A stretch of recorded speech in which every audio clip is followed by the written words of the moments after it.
My colleagues mocked me for being mediocre, students petitioned to have me replaced, and the school issued an ultimatum. I had only 3 days left. My life had hit rock bottom. But right when I was in despair, the system activated. Overnight, I broke through from a second-rank martial artist to third rank, becoming an enviable mentor to all. However, just as I was overjoyed, I received a tearful voice message from my wife. Honey, our daughter got poisoned from eating trash. My name is Su Zhe, an assistant instructor at South Sea Martial Arts University. Having crossed into this high martial arts world 28 years ago, I remained merely a second-rank martial artist with mediocre talent, stuck at the bottleneck for over 3 years. Students looked down on me, colleagues mocked me, and the university even issued an ultimatum. If I didn't break through to third rank within 3 months, I'd be fired immediately. On this final day, a voice rang in my mind. Ding, the limited-time talent trial card system has been activated. Overjoyed, I immediately drew an ability, and as a result, a martial arts comprehension 100x acceleration card fell into my hands, exactly what I needed most. Because my bottleneck wasn't a lack of cultivation resources or time,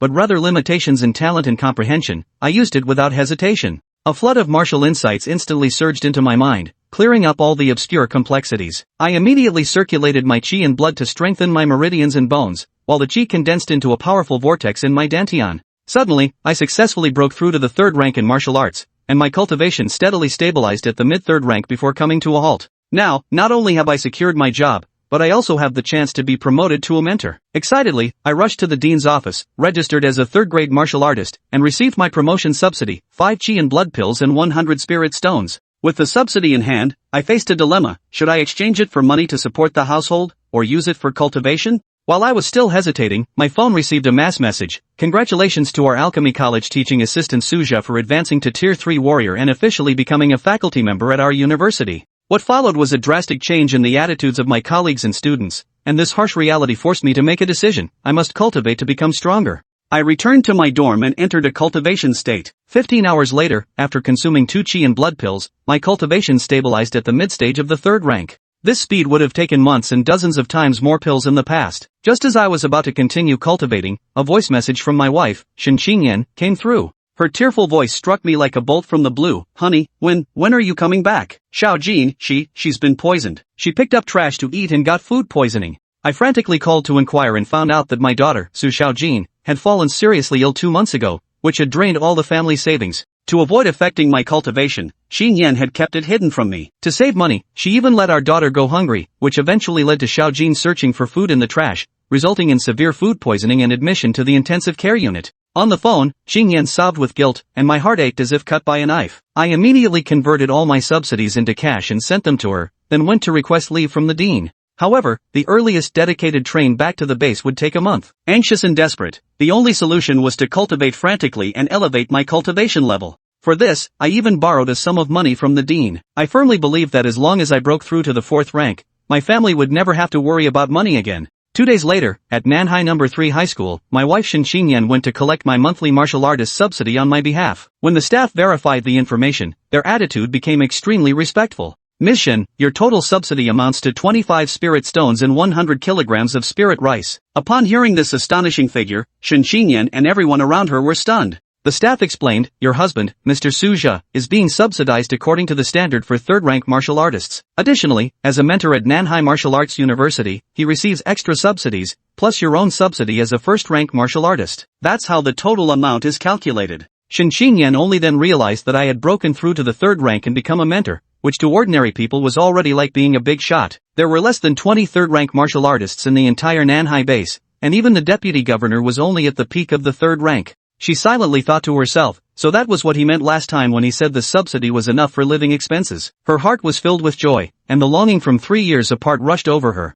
A month later, the duration of my 100x comprehension acceleration card expired. Although I ultimately failed to break through to the 4th rank, my cultivation had reached the peak of the 3rd rank. I immediately drew a new system ability. This time it was the System Mole Flash Sale Experience card. Every week, I could spend 1 spirit stone to snap up 3 random items, which was exactly the cultivation resources I needed most right now. I refreshed immediately, and 3 items appeared before my eyes: a blood recovery pill, a spirit refining pill, and a spirit root fruit. Both the spirit refining pill and the blood recovery pill were rare cultivation elixirs. The spiritual origin root fruit is even more precious, as it can awaken a martial artist's innate talents. Although its effect on me is limited, I plan to save it for my daughter. I took these 3 items to the dean's office and requested a month's leave. Dean Su noticed my aura had grown stronger again and asked in surprise if I was about to break through to the 4th rank. I laughed it off, and he didn't press further. Instead, he directly issued me a special pass, permitting me to return to the South Sea Base on an armed aircraft, a privilege reserved exclusively for 4th rank martial artists.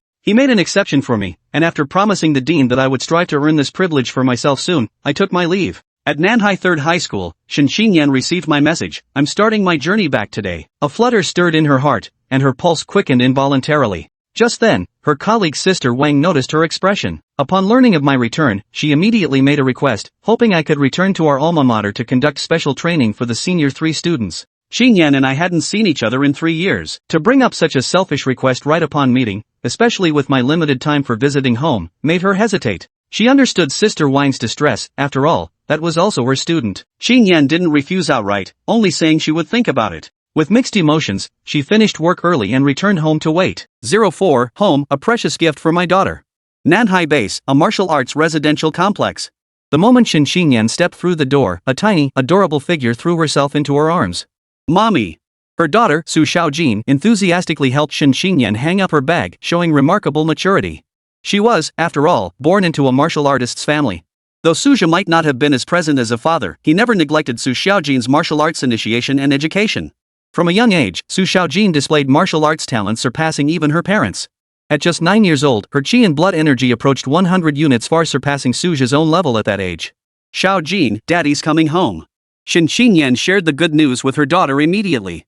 Really? That's amazing. Su Xiaojin's eyes sparkled with unhidden delight. The little girl missed her father just as much as Shin Xinyan did, if not more. Especially as she grew older and learned more about martial artists. Her admiration for her father, a 3rd-rank martial artist, only deepened, especially since he was also a mentor at Martial Arts University. He was a figure far more formidable than their own university president. Grandma, Daddy's coming home. Su Xiaojin called excitedly toward the kitchen. Oh, that boy finally decided to come home. Grandma carried a freshly stir-fried dish into the living room, her words tinged with teasing but her heart brimming with joy. Ever since Suja's father perished in a foreign invasion disaster 20 years ago, her grandson had become her greatest concern. How could she not miss him after 3 years apart? Is he really coming back? Grandma asked Shin Xinyan for confirmation. Yes, he texted me this afternoon. He should arrive in a few days. Shin Xinyan smiled as she set out bowls and chopsticks. The family of 3 was ready to eat dinner. This scene was the most common sight in martial artist families across this world. Men fought battles and shed blood on the front lines, while women and children lived alone in the rear bases. It was hard to describe how heartbreaking it was. At least Suja's family still lived in the secure, martial artist-protected community. Ordinary residential areas for non-martial artists had weak security, frequently facing incidents where mutated beasts attacked people. Though the base had its own guard squad, security gaps were inevitable in such a massive settlement housing tens of millions. Martial artist communities were the top priority for the guard squad's protection. It was cruel, yet undeniably real. Which martial artist fighting on the front lines wouldn't want their family to receive some protection at home? In the event of a brutal war, even Shin Xinyan, a 1st-rank martial artist, would be drafted to the 10 tribes battlefield if manpower proved insufficient. The South Sea multiracial battlefield, being a newly opened portal to another realm, wasn't as brutal. Other multiracial battlefields, however, even send underage warriors into combat. Little Jean, do you think Daddy will bring you a gift when he comes back this time? Grandma asked her granddaughter with a smile at the dinner table. I don't want a gift. I just want Daddy to stay a few more days, Su Xiaojin declared stubbornly. Shin Xinyan merely smiled and shook her head at this. Though her husband Suja was rarely present in this household, he remained its pillar. All these years, he had not only covered the vast majority of expenses but also supported both Shin Xinyan and their daughter Su Xiaojin's cultivation. It was only a few months ago, when Suja was on the verge of breaking through to the 3rd rank, that unexpected crises struck. Su Xiaojin fell ill and was poisoned. Now, the storm had passed. Not only that, but news of Suja becoming a 3rd-rank martial artist last month spread like wildfire. It caused quite a stir in the neighborhood, with neighbors buzzing about it. Shin Xinyan had married a good husband, and Su Xiaojin had a good father. Yes, Shin Xinyan thought so too. But the long-term separation, with more time apart than together, was indeed bitter. Ding dong. Just as Shin Xinyan was lost in her thoughts, the doorbell rang. Shin Xinyan assumed it was a neighbor and got up to answer the door. But the moment she opened the door, a figure both familiar and strangely unfamiliar. There he stood, staring blankly at her, grinning foolishly. Honey, I'm home. Shin Xinyan's eyes widened, and tears welled up in her eyes despite her best efforts. 3 years. 3 long years apart. Husband, how did you get here so quickly? Shin Xingyan fought back her emotions, her voice tinged with confusion. I flew back on a military transport plane, Suja explained with a smile. Oh. Shin Xingyan was momentarily stunned. She had assumed that even if Suja boarded a special train that day, it would still take at least several days to reach her. Little did she know that in just one afternoon, Suja would appear before her. An armed aircraft that wasn't something just anyone could hop on. Shin Xingyan once again felt the difference brought by Suja's new status. Dad. At that moment, Su Xiaojin also spotted Suja entering the room. She flung her chopsticks aside and dashed over, throwing herself into Suja's arms without a hint of shyness. Xiaojin. Suja held his daughter tightly.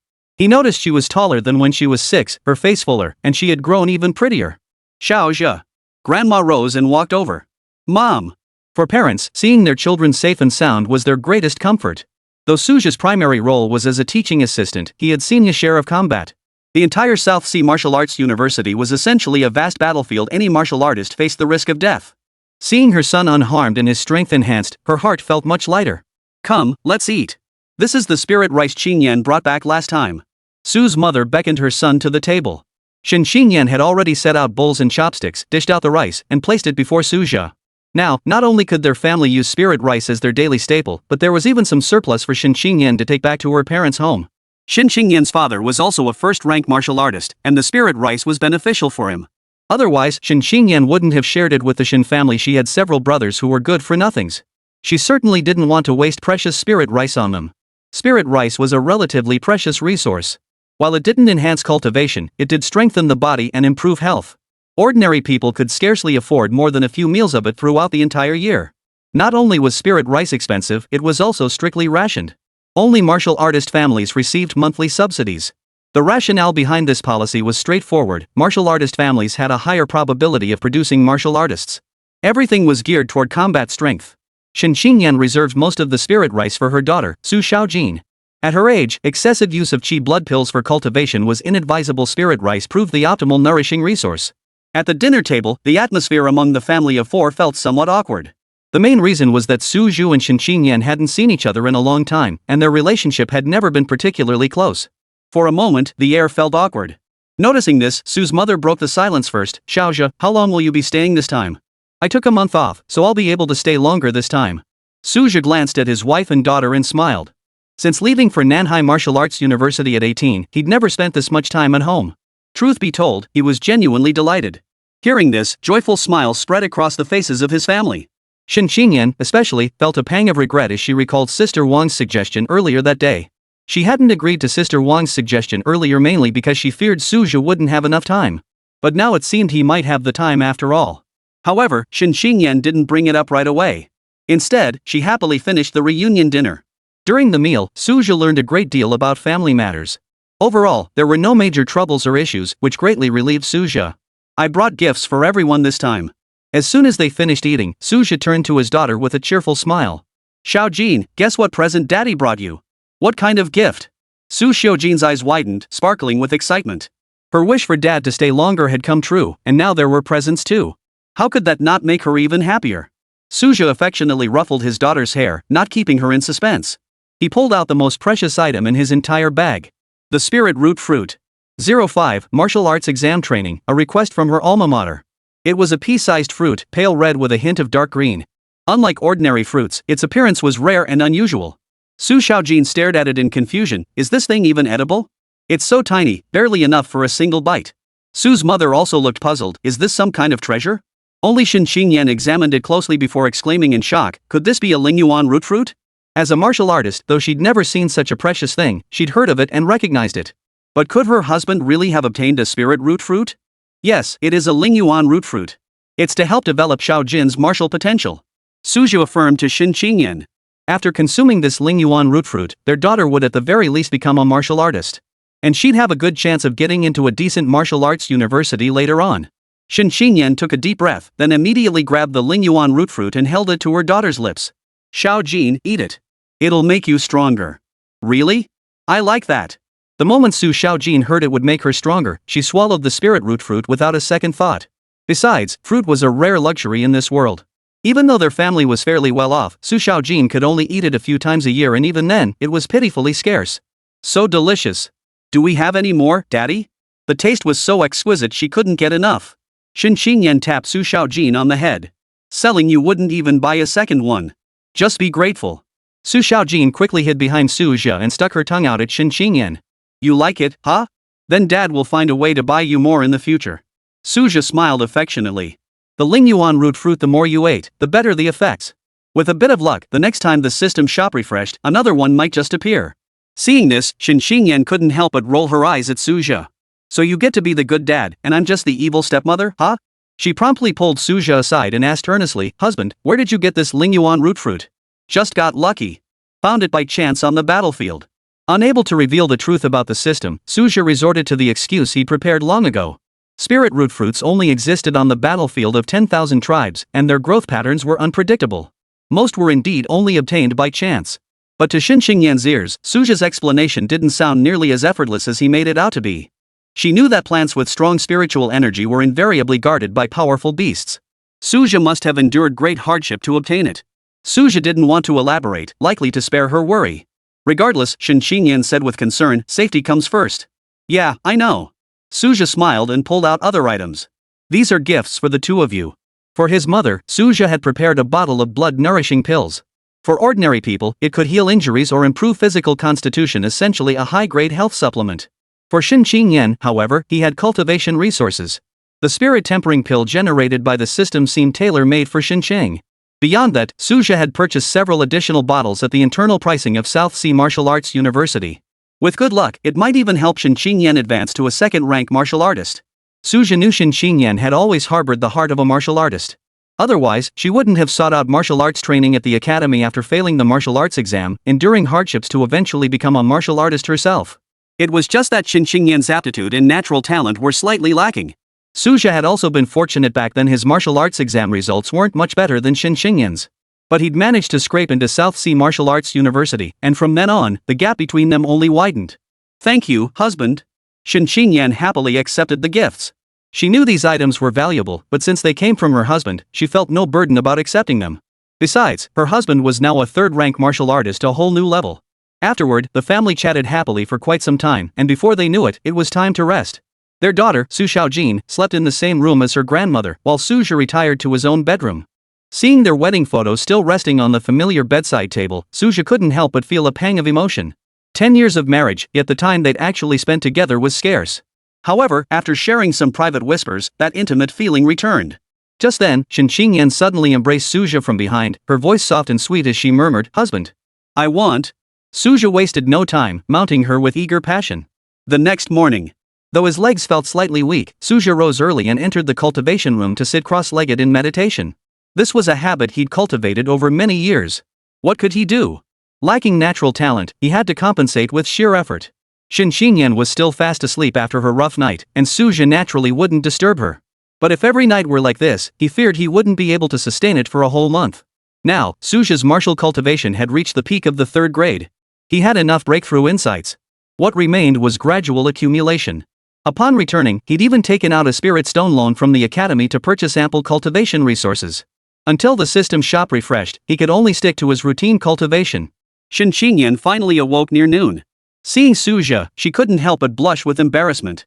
She hadn't expected herself to be so wild. Being deprived for too long was one reason. Another reason was that she wanted to put on a show of enthusiasm in front of Su Jia because she needed something from her husband. Fortunately, she had no classes that morning. Otherwise, if Sister Wang had asked why she was so exhausted, it would have been utterly mortifying. You're up. Let's eat. Mrs. Su, who'd been through it all, said nothing. She just silently brought out lunch. Naturally, she'd love to have another grandchild. Having one more would even come with a generous reward. During lunch, Xinxingyan finally brought up Sister Wang's suggestion. Honey, could you spare some time to run a special training session for my students? Su Jia thought for a moment before replying, I'd need to see their situation for myself. With the martial arts exam just over a month away, Su Jia had some understanding of the situation in Xinxingyan's class. Judging by their current chi and blood levels, it was highly unlikely any of them would pass. The Nanhai base had been established less than a century ago, resulting in relatively weak spiritual energy. This inherently limited the martial potential of its inhabitants. Although Nanhai Martial Arts University had the lowest admission standards, policies had shifted in recent years. The higher-ups now favored concentrating resources on cultivating the most gifted students. A single powerful warrior proved more valuable on the multiracial battlefield than 10 ordinary martial artists. This was unavoidable. Humanity had no choice. Under the current educational policies, Suja would have no chance of getting into martial arts university. The same goes for the students in Shin Xingyan's class. Truth be told, the situation at Nanhai No. 3 High School as a whole wasn't much better. But since his wife had asked, and it was his alma mater, Suja was naturally willing to help within his means. If the special training proved effective and didn't interfere with his own cultivation, he'd gladly lend a hand. Thanks, honey. Shall we go check it out after dinner? Shin Xingyan beamed. Sure. 06 If you're afraid of danger, why bother being a martial artist? The South Sea base has changed quite a bit these past 3 years. I wonder how much my alma mater, South Sea No. 3 Middle School, has changed. Shin Xingyan drove while Suja sat in the passenger seat, gazing out the window and murmuring in admiration. Along the way, not only had numerous new buildings been constructed, but defenses had also been reinforced. New weapon systems had been deployed along the main thoroughfares. Both of them were graduates of Nanhai No. 3 Middle School, and Shin Xingyan's father was also a teacher there. Back then, her father-in-law, Shin Yonghui, had been their physical education teacher.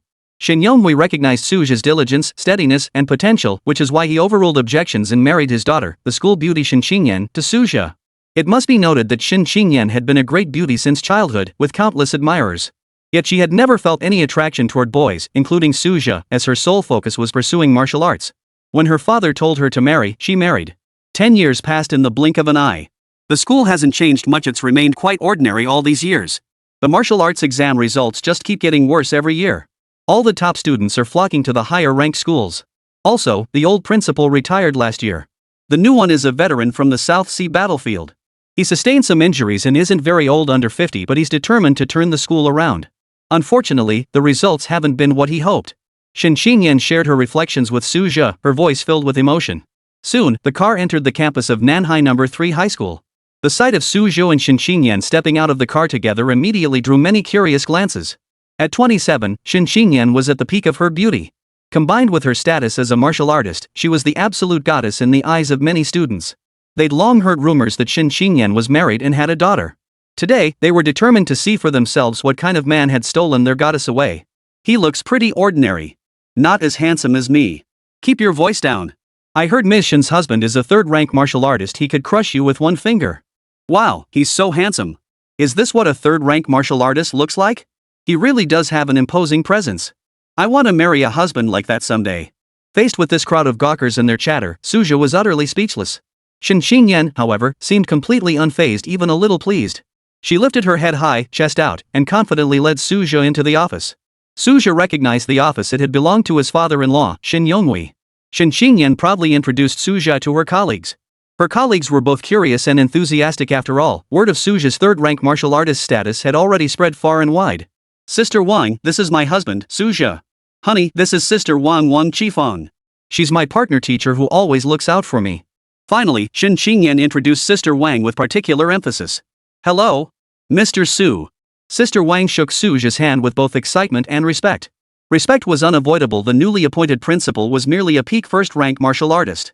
Even her husband, who served as a combat company commander in the military, was only a mid-tier second-rank martial artist.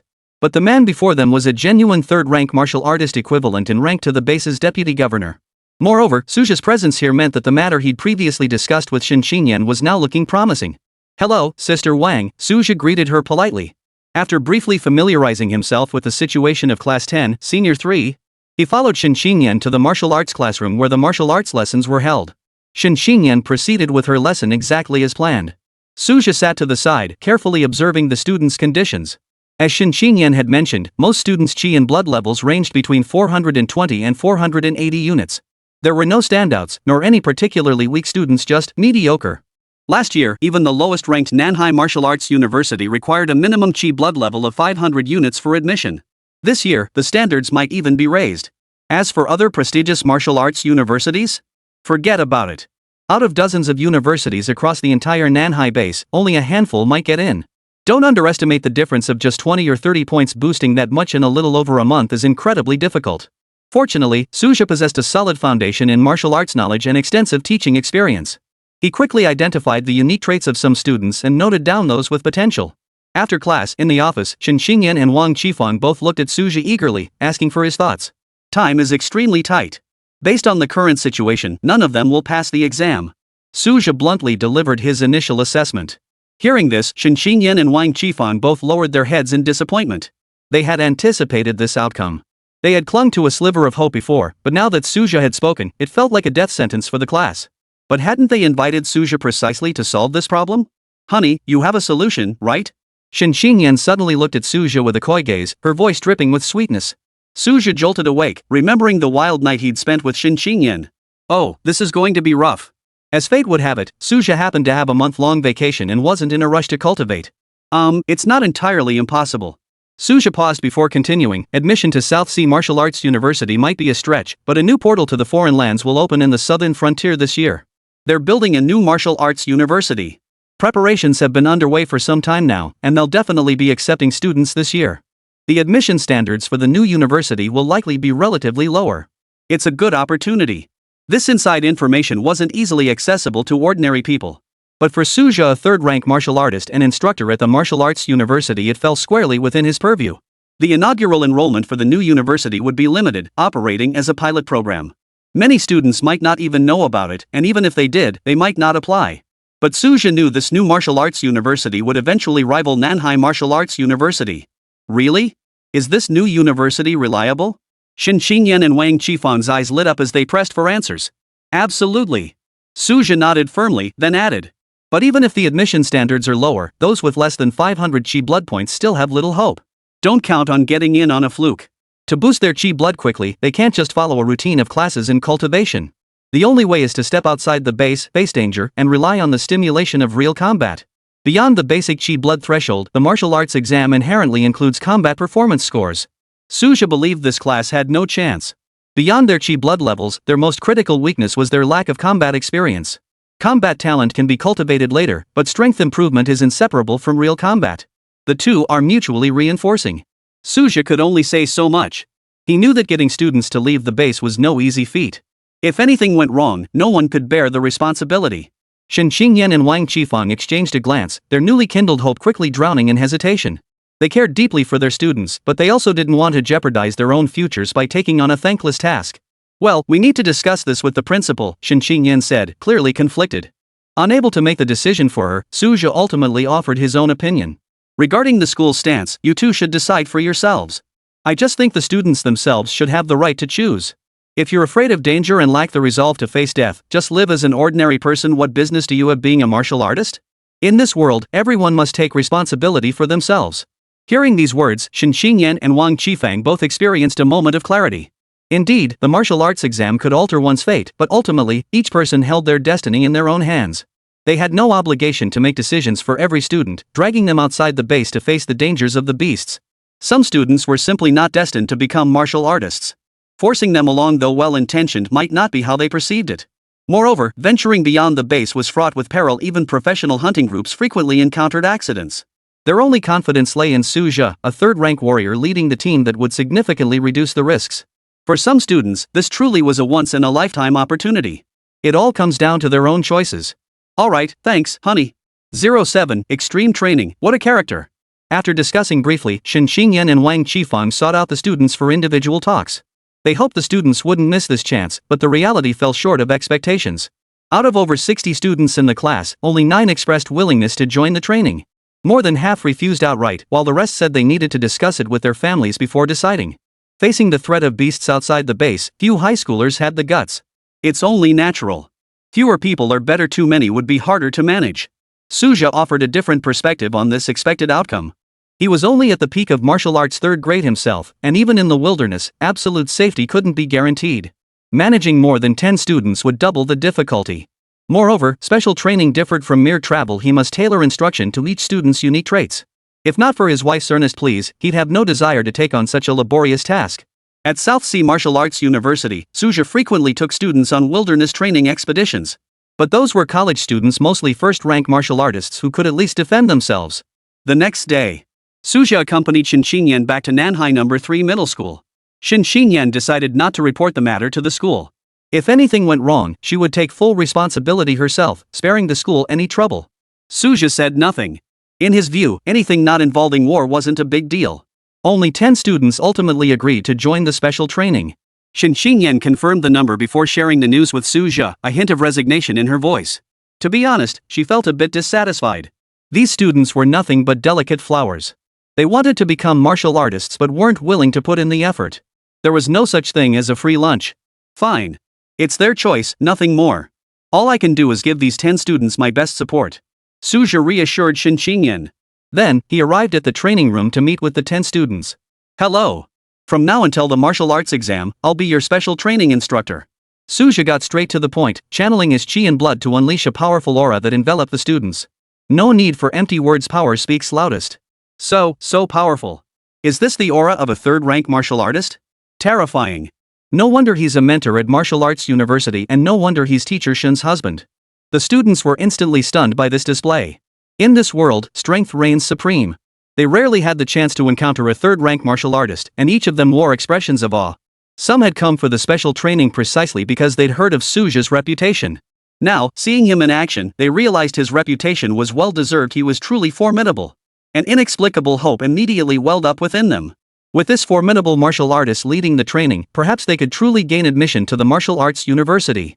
They had made the right choice this time. Seeing this, Shin Qingyan beside her smiled without comment. A hint of pride flashed across her face. My husband is truly formidable. Suja glanced over the 10 students. It must be said, some things are simply destined. Yesterday, he had identified over a dozen students with decent potential, and most of them were here now. Alright, do exactly what I tell you to do. If you can't handle it, get out. Suja adopted his usual stern demeanor and began the first phase of special training. Extreme physical training. At first, the students thought it would be easy, just physical training, something they did every day. Little did they know, Suja had multiplied their original difficulty and training volume by tenfold. The motto was simple: as long as you weren't dead from exhaustion, he'd push you to the brink. 3 hours later. Not a single person could stand upright normally. Get up. Start sparring in pairs. Suja showed no mercy, immediately issuing his devilish command. The students wailed in unison, but seeing Suja's terrifying aura, they cowered. Gritting their teeth as if forcing themselves into a corner, they began the sparring drills. Just then, a middle-aged man entered the training room before moving to the adjacent one. He looked puzzled and asked, Teacher Shin, what's going on next door? Principal. Shin Qingyan was teaching the remaining students in the regular class. She had anticipated the principal would find out. She laid out the entire situation. Principal, those 10 students volunteered to participate. If anything goes wrong, I'll take full responsibility. It won't reflect on the school. Shin Qingyan emphasized this point. This. Principal Fang Daxiong frowned. He understood Shin Qingyan's actions were for the students' sake. He too hoped more students would gain admission to martial arts universities. But would it even work? Teacher Shin, who exactly did the instructor hire? Fang Daxiong asked bluntly. Shin Qingyan had made this decision without his approval, which did indeed leave Fang Daxiong feeling somewhat uncomfortable. Though their positions differed, both were first-rank martial artists, holding comparable social standing. Fang Daxiong was at the peak of first rank, though he carried an injury. Shin Qingyan was at mid-tier first rank and younger than him.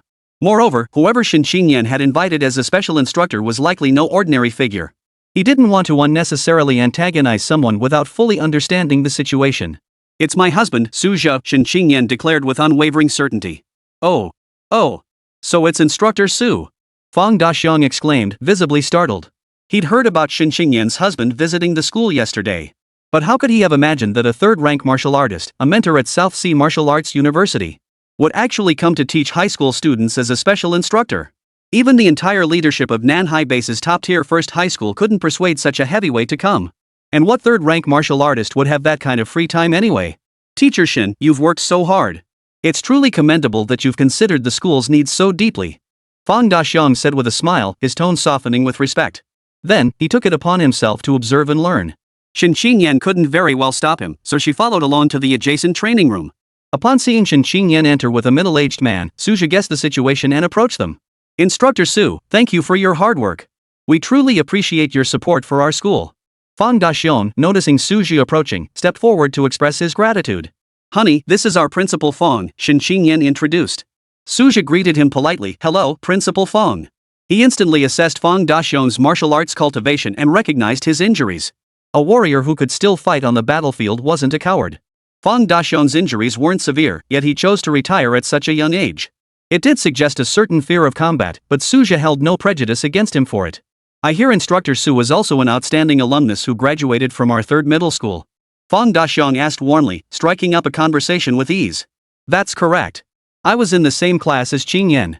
My martial arts instructor was my father-in-law, who has since retired, Suja replied calmly. Unbeknownst to him, he had become quite a prominent figure at the South Sea base. Though he felt his martial path had only just begun with the awakening of the system. What he could currently do for the South Sea base was still quite limited.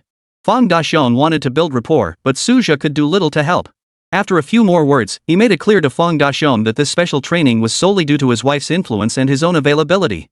Fang Daxian was perceptive enough not to press for any unreasonable demands. At the same time, Fang Daxian couldn't help but glance at the 10 students struggling to hold their own in their matches.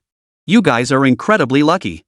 A third-rank martial artist conducting special training for martial arts university instructors, that's not a privilege ordinary students get to enjoy. You'd better make me proud and get a few of them through. That'll reflect well on me too. Did the remaining students in class 10 get kicked in the head by donkeys? They actually turned down such a golden opportunity. They deserve to never become martial artists. 08 System Refresh, Wilderness Combat. After a day of extreme training. The next day, Shen Xingyan received some bad news. 3 students couldn't handle it and dropped out. It had only been one day. For those who can't endure, it's the best choice. Suja remarked nonchalantly.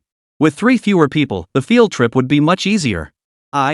Those 3 idiots have no idea what they're missing. Principal Fang, upon learning of this, nearly cursed out loud, his heart aching with regret. After the first day of extreme physical training, Suja had a rough idea of where these 7 students' current limits lay. With 500 stamina points, there was still some hope. Thus, on the second day of specialized training, Suja focused primarily on assessing their combat skill levels. Fortunately, there weren't many students, so Suja had them spar with him one by one.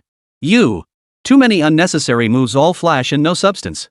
You're too hesitant. When you strike, aim for the enemy's vital points. Never count on luck. All offense, no defense whatsoever. People like you die the fastest. With this kind of attitude, you want to get into martial arts university? You're nowhere near ready. Suja pointed out each student's flaws in the harshest way possible, tailored to their specific weaknesses. Then he corrected them. In the adjacent training room, Shen Xingyan would drop by whenever she had a moment, or rather, to observe and learn. It must be said, her husband truly lived up to his reputation as a martial arts university instructor. His understanding of the students, his grasp of their abilities, his training methods, and the results were all immediate and tangible. Consider this, these were her own students. Yet after just 2 days, Suja seemed to understand them better than Shen Xingyan herself. Especially how Suja could uncover each student's hidden potential and weaknesses. This was something Shen Xingyan herself could never achieve. Over the next few days, Suja's training intensified relentlessly. The intensity of the sparring sessions soared relentlessly, with no mercy shown whatsoever. The students felt as if they were about to snap apart. It was nothing short of inhuman torment. Suja had expected at least 1 or 2 of the 7 students to break down and quit. To his surprise, they all persevered. 5 boys and 2 girls, not a single one quit. Especially one girl named Song Chung. She was the weakest in vitality and the most frail looking of the 7. The high-intensity training was the most grueling for her, yet she persevered. Shen Xingyan knew exactly what drove Song Chung. Both of Song Ching's parents had perished on the battlefield of 10,000 tribes. Since childhood, she had lived solely with her elderly grandfather. Since neither parent was a martial artist, the survivor's benefits were meager. Her sole ambition was to become a martial artist. Even if she perished in battle, a martial artist's pension would be enough to support her grandfather. Despite having the weakest vital energy and blood constitution, Suja declared Song Ching the most gifted among the 7 students. If she could endure the special training, she had a high probability of passing the entrance exam for the martial arts university. 6 days passed in this manner. The 7 students endured the hellish special training, emerging as if completely transformed. Though their vital energy might not show obvious improvement, they now radiated a palpable strength. This was precisely the effect Suja sought to achieve. For martial artists, the most crucial factor was never the quantity of chi and blood, but their spirit and vitality. Next, they would leave the base and confront the threat of death head-on. Through external challenges, they would rapidly enhance their vitality. Everyone, head back early today to prepare. We're leaving the base tomorrow. On the final day of the special training, Suja laid it out plainly to his students. Fear of the unknown flickered in their eyes, yet a glimmer of anticipation shone through. The special training had truly delivered remarkable results. They had come to trust Suja unconditionally. Suja, of course, possessed the ability to protect these 7 students, but he chose not to reveal it. He wanted each student to maintain sufficient vigilance. Only when life was threatened would humans unleash their boundless potential. Ding! The system store has been refreshed this week. Would you like to view it? At that moment, the system notification sounded in his mind. A week had passed, and once again, he could snatch system items at the ultra-low price of 1 spirit stone. View! Suja eagerly checked the details of 3 items. 1 bottle of Lingyuan pills, 1 bottle of health restoration pills, and 100-year-old Huangyin grass. Suja's eyes lit up with satisfaction. Spirit essence pills were specialized elixirs for cultivators above the 3rd rank, their effects far surpassing those of chi blood pills. It was precisely what he needed most right now, an essential item for cultivation. Blood recovery pills, naturally, the more the better. These were standard equipment for every martial artist, perpetually in short supply on the battlefield. The century-old imperial silver grass, however, was quite rare. It could increase the probability of advancing to a 4th-rank martial artist by at least 10%. Auctioned off, they'd fetch tens of thousands of spirit stones with eager buyers lining up. After all, those 3rd-rank martial artists waiting to break through were all elites. Money was no object for them. With the Lingyuan pills and yellow silver grass, my chances of breaking through to 4th grade are much higher now. Suja wasn't in a rush, planning to discuss it with his students after returning from the wilderness. The next day, Suja led 7 students out of the South Sea base alone. As they passed through the city gates, the base's guard squad repeatedly checked Suja's credentials with puzzled looks. After all, the 7 students didn't look like members of a hunting party at all. Their leader was just a young man. Wasn't he afraid of death? After confirming Suja's status as a 3rd-rank martial artist, they were stunned into letting them pass. Once outside the base, Suja headed straight for the wilderness most suitable for student training. Suja knew the distribution of exotic beasts near the South Sea base like the back of his hand. After years of natural reproduction, the beasts in the wild wouldn't migrate easily. Soon, Suja spotted a group of mutated 4-eared hamsters. These 4-eared hamsters aren't large, but they're extremely fast. Their vitality ranges between 400 and 500 points, making them suitable opponents for you. Additionally, while their individual attacks are average, they excel at swarm tactics. You'd be wise to stay vigilant. With that, Suja leapt onto a massive pine tree and left them to their own devices. The 7 students flinched slightly, but quickly adopted determined expressions for battle. They swiftly spread out into formation, adopting a posture that balanced offense and defense, and proactively charged toward the group of 4-eared hamsters. At this sight, Suja couldn't help but smile with satisfaction. The mental fortitude of these 7 students had significantly improved, and their reaction times were quite sharp. Beyond the effects of the special training, they themselves possessed a strong desire to become martial artists. The other 6 students were all similar to Song Qing, hailing from underprivileged backgrounds. The martial arts exam was their only chance to change their fate. Looking at them, Suja saw a reflection of his former self. Among them was a boy named Huang Zhang, who fought with the same relentless determination Suja once possessed. Huang Zhang possessed the highest vitality and strength, making him the de facto leader of the group. After a moment of tension, he was the first to strike, slaying a 4-eared hamster.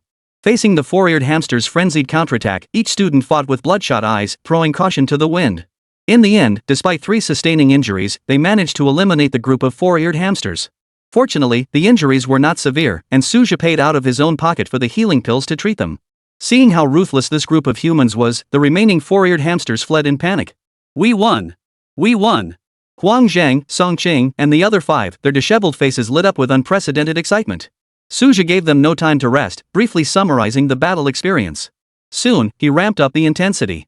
He led them before a more formidable beast. 09, Pseudo 4th grade, Martial Skill Proficiency Hundredfold Experience Card. Suja kept the 7 students in the wilderness for a full 7 days. The beasts they fought not only grew increasingly powerful but also possessed distinct characteristics. Some were ferocious attackers, others were defensive specialists, some used poison, others were cunning, and there were even those capable of mental attacks. Moreover, Suja had them form teams to spar against each other and take on beasts in groups. They experienced every conceivable combat scenario and tactic. After each battle, Suja provided precise summaries and guidance. For these 7 days, the students walked on eggshells, enduring a grueling ordeal. In truth, Suja had always preemptively cleared major safety hazards from the designated areas. Any beasts posing a threat to the students were either killed or driven away by Suja. If misfortune still struck despite these precautions, it could only be called fate. Luck, too, is part of a martial artist's strength. Over these 7 days, the students endured a brutal yet fulfilling ordeal, reaping immense rewards. Beyond the obvious improvement in their chi and blood, the rewards from hunting beasts alone were substantial. Though they were all low-tier beasts, they still commanded some value. What they earned in these 7 days covered most of their expenses for half a year. As the sun set, Suja led his 7 exhausted students back safely to the South Sea base. Shen Qingyan and Wang Qifang were already waiting at the city gate. Thank goodness you're all back safely. Seeing Suzhou and his group, the 2 teachers, Shen Qingyan and Wang Qifang, breathed a sigh of relief. Had any student met with misfortune, they would have faced considerable trouble. Even though the students had volunteered and their families were informed, rumors would inevitably spread, dealing a severe blow to their reputations. Beyond their relief, Shen Qingyan and Wang Qifang immediately noticed the students' condition. They looked absolutely wretched, covered in bruises and cuts, as if they'd nearly lost their lives. Yet they radiated a dangerous, predatory aura, a complete transformation, no exaggeration. They've truly grown stronger and more mature. Shin Xingyan sighed sincerely, casting a grateful glance at Suja. Suja smiled and addressed the students. Alright, the special training is temporarily over. Until the martial arts exam, just maintain your daily practice. Don't slack off until the very last moment. Got it? Understood. The students responded in unison, their voices booming. After 7 days of life and death trials, the students' vital energy would steadily increase. The standard of 500 chi blood points before the martial arts exam should be achievable for all 7 of them. The rest was up to them. A week had passed, and the system shop refreshed once more. This time, however, luck was not on their side. All 3 items were common elixirs, with a combined value not exceeding 200 spirit stones. Suja had little to complain about. The previous 2 refreshes had yielded such valuable items that they would last an ordinary person several lifetimes. This time, Suja wasted no time, immediately consuming the Lingyuan pill and the century-old imperial silver grass. Finally, after a week, he successfully broke through to martial arts 4th grade. Since the system awakened less than 2 months ago, I've advanced from the peak of the 2nd rank to the 4th rank. At this pace, even the prodigies at Martial Arts University would be stunned. Even I can scarcely believe it. Suja smiled, feeling the changes within his body. Though his vital energy had reached the 4th rank level, his actual strength hadn't yet caught up. The 4th grade of martial arts represented a major realm, requiring the condensation of the grand momentum of martial arts. Condensing the grand momentum of martial arts, however, demanded a certain level of spiritual power. Suja had only met the physical strength and chi blood requirements, making him merely a pseudo 4th rank. With more time to settle, he would eventually condense the grand momentum of martial arts. Next, Suja claimed the final batch of system items. This time, luck was on his side. He obtained 1 bottle of spirit essence pills and 2 bottles of bone tempering pills. At least these could be used for his own cultivation. Before he knew it, the month-long vacation was drawing to a close. With the martial arts exam approaching, Shin Qingyan was extremely busy. No matter how busy she was, her passion remained high in the evenings, brimming with happiness. Before leaving, Suja made a trip to Nanhai No. 3 Middle School. Besides cheering on Huang Zhang and his 6 fellow students, he gave each of them a bottle of blood recovery pills. He wished them success in gaining admission to Martial Arts University. Reassuringly, the students' vitality levels were all nearing 500 points. Even Song Qing, who had the lowest vitality, hadn't fallen behind. Shin Qingyan was filled with gratitude toward her husband, while Wang Qifang practically idolized Suja, personally seeing him off at the school gates. After a brief farewell to his family, Suja set off on his journey back to Nanhai Martial Arts University. Nanhai Martial Arts University, Dean's Office of the Alchemy College. Young Su, your chi and blood have reached 4th rank? Su Xingyan stared at Suja, who had returned looking weary from his journey, his face filled with astonishment. He took a month off to go home and went from 3rd rank to 4th? When did martial cultivation become this easy? Dean, I was just lucky. I happened to find a century-old imperial silver grass in the wild. And I was fortunate enough to experience a martial arts epiphany. Suja replied with a smile. The imperial silver grass was real, but the enlightenment? Pure bull. Martial arts enlightenment is a bit of a mystical concept. Anyone could enter that state of sudden realization and see their cultivation skyrocket. Honestly, there's no way to fault him on that. I see. Su Xingyan's eyelid twitched, speechless. Imperial silver grass is indeed potent, and he'd tried enlightenment himself but never achieved such rapid advancement. It could only be said that Suja was a prodigy born of nurture. Given time, he might well become a formidable powerhouse. Dean, here's the pass. Also, I'd like to borrow some more funds from the academy to purchase items that enhance spiritual power, solidifying my 4th rank cultivation. Suja stated his purpose. Without a moment's hesitation, Su Xingyan waved his hand and approved a 100,000 spirit stone loan for Suja. For a prodigy who'd reached 4th grade so swiftly, 100,000 spirit stones were nothing. As long as Suja maintained this god-defying growth rate, Nanhai Martial Arts University might just stabilize its future. Suja had precisely pinpointed this weakness when he asked for the loan. Once he solidified his 4th grade strength, repaying 100,000 spirit stones would pose no pressure at all. The gains from a single trip to the battlefield of 10,000 clans would more than cover it. Before that, however, it was time for his monthly ability draw. Returning to his new apartment, Suja silently commanded the system with eager anticipation, draw. Ding. Draw successful. Obtained, 100x acceleration experience card for martial skill proficiency. Valid for 1 month. Use now? Suja's eyes lit up instantly, filled with delight. He had been planning to choose a more advanced martial skill to diligently cultivate upon his return. Besides boosting combat prowess, mastering martial arts was one of the most effective ways to enhance spiritual power. It was even more effective than consuming spiritual power pills. System, you really get me. Without another word, Suja headed straight for the library. He needed to make the most of his time to elevate both his martial arts skills and spiritual power, ensuring he would smoothly become a true 4th rank combat warrior within the month's trial period. 10. Mad God Blade Art, enter the battlefield. Truthfully, reaching 3rd rank warrior status already allowed him to select a decent martial skill. Now that his chi and blood had reached the 4th rank standard, Suja's options were even broader. Before, when my strength was insufficient, I had to survive in the wilderness. The martial arts I cultivated were all survival-focused defense, footwork, escape techniques, and the like. My biggest weakness was offensive martial arts. With this in mind, Suja set his sights on a blade technique. Mad God Blade Art, a single strike like a raging storm, a divine slash. This was an exceptionally formidable blade art. Its cultivation threshold was low, yet its power was not to be underestimated. Martial arts proficiency had 4 tiers: beginner, proficient, mastery, and subtlety. Having already mastered a proficient sword technique, the Mad God Sword Art proved the most suitable choice for Suja. Paired with his already mastered footwork and defensive skills, his overall combat prowess achieved remarkable balance. Emerging from the library, Suja wasted no time and began his cultivation. With the martial skill proficiency 100x acceleration experience card, it took him less than 3 days to reach the beginner tier in the 5 forms of the Mad God Sword technique. Given the rank of the Mad God Sword technique, it would normally take at least a month or 2 just to reach the entry level. The system's effects were undeniably powerful. Simultaneously, Suja's spiritual power underwent significant changes alongside his martial arts advancement. For the next half-month, aside from teaching duties, Suja divided his time into distinct segments.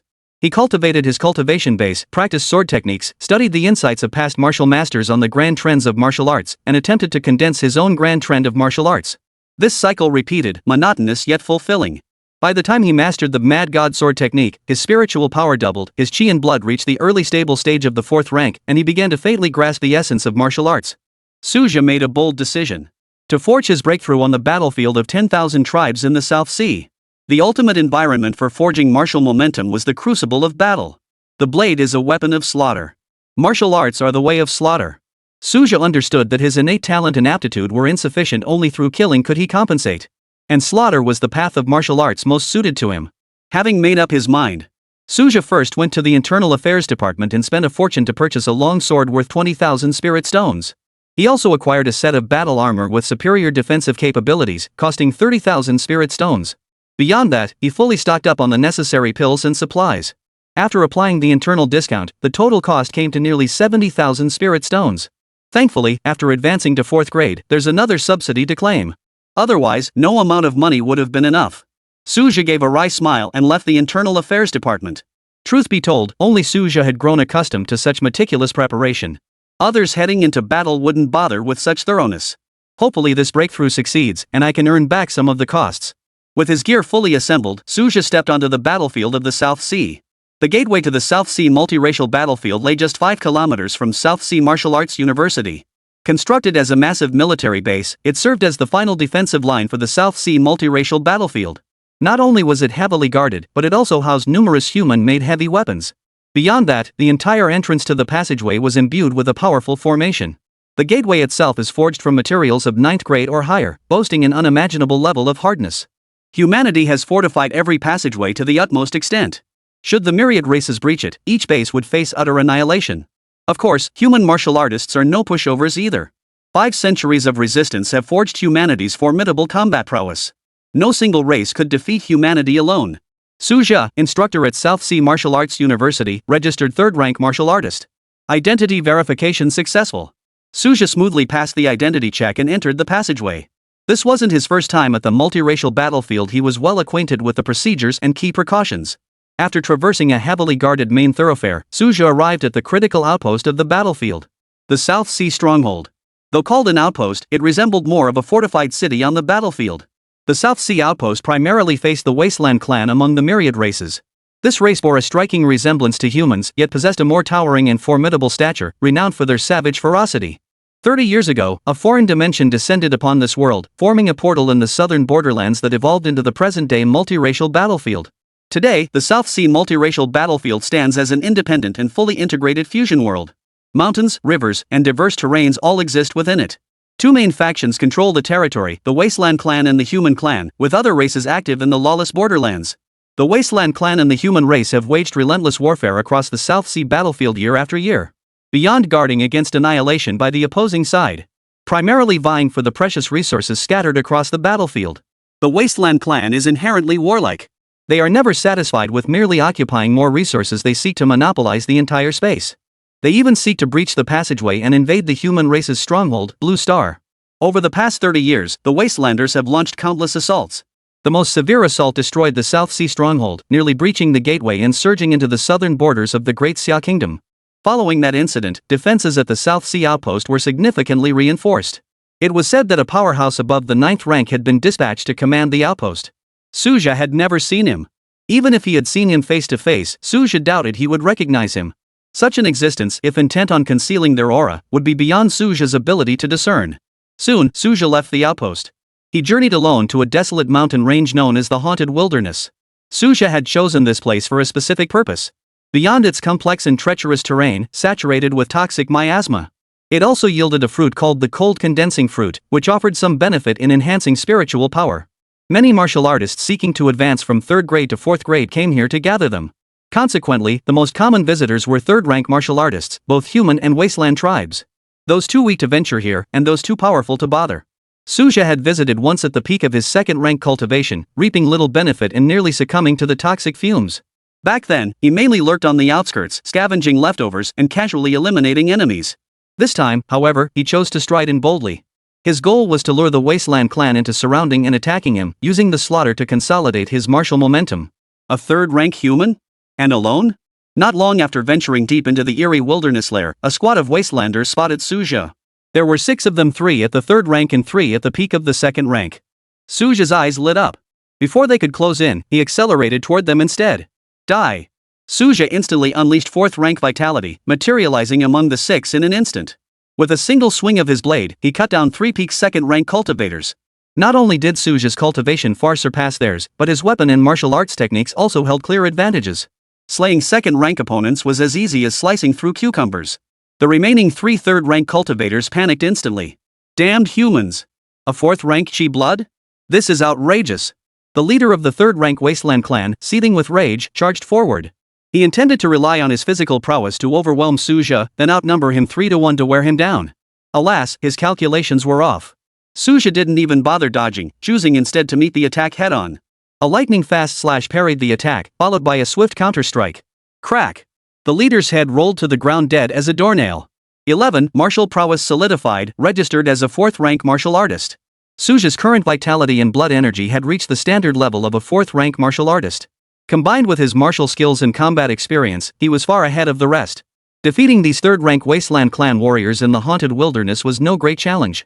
Even when encountering 4th rank warriors with formidable auras, he wouldn't risk a direct confrontation. After all, his purpose in venturing out alone this time was not to kill enemies, but to cultivate.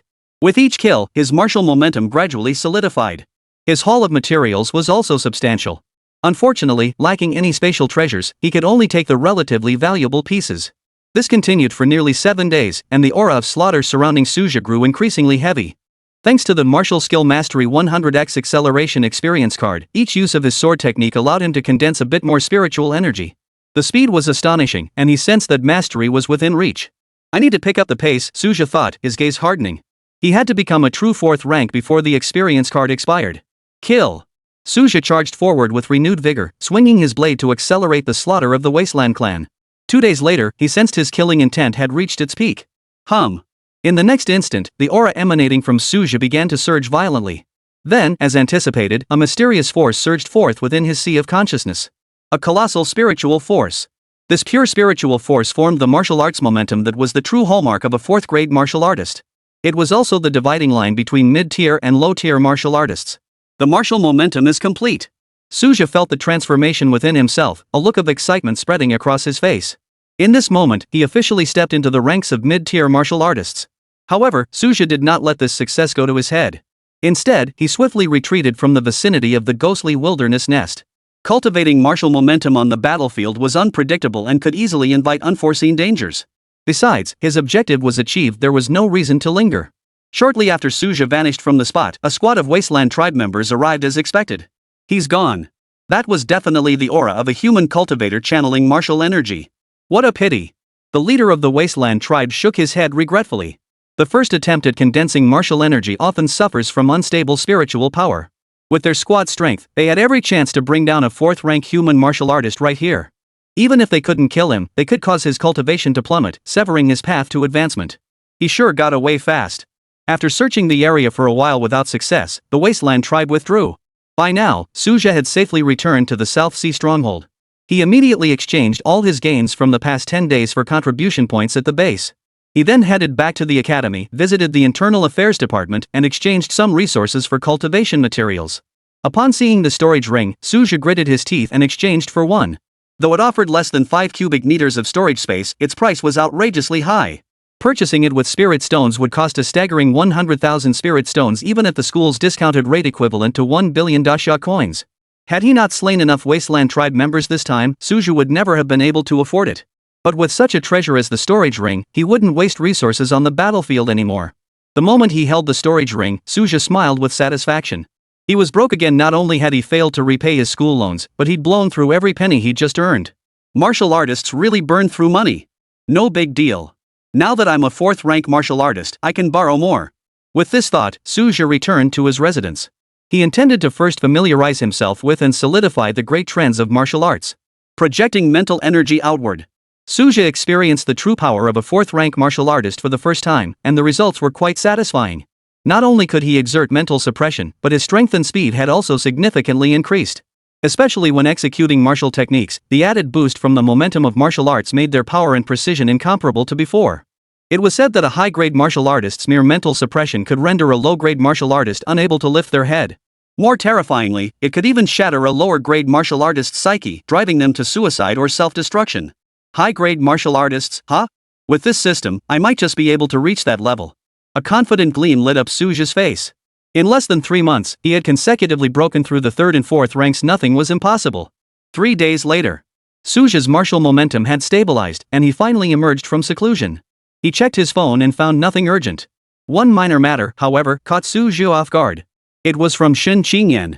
The martial arts entrance exams had concluded. Of the 7 students who underwent Suja's special training, 6 had met the admission standards for the martial arts university. If they followed Suja's advice and applied to that newly established martial arts university, it shouldn't be a problem. But one student had failed. Shen Qingyan didn't specify which one. After pondering for a moment, Suja sent a message asking about it. He found it quite surprising, as none of these 7 students had slackened in their training afterward.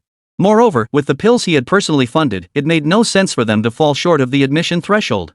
Shen Qingyan didn't reply immediately, and Suja didn't press her. He planned to register his status as a 4th-rank martial artist first. Breaking through to 4th rank came with a hefty bonus reward, and his daily benefits would also jump up a significant tier. Arriving at the dean's office, he was surprised to find Su Xingyan present. This struck Suju as odd. Every time he'd sought out Dean Su these past months, the man had been in his office. He must have stayed on campus the entire time. Back in the day, you'd barely catch him a few times a year. Ah, Su, you're here. What's with that look? Surprised to see me relaxing in my office? Su Xingyan said with a peculiar smile. It is surprising, Suja nodded in agreement. Su Xingyan didn't hide anything, but instead said thoughtfully. Xiao Su, you're now a faculty mentor at the university. Who knows? You might even become one of the pillars among mentors someday. Let me be frank with you, the higher-ups plan to overhaul the martial arts university system entirely. Our school will follow suit. Simply put, we'll implement a more ruthless elimination system, concentrating existing resources on top students to cultivate future powerhouses. Suja nodded. This reform represented an irreversible trend. The new cohort of students would be enrolling soon, and the reforms would be implemented immediately.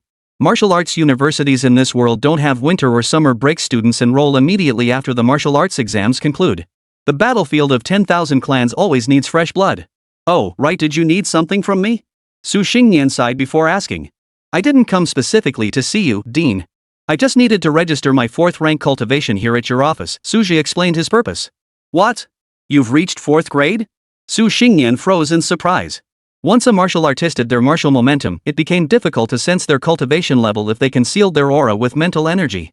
Seeing Suja's calm expression, Su Xingyan knew it was true. Now, he couldn't sit still. Progressing from the peak of the 2nd rank to the peak of the 3rd rank was astonishingly fast, though still within the realm of possibility. But 4th rank was a major threshold that required condensing the grand momentum of martial arts, a feat of extraordinary difficulty.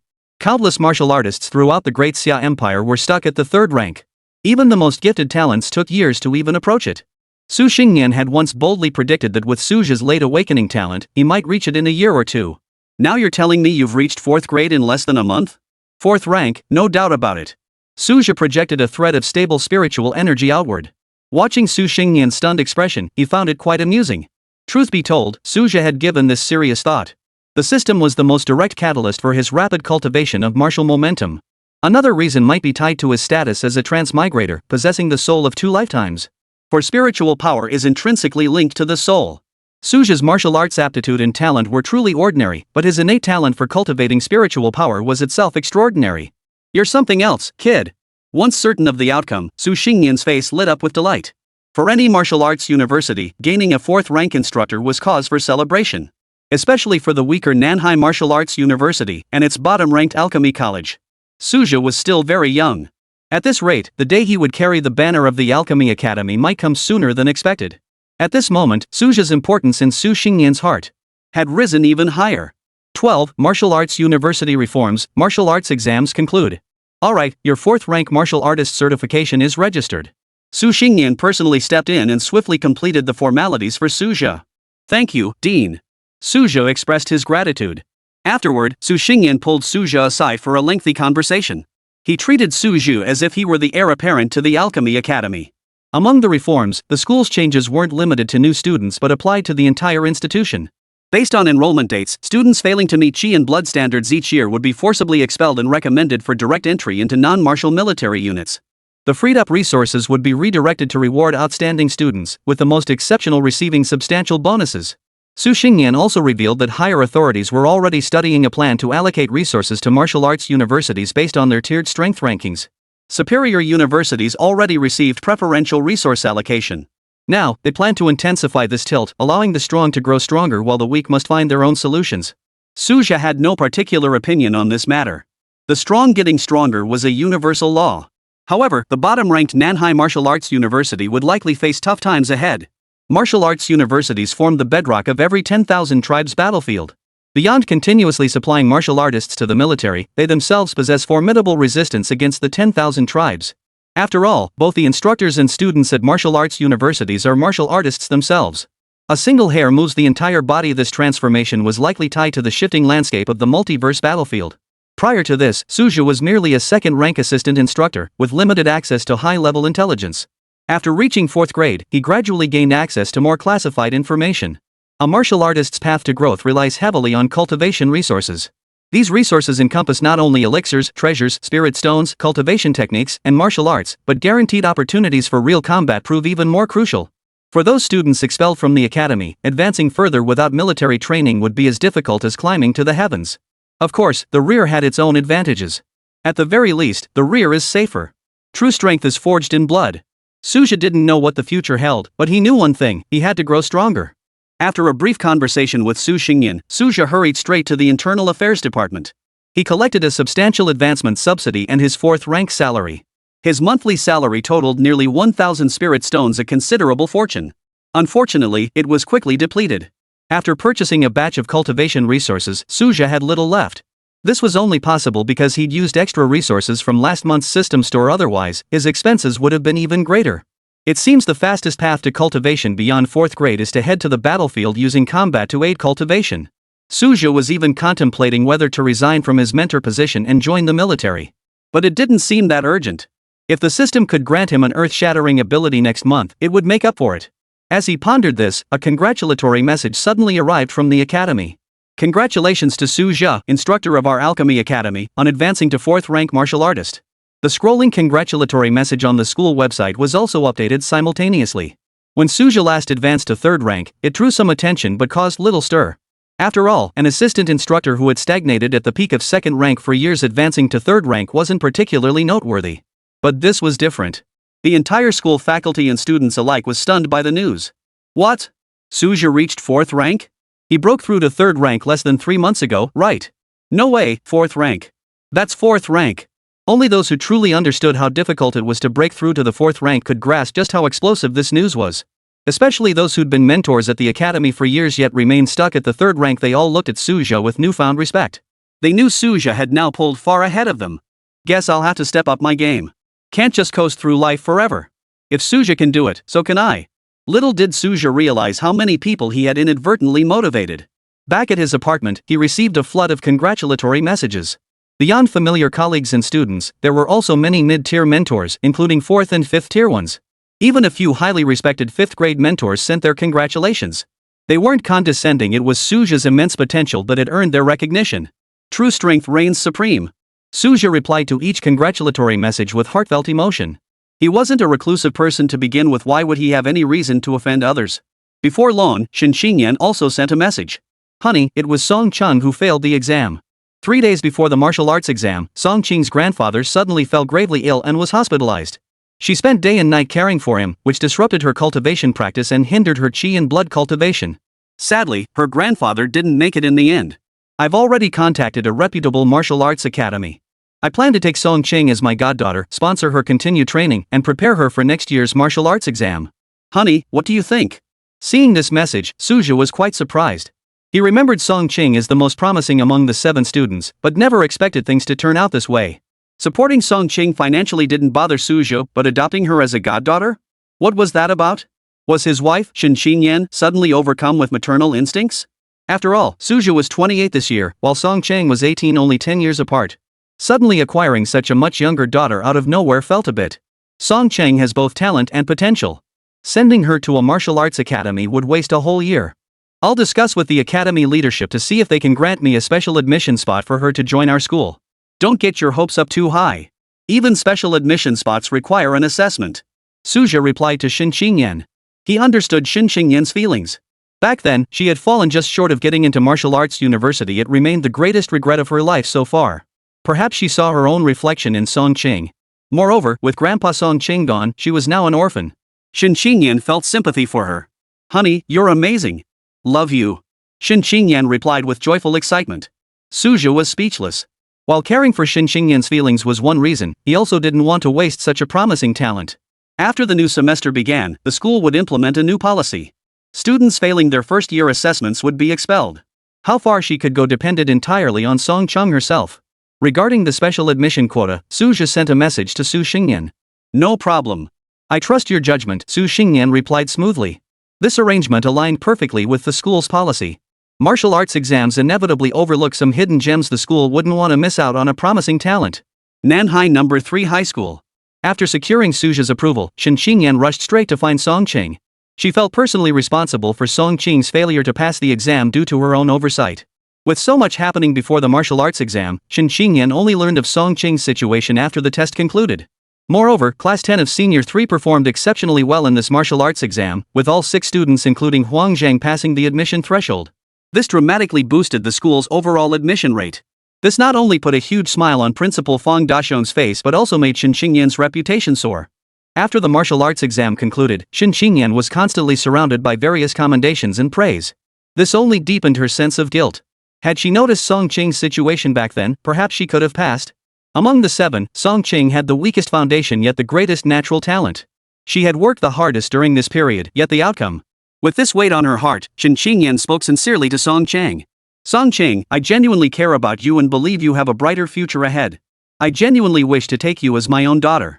Don't carry any psychological burden. Martial arts have always been your pursuit. Do you really want to give it up? Master Su said the same thing. You should trust his words. He's a third-rank martial artist. Song Qing had initially hesitated to accept. She felt Teacher Shin had already done so much for her, even covering her medical bills, and didn't want to accept any more favors. But hearing Suja also say she had great potential, her resolve to become a martial artist ultimately overcame her so-called pride. Alright, Teacher Shin, I accept. I will not disappoint you or Instructor Su. Song Qing bent low, performing a formal bow to Shin Xingyan, formally accepting her as her godmother. A determined tear rolled down her small face. Little did Song Qing know then that even greater news awaited her. 13. Special recruitment quota. Ordinary man Suja overnight becomes famous. Huang Zhang and the others felt incredibly fortunate they had chosen to join Suja's special training program. And for persevering through it. Those who hadn't joined, or had dropped out midway. Now, they were kicking themselves. A stroke of incredible luck descended upon Class 10, yet they missed it entirely. If only I hadn't refused back then, I might have gotten into martial arts university too. This might have been my only chance to become a martial artist in this lifetime, and I killed it with my own hands. Alas, life offers no second chances. Not long after Song Qing agreed, Shin Xingyan received a message from Suja. Did you get the special admissions spot? Shin Xingyan was both shocked and delighted. She hadn't held out much hope, so she was stunned that Suja had given her a positive answer so quickly. She'd heard about the special admission policy. It was notoriously difficult. To date, the Nanhai base had admitted at most one special admission student per year, sometimes none at all. Students who secured special admission were already exceptionally strong. They might have simply underperformed during the martial arts exam.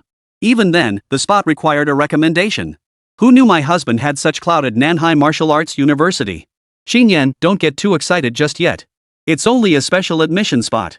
Whether she passes the assessment is another matter entirely. And even if he gets in, the university's undergoing reforms now. Students who don't meet the academic standards after a year will be expelled. Suji explained clearly to Shin Xingyan. It's fine. I believe Song Qing can handle it. Shin Xingyan dismissed the concerns. The chance to attend martial arts university was too rare. Even if it was only for a year, it was better than staying at the martial arts dojo. Shin Xingyan couldn't wait to share this wonderful opportunity with Song Qing. She also urged her to keep it confidential for now. Anyone with half a brain would jump at the chance to apply for this spot. Really, is that okay? Song Qing felt a bit dazed. She never imagined such a life-changing opportunity could exist, and she was so overwhelmed she nearly cried. At the same time, Song Qing understood clearly that this was all thanks to her godfather. Determined not to disappoint her godparents, Song Qing made a silent vow. She would work twice as hard first to pass the assessment, then to earn her place. Only by strengthening herself could she truly repay those who had helped her. Next, Shin Xingyan began making arrangements, taking Song Qing to Nanhai Martial Arts University to complete the enrollment procedures. She seized this opportunity to also break through her martial arts cultivation at Nanhai Martial Arts University. The spiritual energy concentration there was higher than at the South Sea base, making it more conducive to breakthroughs. With Suja's guidance during this period, Shin Xingyan's martial cultivation was poised to advance from mid-first rank to late first rank. Upon learning this, Suja suggested, Xingyan, why not bring my mom and Xiaojin along? I have travel expense reimbursement slots available. You've never been to my school before. You could treat it as a vacation visit. After the martial arts exam concluded, Shin Xingyan had vacation time. She had wanted to visit Suja before but couldn't afford the travel expenses. Now things were different. Right. Why didn't I think of that? Shin Xingyan was immediately tempted. Getting the family together at Nanhai Martial Arts University while taking care of business, what's not to like? After returning home, Shin Xingyan shared the idea with her mother-in-law. At first, Su's mother was reluctant, as it would be quite costly. But upon hearing Suja had a free spot, her concerns vanished. As for her daughter, Su Xiaojin? Needless to say, the moment she heard she could visit Nanhai University and see her father, she was practically itching to leave immediately. That same day, Suja leveraged his status as a fourth-rank martial artist to arrange the entire itinerary. Fortunately, an armed aircraft happened to be available for their use. Shin Xingyan and her three companions wouldn't need to take the train. They would arrive at Nanhai Martial Arts University by tomorrow afternoon. In this world, martial artists held supreme respect in every aspect. Reaching Su Xingyan's 7th rank level would warrant an armed aircraft dedicated solely to one person. While waiting for his family to arrive, Suja finally reached the monthly system draw moment. Draw successful. Congratulations on obtaining 1 combat power doubling experience card, valid for 1 month. Double combat power. Suja hadn't expected to draw a purely consumable ability card. The place where this trial card could be most effectively utilized was undoubtedly the multiracial battlefield. With his current cultivation at the peak of early 4th grade, doubling it would push him to late 4th grade. Projecting the aura of a 4th grade early cultivator while wielding the combat power of a 4th grade late cultivator, perfect for pulling off some sneaky tricks on the battlefield. Going to battle suits me just fine, but only after my family has left.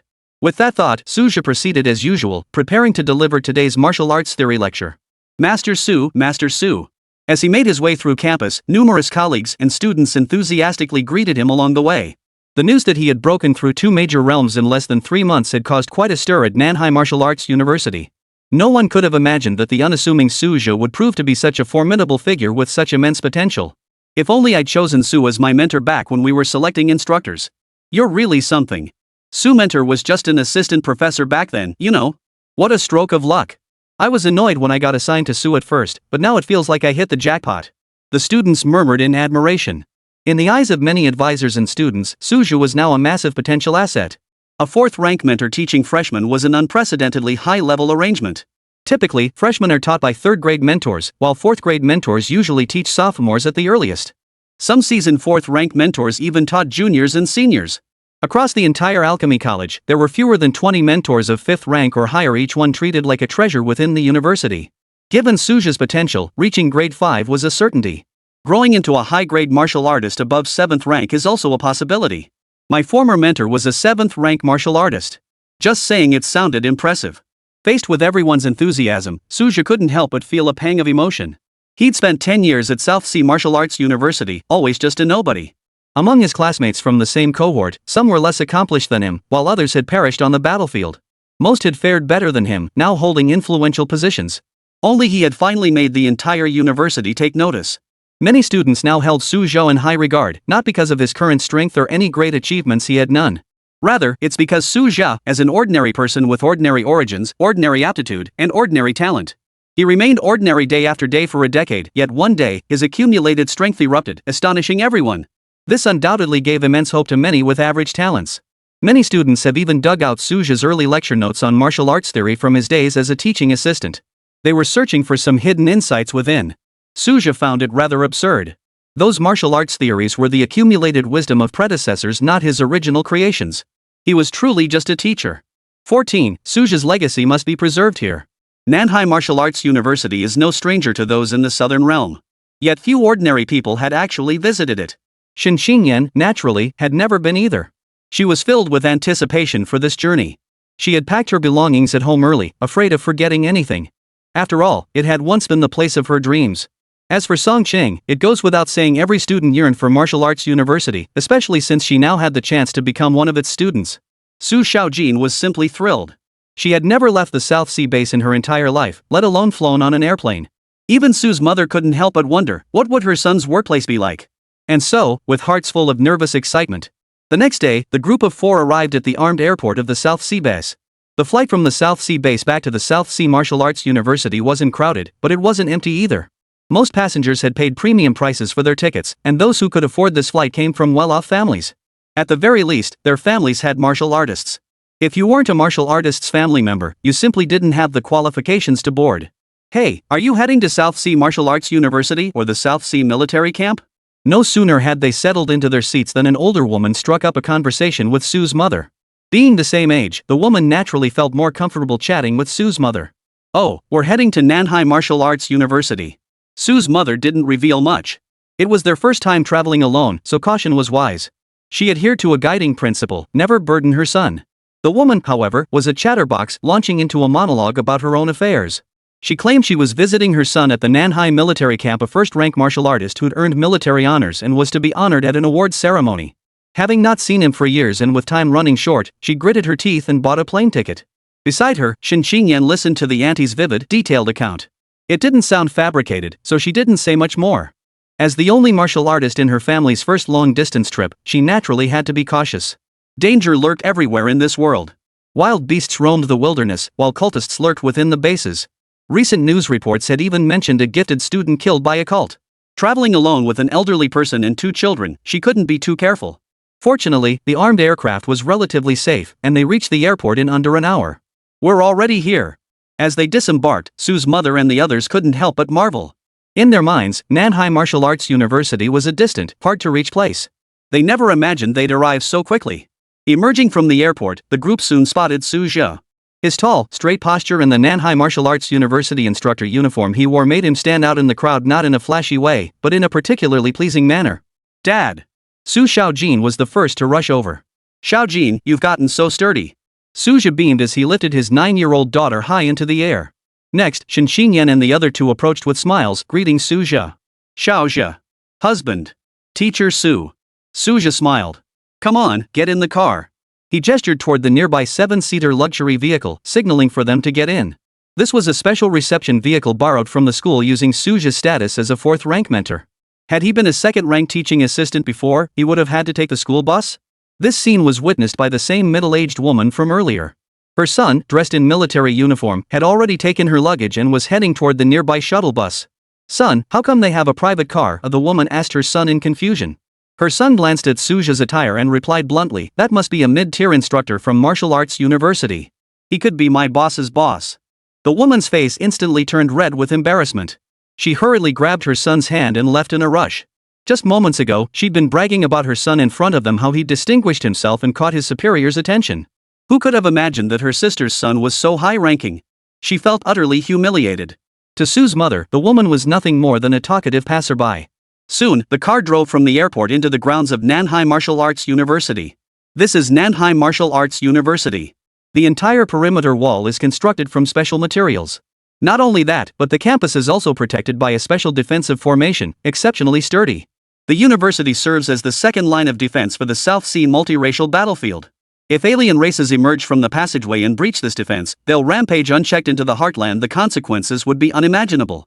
But there's no need to worry too much. It won't be easy for the alien races to breach the South Sea base or the gateway. Suja gave a brief introduction. Shin Xingyan and the others pressed their faces against the car windows, curiously observing the scenery outside. The journey took them from the entrance to the base all the way to the foot of Suja's apartment building. Professor Su, are these your family members? Professor Su, may I sit in on your class? Professor Su, could you take me on a field training trip? As soon as he stepped off the bus, several students came over to greet him. Suja smiled and exchanged brief greetings. Lately, far too many students had been seeking him out. These students weren't even under his supervision, yet they kept coming in droves. It was starting to grate on Suja's nerves. But to Shin Xingyan and the others, the scene offered a different perspective. So Suja was this famous and popular at school. They instantly felt a sense of pride and joy for him, basking in his reflected glory. Upon entering the apartment building, they discovered Suja lived alone in a luxurious 3-bedroom, 1-living-room flat. It was larger than their own homes at the Nanhai base. Shin Xingyan and Song Qing immediately sensed. The spiritual energy here was incredibly dense, far surpassing anything at the South Sea base. It was well known that the martial artist residential area where Shin Xingyan's family lived already had a higher spiritual energy concentration than other ordinary areas within the Nanhai base. Yet compared to Nanhai University and Suja's apartment complex, it was simply not on the same level. Long-term cultivation here would yield at least double the results compared to the South Sea base. Shin Xingyan couldn't help but marvel. No wonder everyone fought tooth and nail to get into martial arts universities. The advantage of spiritual energy concentration alone could create an insurmountable gap in cultivation progress. Unfortunately, she could only stay here temporarily. Shin Xingyan soon felt fortunate again. In this environment, breaking through to the late first rank would pose no obstacles whatsoever. Perhaps before turning 30, she could even become a second-rank martial artist. Now, her husband had built up his strength and was ready to unleash it. She could leave the outside world to him. Her greatest happiness lay in simply protecting her family. Meanwhile, Song Qing's mind was consumed by a single thought. I must pass this trial. I will stay here. I will stay here even if it kills me. 15. Enrollment, Shin Xingyan's breakthrough, and the return to the battlefield of 10,000 tribes. After a brief rest, Suja led his family on a tour of the university. South Sea Martial Arts University was vast beyond its basic facilities. It functioned as a small base. With every place Suji introduced, Shin Xingyan and Song Cheng listened with rapt attention. This martial arts university held extraordinary significance for them. Suja led his family to the faculty cafeteria for a bite. What impressed them most was the cafeteria's offering of exotic beast meat, not only delicious but also effective at boosting vitality. Student cafeterias also offered it, but it required contribution points to purchase. The cultivation conditions and resources at Martial Arts University were truly abundant.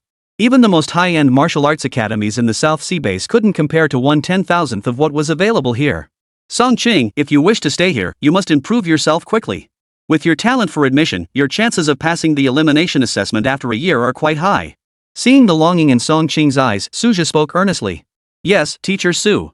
Song Qing nodded firmly, her eyes brimming with gratitude. Though she had become his goddaughter, the terms godfather and godmother still felt awkward to utter. Like her address for Shin Xingyan, she simply called him teacher. Afterward, Suja led the family to complete the special admission procedures for Song Qing. Passing by the dean's office, Suja made a point to greet Su Xingyan. Dean, this is my family. This is Dean Su of our alchemy college, who has always looked out for me. Suja offered a brief introduction, still feeling quite grateful towards Su Xingyan. Not only had he granted him a month's leave earlier, but he'd also secured Song Qing a special admission spot, a significant favor indeed. Su Xingyan didn't think much of it, it was all within policy guidelines, he'd merely expedited the process. He was actually hoping Suja would owe him more favors. That way, if Suja ever needed a favor in the future, he wouldn't be able to refuse. Hello, Grandpa Su. Song Cheng and Su Xiaojin, the two girls, one young, one older, greeted Su Xingyan warmly. Good, good, good. Su Xingyan smiled as he produced two gifts. Here are two spirit pears, they're absolutely delicious. Take them. The girls looked at Su Zhe, who smiled and nodded. Only then did they happily accept the gifts. Thank you, Grandpa Su. This old man has plenty of good things to give, he can afford to owe a little favor. But in Shin Xingyan's eyes, it was quite shocking. Spirit pears were a luxury item loved by all ages, worth over 1,000 spirit stones each. To just hand them out like that, what extravagance! It's nothing special. If little Su advances to a high-grade martial artist in the future, he'll have plenty of these fruit quotas, ha! Su Xingnian chuckled. Suja listened, smiling without comment. High-grade martial artist? As if that's so easy to achieve. Talk about brazen arrogance. Stepping out of the dean's office, Shin Xingyan couldn't help asking Suja, husband, Dean Su must be a high-grade martial artist, right? MHM. He was already a 7th-rank martial artist 10 years ago before becoming dean. His current cultivation level is classified. Suja replied thoughtfully. Truthfully, he too wanted to know Su Xingnian's true strength, but he simply couldn't see through it. Hearing this, Shin Xingyan and Song Qing couldn't help but show admiration on their faces. They had actually had the chance to meet such a formidable figure, and he seemed to hold Suja in high regard. This filled them with even greater excitement and pride. After a day of visits filled with surprises and rich rewards, the entire family was delighted. Even Su's mother was overjoyed, deeply gratified to see her son thriving so well at martial arts university. The next day, after finishing his classes, Suja devoted himself to teaching Shin Xingyan and Song Qing their cultivation practices. After advancing to the 4th rank, Suja could project his spiritual energy outward, allowing him to gauge a person's martial arts state with greater precision. He provided more precise cultivation guidance than ever before, hitting the nail on the head. This was precisely why 4th-rank mentors rarely taught freshmen or sophomores it was a waste of resources, like using a sledgehammer to crack a nut. With Suja's meticulous guidance and access to cultivation resources, both students progressed at an astonishing pace. While the three of them trained, Su's mother took Su Xiaojin sightseeing. Many instructors and students learned that Su Xiaojin was Suja's daughter. Some students even envied Su Xiaojin, thinking that with a father like mentor Su guiding her, her future martial arts path would undoubtedly be much smoother. Though the martial path primarily depends on talent and diligence. When talent is comparable, background and resources often determine how far one can go. Regardless of the era or how the world changes, this truth remains constant. Should Suja one day ascend to high-grade martial artist, or if another middle-grade martial artist emerged from the family, the Su clan could truly be counted among the martial arts clans. Of course, Suja, having awakened the system, would never have low aspirations on his martial path. Moreover, the martial path inherently carries an inescapable responsibility. 3 days later, Song Qing successfully passed the assessment for the special invitation slot. She officially became a freshman at South Sea Martial Arts University, joining the other new students for the start of the semester. Upon enrollment, she was assigned her own student dormitory and moved out of Suja's apartment. Song Qing was determined to push herself to the limit this year. She refused to let anyone think she'd gotten in through back channels, and she certainly didn't want to disappoint Shin Xingyan or Suja. Legally speaking, Song Qing was now Suja's daughter, part of his family. Her performance directly impacted Suja's reputation. Meanwhile, Shin Xingyan had finally broken through to the late stage of martial arts 1st rank. With Suja's guidance and resources now fully behind her, reaching the 2nd tier within 2 years was entirely within reach. After reaching the 4th rank, Suja's ability to acquire resources had significantly increased, and his support for his wife would also grow substantially. Shin Xingyan accepted every bit of Suja's assistance without hesitation. She understood that only by growing stronger herself could Suja feel more at ease. She refused to be a burden or a source of worry for him. Moreover, her daughter Su Xiaojin's martial arts education required a more powerful martial artist mother. Thus, on the 5th day of their arrival at Nanhai Martial Arts University, Shin Xingyan, along with Su Xiaojin and Su's mother, embarked on their journey back to the Nanhai base. After settling into his new role as an academic advisor for the semester, he was now replanning his entry into the South Sea multiracial battlefield. With 25 days left on his double combat power trial card, he wasn't about to waste this rare opportunity. He must seize the opportunity to slay as many wasteland tribes as possible, earning extra money while rapidly honing his skills in combat. This time, Suja still intended to focus primarily on hunting 3rd-rank targets. Since the system's doubled combat power didn't reflect in his cultivation base, he could disguise himself as a human newly entering the 4th rank. Against 3rd-rank wasteland tribes, he could crush them like cutting through butter. Even if he encountered 4th-rank beings from other races, he was fully capable of handling them. It wasn't that he didn't want to take on 4th-rank opponents, killing 3rd rank simply offered better value.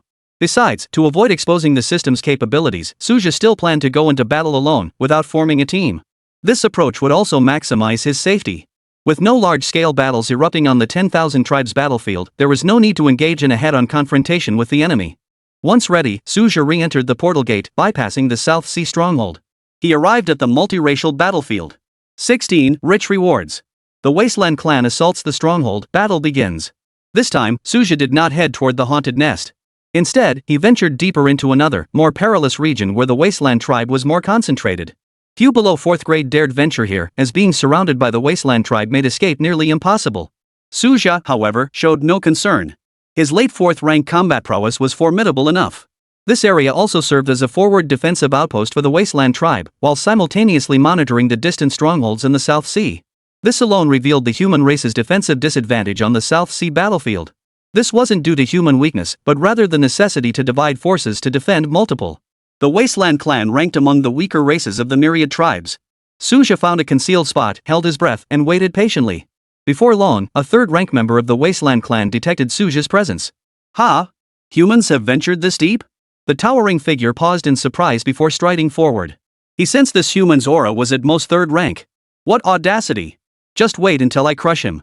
Yet the moment he drew near, Suja unleashed a fourth-rank martial aura, instantly pinning the opponent down, immobilizing him completely. Snap! Then, with a swift swing of his blade, he effortlessly severed the head of this Wasteland clan member. The man had no strength to resist, not even enough time to call for help. Not bad. This is how you fish for kills. Suja swiftly cleared the scene, maintaining his third-tier aura as he waited for the next target to take the bait. Sure enough, every Wasteland clan member lured by Suja charged forward defenselessly, intent on eliminating him. The outcome was always the same: they were killed in return. Suja effortlessly dispatched 7 or 8 third-tier Wasteland tribe members in a single day. Then he'd move on to another spot. This pattern continued for 8 consecutive days until his healing pills were nearly depleted, at which point Suja finally headed back home. Inside his storage ring lay nearly 50 corpses of third-rank Wasteland tribe members. Beyond the corpses and other raw materials, he also gathered a significant haul of weapons and medicinal herbs, valued at over 200,000 spirit stones. Battlefields are the best way to make money. Next time I'm short on funds, I'll just go on another sweep. After handing over his loot at the South Sea base, Suja couldn't help but feel a quiet satisfaction. With these spirit stones, his cultivation resources were secured for the foreseeable future. The only slight regret was that third-grade opponents rarely yielded anything truly valuable. The higher one advanced in martial cultivation, the less significant spirit stones became. Certain precious items were scarce even in the Academy's inventory, and there were restrictions on cashing them in. Many martial artists kept the valuable items they captured on the battlefield for their own use. Rare treasures like the spirit root fruit, which are hard to come by, are rarely traded for contribution points. After returning to the academy and attending classes for 2 days, realizing his resources were insufficient, Suja resorted to his old tricks and went out to gather more. This time, it took roughly 8 days and yielded 200,000 spirit stones. This should be enough. Next time, I'll hunt a 4th-grade beast. Just as he was thinking this, the battle alarm at the South Sea outpost suddenly blared like thunder. Woo woo woo woo. The deafening wail instantly captured every warrior's attention. Immediately after, a series of urgent calls blared from the loudspeaker. Emergency! Emergency! The Wasteland tribe's army is attacking the outpost. All warriors, mobilize immediately. Follow the outpost commander's orders. Begin defense. Begin defense. Suja froze for a moment. This wasn't the first time he'd encountered such a situation on the battlefield. Even the voice blaring over the loudspeaker felt familiar, clearly that of a high-ranking martial artist within the stronghold. 3 years ago, when he had just broken through to the peak of the 2nd rank, he had been lurking somewhere hunting low-ranking Wastelanders when he encountered a large Wastelander force charging the outpost. Back then, his strength was too weak. Not only could he not return to the outpost to defend it, but just showing his head could get him killed. He had endured alone in the wilderness for nearly half a month before finally escaping after the Wasteland tribe army withdrew.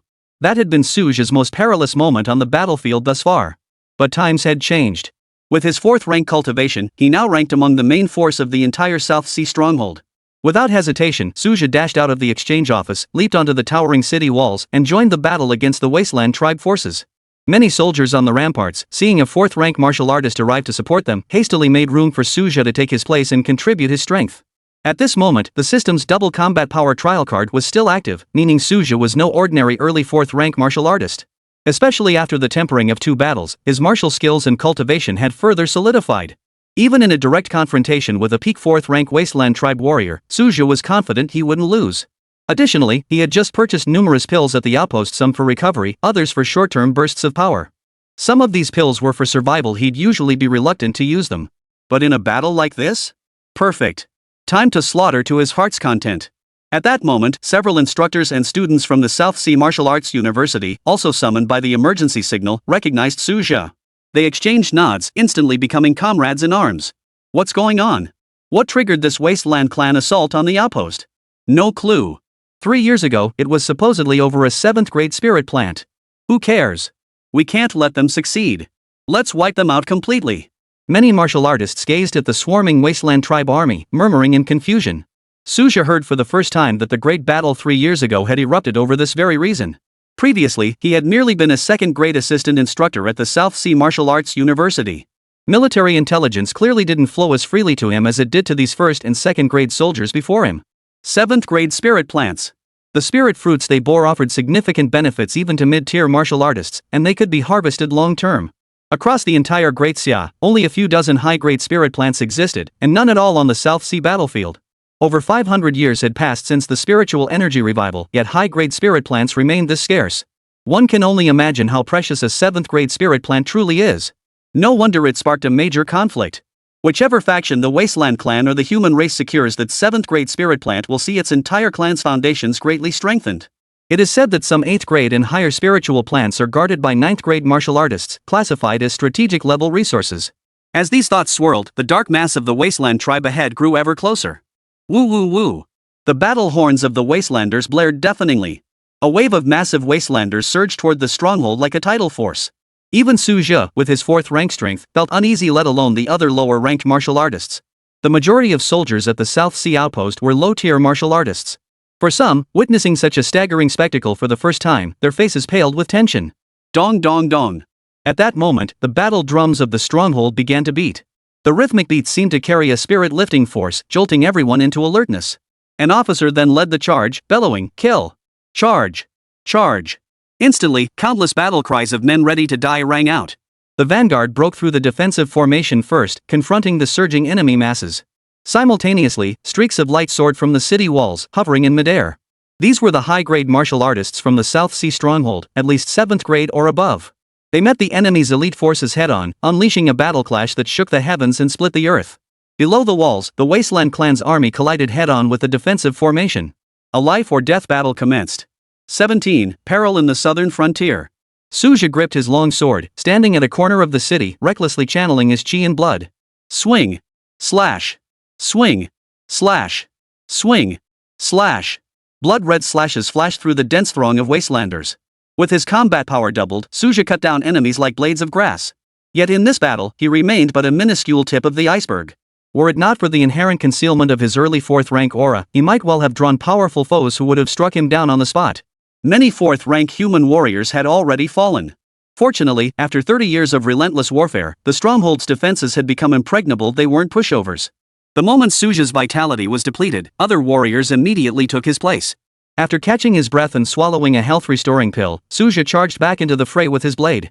He eased the defensive pressure on his comrades while simultaneously seeking opportunities to eliminate enemy lieutenants. Every warrior on the battlefield operated this way. As long as they weren't dead, they fought to the bitter end. For if the stronghold fell, the gateway behind it would be breached. If the gate fell, the alien races would invade the homeland. The consequences were unimaginable. In every battle, retreat was not an option. Fortunately, the stronghold held the defensive advantage, and various large-scale technological weapons proved immensely effective.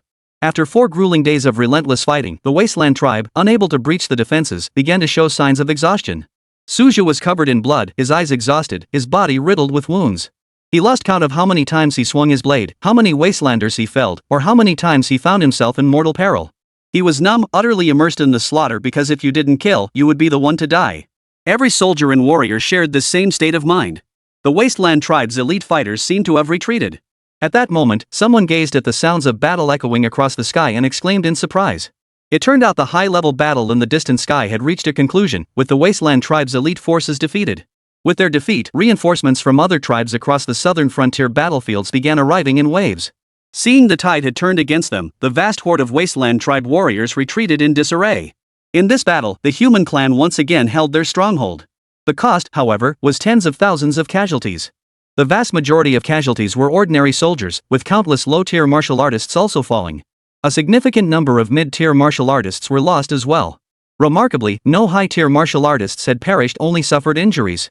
High-grade martial artists possessed astonishing vitality and numerous hidden cards. They weren't so easily killed. Phew! War may be brutal, but it's the best training for martial artists. Suja exhaled deeply, collapsing onto the ground. He bore multiple wounds, none life-threatening. After a brief recovery, he returned directly to the South Sea Martial Arts University. This battle yielded significant gains for Suja. Besides contribution points, he acquired numerous valuable materials. His greatest gain, however, was the profound refinement he felt in his cultivation. He was on the verge of breaking through to the mid-4th grade. He intended to enter seclusion for a period of intensive cultivation. Just then, he noticed a flurry of heated discussions popping up on the university platform. Multiple bases in the southern frontier are experiencing beast swarms? Surely it can't be just coincidence? Could it be that the beasts within the bases have established some connection with the alien races in the multiracial battlefield? That can't be possible, right? In this era of spiritual energy revival, nothing is impossible. This spells trouble. Seeing these messages, Suja immediately called home. Fortunately, the South Sea base had suffered minimal impact from this monster surge, and his family remained safe. The bulk of the human race's military forces were concentrated on the various multiracial battlefields, confronting the alien threat head-on. However, a formidable force remained stationed at the heart of the southern frontier's major bases. This force served two purposes: to combat wild beasts in the wilderness and to act as a backup in case alien races breached the passageways. Hearing Shin Qingyan confirm his family was safe, Suja finally exhaled in relief. As for whether the wild beasts and the alien threats in the passageways were connected, Suja couldn't dwell on it too much. Such critical matters would undoubtedly be thoroughly investigated by the Great Xia military. Matters at such high levels were beyond his current involvement. Upon returning to Nanhai Martial Arts University, Suja couldn't help but sigh. Without that combat power doubling experience card, I might have died in battle this time. The higher one's cultivation, the lower the probability of death strength truly reigns supreme. 3 days later, Suju emerged from seclusion in the training chamber. The combat power doubling experience card had just expired, and his combat strength returned to normal levels. This time, however, he had achieved his goal of breaking through to the mid-4th grade. Purely consuming resources for cultivation was nowhere near as fast as improving through combat, assuming one survived. For those martial artists who survived, this war would undoubtedly elevate their abilities. But Suja still had his system. A new month had arrived. Let's see what abilities I can draw this time. Suja murmured expectantly in his mind. Draw successful. Congratulations on obtaining one sleep cultivation experience card. It allows 5 times faster cultivation while asleep, valid for 1 month. Seeing this ability, Suja couldn't help but feel a surge of joy. Not bad, not bad. Finally, another cultivation acceleration ability. Moreover, it wouldn't waste time while sleeping. As long as resources kept up, his strength would skyrocket. Truth be told, martial cultivation isn't purely about speed. Insight into the martial way matters too. 5-fold acceleration was likely the system's maximum limit. Any faster would backfire. With that in mind, Suja wasted no time and headed straight to the Internal Affairs Department. He exchanged all his battlefield spoils from last time for ample cultivation resources. Kill contribution points, confiscated weapons and elixirs, alien corpse materials, combined, they amounted to a value of 300,000 spirit stones. Of course, Suja also set aside some spirit stones for Shin Qingyan and Song Qing to support their cultivation. For the next month, Suja immersed himself in relentless cultivation, day and night. By day, he attended classes, led students on wilderness training expeditions, and cultivated. By night, he accelerated his cultivation. And just as Suja continued his days of tuning out the outside world, focused solely on cultivation, the high command of the entire southern frontier of Great Xia convened a crucial meeting. Su Shaoxuan, the Grand Commander of the southern frontier, gazed solemnly at the commanders of various bases flanking him on either side. Shortly after the Wasteland clan attacked the South Sea multiracial battlefield, other multiracial battlefields in the southern frontier successively suffered assaults from alien tribes. Su Shaoxuan believed this was no coincidence. Rather, the major alien factions across the southern border's multiracial battlefields had established communication. If only 1 or 2 alien portals had erupted into major conflicts, the southern frontier could still mobilize sufficient forces to respond. But if a full-scale war erupts across the entire southern frontier, with the foreign tribes launching a joint assault on the strongholds, the situation will become extremely dire. Su Shaoxuan believed the recent attacks on several major strongholds were likely just a test. Testing the human race's southern border defenses while refining coordination among the various alien races. Another highly troubling factor was the possibility that the alien races had gained control over the beasts within the border. With an inside-outside attack, the pressure on the southern border defenses would multiply. We were caught completely off guard, suffering the loss of over 10,000 martial artists and hundreds of thousands of soldiers.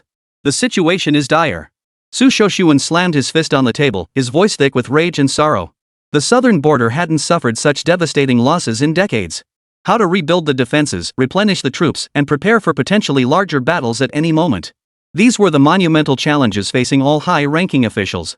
18. High-level meeting, Suja appointed governor of the South Sea? Inside the conference room. Alongside commanders from various multiracial battlefronts, several exceptionally powerful 9th-rank martial artists were present. The high combat prowess of 9th-rank martial artists forms the core of the Great Xia organization's leadership. Of course, the human race also possessed transcendent beings beyond the 9th rank. However, these pillars of the human race never reveal themselves or intervene lightly. Should a battle involving those above the 9th rank erupt, it would signify that the human race had reached a critical juncture of life and death. Those above the 9th rank bear an even greater responsibility, safeguarding humanity and pursuing breakthroughs to higher realms. Seated at one end of the conference table were two figures familiar to Su Jia.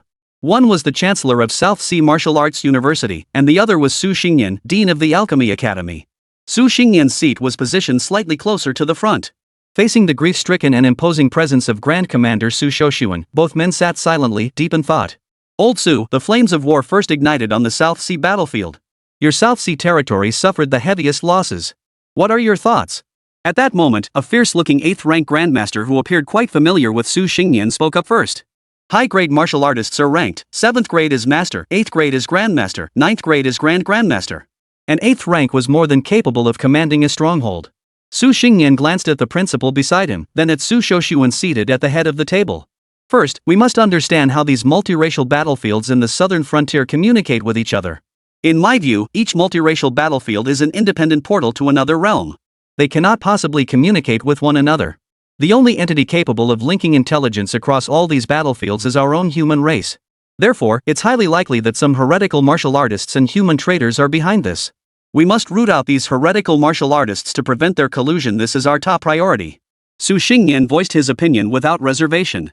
Though everyone inwardly agreed with this assessment, the possibility remained that a traitor sat among them. Someone had to break the ice. With Su Xingyan leading the discussion, others began to voice their opinions. Finally, Grand Marshal Su Shoshuan delivered the decisive order. Beginning today, launch a thorough purge of cult martial artists across all outposts and bases in the southern frontier. Restore order to the region. The attendees responded in unison. Su Shoshuan then proposed several resolutions based on the meeting's discussions. Additionally, expand the recruitment scope for martial artists in the southern frontier and increase the intake of regular soldiers.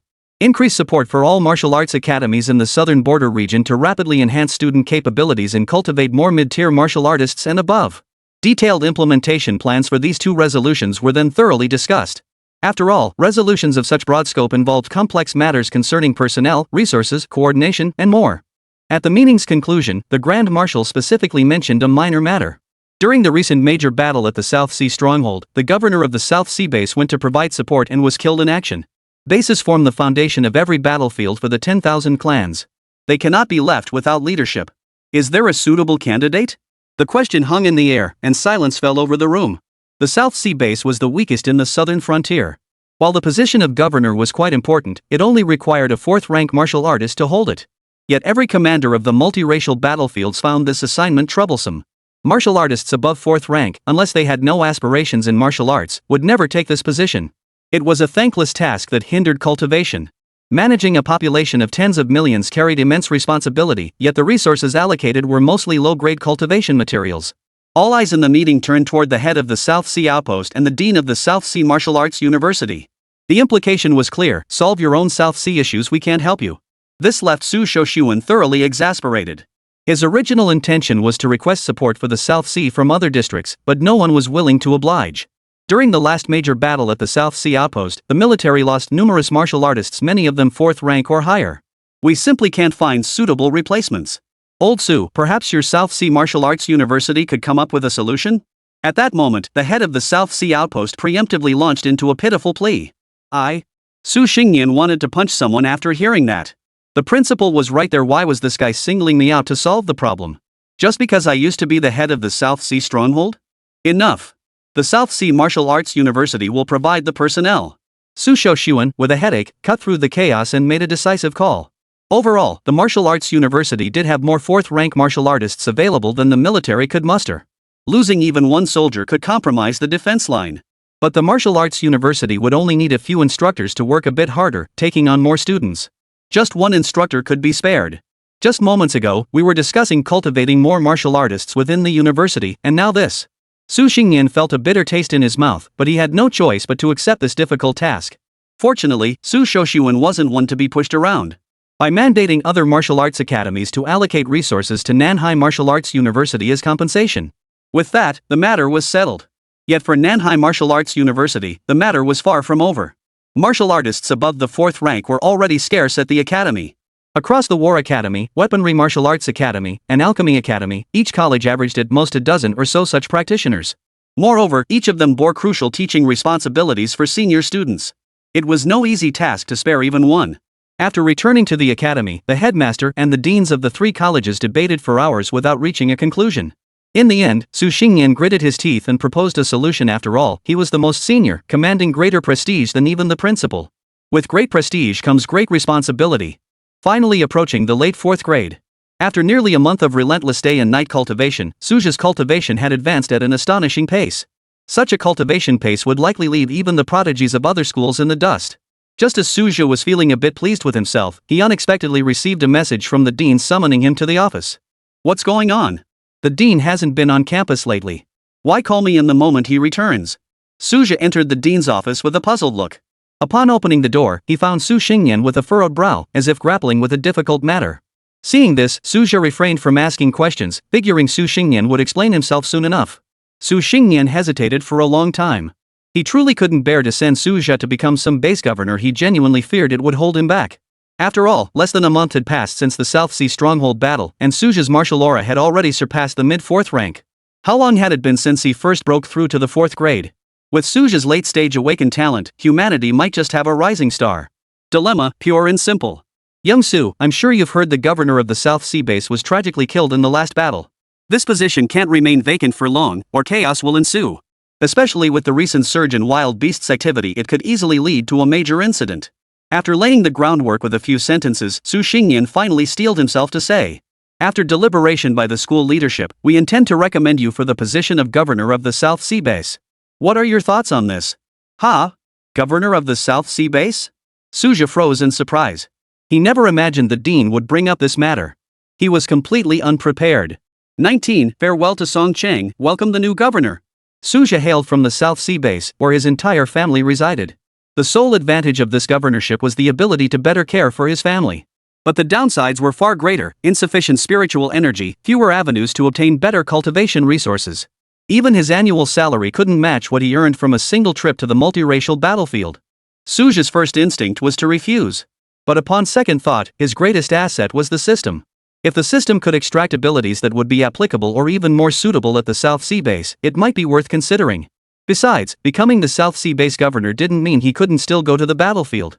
The main reason was Su Xingyan's kindness toward him, and this was the school's arrangement. He hesitated. "Dean, the cultivation environment at the South Sea base is truly subpar. I was hoping to push myself harder these next few years and strive to become a high-grade martial artist." Su Xingyan frowned. Suja's response was entirely expected. But he wasn't unprepared. He immediately launched into a heartfelt, lengthy persuasion, then offered Suja compensation. A large quantity of spirit stones and numerous high-grade cultivation resources would be gifted to him free of charge, provided he agreed to take up the post. After all, other martial arts universities in the southern frontier had allocated substantial funding resources. Redirecting a portion of those funds to compensate Suja was entirely reasonable. "I see." Suja calculated the resources Su Xingyan had promised. They would be sufficient for him to cultivate to the 5th rank. Thus, he reluctantly agreed. This would also count as a favor owed to him by the school, making things easier for him in the future when he needed assistance. "Su, you've worked hard. As soon as a suitable candidate is found, I'll transfer you back to the academy immediately." Su Xingyan patted Suju on the shoulder, his eyes brimming with gratitude. "Dean, you're too kind. I'm just a brick wherever I'm needed, that's where I'll be," Suja replied with a smile. Thinking big, aiming high, excellent. After that, Suja began preparing to take up his new post at the South Sea base. Truthfully, he had his own plans. If his cultivation were truly restricted, he had a way to return to South Sea Martial Arts University. That was to break through to the 5th rank as quickly as possible. Once his cultivation reached 5th grade, the university would certainly not squander such talent by keeping him at the South Sea base. After all, a 5th rank instructor was the most vital resource any martial arts university could possess. Before his departure, Suja made a special trip to see Song Cheng. After all, he was now Song Cheng's guardian, her nominal father. Song Cheng had fully immersed himself in the high-intensity life of Nanhai Martial Arts University. She got along well with both her mentor and classmates, and her cultivation never slackened for a moment. She understood that if she couldn't keep up, she might face mandatory expulsion after a year. Fortunately, at Nanhai Martial Arts University, where spiritual energy was more abundant, and with her mentor's meticulous guidance, Song Cheng's talent had been fully unlocked. Plus, Suja occasionally lent her a helping hand. Now, she was no longer at the bottom of her class as she had been at the beginning, but had risen to the upper middle tier. Of course, to avoid causing trouble for Su Jia, she never mentioned their relationship to anyone. Teacher Su! Song Ching exclaimed upon seeing Su Jia, her voice brimming with both joy and profound respect. Without Su Jia, she wouldn't be where she was today, a fact she would never forget. Your chi and blood have strengthened considerably. Aim to become a martial artist soon. Su Jia smiled warmly. I'll be returning to the South Sea base for a while. If you need anything at school, just call me. Here are some chi blood pills. Keep up the good work. I hope to see you back at school in a year. With that, Su Jia handed several pills to Song Ching. Thank you, Teacher Su. Song Ching accepted them without hesitation. She desperately needed these pills. Only by growing stronger could she better repay Su Jia and Shen Xingyan in the future. Everything was understood without words. After bidding farewell to Song Ching, Su Jia boarded the armed aircraft bound for the South Sea base. The governor's appointment had been finalized, granting him his own dedicated travel pass moving forward. Not only was it free, but it was also valid indefinitely. This could be considered one of the perks of being governor. That said, the privileges of a fifth-rank martial artist were in no way inferior to those of a base governor. His greatest hope upon returning to the South Sea base was that the system would grant him a powerful new ability. He also intended to use his brief time as governor to properly make up for a decade of neglecting his family. He had spent far too little time with his daughter, Su Xiaojin, missing many crucial moments in her growth. This time, he would make up for it in full, while also properly guiding her cultivation. Although Shen Xingyan had always devoted herself to her martial arts initiation, she could never match the expertise of her own fourth-rank instructor. Before returning, Su Jia hadn't informed his family. First, the appointment had indeed been rather sudden. Second, Su Jia wanted to surprise his family with a grand revelation. Nanhai Base Airport. Li Chenggang, a late-stage third-rank martial artist, had served as deputy governor of the South Sea base for quite some time. However, since the governor's sacrifice last month, he had been acting in the governor's capacity. Yet, with his cultivation only at the third rank of martial arts, many within the base did not respect him. This was especially true among the other third-rank martial artists. Truthfully, if not for orders from above, Li Chenggang would have reluctantly accepted this acting governor role. It was unbearably uncomfortable. He hoped more than anyone that higher-ups would send a governor who could command respect. But Li Chenggang had heard it all: no martial artist above fourth rank was willing to come, making every excuse to avoid it. This left Li Chenggang deeply disheartened. The position of governor, so deeply respected and coveted by base administrators like them, was being shunned by others. Where could they even begin to make sense of that? Fortunately, the South Sea Martial Arts University had finally stepped in and sent someone to take the post. The new governor is finally coming. Li Chenggang breathed a sigh of relief. Indeed. Zhao Hongchuan, the commander of the guard squadron, couldn't help but echo the sentiment. Both men were natives of the South Sea base. Having cultivated to the third rank of martial arts, they were already outstanding figures among men. Back in the day, neither had gained admission to the martial arts university. Instead, they came from generations of martial arts academy backgrounds. It was only with the martial arts academy's support that they had reached their current level in martial arts. Yet breaking through the third grade to become a middle grade martial artist felt harder than climbing to the heavens. Both had been stuck at third grade for at least a decade, still far from reaching the peak of that tier, let alone breaking through to fourth grade. As the two most powerful figures in the South Sea base these days, the pressure on them lately has been immense. Though they breathed a sigh of relief now, a lingering unease still gnawed at their hearts. I wonder if the new governor will be easy to work with.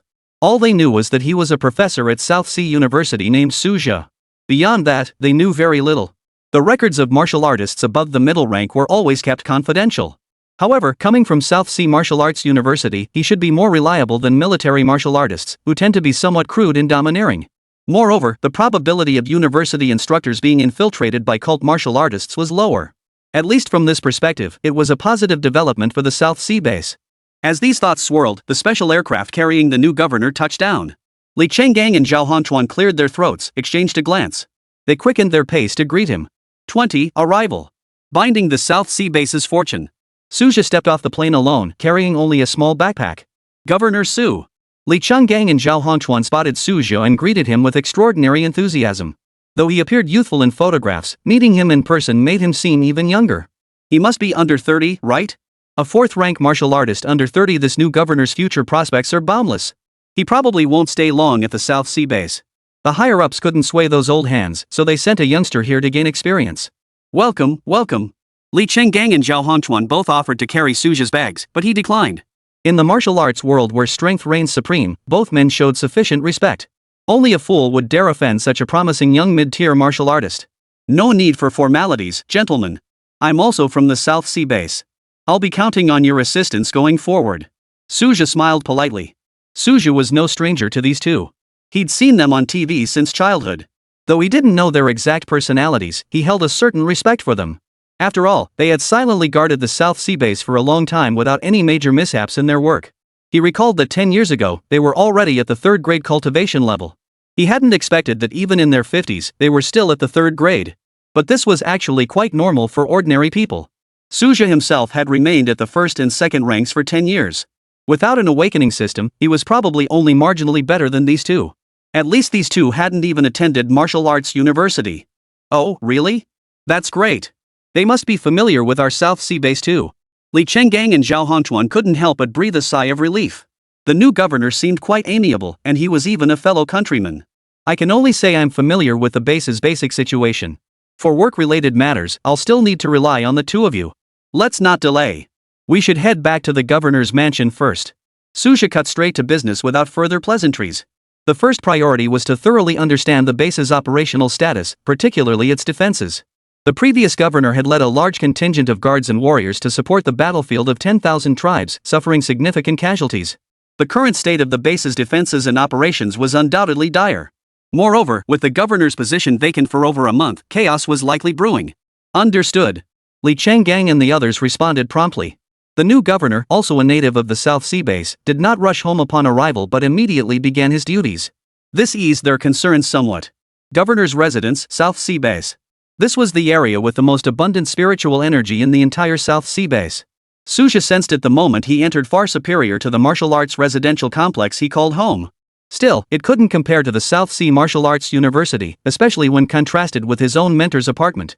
Nevertheless, the facilities and services were clearly superior and more luxurious. After all, as the most powerful figure in the base, it couldn't afford to look too shabby. After a brief look around, Suja proceeded to the governor's office to inquire about the base's affairs. Governor Su, the South Sea base currently has a total of about 100,000 guards. Among them, there are less than 2,000 martial artists left, and most of them are only first-rank martial artists. There are only 362 second-rank martial artists, and less than 50 third-rank martial artists. Compared to before, we've lost nearly a third of our forces, placing immense pressure on our defenses. Not only that, but due to the enormous compensation for fallen soldiers on the multiracial battlefield, the base's finances are now facing major problems. Additionally, Li Chenggang reported all the details without reservation. His words carried a hint of resentment toward the former governor. The former governor had been a compassionate leader who understood the people's plight, but he was overly generous and gentle. The base's financial situation had always been precarious.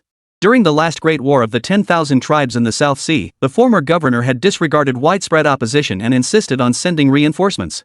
Even though no such order had ever been issued from above. The former governor had declared, "What does it matter if there's no order? Does the absence of an order mean it's solely the military's responsibility? The South Sea battlefield is in dire straits, and our South Sea base bears the brunt of it. Defending our homeland is everyone's duty. As martial artists, how can we retreat?" The former governor did indeed die a heroic death, but he left behind a complete mess for Li Chenggang and the others to clean up. Listening to these reports, Suja felt his head spin. When he'd reviewed the South Sea base's operational reports earlier, he'd braced himself for difficulty. But upon actual engagement, he discovered it was even more difficult than imagined. Regardless, the work must continue. After a moment's thought, Suja made some adjustments to the plan he had prepared earlier. He directly instructed Li Chenggang and Zhao Hongchuan. The top priority is to stabilize morale at the base. Keep things calm. Notify the television crew to come to the governor's mansion immediately. I will deliver a live address in 1 hour. A leaderless group is most prone to chaos. I'll give everyone a reassurance. Understood, Governor. Li Chenggang and Zhao Hongchuan promptly acknowledged the order. The new governor truly had some tricks up his sleeve and he moved with lightning speed. This approach proved most effective. After they left, Suja wasted no time and called Su Xingyan. No hidden agenda, just seeking more backing. All right.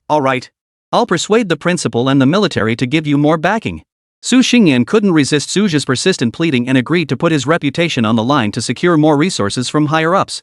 He feared Suja might slack off since he'd been forced into the governor role. Since Suja was so willing to work hard, what reason did he have not to support him? What was a little face worth anyway? Still, Suja knew the gap remained vast. He'd just have to take things step by step. If all else failed, he'd simply pool his personal resources for public use. After all, they were subsidized by other martial arts universities anyway. As for his own cultivation, he could only pin his hopes on the system. With that thought, he noticed the system had refreshed. Without hesitation, Suja drew his new monthly ability. Draw successful.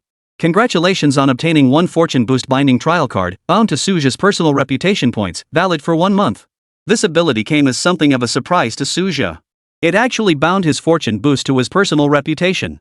Given Suja's current position as governor, his fortune would only increase if he governed the South Sea base well and earned strong reputation among its people. Fortune was a precious commodity, almost a divine necessity for the chosen one. Not only could it avert misfortune, but it might also grant martial arts insights or even sudden enlightenment.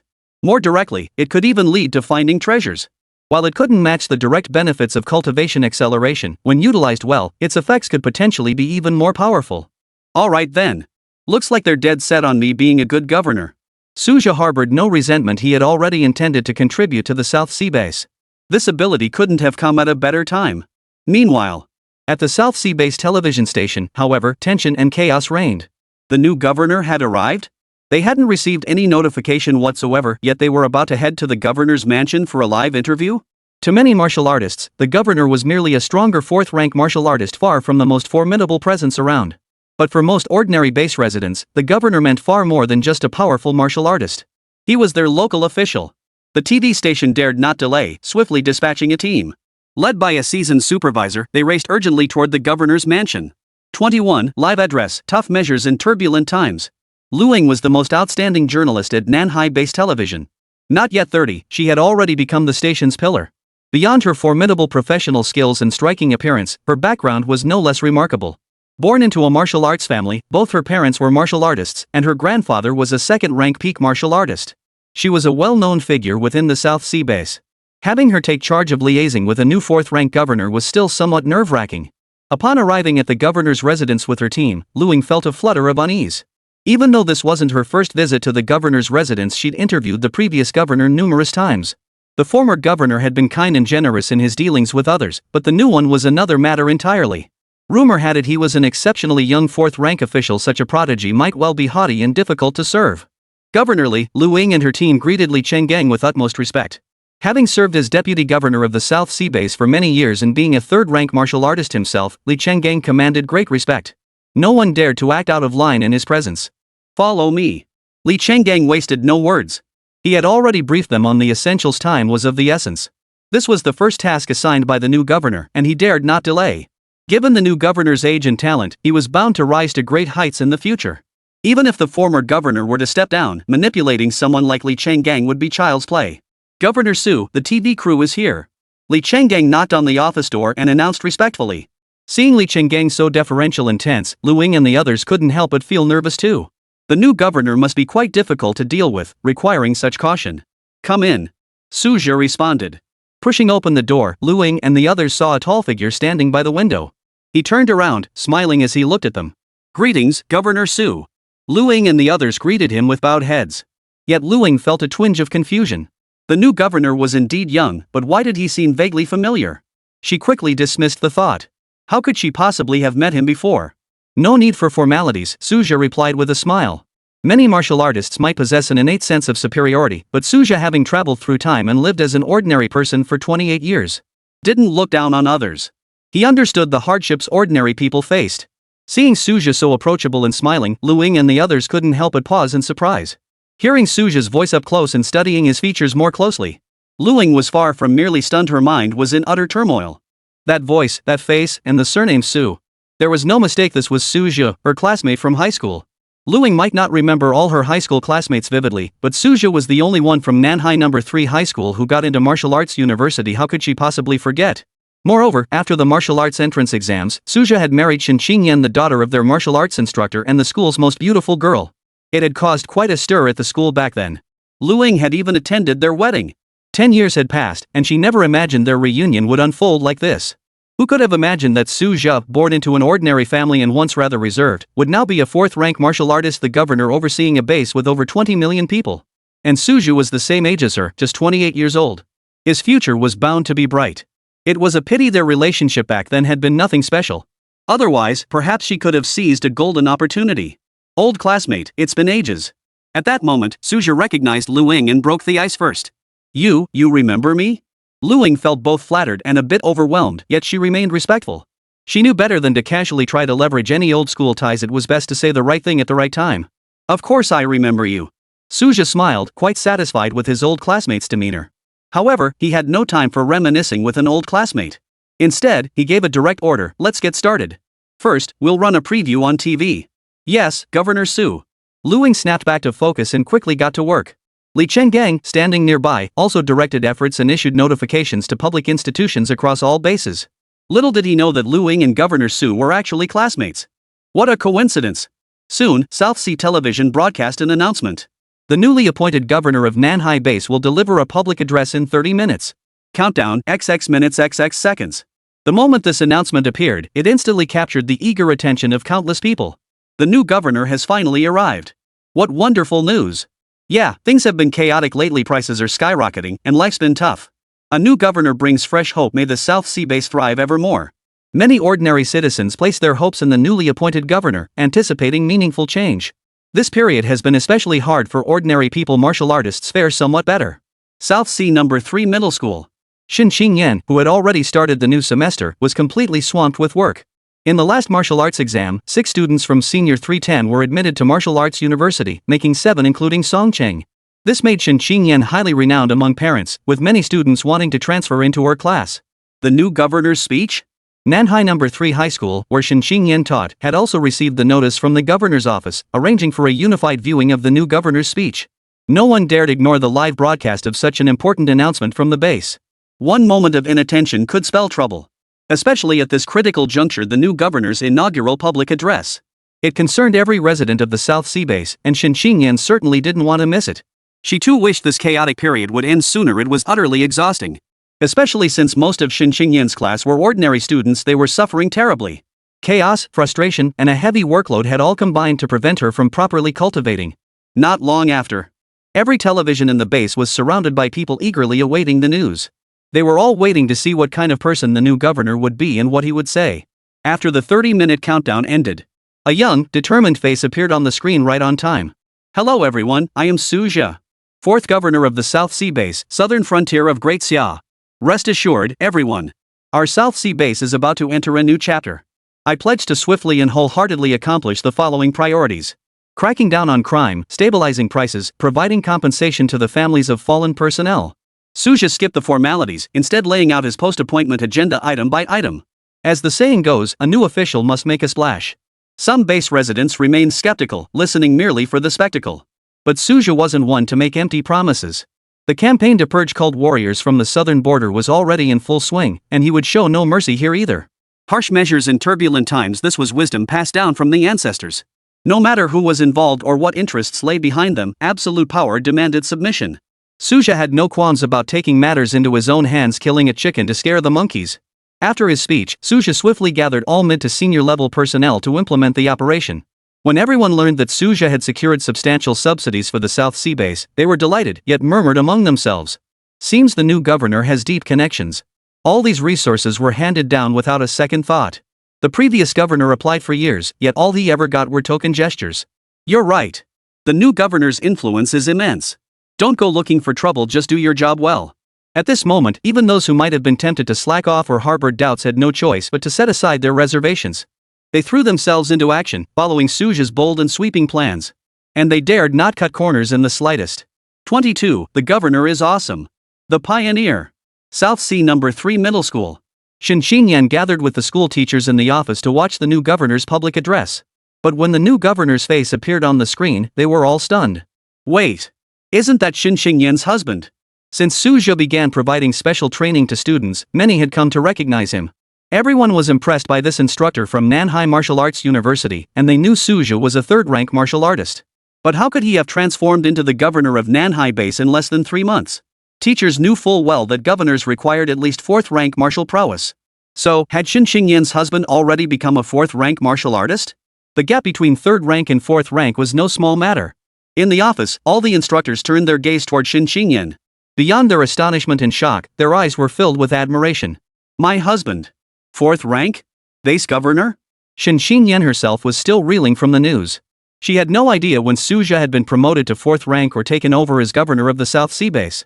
When she last visited the South Sea Martial Arts University, she hadn't heard anything about this. All she knew was that Suja had spent a long time in the 10,000 Tribes War, and after the great battle ended, he had devoted himself entirely to cultivation. Even in her occasional contact with Songqing, he hadn't mentioned it either. Regardless, this was an immense surprise for Shin Qingyan. Her husband's cultivation had grown stronger, and they could meet frequently at the South Sea base. Nothing could be better. Similar to the situation at Nanhai No. 3 Middle School, while not many people recognized Suja within the base, there were some who did. For instance, his former classmates in Shin Qingyan's family.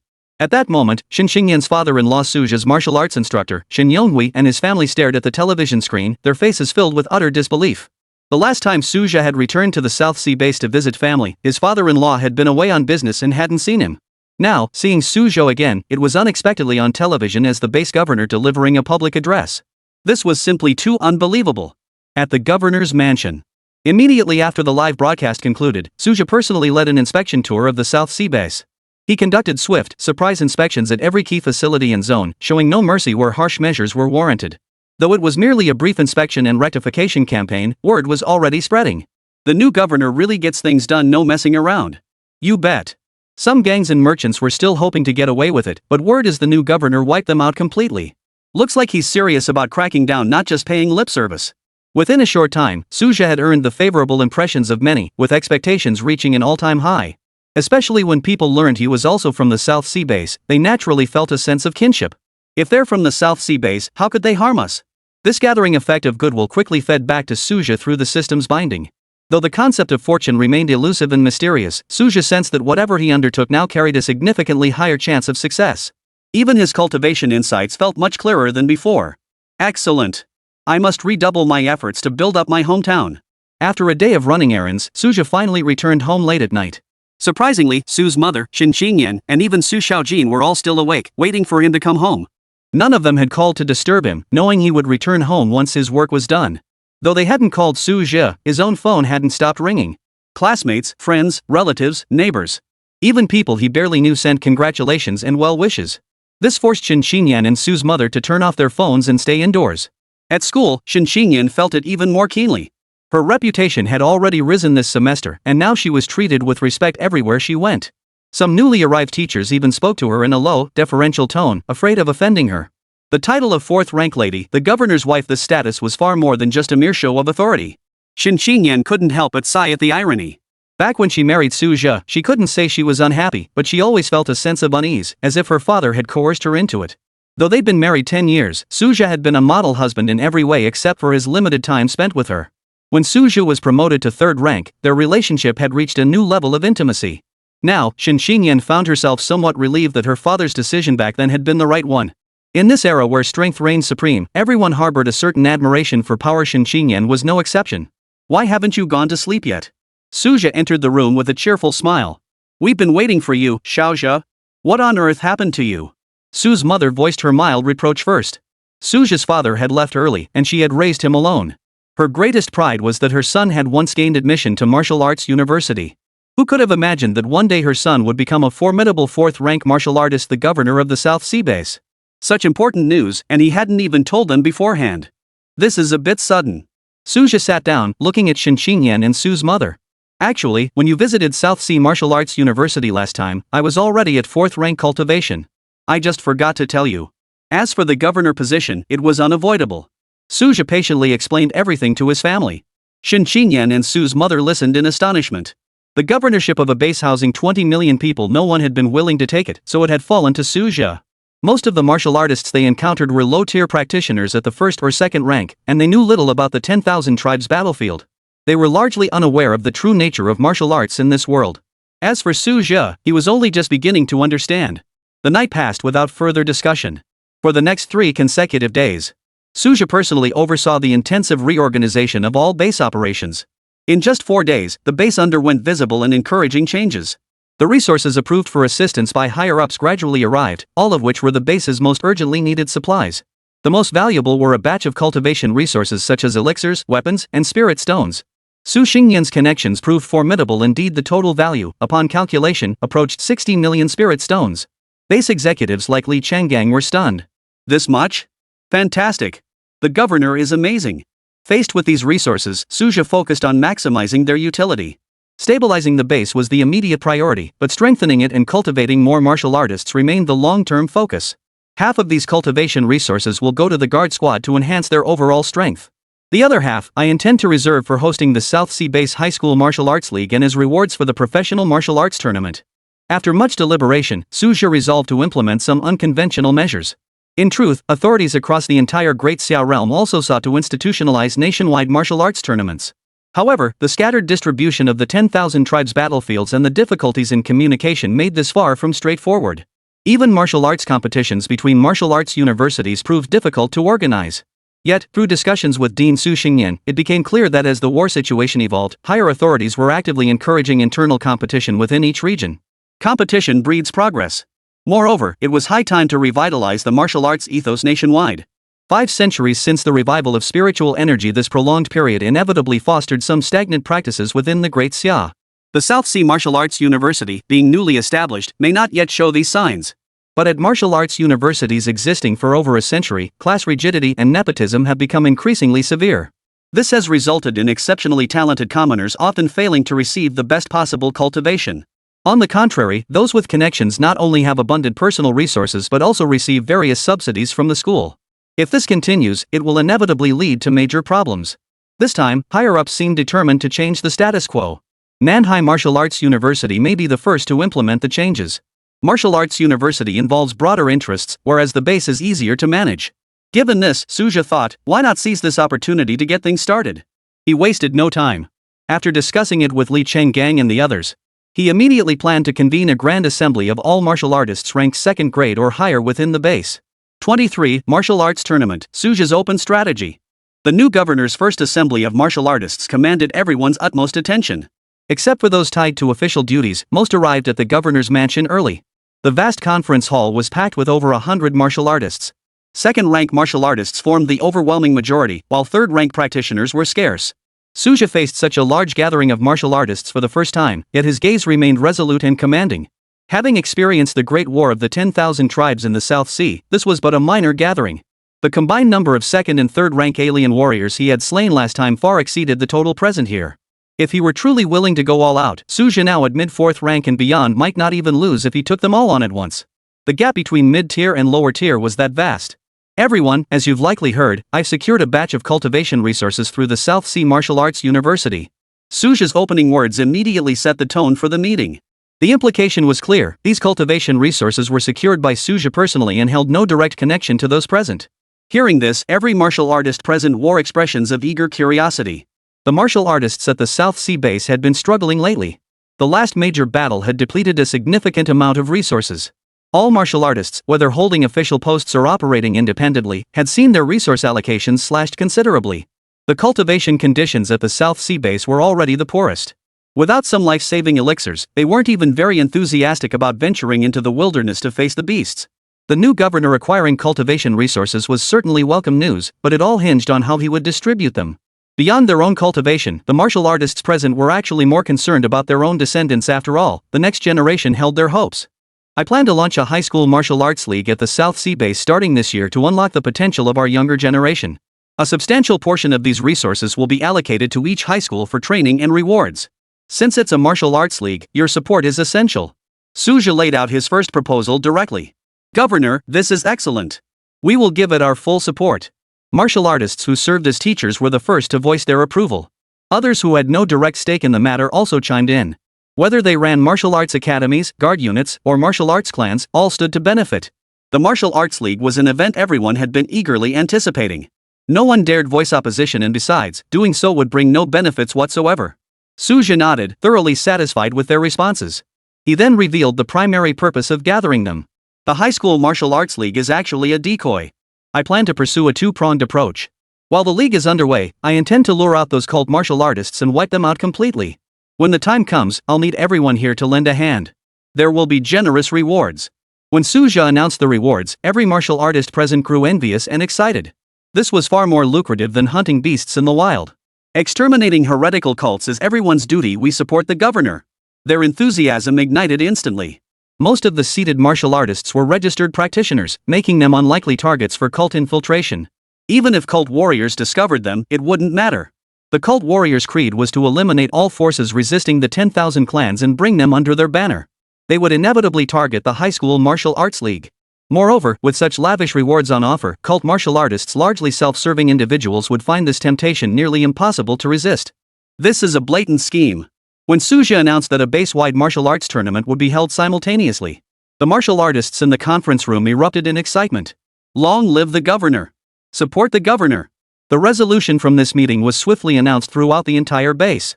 This news thrilled many, excitement inevitable. The most excited were undoubtedly the students from the academies. Where else could they normally compete for such generous rewards? Though the competition was fierce, it at least gave outstanding students a fair chance. Moreover, it offered a chance to gain combat experience and hone their martial skills. The tournament for social warriors was also widely praised and eagerly anticipated. First, the rewards were generous. Second, what warrior wouldn't want to prove themselves and hone their skills? The new governor has made a grand gesture, truly a virtuous deed that will benefit future generations.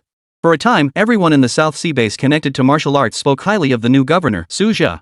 Unable to resist the enthusiasm of her fellow instructors, Shin Xingyan personally called Suja. She inquired about the high school martial arts league. After all, the teachers from the various high schools within the base were the ones most concerned about this matter. Yes, we're going all out.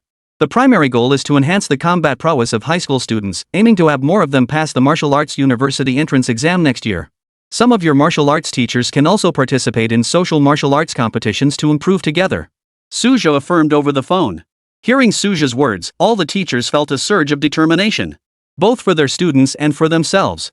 Overall, the series of policies Suja had introduced were receiving a very positive response. The most immediate sign was Suja sensing a distinct shift in his own fortune. His understanding of martial arts often brought moments of sudden clarity. This had never happened before. However, the current major incentive measures, whether supporting the Guard Squad, the High School Martial Arts League, or the Social Martial Arts League, provided the greatest assistance to martial artists. Within the base, ordinary citizens could only perceive tangible benefits like reduced chaos and stable prices. Gaining broader public recognition would likely require further effort. Take it slow, you can't rush things. Suja harbored no impatience for instant results. He would focus first on organizing the martial arts competitions properly. 3 days later, after intense and efficient preparations, the High School Martial Arts League commenced in full swing. Nanhai Television arranged for full coverage of the event. Wow, this is a high school martial arts competition? It's actually pretty exciting. Absolutely. Though these high schoolers may lack peak physical strength and have limited combat experience, their fighting spirit is truly moving. Damn, this competition's got me all worked up. Go, go, go. Watching the match unfold on TV, everyone shared their enthusiastic reactions. Especially the parents watching live, they were practically more tense and excited than the competing students themselves. As the competition progressed, everyone noticed significant differences in skill levels among the high schools. School administrators were particularly focused on this, as the top 3 schools would receive greater rewards. Of course, even the last place school would receive a reward of 1,000 spirit stones. This was no small sum. For a 4th-rank cultivator like Suja, including his mentor's salary, it barely amounted to over 1,000 spirit stones. For high school students, receiving 10 spirit stones monthly for cultivation expenses was considered quite affluent. The individual rewards for this high school martial arts league were particularly eye-catching. After internal selection, each school would have 30 contestant slots, 30 from each grade, from freshman to senior year. All participating students will receive a reward of 20 spirit stones. The overall league is divided by grade level, with rewards for the top 100 students. The champion of the senior class receives a staggering 10,000 spirit stones. This reward amount is enough to make even a second-rank martial artist drool. For martial artists who shied away from the battlefield, 10,000 spirit stones were no easy feat to earn. The governor's office announced the total prize pool for the school and society martial artist competition, exceeding 1 million spirit stones. Of course, some prizes were awarded in the form of even more precious elixirs. This figure stunned everyone. Anyone who dares to lay a finger on these reward resources will be executed without mercy. Before the event began, Suja had issued a strict order. Such a vast sum of wealth was bound to tempt some to lose their minds and seek personal gain. Suja wasn't afraid of anyone daring to do so. At worst, they'd just have to try and die. Suja had specifically entrusted Su Xingyan to imprint these resources with soul-binding marks. No one below a 7th-rank martial artist could ever erase those marks. 24. Suja's new move, indirectly distributing funds, a legacy of merit. The High School Martial Arts League was in full swing at the South Sea base. Suja's fortune continued to rise daily. Reassuringly, by the 3rd day of the tournament, numerous businesses had spotted the commercial opportunities. They rushed to request sponsorship and advertising opportunities. Among them, those selling elixirs and martial arts academies were the most enthusiastic. Suja was more than happy to oblige. From the very beginning, Suja had never intended to hold just 1 or 2 tournaments. He aimed to make it a regular event. With these merchants' financial injections, the martial arts tournament might become self-sustaining within a year or two. Even without significant funding from the base, it could operate independently, creating a virtuous cycle. Suja also had no worries that the next governor would cancel the tournament after he stepped down. After all, internal competition to regulate martial arts practices was an inevitable trend. Who would dare swim against the current? Moreover, once a policy gained widespread support, halting it would prove far from straightforward. The most crucial factor was that Suja could only step down as governor under one circumstance. That would be when his own strength grew significantly, at least to 5th rank or above. At that point, his authority would expand, making many matters far easier to manage.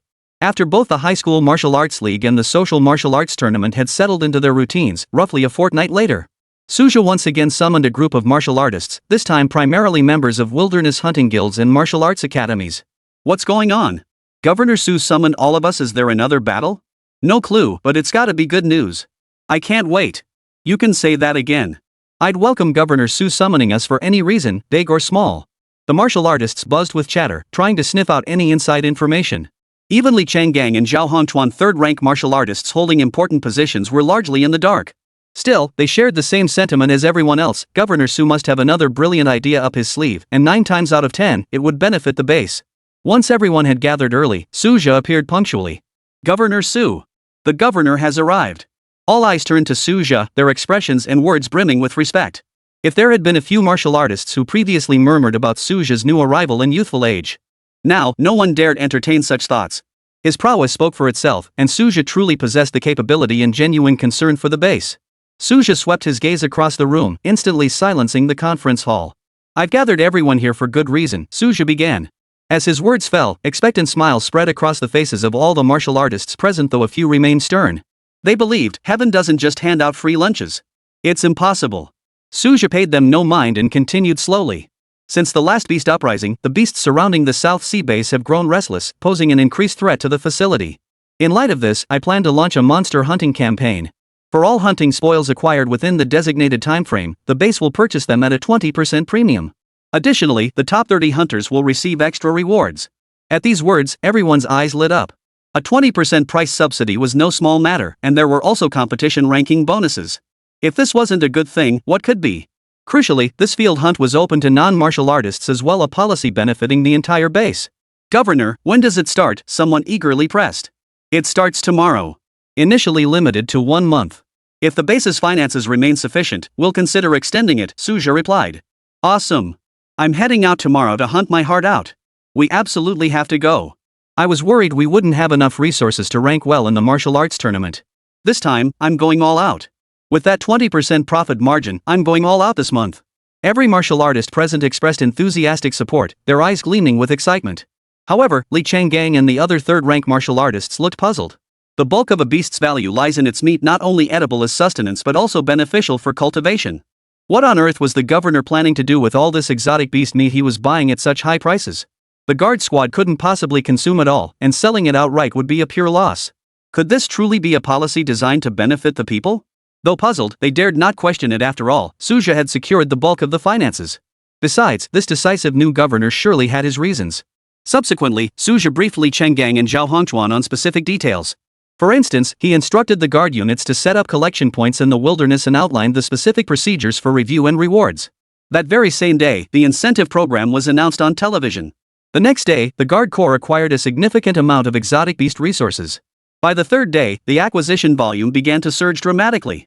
On the fourth day, Suja had the television station broadcast a new announcement.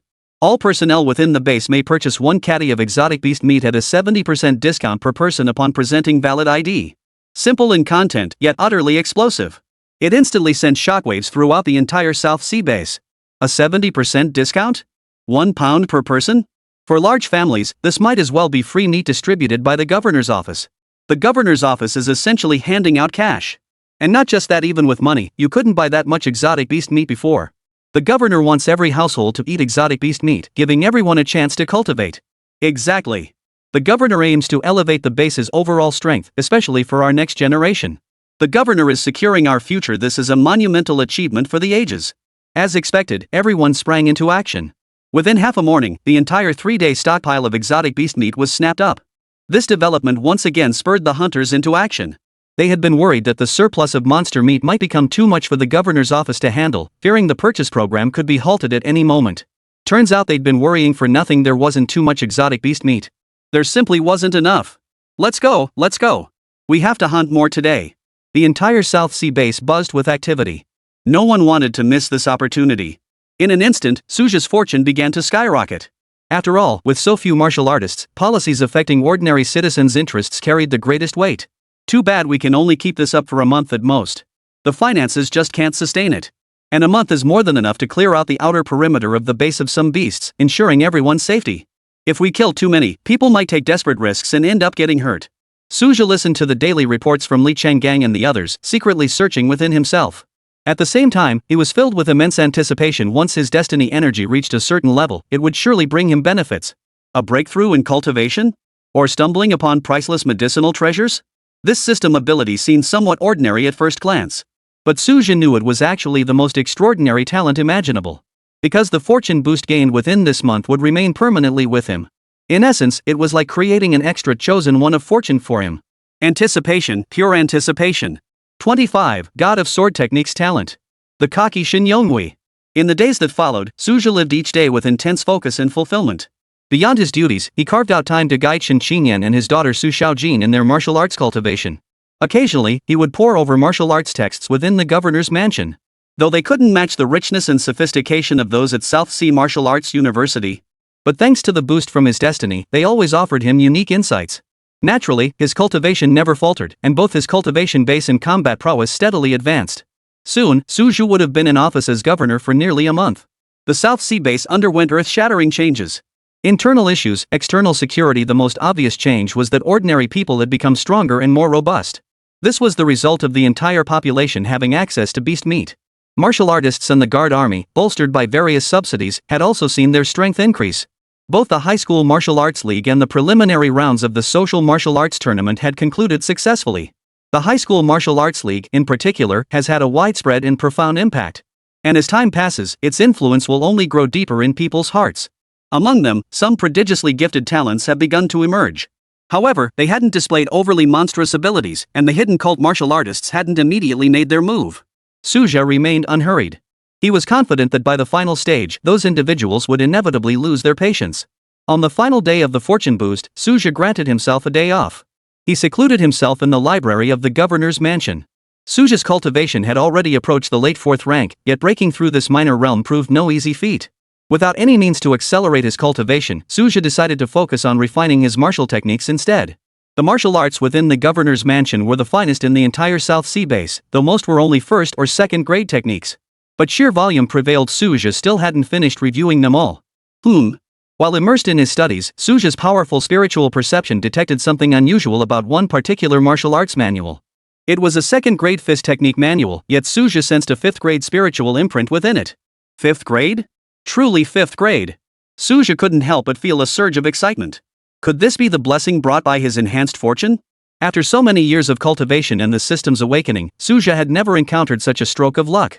Without further thought, Suja began attempting to connect with that mental imprint, relying on his deep 4th-grade mental power. After spending nearly an entire half-day studying and interacting with it, Suja was even more astonished. This is actually cultivation insights left behind by a 6th-rank martial artist. Though the martial arts texts themselves were somewhat dated, they were undeniably 6th rank. 6th-rank martial artists represented the pinnacle of mid-tier practitioners, a rarity even within the entire South Sea Martial Arts University. Those who left behind cultivation insights for others to study were even rarer. Nanhai Martial Arts University had such records, but without being at the level of a vice dean or having made outstanding contributions, one would never have the chance to access them. After all, this touched upon certain secrets of a 6th-rank martial artist. Suppressing his inner excitement, Suja quickly immersed himself in absorbing the essence of those cultivation insights. This immersion lasted a full 3 days. This forced Suja to temporarily delegate matters to both Li Chenggang and Shin Qingyan. As the base's governor, Suja no longer needed to handle every matter personally, but he couldn't simply vanish for 3 days without explanation.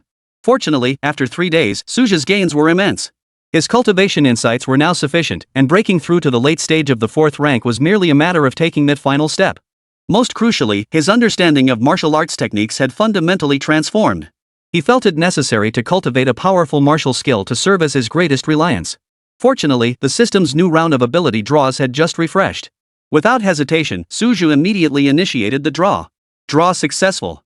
Congratulations on obtaining one Divine Blade Technique Talent Experience card, valid for 1 month. This was the first time Suja had drawn such a specific system ability. God of Sword Techniques, maxed out talent. It was tailor-made for his sword combat skills. In an instant, his understanding and mastery of sword techniques in his mind suddenly felt like a breakthrough.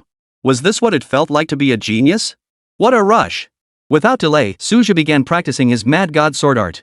The individual moves hadn't changed much, but the insights and combat power they now contained were incomparable. Not bad. My blade, it's awesome. A smile spread across Suja's face as he stepped out of the training room in the governor's mansion. He wanted to continue his secluded training, but today was the day he'd promised Shin Qingyan he'd visit her father's home.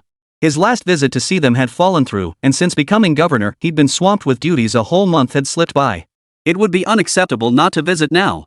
Setting aside his role as father-in-law, Shin Yonghui was also his mentor. Back in high school, when Suja couldn't even afford the most basic chi blood pill, his father-in-law had generously supported him. This gratitude was one reason Suja had accepted the marriage in the first place. Even when no one believed in him back then, when his talents seemed mediocre, his father-in-law stood by his judgment. Since Suja's promotion to 3rd grade, his circumstances had improved significantly, especially after reaching 4th grade. He had often asked Shin Qingyan to provide additional support for his father-in-law. After all, his father-in-law was a first-rank martial artist, and at over 50, he wasn't particularly old. Martial artists enjoyed longevity. Reaching 100 years was commonplace. Those of higher ranks were said to live even longer. Suja dearly wished his father-in-law could also break through his cultivation and live beyond 100 years. But Shin Yonghui, as a retired martial arts instructor, clung stubbornly to his principles. If Shin Qingyan offered even a little extra, he refused it. A man of principle, a stubborn old curmudgeon. In a martial artist residential complex at the South Sea base. Learning that their daughter and son-in-law were coming, the Shin Yonghui family was bustling with activity. Whenever Suja visited family before, he'd always stop by the Shin residence. While the Shins always welcomed him warmly, they certainly weren't this flustered or making such a grand fuss. Times had changed. Their son-in-law Suja was now the governor of the South Sea base. How could they have ever imagined such a day would come? Even Shin Yonghui, who had always held Suja in the highest regard, hadn't foreseen this. His admiration had always been rooted in Suja's character. Thank goodness I arranged their marriage so long ago. Otherwise, we wouldn't have this wonderful occasion today. Lately, Shin Yonghui couldn't stop bragging to others, boasting about his son-in-law and his own discerning eye. Especially in front of his wife and 2 eldest sons, a triumphant slap in the face. Back when the marriage was arranged, Shin Yonghui's wife and 2 eldest sons had been the most vocal opponents. Yes, yes, yes. You really have good judgment, Dad. The 2 sons and their wives dared not argue back, only nodding in agreement. Even Shin's mother fell silent. She had been the most vocal opponent of the marriage back then.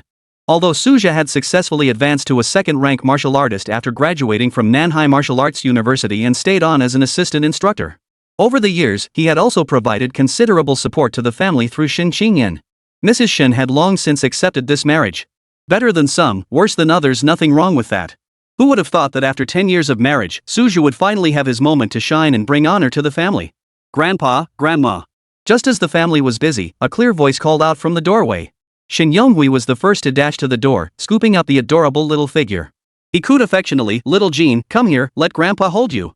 Though Su Xiaojin was already 9 years old, she was adorable yet sturdy, definitely past the age for being carried. But what could they do? Shin Yonghui was so delighted and proud. 26, Martial Arts Realm, Yilinger? Shin Xingyan was also in high spirits today. She still remembered how, right after their wedding, whenever she visited her parents' home, her sisters-in-law never gave her much of a warm welcome. Things only eased up when Suja advanced to a first-rank martial artist during his sophomore year. By the time Suja became a second-rank martial artist in his senior year and Shin Xingyan herself attained first-rank status, even supporting the Shin family financially. Only then did her sisters-in-law's attitudes completely change. Some things aren't so easily forgotten.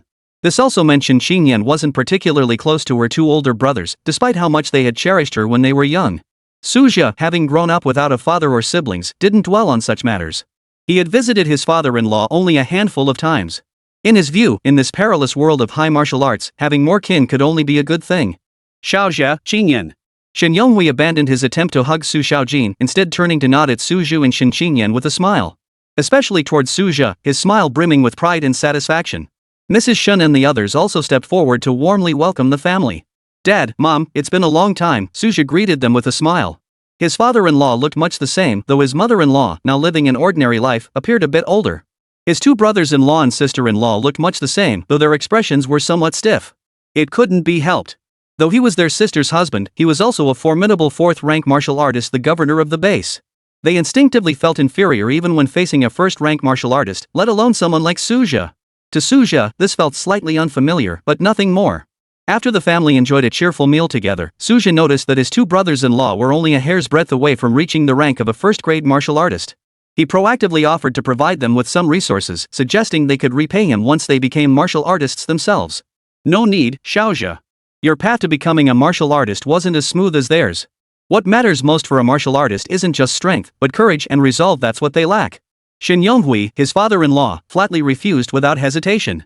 This left his two brothers-in-law feeling somewhat resentful, yet they dared not say more. Seeing this, Suja didn't press the matter. He actually agreed with his father-in-law's viewpoint. To become a warrior meant stepping onto the battlefield. Without the right mindset, one might die faster or become a liability to comrades, hardly a desirable outcome. After leaving his father-in-law's home, Shin Xingyan linked her arm through Suja's. She smiled at Suja and said, "Husband, my father declined your offer earlier because he's already given up on my two brothers. Instead, he places greater importance on my younger nephews. He's saving his goodwill for the future. You're still young now. Who knows how much greater your achievements might be in the future.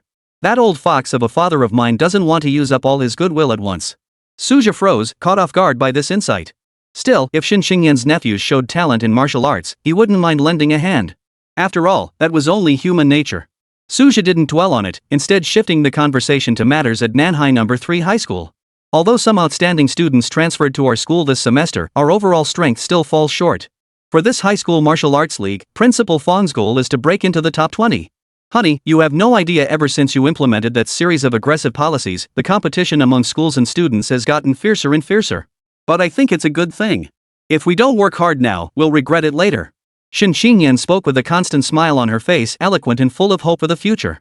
Suja was naturally pleased to see this. Next, Suja methodically packed his schedule to the brim. Mornings were dedicated to cultivation, primarily honing his sword techniques. During the day, he handled base affairs. In the evenings, he dined with his family and guided Shin Xingyan and Su Xiaojin in their cultivation.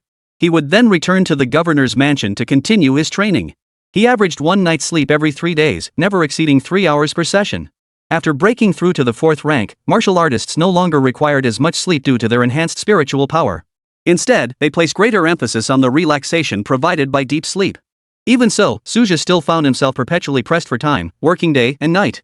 The high school martial arts league finals had reached their latter stages, yet the cult martial artist had yet to make a move. Suja planned to personally hide within the competition venue during the final showdown matches. Whether he could ambush and eliminate the cult martial artist would depend entirely on luck. If the cult martial artists didn't strike this time, the base's overall strength would only grow stronger, gradually shrinking their own space for survival. It was their choice to make. As long as the base remained secure, Suja couldn't care less. Thus, after 10 days of experiencing the system's god of sword technique talent ability, Suja's sword technique finally achieved a qualitative breakthrough. Madness in the blade, divine in the strike. Is this the essence of blade intent? A faint glow erupted from Suja's blade, emanating an aura both profoundly mysterious and dangerously potent. Martial intent represented a realm beyond mere vitality and blood. Typically reserved for the strongest warriors and prodigies, it was the key to defeating foes of higher tiers. Without the system's cheat code, Suja with his average talent would never have known when he could cultivate martial intent. Now, through his mastery of the blade, he finally stood among the prodigies. His true combat prowess was sufficient to crush ordinary mid-4th rank opponents, overpower late 4th rank adversaries, and even contend with peak 4th rank foes. And with the emergence of his blade intent, boom! In the next instant, Suja's cultivation naturally broke through. Late 4th grade martial cultivation achieved. This time, advancing from the initial 4th rank to the late 4th rank had taken considerable time. Suja never slackened in his pursuit of resources or cultivation. He had also gained a nameless 6th grade cultivation insight. Suja's late 4th grade cultivation was not only solid but exceptionally refined and powerful, having cultivated a martial intent. This level of strength already placed him among the elite of his peers. But Suja clearly remembered that on other battlefields of the myriad races, there were several true prodigies who had entered the martial arts university in the same year as him. Some had now reached the 6th rank or even higher. It's fine. There's plenty of time to catch up. Suja refused to be discouraged. Having grown accustomed to being behind, his eyes now burned with fierce fighting spirit. For someone who had coasted for a decade, the chance to finally stand shoulder to shoulder with prodigies in battle was too precious to squander. How could he ever resign himself to inferiority? He would seize this chance, advancing step by step, relentlessly climbing upward. Afterward, while his system abilities still held, Suja honed his blade intent relentlessly every day. Yet as the high school martial arts tournament reached its final four, with only a handful of matches remaining, the cult martial artist showed no signs of action. After the quarterfinals, Suja had been lurking at the competition site, yet found nothing. Naturally, he wouldn't let his guard down during the final four matches either. Yet before the semifinals commenced, Suja received an email from the Southern Frontier Grand Commandery. The content was straightforward. The Southern Frontier of Great Xia intends to launch a tour featuring martial arts star Yi Linger across all bases throughout the region starting next month.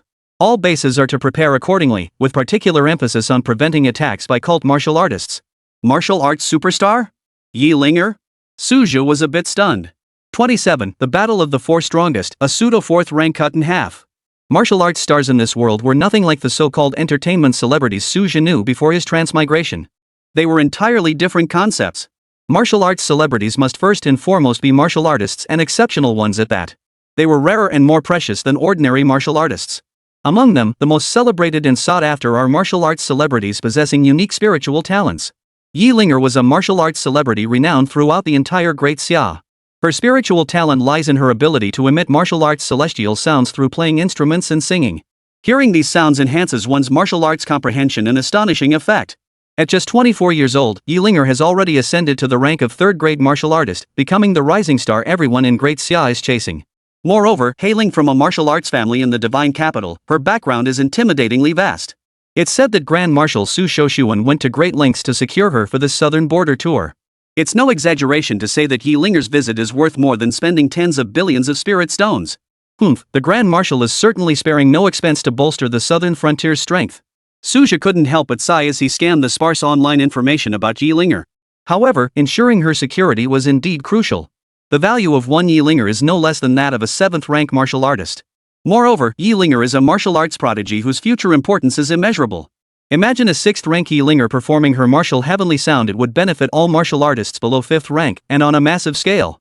That alone would rival the importance of an entire martial arts academy. Even more terrifying is that the martial heavenly sound not only aids cultivation but also boosts morale on the battlefield. Other martial arts prodigies of similar caliber are stationed at the stronger battlefields of the 10,000 tribes, serving as indispensable forces there.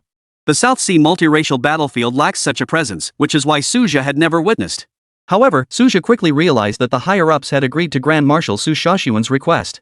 Was likely tied to the recent signs of coordinated alien forces across the southern border's multiracial battlefields. This highly classified military intelligence was disclosed to Suja by Su Xingyan. It wasn't because of any special rapport between Su Zhou and Director Su, but rather because Suja had slain a sufficient number of alien forces during the last major battle, earning him the merit points required to access such classified information. Additionally, as the newly appointed governor of the South Sea base, his position necessitated this knowledge. Starting next month? Then there's still time. Suja pondered whether the cult warriors in action meant they were waiting for Yi Linger. But then he dismissed the thought. It seemed unlikely. Yi Linger's tour was classified, and her first stop in the southern frontier was the South Sea base. Regardless, Suja only needed to focus on his own duties. 2 days later, the semi-final matches commenced. The venue was the Martial Arts Center Plaza at the base, which had been packed with spectators since early morning. As usual, South Sea Television would broadcast the entire event live, with Luing serving as the lead producer. Back in the governor's office, many had learned that she and Suja were high school classmates. The station sensed the situation and no one dared to challenge her for this unparalleled opportunity. For this reason, Luing had personally visited Shin Xingyan to express her gratitude. After all, she and Shin Xingyan were also classmates. Luing knew her place, and Shin Xingyan received her courteously. In Shin Xingyan's view, Suja had implemented numerous reform measures at the South Sea base, and the television station's coverage was helpful. As long as it could assist Suju and genuinely stabilize the base, Shin Xingyan wouldn't refuse. Upon learning of this, Suja didn't say much either. As long as Luing did her job well, maintaining a bit of personal rapport was insignificant. After all, they were genuine high school classmates. The semi-final matches commenced with great fanfare under the chairmanship of Vice Governor Lu Chenggang. Suja remained hidden, concealing his presence high atop a building as he watched every movement across the square. Below the 5th rank, no one could detect his presence. Soon, Suja noticed an unusual figure. Is it a cult martial artist? Without hesitation, Suja decided to subdue the individual first. He called Zhao Hongchuan, the leader of his guard squad. Zhao Hongchuan swiftly mobilized his martial artist guards, who had been concealed within the crowd. They easily subdued the individual. It must be said, the South Sea base had always been relatively weak, even their cult martial artists weren't particularly strong. Suja remained in hiding, observing and waiting for the cultists to take the bait. Soon, a third-rank cult leader grew restless. "Let's move!" The cult martial artists hidden within the crowd immediately sprang into action. Suja, having detected these movements, immediately notified Zhao Hongchuan to prepare for battle at the front of the arena. Zhao Hongchuan and his men had anticipated that if the cult warriors made a move, it would be a major, high-stakes operation. Yet they still hadn't anticipated that the cultists' strength and numbers would far exceed their expectations. This was despite the fact that they had already neutralized 10 cult martial artists. A rough count revealed at least 60 martial artists had been deployed. Moreover, several of them were third-rank martial artists. Such overwhelming force meant only the guard could possibly stand against them. "Spread out! Everyone, spread out!" Zhao Hongchuan bellowed, immediately halting the combat on the stage. His plan was to first encircle the cult warriors and then catch them like fish in a barrel. But it was too late.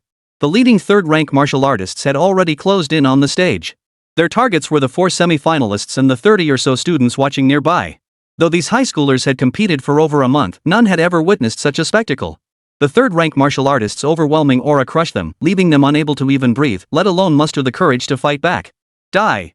Just as the cult warriors raised their weapons with vicious intent, ready to unleash carnage, a razor-sharp aura swept down from the stage, instantly overwhelming the entire arena with its 4th-rank martial energy.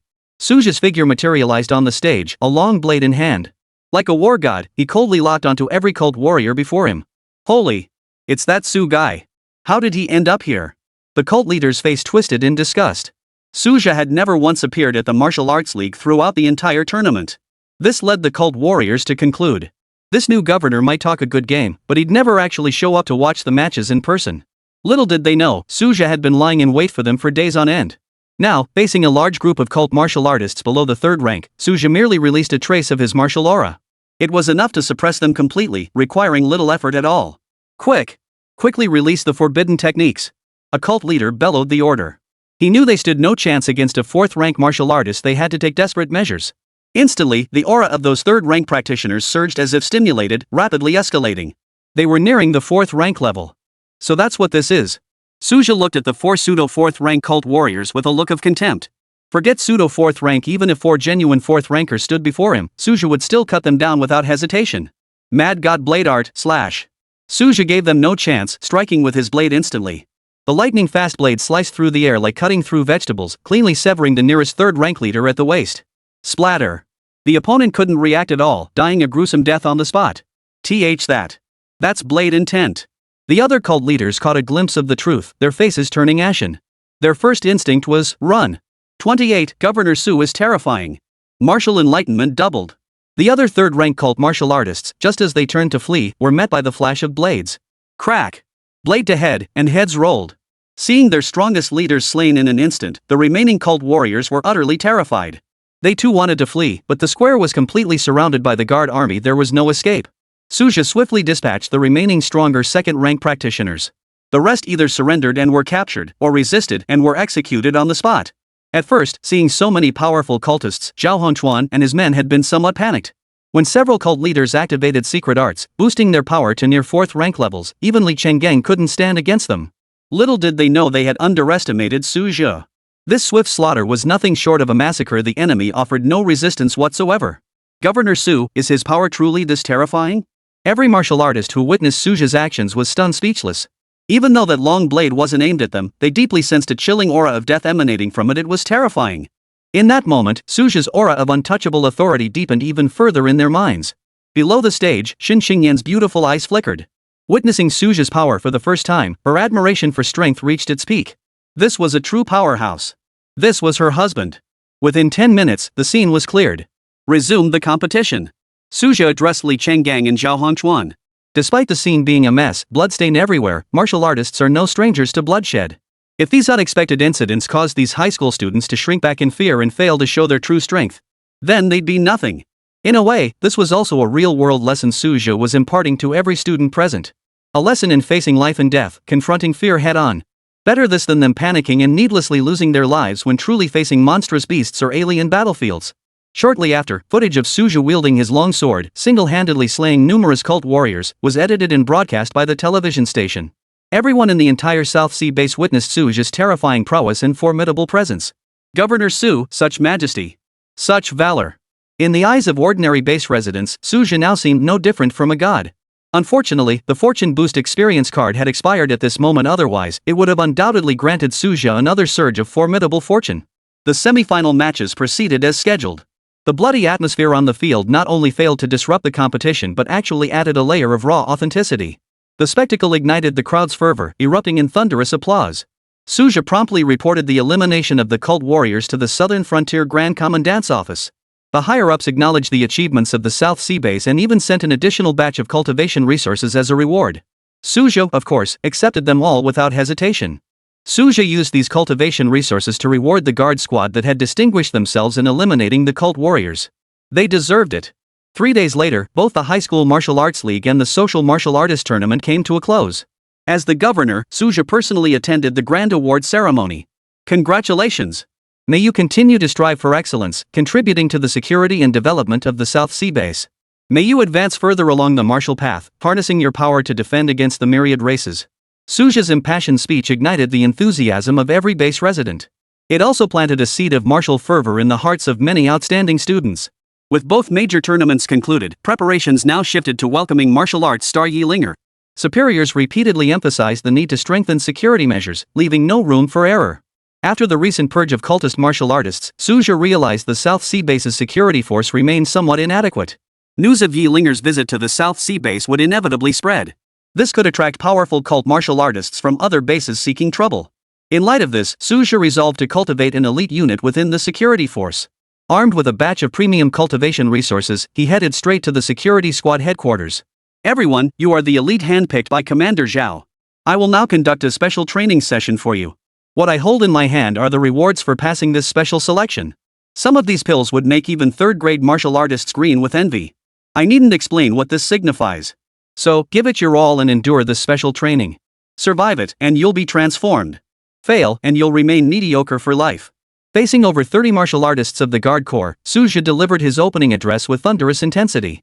Every single warrior on the Guard squad revealed unprecedented excitement on their faces. A personal training session led by the formidable Governor Su, coupled with such generous rewards, this was an opportunity that might only come once in a lifetime. Moreover, they knew Suja was originally an instructor at South Sea Martial Arts University. He had taught those prodigious martial arts university students with ease, how much more so for them. Before commencing the special training, Suja provided one-on-one specialized guidance to each of the 30 guards. Your lower body strength is clearly insufficient. You need to focus on training your legs. Your chi and blood circulation through the meridians is sluggish. You must switch to a different cultivation technique. Swords aren't your forte. Switch to fist techniques. After this round of assessments, it was as if the Ren and Du meridians had been unblocked for everyone. Long-standing issues were resolved effortlessly. Especially after the intensive training continued for some time, their progress became astonishingly rapid. This left the rest of the Guard squad both envious and jealous. They bitterly regretted their own lack of skill, which had kept them from being selected. Had they been chosen, this wave of unprecedented fortune would have undoubtedly elevated their status within the South Sea base. Many even speculated that these 36 martial artists would likely become Governor Su's trusted confidants. Suja had no intention of cultivating confidants, as he would eventually depart the South Sea base. However, his family and Shin Qingyan's family would remain at the South Sea military base for some time. Thus, cultivating good relations with them held no downside. 10 days later, the first phase of the special training concluded. Every single martial artist from the escort team who participated was thoroughly convinced. Their combat prowess had visibly surged.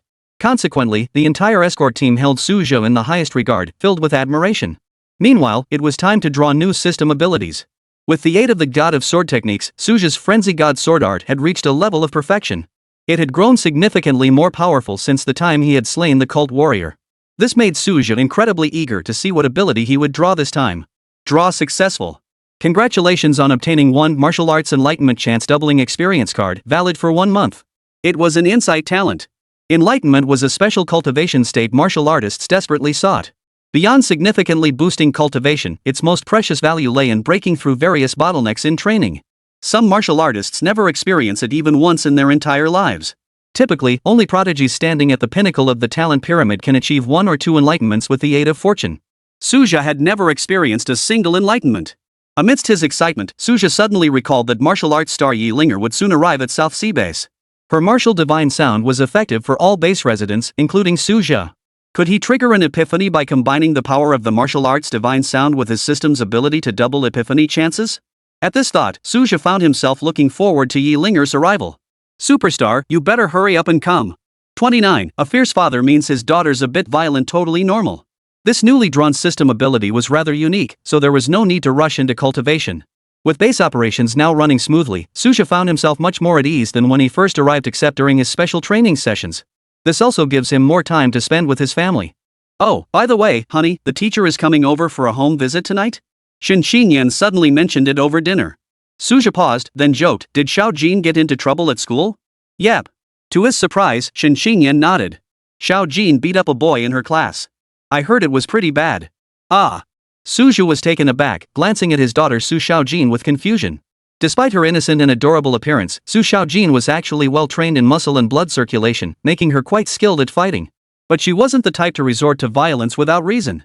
Dad, they started it. I was just teaching them a lesson. Before Suja could ask, Su Xiaojin preemptively explained. Suja. He hadn't even asked yet. However, Suja didn't rush to ask for details. Instead, he concentrated his spiritual energy and carefully examined his daughter's cultivation level. Lately, both Suja and his wife had been extremely busy, inadvertently neglecting their daughter's cultivation. Mainly because Xiaojin was still young, her body not yet fully developed, so cultivating qi and blood wasn't urgent. But what he saw left him stunned. Xiaojin's qi and blood levels have both surpassed 200. Most children wouldn't stand a chance against her. Suja shook his head in astonishment. Among Su Xiaojin's peers, those with vital energy over 100 were extremely rare, and some untrained students had even lower levels. Yet his daughter had quietly pulled far ahead of her peers. It must be the effect of that Lingyuan root fruit from before, Shin Xingyan realized with a flash of understanding.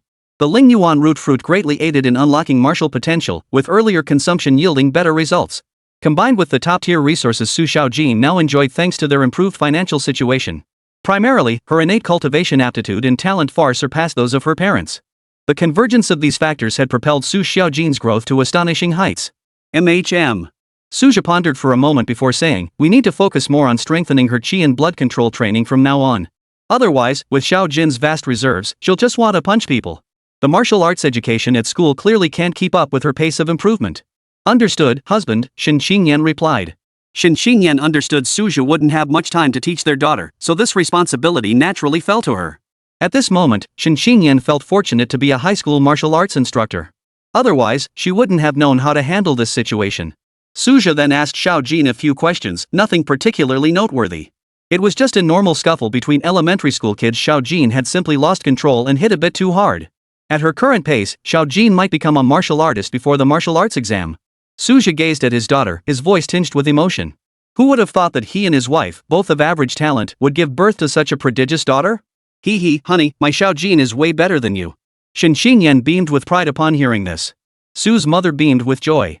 Her son had made something of himself, and now it seemed his granddaughter might surpass him. However, there were some things Suja kept to himself. Even with the cultivation conditions at the South Sea Base, no amount of talent could produce a martial arts powerhouse. If necessary, she could transfer her daughter to another base before the martial arts exam. But that was all for later. Ding dong. After finishing dinner and tidying up, the doorbell rang. Su Xiaojin's homeroom teacher, Zhang Xian, though not a martial artist herself, had trained at a martial arts academy in her youth and even joined a mercenary group for wilderness hunts. Thus, she possessed a certain understanding of martial arts. This was precisely why she had been chosen as homeroom teacher for this school, predominantly populated by martial artist families. Children from martial artist families tended to possess a certain pride, and their average talent was truly exceptional. Even so, Su Xiaojin was the first student she'd ever encountered with such astonishing talent. Su Xiaojin's temperament was somewhat violent, but her future potential was equally astonishing. Originally, Zhang Xian had little desire to intervene in such minor student disputes. But the sheer volume of parental complaints proved overwhelming. Moreover, she saw this as an opportunity to meet Su Xiaojin's guardians, lest such a promising martial arts prospect be wasted. She had been Su Xiaojin's homeroom teacher for nearly 2 years, yet she had only met Su Xiaojin's grandmother and never her parents. She had wondered if, given Su Xiaojin's exceptional talent, her parents might be third-rank martial artists. She'd need to be polite when meeting them, making sure not to blame everything on Su Xiaojin. Other students shared responsibility too. But when Zhang Xian stepped through the door, she saw a face that was all too familiar. She couldn't believe her eyes. Su Xiaojin's father was none other than the newly appointed governor, Su Jia. Su Xiaojin's mother was none other than senior Shen Xingyan, whose reputation in educational circles had been soaring recently. How could she possibly lecture someone else's child in front of parents like these? Ugh. The image of Governor Su, ruthless and decisive, slaying violent cult martial artists, lingered stubbornly in Zhang Xian's mind. With a father that fierce, wasn't it only natural for his daughter to be a bit violent? Teacher Zhang, please have a seat. Shen Xingyan greeted Zhang Xian with a smile. Su Jia also greeted her with a smile. Hello, Teacher Zhang. I'm Xiao Jin's father. Su Jia had already researched Teacher Zhang Xian upon his return. Her character and competence were both solid. He held her in high regard. Now that he met her at home, Su Jia naturally made every effort to be courteous and warm. Thank you, Mr. Su. Mr. Su. Zhang Xian felt inexplicably nervous, her words stumbling out. Fortunately, Shen Xingyan poured her a glass of water. After gulping it down, she gradually relaxed. Then, Zhang Xian proceeded with the home visit step by step. However, all the prepared talking points she had rehearsed earlier went straight into the trash bin. She was practically on the verge of praising Su Xiaojin as an outstanding student with excellent character and academic achievements. This left Su Xiaojin, who had been feeling somewhat uneasy, utterly bewildered. Am I really that outstanding in Teacher Zhang's eyes? Seeing his daughter starting to get a bit carried away, Su Jia shot her a stern look to rein her in. But Shen Xingyan listened intently to Zhang Xian's report, silently resolving to discipline her daughter more strictly. Jade uncut remains a stone. Even the most gifted talents can become ordinary if not cultivated. After the home visit concluded, Shen Xingyan discussed a disciplinary plan with Su Jia. Su Jia wholeheartedly agreed. Not wasting her talent was Shen Xingyan's greatest hope for her daughter and something Su Jia could certainly help achieve. Not long after this interlude, news of Yi Linger's impending arrival at the South Sea base finally spread. The entire South Sea base was abuzz. The renowned martial arts star of all great Xiao was actually coming to the South Sea base. Ordinary folk came to gawk, basking in the martial arts aura. But martial artists knew this was a once-in-a-lifetime opportunity. Especially those whose cultivation had stalled all yearned to seize this chance to leap forward. Those with sufficient vital energy aimed to join the ranks of martial artists. Those stuck at bottlenecks yearned to break through. Yi Linger wasn't merely a martial arts celebrity, she might just be the goddess who changed many lives. Is this the southern frontier? Having just stepped off the plane and appeared at the Grand Commandant's residence, Yi Linger now sensed the most abundant spiritual energy in the entire southern frontier. Her eyes held both curiosity and confusion. The southern frontier was indeed spiritually barren, remote and desolate. 30, Heaven's chosen daughter, she's no less extraordinary. How astonishing. Throughout the great Xia Empire, though the southern frontier lay far from the heart of the divine capital, it boasts vast territories and a large population. However, the passage to the 10,000 tribes opened late, making the cultivation environment far from ideal, and competition was fierce. Yi Linger, who had spent years in the divine capital, was visiting the southern frontier for the very first time. She didn't have any particular impressions, she was merely following orders from above. This tour across multiple bases in the southern frontier had taken a significant toll on her psychic energy. Without a year or two of rest and recuperation, she might not fully recover. Fortunately, the southern frontier had placed great importance on this tour, offering numerous valuable items to replenish her psychic energy as compensation. Without these perks, she wouldn't have come even if they'd held a knife to her throat. After all, it was truly interfering with her cultivation. Moreover, touring bases was never part of her official duties. An angelic face, a perfect figure, a voice kissed by angels, martial prowess above the third rank. Tickets for Yi Linger's tour went on sale 3 days early at the South Sea base. But this was a base with over 20 million residents, not everyone qualified to purchase tickets. First, all martial artists automatically gained purchasing eligibility. Others were ranked based on their chi blood levels, with only those meeting the criteria receiving admission tickets. This was no ordinary concert, its primary purpose was to elevate the base's martial arts standards. There was an exception, however, martial artists of 3rd grade or above could claim 3 additional tickets beyond their own. This is a reward for the sacrifices of the strong, no one dares question it. Ultimately, the entire base's security rests on the shoulders of its elite fighters. Moreover, martial artists inherently possess privileges, it's only natural. As the base's sole 4th-rank martial artist, Su Jia also held 3 additional spots. However, aside from the one needed by Su Xiaojin, Su Jia had given away the other 2. His mother wouldn't make much use of it, and his father-in-law and 2 brothers-in-law could secure their own spots. As for the others, giving them a slot would be a waste. 3 days later, Su Jia personally met her at Nanhai Airport. Regardless, Yi Linger's contribution to the South Sea base alone earned Su Jia's respect. Moreover, Su Jia would not tolerate any mishaps. Though Yi Linger's own security detail was already formidable, the southern capital prefecture had assigned additional protection. But for someone of national treasure status, no amount of emphasis on her safety would be excessive. Welcome to Nanhai base, Miss Yi. As soon as the plane touched down, Suja, in his capacity as governor, personally stepped forward to extend his welcome. It must be said, Yi Linger was even more stunning in person than in photographs, her aura even more captivating. But Suja wasn't about to entertain any such thoughts. His own wife was more than enough to keep him satisfied. Dwelling on such nonsense was utterly pointless. If he had any thoughts, they were about her abilities, how she had acquired them. He was a little curious. Governor Su, thank you for your hospitality. Yi Linger had been the center of attention since childhood. Born into the highest circles with top-tier talent, she carried a certain pride. Yet she remained remarkably courteous toward this base governor, who was barely a few years older than her. Barely 30 years old with a 4th-rank cultivation base, he wasn't exactly a prodigy. Yet less than half a year ago, this governor had been nothing more than a 2nd-rank assistant instructor. This was nothing short of astonishing, demanding a whole new level of respect. While reviewing the records, Yi Linger had assumed it was a mistake. Who could possibly advance their cultivation so rapidly? Even if one awakened their innate talent later in life, they couldn't possibly break through like a rocket. Yet the facts were right before her eyes, leaving her no choice but to believe. Suja calmly briefed Yi Linger on their preparations and key precautions. He also inquired if Yi Linger had any special requests. Whatever was within his power, Suja would deliver. In the past, Suja might have envied Yi Linger, a prodigy favored by heaven. But now, with the system, he felt quite at ease. This guy's pretty interesting.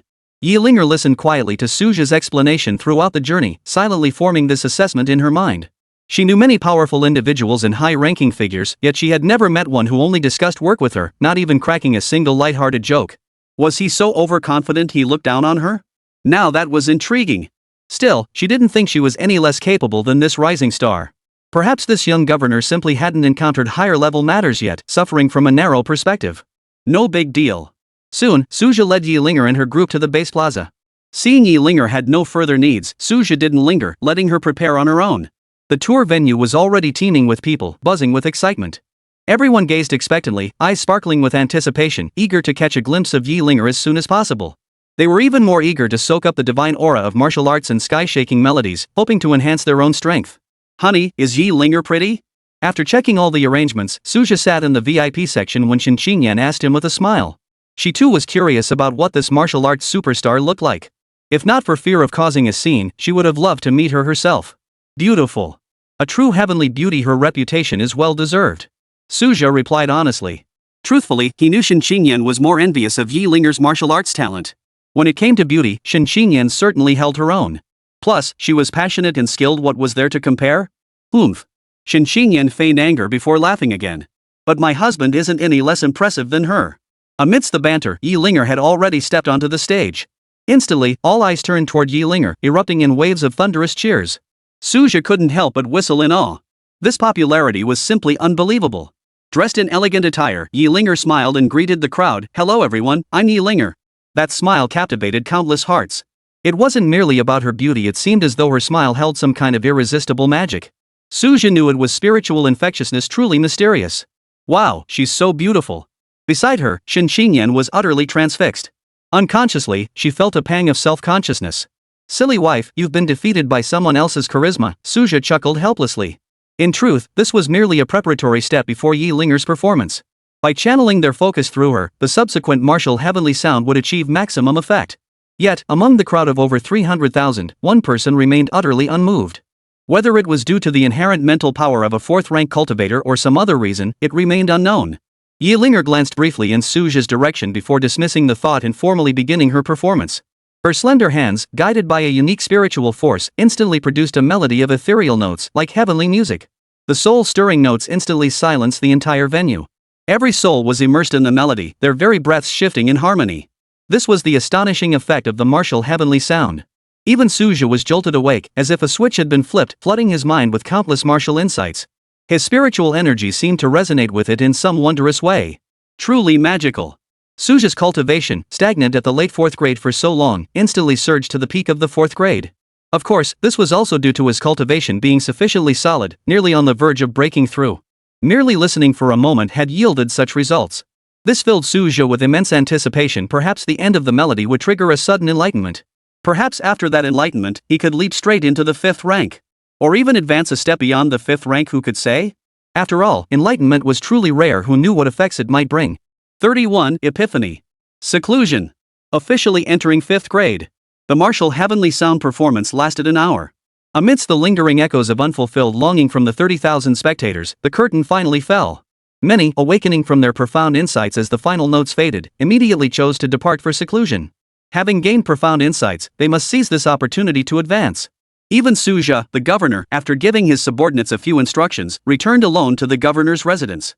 For he too sensed he was on the verge of grasping something profound. Though it was somewhat discourteous not to represent the South Sea base in extending condolences to Yi-Linger, he couldn't afford to dwell on such matters. Missing an epiphany was far more serious than a slight breach of etiquette. Ha? Governor Su has left too? Yi-Linger was somewhat surprised. It wasn't because she felt neglected or slighted after all. Suja was already a 4th-rank cultivator, while she was only 3rd rank. Logically, her martial Dao heavenly sound shouldn't have been that beneficial to Suja. Yi-Linger was certain Suja hadn't deliberately snubbed her, he'd genuinely gained something. She didn't know why she felt so sure. In any case, the performance concluded, and she breathed a sigh of relief. Each performance drained her mental energy tremendously. Next, Yi-Linger would tour other bases in the southern frontier. After resting at the hotel, she still hadn't heard from Suja. She hesitated for a moment, debating whether to wait a little longer to see him. But then she changed her mind and decided to leave the South Sea base. Never mind.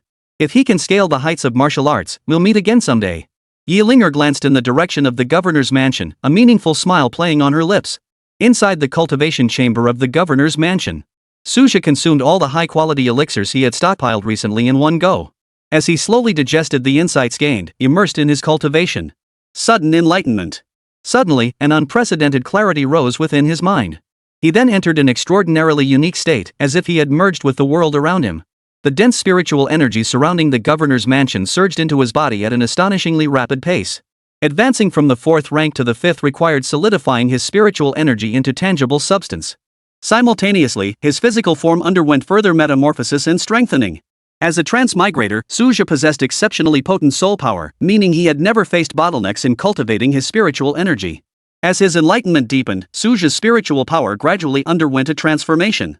This transformation then nourished his physical body, which in turn influenced his spiritual power. In this cyclical process, after absorbing vast amounts of spiritual energy, his mental power finally manifested as a tangible entity. Boom! Simultaneously, a powerful aura erupted from his dantian. The 5th rank of martial arts realm achieved. Yet the enlightenment did not end there. Suja continued his devoted cultivation. Only when he reached the peak of the early stage of the 5th rank did faint signs of retreat begin to appear. Is this it? Suja felt a pang of reluctance. His spiritual insight into the martial way's heavenly sound had not yet been fully exhausted. Resolving to go all out, Suja channeled his entire chi and blood, determined to push through to the mid-stage of the 5th rank in one go. The higher one's cultivation reached, the more difficult it became to break through even a minor realm. Some practitioners remained stuck for years. Not knowing if he'd experience enlightenment again, Suja refused to let this chance slip away. Even if forcing the breakthrough resulted in some instability in his cultivation level, there were always ways to stabilize his cultivation later. What he feared was never finding another breakthrough opportunity. Breakthrough! Suja swallowed the last pill and began his forced breakthrough. Before long, bulging veins appeared on his face, giving him a fierce, almost feral look. The energy surging through his entire body began to grow chaotic. This worried Suja, but with things having come to this, he had no way back. Forcing an interruption to the breakthrough could result in injury. Continuing the breakthrough could also lead to injury, and might even damage his cultivation base. There was no other choice, it all came down to luck. At the last moment, Suja's innate fortune kicked in.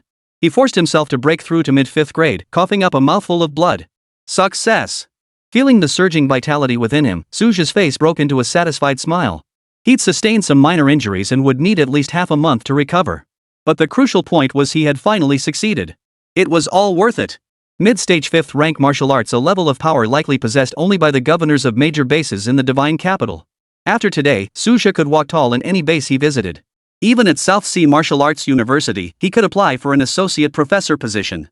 If Yi-Linger were still at the South Sea base right now, she'd probably be so shocked her jaw would drop. Alas, she had already completed all her tours and departed the southern frontier. This seclusion had kept Suja locked in the training chamber for a full 14 days. Outside, many others had made significant martial arts progress just like Suja. In just the past fortnight, dozens had come to register as new martial artists. Nearly 7 or 8 individuals had advanced their martial ranks. It could be said that Yi-Linger's journey to the southern realm had significantly boosted the strength of both the South Sea base and the entire southern realm. If I get the chance to meet her, I must thank her properly in person. Suja couldn't help but think to himself. After emerging from seclusion, Suja soon found himself approaching the new year. 3 days later would be New Year's Eve. This world had few holidays, most tied to the revival of spiritual energy and martial arts. The only truly preserved, nationwide festival for family reunion was the New Year. And even that was not taken particularly seriously. People merely went through the motions to create some festive atmosphere. Most soldiers and martial artists stationed at the battlefield of 10,000 tribes could not return home for the new year. Since enrolling at South Sea Martial Arts University, Suja hadn't spent the new year with his family for 10 years. Today, however, promised a lively celebration. To spare his family worry, Suja recuperated at the governor's mansion for several days. He didn't return home until New Year's Eve itself. His family was both shocked and delighted to see him emerge successfully from seclusion. They had assumed Suja would remain in seclusion until after the New Year celebrations. After all, Suja's seclusion for cultivation was far more important than the New Year's Eve reunion. "Honey, why do you look so pale?" Shin Xingyan was the first to notice something amiss with Suja and asked with concern. "It's nothing. I pushed myself too hard during the breakthrough in seclusion and haven't fully recovered yet. I'll be fine in a few days." Suja brushed it off with a light-hearted smile.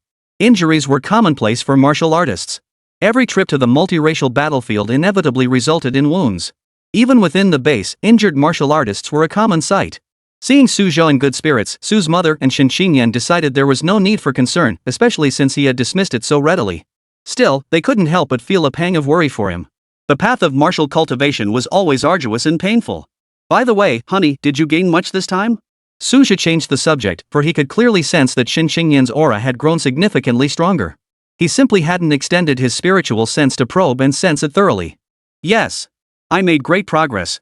I've broken through to the peak of the first rank. I'm aiming to advance to the second rank of martial arts this year. I never imagined the martial heavenly sound would be so effective." Shin Xingyan exclaimed with delight. If she truly succeeded in breaking through to the second rank, she would become a pillar of strength within the South Sea base. Although many individuals advance this time, first-rank martial artists remain the majority within the base, while second-rank practitioners constitute the elite. Unfortunately, no one advanced to the third rank this time. Among the existing third-rank martial artists, only Li Changgang and Zhao Hongchuan managed to break through a minor realm. Overall, the greatest progress was made by the 30-odd elite guards who had undergone Suja's intensive training. The martial heavenly sound could only serve as a catalyst at most. Achieving such results was already astonishing. And this was achieved only after Suja provided an enormous amount of cultivation resources. Not everyone could be as monstrously talented as Suja, directly advancing one major realm and one minor realm. And that was all from a mid-tier cultivation base. "Yeah, you can do it." Suja encouraged Shin Xingyan with a smile. 32. Chaos in the Southern Frontier, Beast Tide approaches. During their casual chat, Suja inquired about his two brothers-in-law. Before this, both had already approached the vitality levels of martial artists. "I wonder if they've broken through this time." "Not yet," Shin Xingyan replied, her tone tinged with disappointment. Missing this opportunity would likely make it even harder in the future. On the other hand, his father-in-law, Shin Yonghui, had broken through to the peak of the first grade this time. He possessed greater talent than his two sons and worked harder than them. How could they bear it? After the New Year's Eve dinner, the family gathered to watch TV programs in lively celebration. And when the clock struck 12, Suja turned 29. It had been exactly 29 years since he had crossed over into this perilous high martial arts world. As the saying goes, one should establish oneself by 30. The years ahead promised both challenges and anticipation. After the new year, Suja continued his routine of recuperating, working, and cultivating. Everything proceeded in orderly fashion. Perhaps due to his injuries, Suja experienced not a single moment of sudden enlightenment for nearly half a month afterward. It couldn't be helped, epiphanies were simply too elusive. One was more than enough. When the 1-month period ended, Suja activated his new system ability. Draw successful.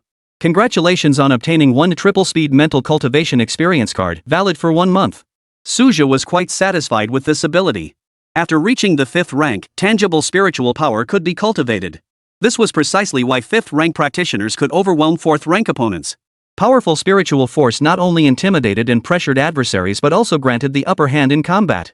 Materialized spiritual power also enabled the free manipulation of objects, seizing weapons, deploying hidden weapons, and remote control, among numerous other techniques.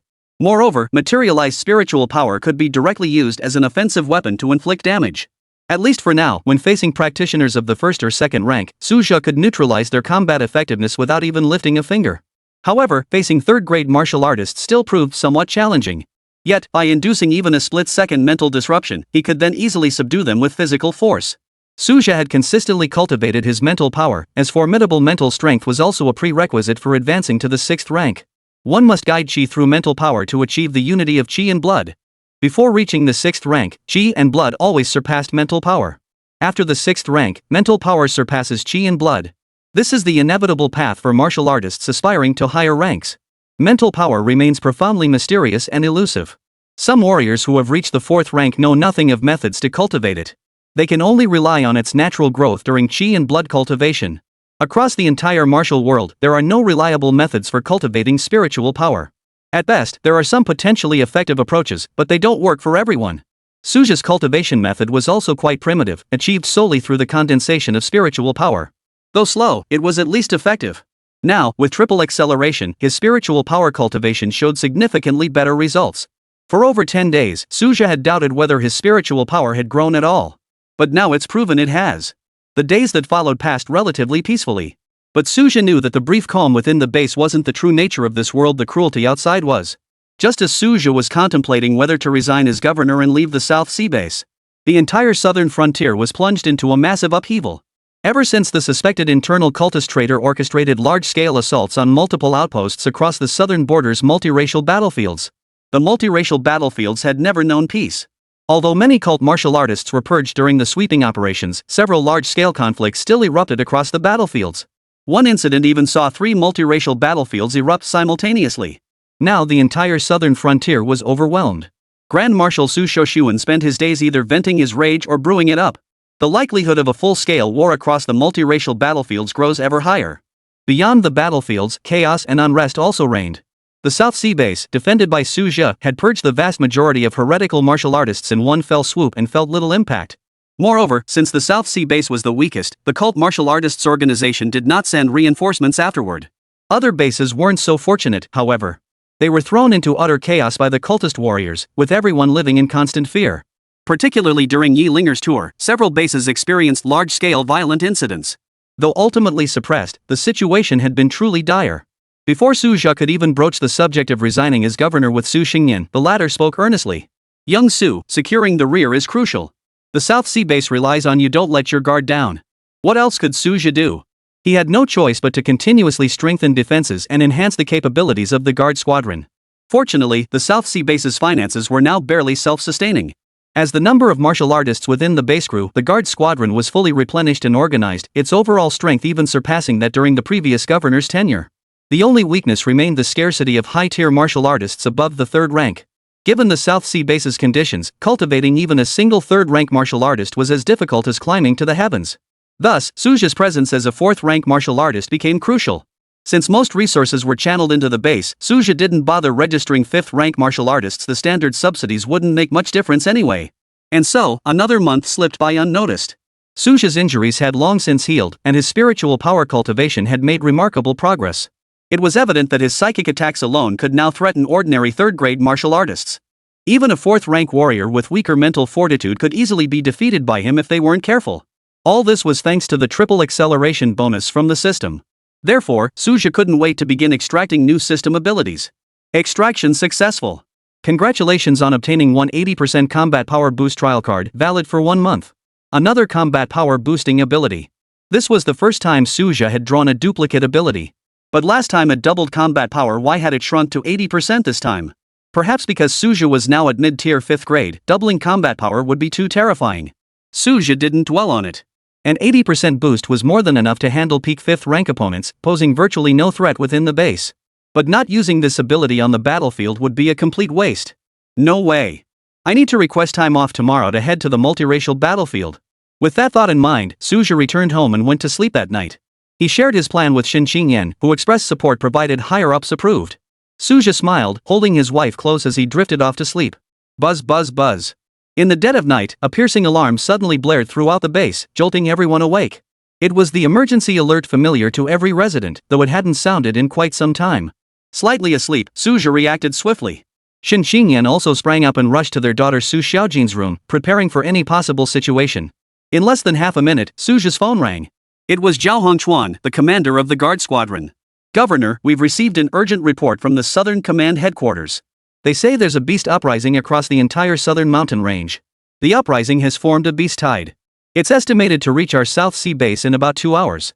Multiple bases in the southern border region have come under attack one after another.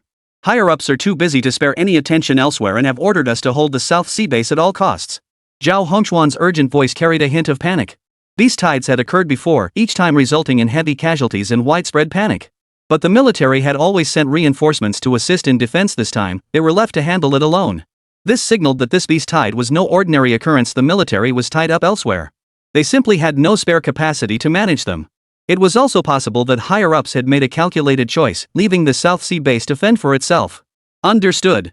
The beast tide will come from the north. Notify everyone to assemble at the northern city wall. Don't panic. With me here, the base will be fine.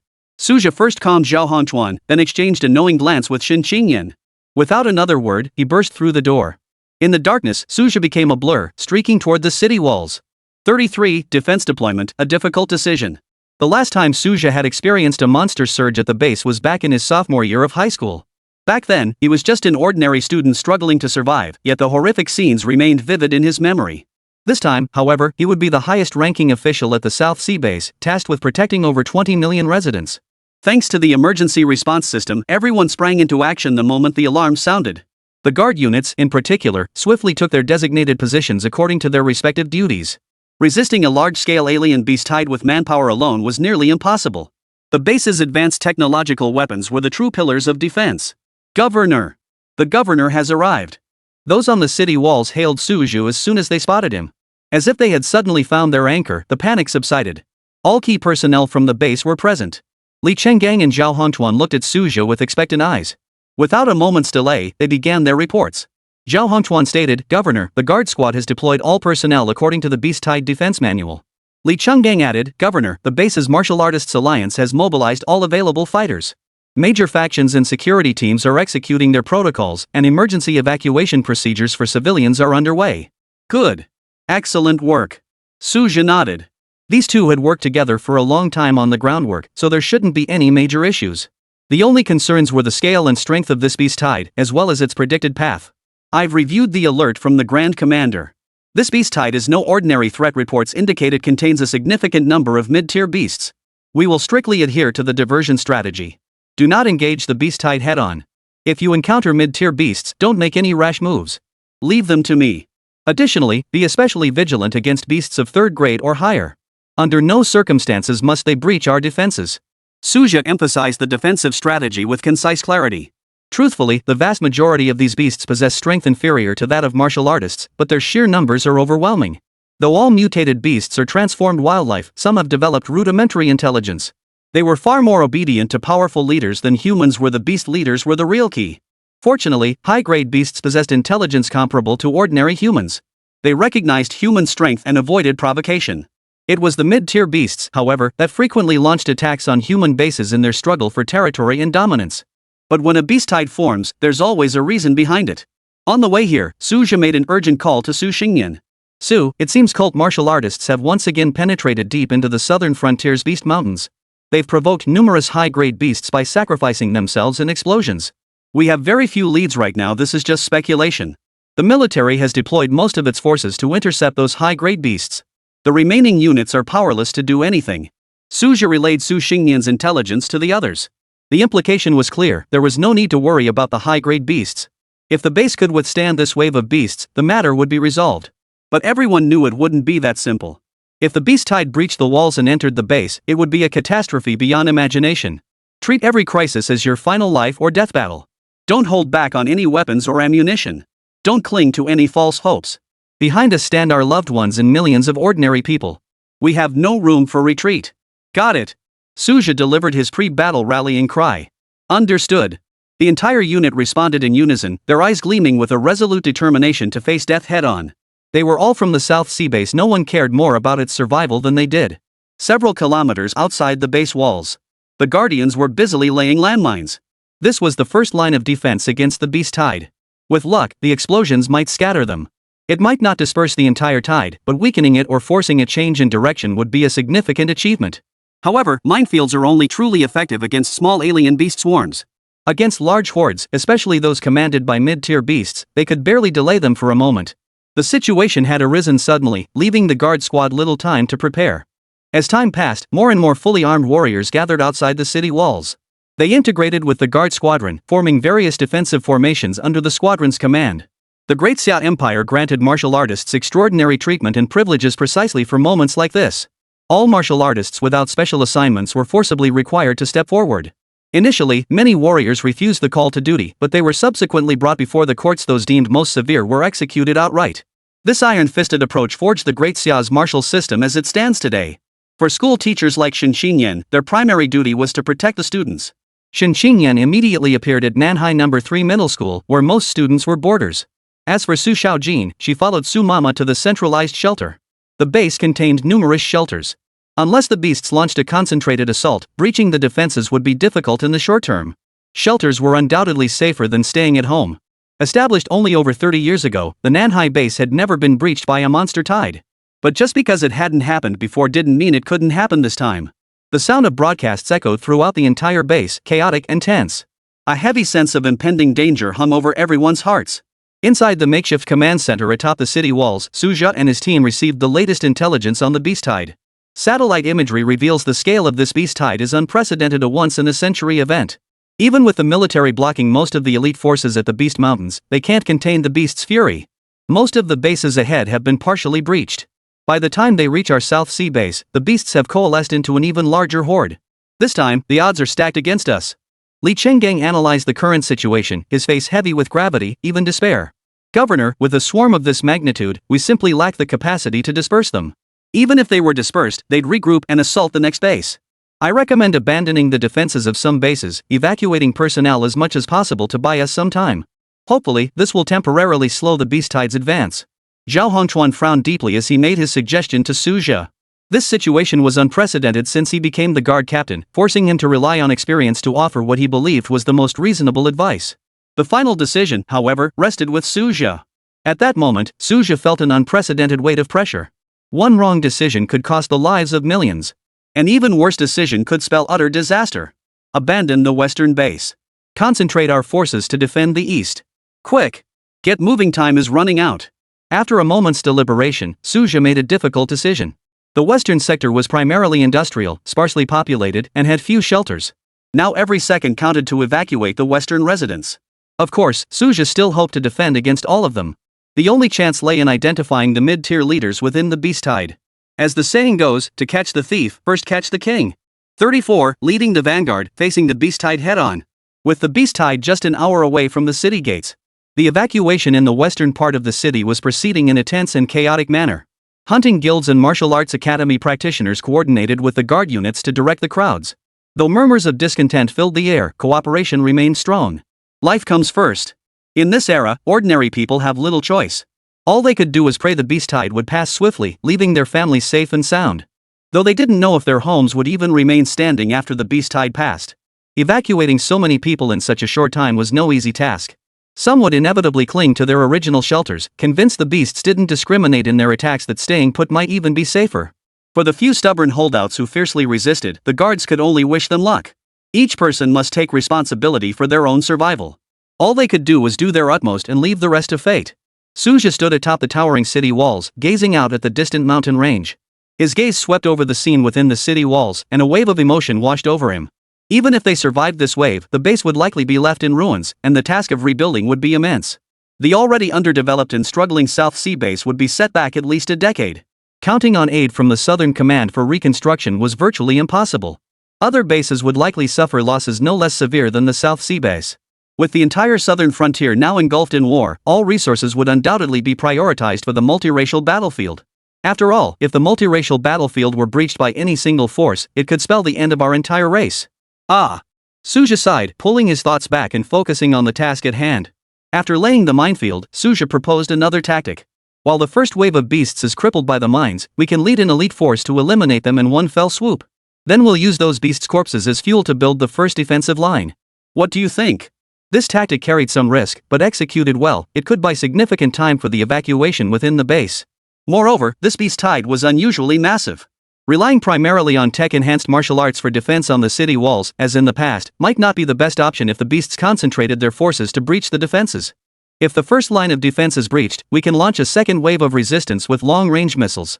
Once the beast tide surges to the base of the walls, anti-aircraft guns would be deployed for a third wave of resistance. As a last resort, detonate the explosives buried on the western flank to completely segment the beast tide.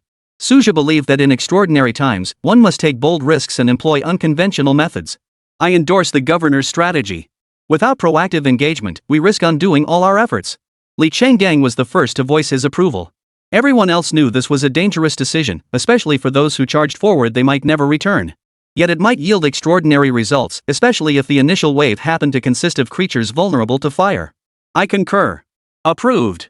After a moment's thought, everyone voiced their support. On one hand, it was a carefully considered, last resort decision. On the other, Suja's personal authority had reached its zenith. At such a moment, following the strong leader's command was often instinctive. Truthfully, even if they had disagreed, Suja would have issued a command anyway. At a time like this, democracy wouldn't save anyone's life. Finally, the only question left was who to send. Alright. Stop deliberating. I'll lead the team personally. Select a portion of the martial artists at the peak of the first rank and above the second rank to join the team. Just over 100 will suffice. Suja made the arrangements immediately with an unyielding tone. Next, they began selecting sniper positions not too far from the city walls, yet not too close either. They ultimately settled on a gully 5 or 6 kilometers from the walls, using its rising slope to establish defensive lines. Soon, the vanguard force of over 100 men was assembled. The 30-odd elite guards Suja had personally trained were hand-picked to join the unit. Upon hearing they would fight alongside the governor at the forefront, every martial artist volunteered, undaunted by the danger. However, Suja selected only those specializing in close combat. Others with crucial defensive roles were not chosen, despite their eagerness to join. Overall, the squad was evenly split between second-rank and peak first-rank martial artists. As for why there were no third-rank martial artists, it was because they were too few in number, each holding vital responsibilities. Moreover, against the beast tide, unless one possessed absolute overwhelming power, the difference between third-rank and second-rank fighters was negligible. Listen up. Everyone stays centered around me. Advance and retreat together. Second-rank fighters focus on eliminating threats and establishing defensive lines. First-rank fighters handle mopping up stragglers and igniting corpses. Suja issued his battle orders concisely. In short, just one thing: follow me into battle. Understood, the entire group shouted in unison. Next, Suja divided the 100-plus warriors into several squads. The strongest second-rank warriors led the squads to prevent them from being scattered by the beast tide during critical moments. First and second-rank martial artists, if separated, would face near certain death. Soon, all preparations were complete. After exchanging a few words with Li Changgang and Zhao Hongchuan, Suja led his squad to the ambush point outside the base. Martial artists far outpaced ordinary people. Covering 5 or 6 kilometers at full speed took only minutes. Everyone assumed their battle stances, ready for action. Suja lifted his head and scanned northward. With his mid-5th rank superhuman vision, he could already make out a vast, dark mass of beasts surging rapidly toward the base. Everyone, prepare. The beast tide will reach us in 10 minutes. Suja bellowed, his eyes blazing with battle intent. Inside the base, everyone was glued to the live broadcast on the television. With survival hanging in the balance, every heart was pounding with tension. This time, Luing herself was hosting the broadcast. The crisis at the South Sea base is unprecedented. Every member of our South Sea base has demonstrated unprecedented unity and courage. Therefore, we have every reason to believe that under Governor Su's leadership, we will surely overcome this challenge together. Television broadcasts not only serve to stabilize morale but also effectively convey command directives. This isn't the first time the South Sea base has faced a beast tide, but this one is 100 times more dangerous than any before. When they heard Governor Su was personally leading a team to intercept the beast tide head-on, every resident in the base couldn't help but hold their breath for Suja. Since assuming the governorship, Suja had turned the tide, delivered countless benefits, and accomplished so much good. They had long since come to admire him, even idolize him. In this critical moment, the governor was the first to charge forward, disregarding his own safety. Governor Su, you absolutely must not come to harm. May the heavens protect you. Many began praying for Suja's safety. Su's mother and Su Xiaojin, meanwhile, kept their eyes glued to the television screen, afraid to miss a single frame. The final image on the screen lingered on Suja leading his team away from the base, their receding figures fading into the distance.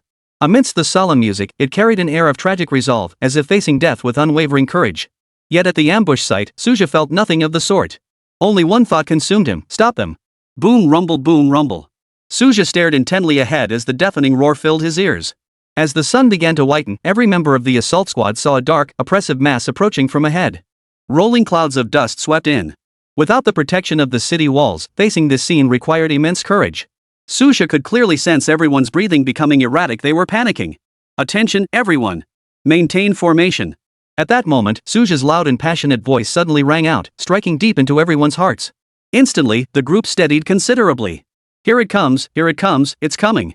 35, Massacre Unleashed, Battlefield God of Death. The governor is awesome. Over 100 men, facing a tidal wave of monstrous beasts. They were as insignificant as a few ants. Watching this scene unfold on the drone livestream, everyone couldn't help but gasp in horror. How could they possibly hold them back? How could it possibly be stopped? Yet in the realm of martial arts, strength is never measured by numbers alone. The vast majority of these beasts possess strength below that of martial artists, with only a few minor leaders reaching the strength of first or second rank martial artists. One-on-one, human martial artists could utterly annihilate them. And Suju and his companions weren't aiming to annihilate such a terrifying horde of beasts anyway. Gripping his long blade, Suju drew a deep breath. His chi surged within him, his fighting spirit ignited.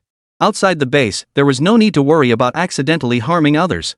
With no beasts of mid-tier strength present, there was no fear of being outmatched. Thus, he had no reservations whatsoever.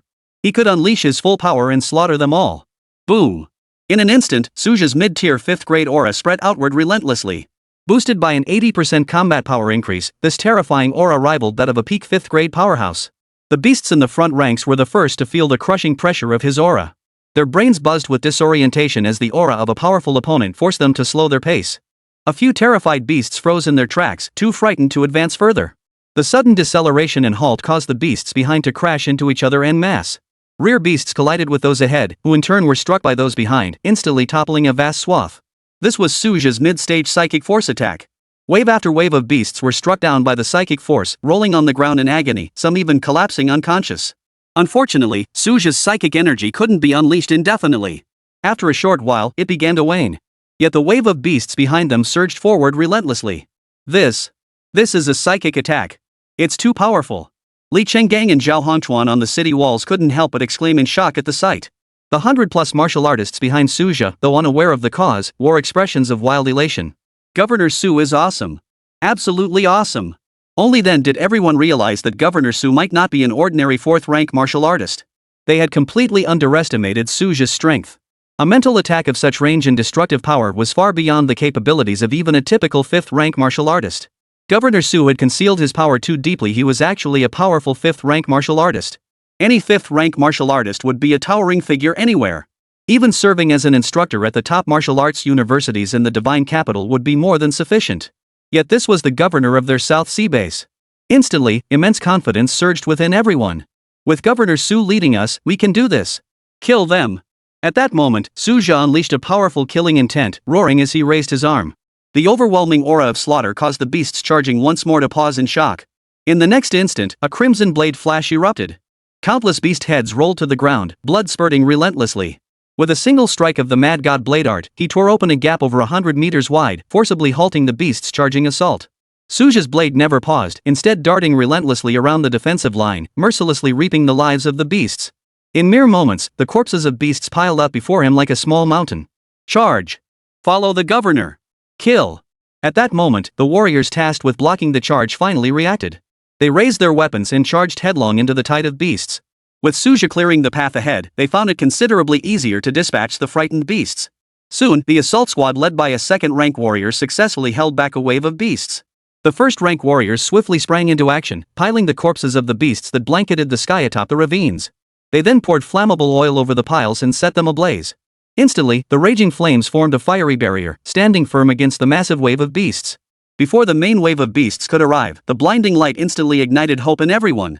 Some beasts that had slipped through the net instinctively felt fear when confronted by the raging flames. They instinctively fled toward the edges of the flames, causing a new wave of chaos and trampling. Suja's figure remained at the very front, reaping the heads of wave after wave of beasts. At this moment, from the drone's high-altitude perspective, it was clearly visible that Suja, leading this charged squad of over 100, had successfully blocked the very front edge of the beast tide. These 100+ figures, like a sharp blade, charged into the heart of the beast tide. Though only 10 minutes had passed, the sheer mass of the greater beast tide eventually overwhelmed the flanks, breaching the line of fire and continuing its advance toward the city walls. But Suja and his men had successfully bought valuable time, and they had also thrown the beast tide into disarray. This would significantly reduce the defensive pressure later on. As long as Suja's assault team held their ground, they could keep splitting the beast tide and alleviating the pressure on the city defenses. Soon, a portion of the beast tide triggered the minefield. Boom boom. Behind Suja, the deafening roar of explosions echoed relentlessly. One wave of beasts was sent packing by the minefield. Immediately after, the missile unit launched its final assault. Fire! Fire relentlessly! From atop the city walls, Zhao Hongchuan ordered the third defensive line to unleash its full offensive. Boom boom! Below the walls, shrapnel and flesh flew everywhere amidst the dark, dense tide of beasts. Tens of thousands of beasts fell under the first wave of assault. Yet the advance paused only briefly before a fresh wave surged forward. Soon, they surged to the base of the city walls. By now, weakened by the earlier defensive lines, the beast tide was no longer as terrifying. The defenders were barely holding their ground, and breaching the walls would prove difficult in the short term. Everyone understood that the greatest architect of this situation was Governor Suja. Without Suja leading the assault team to create that initial barrier, the subsequent defenses wouldn't have triggered a chain reaction. Things wouldn't have turned out so favorably. Truthfully, many martial artists didn't truly grasp Suja's strength, they only sensed his power. They assumed all fourth-rank martial artists possessed such formidable power. Only a handful above third grade, like Li Chenggang and Zhao Hongchuan, could discern that he possessed the might of a powerful fifth grade. The battle to resist the beast tide at the South Sea base was now fully underway. Outside the base, Suja continued to swing his long sword tirelessly. These beasts possessed little individual strength and posed no threat whatsoever to Suja. Suja kept his eyes peeled, searching for the mid-tier leaders hidden within the swarm. Generally speaking, the stronger the beast, the larger its size. So far, he's only encountered one third-grade beast. Yet even a third-grade beast was no match for Suja. A single strike was enough to dispatch it, rendering it rather unimpressive. A powerful mid-grade martial artist, while unable to dominate such a vast battlefield, could still significantly influence localized engagements. Besides, this wasn't the battlefield of 10,000 clans, just a beast tide. The only thing to truly fear about the beast tide was its sheer numbers. It could wear down even a mid-grade martial artist to death. Mad God Blade Art. With each swing of his blade, Suja claimed the lives of a swath of beasts, cutting through them as easily as harvesting straw. His formidable prowess, amplified by the system's 80% combat boost, transformed Suju into a veritable god of slaughter on the battlefield. Those watching the monitors inside the base grew numb from the spectacle. They couldn't even begin to calculate how many beasts this ferocious governor had slaughtered. At this moment, the trench defense line began to falter as fuel reserves dwindled, its protective effectiveness steadily diminishing. But the assault team's mission was essentially complete. "You guys pull out first." Given the situation, Suja shouted to the assault squad. Staying here any longer served little purpose. It was better to return to the city walls and join the main defensive force. 36, holding out alone, discovering the beast leader. "Yes, Governor." The assault squad responded in unison. The fierce battle raged on for over half an hour, pushing their stamina to its absolute limit. Persisting any longer would be perilous. To achieve such a great victory without losing a single member was already a colossal miracle. Of course, they knew exactly who had made this miracle possible. After retreating some distance under Suja's cover, the assault squad discovered that Suja himself had no intention of retreating. Instead, he stood his ground alone, continuing to hold the line against the wall of flames. Any beast attempting to breach that line was ruthlessly cut down by Suja's blade. Despite the prolonged battle, Suja's energy depletion was actually less severe than anticipated. Moreover, he carried numerous potent pills to replenish his vital energy. Combined with the rapid vitality regeneration inherent to his mid-5th grade cultivation, he had been handling these weaker beasts with ease. His only limitation was the lack of area of effect attacks, preventing him from holding back large numbers of beasts. If he could just hold out a little longer, the defenders at the city walls would have an easier time. Moreover, amidst the relentless high-intensity combat, Suja had gained new insights into martial arts. Through the fighting, his cultivation had actually increased. With no immediate threat to his life, Suja naturally wanted to hold out as long as possible. Most crucially, he still sought to locate the beast leader and end this wave of beasts. Though the odds were slim. Why isn't Governor Su evacuating yet? This is far too dangerous. For the base, the governor is truly going all out, completely disregarding his own safety. On the city walls, many martial artists wore expressions of deep concern. Li Chenggang, Zhao Hongchuan, and a few others, however, remained relatively unconcerned. They knew Suja's true capabilities. If he wanted to retreat, the beast tide couldn't touch him. Suja had chosen to remain alone in the wilderness outside the base. He must have his reasons. Trusting him was the only option. Inside the base, people watched with growing anxiety and heated discussion. Especially Su's mother and Shen Qingyan, their hearts were in their throats. Yet they trusted Suja wasn't a reckless fool, praying he wouldn't meet with misfortune. And so, Suja fought fiercely alone in the wilderness for nearly another hour. He single-handedly held back a massive wave of beast horde. "Governor, retreat now." At that moment, Li Chenggang and the others, while fiercely defending their position, began to lose their composure. They called out to Suja over the calm, urging him to return. Could the governor be so caught up in the fight that he refuses to retreat? He's just too relentless.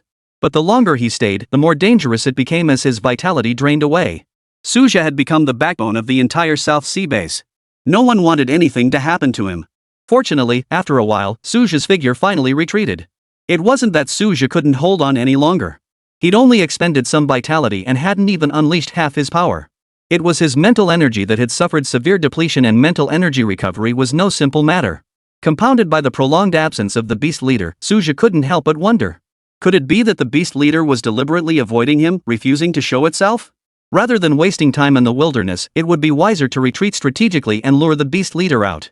The governor has retreated. Excellent. Governor, please be careful. Return to the city immediately. Seeing this, Li Chenggang led the assault squad down the city walls to assist Suja. The assault squad, having recovered somewhat, was now brimming with renewed vigor and fierce determination. They felt it was their duty to ensure the governor's safe retreat, allowing him time to rest and regroup. The governor had already done more than enough for the South Sea base. I'm fine. Return to your defensive positions. Suja barked sternly over the communicator. He was naturally pleased that so many were concerned for him and had stepped forward to protect his safety. But on the battlefield, one couldn't act on impulse. The slightest misstep could lead to disaster. Understood, Governor. Li Chenggang and the others, who had just been reprimanded, felt no resentment whatsoever. Instead, they felt an unusual sense of relief, for they saw Suja charging at breakneck speed toward the city walls. There was no need for them to descend to assist him. Their worries had been entirely unnecessary. Returning to the ramparts, Suja scanned the entire battlefield. So far, the beast tide had failed to breach the defenses, and everyone inside the base had been fully evacuated. It could be said that this defensive battle had achieved a stage victory. But the battle was far from over. The tide of beasts surged forward relentlessly. Without the previous lines of defense to slow them down, the coming battles would only grow more brutal. Boom! Boom! Bang bang bang! Rat-a-tat-tat!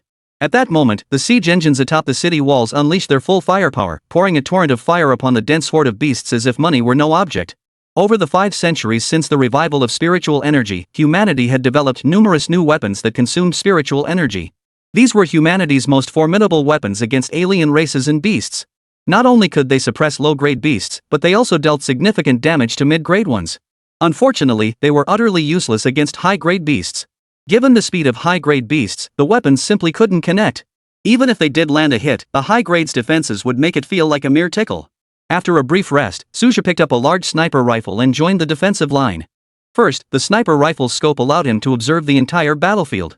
Second, it allowed him to specifically target beasts of 3rd rank and above. Suja's mid-5th rank strength meant his sniper rifle's lethality was incomparable to that wielded by lower-ranked martial artists. Bolstered by his mental prowess, Suja's accuracy was utterly beyond comparison with ordinary martial artists. At this moment, Suja transformed from a killing god into a sniper god. He kept landing headshots on powerful beasts, headshot after headshot after headshot. Report! Report! A powerful beast detected, suspected to be 4th rank or higher. Location at. At that moment, the scout's urgent shout crackled through the communicator. Suja immediately swiveled the targeting lens in that direction. There, he spotted a creature entirely black in color, not only small in stature but significantly smaller than the average beast. It darted through the swarm of beasts at incredible speed. This creature completely ignored the gunfire, using its hard height to deflect countless bullets and shells. From its movements and roars, it seemed to be commanding the beast tide. 4th rank or higher, no chance of escaping. A sharp gleam flashed in Suja's eyes. No wonder they couldn't locate this beast leader earlier. Who would have guessed it was smaller than ordinary beasts? With its compact size and blazing speed, concealed within the beast tide while issuing commands, finding it would be next to impossible. Now that the main force of the beast horde was at the city gates, this beast leader had finally revealed itself to command the battle. Hold your ground. I'll take care of it. Suja tossed aside his sniper rifle, gripped his long blade, and leaped down from the towering city wall. The moment he landed, he unleashed a powerful surge of chi and blood, instantly clearing a vast expanse within the beast horde. Wielding his blade like autumn winds sweeping fallen leaves, Suja carved a bloody path toward the beast leader. Any obstacle in his path met a single, deadly blow, leaving a trail of blood stretching several meters. 37, slaying 4 rank beasts in succession, victory in the great battle. By now, Suja's spiritual energy had recovered considerably. His vital energy remained at its peak. That ferocious aura unleashing death upon any god or Buddha who dared stand in his way. Many warriors on the city walls witnessed this up close for the first time. It was utterly soul-shaking. They knew Suja was formidable, surviving the beast tide unscathed for so long in the wilderness. They suspected he was stronger than imagined. But they never imagined he would be this formidable. It was like plucking an enemy's head from amidst 1,000 troops as easy as taking candy from a baby. And indeed, that was precisely the case. After swiftly locking onto the beast leader, Suja unleashed his full vitality and spiritual power. He unleashed his most devastating strike. Mad God Blade Art, God-slaying style. With a sharp crack, the fourth-grade beast's head rolled to the ground, its victim dying instantly. The severed head lay on the ground, eyes wide open, its face frozen in utter disbelief. It had imagined this human dared to charge forward, so he must be incredibly powerful. Even among the highest-ranking commanders of the southern frontier bases, none possessed strength beyond the 5th rank. No matter how powerful the opponent was, it remained a 4th-rank peak beast. Relying on its formidable defenses, and considering how much energy the human had expended, even if he was slightly faster, it should have been able to withstand a single blow. Yet, with just one strike, its head was severed from its body. Whoa! The martial artists on the city walls erupted in a deafening roar. Their jaws dropped in shock. He cut him down with a single stroke. The governor is mighty. The governor is awesome. Yet their governor merely shrugged it off and swiftly returned to the ramparts. A mere peak 4th rank beast slicing through it posed no real challenge. Even a 4th rank peak alien race, trained in martial arts, possessed racial talents. But before Suja, whose combat prowess reached the peak of the 5th rank, they were no match for a single strike. If one strike failed, he'd simply strike again. With their leader slain, the current wave of beasts visibly faltered. Yet the entire horde did not retreat. Instead, bolstered by the stronger beasts following behind, they launched a fresh, fierce assault. Suja immediately realized there wasn't just one leader, there must be others. Soon, several abnormally massive beasts emerged from the horde, each boasting combat power above the 4th rank. Without hesitation, Suja copied his earlier tactic and slashed them down one by one. Among them was even a 5th rank early stage leader, which took Suja 2 strikes to fell. Suja felt fortunate that these beast leaders hadn't gathered together, otherwise, things would have gotten quite troublesome. Even more fortunate was that none of the leaders seemed to realize they were in the midst of a beast tide, let alone that a single human could hack through them alone. Even more fortuitous was that these leaders belonged to different species, lacking any communication between them. Had they taken this seriously, Suja would never have succeeded. By the end of the slaughter, even those on the city walls and within the base had grown numb. Ah, the governor just took down another 4th rank beast. This one's even bigger than the last. Of course, everyone understood. If Suja were merely a conventional 4th rank governor, the entire South Sea base would likely have fallen long ago. Their eyes brimmed with relief and excitement.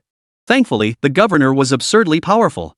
At this rate, the beast tide might not even breach the city walls. Inspired by Suja, everyone unleashed extraordinary combat prowess. Finally, after a relentless 8-hour battle, the beast tide began showing signs of a large-scale retreat. Gradually, the beasts surrounding the city walls began fleeing in droves. Is it over? We held them off? Incredible excitement spread across every face. This long, fierce, and agonizing defensive battle was finally drawing to a close. Seeing this, Suja exhaled a long breath of relief. Fortunately, the powerful beasts in this wave had been held back by the army, otherwise, the defenses would have been breached. Even so, the defenses atop the city walls had faced several critical moments, and the number of beasts that breached the walls was no small matter. Had it not been for the overall strength of the Guard army improving during this period, the outcome would have been uncertain. In short, this was the result of the entire Nanhai base military and civilian population fighting with all their might. Though the cost was heavy, the outcome was favorable. Half an hour later, all visible alien beasts had retreated completely.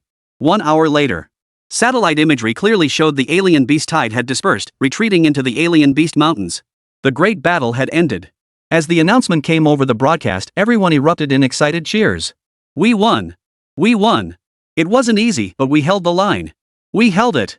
Long live the South Sea base. Long live the governor. This beast tide was the largest, most powerful, and longest lasting in the history of the South Sea base. It was also the most agonizing and perilous. The base's entire ammunition stockpile was nearly depleted, and most defensive equipment and tools were rendered useless. Casualties were incalculable. Yet, this also stands as the South Sea base's most decisive defensive victory. The base gates held firm, not a single alien beast breached the perimeter, and not a single civilian suffered casualties. Most crucially, the South Sea base had utterly crushed this alien beast tide. Not merely weakened or slowed, utterly crushed and dispersed, preventing them from threatening subsequent bases. The battle was over, but clearing the battlefield would still take considerable time. Fortunately, some tasks could be handled by ordinary personnel. The guard squad and those who participated in the defense could now rest properly. Though the battle exacted a heavy toll, it also yielded tangible gains. For instance, vast quantities of exotic beast meat were obtained. Even the charred remains of those beasts held some value. The highest quality meat was allocated as compensation for fallen soldiers and for the base's own use. The remainder could be sold to other bases. Given this beast tide, capturing beasts in the wild would likely prove difficult for quite some time.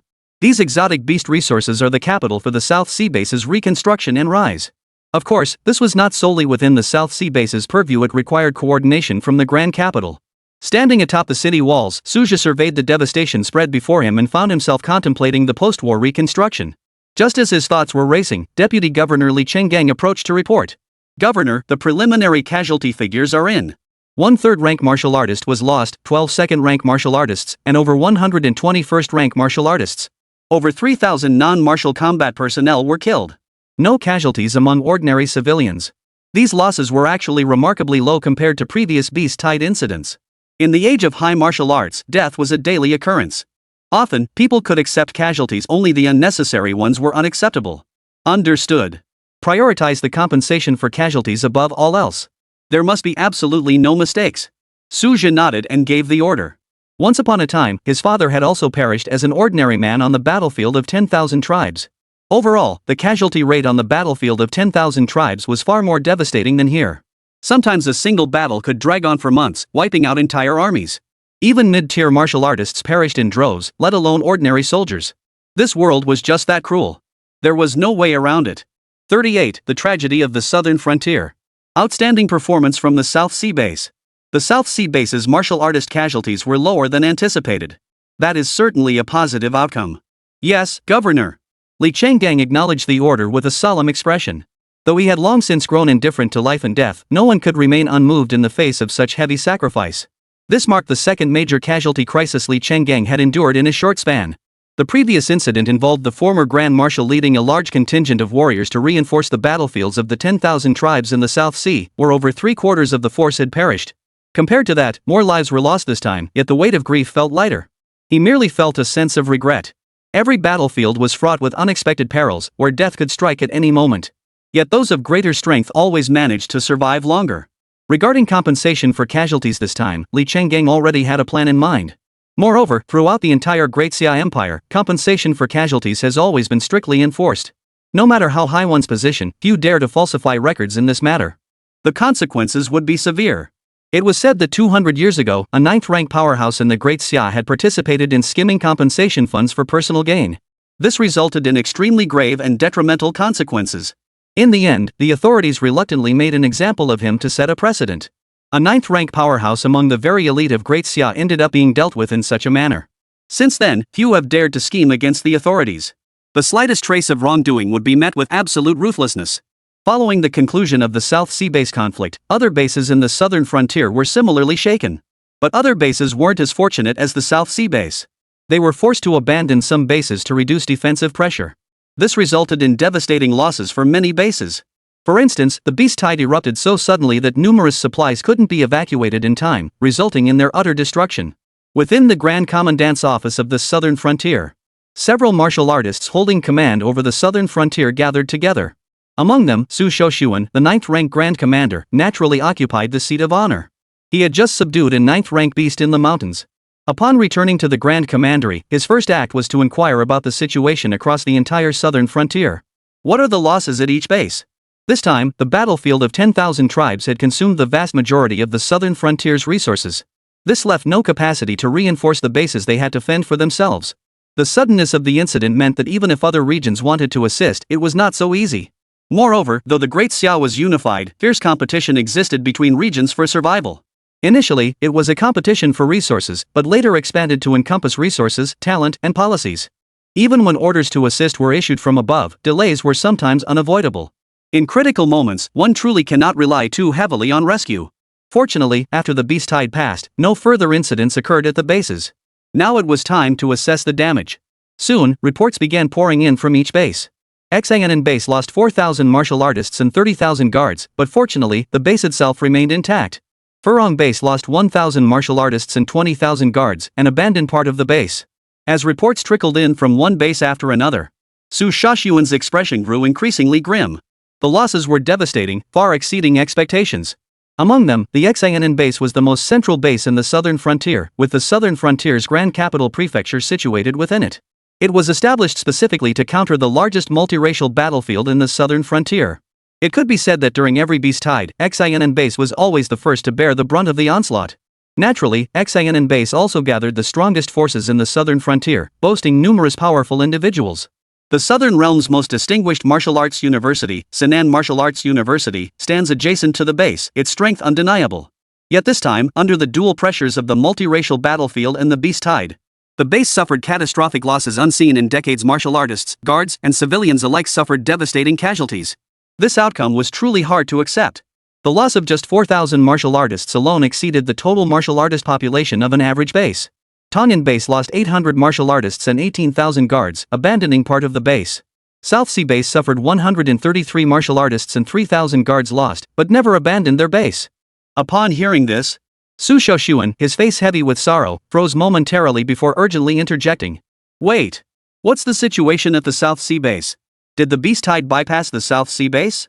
All other bases suffered heavy losses, while the South Sea base only sustained minor damage.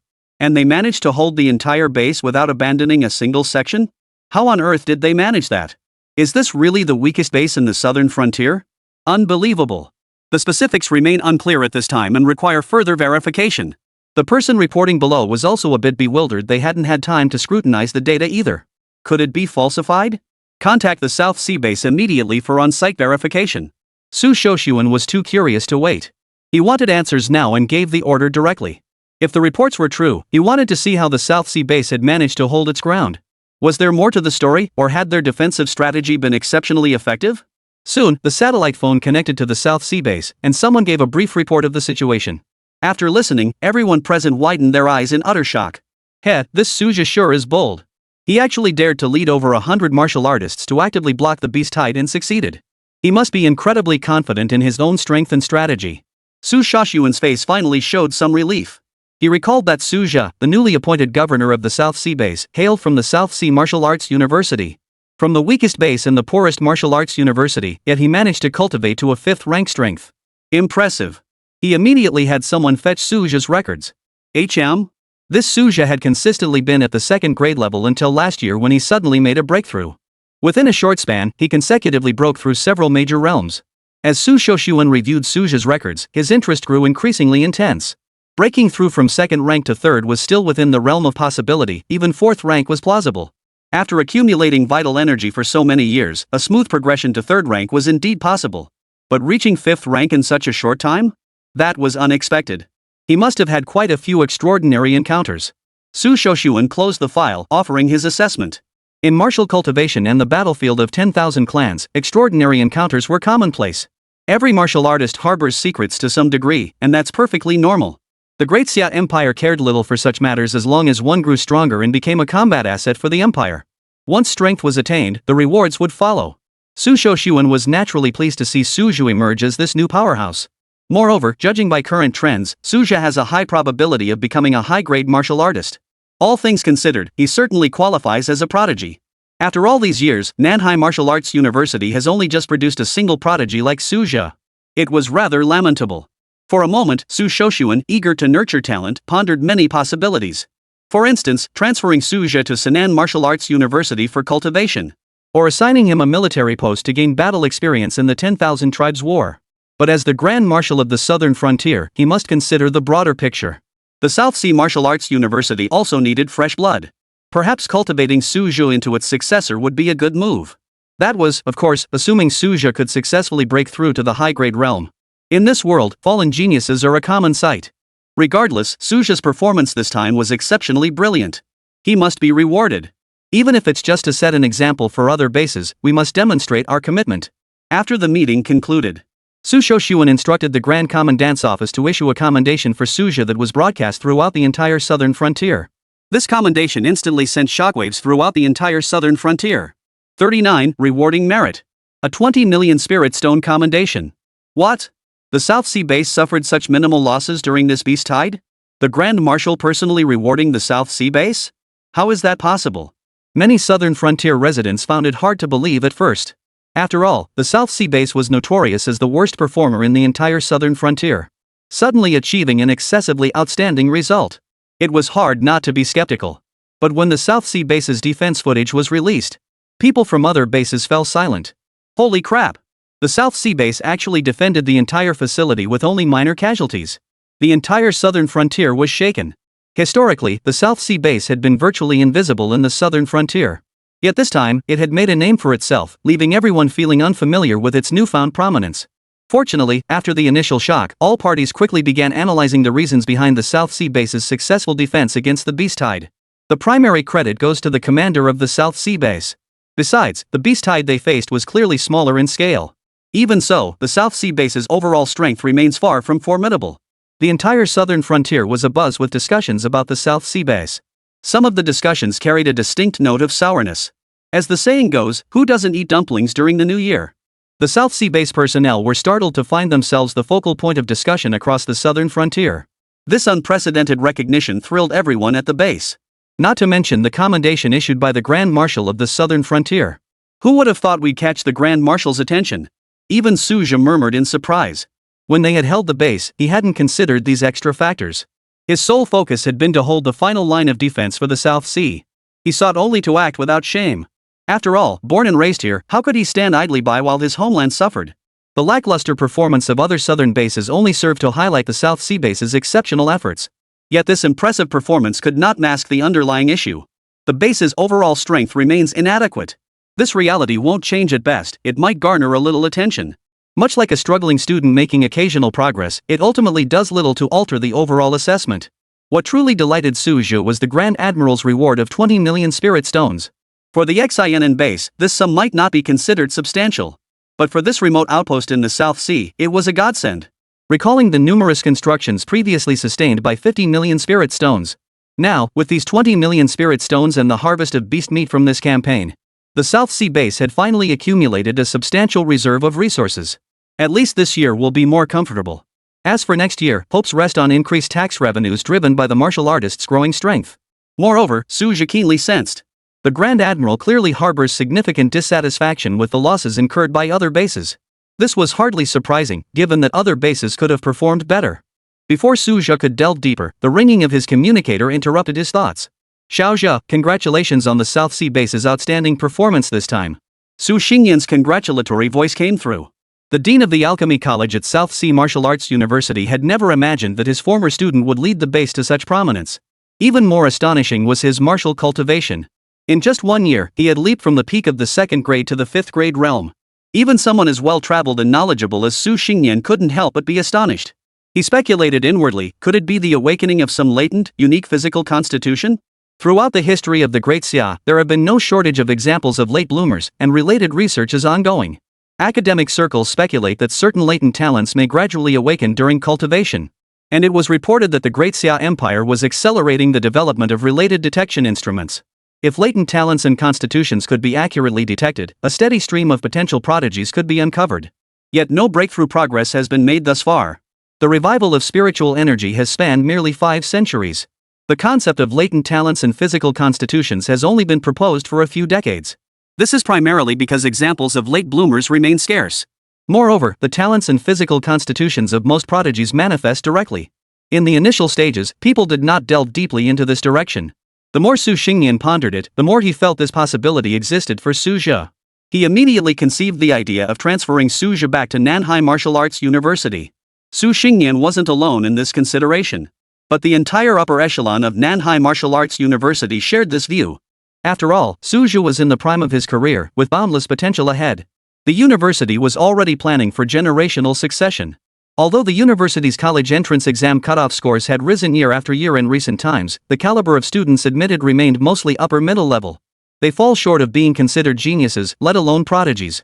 Among the graduates cultivated by Nanhai Martial Arts University over the past 2 decades, the highest cultivation level achieved was merely 6th grade. And only one had recently broken through to that level.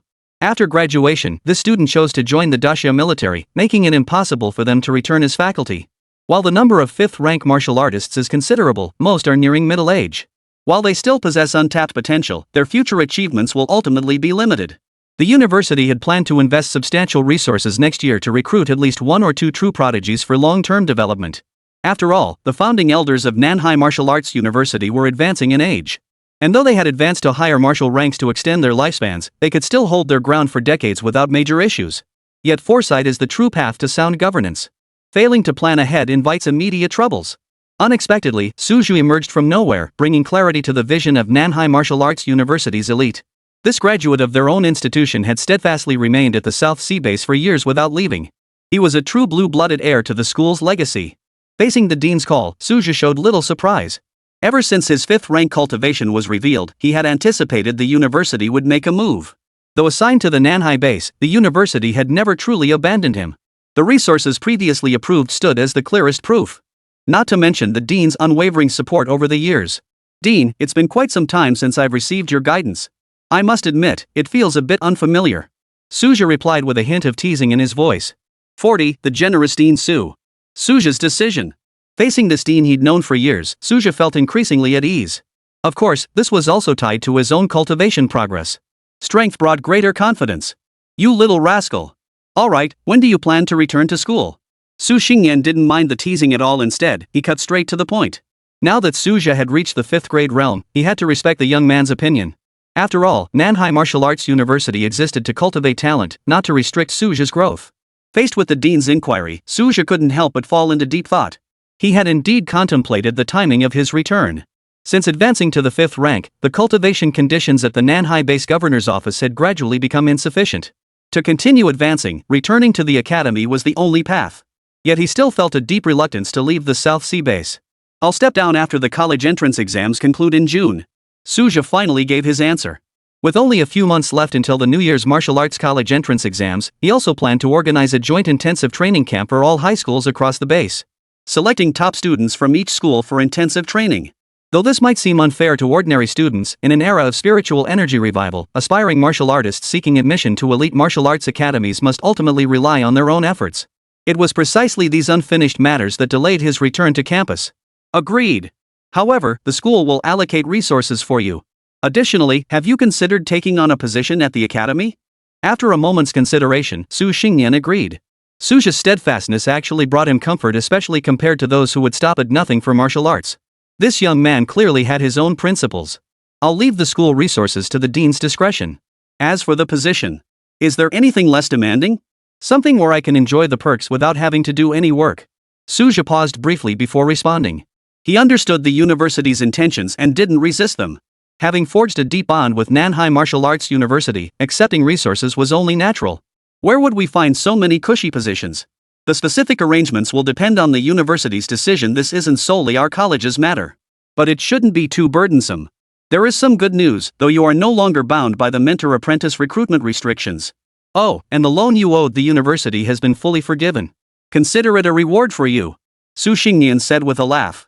The school would do its utmost to safeguard his cultivation time. This arrangement had clearly been thoroughly considered. We'll see how the school's specific arrangements play out. And let me add, the school is truly generous. Suju remarked slowly.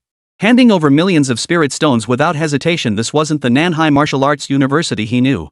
In some respects, Nanhai Martial Arts University had always been rather stingy. He never expected them to be so generous this time. Though it carried the implication of investing in the future, it was undoubtedly a good thing for Suju. Even having reached the 5th rank martial artist realm, 1,000,000 spirit stones remained a considerable fortune. Beyond the loan being wiped clean, there was also a batch of resources provided. At this moment, he was being treated like the university's own son. In fact, the university wasn't just investing in Suju, they were investing in other 5th rank martial artists who had graduated from their institution. However, Suju currently held the highest investment value and was the most closely watched among them. After concluding his call with the dean, Suju continued handling affairs at the South Sea base. Although he planned to return to South Sea Martial Arts University after this year's martial arts college entrance exams, he still needed to properly arrange matters at the base beforehand. He wasn't in a rush to make this public, though. 10 days later, the South Sea base had finally resolved all lingering repercussions from the battle. All compensation claims had been settled, and all earned merit points were fully recorded in the Great Xia merit system. The distribution of rewards based on merit was also completed, with the participating guard army and numerous martial artists receiving generous resources. Even the reward bestowed by the Grand Marshal upon the entire South Sea base was distributed by Suju without holding back a single penny. Fairness and impartiality were upheld throughout the entire process. This action earned the sincere admiration of all. While past South Sea governors dared not embezzle resources, they often funneled them to their favorites. Though this bred discontent, the vague definition of merit left others powerless to challenge it. Suju, however, strictly allocated rewards based on actual contributions. He himself should have received the largest share for his pivotal role in this campaign. Yet in the end, he claimed only a portion of the 4th grade beast meat. It must be noted that he personally slew every one of these beasts. When word spread, the entire South Sea base was shaken. Governor Su is far too generous. He truly cares deeply for the South Sea base. Despite his remarkable achievements, he only accepts the most modest of gifts. I suppose it was meant for teacher Shin, after all he has no use for it himself. Whispers about Suja echoed throughout the South Sea base. Every word carried reverence and admiration. From strangers to admirers, Suja achieved this transformation in just half a year. In truth, Suja felt he hadn't accomplished much, but in the eyes of the South Sea base community, he had poured an immense amount of effort into his work. This beast tide further validated the worth of his reform initiatives. Without the enhanced combat capabilities and tactical innovations of the Guardians, holding the line in this battle would have been impossible. Honey, why did you give up so many resources? That's worth at least 5 million spirit stones in merit points. Shin Xingyan gazed at Suja, her eyes filled with puzzlement. Though their family's wealth had grown considerably, 5 million spirit stones remained no small sum. Even if they had accepted it, no one in the base would have raised an objection. Suja's performance in this battle had been nothing short of flawless. There's no need for that. Some things matter more than resources. Suja shook his head gently. 5 million spirit stones were indeed insignificant to him. Especially since the Academy had just delivered the first batch of resources worth 30 million spirit stones the day before. Further funding might follow. With resources already abundant, he preferred to convert that merit into a special training fund to enhance the martial arts entrance exam capabilities of the base's high school students. This held far greater significance than personal wealth accumulation. 41. Suja's gift, a blessing for the South Sea base. Shin Xingyan's puzzlement was merely a minor interlude. Though she felt a twinge of regret, she supported Suja's decision. The lingering regret from her past martial arts entrance exam failure, compounded by her current role as an instructor, kept her obsession with the exam firmly rooted in her heart. Given the chance, she hoped to see more children from the South Sea leave the base. Next, Suja swiftly launched a special training program for senior high school students preparing for the college entrance exams. This is a major boon for the South Sea base. Many seniors will see their abilities soar. This year's martial arts college entrance exam might just make the South Sea base a sensation. Li Chenggang and others chimed in agreement. Suja had anticipated opposition, only to find his concerns entirely unfounded. The people of Nanhai base now showed him near blind, unwavering support. This fervor was easy to understand. Ever since Suja led the South Sea base to fame in the southern frontier, this remote outpost quiet for decades had finally stepped into the spotlight. Even more rare was receiving personal commendation from the Grand Admiral himself. That was a 9th-rank Grandmaster. For the people of the South Sea, where even mid-tier martial artists are rare, high-tier martial artists are figures beyond reach. A 9th-rank Grandmaster was nothing short of legendary. Perhaps in Suja's eyes, high-grade martial artists were not unattainable. But for ordinary people, it was worlds apart. With the official announcement of the special training program, the base will organize preliminary special training across schools, selecting the best candidates for intensive training. The education sector was immediately abuzz with discussion. In this era where martial artists hold supreme status, ordinary families pin their hopes on the next generation. If Governor Su had arrived just 1 year earlier, my child might have had a chance too. I heard every student who underwent Governor Su's special training last year passed the Martial Arts University entrance exam. Since he took office, the transformation at the South Sea base has been nothing short of earth-shattering. Public enthusiasm needed no concrete plans to fuel it. Only the students who failed to qualify from Shin Xingyan's class last year harbored secret regrets. Those classmates who persevered through the special training now held an insurmountable lead over them. The most jubilant at this moment were undoubtedly the current senior class students. Our class is so fortunate. We've been honed by the high school league and boosted by pre-exam special training.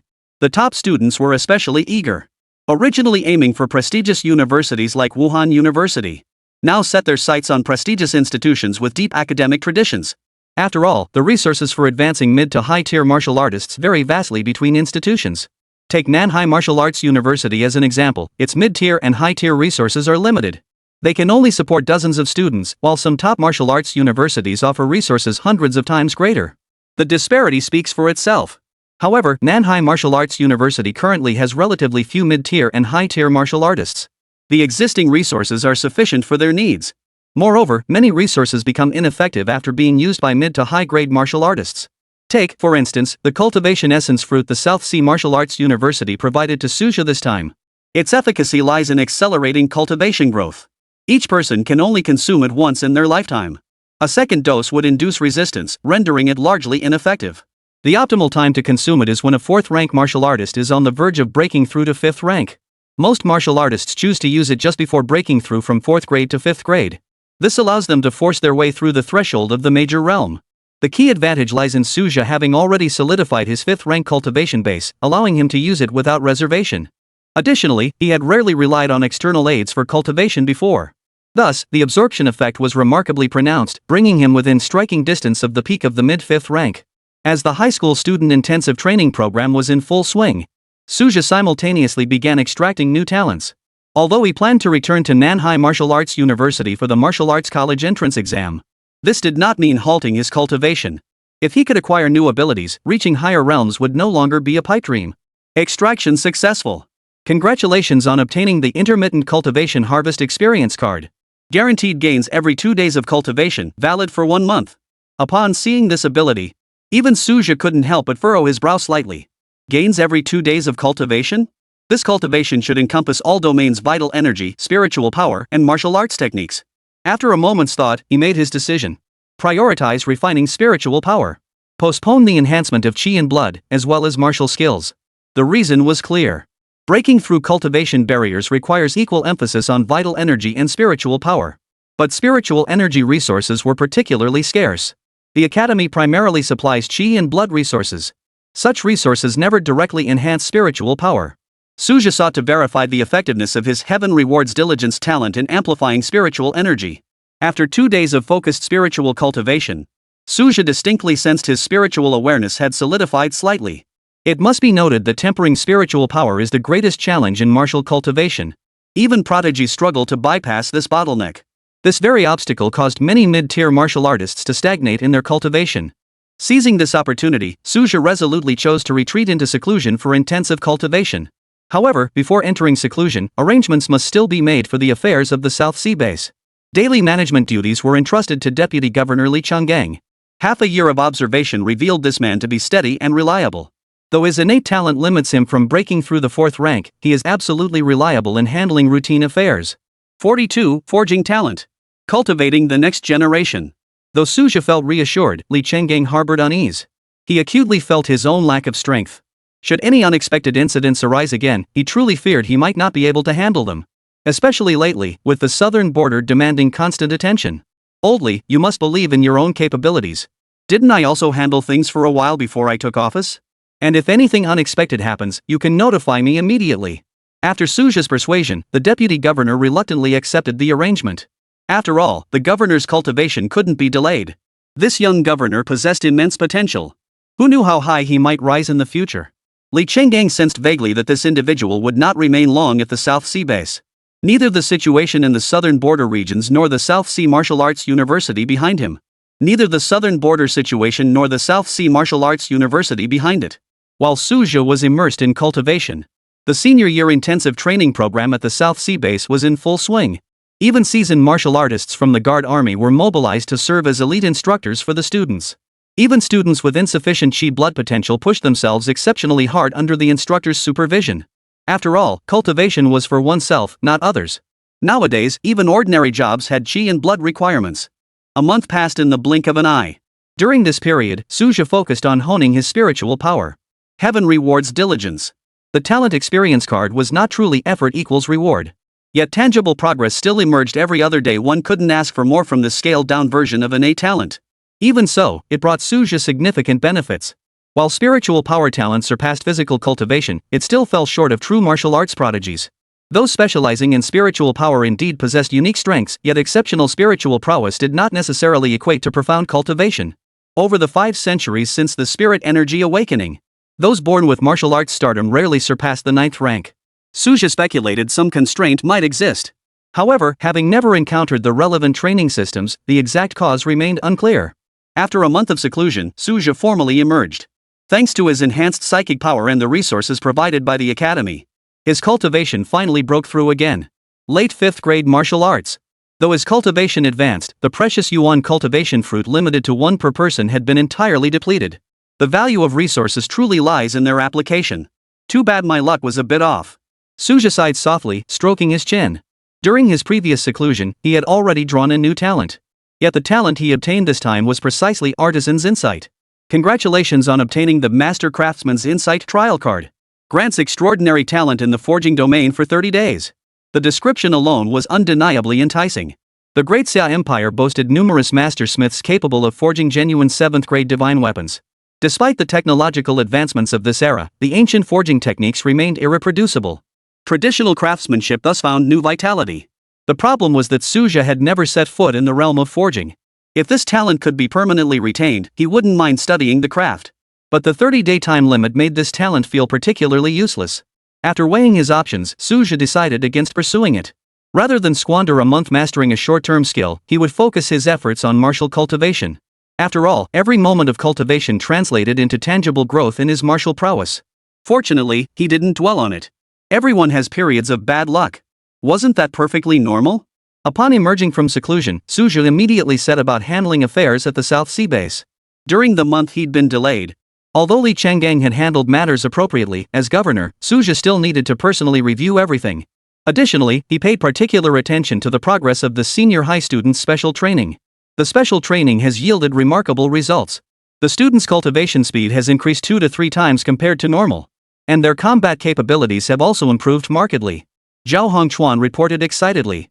This special training program had been entrusted to him by the governor with full authority. As a third-rank martial artist and commander of the Imperial Guard, he possessed unique expertise in training. The results were particularly remarkable with this group of seniors. Arrange some combat scenarios with exotic beasts, let the students see blood, Suja proposed. Had the senior class not been so large, he would have preferred moving the training grounds to the base's outskirts. However, that would have entailed excessive risk and resource expenditure, forcing them to settle for a compromise. Yes, Governor. Zhao Hongchuan hesitated briefly before accepting the order and departing. His initial concern had been unexpected incidents, but upon realizing martial artists would oversee the entire operation and additional guards had been deployed to bolster security, his lingering worries were completely dispelled. According to the special training plan, all senior students would undergo 2 months of foundational training, followed by selection of top performers for intensive specialized drills. This would continue until the martial arts college entrance exams arrived. Suja had reserved time to personally oversee the final push, placing high hopes on this cohort of candidates.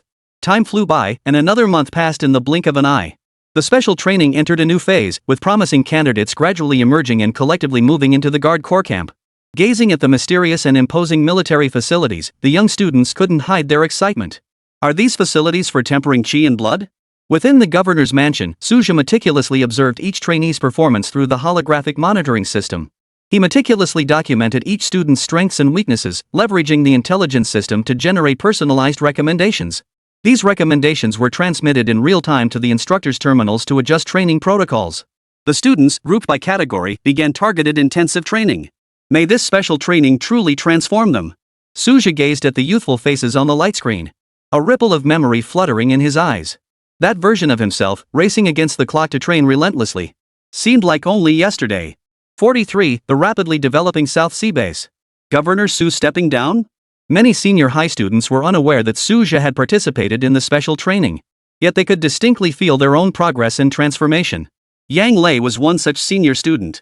After enduring his freshman and sophomore years, he had long given up hope of gaining admission to a martial arts university. Yet unexpectedly, after the new Nanhai governor took office last year, Yang Lei unexpectedly advanced to the main tournament in the high school league. And despite low vitality, he consecutively defeated several opponents with higher vitality than his own, ultimately advancing to the top 128 of the main tournament and securing substantial resource rewards. After enhancing his chi and blood with these resources, he truly saw hope of gaining admission to the martial arts university. Especially when the South Sea base announced special training for all senior high school students. Yang Lei could barely contain his excitement. He knew a new opportunity had arrived. As he had anticipated, the base regularly supplied exotic beast meat meals during the training period and occasionally distributed spirit fruits. For most seniors, this was likely their first encounter with spirit fruits. Suja had earned considerable merit during the previous beast tide.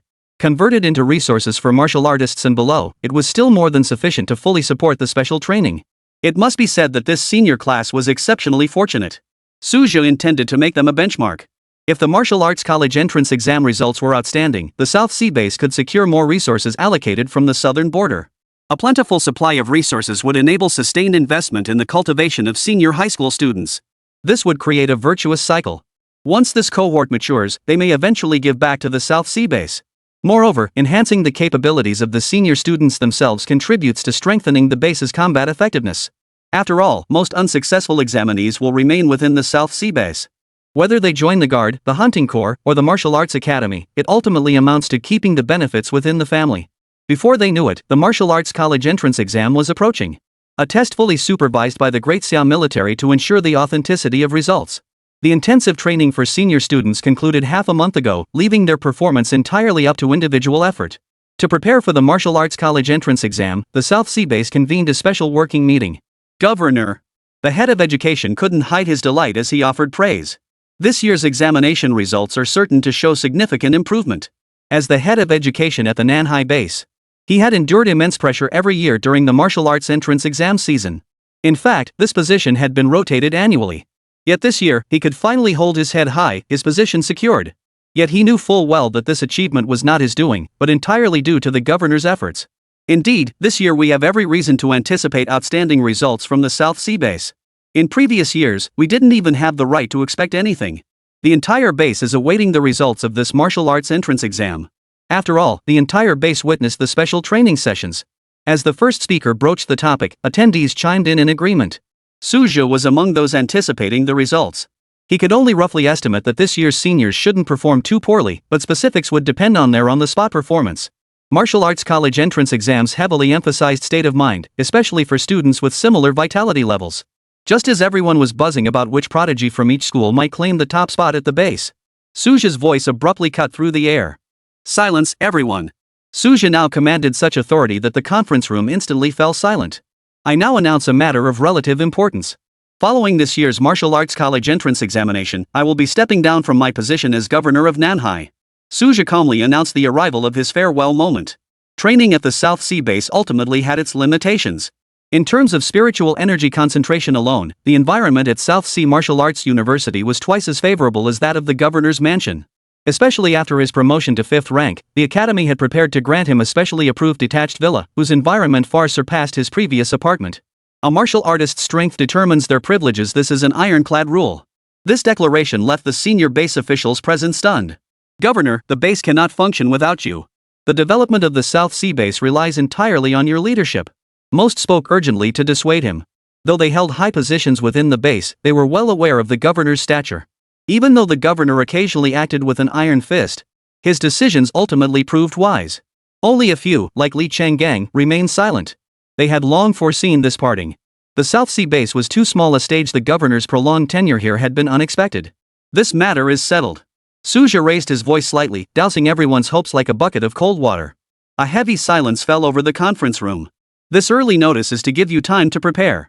The successor will still come from the South Sea Military Academy system. So there's no need for undue concern. Suja added. This served as a slightly comforting piece of news for everyone. For the visitor also hailed from Nanhai Martial Arts University. No matter who arrived, they could not overlook Suja's presence. Especially since the newcomer was most likely a 4th-rank martial artist. Suja was already a 5th-rank martial artist and, more crucially, possessed immense potential. Any visitor with even a shred of sense would avoid antagonizing Suja. After all, Nanhai Martial Arts University now regarded Suja as part of its direct lineage. With the matter stated so plainly, everyone had no choice but to accept this reality. At the very least, they understood this was the best possible outcome. Suja specifically requested confidentiality from all relevant personnel, instructing that the announcement be delayed until after the martial arts college entrance exams concluded. With this meeting concluded, Suja formally stepped down from all his positions at the base and used his remaining time before departure to spend more moments with his family. Both Su's mother and Shin Xinyan knew he was about to leave the South Sea base, but they understood. Given Suja's current cultivation level, remaining at the South Sea base was indeed inappropriate. 5th-rank martial arts master. Shin Xinyan gazed at the figure playing with their daughter in the courtyard, her heart filled with quiet emotion. Who could have predicted back then that her husband would experience such a sudden breakthrough in his cultivation, as if he had attained enlightenment? Recently, Suja had paused his cultivation to focus on parenting. Both because their departure was imminent and because the talents he'd recently drawn were less than satisfactory. Since acquiring the artisan's unique path talent, he had consecutively drawn unrelated abilities like thieving hand and rapid recovery. The former increased stealth during theft by 50%, while the latter accelerated injury recovery by 30%. Yet Suja neither engaged in theft nor sustained injuries, rendering these talents utterly useless for advancing his cultivation. Even he couldn't help but lament his terrible luck, especially over the past 2 months. Maybe I really should try some mystical fortune altering. Suja stared at the system interface with a wry smile. Then he recalled that among the many abilities he'd acquired, some were genuinely useful skills, so perhaps his luck wasn't all that bad after all. While Suja was immersed in family bliss, the martial arts entrance exam results for the South Sea base were officially announced. This year's enrollment in Martial Arts University has tripled compared to previous years. Governor, we've finally broken out of last place. Li Qinggung's excitement was palpable. Though the threefold increase still fell short of the top ace's scale, it propelled the South Sea base from last place in the southern region last year to a mid-tier position. Despite lingering gaps in student quality, such progress was deeply inspiring. This report card sent shockwaves throughout the entire southern frontier. So many people met the performance targets at the South Sea base this year? Base commanders were stunned. Especially those bases that had previously shared the bottom spot with Nanhai. Who could have imagined this laggard would quietly rise to prominence? Such a transformation plunged the entire southern frontier into silence. During the previous tidal war against the beasts, the South Sea base had already shown promise. But most bases attributed that success to mere luck. But now, with its resurgent performance, one cannot help but acknowledge its transformation. Countless investigators began digging deep into the South Sea base's transformation code. What force could have transformed it so profoundly within a single year? 44. Return to South Sea Martial Arts University. Spar with the Dean. Hosting the high school league and conducting intensive training before the martial arts college entrance exam. We've even developed specialized training plans for these senior students. Seeing these measures taken by the South Sea base, even many other bases were left speechless. The South Sea base's approach was not easily replicable. Among the top-tier bases, each high school has produced numerous formidable fighters. The underlying interests involved are incredibly complex. The high school league, will the spots be distributed evenly among the schools, or not? That is the first question. Next comes the issue of resources. Every time resources are allocated, competition among the academy's various units is fierce. Securing specialized training for the high school league is no simple task. Especially since many bases have a much larger and higher quality student base compared to the South Sea base. Moreover, the conditions available to many students are also superior to those at the Nanhai base. The rewards offered certainly can't be so stingy. Unless it's a special approval from the southern frontier. Unfortunately, the southern frontier is currently preoccupied with the multiracial battlefield. While they pay attention to the martial arts college entrance exam, it's not something they can easily change. Regarding the South Sea base matter, Grand Admiral Su was aware. He still wished to observe the situation next year. He was aware that South Sea Governor Suja was about to depart. If the South Sea base can maintain its current enrollment numbers for the martial arts college entrance exam next year, only then would he consider implementing changes across the entire southern frontier high school system. Nanhai base. This time, our Nanhai base has truly made quite a splash again. Who could have imagined the number of students meeting the martial arts college entrance exam cutoff would triple? All these changes are thanks to Commander Su. Even ordinary citizens are buzzing with excitement.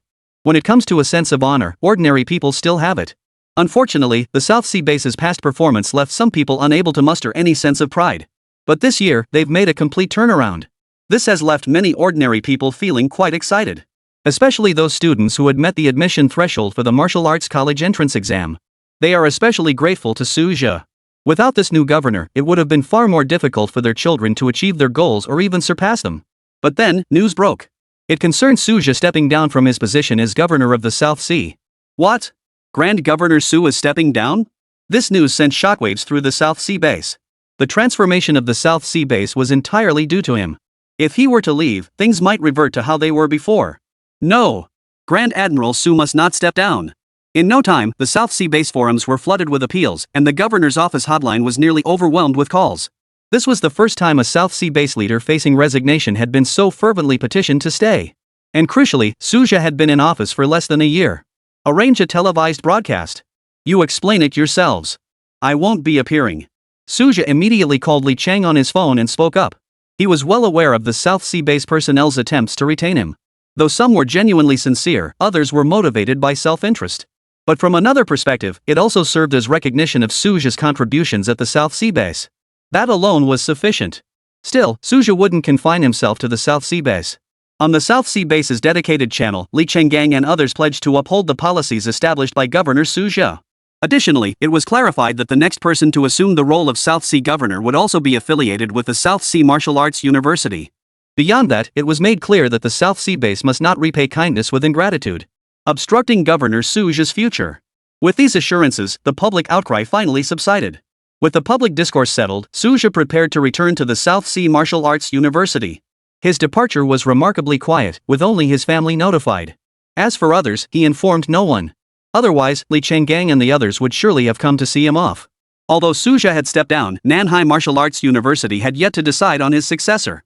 Fourth-grade martial artists at Nanhai Martial Arts University weren't exactly a dime a dozen. Many fourth-rank martial artists did not share Suja's previous mindset. For these fourth-rank martial artists, being sent to the South Sea base was no different from exile. In this regard, even Suja was powerless. They could only wait for the South Sea Martial Arts University to finally deliberate and select a candidate. The next time I return will be at least after the new year. Suja murmured softly after glancing at the South Sea base, then boarded the aircraft. With Suja's current privileges, boarding half an hour early posed no issue whatsoever. The distance between Nanhai Martial Arts University and the Nanhai base was not great. It didn't take long to arrive. South Sea Martial Arts University. Su Xingyan stood before the campus gates, motionless as a statue. This left passing students utterly bewildered. Is Dean Su waiting for someone? But who could possibly warrant Dean Su waiting here? Could it be some kind of powerful figure? The students couldn't help but whisper among themselves. After all, the dean of the Pill Refining Academy was a high-ranking martial artist. The person he was waiting for must be no ordinary individual. Su Xingyan had overheard the students' murmurs. As a high-grade martial artist, his perception was far sharper than one might imagine. He was waiting for that kid, Suja. He had urged the lad to return to Nanhai Martial Arts University long ago. Yet the lad had dragged his feet until the martial arts entrance exam results were released. Even Su Xingyan had to admit that the kid managed the base quite competently. He had heard about the martial arts entrance exam results from the South Sea base this year. Compared to previous years, they were genuinely impressive. This only reinforced the belief among many at Nanhai Martial Arts University that Suja was the heir apparent to the second-generation school. The ability to manage a base effectively demonstrates the capability to manage a school as well. Of course, the most crucial factor remains one's capabilities. This time, Su Xingyan waited at the entrance, clearly intending to gauge Suja's strength first. Although he was aware that Suja had reached the 5th rank in martial arts, the problem was that the exact extent of Suja's power remained unknown. A video couldn't reveal much.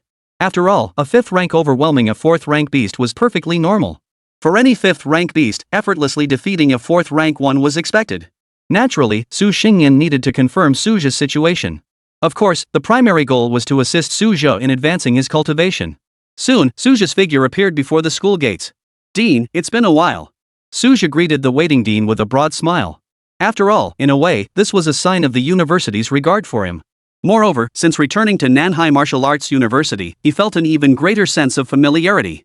Regardless of whether Nanhai Martial Arts University would one day rival the many top martial arts universities out there. At least for now, Nanhai Martial Arts University still met his expectations. "You finally decided to come back, you little rascal." Su Xingyan couldn't help but puff out his cheeks and glare, his words dripping with resentment. "I was guarding the South Sea base for Nanhai Martial Arts University," Suja managed to say with a thick-skinned tone when the situation called for it. Su Xingyan couldn't help but roll his eyes. Had he known Suja's cultivation would progress so rapidly, he would never have chosen Suja to be sent out with the others. Especially considering the leader for the South Sea base hadn't even been chosen yet. It only made him feel more frustrated. With this thought, Su Xingyan's expression turned decidedly unfriendly as he looked at Suja. He made up his mind to put this kid through some rigorous training. Soon, Su Xingyan was dragging Suja toward the school's martial arts training ground. Suja knew exactly where the dean was taking him. Back when he was a counselor, he had visited the place countless times. But those were all standard grade training grounds suitable for students. Martial arts grounds for mid-grade and above practitioners had also been constructed. But Suja had never set foot inside one before. Before Suja could observe further, Su Xingyan struck immediately.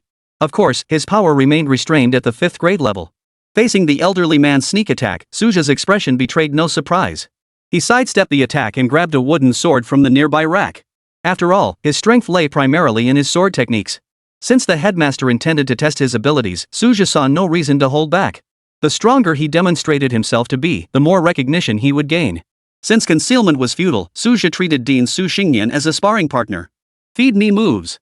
Over these past 2 months, though he hadn't drawn any exceptional talents, it didn't mean Suja had neglected his cultivation. He had now consolidated his late 5th grade strength, capable of unleashing it to its fullest. The blade's edge flashed. Even though it was merely a wooden sword, in Suja's hands it possessed an extraordinary edge. Impressive. Even Su Xingyan couldn't help but utter a word of praise. Suja's mastery of sword techniques had genuinely astonished him. 45. The Dean's Shock. A special talent? If the mastery of his sword techniques had astonished Su Xingyan, then when Suja revealed his blade intent, Su Xingyan could no longer hide the shock in his eyes. Sword intent demanded exceptionally harsh talent requirements. Only those with genius-level aptitude stood a chance of comprehending it. Yet Suja wielded it with effortless ease at this very moment. This only deepened Su Xingyan's conviction. Suja must have awakened some latent talent or special constitution. After all, he knew Suja's past inside out. Previously, whether in physical aptitude or comprehension, Suja had been merely average. Yet now he could even grasp the essence of the sword. There was no other explanation besides the awakening of innate talent. What surprised Su Xingyan even more was that Suja's cultivation had already broken through to the late 5th rank. Recalling their initial clash, when the opponent had displayed only early 5th grade strength, a cold sweat broke out on his forehead as he wiped it away, still shaken by the thought. Fortunately, Suja hadn't unleashed his full power from the start, otherwise, he might have truly stumbled in the gutter. That was close. This kid's growth rate after awakening is astonishing. Su Xingyan mused inwardly. The fierce clash continued. Though deliberately holding back, the 7th rank martial artist's foundation still firmly outmatched Suja's. However, Suja had never cared about victory or defeat. He was using this rare opportunity for real combat, repeatedly refining and testing his newly grasped techniques. As the battle reached its peak, Suja suddenly entered a profound state. A sudden realization? Su Xingyan's pupils contracted slightly, yet his hand movements grew increasingly precise and relentless. He knew such opportunities were rare and precious. A minute later, when Suja emerged from his state of enlightenment, he immediately closed his eyes and sat cross-legged to digest his insights. Only then did Su Xingyan halt his movements to guard him. Half an hour later, Suja slowly opened his eyes, his gaze brimming with uncontrollable joy. This unexpected enlightenment triggered during his frenzied battle had not only fused his spiritual power and vital energy into a seamless whole. His cultivation had also reached the threshold of the peak 5th grade, standing but a hair's breadth away from breakthrough. Suja. Su Xingyan could no longer contain himself. Tell me the truth. Have you awakened a latent talent?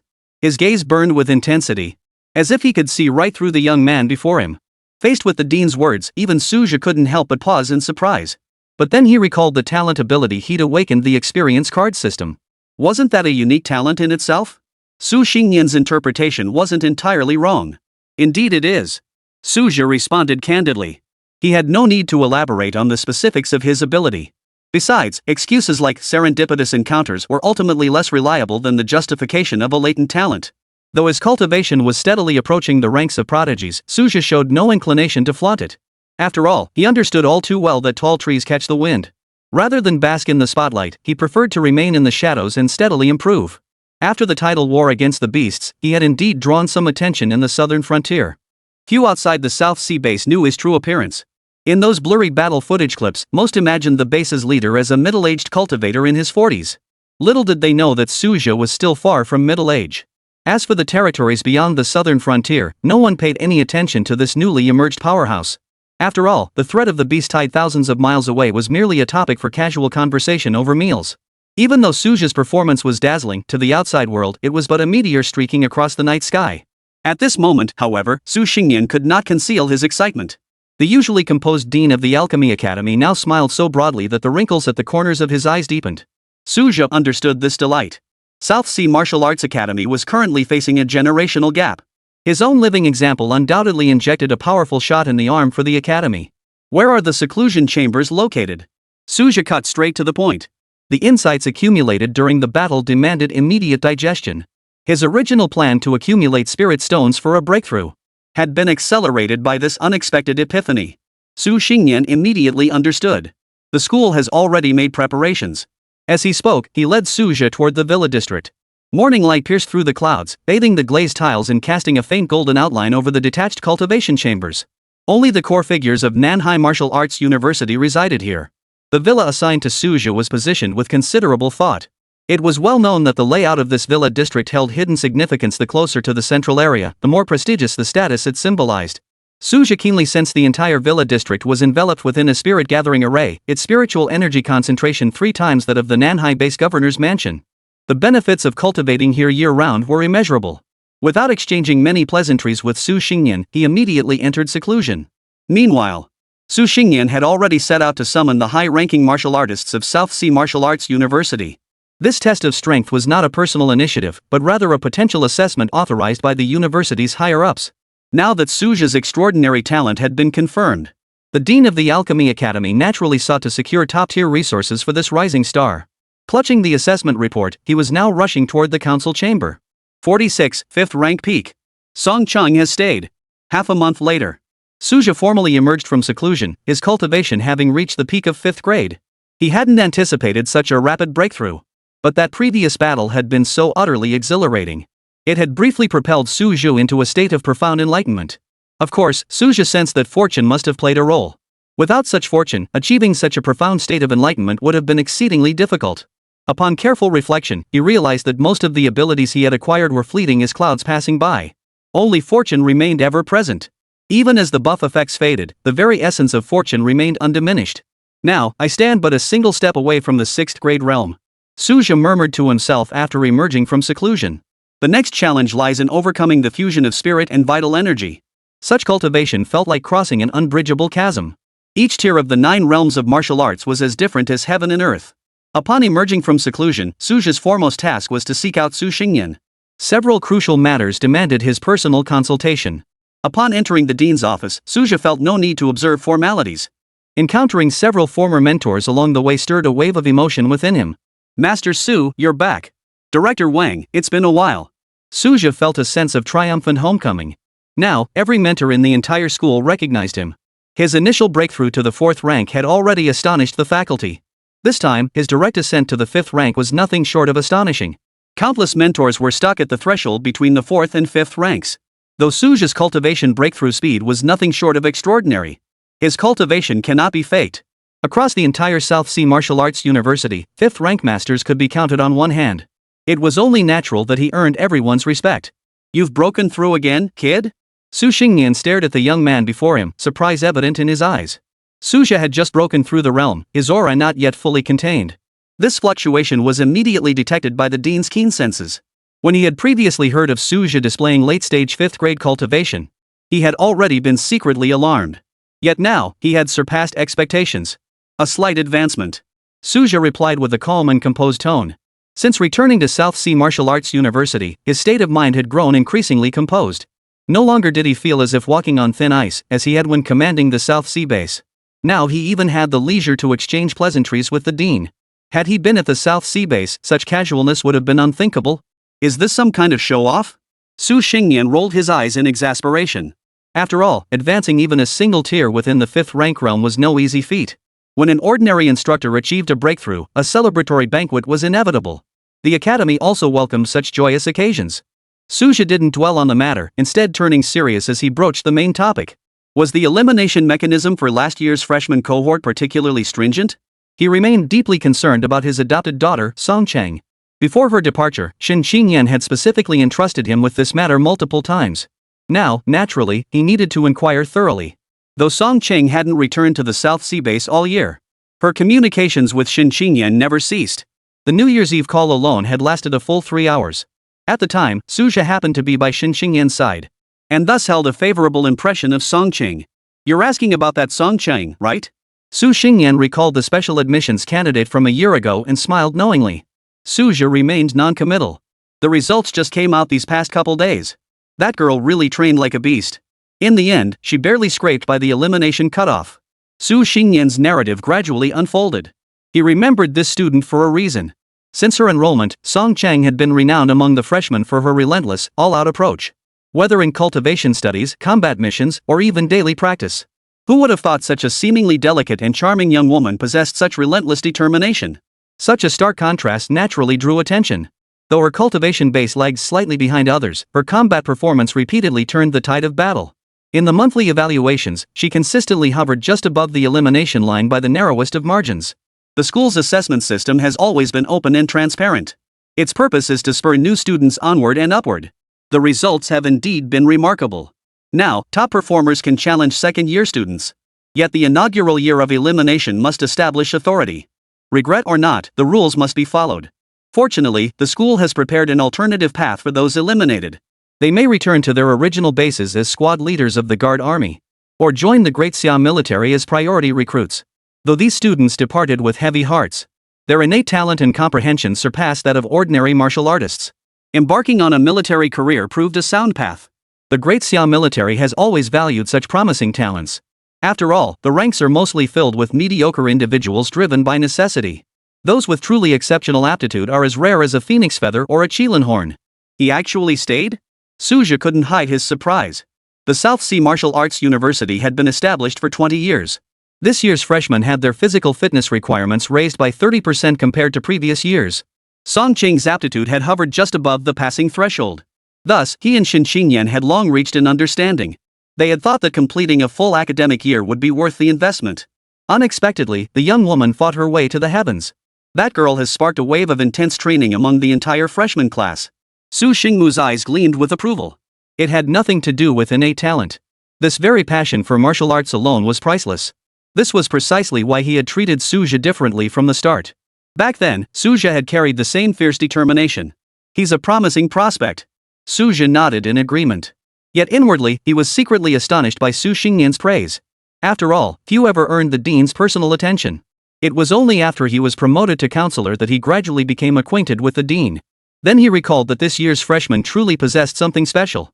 It made sense to pay them extra attention. Moreover, it wasn't just Su Xingyan, the entire board of trustees was keeping a close watch. Since Song Chang had resolved to go all in, Suja naturally wouldn't interfere. Shin Xingyan's true wish was for her daughter to have a bright future.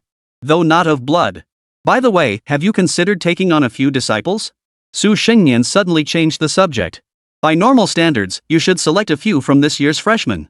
But your current situation is unique. Never mind. Suja replied after a moment's thought. The superpowers granted by the system remained unpredictable, and even his own abilities were difficult to control. Taking on disciples would drain his energy and risk misleading young minds.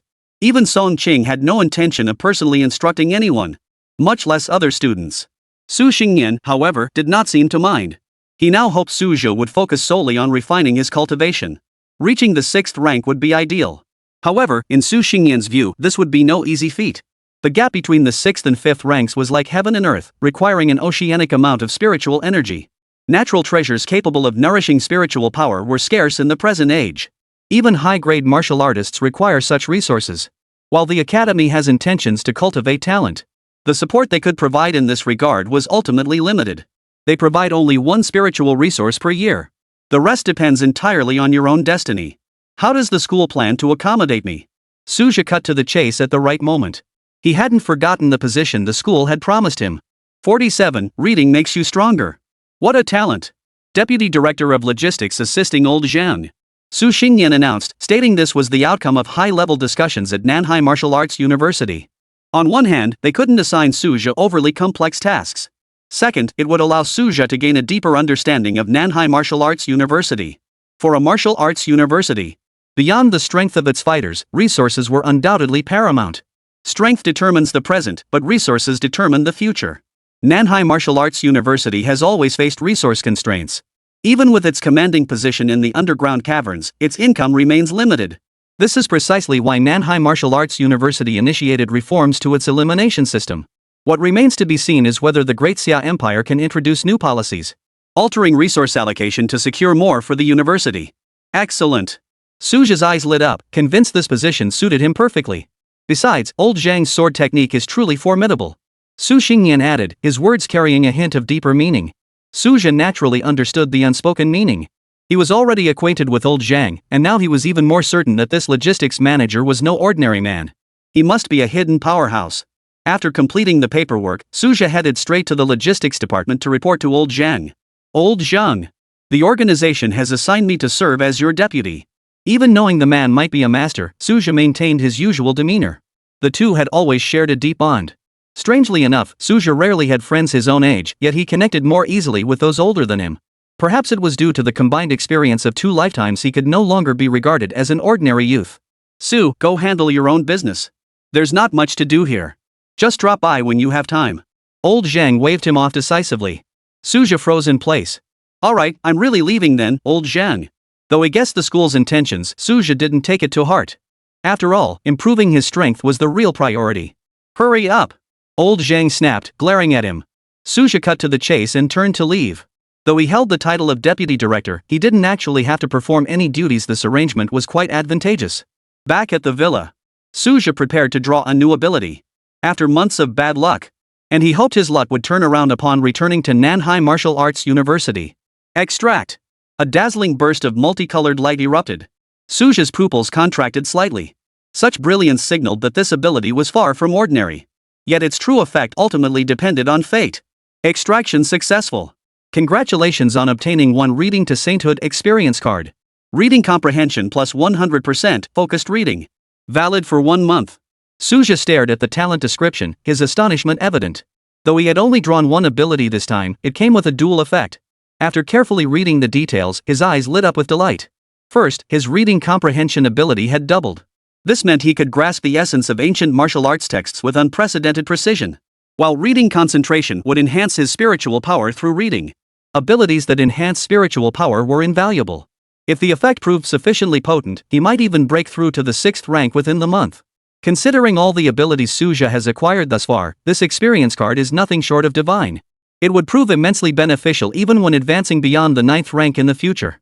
Unfortunately, its duration is limited to 30 days. Suja sprang into action immediately. There was no time to waste. The South Sea Martial Arts University's library was vast as the sea, and now he possessed near total access to its entire collection. His focus narrowed to cultivation insights from practitioners of 6th grade and above. The university library truly held a wealth of treasures. It was said that during its founding, the first president had procured a large collection of texts from the Great Xia Empire. Suja couldn't help but admire the president's foresight. Though he hadn't been seen in 5 years. His last public appearance was at the university-wide faculty and student assembly. He must be in seclusion, striving to break through to a higher realm. But that was none of Suja's concern. With sufficient strength, one naturally gained access to more secrets. The 9-tiered library corresponded to the 9 ranks of martial cultivation. Typically, martial artists could only access areas matching their own tier, though exceptions existed for tier-skipping privileges. Suja was temporarily stationed on the 6th level. There was no rush to venture beyond the 7th. He immersed himself in studying cultivation insights. 30 days neither long nor short. The 6th floor was already rarely visited, perfectly suited to his desire for solitude. When Reading to Sainthood took effect, a peculiar aura enveloped Suja, his mind remaining crystal clear as he leafed through ancient texts. His spiritual energy grew silently, like silkworms devouring leaves. It must be noted that cultivating spiritual energy was notoriously difficult. Had anyone witnessed this scene, they would likely have been stunned speechless. Ordinary people must exhaust their mental energy through intense training, then rely on rest or medication for slow recovery. However, items related to spiritual energy were indeed not scarce. Even potions for restoring mental energy were classified as strategic materials throughout the Great Xia Empire. Days passed in the blink of an eye.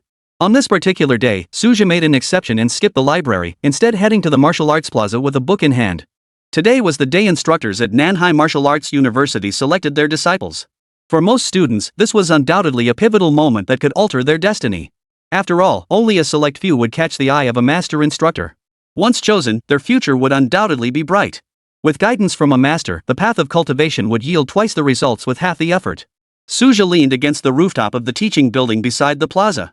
A book lay half open before him, his gaze occasionally sweeping over the crowd below. Songqing's figure soon came into view, radiating far more formidable presence than last year. Clearly, he hadn't wasted his time. Yet whether he would be chosen by a mentor remained uncertain. 48, Songchang was selected. The university's elimination system was in effect. Back then, Suja hadn't been chosen by a mentor either, so he had to attend classes with the general student body. Looking back now, those days were indeed tough. Even after becoming a counselor, things didn't get much better. Fortunately, he was truly resilient. Blame it on how impoverished 1st and 2nd rank martial artists truly are. To acquire money and resources, one had to risk their life. But back then, Suja mostly just played it safe and focused on leveling up. That was a major reason why his early days were so tough. Those classmates who dared to charge headlong into danger now have graves overgrown with 2-meter-tall grass. Meanwhile, Suja, who played it safe, was now the big shot among these freshmen. Suja was lost in thought. The martial arts plaza was about to stage a grand spectacle of student recruitment. Ding Shuao, assigned to 5th rank mentor Lu Ningyan. Wang Maoyun, assigned to 4th rank mentor Li Chang. In truth, the instructors had been secretly observing these students for months. For some highly sought-after promising talents, the mentors had even privately engaged in bidding wars. Don't be fooled by the freshmen's nervous sweating. The assignments were predetermined long ago. Everyone desperately wanted a high-tier mentor. After all, a casual tutoring session or a few leaked resources from these big shots could easily keep students fed to their heart's content.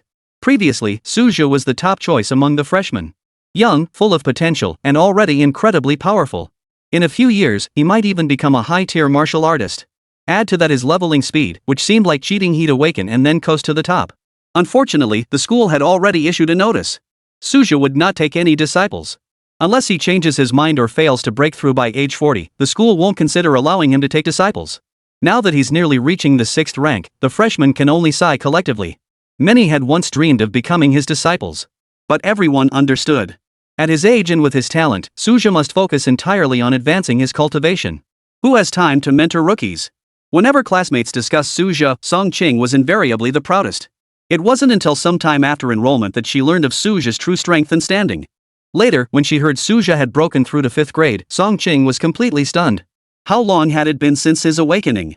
Even if the school claims it's due to latent talent awakening, this level of advancement is absurd. Song Qing had no expectations for this mentor selection process. She knew her own level well enough. Just scraping by to get in was good enough. What advisor would ever take notice of her? But she didn't really care either way. Even without a mentor, the school would still arrange lectures for large classes. At worst, they'd be taught by second-rank martial artists, so cultivation and guidance wouldn't be an issue. After all, she and the other freshmen were still only quasi-martial artists. Besides, even without a dedicated mentor, couldn't she still cultivate normally? But just then, Song Qing has been accepted as a disciple by 4th-rank mentor Hua Qinyan. Even Song Qing himself was stunned. Her first thought was that teacher Su had secretly intervened, securing her a powerful patron. But in reality, Suja was just as baffled. She really got selected? He truly hadn't interfered in Song Qing's affairs. He had specifically asked Dean Su Xingyan to keep their relationship confidential, primarily to avoid any perception of favoritism tarnishing Song Qing's reputation. In the martial world, it all comes down to what your fists can do. This meant Hua Qinyan had made a completely independent choice. Even Suja found it surprising. But neither of them knew that what Hua Qinyan valued most was Song Qing's relentless drive. When she first enrolled, her vitality and blood were at rock bottom, yet she managed to avoid elimination within a year. She possessed considerable untapped potential. Besides, Hua Qinyan had more than one disciple under her wing. Offering an opportunity was merely a casual investment. 4th-grade martial artists were far more affluent than 3rd-grade ones, so taking on disciples was something he could do entirely on a whim. After the mentors selected their students, Suja resumed his daily training.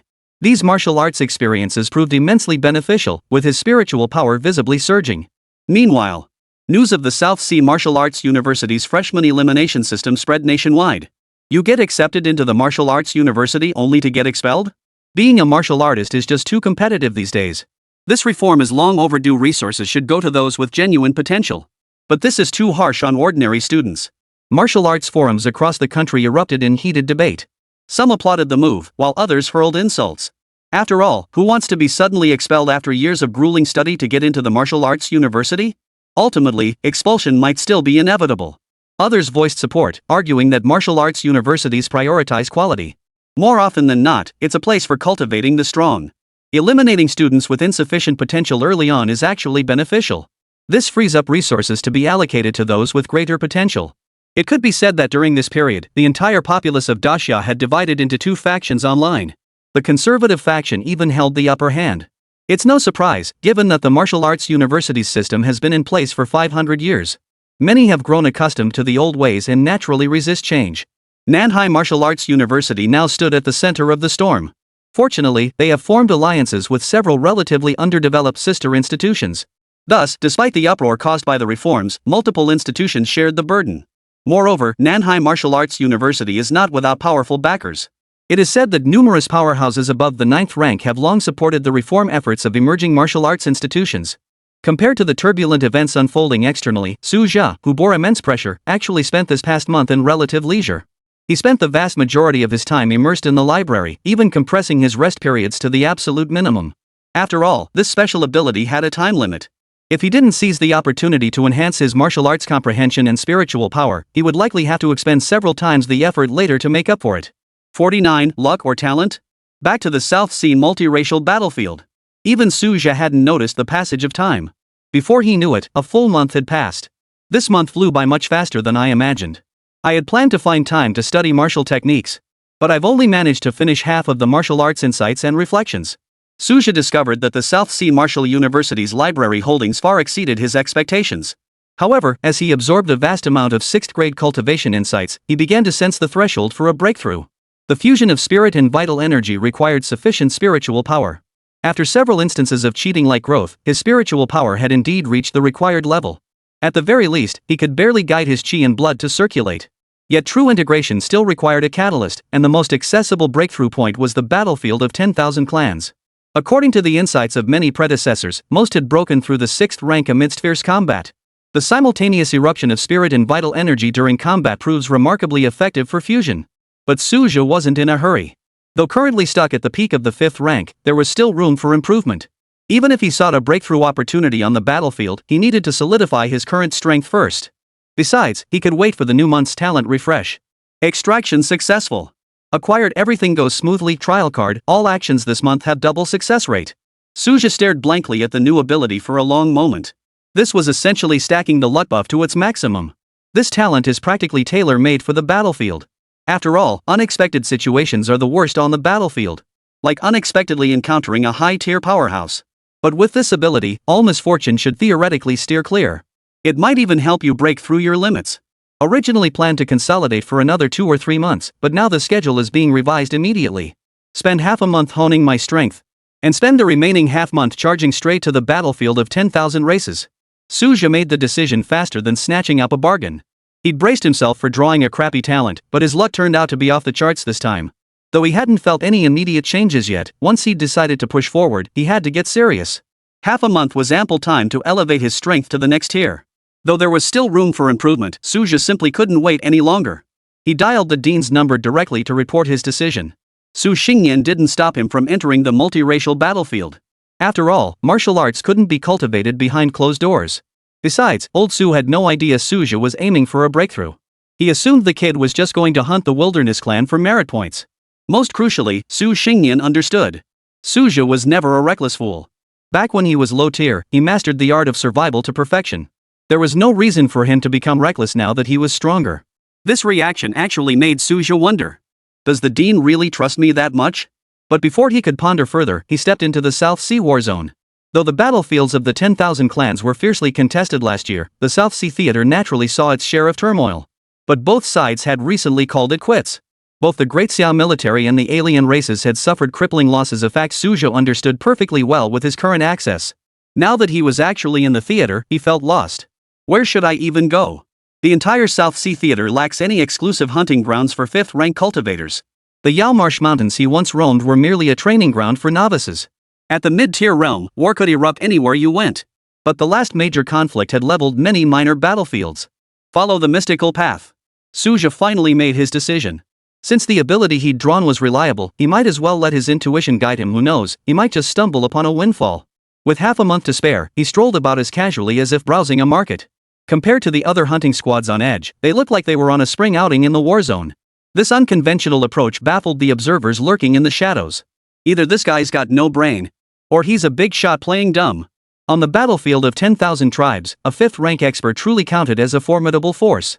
After all, high-ranking officials mostly stay in the rear, and their interventions tend to be too conspicuous. They typically only enter the fray when full-scale war breaks out. 5th and 6th rank cultivators form the backbone of conventional battlefields, while those daring to venture deep behind enemy lines, the hunting squads, are almost always led by 5th and 6th rankers. Suja, seeking opponents of equal rank to hone his skills, would have to venture closer to the central battle zones. However, even the 5th and 6th rankers of the Wasteland clan dared not venture too close to the South Sea stronghold. Moreover, Suja's current area of operation was not far from the outpost. He knew this territory like the back of his hand. His current strength and mindset were worlds apart from when he was a 1st or 2nd rank. Watching the hurried low-tier hunting squads, he felt as if he were seeing his former self. But this time, following his instincts had truly paid off. Purple spirit grass? This was the first time Suja had ever stumbled upon such an opportunity on the battlefield. Though merely a primary ingredient for a 3rd-grade elixir, finding this in the thoroughly plundered South Sea battlefield was harder than winning the lottery. Is this the power of smooth sailing? Suja stroked his chin in contemplation. This ability proved far more formidable than he'd anticipated. He subsequently gathered several more medicinal herbs. Though all were below 3rd-grade quality and of little use to him now. But a year ago, these would have been hard currency, fetching high prices. Every little bit helps. Especially since wild herbs were inherently scarce. Nowadays, 90% of medicinal herbs in Great Xia are cultivated. And their efficacy falls short of wild varieties by at least 20%. Alchemists would gladly pay triple the price to acquire wild materials. 50, officially stepping into the 6th grade. After a few days of twists and turns, Suja managed to snag a few minor opportunities, but no major ones came his way. He occasionally encountered members of the wilderness tribe, but hardly any of them were even 4th grade. Let alone 5th rank opponents. Could it be that with this everything goes smoothly buff, I can actually tour the battlefield like a travel blogger? Suja found the idea absurd himself. But he quickly adjusted his mindset. This trip was meant to be a reconnaissance mission anyway. If he couldn't find a breakthrough opportunity, he could always retreat. Without that kind of luck defying the heavens, who would dare to be so reckless on the battlefield? Though he appeared relaxed, his vigilance remained unwavering. He scouted several spots for the night before settling on a cave halfway up the mountain. As night fell, the flickering campfire warmed the cave. While munching on compressed biscuits, Suja suddenly realized he'd been on the battlefield for 10 days. The consequence of following his instincts and darting about aimlessly was this. Now he couldn't even tell where he was. He pulled out the military-grade compass from his spatial pouch, then retrieved his tactical tablet to pinpoint their location. Barbarian Beast Forest? He frowned at the coordinates. This region was notorious for the savage beasts unique to the South Sea battlefield, ferocious creatures that had slipped in from the wilderness realm. Similar to the relationship between the Great Xia Empire and mutated beasts, the savage beasts functioned as a third-party force on the battlefield. Both races treated them like walking ATMs. But hunting them carried immense risk after all, they considered you prey too. Savage beasts were far more valuable than mutated beasts, fetching 3 to 4 times the price for the same level. Rare specimens can even fetch 10 times the price. Suja had previously tested the waters at the periphery. But he never dared to venture deeper. The beasts in this cursed place always roam in packs, making hunting them as challenging as soloing a dungeon. Otherwise, how could their prices stay so high? While my everything goes smoothly talent is still active. Even if I don't break through, slaughtering a few more beasts won't be a loss. At the very least, I can recoup the spirit stones I spent this time. Suja quickly adjusted his goal. The next morning, he continued following his instincts deeper into the beast forest. This time, he dared not be overconfident. Beasts were no pushovers. Plus, with the wasteland clan frequently roaming this area, it never hurt to be cautious. Shoo! A sudden rustling erupted from the thicket. Creeping toward the source, Suja's pupils contracted sharply. A 3-meter-tall, ferocious beast lay panting, its body riddled with gashes from blades. Though its aura was weak, the lingering pressure still signaled a 6th-rank powerhouse. No wonder we've been wandering around in the woods for so long. Not a single beast's hair in sight. Turns out they were all scared off by this tyrant. Suja's breathing quickened. A gravely wounded 6th-rank beast was practically manna from heaven. Though the gap between grade 5 and grade 6 was vast, this beast was lucky to have even 30% of its strength left. Plus, beasts aren't exactly the brightest creatures. This was doable. Damn! His psychic energy instantly locked onto the target, his chi and blood surging violently throughout his body. To take down a critically wounded 6th-rank beast, we had to unleash our ultimate move from the start. Roar! The beast sensed danger and let out a warning roar. But Suja wasn't swayed by such tactics. The blazing blade intent of the mad god's sword art swept through, instantly scorching the surrounding trees to charred stumps. Boom! A blade of flame, engulfed in fiery fury, came crashing down from above, erupting with a deafening roar. As the smoke and dust cleared, the savage beast's wounds gushed blood wildly. Far from deterring it, the bloodlust only intensified. Its single eye glowed crimson as it charged forward. Had this 6th-grade beast been at its peak, the human before it would have been no more than an oversized insect. How dare it act so brazenly now? Beasts of the wild had their own pride, how could they tolerate such insolence from mere vermin? It charged headlong, determined to crush Suja into mincemeat. Suja had prepared for this. Using the trees of the beast forest as springboards, he leapt and dodged like a monkey. Though he was a gravely wounded 6th rank, each swipe of its claws still sent a chill down his spine. If this beast managed to scrape even a bit of flesh, would be enough to send a 5th-rank martial artist to the ICU for half a month. Walking the line between life and death, Suja suddenly felt his spirit and vital energy begin to resonate. The breakthrough experience he'd painstakingly studied from books now transformed into nourishment for real combat. Though each person's path to advancement differed, the signs of spirit, energy, and vitality merging were identical. Lost in the thrill of the fight, Suja failed to notice. He had already stepped halfway into the threshold of the 6th rank. Meanwhile, the beast's movements grew increasingly sluggish from excessive blood loss. They must have been severely weakened during the earlier brawl. And now it couldn't keep up with Suja's pace at all. This stalemate dragged on until the sun dipped toward the west, with not a single living soul coming to disrupt the fight. The mystical force field of smooth sailing proved remarkably potent. As Suja swung his 237th strike, his spirit and vital energy finally merged. His aura surged instantly. Having just ascended to the 6th rank, Suja's combat power doubled. 3 strikes shattered the beast's skull. Running his fingers over the warm carcass, he calculated. This hide is worth at least 50 million spirit stones, enough to buy 3 6th grade equipment pieces. Luckily he'd switched to an extra large spatial pouch beforehand, otherwise this colossal beast wouldn't have fit. He calculated that 5 days of buff time remained. Suja decided to keep pushing his luck. As long as he didn't go looking for trouble at the Wasteland clan's lair, this ability was practically like a treasure hunting radar.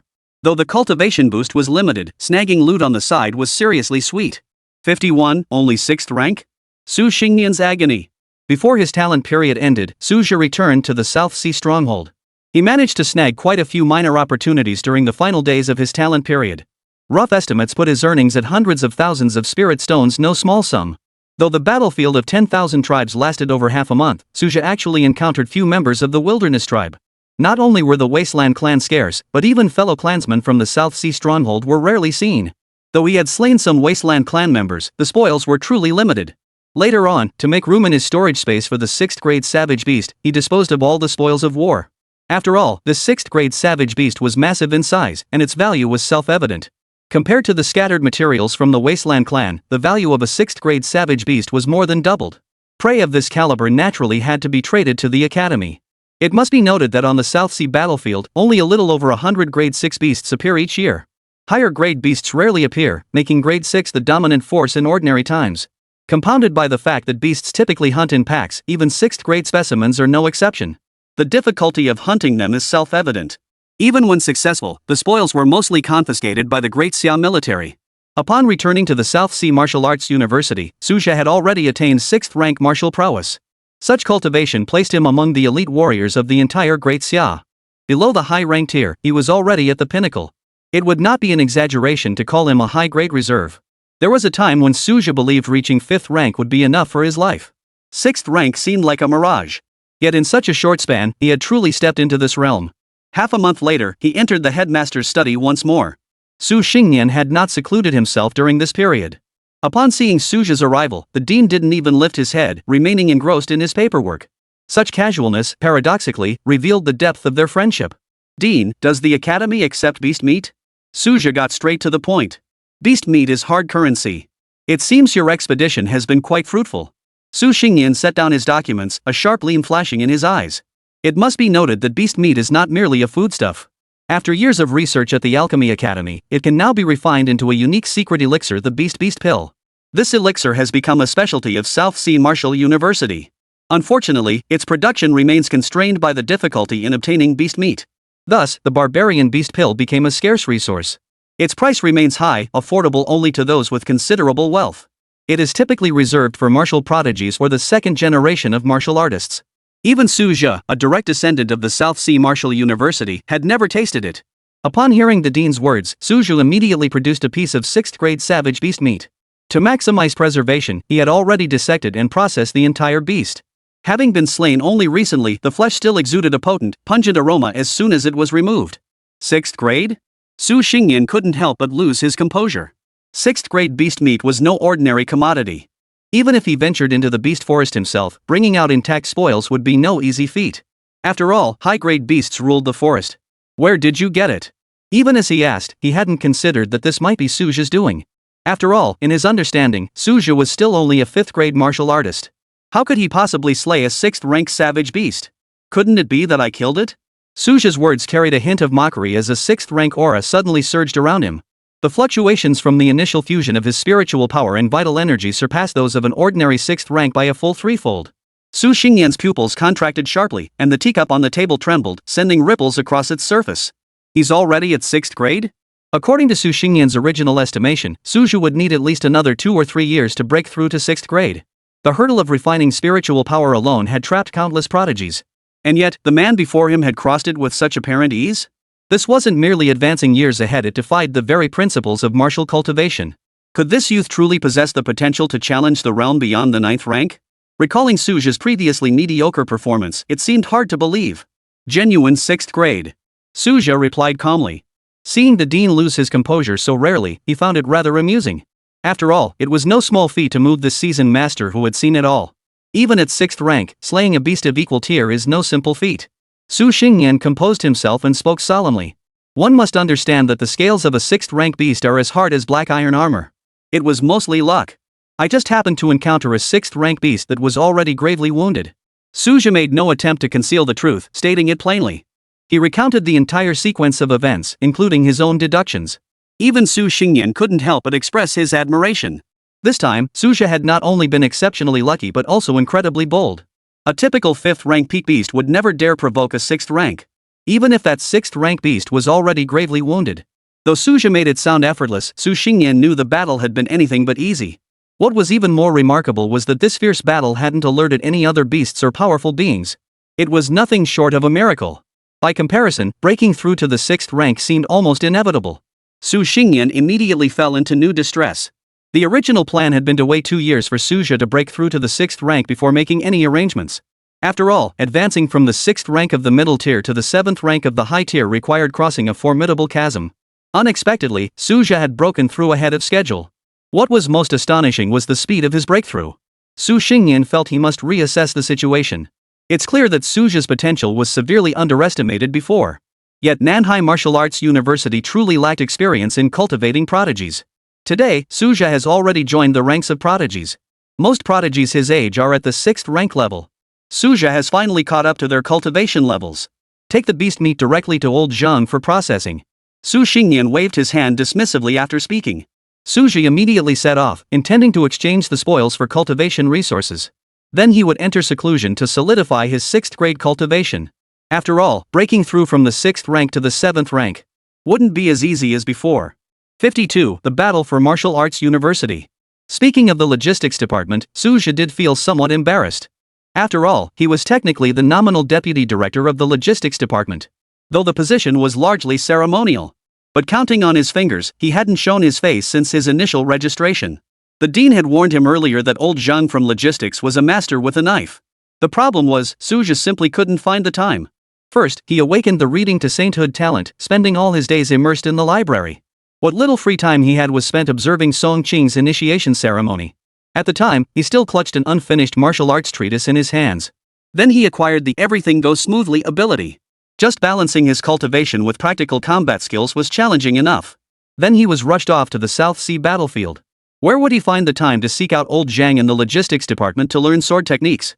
Besides, Suja knew full well that his innate talent and comprehension relied entirely on the system's enhancement. If he ever drew a special ability related to swordsmanship, learning it wouldn't hurt. But without that cheat code, mastering a new sword technique wouldn't be so easy. Old Zhang. I'm here to deliver a batch of resources. Let's appraise it and see how many spirit stones we can get for it. Suja got straight to the point as soon as he entered. He dumped out a large portion of the beast meat, keeping only a small amount for himself. Truth be told, auctioning it off elsewhere would have netted him a few more percentage points. But Suja's priorities had changed. South Sea Martial University had invested over 100 million resources in him. He wasn't some ungrateful ingrate. This 6th grade beast carcass was a rare treasure. The value it could bring to the university far exceeded any amount of spirit stones. A 6th grade beast. Old Zhang scanned the flesh's quality, his eyelid twitching. What's even rarer is seeing someone actually bring such prime goods to the school. The school's purchase price was always 30% lower than the market rate. Those with connections usually sold on the black market. Especially for such a scarce item outside, people would fight tooth and nail for it at 2 or 3 times the price. So when he saw Suja's move, old Zhang couldn't keep a straight face. He stared at the other man as if he'd just seen an alien. Selling to the school is more meaningful than the black market. Feeling uneasy under Suja's intense scrutiny, the martial artist who ultimately valued strength above all else decided to elaborate. Even though the school treated him like their own son, he couldn't just take handouts without a second thought. Even if the school had never mentioned any repayment. Old Zhang's expression suddenly turned solemn, his gaze toward Suja deepening with meaning. In this era, Nanhai Martial Arts University certainly didn't lack a sense of honor. Truly self-motivated students who actively served the institution were few and far between. Suja was undoubtedly an exception. If this 6th grade beast meat were handled properly, its value could easily soar to hundreds of millions of spirit stones. The meat alone was valued at over 100 million spirit stones, and if refined into a savage beast pill, its worth would double. With over 100 million spirit stones now in his account, Suja felt quite pleased. He casually transferred 1 million spirit stones to Xin Qingyan. It wasn't stinginess, but rather the limited resources at the South Sea base. And spirit stones could only buy so much. Besides, he often provided private assistance. Besides, Xin Qingyan had just crossed the threshold into the first rank. Many high-tier supplies were simply unnecessary for her. However, the effect of having ample resources was immediate. Xin Qingyan's cultivation speed increased by over 30%, and she was thoroughly satisfied with this state. Old Zhang, however, grew suspicious. Where did this 6th grade beast come from? The direct question left Suja both amused and exasperated. He could only repeat the explanation he'd used in the dean's office. Your luck is truly off the charts, kid. Old Zhang stroked his bushy beard, clicking his tongue in amazement.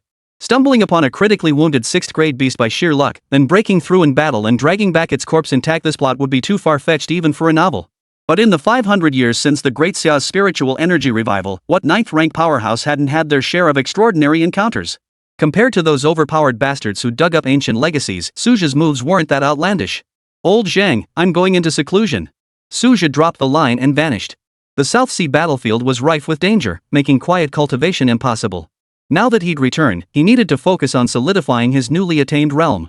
This left old Zhang thoroughly flummoxed. The academy had long instructed him to secretly impart the breaking army sword technique, hoping to temper the youngster's resolve. Little did they know he wouldn't take the bait.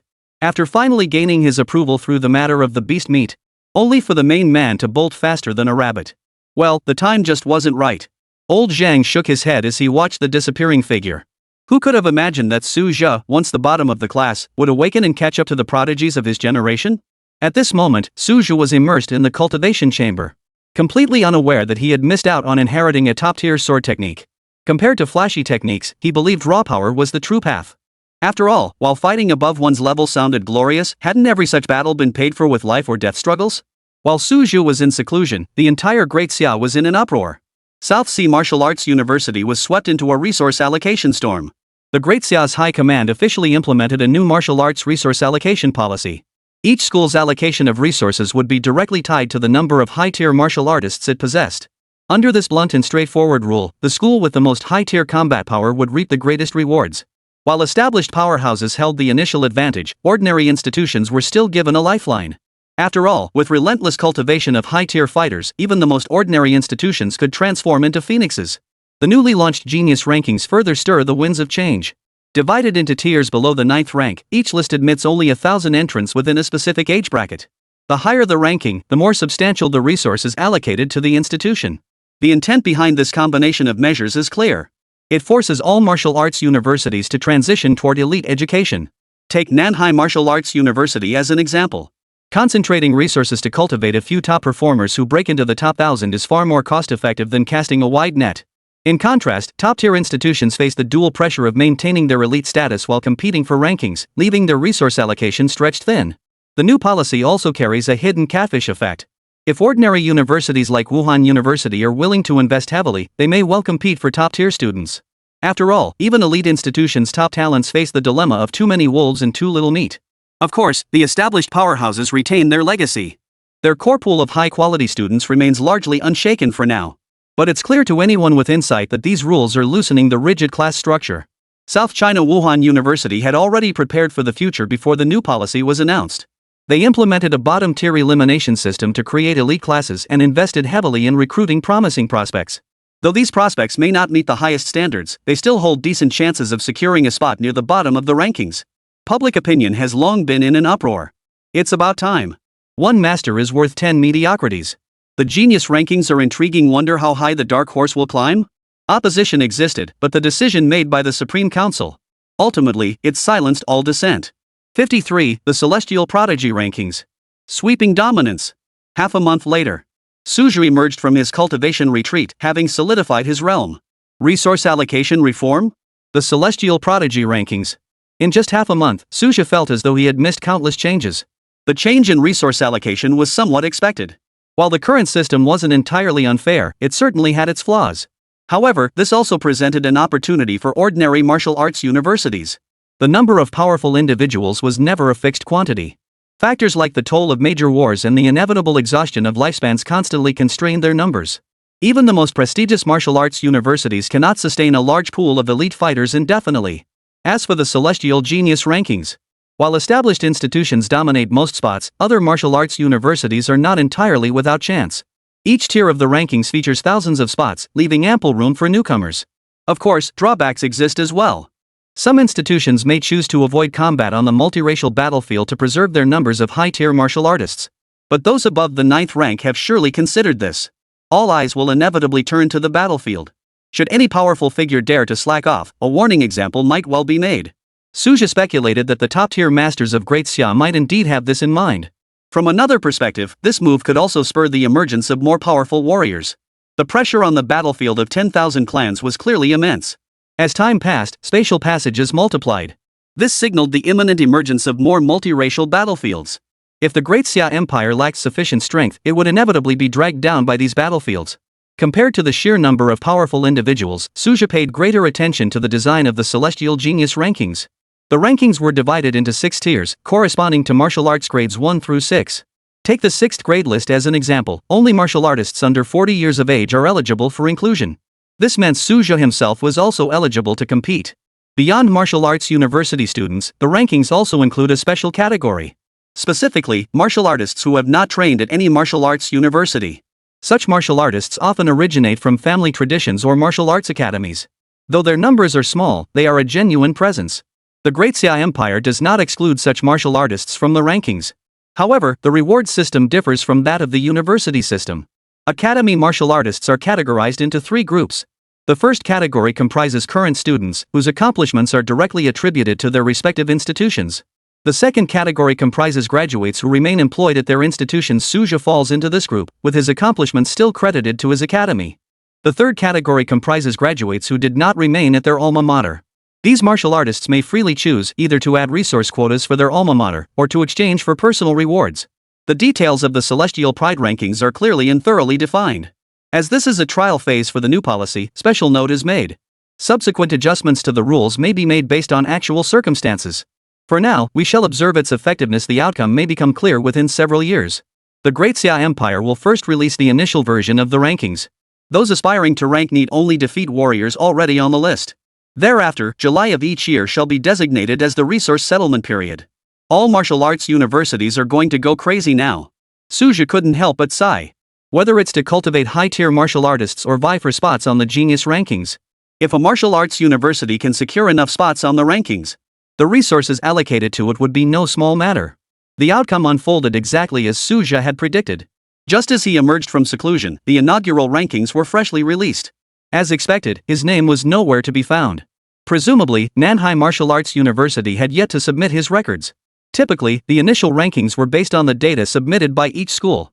After all, rankings fluctuate frequently afterward, so minor discrepancies in data were inconsequential.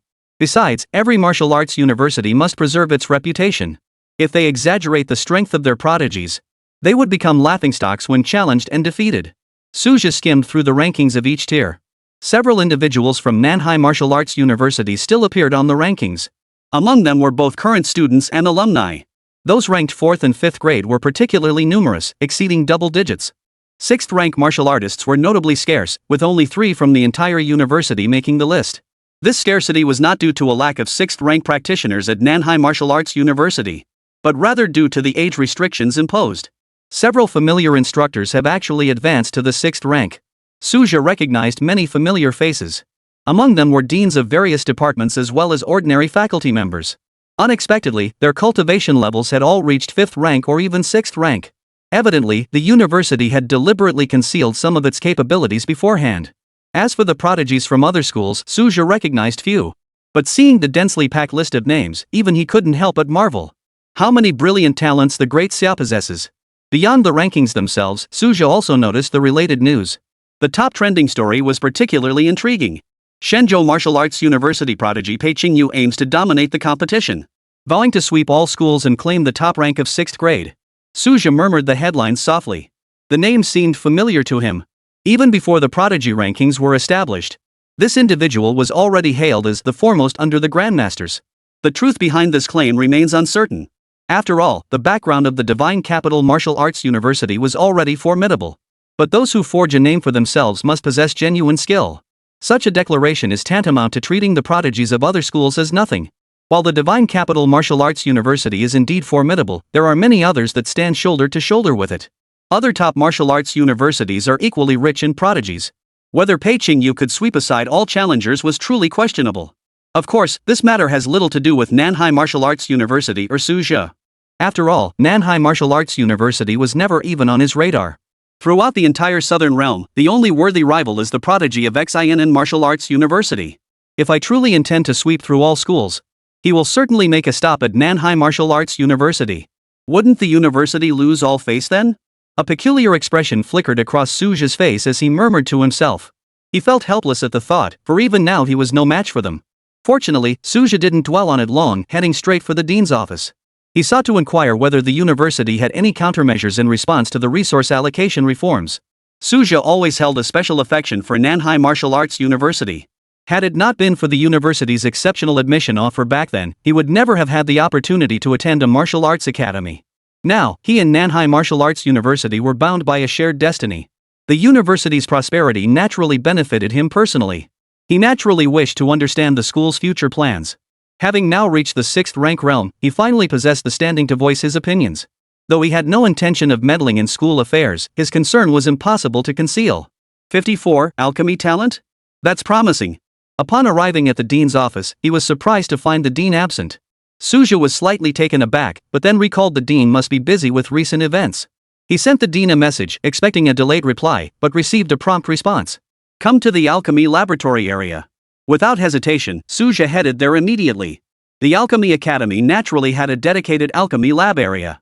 Both instructors and students chose this location for refining pills. It was equipped with the Academy's specially designed alchemy apparatus, far more reliable than privately purchased alchemy furnaces.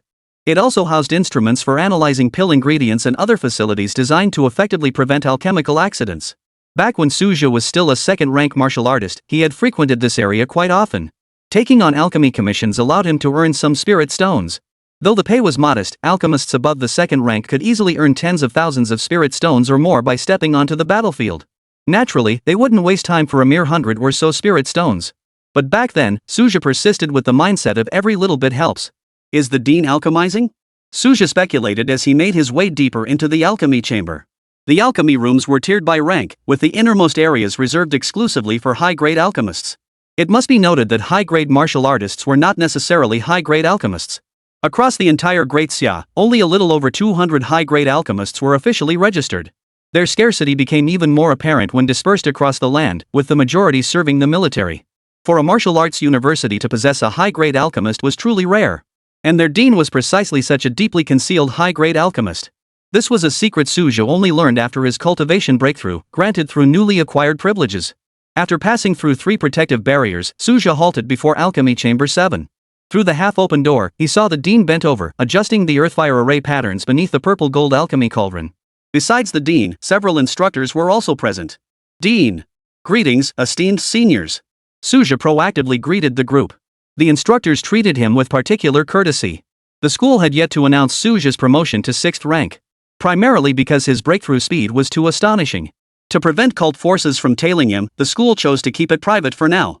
It was well known that the Great Xia Empire had lost countless prodigies to cult martial artists, with many rising stars crushed before they could fully develop. Although official protective measures had been strengthened, they remained impossible to guard against completely.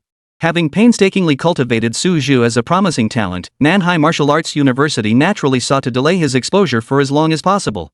If they could conceal his identity for a few more days, perhaps Su Zhu would have advanced to an even higher realm by then. This decision concerns the university's future strategic positioning, though all present mentors are trustworthy individuals. They were either founding elders from the university's early days or direct descendants cultivated within its walls. There was absolutely no risk of leaks. Once they learned Suja's true cultivation level, the mentors' change in attitude became understandable. Even fellow 6th rank mentors dared not act superior around Suja. Everyone could see that this young man's potential far exceeded his current cultivation level. Su, come lend a hand. Su Xingyan beckoned him over. What is the dean planning?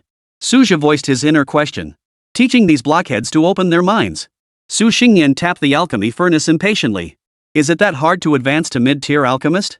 He shook several documents from his sleeve. It turned out he was overseeing several third-grade alchemists at the Special Training Academy as they attempted to break through to 4th grade. This matter touched upon the secrets of resource allocation. Beyond the official announcements, the Great Xia Empire had an unspoken rule. For every mid-grade alchemist trained, the academy could request one additional special resource. Achieving a high-grade alchemist would multiply the resource quota tenfold. Since alchemists were prime targets for cult assassinations, this policy remained strictly confidential. After all, establishing a ranking system for alchemists akin to martial artists would exponentially increase the assassination pressure from heretical sects. Not every alchemist possessed the combat prowess of a prodigy. Suja nodded slightly. He understood well that alchemy talent inherently depended on serendipity. The first and second grades marked the entry level for alchemists. It had taken Suja years just to barely gain entry. Even now, within the realm of second-grade elixirs, there were still numerous formulas he had yet to master, let alone breaking through to the mid-tier alchemist realm. The instructors reprimanded by Su Xingyan lowered their heads and fell silent. Among them were 4th-rank martial artists and 5th-rank martial artists. Yet before the dean, they could not hold their heads high. They had indeed neglected alchemy, drastically reducing their practice time after advancing to mid-tier martial artists. Dean, what are the school's follow-up plans? Suja's question skillfully shifted the focus of the discussion. We have already increased the reward amounts for top students. We've also introduced incentive mechanisms for the mentor group. The specific plan will be finalized after the principal emerges from seclusion. The university's resource reserves are ample, but we lack sufficient authority to mobilize them. But it should be soon. Su Xingyan made no secret of sharing information. All present were trusted individuals. After all, those receiving personal guidance from Dean Su were all hand-picked loyalists who had passed political vetting. Suja instantly grasped the subtext. The president was about to break through a major barrier, and Nanhai Martial Arts University would inevitably undergo strategic adjustments. After the inquiry concluded, Suja prepared to take his leave, inwardly marveling at the dean's remarkable skill. This high-grade alchemist could simultaneously answer questions and guide alchemy practice without missing a beat. But he had no intention of lingering. The resentful glances from several instructors felt almost tangible. Coupled with his own lack of interest in the art of alchemy, he decided to take the opportunity to depart. Su Xingyan never pressured Suja to study alchemy. Cultivation advancement remained the paramount priority. Although Nanhai Martial University had many 6th-rank martial artists, the senior leadership, led by Su Xingyan, collectively recognized that Suja held the greatest potential to become the next 7th-rank martial artist. Since his promotion to 6th rank, this expectation had only grown more fervent. Returning to the villa, he activated the talent extraction system. Draw successful.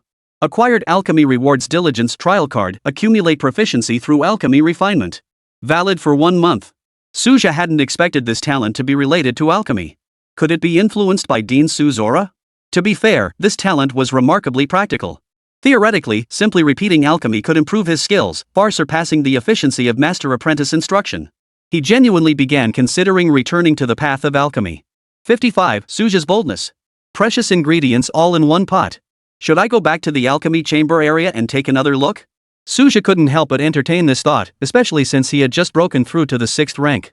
After advancing to the 6th rank, cultivation progress inevitably slowed. The fusion of spirit and vital energy required a lengthy process of integration.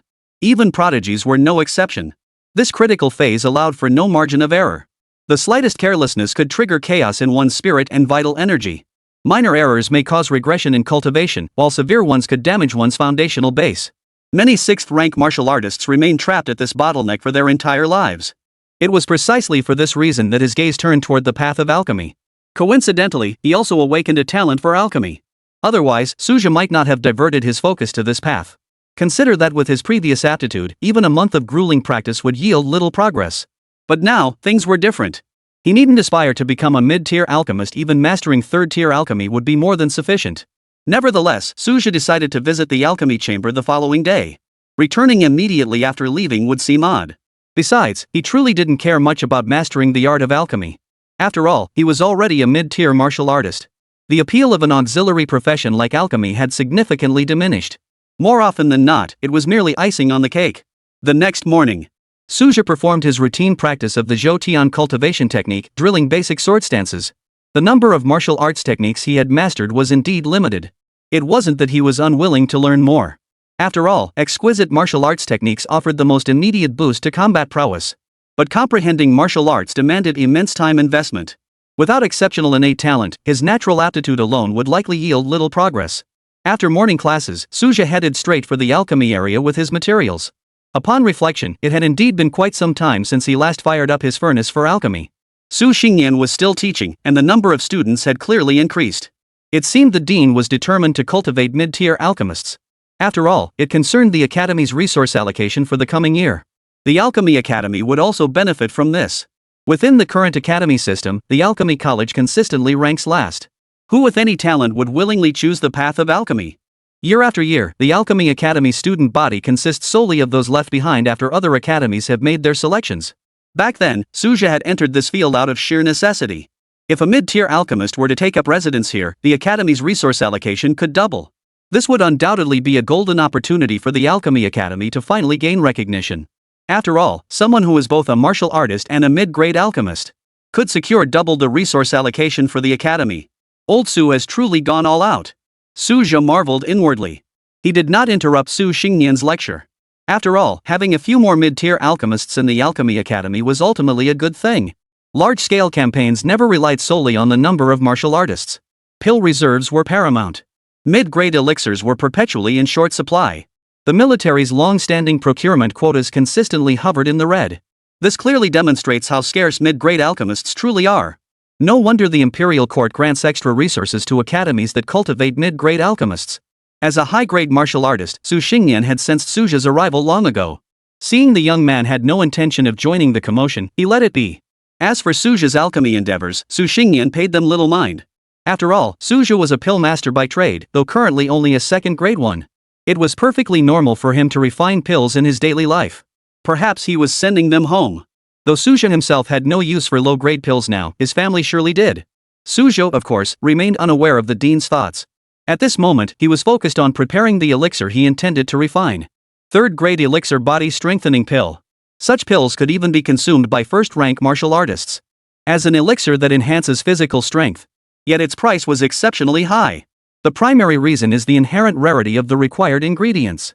Suja could not afford them at all during his first and second-grade cultivation stages. By the time he advanced to the third rank, the pill offered him little benefit. However, it proved perfectly suited for Xingnian. Beyond the costly materials, the refining process itself was exceedingly complex. 8 or 9 out of 10 third-rank alchemists would not attempt it. Fourth-rank alchemists could produce it, but it was less cost-effective than directly refining fourth-rank pills. Multiple factors combined kept its price stubbornly high. Had he not possessed the ability to master the alchemical arts through diligent practice? Suja would never have chosen this pill to test his skills. Thus began his first ever attempt at refining a third-grade elixir. The steps were self-developed techniques he devised last night by observing instructional videos and synthesizing insights from predecessors. As expected, his first batch of strengthening body pills exploded in the furnace. Despite Suja instantly suppressing its power with his spiritual energy, the explosive blast still echoed through the room. Su Xingnian and the other instructors observing the demonstration nearby all turned their gaze toward him. Each wore an expression struggling to suppress laughter. After all, Suja had become a legendary figure at Nanhai Martial Arts University following his cultivation breakthrough. Yet his alchemy furnace exploded shortly after he began refining. And right in front of all these people. The stark contrast left the instructors present struggling to suppress their laughter. Yet, they were well aware of Suja's extraordinary current prowess. None dared to mock him openly. Only Su Xingnian's face turned ashen. This kid is bringing shame upon the Alchemy Academy. Ahem, there was a little mishap. Everyone, please continue with your work. No need to mind it. Dean, I'll cover the cost of the damaged alchemy furnace. Suja offered a slightly embarrassed apology before moving to another furnace. This open-air alchemy area housed dozens of furnaces to begin with. Yet, incidents began to occur one after another. Some turned to ash mid-condensation. Or the pills would turn into a sticky sludge upon collection. That viscous substance looked more unsettling than poison. The instructors, who had been focused on the lecture, all turned their heads in surprise. They simply couldn't bear witness to Suja's repeated failures. What's more, each batch of materials was incredibly expensive. Many fourth-rank instructors were secretly appalled. They simply couldn't afford such extravagance. What on earth is this kid up to? Su Xingnian also frowned. Suja clearly wasn't refining low-grade pills. His technique clearly indicated he was refining strengthening body pills. This was the toughest nut to crack among third-grade pills. When had he ever taught him to refine such a pill? He was clearly charging headlong into this recklessly. Su Xingnian's temples throbbed violently as he silently cursed this wastrel. A single batch of strengthening pills required 50 merit points worth of ingredients. And this brat had just wasted 10 sets in the blink of an eye. As a seasoned alchemist, nothing rankled him more than seeing precious ingredients squandered. 56, a prodigy in alchemy? Absolutely staggering. Before Su Xingnian could react, he suddenly realized that the pill Suja had refined in this furnace had actually succeeded. Though its appearance left much to be desired, a martial artist's perception never deceives. This was indeed a strengthening pill. Even Su Xingnian found himself questioning reality at that moment. Could it be that Suja had truly stumbled upon success by sheer luck?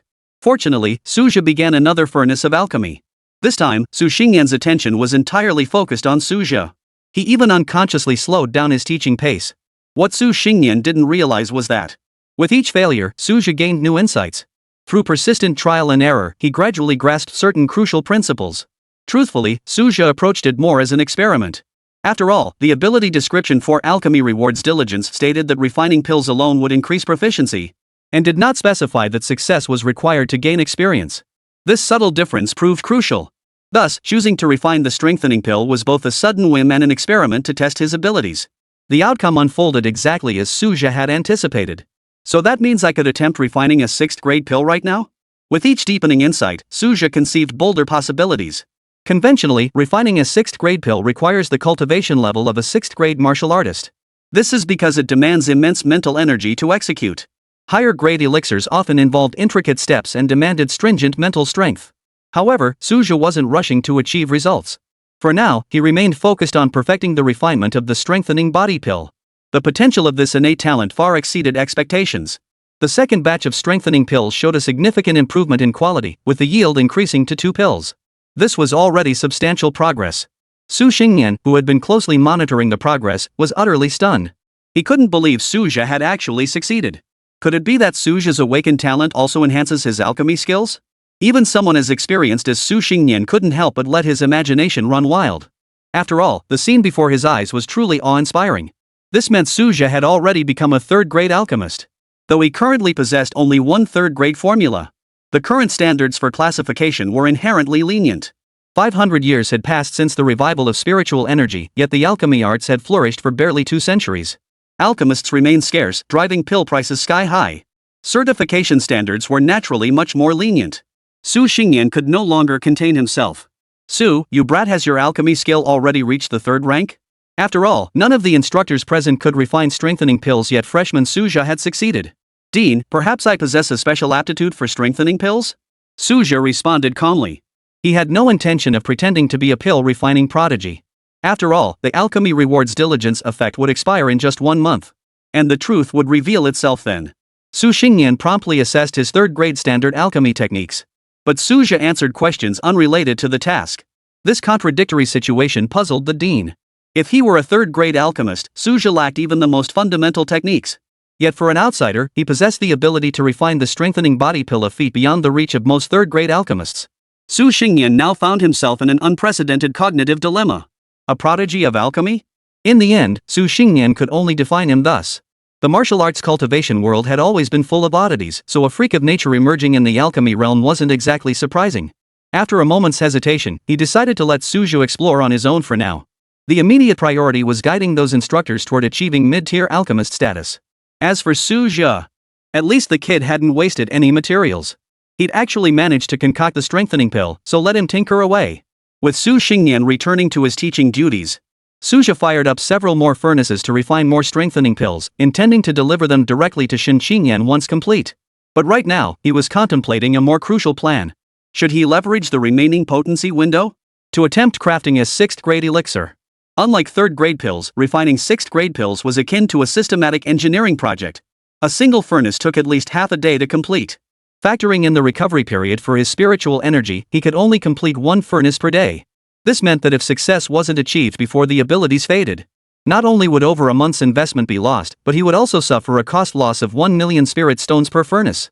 While 6th-grade elixirs can fetch prices in the millions, the material costs were truly painful. After repeated deliberation, Suja finally decided to proceed. After all, the advantage this ability granted in transcending tiers was too rare to pass up. Ordinary alchemists must solidify their foundation step by step, unlike him, who could leap directly across tiers. Which 6th-grade formula should I choose? Suja swiftly entered screening mode. Thanks to Su Xingyan's status as a high-grade alchemist, the academy possessed a vast collection of 6th-grade formulae and instructional videos. The transmission of alchemy traditions was inherently less rigorous than martial arts systems, as the cultivation requirements already filtered out most opportunists. There was no need for excessive precautions against knowledge leakage. Purple Spirit Pill. The moment he settled on his target, a sharp gleam flashed in Suja's eyes. This pill simultaneously restores both vital energy and spiritual essence, perfectly meeting the needs of high-tier martial artists. However, the cost of its ingredients is equally eye-watering. The base cost per furnace was 1,500,000 spirit stones, with spirit-related ingredients potentially commanding even higher premiums. Even if the budget might be exceeded, Suja now possessed the confidence backed by the profits from the strengthening pills. More crucially, mastering the purple spirit pills formulation. He could fully recoup his investment through mass production. After logging into the internal trading network of South Sea Marshall University, Suja promptly initiated a materials collection campaign. Fortunately, the purple spirit pill primarily focused on restoring vitality and blood, with mental repair being only an additional attribute. The difficulty of gathering materials remained within manageable limits.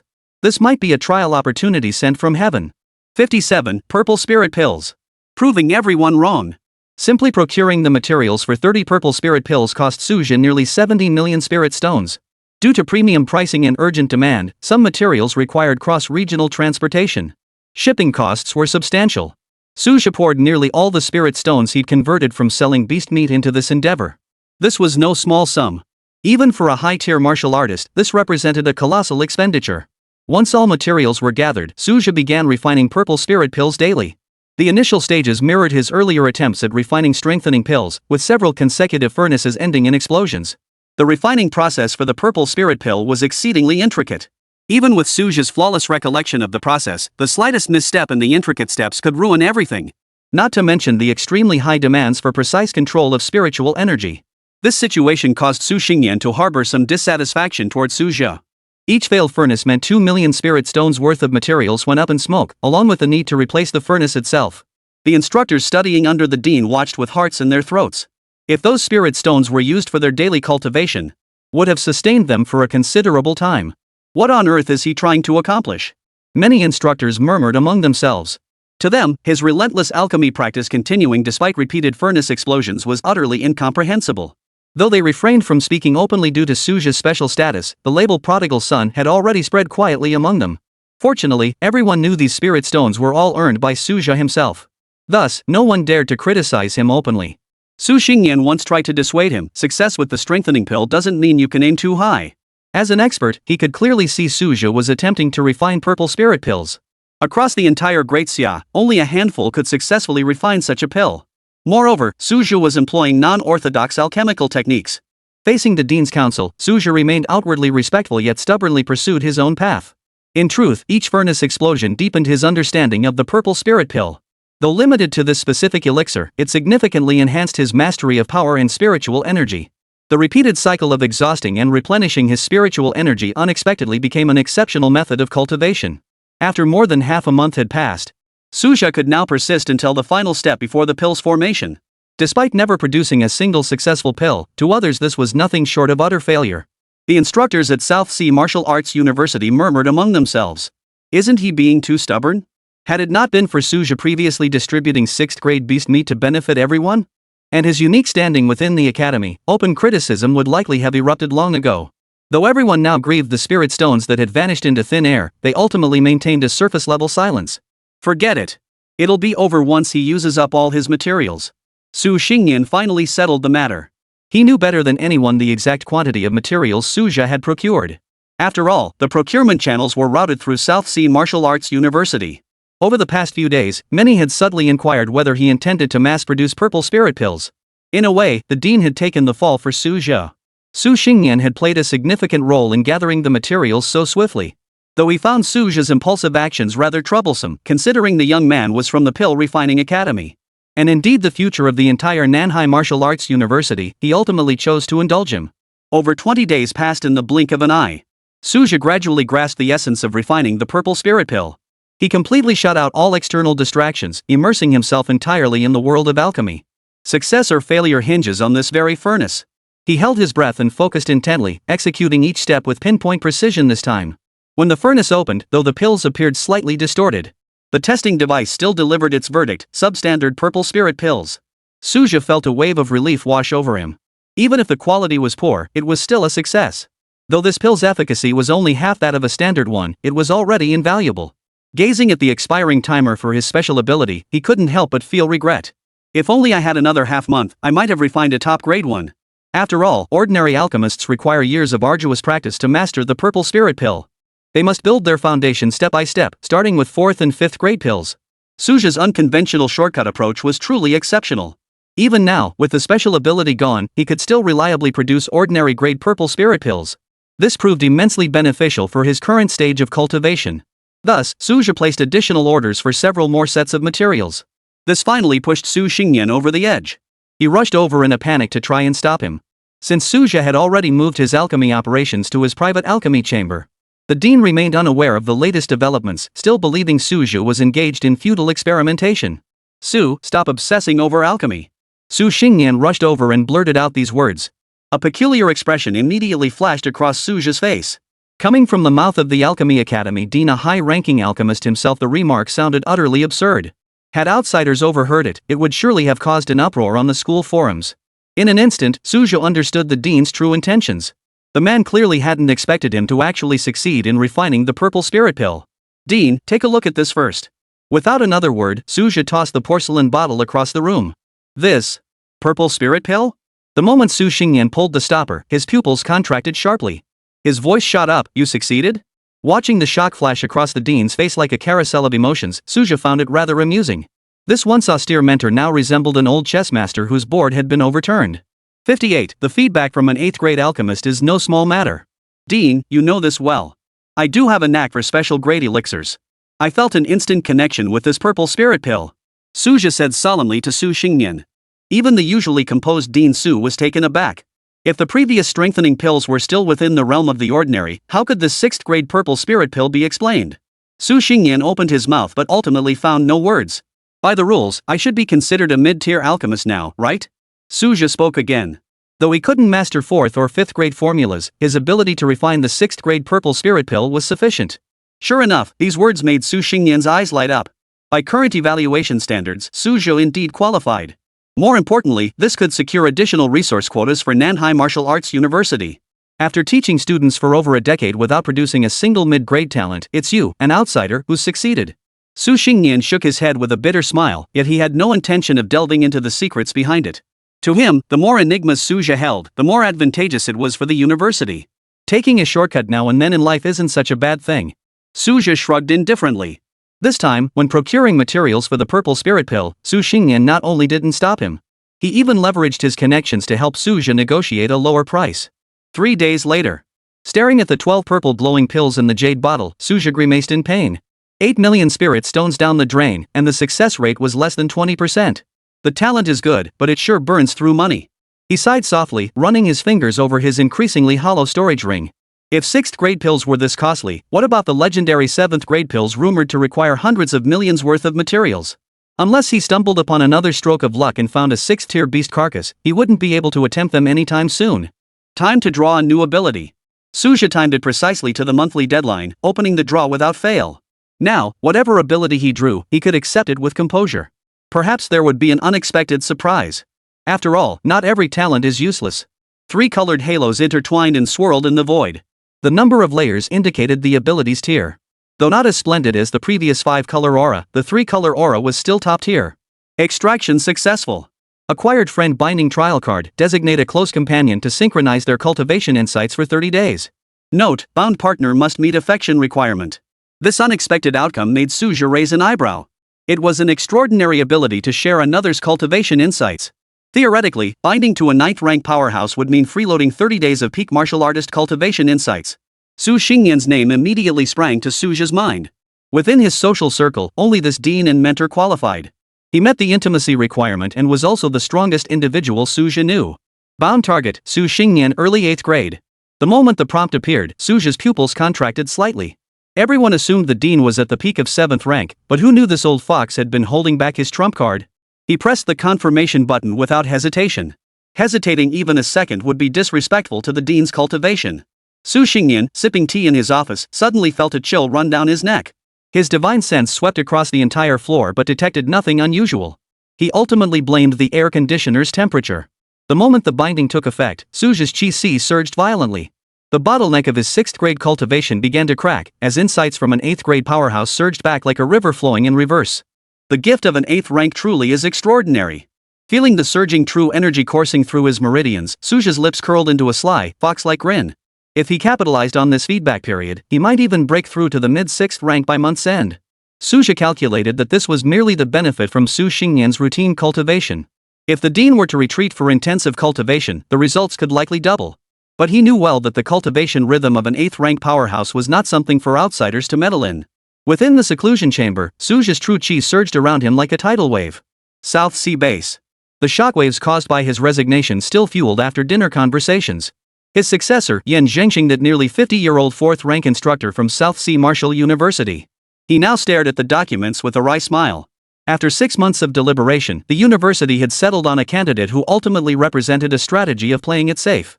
The new governor had no intention of reforming anything, choosing instead to fully adopt Suja's old system.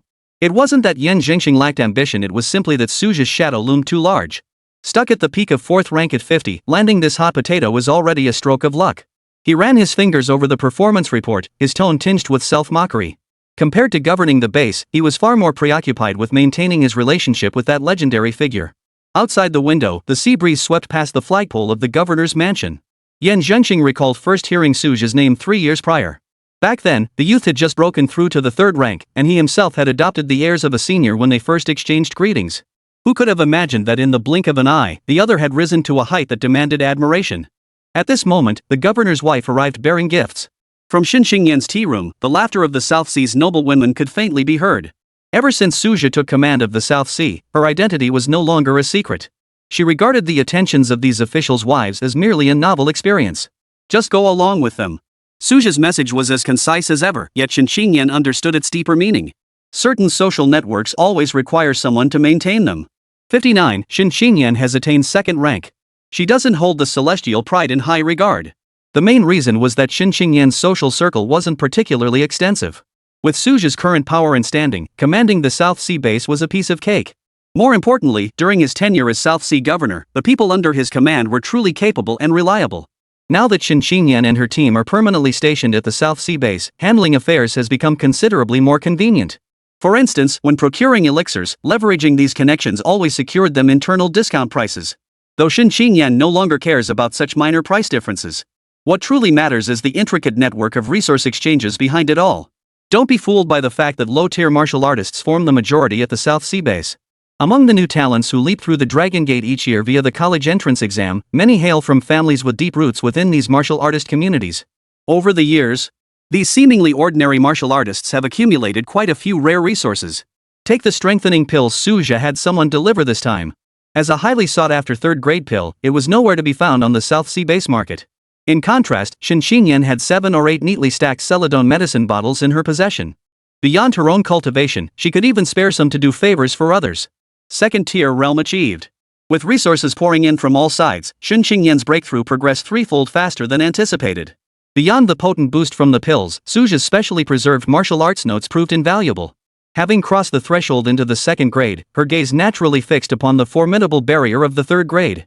As Suja's status rose, a chain reaction set off subtle shifts throughout the entire family dynamic. This shift was particularly evident in Xinxingyan.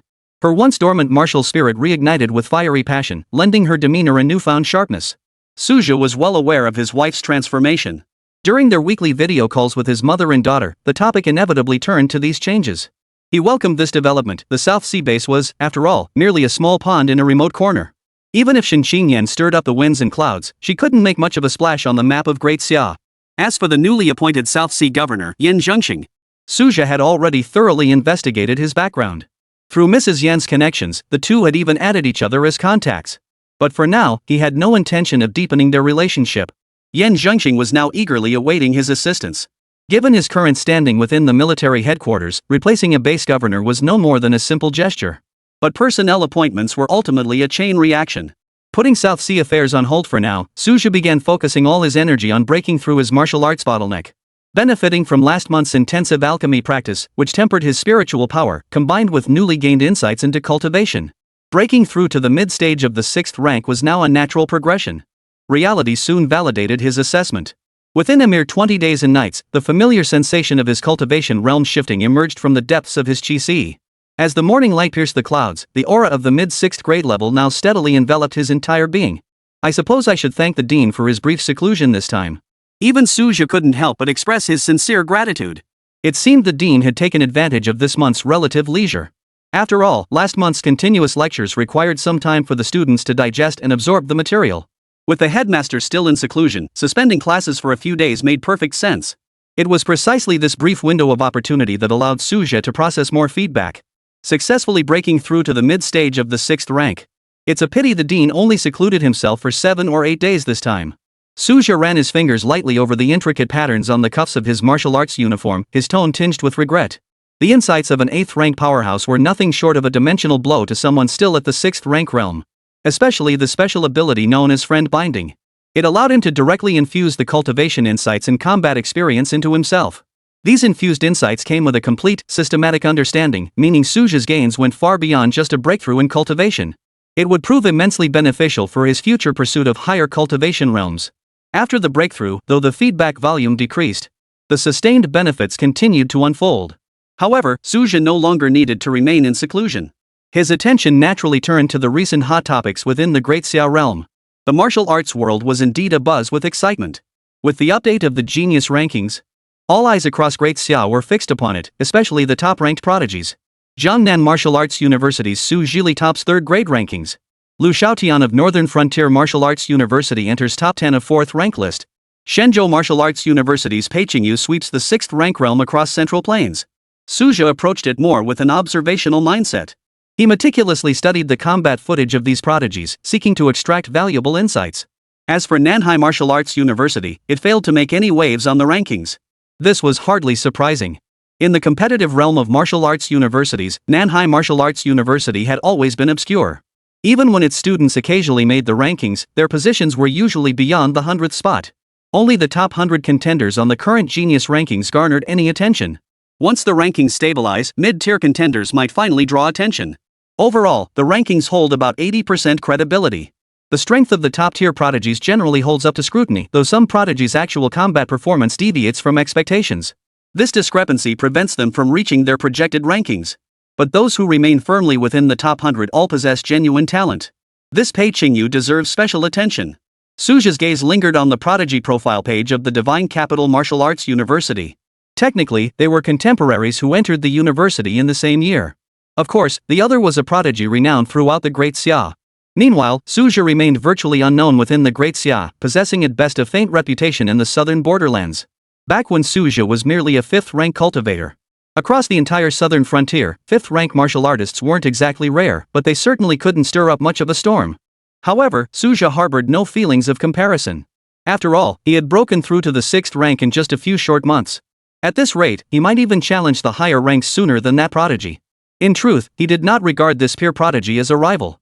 Now, his eyes were fixed solely on the boundless realm beyond the 9th rank. As his cultivation deepened, this confidence grew at a visible pace. Just as Suja was lost in thought, the South Sea Martial Arts University app suddenly flashed a scarlet emergency alert. Second-year training team trapped in the battlefield of 10,000 clans. All non-secluded instructors must immediately enter the battlefield to assist with evacuation. Suja's brow furrowed sharply. If memory served him correctly, Song Qing was a sophomore this year. Per Nanhai Martial Arts University tradition, students only gain initial exposure to the multiracial battlefield during their sophomore year. Though termed exposure, it actually meant observing from the safety of the outer perimeter of the South Sea stronghold, under the dual protection of mentors and the Great Xia garrison. They were only allowed to observe from the safety zone outside the Nanhai stronghold perimeter. After all, these fledglings, who weren't even proper martial artists yet, would never be allowed by the school to take risks. Years ago, when Suja first entered the battlefield, his palms were sweaty with nerves. Only after advancing to martial artist rank did he earn the privilege of entering the battlefield independently. This training system, in place for 2 decades, had never faltered before. The cursor flashed urgently in the message bar as Suja pulled on his tactical gloves, sorting through the discrepancies.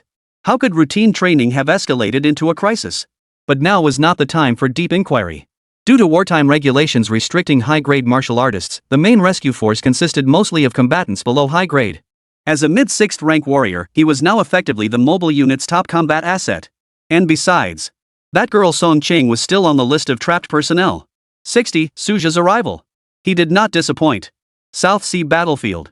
Terror spread across the faces of numerous students from the South Sea Martial Arts University. They never imagined that merely participating in a routine school event. They never imagined they would encounter such a perilous situation. It turned out that shortly after the instructor team and a squad of Great Xia soldiers had led the students out of the South Sea outpost, they were ambushed by the Wilderness tribe. This assault was clearly meticulously planned. The location was not far from the South Sea outpost, making the appearance of a fully organized wild tribe force highly unusual. Despite stringent security measures for every freshman expedition into the South Sea battlefield, South Sea Martial University and the military had deployed numerous elite fighters. However, the number of mid-tier martial artists deployed by the wilderness tribe far exceeded expectations. More troublesome still, the need to protect the large number of students who had not yet attained martial prowess. Instructors and soldiers had to divert some forces to construct protective barriers to prevent the battle's aftermath from harming the students. The destructive power of mid-tier martial artists was sufficient to influence the entire battlefield. Ordinary people caught in the crossfire faced mortal danger. This has significantly increased pressure on the South China Sea research team and the military. We'll be okay, right? This place isn't too far from the base. Hang on a little longer.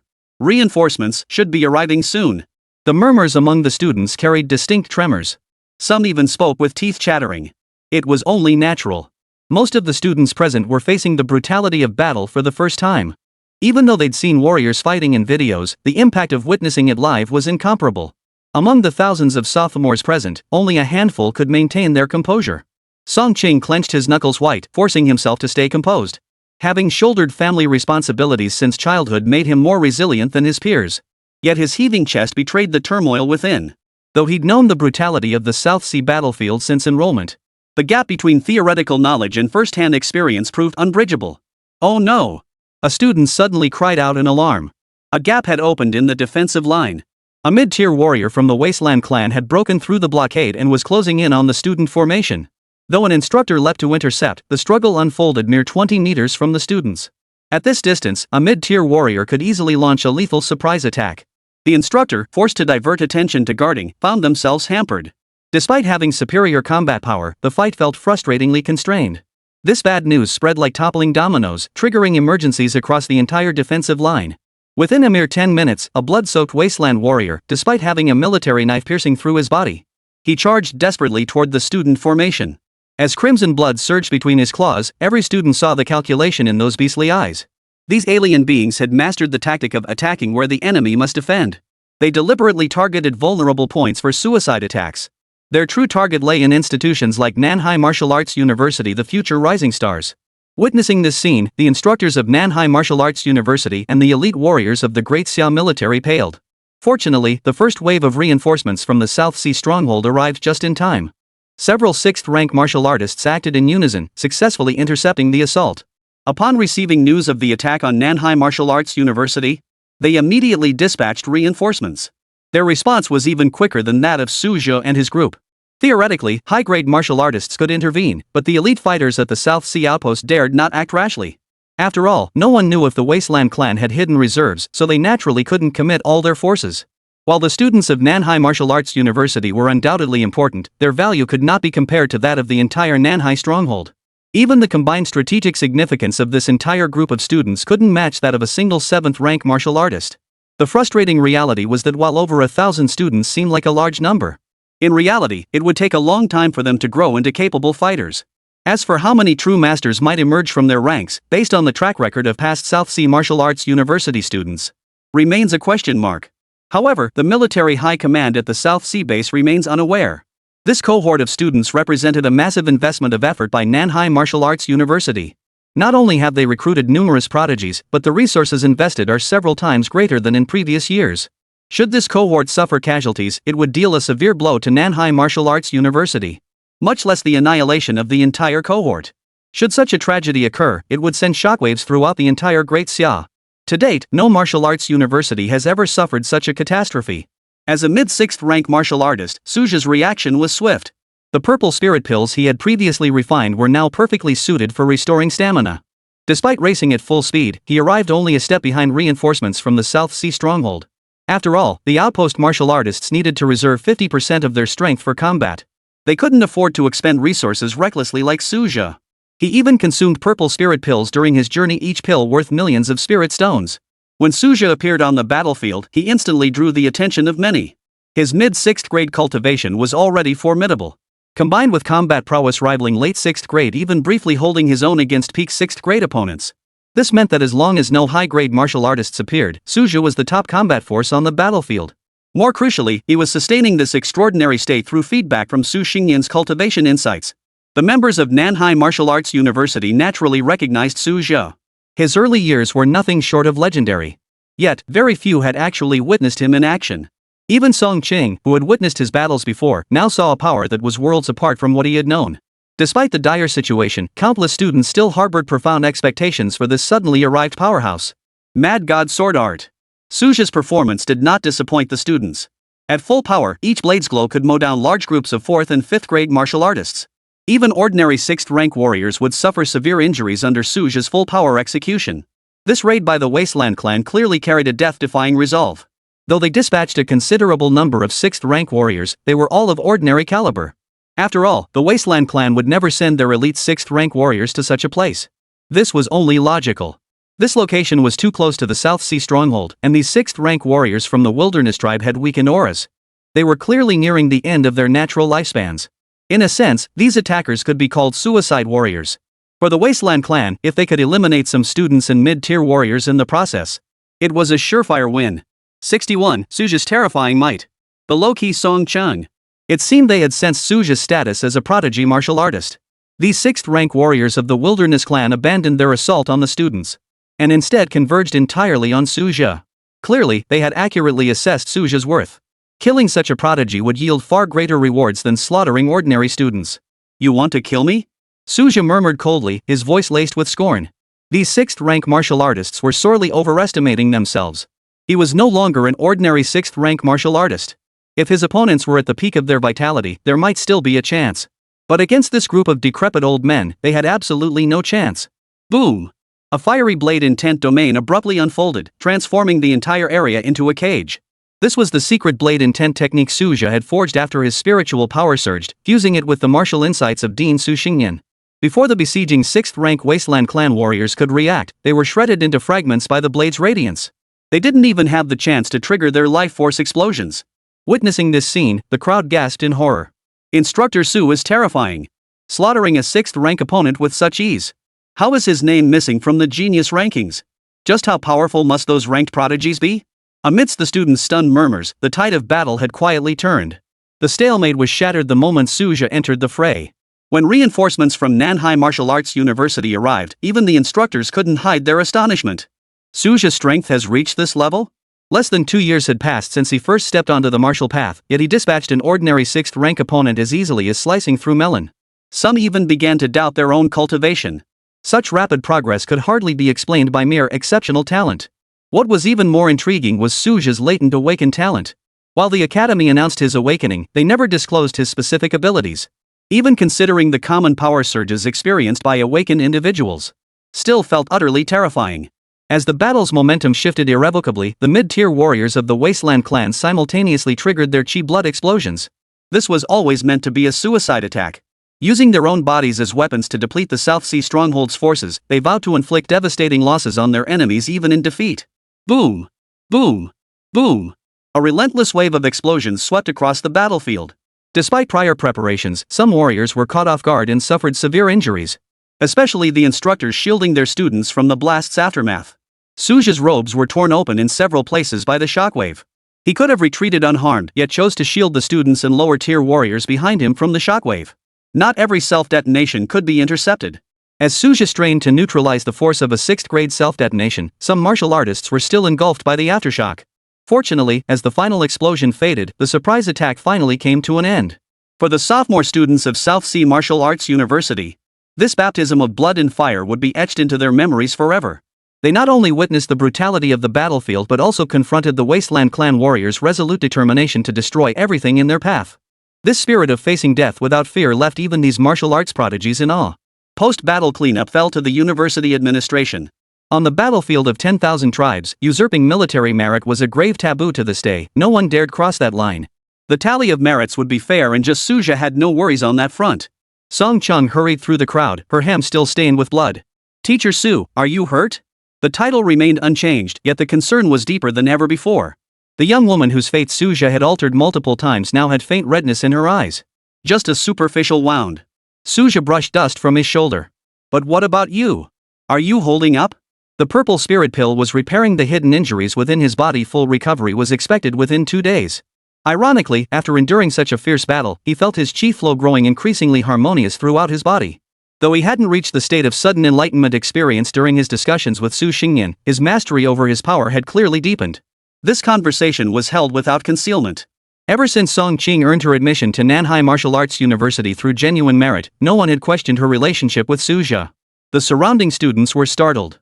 This usually low-key classmate was actually so familiar with the legendary mentor. More mentors were gathering here. Suja observed the stunned expressions on Song Qing's classmates' faces, a faint smile playing at the corners of his lips. Revealing this connection at the right moment might smooth her path through the academy. After all, in this world where martial prowess reigns supreme, there was never a shortage of shrewd individuals who knew how to read the situation. Song Qing couldn't linger by Suja's side and turned to join the student ranks. Song Qing, you know Mentor Su? Instructor Su is my senior. This response sent ripples of astonishment through the surrounding crowd. No one had anticipated Song Qing had concealed his connection so deeply. After all, Suja's standing on campus was so formidable that even students knew his name by heart. Not to mention those from prominent families who had long heard whispers about him from their own mentors. Given the current trajectory, Suja's ascent to the university's upper echelons seemed inevitable. The fact that mentors on the battlefield spontaneously elected him as their leader was the most direct proof. Though Suja had no desire to lead, his overwhelming prowess left him no choice. In the martial arts world, might reigns supreme. He could only temporarily assume the role of commander. He coordinated with the garrison at the South Sea outpost to handle the aftermath. Once the battlefield was cleared and the entire student contingent was escorted back to the stronghold, the long tense atmosphere finally relaxed. This was especially true for the martial artists in charge of leading the groups. The comrades lost in this battle would weigh on their consciences for the rest of their lives. When the South Sea Martial Arts University aircraft descended through the clouds, Suja made no delay. After verifying the passenger manifest, he immediately led his group back. The blood-stained battlefield receding beyond the porthole windows. It would forever remain the deepest imprint on these students' martial arts journey. 62. Slaughter as the path to the battlefield for revenge. Compared to the Great Xiao military, the instructors at Martial Arts University enjoyed far greater freedom. At the very least, arrangements for entering and exiting the 10,000 tribes battlefield were largely determined by personal schedules. The higher one's cultivation, the greater the freedom to travel between the two realms. Though Suja was aware that this attack still held many unresolved questions, such as how the Wilderness Clan warriors pinpointed the whereabouts of the South Sea Martial University students. But these matters were being handled by dedicated investigators, and he could simply inquire about the results later. The immediate priority was to escort the surviving students and the remains of the fallen faculty and students back to campus, before the main gate of Nanhai Martial Arts University. Given that those who perished were all at least third-rank instructors, Director Ma, in charge of bereavement benefits, had already been waiting at the campus entrance. Souls, return home. With fiery resolve, you shielded our race's eternal prosperity. Director Ma's low-voiced eulogy carried clearly to every ear present. Though Suja had heard such eulogies many times before, this time felt entirely different. He believed he had long since grown indifferent to life and death. In this era, even the mightiest warriors could not guarantee they would not fall on the battlefield. Certain special battlefield passages now accommodated powerhouses above the 9th rank, naturally requiring guardians of equal caliber. As his cultivation advanced, Suja gradually uncovered more truths about the world. Had he been an ordinary person, the battlefield of 10,000 clans would have remained a vague concept. The specifics remained utterly beyond his comprehension. In contrast to Suja's composure, many students' eyes were already reddened. Many of these mentors had spent day and night with their students. Some were mentors who had shielded their students from fatal attacks on the battlefield. Even Song Qing was now weeping uncontrollably. Suja said nothing more about this. These students were ultimately still inexperienced. Yet after this ordeal, their resolve had clearly been tempered, their aura now distinctly different from before. Though most freshmen had encountered tasks like purging heretical cults during their first year, the brutality of hunting cultists and the 10,000 tribes battlefield were ultimately incomparable. 3 days later, the turmoil gradually subsided. Yet certain undercurrents still swirled beneath the surface. Suja arrived at the doorstep following the lead provided by Dean Su Xingyan. After all, the incident still leaves many unanswered questions. Regrettably, the university has not issued an official statement, merely instructing faculty to calm student emotions. Su Xingyan was not at all surprised by Suja's visit. After all, the combat prowess this young instructor had demonstrated on the battlefield earlier was truly remarkable. Even he hadn't anticipated Suja achieving another breakthrough so quickly. It wasn't that he didn't want to intervene, but as he rushed toward the South Sea stronghold, he keenly sensed several powerful gazes locking onto the outpost. Should any high-ranking martial artist leave the outpost without authorization, it would inevitably trigger a full-scale conflict across the South Sea battlefield. To coordinate the situation across the major battle zones of the southern frontier, the Southern Frontier Command had ordered the South Sea stronghold to avoid large-scale conflicts whenever possible in the near term. This was the primary reason Su Xingyan chose restraint. He truly hadn't anticipated that the mid-tier martial artists of the Wasteland tribe would be so reckless. This has led to the demise of several instructors from the South Sea Martial Academy. "Dean, what exactly happened this time?" Suja asked directly. "The Wasteland clan dispatched mid-tier martial artists nearing the end of their lifespans to specifically ambush our warriors near the outpost," Su Xingyan explained in a grave tone. "Intelligence lapses within the South Sea outpost led to the exposure of multiple teams' movements. Worse still, when large numbers of mid-tier martial artists from the Wilderness tribe approached, the outpost's defense system failed to trigger any warning. What appeared to be an isolated incident revealed systemic vulnerabilities far exceeding expectations. Senior officials in the southern frontier had long suspected cult warriors had infiltrated the battlefield. Now, their suspicions have been confirmed. This assault clearly bears the hallmarks of cultist operations. Beyond our academy's faculty and students, dozens of nearby martial artist groups were also attacked. Those groups' combat strength paled in comparison to the instructors of South Sea Martial University, resulting in the deaths of 2,000 to 3,000 martial artists across all ranks. This has dealt a devastating blow to the South Sea stronghold. Even when combined with the Great Xia military forces and our university's martial artists, the total garrison strength in the South Sea amounts to no more than several 100,000. Previous campaigns had already depleted significant manpower, and this surprise assault has only compounded the outpost's woes. By the time Su Xingyan reached this point in his report, his fists were clenched so tightly his knuckles had turned white. Suja's brows furrowed upon hearing this. The situation in the South Sea theater was indeed deteriorating, but it involved the entire strategic layout of the southern frontier. Turning the tide would take time. The immediate priority remained strengthening our capabilities. Unfortunately, the dean would likely be unable to retreat for intensive cultivation in the near future. The sudden upheaval in the South Sea would inevitably entail arduous follow-up work. As for how the southern border will respond, that remains to be seen. This campaign has allowed Suja to make his mark in the South Sea theater. Now, all garrison troops at the outpost know that the South Sea Martial University has a skilled 6th rank instructor. Though he may not match the fame of those legendary prodigies. But Suja couldn't care less. After all, empty fame could never match the substance of true cultivation. Suja didn't linger long with the dean. After all, the other party had faced many difficulties recently. Several days later, friend bonding ability expired, and the new month commenced as scheduled. "Let me draw an ability that boosts mental power or cultivation," he murmured to himself, his tone tinged with urgency. He had never been in a hurry with his cultivation progress, for martial arts required gradual advancement. But this incident had instilled a sense of urgency within him. 6th rank strength was considered solid in Great Xia, yet it hadn't even touched upon the higher ranks. How could he possibly sway the tide of battle? His gaze locked onto the ability wheel. As it spun, it came to rest on a dazzling 6-colored glow. Suja's pupils brightened slightly. This was clearly the highest tier glow he had ever drawn. Draw successful. Acquired Slaughter for Enlightenment monthly pass, gain cultivation insights by slaying living beings. Valid for 30 days. Suja exhaled deeply. The roulette's abilities were always random, sometimes even yielding completely useless, worthless skills. Unexpectedly, this time he had obtained this divine skill. Slaughter is cultivation. Theoretically, as long as he slayed enough enemies this month, his cultivation would skyrocket across the board. Among all the abilities he'd ever drawn, this one offered the most brutal growth potential. Having obtained this card, Suja wasted no time. He sent a message to Su Xingyan, his figure already streaking toward the battlefield of 10,000 races. 63, slaughtered over 1,000 alien races. Reached mid-6th rank. Dean's office. That Su kid won't be able to swallow his pride. Su Xingyan read Suja's message, sighing softly as he shook his head. He didn't know Suja had come to strengthen himself. He assumed the young man sought vengeance for the fallen instructors at South Sea Martial Arts University. After all, without deploying high-grade martial artists, 6th grade was already the highest combat strength currently available. Stepping back onto the South Sea battlefield, Suja was now quite familiar with the terrain. Many martial artists recognized him, for appearing on the battlefield with only 6th rank cultivation was bound to stir up discussion. Such combat prowess naturally sparked much discussion. Why is he back on the battlefield again? He must be here to avenge the South Sea Martial Arts University. Highly likely. The crowd's speculations perfectly aligned with Su Xingyan's own thoughts.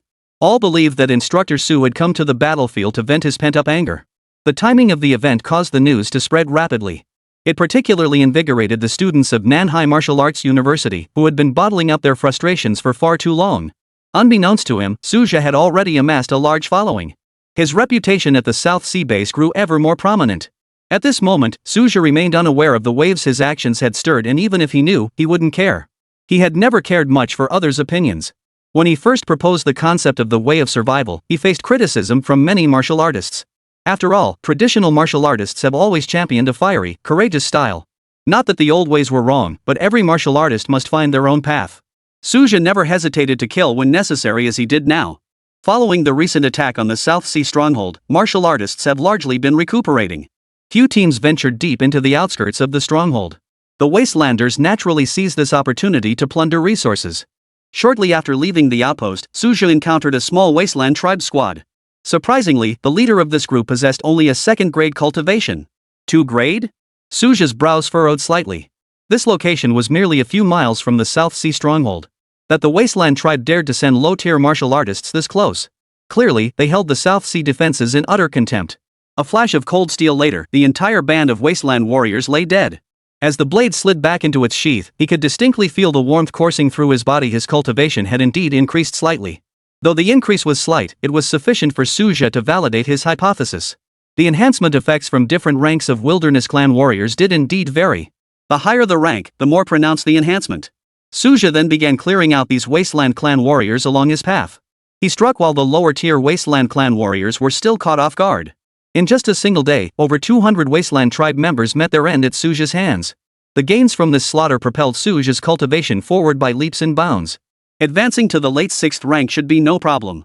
There might even be a chance to push for the peak of the 6th rank. Suja murmured softly, his tone tinged with fervor. He had originally prepared himself for a long period of grinding at the 6th grade realm. But a supreme ability had completely altered the situation. Unfortunately, after just one day, the Wasteland tribe had visibly heightened their vigilance. Throughout the hunt, Suja never forgot to collect spoils. Considering that the Wasteland tribe's activity area was close to the South Sea stronghold, Suja decided to return to the outpost for rest and recuperation, taking the opportunity to organize his spatial pouches. This time, he had deliberately purchased several extra spatial bags. The impending slaughter was bound to be substantial. It was also a good opportunity to replenish his spirit stone reserves. Due to frequent raids by the Wasteland clan, most martial artists at the South Sea outpost chose to remain within the city walls. Many warriors were cultivating directly within the stronghold. It wasn't that they didn't want to return to Blue Star, but the spiritual energy on the battlefield was far more concentrated. Martial artists stationed long-term have long adapted to the environment of the multiracial battlefield. Currently, the main force on the South Sea battlefield is the Great Xia military. In terms of high-tier powerhouses, the military and South Sea Martial University are evenly matched. The remaining few were independent martial artists.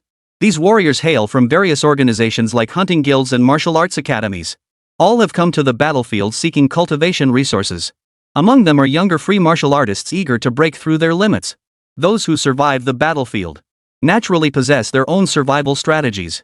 But not all free martial artists dare to venture onto the battlefield.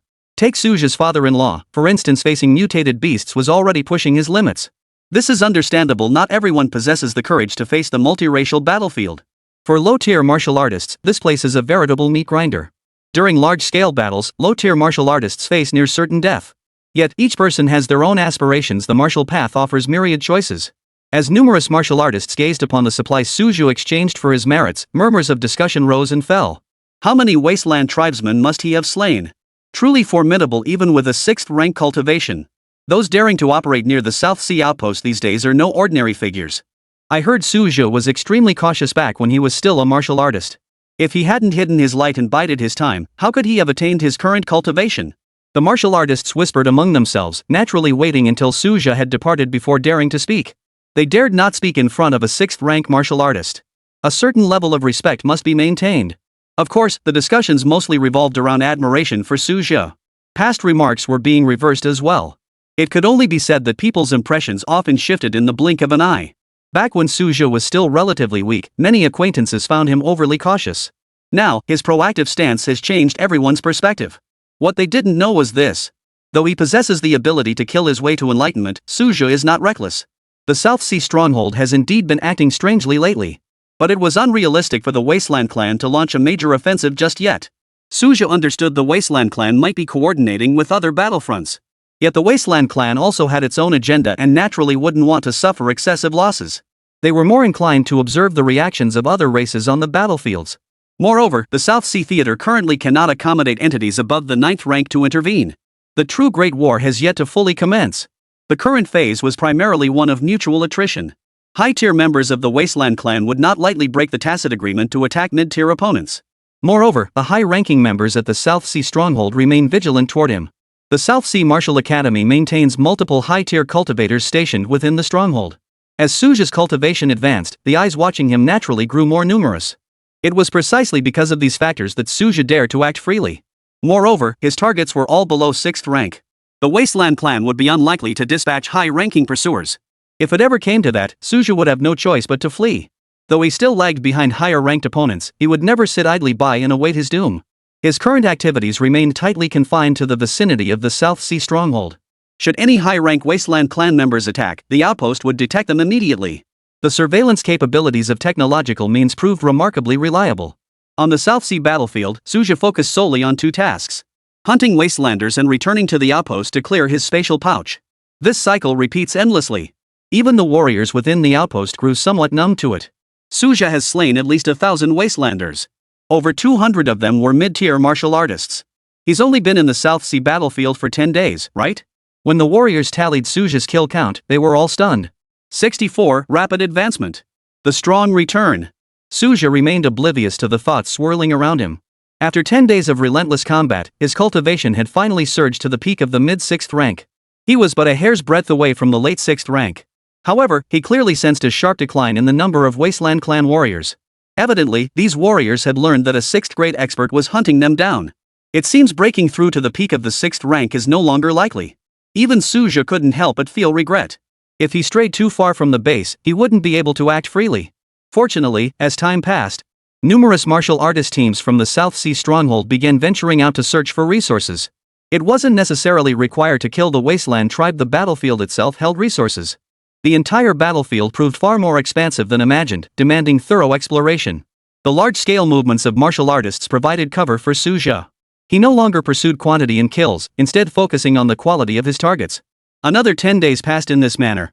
Seizing an opportunity during a breakthrough, Suja successfully advanced to the late stage of the 6th rank. Though slightly slower than anticipated, there was little he could do about it. After all, even 6th rank warriors from the Wasteland tribe were hunting him in groups. After all, Suja's strength was far beyond what ordinary 6th rank warriors could withstand. The martial artists at the South Sea Stronghold had long grown accustomed to the presence of this 6th rank martial arts instructor. Some even set up betting pools to guess how many kills he'd make this time. Previously, Suja's movements on the battlefield were elusive. Naturally, he rarely drew attention. Now, however, he frequently shuttles back and forth between strongholds. Each time, his haul was quite substantial. It's hard not to attract attention. Even fellow 6th rank martial artists couldn't match a third of his gains. After his fortune grew, Suja felt his luck was quite favorable. His strength had reached prodigy-level standards. Such gains were only natural. Unbeknownst to him, he had earned the title Battlefield God of War. In the past, such titles were only bestowed during large-scale campaigns. No one had ever hunted down enemies with such relentless ferocity. The most profoundly affected were the martial arts masters and students of the South Sea Academy. Whether high-ranking martial artists or ordinary students, all held profound respect for Suja. After all, they believed he was avenging his slain mentor. Over 20 days slipped away unnoticed. For Suja, reaching the peak of the 6th rank was now virtually impossible.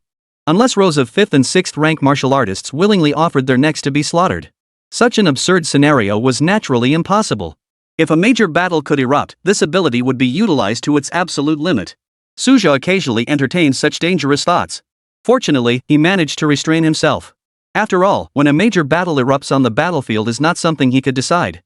And war isn't something that could be started lightly. At the very least, Suja couldn't bear the responsibility. He wasn't about to provoke a major conflict in the South Sea just for the sake of cultivation. Although the Wasteland clan had heightened their vigilance, including dispatching specialized teams to hunt him down. But Suja wasn't one to be pushed around. He lured them straight into the savage beast forest. After all, his targets weren't limited to the wilderness clan, the beasts were fair game too. Although the beasts could form packs as his strength grew, Suja still held considerable confidence. Even facing a 6th rank beast squad wasn't beyond his capabilities. Conversely, within the beast forest's boundaries, the Wasteland clan's pursuit teams would face trouble. If conflict erupted with the beasts, even a 6th rank squad would struggle to escape unscathed. Operating solo offered far greater flexibility. Earlier, Suja had leveraged the everything goes smoothly ability. He had become quite familiar with many areas of the savage beast forest. Compared to these Wasteland tribe members, his advantage was even greater. Still, Suja remained cautious. When encountering beasts of rank 6 or higher, he would either retreat immediately or lure them toward the Wasteland tribe's group. When he encountered beasts below the 6th rank or members of the wasteland tribe, he struck decisively. Thus, in the final days of his path to mastery through slaughter, Suja's gains were no small matter. Though the quantity might not have matched what he'd obtained before stepping onto the battlefield, but the quality was still quite good. Late 6th grade peak just a hair's breadth away from reaching the pinnacle of 6th grade. Suja murmured softly, his voice tinged with evident satisfaction. Truth be told, he had never slaughtered so relentlessly on the South Sea battlefield before. With the time for killing to attain enlightenment concluded, he naturally had no intention of lingering on the battlefield. At the very least, he would return to the South Sea stronghold first. Outside the South Sea stronghold, he felt little sense of security. Even high-grade psychic power had its limits. It couldn't watch over him constantly. South Sea stronghold. Suja's return still caused quite a stir. After all, a full month had passed, and news travels fast on the battlefield. The Wasteland clan was hunting down mentor Suja. They had even dispatched over 100 6th rank martial artists. This news had many martial artists holding their breath in anxiety. After all, 2 fists can't fight 4 hands. Suja has returned safely. We feared the worst had befallen him. Whispers of discussion rippled through the crowd of martial artists. As usual, Suja exchanged all his spoils of war for military merit. Though the Wasteland tribe warriors carried ample supplies, many resources were now useless to him. Nor had he found anything truly valuable. This was only natural valuable items were typically used immediately. Why would they bring them to the battlefield of 10,000 tribes? Even if kept, they served as emergency reserves. After exchanging his spirit stones, Suja immediately returned to South Sea Martial University. The sense of empowerment gained from the path of slaughter was satisfying. But he still felt his foundation was unstable. But this was only natural. After all, cultivation enhanced by external forces. Solidifying the foundation required diligent practice. The most efficient way is to find opponents for real combat training. This is straightforward. Just ask Su Xingyan to spar with you. Master Su is back. The students' exclamations at the school gate surprised Suja. When did he gain such renown on campus? Though his cultivation had advanced, it hadn't reached this level. There were many 6th rank instructors at Wuda, yet he'd never seen students react with such excitement. Without dwelling on it, he decided to seek answers directly from Dean Su. He acted on the thought immediately, and luckily, Su Xingyan was not in seclusion. When he saw Suja, Dean Su showed no surprise. His movements had been tracked since he entered the stronghold. After all, Suja was currently a key focus of Wu University's attention. Truthfully, Su Xingyan hadn't anticipated such a bloodthirsty rampage. The number of martial artists who had fallen by his hand exceeded 3,000. This was a stark departure from his usual demeanor. In Dean Su's recollection, Suja had never shown such intensity on the battlefield. It wasn't out of fear or negligence.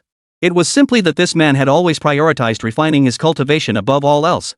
This approach was not wrong. Many of the Great Xiao's strongest warriors prioritized cultivation above all else. Yet this did not prevent them from shouldering responsibilities in times of war. In fact, the authorities even encouraged martial artists from the Martial Arts University to focus on cultivation. After all, the very purpose of establishing martial arts universities was to cultivate more elite combat power. 65, invincible 6th rank? The premier prodigy. Finally deigned to return from the battlefield of 10,000 clans? Su Xingyan addressed Suja without the slightest courtesy. Dean, I can't help but feel the students are overly enthusiastic this time around. Suja paid no mind to the teasing in the dean's words and instead asked aloud. After he finished speaking, even Su Xingyan's face couldn't help but reveal a peculiar expression. Take a look at the school forum first. Su Xingyan said slowly. He later reflected that Suja didn't seem like the impulsive type. But he didn't dwell on it, and now he found the whole situation rather peculiar.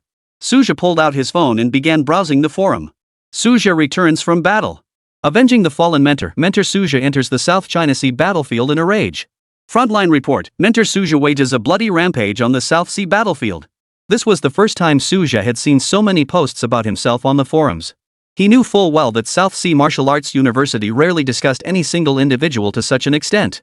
Soon after, Suja came to understand why he held such immense influence among the students. It turned out he had gone to the South Sea battlefield because of his bloodthirsty path to mastery. He had become a figure of revenge for the deceased martial arts university instructor.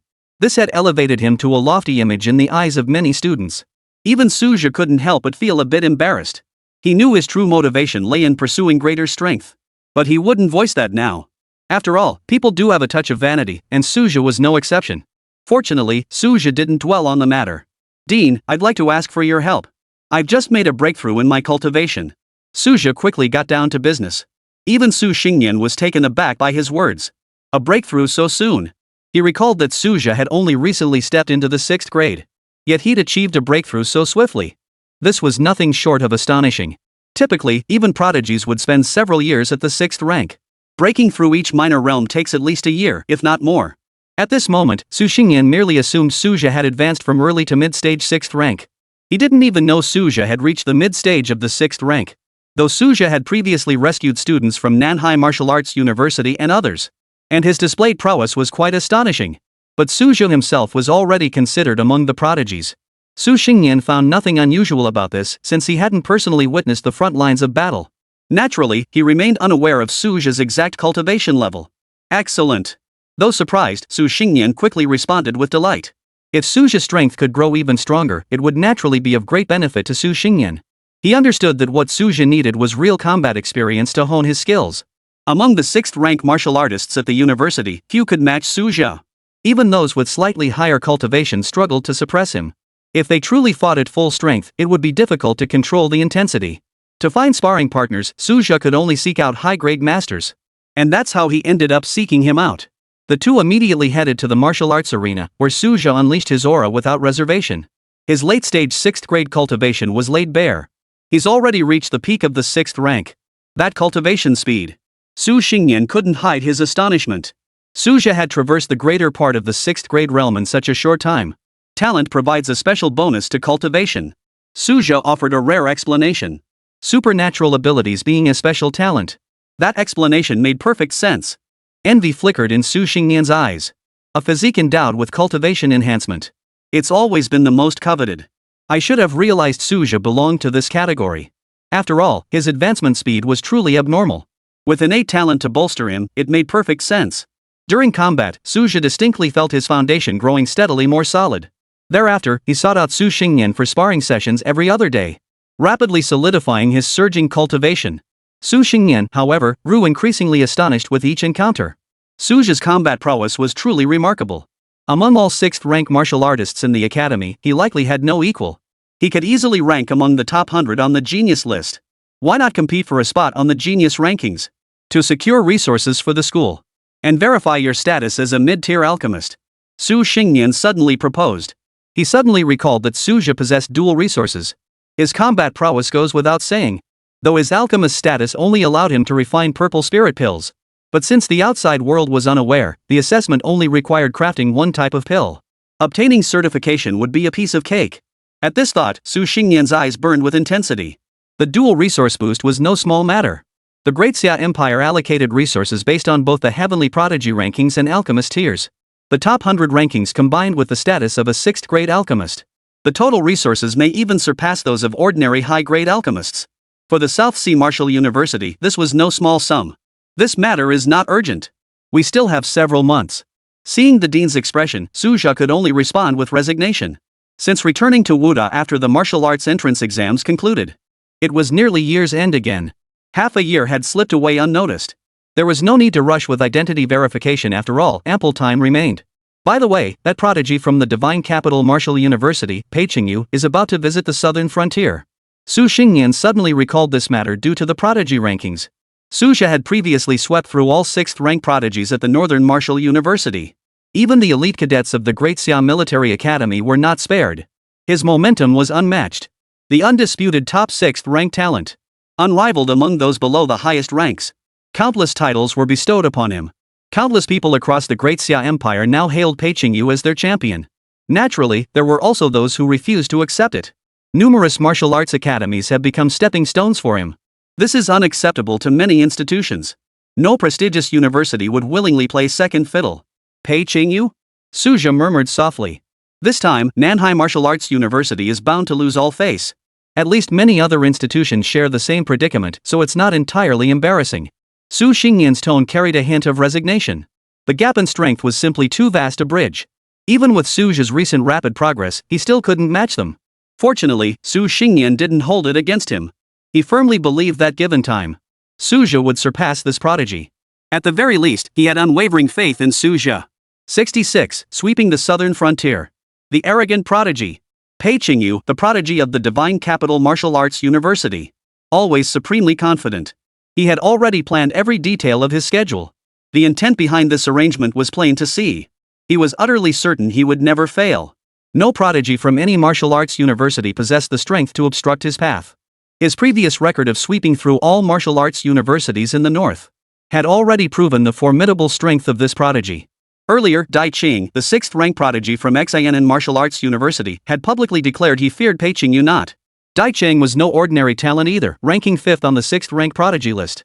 Though he hadn't achieved the glorious feat of sweeping the northern lands like Pei Qingyu, he has defeated multiple 6th-rank masters with his twin iron fists. His fame has soared throughout the entire southern frontier.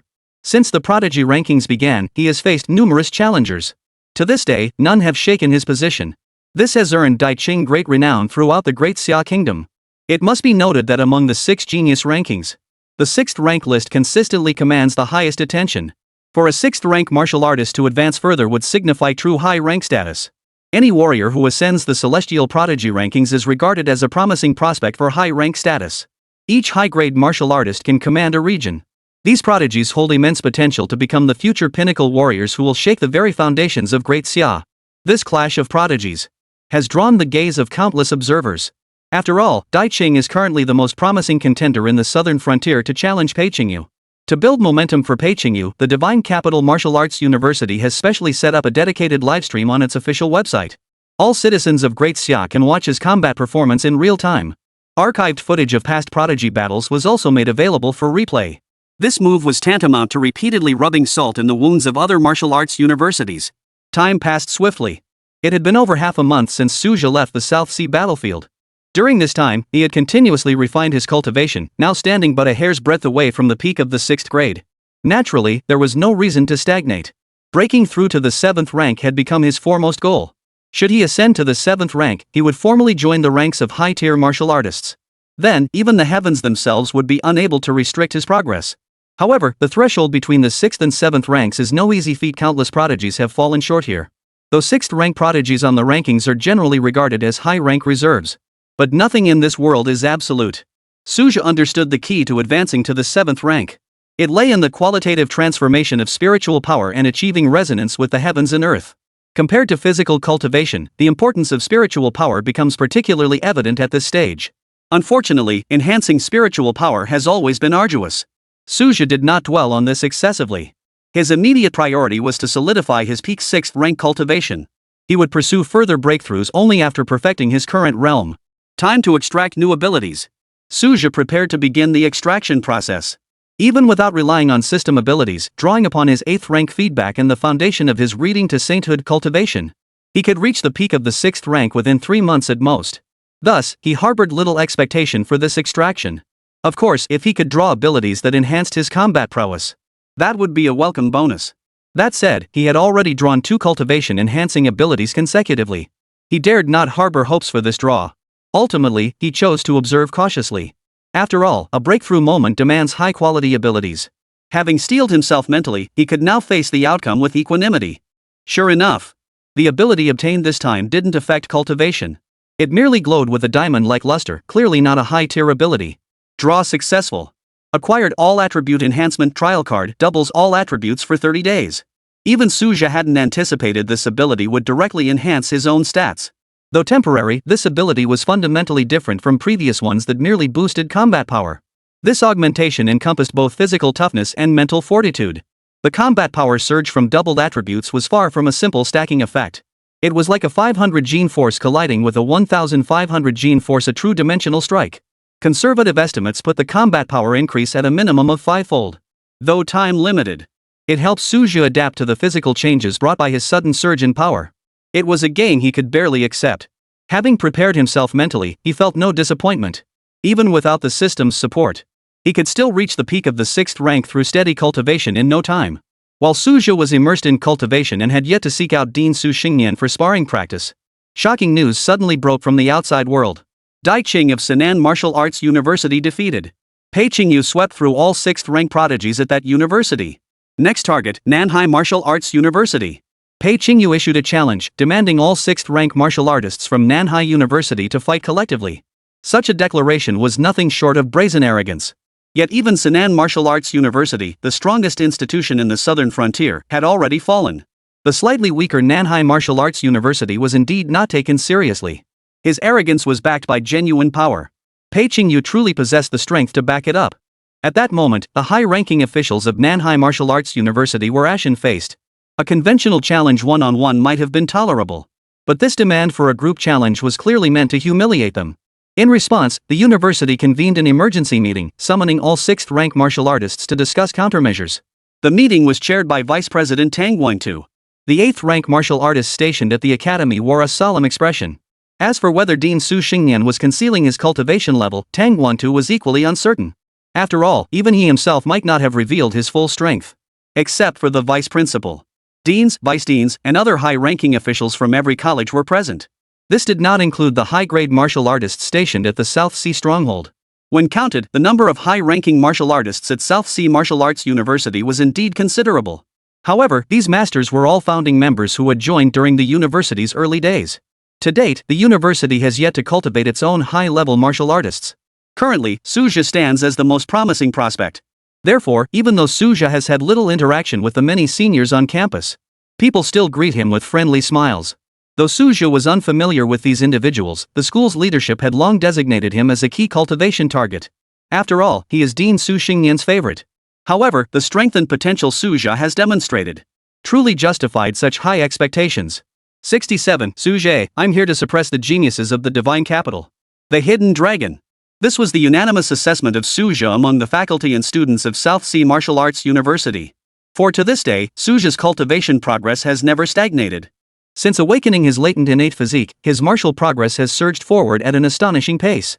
While similar cases exist in martial history, Suja's situation is unprecedented. His cultivation trajectory has never experienced a single period of stagnation. At this moment, Suja sat composedly behind Su Xingnian, quietly awaiting the commencement of the meeting. Before long, all relevant personnel had arrived. Those unable to attend in person participated via video link throughout the proceedings. The Divine Capital Martial Arts University has truly crossed the line this time. Tang Guangtu slammed his fist on the table and leapt to his feet. How dare Pei Qingyu declare he will single-handedly wipe out every 6th-rank martial artist in our university? The acting president's voice trembled with unchecked fury. With the current principal in seclusion, the entire burden of Nanhai Martial Arts University now rested on his shoulders. If Pei Qingyu were to achieve such a feat, not only would the school's reputation be utterly ruined, but it would also be forever branded as a disgrace in the martial arts world. They have indeed overstepped their bounds. We absolutely cannot allow the century-old reputation of Nanhai Martial Arts University to be tarnished. The high-ranking martial artists present voiced their agreement in unison. The entire conference room was filled with a palpable atmosphere of united indignation. Pei Qingyu's challenge had struck precisely at Nanhai Martial Arts University's most sensitive nerve.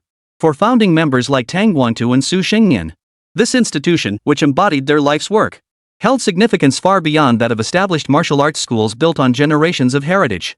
Unlike certain century-old institutions now showing signs of decline, Nanhai Martial Arts University had consistently preserved the purity of its founding era. Here, the strongest never harbored selfish motives or distractions. Everyone regarded the school's development as the supreme principle. If their dignity were trampled upon publicly by Pei Qingyu this time, it would not only severely damage their recruitment appeal, but could also shake the very foundations of the institution. Even with astronomical scholarships offered, top talents would hesitate to join an institution whose reputation had been tarnished. This is precisely why the administration urgently convened a high-level meeting. Had the situation not escalated to this critical point, would these martial arts masters, who normally preside over their respective domains, collectively focus on the challenge of a mere 6th-rank martial artist? Though Pei Qingyu possessed genuine potential to advance to the higher ranks, until he achieved a true breakthrough, he remained merely a mid-tier martial artist. Moreover, this prodigy from the Divine Capital Martial University had no connection whatsoever to the South Sea Martial University. Though many high-grade martial artists seethed with anger, they all understood the crux of the matter. Ultimately, this matter must be handled by the 6th-rank martial artists of their own university. Currently, Nanhai Martial Arts University had over 20 registered 6th-rank martial artists. Even Suja was learning for the first time that the university possessed such a substantial reserve of 6th-rank practitioners. This was only logical. For most 6th-rank martial artists, the university no longer imposed strict requirements, typically retaining only nominal positions. These martial artists dedicated themselves year-round to cultivating the fusion of chi, blood, and spirit, striving to break through to the highest ranks as soon as possible. After all, compared to dozens of 6th-rank martial artists, the strategic value of a single high-grade powerhouse was clearly more significant. In the conference room, the gazes of the high-grade martial artists were now fixed upon several seasoned 6th-grade practitioners. These peak 6th rank powerhouses had been in seclusion, attempting to break through the bottleneck to the higher ranks. Now, compelled by the sudden crisis, they had emerged prematurely. Pei Qingyu's combat prowess is truly terrifying, declared the senior 6th rank warrior in a solemn tone. He has honed his 6th rank cultivation to its absolute limit. Rumors even suggest he has awakened a unique combat physique. His words carried a weight of gravity, and the other peak 6th rank martial artists also wore expressions of unease. Judging from the footage, this prodigy of the divine capital displayed combat prowess bordering on the monstrous. Even employing a coordinated assault might not guarantee victory. The high-tier martial artists couldn't help but smile bitterly upon hearing this. These seasoned 6th rank practitioners, though solid in their cultivation, ultimately did not rank among the prodigies. In contrast, Pei Qingyu had yet to encounter a prodigy capable of forcing Suju's unique physique into action. His formidable strength was evident. Seated quietly in the corner, Suju appeared unmoved, yet his mind was already calculating. In terms of cultivation realm, the gap between him and Pei Qingyu was limited. In terms of combat prowess, however, a significant gap existed between them. But the temporary enhancement currently bestowed upon him completely altered the situation. With all attributes doubled, whether in vitality, mental resilience, or explosive strength, he was destined to crush his opponent. After all, even the most prodigiously gifted prodigy could never possess enhancements exceeding double their base values. Suju possesses a clear understanding of his own capabilities. With the temporary boost to all attributes, suppressing Pei Qingyu was no difficult task. Yet relying on external aid ultimately lacks integrity. He never wished to win this way. Victory gained unfairly holds no honor. Yet the current situation leaves no room for retreat. If Nanhai Martial University's dignity is trampled upon in public, its very foundations will be shaken. If that is the case, then strike. As for the uproar this battle will cause, once the dust settles, we shall retreat into seclusion to reflect. Suju, his resolve set, rose abruptly, his voice ringing like clashing metal. I shall subdue the divine capital's prodigies. His words sent shockwaves through the crowd. The young man who had been quietly seated in the corner suddenly became the center of attention. Throughout the previous meetings, this newly recognized prodigy had remained low-key and taciturn. As a result, most high-ranking officials only recognized him as a promising prospect valued by Su Xingyan. Even those aware of his formidable strength. The crowd still subconsciously pinned their hopes on several veteran 6th rank peak martial artists. Su Xingyan's pupils contracted slightly. Though he was aware of Suju's unique physique, he hadn't anticipated the man volunteering for duty at this critical moment. After all, this disciple has always shown little interest in the genius competition. He had even deliberately avoided any interaction with Pei Qingyu before. A brief, heavy silence fell over the conference room. Several peak 6th rank martial artists frowned deeply, while the 7th rank experts wore expressions of hesitation. The silence stung the air until, boom! A colossal pressure swept across the room like a tsunami. A mental force amplified twofold brutally shattered the constraints of 6th rank, sending chills down the spines of the 7th rank experts present. Those 6th rank martial artists who had been on the verge of questioning now felt as if mountains were crushing down upon them. Their protective chi and blood boiled and trembled uncontrollably. This is 6th grade? An 8th rank elder's teacup shattered with a crack. Scorching tea dripped through his fingers, unnoticed. 68, all eyes on him. Making history? Such overwhelming power. Forget 6th rank, he's practically got 1 foot in the 7th rank threshold. Those present were at least 6th rank cultivators. They could naturally make an accurate judgment of Suju's current state. Su Xingyan was equally stunned, his eyes wide with disbelief. He never imagined Suju had concealed his abilities so profoundly. During their previous sparring sessions, the other party had never displayed such formidable power. To achieve such progress in such a short time, he must have been concealing his true strength. Su Xingyan couldn't help but feel a twinge of resentment. This kid had managed to keep it completely hidden even from him. But in the next moment, he felt more delighted by Suju's breakthrough in strength. Ahem! In that case, Instructor Su will take the challenge. Let the Divine Capital Martial Arts University witness the prowess of our South Sea Martial Arts University. Tang Huangtu, seated at the head of the table, spoke up at the perfect moment, his voice brimming with unmistakable satisfaction. For him, nothing brought greater joy than witnessing the rise of the next generation. Su Xingyan had repeatedly mentioned Suju's extraordinary talent. Yet without witnessing it firsthand, it had felt hollow. Now, seeing was believing. Many 6th rank powerhouses present had long since fallen silent under Suju's overwhelming aura. Such overwhelming pressure clearly transcended the realm of ordinary 6th rank cultivators. The veteran 6th rank powerhouses, who had spent years cultivating at this level, now felt particularly conflicted. They had been stuck at this level for years without making any progress. In contrast, this rising star had only broken through to 6th grade a few months ago. Had already set 1 foot on the threshold of the 7th rank. His talent is truly terrifying. Who could have predicted that awakening a latent physique would bring such extraordinary fortune? Unconsciously, the crowd had already placed Suja on a pedestal higher than their own. In this high martial world, strength ultimately reigns supreme. The mighty naturally command greater reverence. 2 days later, Pei Qingyu arrived at the South Sea with the Divine Capital Martial Arts Association. Though the battle hadn't officially commenced, the live stream's real-time viewership had already surpassed 10 million. Can they really sweep through the entire South Sea Martial Academy? If he dares make such claims, he must be absolutely certain. If they pull this off, it'll be historic. The flood of comments surged like a tidal wave. Since Pei Qingyu swept through the northern universities, this rising star has amassed a massive following. Now, all held their breath in anticipation of this showdown destined to be etched into the annals of history. Many great Xia citizens have already invested their emotions in this showdown. It carries a distinct aura of destiny. Yet Nanhai Martial Arts University showed no sign of weakness. Even after confirming that Suja would fight alone, the university authorities, led by Tang Wantu and others, personally verified his true combat prowess after the meeting concluded. Through breakthroughs in his special restriction abilities, Suja demonstrated strength far surpassing that of a typical 6th-rank martial artist. Though not yet a true 7th-rank martial artist, he was more than capable of overwhelming any 6th-rank opponent. After evaluation by Tang Wantu and others, the university administration expressed full confidence in this matchup. Nevertheless, the vice principal decided to deliver a warning shot to Pei Qingyu's team. At that moment, all martial artists and students of the academy gathered at the school gates. The imposing formation silently conveyed a sense of intimidation. It must be noted that while Shindu Martial Arts University had cultivated numerous powerful individuals, those above the 9th rank were also not few in number. Yet Nanhai Martial Arts University possessed its own confidence.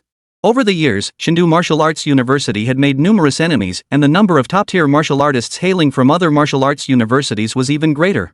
Moreover, those who had transcended the 9th rank long ago had risen above mere institutional rivalries. Their focus now lies in the broader landscape of the Great Xia. The South Sea Martial Academy's deep-seated confidence to confront head-on stems even more from the geographical advantage of the two schools being separated by thousands of miles. Even if the Divine Capital Martial University harbors resentment, it would struggle to cross such vast distances to exact revenge. Moreover, while healthy competition between martial arts universities is permitted, any attempt to sabotage defenses on the multiracial battlefield would be unforgivable. Should such actions be exposed, Divine Capital Martial Arts University would face severe punishment from the Great Xia authorities. This was precisely why so many martial arts universities had previously endured such treatment in silence. At the school gates, Suja stood calmly amidst the crowd. He had neither ill will nor particular fondness toward Pei Qingyu. But after this incident, it was clear their relationship could never be mended. Meanwhile, before the cameras, Pei Qingyu maintained his composed demeanor. He remained utterly unaware of what awaited him.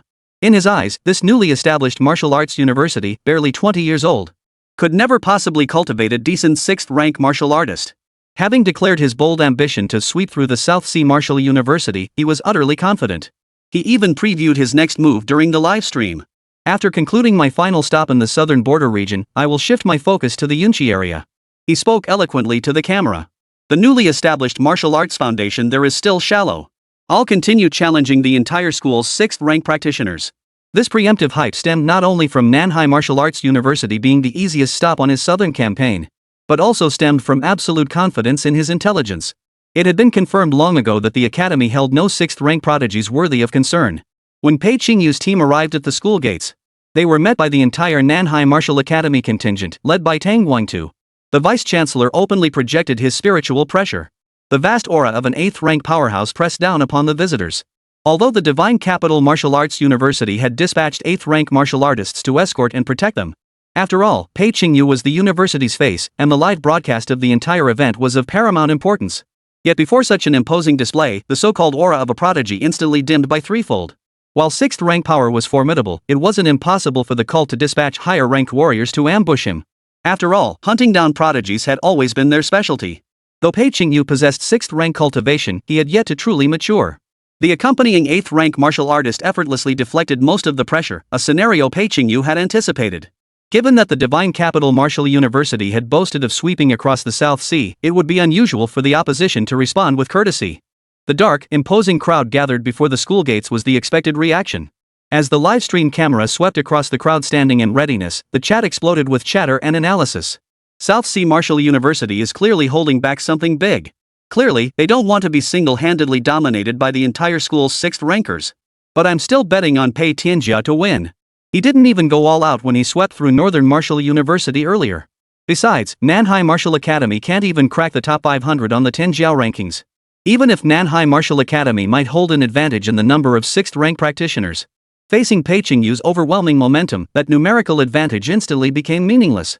At this moment, the prodigy stood unshaken, bearing the full weight of the entire school's pressure. Though he primarily relied on the 8th rank martial artists beside him to share the burden, yet his sheer composure, unshaken by the mental assault, was sufficient proof of his extraordinary talent. 69. The fight begins. Yi Linger's shock. Pei Qingyu, representing Shindu Martial Arts University. I challenge all 6th rank martial artists of Nanhai Martial Arts University, regardless of whether they are prodigies or not. Pei Qingyu stepped forward and declared in a deep voice. The thunderous roar swept across the entire campus. This declaration was nothing short of domineering. To the millions watching the livestream, he truly possessed an aura that seemed to swallow mountains and rivers. After all, this was a full-scale challenge issued to every 6th rank martial artist across the entire martial arts university. Attention surged instantly. Not to mention the entire southern frontier region. This amounted to an open defiance of the southern martial arts world's dignity. Local spectators naturally rallied behind Nanhai Martial Arts University.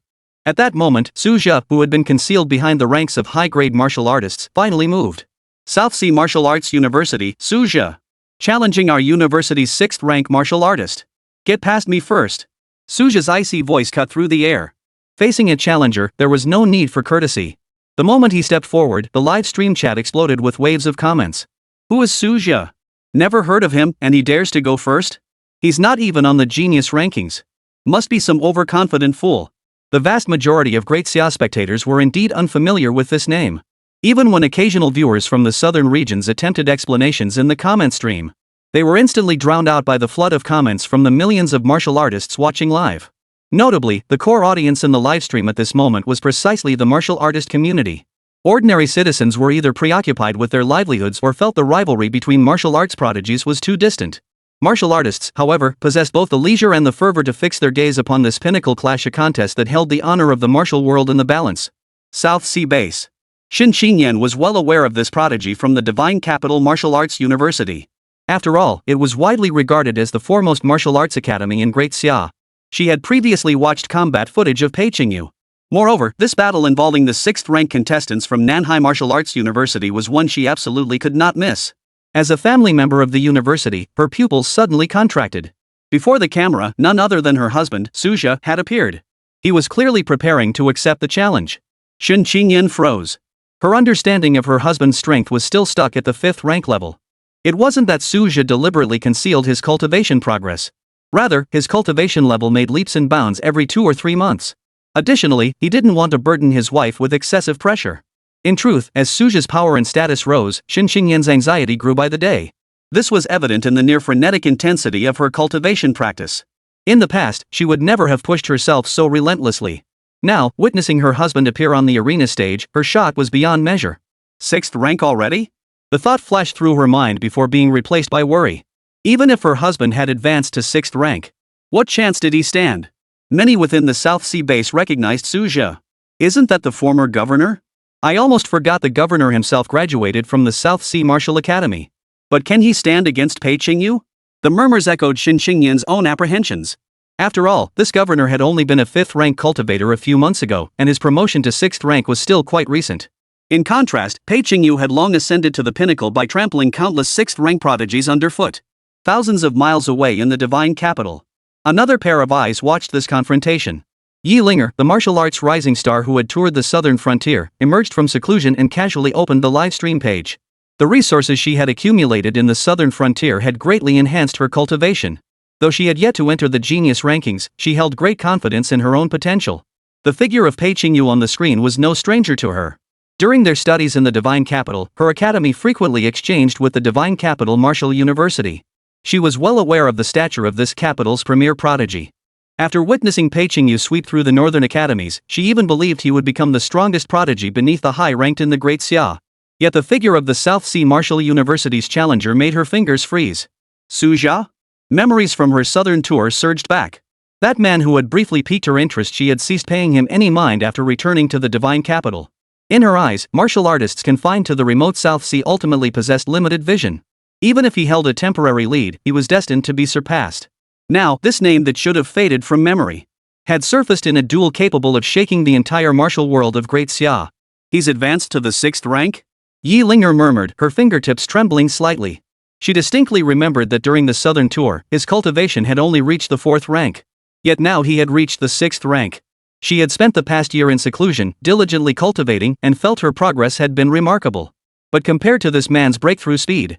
On the stage, Suja remained oblivious to the many eyes watching from the shadows. He stood facing Pei Qingyu on the specially constructed combat arena at the South Sea Martial Arts Academy's gates. The university authorities had not even allowed the Divine Capital delegation to set foot on campus. This defiant stance secretly delighted the onlookers. After all, seeing their own prodigy treated with such contempt would make anyone seethe with anger. Though I know not what you rely upon. Pei Qingyu stood with his hands behind his back, looking down his nose at him. But this audacity to confront me head-on that much deserves praise. He had never bothered to look into Suja's background. The original plan was to sweep through all 6th rank officials at the South Sea Martial Academy. Seeing the enemy send only one man to meet them, they assumed it was merely a formality. Fight! Suja couldn't be bothered with small talk. The overwhelming pressure of his half-step super-grade power, amplified by the time-limited enhancement, erupted with a thunderous roar. The entire arena trembled slightly in the shockwave. Pei Qingyu's composed expression froze instantly. The overwhelming pressure made every bone in his body rattle. The 8th rank powerhouse who had rushed to protect the Dao saw his pupils suddenly contract. As the primary target of this overwhelming pressure, the prodigy now found even breathing a struggle. Where was the arrogance he had displayed moments ago? This is bad. Cold sweat beaded on the back of the 8th rank protector. The Divine Capital Martial Academy had invested immense resources in this campaign. Pei Qingyu had even defeated 17 top martial academies in the north. If he were to suffer defeat at this second-tier academy in the South Sea, Pei Qingyu gritted his teeth on the stage, his knuckles turning white from the grip. He never imagined this opponent, who had never ranked on the genius list, had such terrifying hidden depths. 70, routing the celestial prodigy, crushing dominance. Unlike what he had imagined, panic was inevitable. Suja's own momentum continued to surge upward. The rapid surge in power left him struggling to control his own strength. After this period of adjustment, his control gradually returned. Now, his full power finally erupted. Pei Qingyu was so intimidated by the overwhelming pressure that he dared not make a move. How can his aura keep rising? Pei Qingyu's mind was churning with shock. He couldn't even muster the courage to strike back. This bizarre standoff left the livestream audience utterly bewildered. Why did he stop? Pei Tianjiao swept through every school without mercy before. Why is he acting so out of character against Nanhai Martial Arts University? A torrent of comments flooded the screen, erupting with countless questions. Unbeknownst to the crowd, an invisible battle was raging on the scene. The overwhelming pressure Pei Qingyu now endured had completely subdued him. Though aura isn't the sole measure of combat strength, such a vast disparity. The outcome was already self-evident. Pei Qingyu's resolve teetered on the brink of collapse. He had always boasted of having few equals within the 6th rank, yet here he faced this monstrous talent. Little did he know that Suja was exceptional from the start. Without the aid of his time-limited enhancement ability, Suja would have had no certainty of victory against this prodigy of the Divine Capital. After all, his time at the 6th rank was still short. But Suja never lost heart. Rather than pursuing peak combat prowess, he prioritized cultivating his realm. He channeled all talents that could amplify combat power into nourishment for his cultivation. The survival instincts forged through life and death trials taught him that cultivation was the true foundation. As their clash of auras reached its zenith, Pei Qingyu could no longer hold back. He struck first. His weapon was an exquisitely crafted long sword. This sword was no ordinary blade. Sword intent flowed through Pei Qingyu as naturally as moving his own limbs. This prodigy of the Divine Capital was no mere pretender. Unfortunately, he faced Su Zhou in a state of full attribute enhancement. Mad God Blade Art. Suja unleashed his ultimate strike, crushing his opponent with sheer power. With dual advantages in vitality and spiritual power, any technique seemed superfluous. He yearned to witness the fall of this prodigy. Boom! The explosive roar shook the entire arena. As the storm of spiritual energy swept through, the high-ranking martial artists from South Sea Martial University swiftly intervened, containing the aftershocks within the arena's boundaries. The numerous low-tier martial artists present were utterly powerless to withstand an impact of this magnitude. After the initial clash, Suja stood perfectly still. Pei Qingyu, however, stumbled back 7 steps, his robes disheveled. The high-ranking martial artists had anticipated this outcome. The Nanhai Martial University representatives visibly exhaled in relief. Though they knew Suja had reached the peak of the 6th rank, seeing it with their own eyes was another matter. The spectating faculty and students were stunned. The South Sea Martial University crowd had not been optimistic about this battle. When they discovered the combatant was a newly promoted 6th rank instructor, they felt even more uneasy. Who could have imagined this newcomer would force back the undefeated prodigy of the divine capital? The live stream chat exploded with comments. Martial arts enthusiasts among the viewers quickly sensed something amiss. Pei Qingyu was actually at a disadvantage the entire time. This can't be. Countless people refused to accept this reality. How could the peerless prodigy who swept across the realm be suppressed by an unknown upstart? Pei Qingyu must be holding back. The spectators clung to this self-comforting notion. After all, this prodigy had been renowned since his martial arts initiation, his battle record etched into history. Yet the battle continued to defy all expectations. Suja's blade slashed like a raging sea, overwhelming the entire arena with sheer force. Boom! Boom! Boom! Amidst the relentless collisions, Pei Qingyu finally faced reality. His opponent was crushing him across every dimension: speed, strength, and mental power. Every chance for an underdog victory was utterly sealed off. When Suja ceased holding back, this prodigy of the divine capital found no respite. From disbelief to deathly silence, the spectators took only 30 seconds. The super prodigy who had swept across Great Xia was now being utterly dominated by this mysterious powerhouse. The high-ranking disciples of South Sea Martial University exchanged stunned glances. They had anticipated victory, but never imagined it would be such a devastating, crushing defeat. South Sea Martial University is about to make its name known throughout the world. The crowd could barely contain their excitement. The relentless hype campaign mounted by the Divine Capital Martial Academy over the past half-year now served only to elevate the South Sea Martial Academy.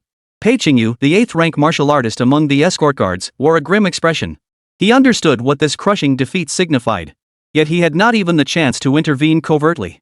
The powerful warriors of Nanhai Martial University were watching with predatory eyes. Viewers in the livestream chat struggled to accept reality. Those who had fantasized about Pei Qingyu sweeping through the South Sea Martial University now collectively fell silent. They had imagined him facing a tough battle due to consecutive matches and unfavorable odds. But none had ever imagined Pei Qingyu would be utterly crushed in a one-on-one duel. Countless people find this outcome unbearable. More eyes turned towards Suja, who had emerged from nowhere. 71. Victory. Reactions from all sides. Suja, who is this man? I've never heard of this person before. Now he appears out of nowhere and directly subdues this prodigy. After all, he was virtually unmatched within the 6th grade realm. Such a figure had remained completely unknown until now. He hadn't even made it onto the 6th-ranked genius rankings. This has left many utterly perplexed. But uncovering Suja's origins won't be easy just yet. We must wait until this duel concludes. On the stage, after being suppressed for so long, Pei Qingyu could no longer contain himself. He covertly activated a secret technique, causing his aura to surge violently. Suja had anticipated this move. In recent days, he too had encountered numerous secret arts capable of temporarily boosting combat prowess. South Sea Martial Arts University possessed profound heritage. Among them were extreme forbidden arts that traded life force for combat power. After all, Pei Qingyu hailed from the Divine Capital Martial Arts University, whose 5th-century legacy was formidable. Unfortunately, even as his combat prowess surged, his control over this power grew increasingly sluggish. Secret arts ultimately couldn't compare to Suja's unique enhancement method. The latter could maintain peak combat strength at all times without any side effects. Though Pei Qingyu now radiated overwhelming momentum, he was in truth a spent force. Suja didn't even give him a chance to close in for a grapple. Boom! As the explosive roar echoed across the arena, a trickle of blood spilled from the corner of Pei Qingyu's mouth. The latent injuries within his body could no longer be suppressed. Witnessing this, both the spectators at the scene and the live stream viewers had already concluded that Pei Qingyu was beyond saving. In contrast, Suja remained utterly composed. Under the special amplification, his physical strength had undergone a qualitative transformation. Ordinary force vibrations could scarcely scratch him. However, Suja did not press his advantage. Pei Qingyu was now clinging to the very edge of endurance. The backlash of his secret technique compounded with the resurgence of his old injuries. Prolonging the fight risked undermining his martial foundation. Even if he lost this battle, Pei Qingyu remained one of the world's most exceptional prodigies. Breaking through to a higher realm was merely a matter of time. Reaching the pinnacle beyond the 9th rank was no mere fantasy. This was ultimately just an ordinary contest. Though watched by all, it is not a life or death struggle. The crucial question now is whether Pei Qingyu can maintain his composure. Even Suja found it difficult to gauge his opponent's state at this moment. He seems driven mad by the sting of defeat. Clearly, he's never tasted defeat before. Suja thought to himself. He had previously researched the man's background. It was indeed the script of a prodigy favored by heaven. The kind of enviable prodigy template. If it were the old me, I'd probably be bitter and resentful too. After all, his early martial arts journey had been fraught with thorns and obstacles. Fortunately, Pei Qingyu proved more lucid than expected. Amidst the madness, a sliver of clarity remained. After several moments of struggle, Pei Qingyu finally spoke in a hoarse voice. I have lost. The northern prodigy bowed his head, his voice raspy. Even now, he felt dazed. Having swept through the northern lands undefeated, how could he have fallen in this obscure place by the South Sea? But he understood that clinging to futile resistance would only bring further disgrace.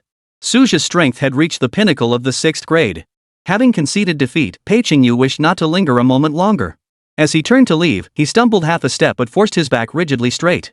He even suppressed his injuries, refusing to show them. This highly anticipated showdown ended in such a manner, surprising everyone. Yet those who witnessed the entire battle could not deny it. The newly emerged Suja had indeed dominated the entire arena. The moment the concession was declared, the campus of Manhwa Martial Arts University erupted in a thunderous roar. We held the line. Master Suju is invincible. What a thrill! The students' faces glowed with triumph. Before this, they had only hoped their 6th-rank martial artist wouldn't lose too badly. Who could have imagined such a triumph? It was like slapping Shindu Martial University right in the face in front of the entire alliance. Even high-ranking masters like Tang Guangtu couldn't suppress their smiles. The live-stream signal had been cut off at some point. The accompanying staff of Shindu Martial University clearly didn't want to suffer further humiliation. Pei Qingyu really lost? In the blacked-out livestream, countless viewers fell into dead silence. A mere 12-minute duel. From dominating the entire arena to a humiliating defeat. This reversal caught far too many off guard. Especially his devoted fans, who still couldn't accept the reality. Those privy to Suja's background felt as if they were in a dream. South Sea Base. Most personnel at the base strongly supported Suja. This stems both from his South Sea origins and gratitude for his past contributions to the base. Even with the change in governors, Suja's standing among the people remained undiminished. We won! Cheers erupted throughout the base. No one had anticipated such formidable combat prowess from him. Especially those who had worked alongside Suja like Li Chenggang and Zhao Hongchuan. His improvement is terrifyingly rapid. They murmured, eyes fixed on the live feed. The Su Grand Marshal of just months ago was nowhere near this formidable. Now, the gap between them was as vast as the heavens. The group grew ever more certain in their hearts. They must cling tightly to this towering pillar.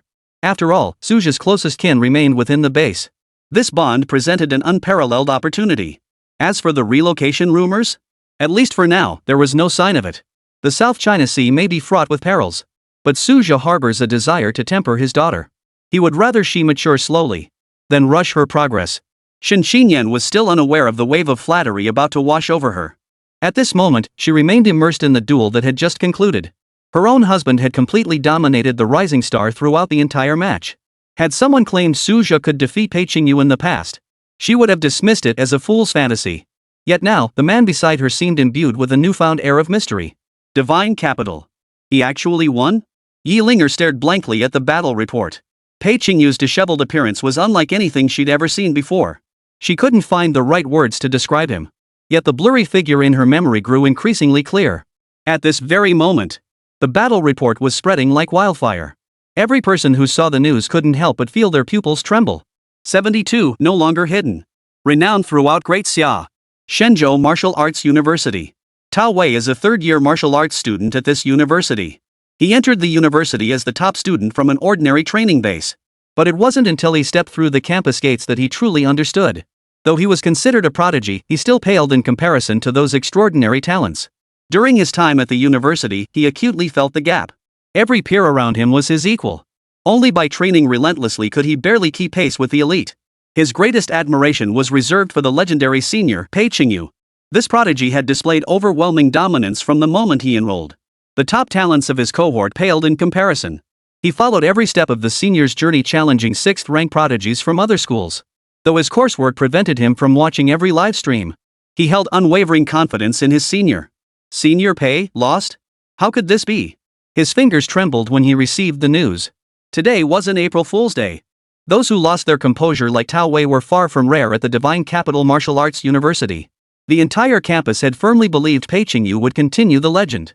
Who could have foreseen his defeat in the South Sea? Beyond Shindu Martial Arts University, all martial arts institutions received the battle report in real time. Whether they had already been swept aside or were yet to face the challenge, all eyes were now fixed on the unfolding developments. Pei Qingyu has actually lost. Let's see if he has the face to continue his tour. Who would have thought he'd fall to that second-tier martial arts academy in the South Sea? What's the deal with that Suja? Nanhai has been keeping a low profile. The other martial arts university's remarks carried a hint of schadenfreude. After all, the Divine Capital Martial Arts Academy had been too dominant before. When Pei Qingyu swept through the northern schools, he had already positioned the Capital Martial Arts Academy as the adversary of all other schools. Most faculty and students harbored little goodwill toward him. Yet this outcome still came as a surprise. Every school was aware of Pei Qingyu's strength.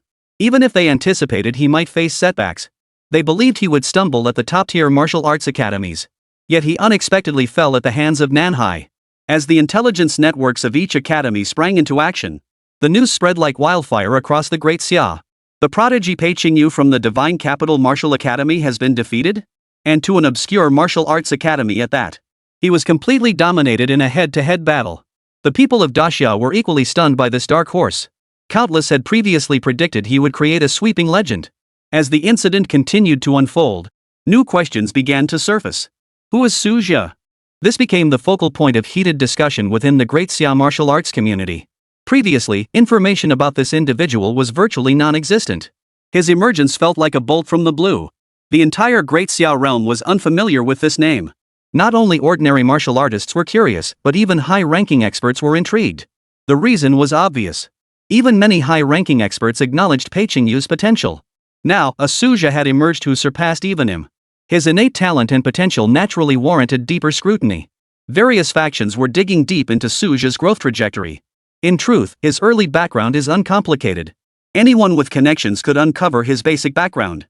For the intelligence networks of martial arts universities, this is no difficult task. Even Nanhai Martial Arts University itself was caught off guard.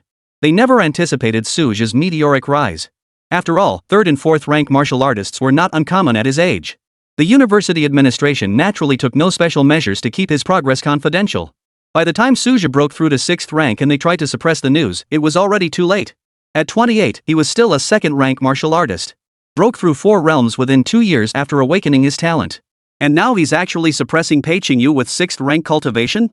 The martial artists reviewing the records collectively gasped in disbelief.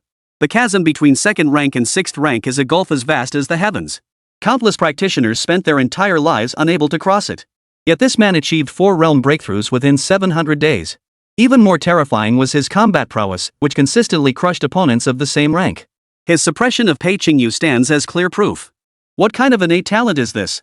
It's exceedingly rare for a latent awakener to forge the path of a prodigy. It seems even high-grade cultivation can't halt this individual's progress. Exclamations of astonishment echoed across the land. However, most people knew little about latent awakening. They could only draw comparisons from historical precedents. Though Su Jia seemed extraordinary, he remained within the bounds of comprehension. Moreover, he hadn't even touched upon the realm of high-grade cultivation. It must be understood that breaking through to the high-grade realm is incomparable to the mid-grade realm. While the current astonishment is understandable, it doesn't warrant an overreaction. Yet this record is already legendary enough. The most surprising thing was, Su Jia was not a conventional prodigy like Pei Qingyu. Instead, he rose against the odds from humble beginnings. He even perfected the art of survivalist cultivation to its ultimate extent. Countless ordinary martial artists saw their own reflections in him. The only difference was that at 28, Su Jia's latent talent awoke. He charged forward with unstoppable momentum. Not only did he break through to the 6th grade realm, but he also defeated the prodigy of the Divine Capital Martial University, Pei Qingyu. From that moment on, his name reverberated throughout the Great Xia. This was the legendary trajectory of Su Jia. Who could have imagined that this once unknown figure would become known throughout the land overnight? Yet half of this fame must be shared with Pei Qingyu. Had it not been for the latter's earlier dominance across all schools, building his formidable reputation, how could Su Jia have achieved his current illustrious fame? With Su Jia's rise, Nanhai Martial Arts University has garnered significant attention. This university, scarcely mentioned before, now carries an aura of mystery in the public eye. Perhaps applying to this martial arts university isn't a bad idea. It boasts formidable masters and has produced a prodigy of our age. Though it can't rival the top-tier institutions, it has finally made a name for itself. For those with average aptitude, South Sea Martial University has become a new choice. Amidst the clamor of the outside world, Su Jia sat alone by the water, rod in hand. This was no ordinary fishing expedition. Rather, he precisely manipulates the fishing line with his vital energy and spirit. This was a special practice for tempering his state of mind and mastering control. His limited abilities caused his control to deteriorate significantly. Earlier, when facing Pei Qingyu, he could have ended the fight swiftly. Yet he deliberately prolonged the battle to refine his power. Now he was reviewing the day's details while refining his mastery. That Su lad sure knows how to keep his cool. That Pei family brat nearly had his spiritual resolve shattered by you. He fled back to the divine capital overnight. Su Xingyan had appeared by the lakeside without anyone noticing. The stormy waves stirred by Suzhou in the outside world. To him, it felt like nothing more than a gentle breeze brushing his face. This composure surpassed even that of many high-ranking martial artists. Su Xingyan harbored no doubt about his future accomplishments. Even if some doubted his progress toward high-grade cultivation, even if he slows his pace, he will surely catch up and surpass others. Pei Qingyu does indeed lack some tempering. If he can break through his limitations, he may well reach new heights. Suzhou responded calmly. He still held respect for this opponent. Had he not possessed that unique ability, the outcome would have been uncertain. Pei Qingyu's natural talent was truly astonishing. The school has received word that he has entered seclusion. If he overcomes his inner demons, he may advance to a higher rank within 3 to 5 years. Su Xingyan stroked his beard and nodded. As a high-rank powerhouse, his judgment was always precise. Reaching high rank before 40. Reaching the ranks above the 9th grade would be no mere fantasy. He himself had broken through to high rank at 40. These two young men before him might just break that record. The youngest high-rank record holder in Great Xia broke through at 25. They now stand at the pinnacle of human achievement. Though surpassing such a myth remains difficult, the closer one gets, the greater the potential. Suzhou stirred ripples, yet failed to unleash a storm. For throughout martial history, prodigies have emerged in droves. By comparison, his growth trajectory remains conventional. I must also thank the school for concealing my family's information. Suzhou suddenly changed the subject. Knowing full well he could not escape exposure, he only requested the school's discreet protection for his loved ones. This matter proved quite troublesome. After all, many at the South Sea base were privy to the details. The university not only altered electronic records, but also deployed multiple layers of disinformation in the public discourse. It was a necessary, though reluctant, measure. The path of martial arts is perilous, allowing no room for error. 73, peak 6th rank. Xin Xingyan's happy dilemma. Suzhou himself is either at Nanhai Martial Arts University or on the Nanhai battlefield. We're not afraid of cult martial artists' harassment, but the safety of our families is our Achilles heel. We must fortify our defenses in advance against those rats lurking in the sewers. This move proved to be a stroke of genius. Online sentiment made it clear his past had been thoroughly exposed. Were it not for the university's behind-the-scenes mediation, Su's mother would likely face dire circumstances. That's simply the university's duty. Su Xingyan waved his hand dismissively, unconcerned. Protecting the relatives of prodigies and high-ranking martial artists was precisely the duty of the martial arts university. If even the safety of their families cannot be guaranteed, how can martial artists focus on their cultivation? Especially after Suzhou demonstrated his terrifying combat prowess. The university had elevated security protocols to the highest level. Absolutely no lapses would be tolerated. The conversation soon shifted to enrollment strategies. Su Xingyan revealed the school intends to leverage this momentum for enrollment expansion. After all, the martial arts college entrance season was approaching. The siphoning effect brought by the Celestial Pride rankings was intensifying. Schools were fiercely competing for top-tier students. The cultivation of elite talent and the competition for rankings are, at their core, battles for talent. As for top-tier prodigy-level students, Nanhai Martial Arts University dared not harbor such ambitions. After all, the gap in foundational strength is undeniable. Unless another latent awakener like Suzhou is unearthed, there might be a chance to break the deadlock. But such a feat is harder than finding a needle in a haystack. Latent talents simply cannot be identified through conventional testing. I plan to seclude myself for a period of intensive cultivation. Suzhou shared his plans. By all logic, a prodigy should strike while the iron is hot to make a name for himself. Yet he chose to step back at the height of his success. Su Xingyan found this perspective deeply resonant. A tall tree attracts strong winds, and that's rarely a good thing. Especially since the South Sea Martial Academy isn't on par with the Divine Capital Martial Academy. They had 5 centuries of accumulated prestige to fall back on. The Divine Capital should be making its move. At least shift the public focus a bit. Suzhou was desperate for the Divine Capital Martial Arts Academy to help cool things down. By all logic, the other side would be unwilling to let this matter continue to escalate. The most effective way to divert attention was always to create an even bigger bombshell. Just as expected. 7 days later, the Divine Capital Martial Arts University took decisive action. When that news exploded across the Great Xia, a certain peak 9th rank powerhouse publicly declared his intent to break through to a realm beyond 9th rank. The prodigy has yet to reach full maturity. Only a breakthrough beyond the 9th rank would be truly explosive. What was intriguing was that this martial artist happened to be an alumnus of the Divine Capital Martial Academy. The timing of such a breakthrough was merely a matter of his word. Suja shook his head and chuckled softly. Shindu Martial Arts University's move was indeed brilliant. But it was entirely within his expectations. Now was not the time for him to make a name for himself. Fame often came with turbulent undercurrents. Besides, the time-limited enhancement was about to expire. By then, he would be nothing more than an ordinary 6th-rank prodigy. If someone seized the opportunity to challenge the top spot, the situation would become highly disadvantageous. Therefore, before the enhancement faded, he decisively chose to enter seclusion. As was customary before seclusion, he drew a new ability. Unfortunately, this time only a golden glow appeared. Finger Dexterity Trial Card significantly enhances hand-eye coordination. Valid for 30 days. This ability leans more toward the artisan's domain. It offers limited assistance for martial arts training. My luck's been a bit off lately. Suja murmured to himself as he ran his fingers over the card's surface. Still, he was just a step away from the peak of the 6th grade.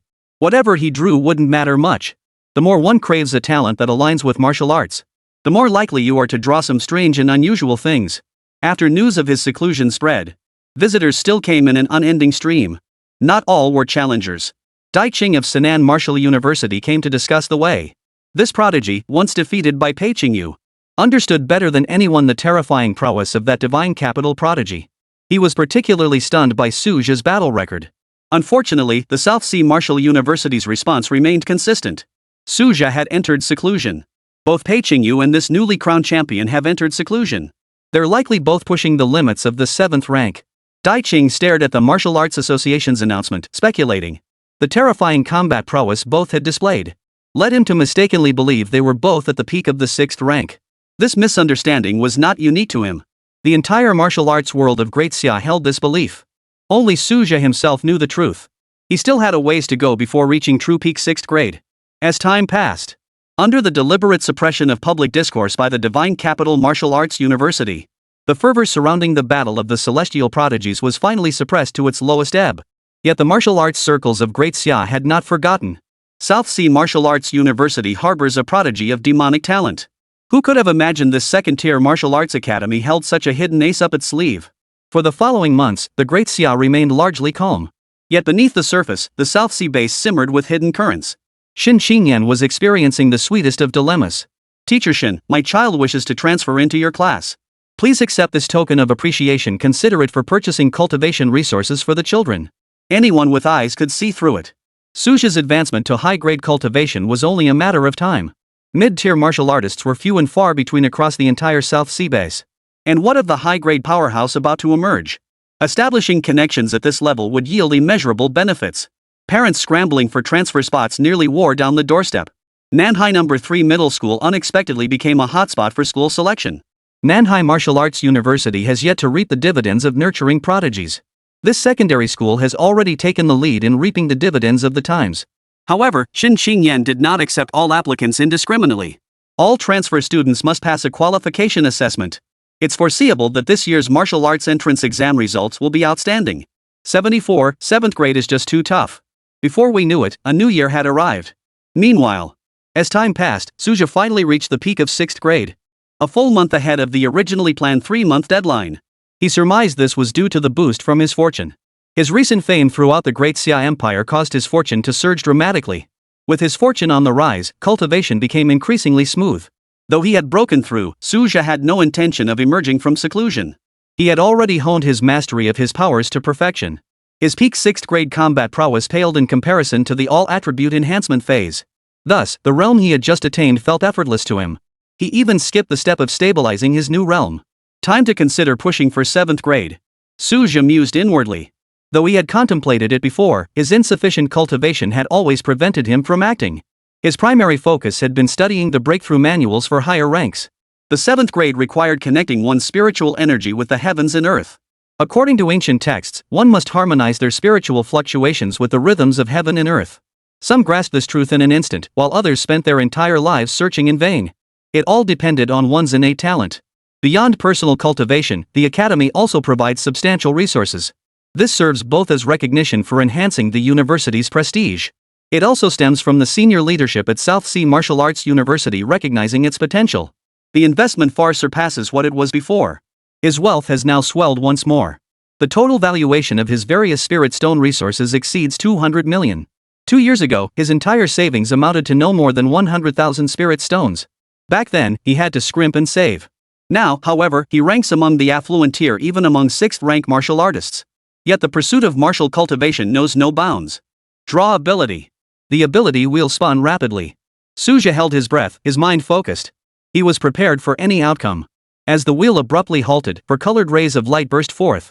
Heart of Blaze trial card, gain top-tier fire affinity for 30 days. This unexpected delight made Suja's eyes light up. It directly granted him a prodigy-level elemental talent.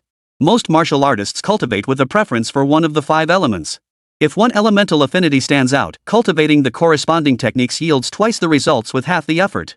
Of course, this isn't true for everyone. Most martial artists possess average affinity for all elements. Such individuals can cultivate techniques from any elemental system, yet they rarely gain additional benefits. Suja had previously belonged to this category. No elemental affinity whatsoever. Such individuals constitute the vast majority in Great Xia. Even those with slight affinities see only marginal gains in cultivation efficiency. Only those with significant affinity demonstrate any advantage. The ability he drew this time was a godsend for Suja. His primary cultivation method is the fire attribute technique, the Blazing Sun art. He chose this technique precisely for its explosive nature. The sword technique he practiced, the 8 cuts of the Mad God, also required fire elemental enhancement. With the Heart of Blazing Flames enhancing him, his fire elemental talent now rivaled that of the most gifted prodigies. Though he had reached the peak of the 6th rank, his cultivation showed no signs of stagnation. Both his combat techniques and foundational cultivation could be further refined. Yet relying solely on this talent to break through to the 7th rank remains insufficient. Ultimately, his foundational cultivation remains insufficient. Breaking through from the 6th rank to the 7th is like a fish leaping through the Dragon Gate. It cannot be achieved by talent alone. Among the prodigies of Suja's generation in Great Xia, many possessed extraordinary affinity with the elements. Yet many remain trapped at the peak of the 6th rank. Take Pei Qingyu, for instance. He's been stuck at the peak of the 6th rank for nearly 2 years. No signs of breakthrough have appeared to date. His challenge to the prodigies of various schools. Beyond seeking glory for the Divine Capital Martial Academy, his deeper purpose is to gather the fortune of the 6th rank. He seeks to leverage invincibility to break through to the 7th rank. Even failure would offer insights into the secrets of breaking through realms. Unexpectedly, he met his downfall at the South Sea Martial University. It was a case of coming so close to success only to fail at the last moment. The feud he had with Suja was no trivial matter. Though not yet mortal enemies, it had become a deep-seated grudge in the martial arts world. This alone shows how difficult breaking through to the 7th rank truly is. Most 6th rank peak martial artists require multiple attempts to break through their bottlenecks. Only then do they stand a chance of breaking through. Forcing a breakthrough carries immense risk. The slightest misstep invites backlash. Over the past month, Suja has not rushed for quick results. He continued refining his combat techniques and solidifying his foundation. In his spare time, he studied advanced breakthrough manuals. He did not rashly attempt a 7th grade breakthrough. He knew his cultivation was still too shallow. Forcing a breakthrough could lead to failure, requiring at least months of recovery. Bearing the peculiar power wheel, he preferred to wait patiently for the moment when the time was right. He would only attempt the breakthrough once his foundations were sufficiently solid. If rash advancement led to failure and months were lost, the lost monthly lottery chances during that period, the cost would be incalculable. Time slipped away unnoticed. Suja never attempted to break through his current realm. He continued to refine his cultivation relentlessly. Unfortunately, having reached the peak of the 6th rank, his progress had noticeably slowed. The talent of the Blazing Heart was truly being wasted. Had he obtained this ability sooner, it might have propelled him to the pinnacle far sooner. But it was drawn during his bottleneck period. It ultimately failed to propel him through the breakthrough. Just as Suja was racking his brain for a solution, the new martial arts college entrance exams arrived as scheduled. The South Sea base continued last year's special training model. Governor Yan Zhengxing dared not alter the regulations, especially after Suja's name became renowned throughout the Great Xia Empire. This provincial governor grew ever more reverent. For if this man were to be promoted to a higher rank, he would surely hold a pivotal position at the South Sea Martial Academy. At that point, he could even sway the rise and fall of one's career. 75, a year's worth of cultivation in a dream? That's insane. The joint intensive training before the Nanhai base entrance exams. This is by no means just a matter for one base. Both Suzhou and the Southern Frontier factions are paying close attention. The key lies in the fact that the South Sea base is the first to undergo transformation. Especially as Suzhou's fame spreads across Great Xia, the Southern Frontier has grown increasingly attentive to the South Sea base's developments. Perhaps this is the celebrity effect. To some extent, it commands greater respect. Suja occasionally learned about the South Sea base's recent developments through Shin Qingyan. Even though he had left, this did not prevent him from maintaining his attention on the base. In truth, he was more eager to observe the results of his policies in their second year. From the available reports, the situation looked promising. Driven by intensifying competition and resource subsidies, students' cultivation levels showed significant improvement. This year's martial arts college entrance exam enrollment numbers were highly likely to match last year's figures. For the current South Sea base, this is already an excellent outcome. Exceeding the XINN base in the short term is clearly unrealistic. Moreover, even the weaker factions possess their own survival strategies. The prosperity of most base cities is closely tied to the multiverse portal. For instance, the XINN base was initially no stronger than the South Sea base. 500 years ago, during the early stages of the spiritual energy revival, all bases essentially started on equal footing. The emergence of the multiracial battlefield disrupted this equilibrium, compelling Great Xia to invest substantial resources in securing these passages. Though the South Sea base remains relatively weak, extending the timeframe to a millennium reveals its potential for substantial growth. The primary task at hand is to cultivate more martial arts students. Nurturing more martial artists, even elite fighters, will create a virtuous cycle through their contributions. This is precisely the development blueprint Suja has laid out for Nanhai, currently in its initial implementation phase. Under normal circumstances, as long as Suja remains unharmed and no one dares to arbitrarily alter his vision for Nanhai's future. Regarding his successor, Yen Zhengxing, Suja learned quite a bit about him through the school mentor. He learned that Yen Zhengxing is a straightforward martial artist, well suited for the current stage of the South Sea base. He would not be recalled for the time being, but compensation could be provided through resource support and other means. Yen Zhengxing's reasons for requesting a transfer back to Nanhai Martial Arts University. On one hand, it concerns the cultivation environment, on the other, it relates to resource allocation. Serving as Nanhai governor prevented him from accepting battlefield missions. His access to resources was significantly restricted. Over the course of a year, this would indeed result in a significant loss of resources. However, given Suja's current wealth, he certainly wasn't lacking in fourth-grade resources. Even if he had to subsidize them out of his own pocket, he could easily afford it. After all, Yen Zhengxing had already made his intentions to defect quite clear.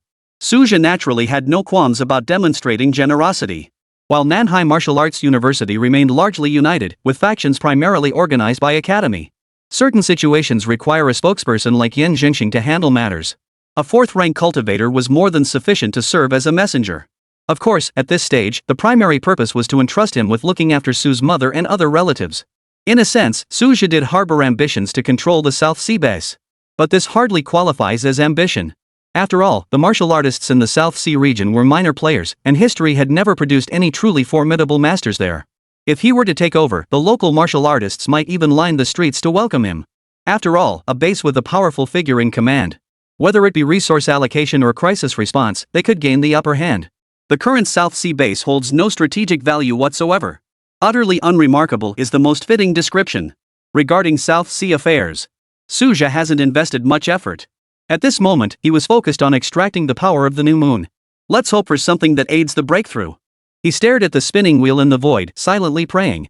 When the pointer settled on a dazzling rainbow halo, even Suja held his breath. It was the most dazzling light he had ever seen. At least let it be related to martial arts. Draw successful. Acquired a Dream of Spring and Autumn experience card, 1 year of cultivation within the dream, progress synchronized with reality limited to 1 use per month. Suja's pupils contracted slightly. This was undoubtedly the most extraordinary ability he had ever encountered. It was like gaining an entire year of arduous cultivation out of thin air, exactly the boost he needed right now. Perhaps I can use this to break through to the 7th rank, he murmured to himself. After all, it would take Peiching Yu at least another 2 or 3 years to break through to the 7th rank. If he managed to break through first, that prodigy would struggle to catch up to his level. To ensure absolute certainty, Suja did not rush to use the experience card. Instead, he spent a full 20 days. He meticulously studied every available breakthrough guide for the 7th rank. These covered insights into the power of heaven and earth from multiple high-grade martial artists. Suja also commissioned the academy to gather materials to aid his breakthrough. Su Xingyan and the others actively cooperated to complete the collection. They all understood the immense difficulty of Suja's attempt to break through to a higher rank and never expected him to succeed on his first try. Even prodigies often failed 2 or 3 times. The standard limit allowed 3 attempts, with a maximum of 5. After 5 attempts, the probability of success plummeted dramatically. Cases of prodigies failing once or twice were commonplace. Success on the first attempt, however, was exceedingly rare. Moreover, Suja had only recently ascended to the 6th rank. School officials like Su Xingyan assumed he was merely testing the waters. No one truly believed he could succeed on his first attempt. High-grade martial artists understood the hardship best. Su Xingyan himself had only succeeded on his fourth attempt. And in his youth, he too was a prodigy who dominated the martial world. The difficulty of advancement was evident. Considering this was the first attempt, they allowed him to proceed unhindered. Ultimately, martial cultivation relies on self-realization. External interference may disrupt one's understanding of the martial way. This explains why no high-ranking master provided direct guidance. At this level, external rules and regulations become shackles. The resource mobilization capabilities of Nanhai Martial Arts University were formidable. Leveraging its network of high-ranking martial artists, it procured a complete set of 7th-grade breakthrough resources in just 7 days. After all, the academy hadn't produced a 7th-rank martial artist in years, so it naturally didn't keep such materials in regular stock. Fortunately, most resources required for 7th-rank breakthroughs could be obtained through trade. Moreover, the Great Xiao Medicine Hall maintained year-round stockpiles of breakthrough assisting pills. Suja swiftly secured these strategic resources. 76. Charging towards 7th rank. The Grandmaster Powerhouse List. This is a heart-protecting pill, designed to minimize damage in case of breakthrough failure. This is a 1,000-year stalactite, aiding in comprehending the power of heaven and earth. It aids in achieving a certain level of resonance between one's spirit and the power of heaven and earth. Each resource was invaluable. Yet the school provided them freely, without demanding any conditions. Nor did they reach any verbal agreement with Suja. At this moment, even Suja's heart was filled with deep emotion. The school was truly sparing no effort to help him break through. Though he understood this was the school's tactic to retain him, they had genuinely invested substantial resources. "Dean, please convey my gratitude to the school," Suja said from the bottom of his heart. Having been established for only 20 years, Nanhai Martial Arts University relied heavily on high-grade experts to build its foundation. In a sense, these resources for breaking through the 7th rank were all thanks to the favor owed to these high-ranking experts. Matters like resource exchanges owed favors to numerous individuals. What surprised Suja most was that the one who contributed the most this time was old Zhang from the logistics department. This was truly unexpected. Although he held the title of deputy director in the logistics department, his actual interactions with old Zhang were few and far between. Therefore, this expression of gratitude felt especially sincere. "I'm glad it proved worthwhile. If I can advance to the 7th rank within 3 years, that would be the best way to repay the school," Su Xingyan said with a look of satisfaction on his face. No one wishes to sponsor extreme self-seekers. Clearly, Suja was not one of them. He remained on the South Sea battlefield for over a month to avenge his fallen mentor, to later handing over the remains of a 6th-rank savage beast to the academy for disposal. Every single deed was witnessed by all. Many high-ranking individuals were willing to lend their support precisely because they valued this very character. Perhaps Suja always appeared aloof on the surface, unlike those eager to make connections. But friendship has nothing to do with character, nor is a stern exterior a measure of worth. High-ranking masters never judge by appearances alone, they observe one's actions. "Within 3 years, I shall reach the 7th rank," Suja declared solemnly. Though he intended to achieve success in one fell swoop this time, there was no need to reveal everything outright. Leaving room for maneuver was always prudent. Confidence was one thing, thorough preparation was another. This was precisely why he sought the school's assistance. After all, breaking through the 7th rank was a first. Unexpected complications could undo all his efforts. Once everything was in place, he selected the school's dedicated cultivation chamber reserved for high-grade practitioners. Suja activated his dream of spring and autumn ability, cultivating within a dream. Though seemingly mystical, he had encountered numerous legends of such dreams before his rebirth. He could accept it. Empowered by this unique force, Suja swiftly plunged into the dreamscape. At this moment, he seemed to enter a state of sudden enlightenment. Time within the dream stretched out to encompass an entire year. He clearly sensed that dreams could transcend the limitations of one's innate abilities. After all, breaking free from reality's shackles was easier in dreams. Even fantasizing about ascending to immortality or becoming a sage was not uncommon. Now, this very trait was being focused solely on refining his innate aptitude. No wonder this ability, radiating with multicolored auroras, proved far more extraordinary than anticipated. Through the power of dreams, Suja's aura surged relentlessly. In reality, it was merely a single night. Yet within the dream, 360 days have passed. This was Suja's longest continuous cultivation to date. As he awoke, his eyes shimmered with a radiance like the swirling currents of a starry river. His aura surged upward from the peak of the 6th rank, directly targeting the threshold of the 7th rank. Suja remained in seclusion, continuing to sit cross-legged and regulate his breath. Though he had already cast the dream of spring and autumn, the insights gained within the dream remained incompletely assimilated. Once he had thoroughly comprehended these insights, The moment to break through the 7th rank barrier would arrive. The gains from this grand dream of spring and autumn far exceeded expectations. Previously, I had only a 50% chance of breaking through to the 7th rank. Now, the odds have soared to over 60%. Such a probability is exceptionally rare in martial breakthroughs. While Suju was in seclusion, the Great Xia Court and its people were brewing new turmoil. The recently announced Celestial Prodigy rankings sparked heated debate. The populace demanded a ranking system for high-grade martial artists. Every province had its own high-grade martial arts masters stationed as defenders. Yet debates raged over who truly held the upper hand. The empire responded to public sentiment by initiating its formulation. The strength of high-tier martial artists is inherently difficult to conceal entirely. Cult organizations maintain their own intelligence networks. Publishing the rankings would instead deter petty criminals. However, high-ranking warriors all hold crucial defensive posts. They may not leave their jurisdictions without major incidents. The Great Xia ultimately decided to base the rankings on actual combat records. This approach accommodates both the inconvenience of arranging public contests among elite warriors and the greater persuasiveness of combat records. This approach both met public expectations and preserved dignity for the elite warriors. Even if their rankings were slightly lower, it was solely due to insufficient accumulated battle merits. It is not due to a lack of strength. This approach proved remarkably thorough. It addresses public demands while upholding the dignity of high-ranking martial artists. It was named the Grandmaster List. It comprises 3 separate lists: 7th rank, 8th rank, and 9th rank. Unlike the Celestial Pride list, all high-grade martial artists are eligible for inclusion. After all, high-grade martial artists are inherently scarce. The moment the rankings were unveiled, they sparked heated debate.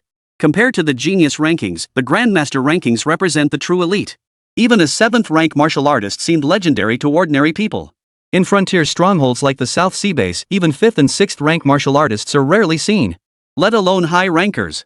Many regions mirror the South Sea Base's situation. The distribution of multiracial passages is far from balanced. Some regions have 2 or 3, while others have none at all. This creates regional disparities in the overall strength of martial artists. This is the harsh reality. For now, Great Xia cannot achieve balanced development. Prioritizing strategic battlefields is inevitable. Yet the nation's thirst for high-tier powerhouses remains constant. Alas, high-tier cultivators have always been shrouded in mystery. The Grandmaster rankings have finally lifted a corner of the veil. Such a formidable warrior was hidden in the southeast. The top-ranked 9th grade cultivator isn't even from the divine capital. Many reclusive masters are only now coming to light. The entire nation buzzed with heated discussion. Students at South Sea Martial Arts University were equally abuzz. Our university has so many masters on the list. Though we still lag behind other top martial arts universities. But our dean is a 7th rank powerhouse. Previously, students rarely paid attention to the cultivation levels of the university's leadership. Now that the rankings were publicly displayed, it was impossible to ignore. Su Xingyan stands prominently at 9th place on the 7th rank list. This was an exceptionally prestigious achievement. The 7th rank list had the most entries, with over 600 individuals. Yet within the Great Xia, they remain as rare as a phoenix feather or a qilin horn. Those who made it into the top 10 were separated by mere hair's breadth. All were peak 7th rank cultivators. Su Xingyan's actual cultivation far surpasses this. The rankings primarily emphasized combat achievements. Additionally, deeply influenced by Suja, he understood the art of concealing his true abilities. He naturally refrained from revealing his full potential. It's still wise to keep one card hidden, it might just deliver a surprise on the South China Sea battlefield. That's quite a deep-seated thought. 77. The old principle emerges. The surprise brought by Suja. Besides Su Xingyan, deans and presidents from other academies also made the list. Currently, the highest-ranked figure at South Sea Martial Arts University is President Yu Xiong. He ranks 20th on the 9th grade list. This ranking came as quite a surprise to many students. Since Nanhai Martial Arts University was founded relatively late. Naturally, as its president, Yu Xiong is younger than the presidents of other martial arts universities.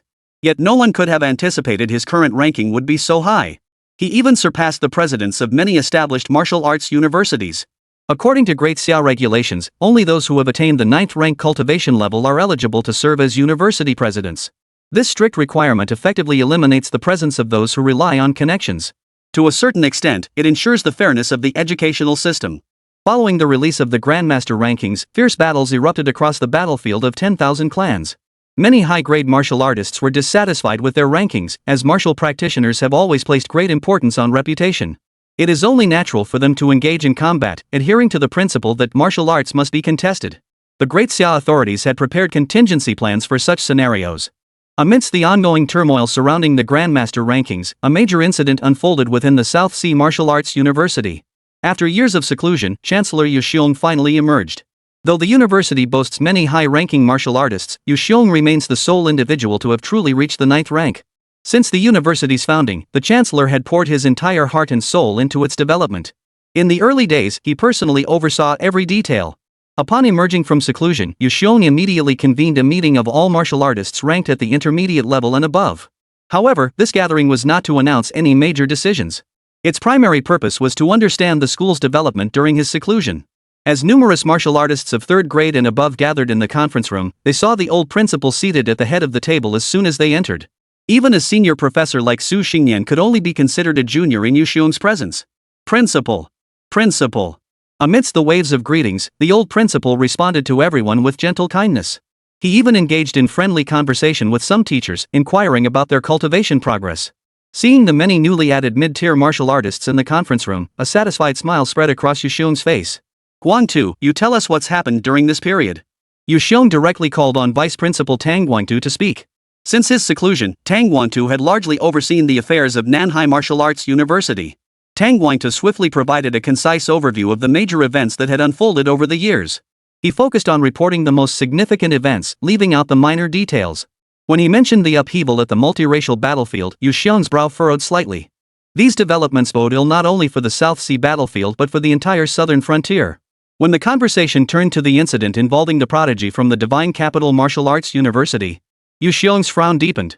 Though he had once been a student at the Divine Capital Martial Arts University in his youth, he had later founded the South Sea Martial Arts University after a falling out. The arrival of the Divine Capital's prodigies to challenge them now might very well carry the implication of settling old scores. Just as he was inwardly lamenting the school's entanglement in this matter, Tang Guangtu suddenly shifted his tone. But our university has a prodigy who defeated Pei Qingyu. Nanhai Martial Arts University is now stepping over Shindu Martial Arts University to make a name for itself. Mentioning this, Tang Guangtu couldn't hide his excitement. This was arguably the most triumphant moment for Nanhai Martial Arts University in nearly a decade. Though the gap in heritage between the two institutions remained, was enough to send shockwaves through the entire martial arts world of Great Xia. Yu Xiong was stunned upon hearing this. Our school's prodigy? Even with his extensive knowledge, he couldn't hide his astonishment. Before entering seclusion, he had heard of Pei Qingyu's formidable reputation, truly a peerless presence within the 6th rank realm. Such a top-tier talent should have been a prized treasure, carefully cultivated by the major martial academies. How could someone capable of defeating him suddenly appear out of nowhere? Even more peculiar was that, to his recollection, Nanhai Martial Arts Academy had never produced such a figure. It's Suja. I wonder if the headmaster remembers him. His latent talents and abilities have awakened. Tang Guangtu hurriedly explained, also mentioning the school's support plan for Suja. Though these decisions were collectively deliberated by the school's senior leadership, opposition from the principal would still pose a challenge. However, Tang Guangtu understood perfectly well. This principal yearned even more than he did to see the torch of Nanhai Martial Arts University passed down through generations. Excellent. Yu Xiong's face lit up with genuine excitement. He did indeed remember Suja. Back when they trained on the South Sea battlefield, that solitary figure always clad in tactical camouflage. Always the first to complete battlefield cleanup after the wasteland tribe's raids. Though they'd only crossed paths a few times, his survival by cunning doctrine had been specifically discussed at an academy council meeting. At the time, the academy had remained non-committal. After all, Suja's monthly tally of wasteland tribe kills was respectable, albeit slightly less efficient than his peers. Prioritizing survival during the low-tier martial artist stage was an unspoken survival strategy tacitly accepted by all schools. Who could have predicted that this unassuming seedling would shatter 3 realms within 2 years, reaching the peak of the 6th rank? He even defeated that formidable foe, Pei Qingyu. Where is Suja now? Yu Xiong pressed impatiently. The figure who once sat quietly in the corner of the tactical room, copying down the essentials of martial arts techniques, had now transformed into a presence he had to look up to. To witness this sapling grow into a towering tree with his own eyes. Even exhausting his treasured collection of peak 9th grade items would be worth it. The kids in seclusion, pushing through a breakthrough. Su Xingyan picked up the thread. Even an event as momentous as the headmaster emerging from seclusion, he insisted on not disturbing Su Jia, who was currently pushing the boundaries of a higher realm. The school had just approved 3 barrier-breaking pills the day before, and this was the most critical moment. Notify me the moment he emerges. Yu Xianghuan waved dismissively. He knew all too well the formidable barrier of the high-grade realm. Even if this breakthrough attempt failed, Su Jia's demonstrated potential alone was already worth the school investing all its resources in his cultivation. 78. An anomaly detected. 7th grade breakthrough achieved. At that very moment, the celestial and terrestrial energies at Nanhai Martial Arts University began to stir. Even certain cosmic forces started to converge. What's happening? Martial artists below the high rank tier were the first to turn pale, gasping in shock. It must be noted that the spiritual energy within the campus of Nanhai Martial Arts University had always been stable. Such violent fluctuations had never occurred before. Many high-grade martial artists, however, wore expressions of astonishment and doubt, for they could not pinpoint the source of this anomaly. Currently, only one person in the entire university is attempting to break through to the high-grade realm. Tang Guangtu spoke in a low, solemn tone. Such fluctuations indeed resemble the signs of breaking through to a higher grade. Attaining high-grade status requires the fusion of spiritual power with the energy of heaven and earth, and the breakthrough process inevitably triggers fluctuations in spiritual energy. The high rankers present had all experienced this state firsthand, and naturally recognized the cause of the anomaly immediately. Could Suja truly be on the verge of breaking through? Our school is about to gain another high-rank powerhouse? Even the high-rank martial artists couldn't hide their shock, and Su Xingyan was equally astonished. They had previously estimated Suja would need at least 2 more years to achieve this breakthrough. Who would have thought his first attempt might succeed? It's not over until it's over. Yu Xiong's words were cautious, yet his tone betrayed his excitement. Such a massive fluctuation in spiritual energy indicated the breakthrough process was more than halfway complete. Even if this attempt failed, the next would surely succeed. Hearing the high-tier martial artists' discussions, the mid- and low-tier practitioners finally understood. The celestial phenomena were caused by Suja's seclusion, and he was likely succeeding in his breakthrough. 6th-rank martial artists felt this most keenly. Most had been stuck at this level for years, still clueless about the threshold to 7th rank. Yet Suja had ascended to 6th rank in barely a year. Consider that ordinary 6th-rank martial artists typically stagnate for 5 or 6 years. Some even struggled for a decade without glimpsing the path forward. By comparison, Suja's progress was nothing short of astonishing. The meeting could not continue. All martial artists were fixated on the breakthrough. Even Principal Yu Xiong had no interest in the school affairs report. His attention was solely on that secluded meditation chamber. Including Principal Yu Xiong. At this moment, he couldn't spare a thought for the recent developments at Nanhai Martial Arts University. After all, no matter how the recent school affairs progressed, it could not compare to the importance of producing a high-rank martial artist. Though the Grandmaster rankings listed many high-ranking masters, when dispersed across the major battlefields, their numbers proved woefully inadequate. Take the high-ranking martial artists on the South Sea battlefield alone. Those affiliated with both Nanhai Martial Arts University and the Daxia military numbered no more than a dozen. Su Xingyan, dean of the Alchemy Academy, couldn't hide the tension on his face. This must succeed. He kept murmuring to himself. If this breakthrough could be achieved in one fell swoop, it would save at least a year. This would hold extraordinary significance for Suja's martial arts future. For a year in the life of a prodigy. Could they possibly be compared? The other high-ranking martial artists all cast envious glances at Su Xingyan. The entire academy knew that Suja, the prodigy, shared a close personal bond with the Dean of Alchemy. Much of the resources Suja had previously obtained were secured through Su Xingyan's tireless efforts.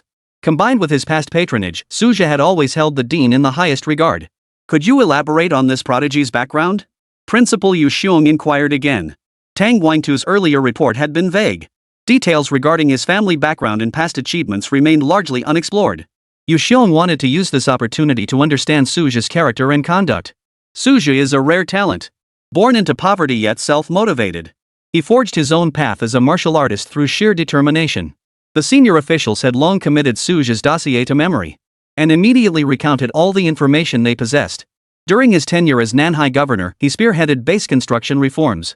The meat from the 6th grade beasts he hunted was prioritized for sale to the academy. Not to mention his earlier act of lingering on the battlefield for over a month to settle a personal grudge. This prompted the wilderness tribe to dispatch multiple elite units to pursue and eliminate him. A complex expression crossed Yu Xiong's face. He found it difficult to reconcile these deeds with the cautious, risk-averse young man who plays it safe described in rumors. Battlefield god of death? Suja? The stark contrast felt jarring. Fortunately, the principal understood the principle that one should look at a man with new eyes after 3 days apart, and thus maintained his composure. Perhaps Suja will soon surpass us all. Yu Xiong remarked with emotion.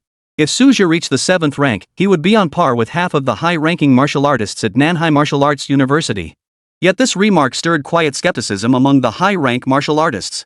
Only those who had personally experienced it knew the immense difficulty of cultivating at high ranks. Whether Suja could sustain his meteoric rise remained uncertain. More crucially, high-rank cultivation faced a major constraint: scarce resources. High-grade resources are inherently scarce, leaving martial artists to secure them through their own efforts. While the Divine Capital Martial Arts University still had its foundations to rely on, the South Sea Martial Arts University depended entirely on self-reliance. This severely slows the progress of high-level cultivation. This predicament is not unique to Nanhai, it is a common affliction among most martial arts academies in the Great Xia. However, the high-level practitioners remain unaware that Suja's cultivation advancement relies heavily on the enhancement of his special abilities. While resource scarcity affects cultivation efficiency, its constraints on him are far less pronounced than on others. Issue orders to all colleges to reassure the students. The anomaly will persist for no more than several days. Those wishing to cultivate may temporarily relocate to the South Sea base. Yu Xiong suddenly recalled a critical matter. The disruption of celestial energies had already impacted students' daily cultivation. Fortunately, whether successful or not, the breakthrough to the 7th rank would be determined within 10 days. Within the high-grade cultivation chamber, Suja was facing the most critical stage of his breakthrough. Despite thorough theoretical preparation for the 7th grade breakthrough, the practical difficulty far exceeded expectations. The very first hurdle, channeling the power of heaven and earth, had stumped countless 6th rank martial artists. Those lacking sufficient spiritual power could scarcely hope to reach it. Fortunately, through repeated ability enhancements and tempering, coupled with the extraordinary effects of One Dream, Spring and Autumn, Suja's spiritual power had long surpassed the 6th rank realm. Once the power of heaven and earth is harnessed, the true test begins. He must temper his body with the mighty forces of heaven and earth. This process was extraordinarily perilous. The slightest deficiency in physical constitution or vital energy, minor injuries could damage his foundations, while severe ones could cause his body to explode on the spot. Fortunately, the accumulated power from his all-attribute enhancement ability proved invaluable. Suja's mastery over the surging power had reached perfection, preventing any catastrophic loss of control. Boom! After 3 days of grueling ordeal, a colossal aura violently broke through the barrier. As the fluctuations around Suja gradually stabilized, the 7th rank realm was finally secured. Even with Suja's temperament, he couldn't help but exhale a long breath of relief. He had finally broken through. 79. The South Sea now boasts a new high-ranking expert. The fluctuations in the heavenly and earthly energies within the South Sea Martial Arts University gradually subsided. The high-grade cultivation chamber largely shielded Suja's aura. Even the numerous high-rank powerhouses present found it difficult to immediately determine whether his breakthrough had succeeded. Although an aura shift did occur eventually, such changes could indicate either success or failure. This only heightened the anxiety among the high-rankers at Nanhai Martial Arts University. They even considered installing surveillance within the cultivation chamber. However, this idea was quickly dismissed. After all, no high-ranking martial artist would willingly expose their cultivation secrets. This had become a fundamental consensus among martial artists. I wonder if it succeeded. Su Xingyan couldn't help but speak up. Let's all return first, Yu Xiong spoke up first. Regardless of success or failure, emerging from seclusion requires time. He explained that success required consolidating one's cultivation realm, while failure demanded healing injuries. This reminder struck a chord with everyone, and self-deprecating smiles spread across their faces. We were indeed impatient, but the stakes are high. After all, Suja could very well become the first high-grade cultivator our academy has ever independently trained since its founding. Someone sighed. It was no wonder they couldn't contain their excitement. For South Sea Martial Arts University, this held dual significance. It signifies both the addition of elite combat power to bolster the South Sea battlefield and the university's capability to cultivate high-grade martial artists. This was crucial for both recruitment and reputation.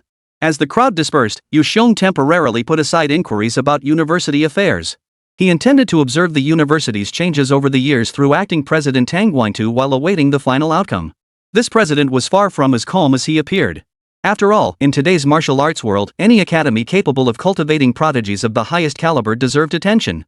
Only Su Xingyan remained seated before the cultivation chamber door, clearly intending to wait there until the moment of emergence. No one found this surprising. Given Su Xingyan and Suja's friendship, such behavior was entirely expected. Approximately 20 days later, Suja's aura finally stabilized completely, firmly anchoring him at the early stage of the 7th grade. Who would have thought I'd ever reach the higher ranks? A look of deep emotion flashed across Suja's face as he murmured softly. Before the age of 28.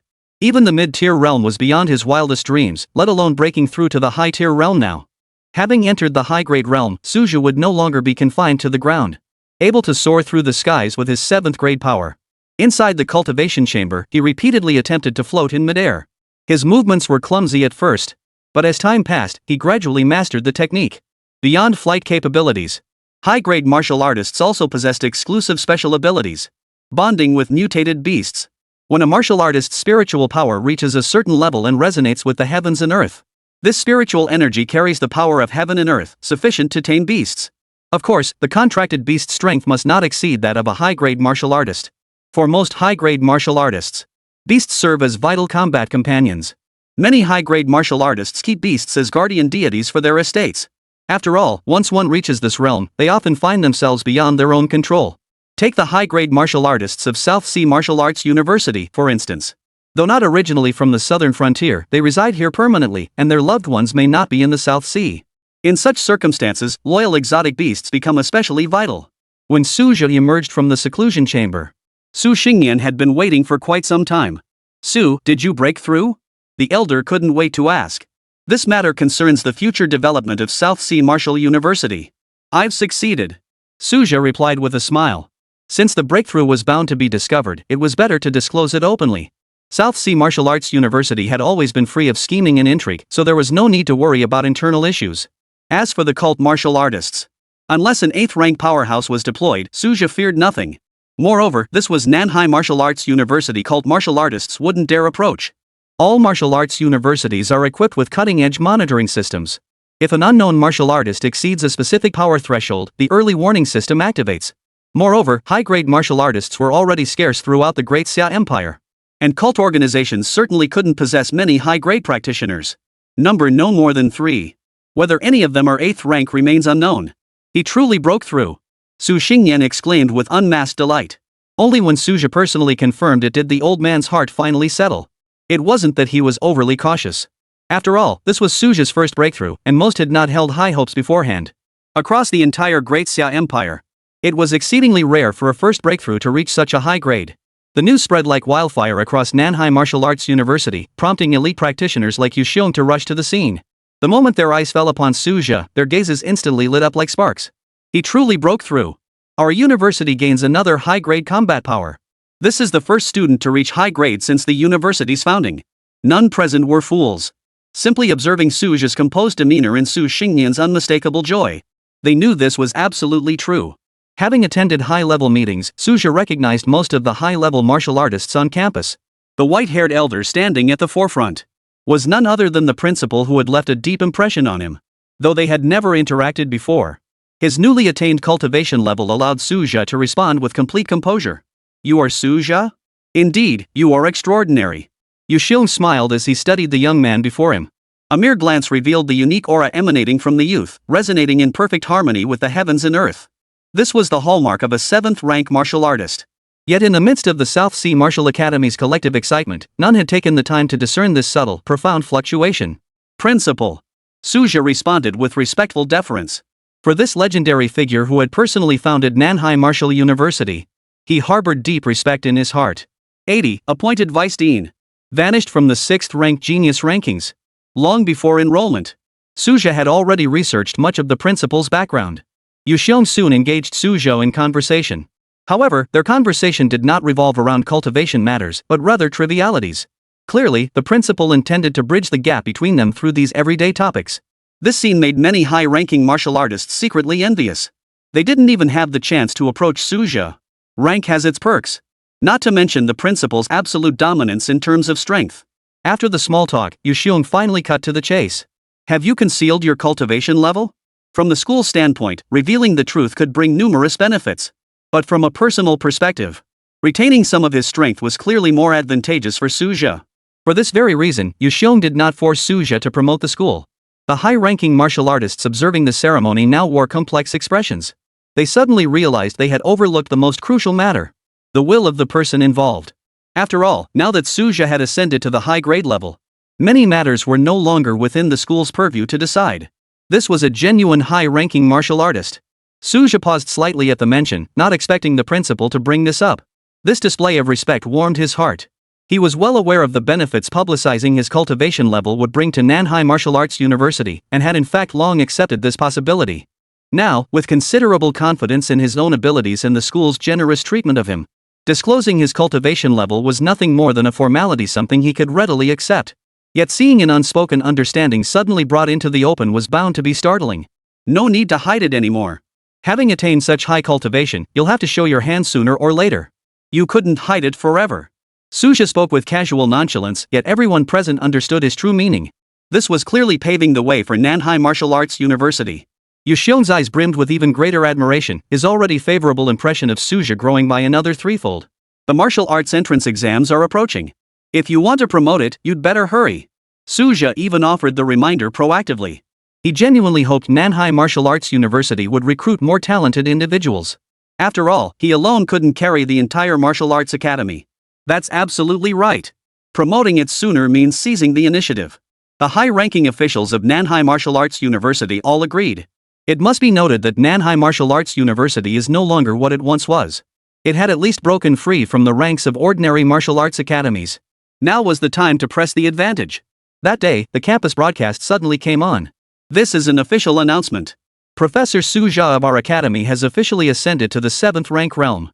Effective immediately, he will concurrently serve as Vice Dean of the Alchemy College. The announcement looped 3 times, plunging the entire campus into a momentary deathly silence. Professor Su has advanced to a higher rank? How long has it even been? After the initial shock, a roar of excitement swept through every corner. Ever since Suja defeated Pei Qingyu, he had become the living emblem of Nanhai Martial Arts University. The entire university community felt a surge of pride because of him. After all, the gap between the Divine Capital Martial Arts University and Nanhai Martial Arts University had always been like heaven and earth. While some had predicted Suja would reach the 7th rank within 3 years, but no one could have imagined it would come true in just a few short months. As the shock subsided, a fiery determination ignited in the students' eyes. The stronger their alma mater grew, the brighter their own martial paths would become. Song Ching became the focal point within the crowd. Since the last rescue mission, her relationship with Suja was no longer a secret. Now, congratulations poured in like a tidal wave. Who wouldn't want to bask in the glory of a high-ranking martial artist? 7th rank Grandmaster. Song Ching murmured to herself as she stared at the announcement screen. When they first met, she had merely seen him as a kind elder, and had used that connection to get into South Sea Martial Arts University, so he'd always kept a certain distance. Yet even as he deliberately kept his distance, the man's rocket-like ascent made him impossible to ignore. Now he had stepped into that legendary realm, while she hadn't even crossed the threshold of martial arts. While the campus buzzed with endless chatter, this news had already spread its wings, soaring to every corner of the Great Xia. Countless people gradually sensed that certain power dynamics were quietly shifting. How did that prodigy from the South Sea suddenly vanish from the top of the 6th rank list? Could it be an accident? Otherwise, how could they just vanish from the rankings? A change at the top of the 6th rank list was no small matter. Historically, those who vanished from the rankings often met with misfortune. Even those who made the rankings could not escape calamity. After all, no matter how exceptional a low-tier martial artist's talent, they remain no match for mid-tier practitioners. However, such incidents are concentrated among the lower ranks. To date, only a handful of mid-tier practitioners have fallen from the rankings. Across the vast battlefields of Great Xia, 5 such losses over the ages are but a drop in the ocean.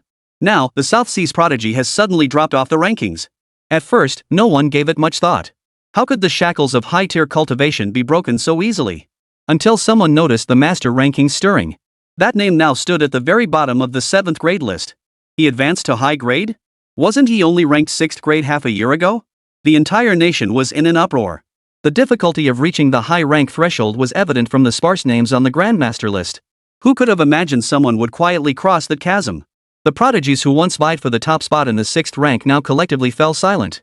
They couldn't even accept Pei Qingyu's dominance, let alone the newly emerged Suja. They had planned to challenge him before he had fought his way through the entire southern region. Now, that chance is utterly lost. 6th rank versus 7th rank. It was the chasm between the middle tier and the high tier. That cultivation speed is monstrous. Certain prodigies gazed at the rankings with bitter smiles. Deep within the Divine Capital Martial Academy, Pei Qingyu was punching the stone wall. After returning from his crushing defeat in the South Sea, he locked himself in his meditation chamber for over 3 months. Unfortunately, the more impatient he grew, the harder it became to enter a meditative state, with his inner demons shadowing him relentlessly. On this rare day when he stepped out of the chamber for fresh air, he saw the electronic screen scrolling with a jarring headline. Suja of the South Sea promoted to 7th rank, setting new record as youngest Grandmaster. His fist slammed hard against the tempered glass, sending cracks spreading like a spiderweb. The gap had not narrowed, it had only widened. Ironically, with Suja's rise, the top 6th rank title automatically reverted to him. But this hollow title now felt like a slap in the face. The intensity with which he had once fought to reclaim the top spot was now matched only by the shame he felt. Pei Qingyu spun and charged back into the cultivation chamber, the gust of wind he generated knocking over 2 rows of seats. He would never allow himself to be crushed even in cultivation. Yet the more he pushed, the more elusive the threshold became. 81 Shockwaves across the realm. Return to the South Sea base. At the same time, at a location not far from the divine capital Martial Arts University, Yi Linger's face betrayed her shock. He's already reached the 7th rank? This rising martial arts star clearly hadn't anticipated that Suja, whom she'd met several times, could break through so swiftly. As a prodigy of the heavens, she had still carried a trace of arrogance when facing Suja back then. But ever since Suja defeated Pei Qingyu, the successive shocks had left her emotions unsettled, and this high-rank breakthrough was utterly staggering. As a rising star in the martial arts world, Yi Linger's perspective far exceeded her own cultivation level. She couldn't help but inwardly marvel at how profoundly unfathomable this man was, far beyond her initial expectations. As the news spread, Suja's ascent to high-grade status sent shockwaves throughout the entire Great Xia. After all, he was no unknown figure. His meteoric rise had already made him famous by stepping on the reputation of the divine capital Martial University. Though the university later suppressed the hype, the world never forgot this prodigy from the South Sea. This prodigy who had parachuted to the top of the 6th rank had lingered there for an extended period. To break through to high rank so swiftly, Pei Qingyu pales in comparison. Who could have foreseen the South Sea prodigy's terrifying cultivation speed? I wonder if we harbor undiscovered latent talents. The nation buzzed with endless discussion. Pei Qingyu had once commanded a large following, many of whom hoped he would eventually surpass others. Yet after Suja's breakthrough to high-grade cultivation, these voices gradually fell silent. After all, Pei Qingyu still needed considerable time to challenge the high-grade realm. Rumors even circulated that the once promising prodigy had lost his spiritual resolve. The path to breaking through realms cannot be described as merely arduous. South Sea Base. The shockwaves from Suja's promotion to high-grade naturally reached this coastal stronghold. The people of South Sea paid particular attention to this matter, for he stood a strong chance of becoming the first locally born high-rank martial artist. While not unprecedented, the South Sea had historically been plagued by misfortune. Many prodigies had fallen, and high-grade martial artists were as rare as phoenix feathers. Moreover, most high-ranking martial artists relocated their entire families after achieving success. Though such figures received honors from all quarters, they ultimately failed to earn the genuine recognition of the South Sea populace. Who would have thought Grand Admiral Su would attain high-grade status so swiftly? Last year he was still serving as governor of the South Sea. This is truly great news for the entire South Sea base. Amidst the shock, the South Sea base buzzed with discussion. Yan Zhengxing, Li Chenggang, and others were filled with profound emotion. Suju is rising higher and higher. Most had assumed the path to high office wouldn't be so swift, yet reality delivered a resounding slap in the face. The entire South Sea base was naturally filled with jubilation. The entire base was now firmly under Su's influence. This burden that the southern frontier had dumped on Nanhai Martial Arts University was something the university administration had initially paid little attention to. But after Suja took charge, it became a win-win situation, especially after his promotion to high rank. Even if his actions were somewhat arbitrary, the university was more than happy to tolerate them. Moreover, Suja's governance had yielded remarkable achievements. The one most deeply shaken by this development was Xin Qingyan. High-ranking official? The beauty stood stunned for a long while, until the relentless ringing of incoming calls snapped her back to reality. The caller list included not only high-ranking officials from the South Sea base but also an urgent call from her father, Shin Yonghui. Upon hearing the news, Shin Yonghui was overjoyed. I saw Suja's martial arts talent back then. I was absolutely right. Old Master Shin boasted to everyone about his keen eye for talent back then. It must be noted that his daughter had initially resisted this marriage. After all, Suja and Shin Qingyan had been complete strangers. The success of this union owed much to the elder Shin's efforts. At that time, Suja had no particular attachment to marriage. 2 lifetimes of reincarnation had left him emotionally detached. Moreover, Shin Qingyan's beauty was truly extraordinary, so he had no real objection. Now Shin Yonghui seemed to be basking in a sense of vindication. Shin Qingyan responded to each congratulatory call, showing particular patience with her elderly father's rambling. Su's mother, Su Xiaojin, and Shin Qingyan even opened champagne to celebrate. None could have foreseen it. The son and elder brother they once prayed would simply stay safe had become a towering pillar of a high-grade martial artist. Compared to low-grade martial artists who often met their demise, high-grade masters rarely faced the threat of death unless embroiled in life or death battles or suffering extreme accidents. Few perished unless caught in life or death battles or extreme accidents. Even when mighty warriors did fall, it was far less common than among lower-tier practitioners. The 3 of them even made a special video call to Suja. 7th rank is merely the starting point. Suja chuckled with remarkable composure. Though high grade, the 8th and 9th grades remained distant peaks. Not to mention the profound realms beyond the 9th rank. His current strength, though astonishing to the world, remained insignificant in the eyes of the truly elite. After settling the minor matters, Su's mother and the others gradually regained their composure. Life resumed its ordinary rhythm, stirring little commotion. Only Shin Xinyan noticed the increasingly attentive gazes around her. Which was, after all, to be expected. The external commotion escaped Suja's notice. For days, he had been pestering Su Xingyan for teachings on high-grade secrets. The methods of aerial flight, the essentials of contracts, and even the pivotal points of high-grade cultivation. After all, Nanhai Martial Arts University's legacy in the realm of high-grade cultivation was ultimately limited. Besides Elder Su, Suja now set his sights on Principal Yu Xiong, this pillar of Nanhai Martial University. Suja approached his inquiries without any formalities. Such an earnest attitude toward learning actually earned him Yu Xiong's favor. In the martial arts, the accomplished lead the way. What does face matter? Half a month later, Suja handed in a sick note. Principal, I need to take leave. I'm heading back to the South Sea base. And test the contracted beast while I'm there. Though now enjoying high-grade freedom, the reporting procedures remain unavoidable. The movements of a 7th-rank combatant ultimately affect the greater scheme of things. Approved. Yu Xiong agreed readily. This was standard practice for high-grade martial artists returning home to visit family after achieving success was perfectly ordinary. With him commanding the South Sea front, adding another 7th-rank warrior was merely icing on the cake. This time, Suja made no contact during his journey home, instead traveling southward silently through the air. It was actually faster than flying in an armed aircraft. 82. Raising a beast as a pet. A dedicated passageway already existed between the South Sea Martial Arts University and the South Sea base. A dedicated passage already existed. Though dangers lurked along the route, these threats primarily targeted low to mid-tier martial artists. For high-grade beasts, they dare not show themselves on this road. After all, the South Sea region is permanently garrisoned by numerous high-tier powerhouses. No high-grade beasts are permitted to approach this strategic area. To ensure safety, the military conducts regular, thorough patrols, eliminating any potential hazards immediately upon discovery. Over the years, high-grade mutated beasts have instinctively learned to avoid this passage. In fact, the South Sea Defense Department had long established systematic defense protocols. And developed systematic defense protocols. At this moment, Suja, walking along the outskirts of the South Sea, showed no urgency to hurry on. Instead observing the surrounding scenery with keen interest.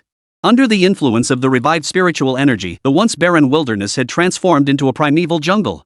Vines of all kinds had nearly covered every old road.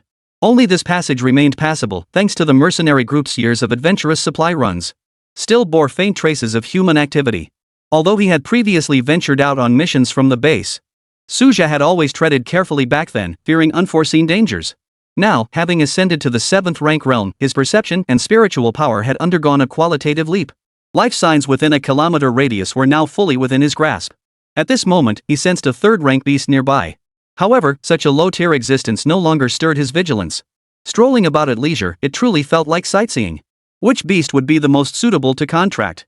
This core question surfaced once more in his mind. The primary purpose of this journey was to scout guardian beasts for the clan, yet the specific selection criteria remained unclear. According to 5 centuries of Great Xia's research on exotic beasts, while mature beasts possessed formidable strength, their wild nature made them difficult to tame. Even after forming a contract, extensive effort is required to train them. They might even pay lip service while harboring hidden intentions. In contrast, while raising young beasts requires greater resources, it guarantees absolute loyalty. Considering the current relatively ample resource reserves, and the fact that contracted exotic beasts can only synchronize up to the 6th grade realm at most, Suja found this approach quite feasible. If a young beast with exceptional innate talent could be found, it would be well worth the effort to nurture it. After all, the growth system of beasts differs vastly from that of humans, relying primarily on bloodline strength and resource supply. The actual distance between the South Sea and the South Sea base was far shorter than most imagined.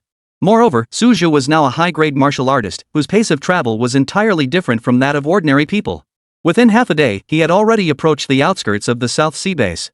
Unfortunately, though he encountered numerous exotic beasts along the way, even deliberately detouring to scout them out, he still failed to find a target that met his expectations.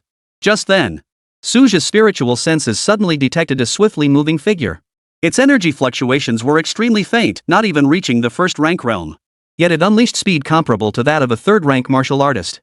Such an anomaly instantly caught Suja's attention. Only upon closing the distance did he clearly see the figure's true form. It was a young purple lightning rat. Judging by its size, it had clearly just weaned. What misfortune had driven it to venture out alone? This discovery instantly perked him up. Purple lightning rats were indeed ideal contract partners. First, the species possessed tremendous growth potential. Throughout Great Xia's history, records had documented the existence of high-grade purple lightning rats. High-grade specimens are countless. Second, they possessed a distinct advantage in speed, with adults only as large as an average human. This made them both easy to tame and unburdensome in terms of space. After locking onto his target, Suja wasted no time, immediately activating his psychic energy to complete the contract. For a 7th-rank powerhouse, dealing with an unranked young beast was child's play. No matter how the purple furball scrambled and jumped, it was swiftly enveloped by a pale golden psychic imprint. The little creature clearly resented being restrained, bristling with protest and emitting squeaking sounds. Through the mental link of the contract, Suja faintly sensed the anger radiating from the creature. However, he decisively severed this one-way empathy. To temper the young beast's wild nature, Suja refrained from immediately feeding it resources. He stuffed the restless purple lightning rat into a specially designed beast pouch and immediately accelerated toward the South Sea base. The high-grade martial artist's mental force field perfectly shielded him from surveillance along the route. The low to mid-tier guards on duty remained completely unaware.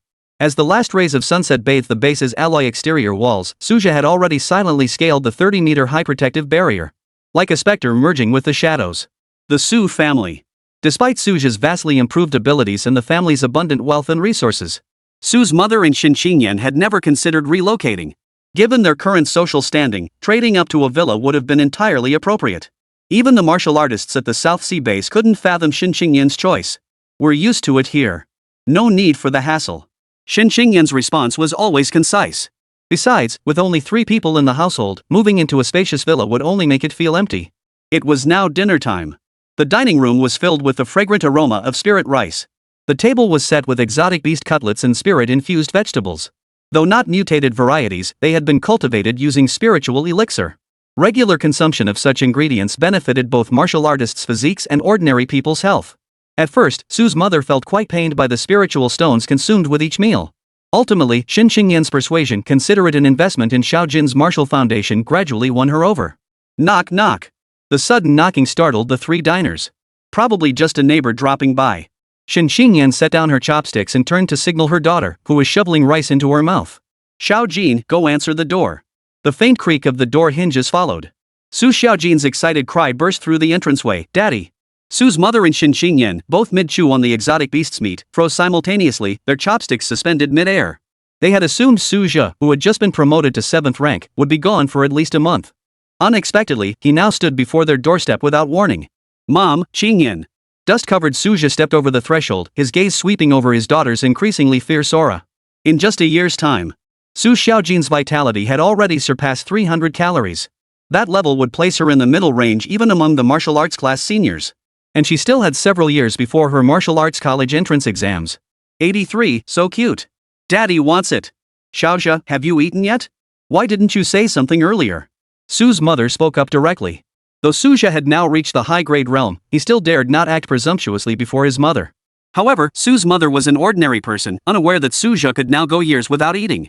Such was the power of a high-rank martial artist, the ability to absorb the energy of heaven and earth to replenish their own needs. Xinqingyan watched the mother-son interaction with a smile, finding the scene strangely nuanced. After all, this was a high-grade martial artist renowned throughout Great Xia, yet here he was, obediently enduring his mother's everyday nagging. Yet this very fact proved Suja hadn't let his newfound power alter his character. It quietly reassured her. Not yet. Suja replied obediently. He knew his mother's nagging skills well. If he didn't go along with the conversation, he'd likely be lectured for a long time. At the dinner table, Suja ate a simple meal of rice and meat. This time, I'm back for one main reason. After a simple meal, Suja spoke with seriousness. Su's mother and the others immediately perked up at his words. Purple lightning rat. Suja summoned the exotic beast from his specially designed pet pouch. This spatial container, developed by the Great Xia Empire, was specifically designed for high-grade martial artists to carry their pets. Though its capacity was limited, it could store living creatures. Should greater space be required, one could pay extra to upgrade and expand it. As the creature, glowing with a faint purple radiance, materialized, Suja was about to explain when his daughter, Su Xiaojin, beamed with excitement. So cute! The violet lightning rat's endearing appearance instantly captured the girl's heart. Even Xinqingyan's gaze softened. Daddy, is this a gift for me? Su Xiaojin asked, looking up expectantly. Ahem. Suja hadn't anticipated that his wife and daughter would share the same aesthetic preferences as women before his rebirth. He had assumed that in this era of spiritual energy revival, they would prioritize strength over appearance. It's a strange beast. Suja reminded them, finally snapping them out of their trance. Seeing the shock on their faces, he quickly added. But we've already formed a contract. This return journey was specifically for it. He then explained in detail the unique mechanism by which high-tier martial artists tamed battle pets. This was indeed obscure knowledge to ordinary people. After all, not every high-ranking martial artist carried a pet. As Suja calmly recounted the entire story, the atmosphere at the table gradually shifted from astonishment to realization. Daddy, does that mean we can keep this purple lightning rat? Su Xiaojin's voice rose with excitement. That's right. Suja nodded without hesitation. Taming a beast like that must be difficult, right? Shen Xingyan interjected at the right moment, her brow still furrowed with concern. Resources are plentiful these days. Suja responded calmly, then proceeded to explain in detail the resource support system at South Sea Martial Arts University. Even after his advancement to the 7th rank, the university continued to fully guarantee his cultivation needs. After all, Suja was still in the explosive growth phase of his cultivation, racing against time to enhance his strength. The title of Vice Dean of the Alchemy College was merely a nominal position, designed to facilitate his dedicated cultivation. Suja was quite satisfied with this arrangement. In a world where martial prowess reigned supreme, strength was the ultimate authority. Administrative duties were as fleeting as clouds to him. Listening to her husband's explanation, Shen Qingyan's eyes rippled with emotion. She had never known her husband enjoyed such special treatment at South Sea Martial Arts University. Clearly, the university had already identified this young, high-ranking official as a key candidate for cultivation. This realization filled her with both astonishment and delight. These are materials for cultivating exotic beasts. And your cultivation resources. Suja handed the prepared resources to his wife, specifically including a specially crafted spatial pouch. This type of storage equipment, designed specifically for low-tier martial artists. Only high-tier powerhouses were qualified to purchase them. Ordinary spatial pouches required spiritual energy to activate, rendering them utterly beyond the grasp of those who hadn't reached the mid-tier realm. Fiddling with the storage pouch engraved with intricate patterns, Shen Xingyan couldn't hide her delight. She had long heard of these modified spatial devices. Their core innovation lay in embedded crystal modules that stored spiritual energy. This allowed low-tier martial artists to open the space using the crystal's energy. The value of this crystal alone far exceeded that of the storage pouch itself. I wonder whose genius idea this was. Suja mused, but even noble families rarely issue such items to their low-tier disciples. After all, should a low-tier martial artist meet with misfortune? The loss of the spatial bag would be incalculable. Suja alone felt he'd brought back far too many resources. Since there were no mid-tier martial artists in his household, he'd purchased a special spatial pouch. Shen Xingyan chuckled softly upon hearing this. Sounds like you got ripped off. But only high-tier martial artists can afford to buy them. Suja raised an eyebrow. Who dares call high-grade practitioners suckers? Though Shen Xingyan had now advanced to the 2nd rank, she remained far from the 4th rank. She ran her fingers over the newly acquired spatial pouch, her eyes sparkling with eager anticipation. Let me see. The moment she infused it with crystal energy, the sight within the storage space made her gasp. In a space the size of a basketball court, resources from exotic beasts, neatly categorized and stacked, occupied 90% of the area. Sealed boxes labeled Purple Lightning Rat Exclusive were stacked layer upon layer, creating a spectacular sight. Exotic beasts have extremely short growth cycles. Suja explained to his astonished wife. Take the Purple Lightning Rat, for instance. With ample resources, it can advance to mid-tier within 2 years. Noticing Shen Xingyan's expression shift, he added. Of course, growth slows after reaching mid-grade, but they have a strong chance of breaking through to 6th grade within 10 years. Shen Xingyan's fingertips trembled slightly. She herself might not break through to the 3rd grade even after 2 years of arduous cultivation, yet this beast could effortlessly leap into the middle grade. The chasm of innate bloodline talent now lay starkly before her. Try the absorption function? Suja skillfully changed the subject. With a high-ranking martial artist present to guard, it was the perfect opportunity to familiarize herself with the spatial pouch's operation. Shen Xingyan tried as instructed, and the energy flowing from the crystal stone wrapped around the objects like threads. In an instant, the tea set vanished into the storage space. When the conversation turned to South Sea Martial University, a look of longing flickered in her eyes. Traveling to and from the South Sea base was now remarkably convenient. The only reason they hadn't relocated yet was to accommodate their daughter's studies and her own work commitments. When summer vacation arrived, perhaps they could truly relocate the entire family to the university where her husband taught. After all, as the spouse of a high-ranking martial artist, she was entitled to reside in the university's faculty housing. At this thought, Shen Xingyan's lips curved into a faint smile. Suja was not only a 7th-rank powerhouse now, but also held significant influence within the decision-making circles of South Sea Martial University. Those once venerated college leaders. Now they had to weigh his opinions. 84. Household chores. An amazing new talent. Daddy, I want one too. At that moment, Su Xiaojin chimed in. She'd been watching Shen Xingyan's mother repeatedly take things out of and put things back into the spatial pouch. She'd been green with envy the whole time. To Su Xiaojin, the value of a spatial pouch was beyond comprehension. Though she now possessed considerable understanding of the world, she still hadn't grasped everything completely. Even Su Zhe, before reaching a certain cultivation level, had no access to certain special items. Just as Shen Xingyan was about to respond to her daughter, her husband beat her to it. This is a pet spatial pouch. It's yours. From now on, the task of feeding the purple lightning rat falls to you. The value of this pet spatial pouch was in no way inferior to that of an ordinary storage pouch. No problem, leave it to me. Su Xiaojin clutched the purple lightning rat and responded with a skip in her step, her voice brimming with uncontrollable excitement. In this era of spiritual energy revival, keeping pets was already an extremely extravagant affair, let alone exotic beasts. No wonder she was so thrilled. Su Zhe had originally contracted this exotic beast solely to protect his family. Under the suppression of the spiritual contract, the purple lightning rat naturally dared not act out of line. Now it remained to be seen whether the young girl and the exotic beast could coexist harmoniously. Over the next few days, Su Zhe devoted himself entirely to taming the purple lightning rat's wild nature. Though the mental bond allowed him to control its life and death at any moment, considering it would accompany his family long term, all potential risks must be completely eliminated. The entire South Sea base remained unaware that this high-ranking powerhouse had quietly returned days ago. Beyond beast taming, Su Zhe was also treating himself to a break. Since embarking on his cultivation path, he had rarely enjoyed leisure time. Even during school breaks in his student days, his average talent never led him to waste a single moment. His admission to South Sea Martial University owed less to innate talent than to his extreme self-discipline. During his rare vacation, he still found time to guide Shen Xingyan in her cultivation. Lately, however, his wife had been stretched too thin. With the new martial arts entrance exams fast approaching, she was swamped as an exam administrator. As the vice principal of Nanhai No. 3 Middle School, Shen Xingyan naturally had numerous responsibilities to manage. That's right. Shen Xingyan came from a distinguished background, and her cultivation had already reached the second rank. Not only could she easily become vice principal, but even the principal's position would be within her grasp. Yet she preferred not to expend too much time on school affairs. She preferred to focus her energy on her own cultivation and caring for her daughter. Yet, unable to resist the earnest pleas of numerous enthusiastic faculty members, she ultimately accepted the position of vice principal. My father-in-law spent his entire career as a homeroom teacher. Now my daughter-in-law has surpassed him. Su Zhe even chuckled to himself. Life at his in-law's place seemed to be going smoothly lately. I hear several of my brothers-in-law have crossed the threshold into martial arts. That's no small feat. Su Zhe had actually considered visiting this elder who was both his father-in-law and his mentor. But Shen Xingyan had flatly refused the idea. We'll visit him all together during the new year. To prevent those brothers of mine from using your name to do something out of line again. Shen Xingyan's tone carried obvious displeasure. Su Zhe didn't press for the reason.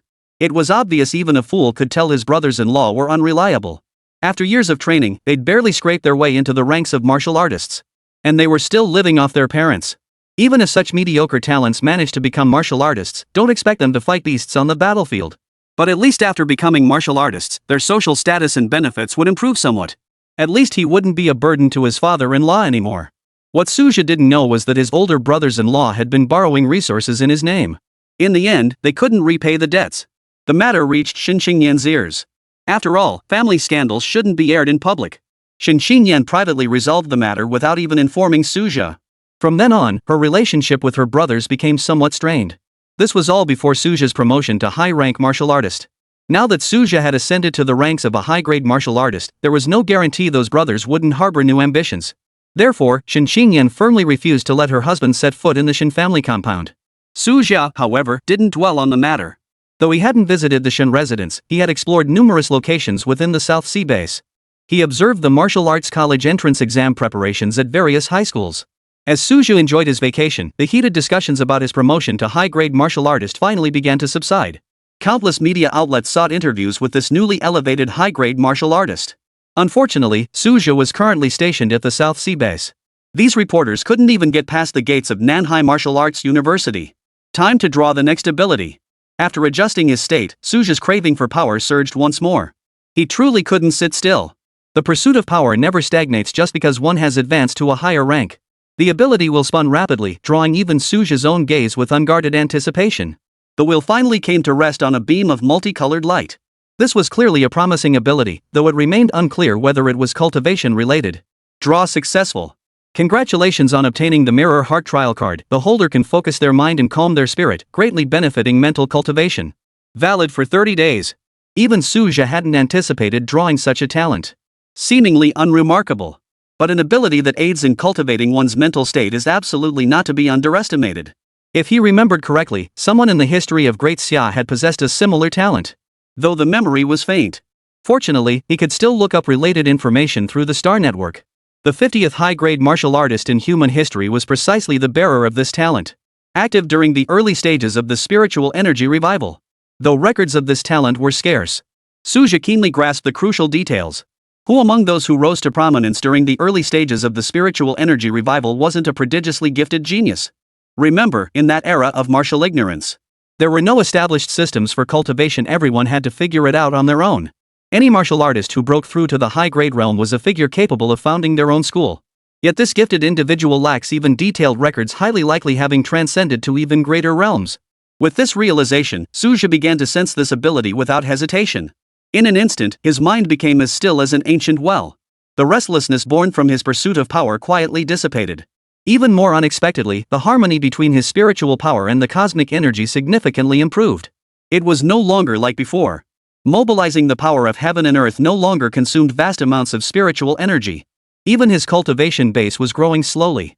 Though the increase was subtle to him, it would be considered astonishingly rapid for an ordinary 7th rank martial artist. Most remarkably, even without actively cultivating, this ability continued to yield beneficial effects. This ability is truly formidable. Too bad it only lasts 30 days. A hint of regret surfaced on Suja's face. 85. Su's mother's past. As time passed, the martial arts college entrance exam finally arrived. The entire South Sea base was enveloped in a tense atmosphere. Parents of students with a shot at the martial arts academy were especially restless. After all, this was a moment that would determine their fate. Suja brought his daughter, who was on vacation, to watch the examinees and witness this grand event outside the exam hall. Thanks to previous reform measures, the overall caliber of this year's candidates had noticeably improved. Many students displayed astonishing prowess, prompting Suja to nod approvingly time and again. As the guardian of the South Sea base, he sincerely hoped this land would nurture more outstanding talents. On the day the results were announced, the South Sea base delivered another triumph. The number of examinees meeting the martial arts score threshold increased by 10% compared to last year, setting a new historical record. The news electrified the entire South Sea base. This undoubtedly validated the remarkable effectiveness of Suja's reforms. It was rumored that these measures might soon be extended across the entire southern frontier. Just as everyone was basking in the joy, Suja received an encrypted message from Academy Director Yu Xiong. The Southern Frontier Joint Conference will convene at the Xian base in 1 week. It concerns adjustments to the Southern Frontier's defense system and resource allocation. All institutions must send plenipotentiary representatives. You will represent our South Sea Martial Arts University at this meeting. Understood. I'll ensure punctual attendance. Suja agreed readily. After all, it was just a routine meeting, so he didn't take it too seriously. Yet he understood the old dean's deeper intent. It served both to demonstrate to all parties that Nanhai Martial Arts University had capable successors and to pave the way and build momentum for him. Unlike previous years when Vice Dean Su Xingyan led a large delegation of over a dozen people to make a grand entrance, this time, he was sent alone to represent the academy, with full decision-making authority delegated to him. This signified not only the absolute trust of 9th rank martial artist Yu Xiong, but also Suja's formal entry into the power corps. Though he had previously gained recognition from the academy's upper echelons, receiving the dean's personal endorsement carried entirely different weight. Looks like my vacation will be cut short, Suja sighed softly after ending the call. Though mentally prepared, the specifics of the Southern Frontier Conference still felt unfamiliar. He recalled that in previous years, Vice Dean Su always brought 6 or 7 professors along when attending the conference. This served both to bolster their presence and to share the burden of decision-making. Now, being sent alone left him puzzled about the higher-ups' intentions. Fortunately, Suja never cared about such things. What did it matter if he went alone? He was now a member of the high-rank martial artist ranks. No matter how prestigious the Southern Frontier Joint Conference may be, its strongest attendees were merely at the 9th rank. Given enough time, catching up to them wasn't an impossible dream. Shall we swing by Xian on the way? Suja casually suggested when informing his family of his conference plans. After all, as the capital base of the Southern Frontier, Xian's abundance of resources far surpassed that of the South Sea. Both its specialty cuisine and cultivation resources were exceptionally diverse. It would be a perfect opportunity to procure some scarce items. Although Suja could now obtain resources through his school connections, Considering Xinxingyan's current cultivation requirements were not particularly demanding, there was no need to use his privileges. Plus, with the martial arts entrance exams just concluded, his wife had a rare moment of leisure. A family outing seemed like a good option. Ultimately, however, it depended on the family's wishes. Xinxingyan and Su Shaojin were clearly enthusiastic, but their mother's expression was unusual. This unusual reaction caught Suja's attention. Could there be some hidden circumstances surrounding the Xinan base? The observant Xinxingyan also noticed her mother-in-law's unusual behavior. Mom, is there something wrong with Xinan? The timely question snapped Su's mother out of her daze. Actually, my hometown is in Xinan. The casual remark sent shockwaves through the entire family. In Suja's memory, his mother had always been a solitary figure. He naturally assumed her family home had long been empty. The high martial world was inherently unpredictable. Battles among the myriad races, beast attacks, heretical cult uprisings. Even the divine capital base suffered heavy casualties annually, let alone other regions. Yet the truth turned out to be entirely different from his assumptions. Back then, my relationship with my parents had soured terribly. Mrs. Su's fingertips unconsciously traced the rim of her teacup as memories flooded her mind like a rising tide. When she insisted on marrying Su's father back then, her family fiercely opposed it, even threatening to disown her. Mrs. Su came from a martial arts lineage. Her father was a rigid second-rank martial artist. In the old man's eyes, marriage between martial arts families was the only proper path. Besides, the old man had numerous offspring. In the high martial era, due to years of continuous warfare, the Great Xia Empire implemented policies encouraging childbirth. It was a semi-open secret that martial artists often had multiple partners or even illegitimate children. The authorities traditionally turned a blind eye to such practices. After all, the martial talents of martial artists' descendants generally surpassed those of ordinary people. Su's mother's father was a prime example. She was one of many children, herself born out of wedlock. Back then, she resolutely chose to unite with Suja's father, ultimately severing ties with her own family. This experience left a deep imprint on Su's mother's heart. As Su's mother recounted the past with understated calm, Suja's expression grew complex. Wasn't this the real-life version of a wealthy heiress marrying a poor commoner? But 30 years had been enough to fade away so much. Su's mother had likely been long forgotten. After all, her martial arts aptitude was undeniably mediocre. In the eyes of martial families, lacking cultivation talent naturally meant being overlooked. I wonder if that nominal grandfather is still alive. Should I look into their current situation? Suja sought his mother's opinion. Now that he holds the prestigious rank of high-grade martial artist, manipulating the intelligence network of South Sea Martial University is as easy as turning his hand. Unless the opposing family produced a high-ranking martial artist. But that possibility is exceedingly slim. After all, which high-grade martial artist achieves mastery before the age of 40? It's unnecessary. Su's mother shook her head gently. The past should have been put to rest long ago. Since ties were severed long ago, there was no need to rekindle them now. Though her husband passed away early, her son had now become a high-ranking martial artist capable of influencing the base's power dynamics. This life was already perfectly fulfilling. If there was any regret, it would be that his son's lineage is somewhat thin. Suja agreed outwardly, but harbored other intentions within. His parents' past had always intrigued him. Moreover, behind his mother's casual recounting, likely concealed deeper wounds. 86. The Wang family's debt. Head to the Xianan base. Su's mother's given name was Wang Jingli. Yet few ever spoke of this name. Even Xinxingyan might not know Su Mama's real name. After all, no one addressed her by name in daily life. Suja immediately mobilized his network to launch an investigation. Despite the passage of over 30 years, the investigation proved relatively straightforward. Every martial artist was registered on record. As for Su's mother, she didn't immediately agree to go to Xianan. She needed time to consider. Clearly, her mother still harbored many reservations about returning to Xianan. To say she didn't want to go back would be untrue. Yet she also dreaded encountering old acquaintances, a profound inner conflict. 3 days later, Suja received the investigation results. Orphaned at a young age, he was brought back by his father but remained marginalized within the family. The Wang family once waged a major conflict over the Wang Jingli incident. Ultimately, it was only after exhausting all resources that his father managed to sever ties. He hadn't expected the process to be so different from what he'd imagined. He had assumed it was a tale of a wealthy heiress and a poor boy. But now it seemed far from that. Upon reflection, his father in this lifetime was a martial artist. Though he died young, he had proven his potential.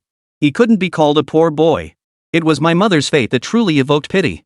Though seemingly born into a martial family, she bore the stigma of being an illegitimate daughter. Her birth mother died young, and with mediocre martial talent, she barely scraped by within the clan. The stories she shared earlier were likely embellished. Beyond her personal history, the report also detailed the Wang family's development over the years. The younger generation showed no outstanding martial artists. The highest ranked among them was only a third rank. Suja couldn't help but frown. Such tangled web of grudges and entanglements. If one were to speak of revenge, it would not be entirely unreasonable. The key lies in his mother's wishes. Wang Quan. Suja murmured the name softly, his tone laced with coldness. Since ties had been severed, there was no need for formalities in address. Only one day remained before the Southern Border Conference convened. Mother Su finally decided to accompany Suja to the Xian base. Ultimately, she couldn't shake her attachment to her homeland. Moreover, Suja's cultivation gave her the confidence to make the journey. The most excited were Shin Qingyan and her daughter. The pair were filled with curiosity about the Xian base. Since Su's mother said little and Suja didn't reveal the investigation results, Shin Qingyan chose not to press further. Xian base. The moment Suja boarded the flight, the southern frontier received word. After all passengers required identity verification for boarding. High-ranking martial artists could have chartered a private flight. But Suja saw no need for special treatment. After receiving the dean's notification, he had booked 4 economy class tickets. It wasn't exactly a waste of resources. Unbeknownst to anyone, the entire aircraft was now transporting a high-ranking martial artist. Though Suja was renowned throughout the Great Xia, concealing his movements would not be difficult if he chose to. The flight was unusually calm, with no eccentric passengers in sight. It was the family's first trip together. Shin Qingyan and Su Xiaojin were excited throughout the entire journey. Only Su's mother remained restless throughout. "Mom, don't worry." Suja gently took his mother's cold hand in his own. Feeling the warmth from his palm, Su's mother's expression softened slightly. Indeed, with her son a high-ranking martial artist protecting her, what was there to worry about? As they exited the airport through the special reception staff were already waiting. Senior Su. A young man in a dark blue uniform bowed respectfully. His name was Zhong Jianyuan, External Liaison Officer of the Southern Command Headquarters. A 4th-rank martial artist. In Sinan, the capital of the southern frontier, a 4th-rank cultivation level might not be considered top-tier, but it certainly placed him among the core strength. After all, this region was not only the heart of the southern frontier but also home to the ancient Xian battlefield. An ancient battlefield developed 40 years before the South Sea battlefield. In a metropolis of 50 million permanent residents, 4th-rank martial artists are far from commonplace. Moreover, Zhong Jianyuan was only 30 years old, still possessing the potential to break through to higher ranks. Assigning him to host you demonstrates both respect and proper etiquette. Thank you for your hard work. Suja gave a slight nod. He made no effort to conceal his appearance. Otherwise, with the skills of a high-ranking martial artist, how could an ordinary person recognize him so easily? Zhong Jianyuan promptly began introducing himself. This introduction left Shin Qingyan and the others visibly surprised. They hadn't expected the receptionist to possess 4th-rank cultivation. Such strength would qualify one to serve as governor even in the South Sea base. Only now did Shin Qingyan truly grasp the disparity between bases. Back in the South Sea, they had spent most of their time in the apartments. Naturally, they hadn't sensed this level of hierarchical difference. Accommodations have been prepared for you in the Southern Territory. Please follow me. Zhong Jianyuan continued to guide them. Though it was unexpected that this high-ranking official brought his family, the residence arranged by the southern frontier was spacious to begin with. It could easily accommodate not just a family of 4, but an entire clan. Guests follow the host's lead. Suja replied indifferently, his tone maintaining its usual detachment. At least in public, he consistently upheld the dignified image befitting a high-ranking martial artist. Zhong Jianyuan was well accustomed to this. What high-ranking martial artist doesn't have a bit of temper? It was rare indeed to encounter such a serene prodigy. The reception vehicle pulled into a hotel within the core district of Xianan. The location of the penthouse duplex suite held a hidden significance. The moment Sujapu stepped inside, he sensed something unusual. The concentration of spiritual energy here was over 3 times that of the South Sea. More subtly, the entrance to the battlefield of 10,000 clans lay precisely at the heart of Xianan city. Such an arrangement was clearly meticulously designed.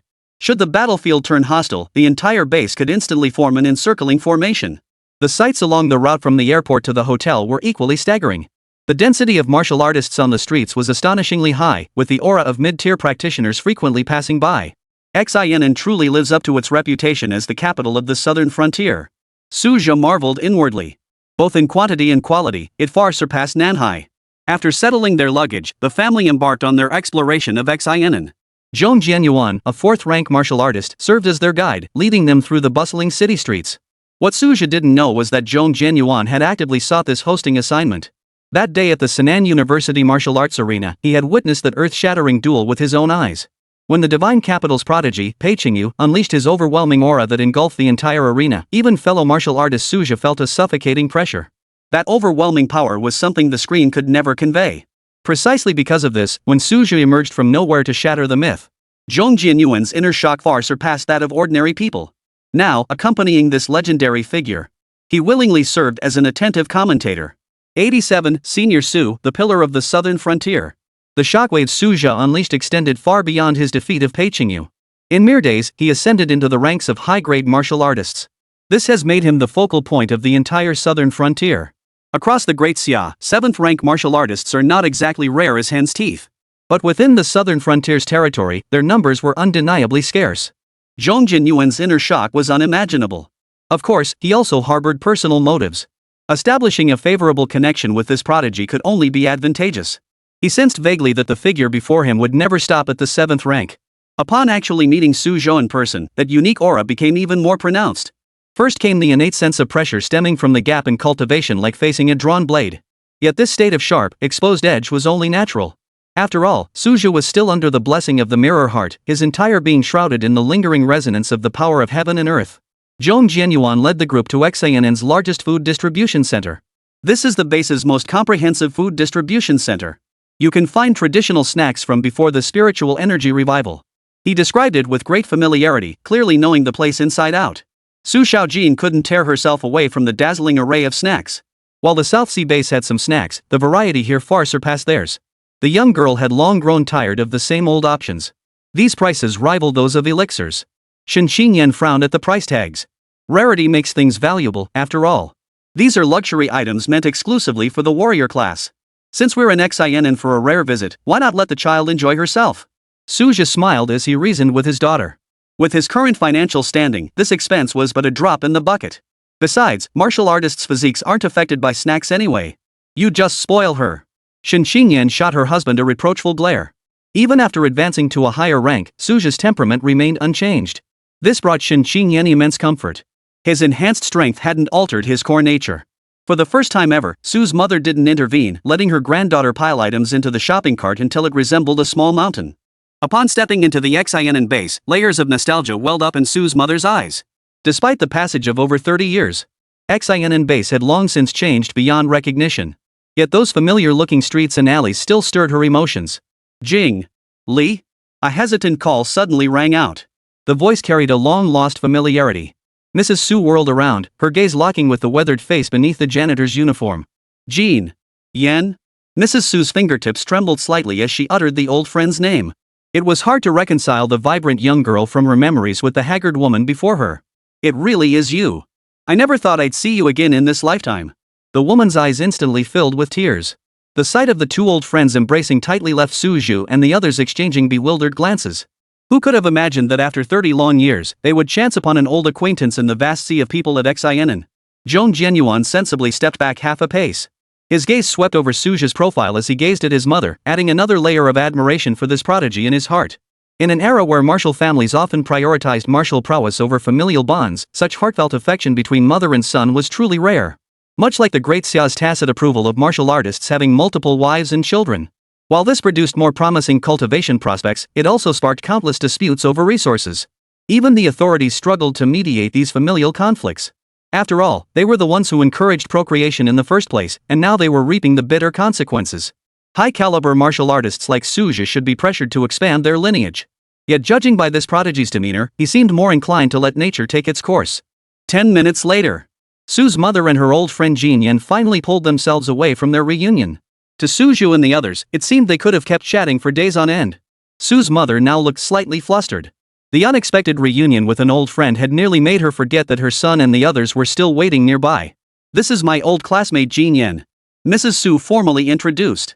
This woman named Jean Yen had met Su's mother on campus over 30 years ago. They had been deskmates for 4 whole years. Back when Su's mother and father were courting, Jean Yen even played matchmaker. Unfortunately, after Mrs. Su broke ties with her family and moved far away to the South China Sea, the two dear friends lost touch completely. After more than 30 years apart, wrinkles now etched across Jean Yan's face like tree rings. Working as a janitor in a large shopping mall was considered a respectable job for Jean Yen. Perhaps the XINN base deliberately reserved such positions for the underprivileged. After all, children from martial arts families would never stoop to such modest work. By comparison, Su's mother radiated a certain ageless charm. Ever since Suja gained admission to the martial arts university and began receiving subsidies, she no longer had to struggle to make ends meet. Once her son formally became a martial artist, her life's focus narrowed to caring for Su Xiaojin. As Suja's cultivation advanced, he increasingly purchased beauty-enhancing elixirs for his mother. Each bottle of these supplements, meant for ordinary people, cost as much as several months' expenses for an average family. Under such meticulous care, time seemed to flow backward on Mrs. Su. "Hello, Aunt Jean." Suja gave his mother the courtesy of addressing her first. Xin Xinyan and the others also greeted her in turn. For them, since Suja had spoken first, it was only natural to follow suit. Even Zhong Jianyuan, a fourth-rank martial artist, was no exception. Aunt Jean clearly hadn't recognized Suja's identity. For elderly commoners, paying attention to the major events of the Great Xia Empire was rare. They were more focused on their own livelihoods. This was hardly surprising, as daily necessities were an integral part of life in the Great Xia. "Jingli, is this your son?" A nostalgic expression flashed across Jin Yan's face. Looking at Suja, she seemed to see the image of an old acquaintance from years past. Earlier, she had learned from Jingli that the boy's father had passed away many years ago. Just then, a manager hurried over, rushing straight to Zhong Jianyuan. "Brother Zhong, I never expected you to come to the mall." The manager's face was plastered with flattery, a stark contrast to his usual haughty demeanor. This stark contrast stunned Aunt Jean, who clearly remembered how this manager had never even deigned to look at the cleaning staff properly in the past. Aunt Jean wasn't stupid. She immediately realized that her old friend's family was probably quite influential. Ahem. Zhong Jianyuan cleared his throat and gave a subtle nod to the side.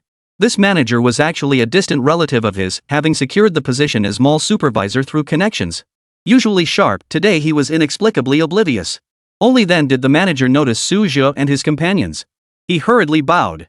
"May I ask who these distinguished guests might be?" "Su Zhe." The young man gave the manager a casual glance. He had long observed the subtle rivalry between Zhong Jianyuan and the manager. However, considering Zhong Jianyuan's attentive service and the deep friendship between his mother and Aunt Jean, he didn't mind introducing himself. Though he had sent people to investigate his mother's old acquaintances, he hadn't expected to encounter an old friend here. "Senior Su is the pillar of our southern frontier." Zhong Jianyuan interjected at just the right moment, fearful this clueless relative might offend the distinguished guest. He secretly observed Suja's expression. This young, high-ranking official was known for never showing his emotions. Heaven only knew what thoughts were swirling through his mind at that moment. The pillar of the southern frontier. A sudden flash of insight struck the manager. Didn't that title perfectly match the recent rumors that had rocked the Great Xia? The man before him was the South Sea prodigy who had defeated Pei Qingyu in battle, and just a month ago, his breakthrough to a higher rank had sent shockwaves across the nation. Countless martial artists in the southern frontier revered him as a god. Even he, a lowly department manager, had overheard whispers about him during tea breaks. Realizing this connection, the manager trembled with excitement. He nearly knelt to pay his respects on the spot. 88, with utmost respect, it was merely a small favor. "Greetings, Senior Su." This was a high-ranking martial artist, a rare sight even in the Xian base. Even Zhong Jianyuan found it difficult to secure an audience, let alone a mere manager. The mall manager's sudden gesture left Jin Yan utterly stunned. "Jingli, what's going on here?" Jin Yan couldn't contain her curiosity any longer and blurted out. "My son, Suja, recently advanced to high grade." Su's mother confessed openly to her old friend. To her, Suja was the greatest pride of her life. Before she could finish, Jin Yan's face was already etched with shock. Though she had sensed Suja's exceptional talent earlier, she never imagined it would be this astonishing. High grade. How many martial artists in all of Great Xia could reach this realm? And now, the son of her old friend had joined their ranks. No wonder the manager was being so attentive. Facing a high-grade martial artist, anyone would find it hard to remain calm. During the subsequent tour, 2 more people joined the group. The manager had simply offered to join of his own accord. Though his words were a bit fawning, he was still quite entertaining. Becoming a mall manager certainly required connections, but his eloquence wasn't half bad. Unfortunately, he was born in the wrong era. In this era of spiritual energy revival, his ceiling was set, though he was still luckier than the average person. As for Jin Yan, Mother Su's old friend, there was no need to mention her. Mrs. Su rarely encountered someone she could confide in, so naturally she didn't want to miss the chance. Though Aunt Jean was merely a janitor, the manager wisely kept his distance. There was little fear of any mishap arising. The manager even felt a touch of envy toward this janitor. To be connected to a high-ranking martial artist, even if it didn't lead to sudden success, at least no one would dare bully her anymore. Of course, all these arrangements would have to wait until after the fact. Hours slipped by unnoticed. Su Zhe and his companions had purchased countless items. With spatial equipment at their disposal, quantity was never an issue. At the very least, Su Zhe's spatial pouch was already stuffed full of snacks.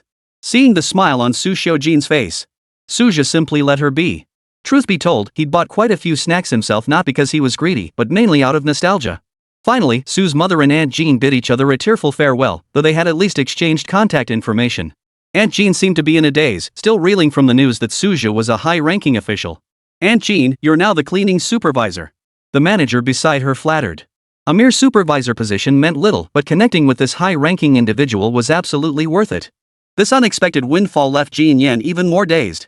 While not exactly a meteoric rise, going from janitor straight to management was a life-altering transformation. Not to mention the manager's obsequious demeanor. Jean Yen felt increasingly lost in a haze. The Jean residence. Jean Yen returned home in a daze. She was an ordinary woman, and the man she married in her youth was also a commoner. Later, she gave birth to 3 sons and 2 daughters. The arrival of 5 children doubled the couple's burdens. Ordinary people had no martial artists to support them. The world after the revival of spiritual energy was not particularly kind to common folk. But everyone understood, after all, the Great Xia Empire needed to maintain its warrior supremacy ethos. Later, Jean Yan's husband passed away unexpectedly, leaving her to shoulder the burden of supporting the family alone. Fortunately, as time passed, the children gradually grew up. The pressure eased somewhat. Now the children have all started their own families. The 3 Jean sons still eat together. Mainly because their busy work schedules make cooking separately too much trouble. Taking turns cooking is actually easier. "Mom, you seem distracted today. Did something happen?" The sons quickly noticed their mother's unusual state. Though the family was poor, their home life was relatively harmonious. "I've been promoted to cleaning supervisor," Jean Yen said with a complex expression, momentarily unsure how to explain this sudden change. "How is that possible?" The sons' faces screamed disbelief. For a family like theirs, with no connections whatsoever, becoming a supervisor was as difficult as climbing to the moon. Especially since their mother worked at XANN's largest department store. Promotion to management was nothing short of a fairy tale. Could it be that their old mother was losing her mind? This was serious. Her children not only refused to believe her, but were even considering taking her to the hospital for a checkup. "No. I owe my promotion to my old sister from 30 years ago." Jean Yen looked at her children, explaining with a mix of laughter and exasperation. She recounted today's events exactly as they happened. A sister from 30 years ago? Her son is Suja, the man who's been making waves across the Great Xia lately? Her sons nearly jumped out of their seats in shock. The main reason was they'd never heard a word about this.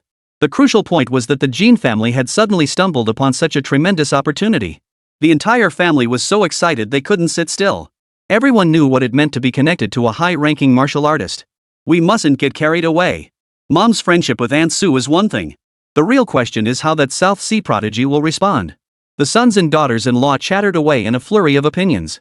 Some were envious and eager, while others remained level-headed. After all, a 30-year friendship had long since faded. In the end, the rationalists prevailed. But everyone was filled with curiosity about Aunt Sue's past. Jean Yen recounted the old story in detail. That the two could maintain this bond was entirely due to the blessing of the matchmaker who had brought them together back then. The Wang family next door is Jingli's maternal home. They've long since cut off all contact.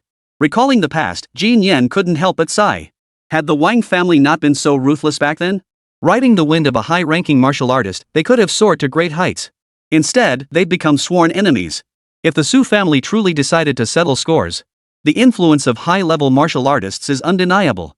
The Wang family doesn't even have a single mid-tier martial artist. After much deliberation among the sons, they finally urged their mother to maintain contact with Aunt Su. Meanwhile, the Su family remained completely unaware of the Jean family's discussions. For Suja, making his mother happy was enough.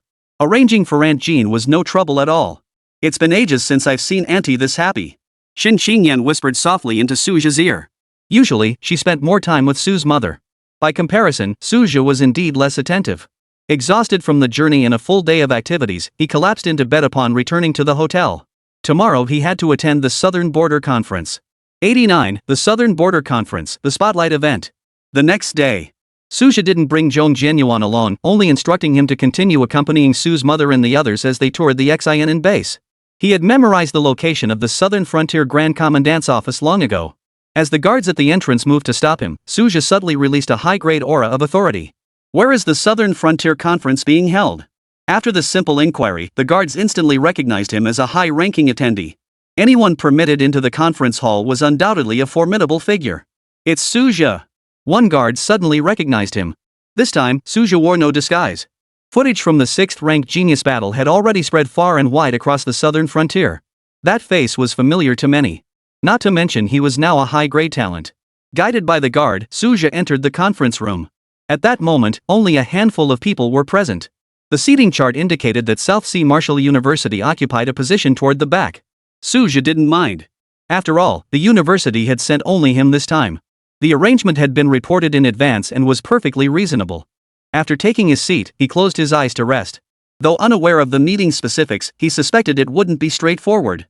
The energy of those entering grew increasingly potent. Most were 6th-rank cultivators, interspersed with 7th-rank fluctuations. Suja, with his mirror heart open, perceived it all with crystal clarity. The latecomers also noticed the figure seated at the South Sea Martial University's place. Is that the prodigy of the South Sea? Who would have thought they'd send Suja? And only him. The assembled masters were quite surprised by South Sea Martial University's arrangement. In previous years, they would send at least 3 or 5 representatives. Many eyes secretly appraised this newly promoted 7th-rank martial artist. The more they observed, the more alarmed they became. Even after advancing to a higher rank, the oppressive aura remained undiminished. The high-ranking officials of the southern frontier nodded in silent agreement. The stronger Suja became, the more delighted they were. The entire southern frontier stood united as one. Having more powerful figures was always a good thing. As the 8th-rank powerhouses began to emerge one after another, Suja was secretly astonished. The Xin base truly possessed profound foundations. But the South Sea might still catch up. The gap was smaller than imagined. All eyes in the venue instinctively swept toward that youthful figure. Suja is the prodigy of Nanhai. The crowd murmured in awe, many seeing him in person for the first time. What struck them most was his youthful aura. Though he was actually in his early 30s, his early attainment of a high cultivation level. The rejuvenating effects of his elevated life level made him appear no older than 25 or 26. Most high-ranking cultivators were at least 40 years old. Visually, he bore no resemblance to his peers.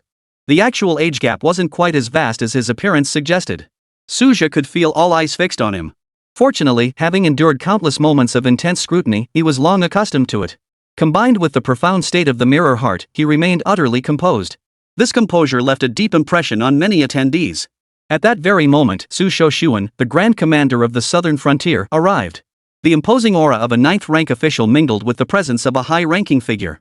Instantly, all martial artists in the hall were silenced. Everyone instinctively sat up straight.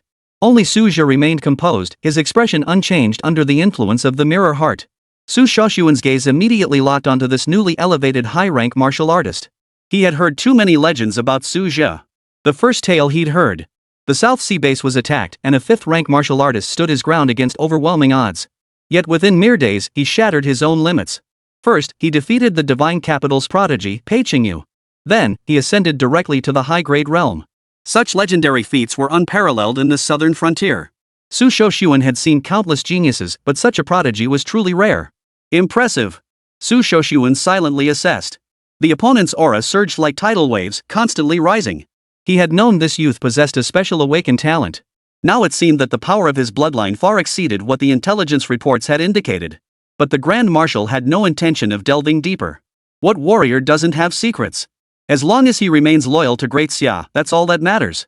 Suja's growth trajectory was above reproach. His battle achievements on the multiracial battlefield cannot be falsified. His loyalty was beyond question. As for cult seduction? Which of the heavenly prodigies doesn't possess a will as hard as iron? Su Shoshuan's thoughts raced as he took his seat at the head of the table. The representatives from the southern border have been summoned today to discuss 3 urgent matters. First, the annual summary for the southern frontier. Xin base achieved a 5% increase in output value over the past year. Non-military martial artists increased by 2,000. Su Shoshuan spoke slowly. He routinely summarized the first half of the year. The Southern Frontier Conference was typically scheduled after the martial arts college entrance exams rather than during the spring festival. After all, university admission rates are also a crucial evaluation metric. Though this matter holds no direct connection to martial arts universities, Suja paid particular attention to the Nanhai base data. The South Sea base had delivered outstanding performance over the past year. Nearly 500 new martial artists alone. This success stemmed from Suja's new policies. These included resource subsidies for mercenary and hunting guilds, allowing civilian groups to acquire cultivation supplies at discounted prices. This resource circulation naturally spawned more martial artists. The South Sea base has 3 additional resource channels. First, investments from sponsors attracted by the league system. Second, material procurement agreements signed with the Nanhai Special Economic Zone. Though termed an agreement, it is effectively controlled by Nanhai. To be precise, Suja orchestrates everything behind the scenes. Combined with the fact that the current governor of the South China Sea base is a graduate of Wuda University, cooperation naturally progressed smoothly. In the comprehensive evaluation of non-combat zone bases, Nanhai has firmly secured a leading position. The gaps between major bases were never significant to begin with. It's no surprise that Nanhai has surged ahead. Particularly in martial arts college entrance exam pass rates, it has outpaced the lowest ranked base by several times over. This data is truly staggering. Even if most South Sea candidates only barely pass the threshold. Once this cohort completes their studies and returns, the base's strength will undoubtedly experience explosive growth. Nanhai's sudden rise captured the attention of the entire audience. Many eyes turned frequently towards Suja. Everyone understood the key to the South Sea's transformation. Since this prodigy took charge of the base, breakthrough strategies have been implemented one after another. 90 have coordination and preparations, Su's mother's troubles. Even though Suja has since stepped down, his capabilities remain universally acknowledged. At the very least, many bases still yearn for a leader like Suja. Many have noticed the changes at the South Sea base. Any thoughts on this? Su Shoshuan spoke up at this moment. As the Grand Commander of the Southern Frontier, he admittedly paid little attention to ordinary bases in his daily duties. This was partly due to the limitations of his reach, and partly because base development was not something that could be achieved overnight. More importantly, resources simply couldn't be diverted to ordinary bases at present. Unless a base like the South Sea base had already achieved clear results. Only cases that could guarantee stable returns were eligible to vie for resource allocation. I believe ordinary bases can draw inspiration from the South Sea model. The strength of ordinary bases can also elevate the overall foundation of the Southern Frontier. With minimal resources, they can help numerous students gain admission to martial arts universities. This is truly a highly meaningful endeavor. Nearly all martial artists present supported this proposal. They weren't all from the Xianen base. Many martial artists had relocated here after advancing their skills, yet still held affection for their original bases. Naturally, they wished for their hometowns to thrive. Moreover, the student rewards only involved pills below the martial artist level, which the Southern Frontier's supply capacity could easily handle. Since it neither harmed their own interests nor enhanced their reputation, most were happy to go along with it. They weren't foolish, they could clearly see the potential benefits of this initiative. However, Su Shoshuan did not immediately respond. Instead, his gaze shifted to Suja, who had remained silent throughout. The very man who had orchestrated the South China Sea miracle had remained utterly silent throughout. Such composure was entirely uncharacteristic of a young man. What are your thoughts, Vice President Suja? Su Shoshuan finally addressed him directly. The title caused a momentary stir among the crowd before realization dawned. Suja now held the concurrent position of Vice Dean of the Alchemy College at South Sea Martial Arts University. In the martial world, strength was the ultimate measure. No one questioned his qualifications when faced with this young powerhouse who truly deserved his title. Yet this sudden official title still caught those present off guard. Suddenly called upon, Suja raised an eyebrow, clearly not expecting the conversation to turn to him. I believe we should not only hold leagues within the base. We could even expand the Southern Frontier High School Martial Arts League to cover the entire region. At the very least, we must let all base cities see the true gap in high school students' capabilities. Suja spoke in a deep voice. He not only sought to establish exclusive leagues for ordinary bases. He also intended to expand the tournament's reach across the entire Southern Frontier. His core intention was to force ordinary bases to confront their gap with Sinan base, spurring them to strive for catch-up. Su Shoshuan fell deep in thought. Organizing the Southern Frontier League would undoubtedly require significant manpower and resources.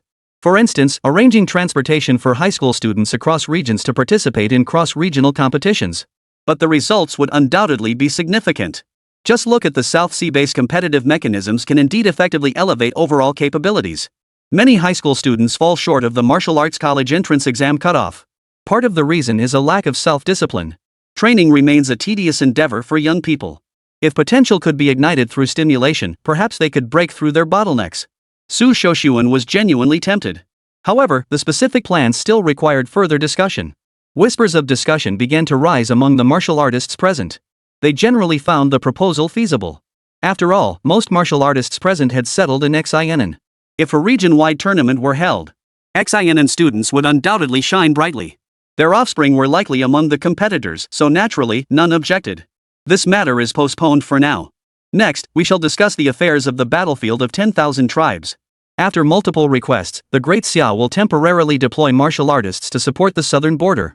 All battlefronts must coordinate their offensives to launch a comprehensive counterattack against the alien races. Su Shoshuan shifted the topic. The joint siege on the multiracial battlefield had previously placed immense pressure on the southern frontier. Now, the moment to shift from defense to offense had finally arrived. Clearly, the alien race's provocations had thoroughly enraged the southern frontier's high command. As his words echoed out, Suja could distinctly sense the surging battle intent rising all around him. For these warriors, the frustration of passive defense was about to transform into a fierce offensive. Yet Su Shashuan's deployment continued. All units immediately enter combat readiness. Ensure complete logistical support, medicinal pills, technological weapons, ammunition, and all other supplies. During the task assignment phase, South Sea Martial Arts University was assigned substantial production quotas. Suja raised no objections. These tasks were entirely within the academy's capacity. He had anticipated heated debate, yet the process proceeded with surprising ease. Could it be that the president already knew the meeting's agenda? And deliberately sent me to gain practical experience? This thought swirled in Suja's mind. As a formidable 9th-rank martial artist, the principal had likely reached an understanding with Su Shoshuan beforehand. The current arrangement felt more like a meticulously designed trial. While Suja was attending the meeting, Su's mother and Xin Xingyan's group encountered unexpected complications. The incident began when Jinyan's son, while working alongside a staff member surnamed Wang, he inadvertently leaked critical information. Your Wang family is finished. You offended a high-ranking martial artist and still think you can turn things around? This drunken slip of the tongue sent the Wang family into a state of panic. When had they ever provoked a high-grade martial artist? The Wang family had always been cautious and prudent, never daring to offend even mid-tier martial artists. After an urgent investigation, Wang Jingli's past gradually came to light. It turned out that when Su's mother visited Jinyan with Xin Xingyan and others that day, Wang family spies had already detected their movements. Could this person be connected to a high-grade martial artist? Initially, the Wang family failed to recognize Su's mother's identity. But as the investigation deepened, someone finally recognized this illegitimate daughter who had severed ties with the family. Some hot-headed young members of the Wang family even attempted to discipline Wang Jingli. They had completely forgotten the warning about the high-ranking martial artist. Yet they met their match. Not to mention that second-rank martial artist Chen Qingyan alone could crush the entire Wang family. With fourth-rank martial artist Zhong Jianyuan stationed there, he would never allow Su's mother to come to any harm. After all, the consequences of provoking high-ranking martial artists were far beyond what the Wang family could bear. The suppression operation unfolded without a hint of suspense. Upon uncovering the Wang family's long-standing grudge against Su's mother, Zhong Jianyuan launched a thunderous assault. Though merely a fourth-rank martial artist, the Zhong family was a martial arts lineage that had been passed down for decades in the Xianan base. At its peak, it had produced 6th-rank masters. Faced with a crisis involving high-ranking martial artists, the entire family mobilized its resources instantly. They launched a comprehensive suppression against the Wang family. This devastating blow came completely out of the blue. Before the meeting concluded, the Wang family already showed signs of collapse.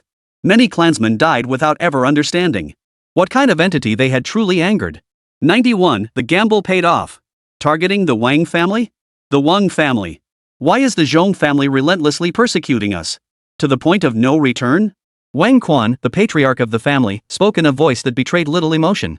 He was already in his 70s. Even with martial arts cultivation to support him, he was already considered in his twilight years. What he never imagined was that the Wang family he had spent his entire life building would face such a fate. Fortunately, the Wang family had deep roots in the Xianan base. They still possessed some connections. After paying a hefty price and calling in favors, the truth finally came to light. Wang Jingli? Her son is Su Zhe, the prodigy of the South Sea, now a 7th-rank martial artist. This is precisely why the Zhong family has gone to such extreme lengths this time. This left Wang Quan utterly dumbfounded. The name Wang Jingli felt vaguely familiar to him. After a moment of blankness, he finally retrieved the memory associated with that name. Wang Quan's expression darkened even further. By this point, many members of the Wang family had grasped the cause of the incident. Many were taken aback, seemingly unaware there was an aunt they had severed ties with. If it were merely a matter of severed ties, that would be one thing. But the crux was that her son had managed to gain entry into the high-ranking clan. Grandfather, perhaps we should seek out this aunt and apologize. That's right. After all, she's still family. Some Wang family members even spoke up to advise. If we can reconcile, there won't be any suppression. Wang Quan retorted angrily. He had never cared about that illegitimate daughter back then. Yet now, she had become an unstoppable force within the Wang family. The past events had now become a living nightmare. In truth, Wang Quan's reasoning was sound. Although the Wang family had uncovered the crux of the matter, Mrs. Su genuinely had no intention of seeing anyone from the Wang family again. Thus, Zhong Jianyuan was tasked with keeping them at bay. Zhong Jianyuan naturally felt no less responsible for this matter. You bet right. Mrs. Su doesn't hold the Wang family in high regard. And Suja goes without saying. Zhong Jianyuan felt a surge of excitement at the thought. This only spurred him on even more. The Wang family couldn't hold their heads up in front of Zhong Jianyuan, a fourth-rank martial artist. Finally, when Suja returned and learned of the matter. After the Southern Frontier Conference concluded, several high-ranking martial artists had already sought to establish connections with Suja. Naturally, Suja couldn't refuse. As fellow Southern Frontier natives with no existing conflicts, getting acquainted was only natural. This took up quite a bit more time, but it also resulted in many contact details being exchanged. For many of these high-ranking martial artists, what they valued most was Suja's potential. Even without a breakthrough, he remained a 7th-rank cultivator. He was one of the few high-ranking cultivators in the entire Southern realm. Definitely worth the investment. Upon his return, Suja had intended to inform Shen Qinyan and the others. He should have been the first to return to the South Sea. Since the Southern Frontier had finally launched a counteroffensive, it was imperative to make it a resounding victory. But a major battle doesn't just happen on a whim, it requires considerable preparation. Although the Great Xia Army formed the main force in the battle, the South Sea Martial Arts University remained an indispensable component. Crucially, the South Sea Martial Arts University's support this time is limited. Perhaps the Southern Frontier factored in the recent emergence of the university's chancellor from seclusion. Add to that the presence of Suja, a high-grade combatant. Compared to before, the entire South Sea Martial Arts University now boasts 2 additional high-ranking combatants. Regardless, the South Sea front must remain fully prepared. The Wang family is causing trouble? After returning, Suja learned about the incident his mother had encountered today. Even Suja couldn't help but furrow his brow slightly. Originally, Su's mother had no intention of getting involved with the Wang family's affairs. She'd treated them like strangers. But she never expected the Wang family to keep pestering them. Of course, the Jin family also bore significant responsibility for this matter. Senior, the Zhong family had previously launched a campaign to suppress the Wang family. Zhong Jianyuan made no attempt to conceal his past actions. His words were utterly candid. He was well aware that some martial artists strongly disliked unilateral actions. He just didn't know how this particular individual felt about it. Previously, the Zhong family had mostly been taking a gamble. However, after hearing Zhong Jianyuan's words, Suja's expression remained unchanged. Truth be told, he harbored no particular fondness for the Wang family. He had refrained from acting only because Su's mother hadn't spoken up. The Zhong family's current move might not be a bad thing. Suja's initial silence left Zhong Jianqing feeling uneasy. He could only console himself that even if the other party remained silent, it didn't mean they opposed it, right? Leave me your contact information. Suja suddenly spoke up. Clearly, he favored Zhong Jianyuan's approach. Moreover, as the central hub of the entire southern border, he would likely visit Xianan frequently in the future. Having a local contact to maintain ties would be quite advantageous. As the words fell, a look of delight spread across Zhong Jianyuan's face. He knew the Zhong family had made the right move. After exchanging contact information with Zhong Jiancheng, he went to Su Mama's room. At that moment, Su Mama's expression remained remarkably calm. She was even assembling a newly purchased building block set with her granddaughter, Su Xiaojin.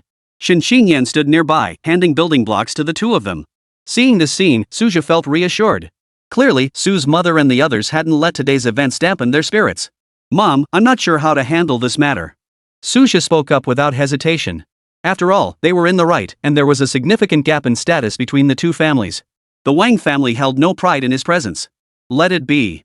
Just make sure the Wangs don't come bothering us again," Su's mother said without a care. If she had harbored any lingering illusions about the Wang family before. But after today's events, those illusions were shattered. As for the Jin family's affairs, Suja made no mention of them. It was clear the Jin family was also involved. Since Mother Su hadn't brought it up, he wouldn't be the one to play the villain. After all, Aunt Jean herself hadn't done anything wrong, it was just that her son was a bit of a disappointment. It was rare for Su's mother to have an old friend visit, so he didn't want to spoil the mood. After handling these minor matters, Suja turned to the main topic. "I plan to return to Nanhai. I'll be quite busy for the next while. Or you could accompany us to the South Sea for a while." Suja didn't disclose the details of the Southern Border Conference. The counteroffensive was impossible to conceal, but he would delay disclosure for as long as possible. 92, a high-grade energy entity, filled with regret. When it came to important matters, neither Su's mother nor Shen Qinyan would cause trouble for Suja. "Let's return to the South Sea base. There's no place like home." Mrs. Su spoke up first.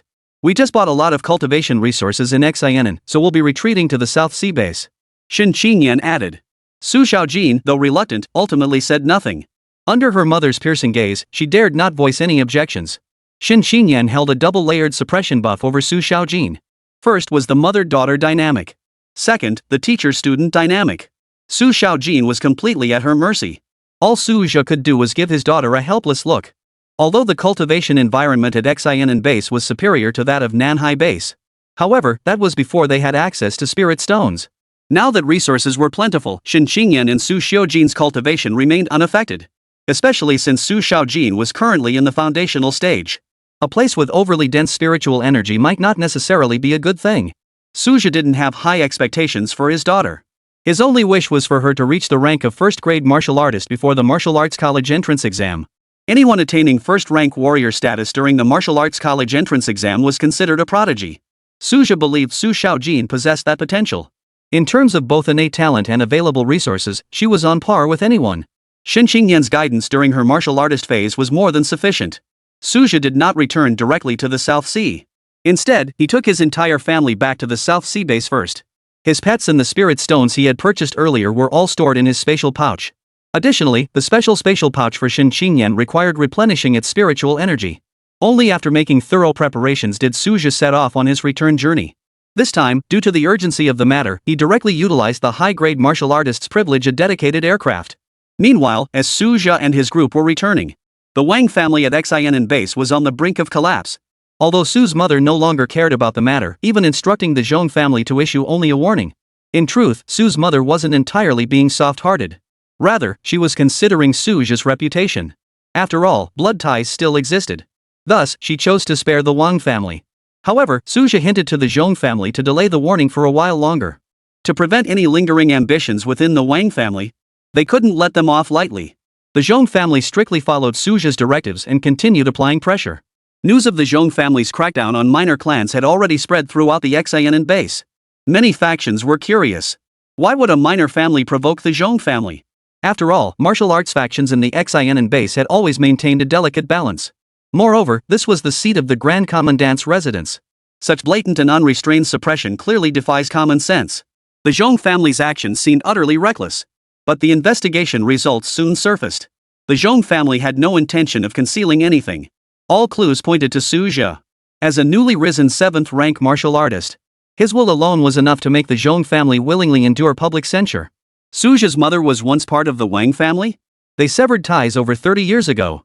During the Southern Border Conference, the Wang family dared to cause trouble for Su's mother? As the investigation deepened, numerous factions in Xian were stunned to discover this incident was connected to that prodigy from the South Sea. Now the factions within the Xian base could no longer sit idly by. High-grade martial artists are no trivial matter. After all, throughout the entire Great Xia, high-grade martial artists have always held pivotal positions. Upon learning of the Wang family's actions, many faction members shook their heads in disbelief. Sharing the same bloodline, they not only failed to treat them well but instead forced them. After more than 30 years, this had finally led to their downfall. The actions of the major clans toward the Wang family left one at a loss for words. Had the Wang family retained Wang Jingli back then, they would now possess kinship ties to a high-grade martial artist. At the very least, they could have stood on equal footing with numerous families of mid-tier martial artists. The Wang family's farce stands as a cautionary tale for all major clans. Even ordinary clan members must not be treated lightly. Who could predict that their descendants might not produce a prodigy? While valuing martial artists, one must never overlook ordinary people. Upon learning the full story, the various factions finally understood why the Zhong family had been so adamant. The Zhong family has truly spared no effort to establish ties with this high-ranking martial artist. If they were in the same position, they would make the same choice. Under these circumstances, naturally no one interfered with the Zhong family's affairs. Certain low-grade martial artist families even took advantage of the situation to fan the flames. After all, the Wang family's accumulated wealth over the years held considerable allure for low-grade martial artists. Whales filled the Wang family compound. Who could have imagined that within a mere 24 hours, the family would suffer such a devastating blow? They couldn't even find a way to seek an audience with that influential figure. Wang Quan, the family head, was ashen-faced. Though he had exhausted every connection begging the Zhong family for mercy, the moment word spread that high-grade martial artists were involved, all connections froze instantly. Who would risk offending a high-ranking martial artist for the Wang family? It wasn't worth it. After 3 days of relentless pressure, the Wang family's businesses collapsed entirely. The Zhong family finally sent word, "Do not disturb Ansu again." In their desperate straits, the Wang family glimpsed a sliver of hope. The storm finally drew to a close. But the Wang family had been severely weakened, with only a few hidden reserves remaining.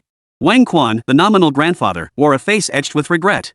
Suja, who had returned to the South China Sea, remained unaware of the Wang family's plight. Perhaps Su's mother still harbored some reservations about the Wang family. But for Suja, even if the matter were made public, he would be entirely in the right. Besides, he hadn't given it much thought to begin with. In this world of martial arts, he had claimed many lives. Compassion existed within him, but it was not boundless. Upon returning to the South Sea, Suju immediately reported the details of the Southern Border Conference. Though he suspected the headmaster and dean were already aware, he still followed protocol and delivered a complete account. The chancellor began assigning tasks to each academy. The primary mission for the alchemy college, naturally, was the refinement of elixirs. Suja also assumed a crucial responsibility: refining the purple spirit pill. As a crucial 6th grade elixir, the purple spirit pill's uniqueness is self-evident. Even when high-grade martial artists lack specialized recovery elixirs, this pill can provide emergency relief. Currently, only Su Xingyan and Suja possess the alchemical techniques to refine it. However, Su Xingyan must focus on refining high-grade elixirs, leaving this crucial responsibility naturally falling upon Suja's shoulders. After advancing to the 7th rank, Suja's spiritual power surged exponentially. Crafting the purple spirit pill now posed no challenge whatsoever. This is especially true when combined with the enhancement of the Mirror of Clarity state. The entire alchemy zone has been fully taken over by high-ranking instructors from the Pill Alchemy Academy. Such a grand display left the academy's students utterly bewildered. 93 1-second immobilization talent, preparing for battle. Why did so many instructors suddenly appear to refine pills? Isn't alchemy just normal? The demand for pills across the southern frontier and indeed the entire Great Xia is enormous. Maybe the Great Xia Empire assigned quotas to all martial arts universities. Though the students buzzed with speculation, none truly pursued the matter further. Suja's alchemy furnace stood right next to Dean Su Xingyan's. This man had already risen to become one of the foremost alchemists at the South Sea Martial Arts University. Though he only possessed the technique to refine purple spirit pills, outsiders had no way of knowing. After all, he was an officially certified 6th grade alchemist. Dean, any promising new recruits this year? Suja's alchemical flames burned steadily in his palm, leaving him ample leisure for conversation. After advancing to 7th grade, his surging spiritual power allowed him to handle everything with ease. Indeed, we've gathered quite a few geniuses. Su Xingyan answered while controlling the 7th rank alchemy furnace, equally effortless in his demeanor. The mentors present couldn't help but envy their ability to multitask. Ordinary alchemists required complete concentration, often even stationing students outside as sentinels. Such effortless composure could only be sustained by profound cultivation. Suja had already mastered the purple spirit pill at the 6th rank now. Having advanced to the high-grade tier, he displayed even greater composure. As the school's sole high-grade alchemist, Dean Su's foundation was beyond question. The instructors tacitly slowed their work, pricking up their ears to listen to the conversation. Thanks to the school's growing reputation and the momentum from the Grandmaster rankings, especially your golden reputation, many prodigies are choosing our South Sea Martial Arts University over top-tier institutions. Su Xingyan's voice carried an unmistakable thrill. Once obscure, Nanhai Martial Arts University had now become the hottest commodity. These geniuses are sharp. While they might be ordinary students at top-tier institutions, here they receive special treatment. High-caliber mentors actively teach them, and resources are allocated with unprecedented generosity. While other martial arts universities recruit high-caliber students based purely on whim, we're investing heavily to secure talent. This also underscores the cohesion of Nanhai Martial Arts University. Even high-level instructors willingly carve out time to mentor students. This is truly a necessity born of circumstances. Without offering generous terms, we simply couldn't compete for top talent. Now that resource allocation is deeply tied to the genius rankings, the offers from martial arts universities have skyrocketed. Nanhai Martial Arts University had no choice but to up its game. However, the administration never pressured Suja to take on disciples. The reason was clear. This 30-something high-grade genius possesses boundless potential. How could student affairs possibly hinder his cultivation? He won't consider it until he's at least 40. After all, most high-tier mentors are older and still have the capacity to take on students. Precisely because of the administration's considerations, Suja remained completely unaware of this recruitment drive. Only now, upon hearing Su Xingyan mention it, did it dawn on him. This year we snagged a full 10 geniuses.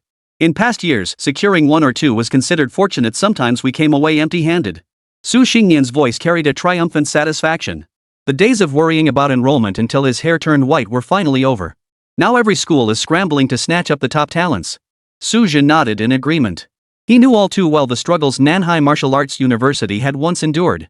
As the university's first student turned elite since its founding, he was living proof. Apart from the few top martial arts universities established earliest, all the later ones had grown through such grueling struggles. The alchemy refinement concluded after over 20 consecutive days. The effects of the mirror heart's blessing began to fade. During this period, Suja's cultivation steadily advanced, solidifying his foundation in the early stages of the 7th grade. While this may seem less dramatic than the leaps made at lower ranks, the truth is that advancement at higher levels is inherently arduous. Unless one possesses god-tier abilities, leaps in advancement are rare. Fortunately, having endured countless trials before his 28th year, his cultivation speed now far surpassed that of his lower grade days. Suja felt quite content with this progress. Time to draw abilities for the new month. Any skill that isn't useless will be a boon to the South Sea battlefield. Gazing at the shimmering, rotating wheel, Suja pondered silently. A dazzling diamond-like light suddenly burst forth.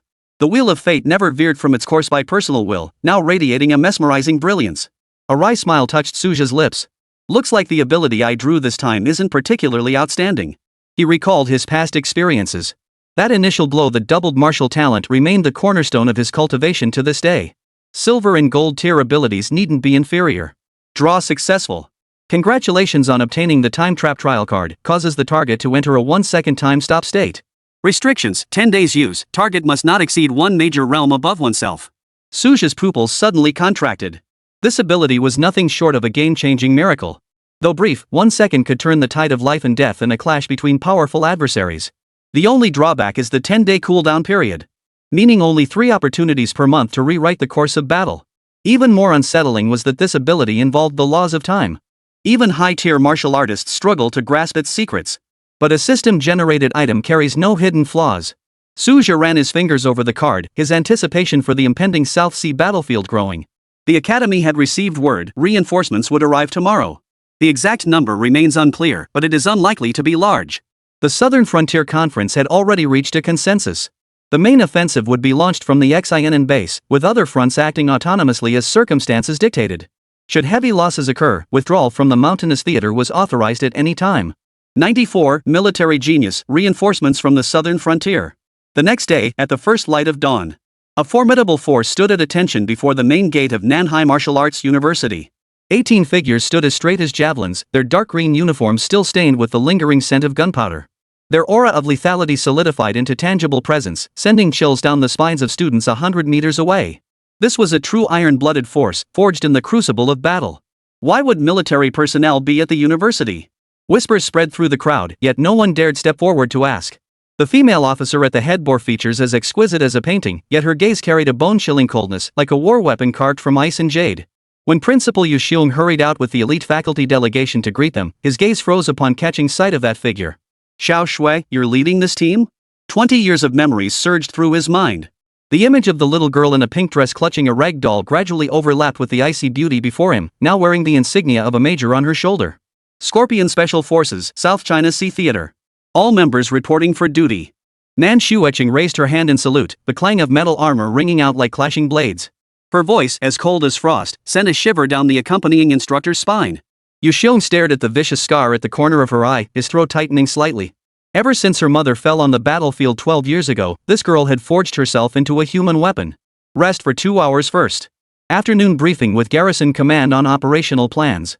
The order had barely left her lips when Nan Shueching's military boots had already stepped forward. Report. My unit requests immediate deployment to the front lines. A 6th-rank martial artist at 28, this record might not seem dazzling on the Celestial Pride rankings.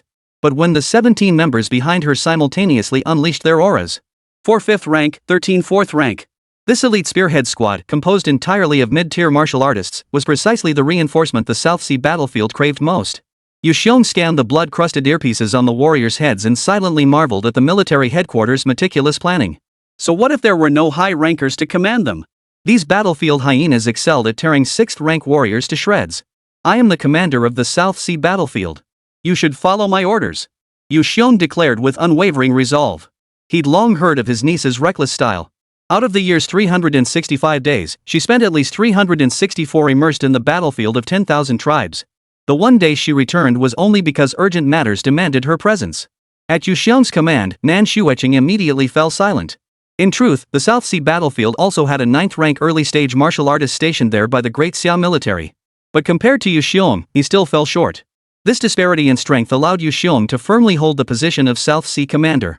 Fortunately, Yu Xiong possessed self-awareness, recognizing his role as little more than a nominal commander. The real command and coordination still fell to the 9th rank martial artist from the military. Such arrangements were not uncommon in the Great Xia. After all, one couldn't expect every high-ranking martial artist to excel at battlefield command. However, deploying Nan Xueqing's unit posed no difficulty. Soon, Nan Xueqing and her team moved into the dormitories arranged by Nanhai Martial Arts University.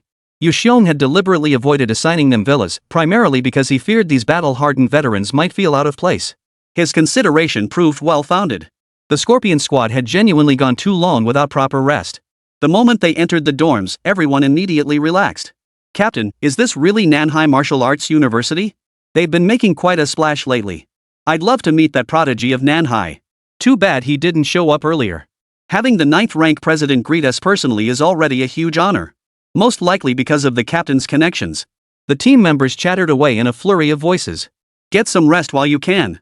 Nan Xueqing's cold voice cut through the chatter, instantly silencing the dormitory. Within the Scorpio Squad, her authority stemmed from 3 sources. Her terrifyingly ruthless tactics, her overwhelming strength that dominated the entire team, and years of accumulated authority. As a graduate of the Northwest Military Academy, she hadn't been among the top recruits when she enrolled. Yet she fought her way through mountains of corpses and rivers of blood, leaving many prodigies trailing behind. Her current interest in that prodigy from the South Sea was simple. His cultivation progressed at an unnaturally rapid pace, yet his foundation remained exceptionally solid. There must be a secret behind this. Any method that could enhance her strength, Nan Xueqing would pursue relentlessly. After claiming his prize, Suzha remained busy. Secret art cultivation was pressing. He had encountered such explosive secret arts early in his martial journey. At critical moments, these techniques could often turn the tide. The South Sea Martial University's secret technique repository held a substantial collection. He ultimately selected a blood-bursting secret art. Blood ignition technique. It's highly effective even against high-tier martial artists, allowing one to absorb more cosmic energy during a chi blood burst. It can even temporarily enhance one's combat prowess. The cost is that the body enters a period of weakness after the burst. Even for high-tier martial artists with exceptional recovery abilities, they'll still need at least half a month to recover. By comparison, this blood-burning secret art is relatively mild. Some techniques even consume one's very life force. Suzha has sufficient confidence in his foundational cultivation, so he naturally wouldn't choose such extreme techniques. This period of intense secret technique training finally culminated in a perfect conclusion today. Besides secret arts, Suzha also chose a sword technique. It was the advanced version of the Mad God sword art. True God sword technique. Though he currently lacked any innate talent bonuses, he mastered the True God sword technique to perfection through his profound grasp of the Mad God sword art. His current strength easily allowed him to match a mid-tier 7th rank opponent. Once one steps into the higher ranks, fighting across tiers becomes no easy feat. Even just a minor realm. Suzha first heard whispers about the icy beauty arriving at the academy from his mentor's conversations. Even he couldn't help but overhear. The reinforcements from the southern frontier have arrived. He made his judgment instantly. As for some Ice Queen, he couldn't care less. His marshal will remain steadfast. His daily routine remained as steady as a rock. On the 5th day after acquiring his new ability, Suzha received an urgent summons from the university. South Sea Martial Arts University had long been thoroughly prepared. One 7th rank expert remained to guard the campus. All instructors of mid-grade or higher were deployed to the battlefield. This time, they were practically emptying the nest. 95, squad leader worth a shot. Suzha finally laid eyes on the Ice Queen the instructors had spoken of. Nan Xueqing. Rumored to have a close relationship with the principal. At first glance, an icy chill washed over him. But what caught Suzha's attention even more was the overwhelming aura of killing intent radiating from her. He was known as the god of death on the South Sea battlefield. Yet compared to the figure before him, that reputation seemed almost inadequate. It was impossible to fathom how many foreign tribesmen one would need to slay to condense such terrifying blood-soaked aura. This is Suzha. 7th rank martial artist. Yu Xiong introduced him proactively. Suzha had become the living emblem of Nanhai Martial Arts University. Many freshmen had enrolled specifically because of his reputation. During the Scorpion Squad's stay, they'd long heard his name mentioned by the instructors. Yu Xiong was well aware of the buzz surrounding him. Suzha, this is Nan Xueqing. Scorpio Squad leader, the cream of the crop among the Daxia military elite. The principal dutifully made the introductions.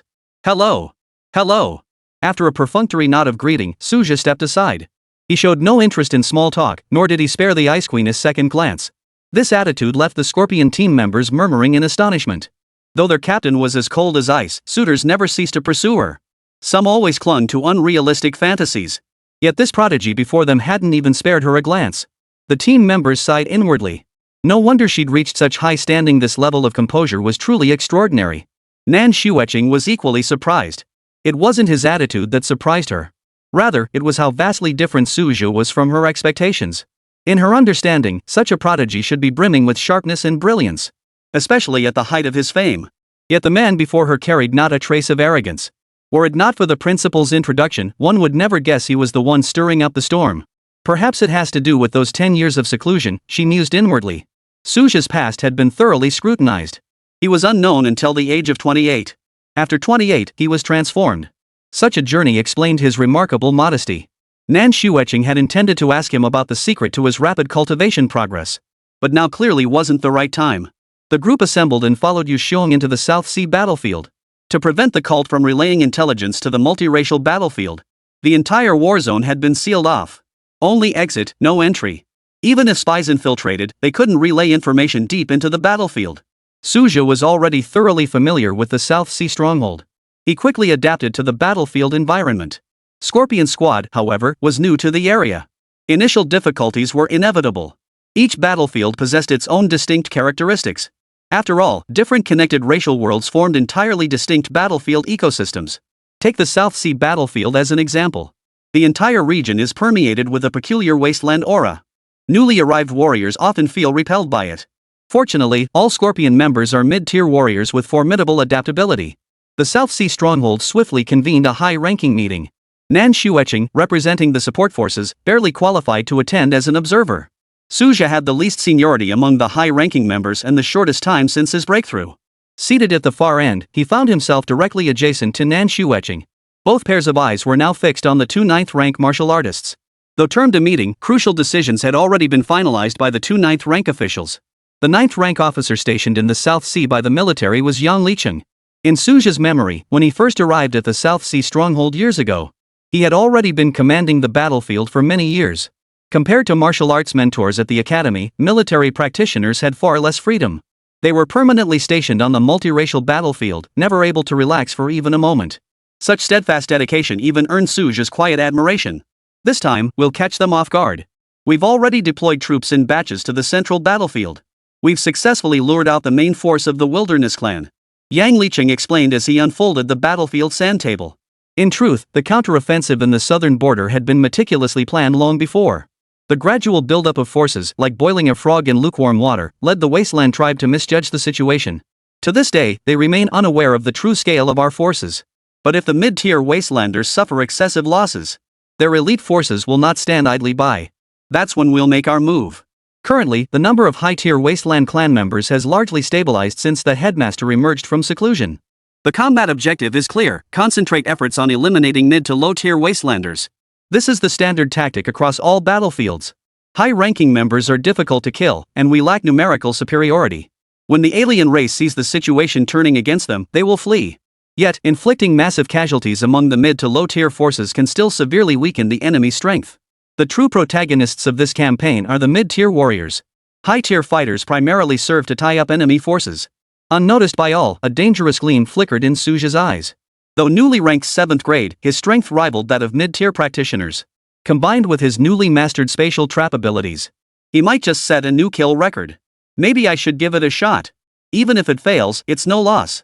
With the deployment finalized, the meeting adjourned. The ambush was scheduled for the following dawn. Suja walked straight to the city wall and sat cross-legged.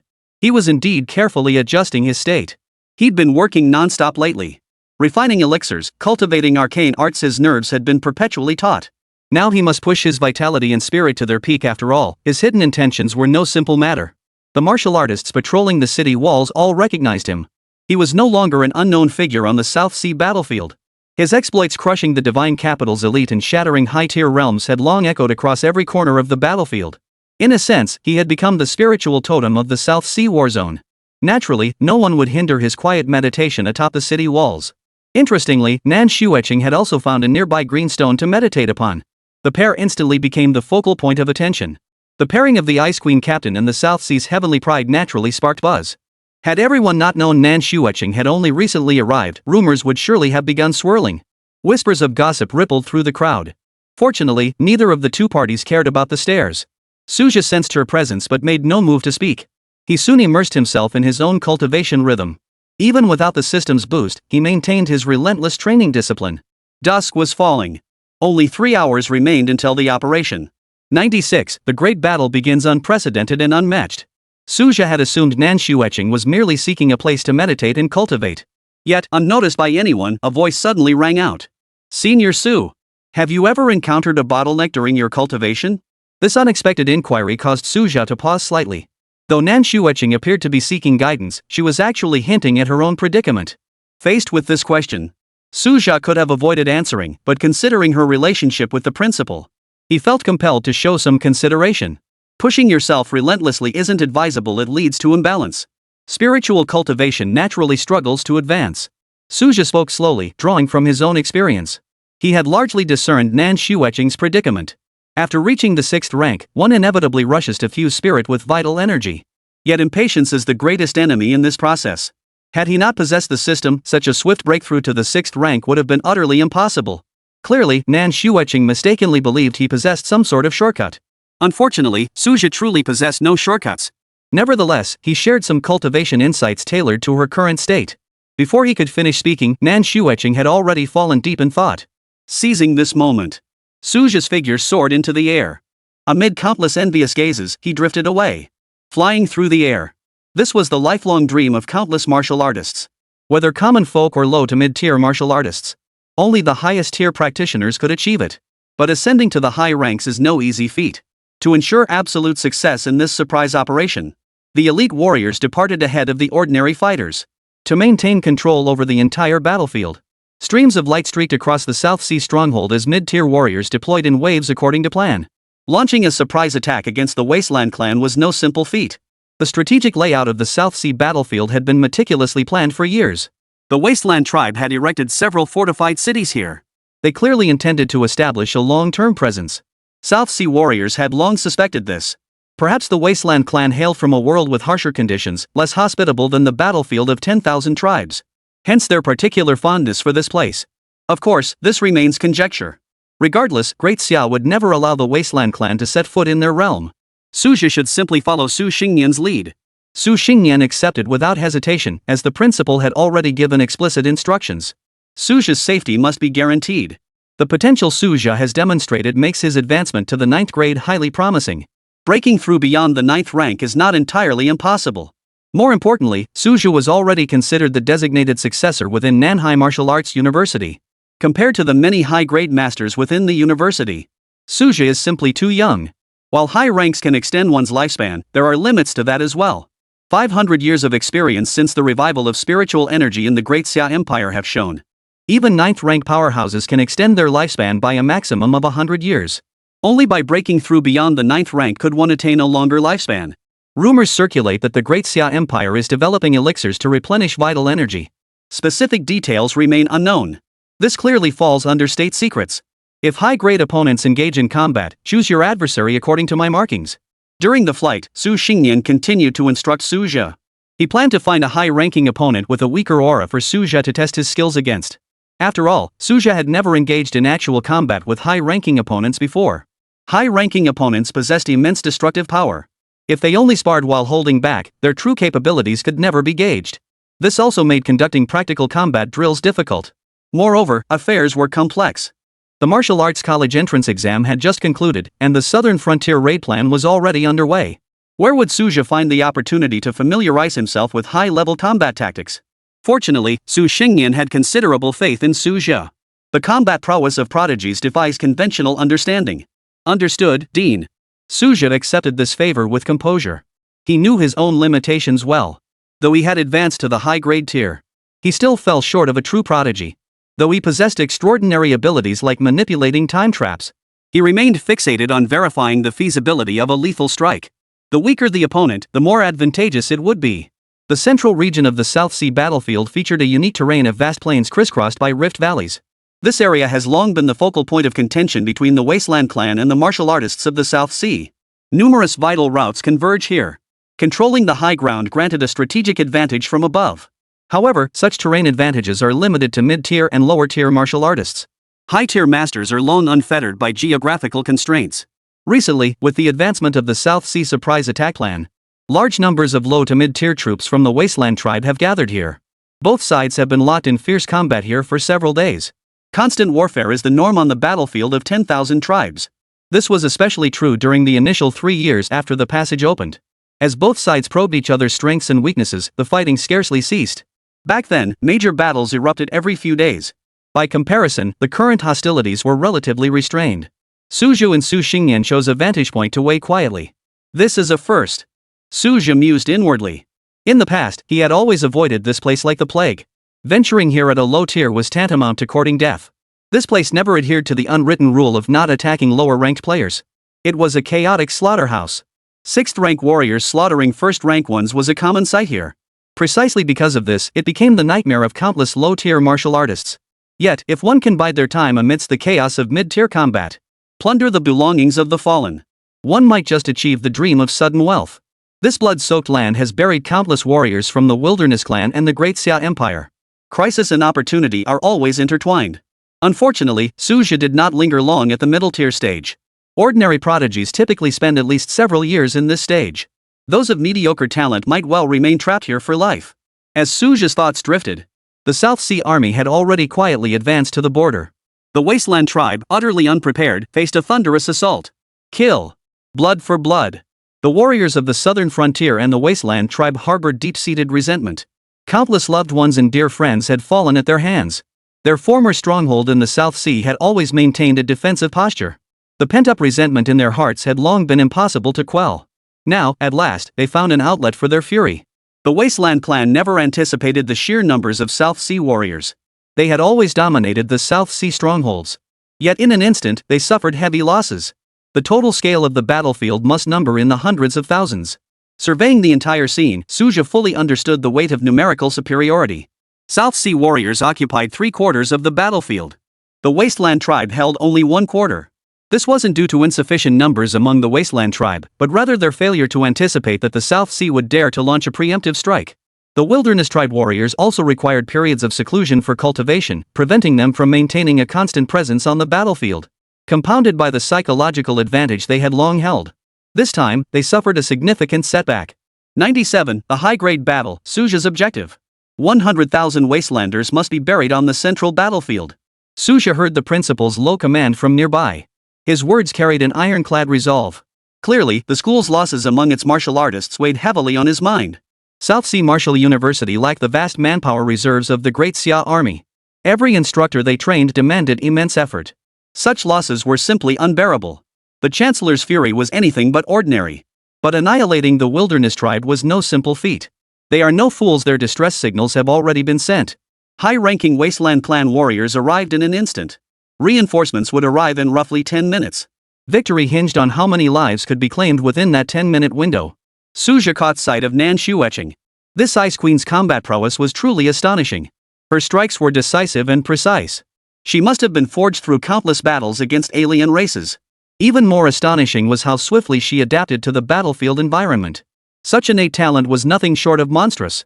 5 minutes later, waves of high-grade pressure erupted violently. Upon sensing the change, the Wasteland clan, they immediately recalled their own powerful warriors. The moment of high-grade confrontation had finally arrived.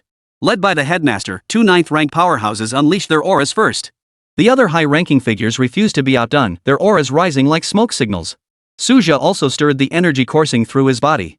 Though a 7th rank seemed feeble before 8th and 9th ranks. But in the contest of presence, there could be no retreat. At the very least, one must not lose face. Little Su, lock onto that 7th rank from the Wilderness clan in the northeast corner. Su Xingyan's telepathic voice echoed in his ear. Suju followed the guidance and looked over. The 7th rank aura there was unstable and shaky. Evidently, it had advanced not long ago. Its breakthrough occurred around the same time as Suju's. But with the aid of external enhancements, Suju had long since stabilized his 7th grade cultivation. He had even touched upon the threshold of mid-7th rank. You're the one. Suju's gaze locked onto his target like a knife. Divine weapon in his left hand, elixir in his right, fully prepared. After advancing to the 7th rank, the Academy specially granted him a divine weapon. It bore the name Guyu Blade. It was precisely this blade that gave him the confidence to challenge a 7th rank opponent.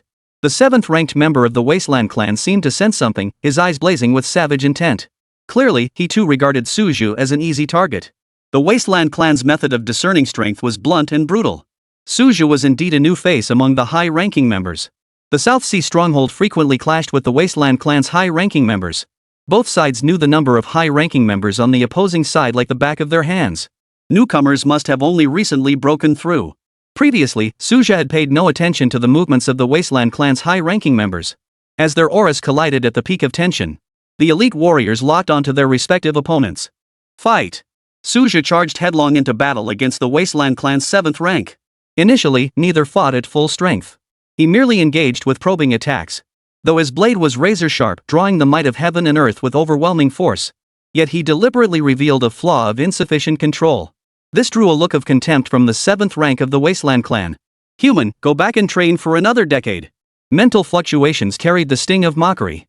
Though their languages differed, their minds communicated. Suju ignored the provocation. Wasting breath on empty words was pointless. What appeared to be a stalemate in a tug-of-war. In truth, he was merely holding back, reserving 30% of his strength. By sparring with his 7th rank opponent, he gradually adapted to higher rank combat techniques. This brute's combat experience is still lacking. Suja keenly discerned the signs. Over 10 minutes slipped by unnoticed. Having kept his options open, he could still spare attention for the broader battlefield. According to the original plan, they must withdraw when the Wasteland tribe's reinforcements arrive. The lower-tier martial artists had already begun an orderly retreat. 5th and 6th rank warriors remained to cover their retreat. Over 90% of the 10,000-strong Wasteland tribe force had been decimated. Though a few stragglers might escape, the ambush had succeeded. This devastating blow caught the Wasteland tribe completely off guard. 100,000 troops were no small force to them. Data from the South Sea indicates that although the Wasteland tribe possesses exceptional combat prowess and innate talent, their birth rate remains extremely low. Their population pales in comparison to that of the Great Xia. This is the root cause of their prolonged failure to breach the South Sea stronghold. Yet though the battle was won, the fighting is far from over. The Wasteland tribe will surely seek revenge. The South Sea stronghold is about to face even fiercer battles. These high-ranking officers will never swallow their pride. The fierce struggle continues. The South Sea has long prepared for this. Defensive fortifications have been meticulously prepared. Though the fury of the Wastelanders' assault is fierce, the South Sea has achieved its strategic objective. The pent-up resentment of many years has finally been vented with utter satisfaction. These 10+ minutes of fierce combat released all the pent-up frustration the martial artists at the South Sea stronghold had been holding in for years. Though this victory may seem fleeting, it was the culmination of the South Sea stronghold's long-planned strategy. It was precisely this exchange that yielded such results. The aerial battle raged on, but the high-ranking members of the Wasteland clan had already sensed the devastating losses suffered by their ground forces. Each of them looked like a raving madman. For Suja, this frenzy presented a golden opportunity. From the very beginning of the South Sea campaign to the present day, high-ranking clansmen had clashed fiercely only in the initial years. Since then, high-ranking clashes have mostly been mutual restraints. This time, however, the Wasteland clan's excessive casualties had caused their high-tier powerhouses to completely lose their composure. In contrast, the South Sea's elite remained calm and composed. Their strategy was to simply delay. For years, the South Sea's defenses had been impregnable. They had invested considerable effort into their defensive systems.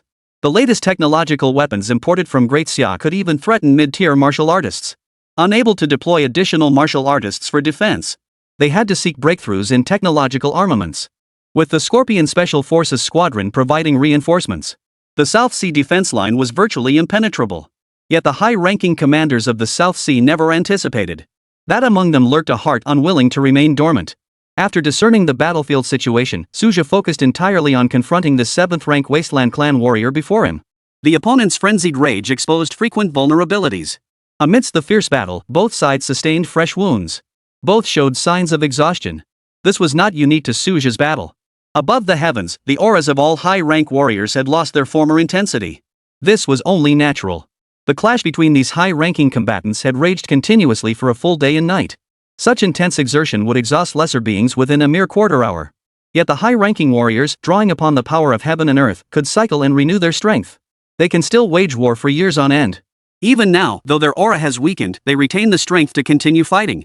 The gap between high-grade and mid-grade practitioners is as vast as heaven and earth. Even a 6th-tier powerhouse on the ground, when sensing the lingering might pouring down from the heavens, their very souls tremble. 98. The fall of the high-grade alien race elder Su's might. A rare flicker of admiration flickered in Nan Shueching's icy eyes. This was a high-ranking powerhouse. A figure of immense importance even in the capital of the Great Xia Kingdom. But Nan Shueching paid little attention to the high-ranking battle at that moment. Within the hour following the successful ambush, all martial artists had withdrawn to the South Sea stronghold. The defensive battle had officially commenced. The Wasteland tribe proved far more frenzied than anticipated. But the martial artists at the South Sea stronghold weren't pushovers either. They repelled wave after wave of attacks. Both sides suffered casualties. The advantage of the South Sea stronghold, however, was that the wounded could be immediately withdrawn. Others could swiftly fill the gaps. In contrast, for the attacking Wastelanders, retreating proved far more difficult. Even after fighting fiercely for a full day and night, the Wasteland tribe showed no signs of retreat. At this moment, Suja's eyes grew increasingly sharp. Having feigned weakness throughout the battle, this 7th-rank Wasteland clan warrior gradually lowered his guard.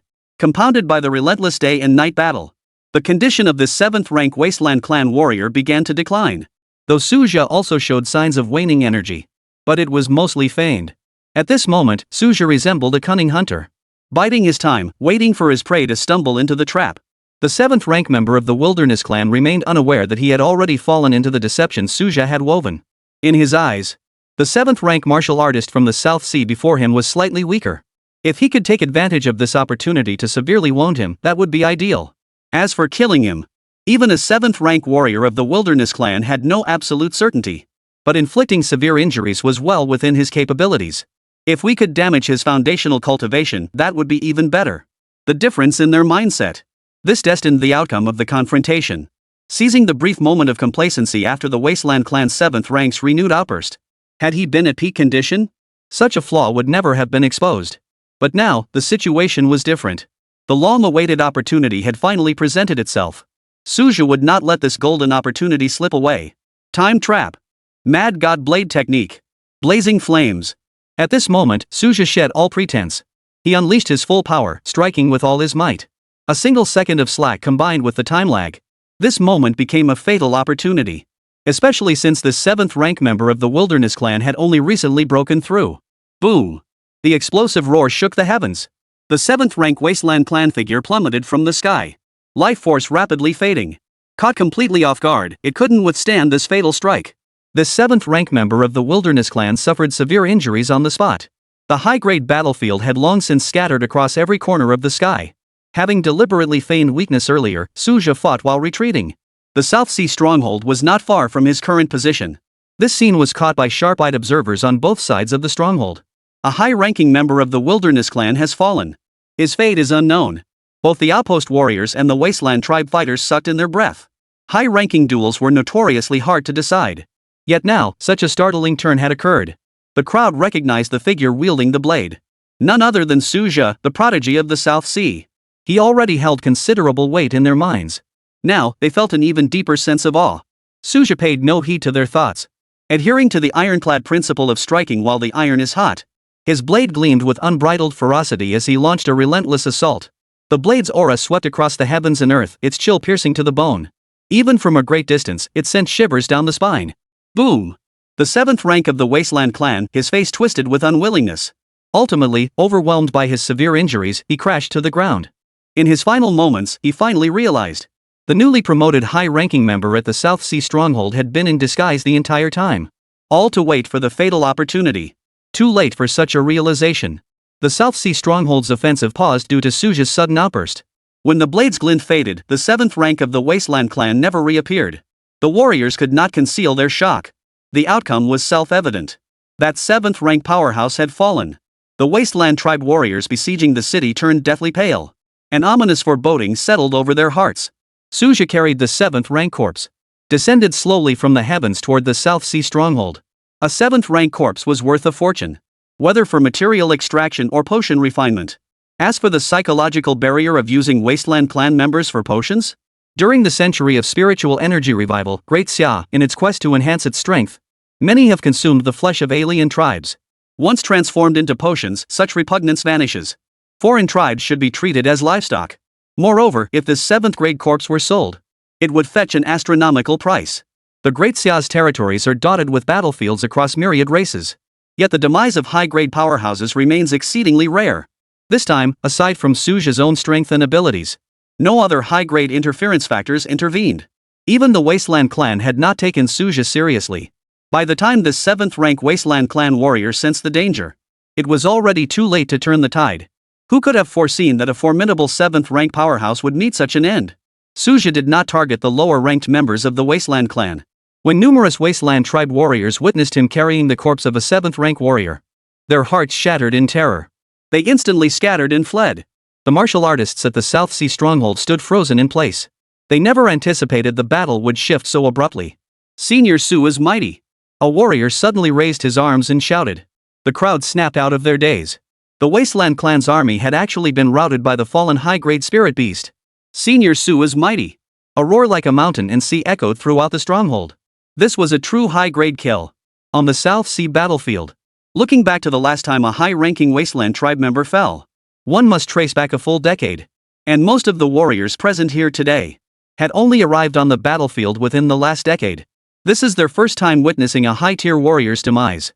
Beyond the shock of slaying a high rank, their sheer presence also struck fear into the hearts of the Wasteland clan's army. It must be noted that the Wasteland tribe had fought fiercely for a long time without retreating. Yet now, Suja had forced them into a full-scale rout for the entire South Sea stronghold. A seismic upheaval. With the Wasteland tribe's retreat, the outpost finally gained a chance to catch its breath and regroup. At the same time, news simultaneously reached other high-tier battlefields. Whether the elite defenders of the South Sea stronghold or the mighty warriors of the Wasteland clan were all stunned. Yet their reactions were starkly different. The high-tier members of the Wilderness clan turned ashen. High-tier powerhouses were crucial to the South Sea stronghold. They were equally pivotal to the Wasteland clan. The loss of a newly promoted 7th rank was devastating. The Wasteland clan's high-ranking members found this outcome utterly unacceptable. 99. Suja killed it. The spoils are naturally his. What? Suja killed a 7th rank from the Wilderness clan? High-ranking warriors like Xiong were equally stunned. The difficulty of defeating peers at the same rank was well known to all, especially for high-ranking experts. Without overwhelming superiority, defeating an opponent was no simple feat. No one expected Suja, who had just ascended to 7th rank, to accomplish such a feat. To many high-tier powerhouses, this was utterly unbelievable. The high-ranking experts of South Sea Martial Arts University had never expected him to slay such formidable foes. Their initial plan was merely for Suja to gain experience through combat. Through life-and-death combat, he would recognize his true strength and standing. They never dared to hope Suja could actually slay a high rank. Yet for Nanhai Martial Arts University, this was undoubtedly thrilling news. No matter how many low to mid-tier martial artists were lost, it couldn't compare to the blow dealt by the fall of a single high-tier warrior. Even on the Xin battlefield, this campaign might not have claimed a single high-grade warrior. It was precisely because of this sudden news. The high-ranking members of the Wasteland clan immediately opted for a full retreat. They needed to urgently verify the truth behind the meteor's fall, and had been severely depleted by over a day of relentless combat. Their condition was no longer at its peak. They were also wary of whether the South Sea had sent fresh reinforcements.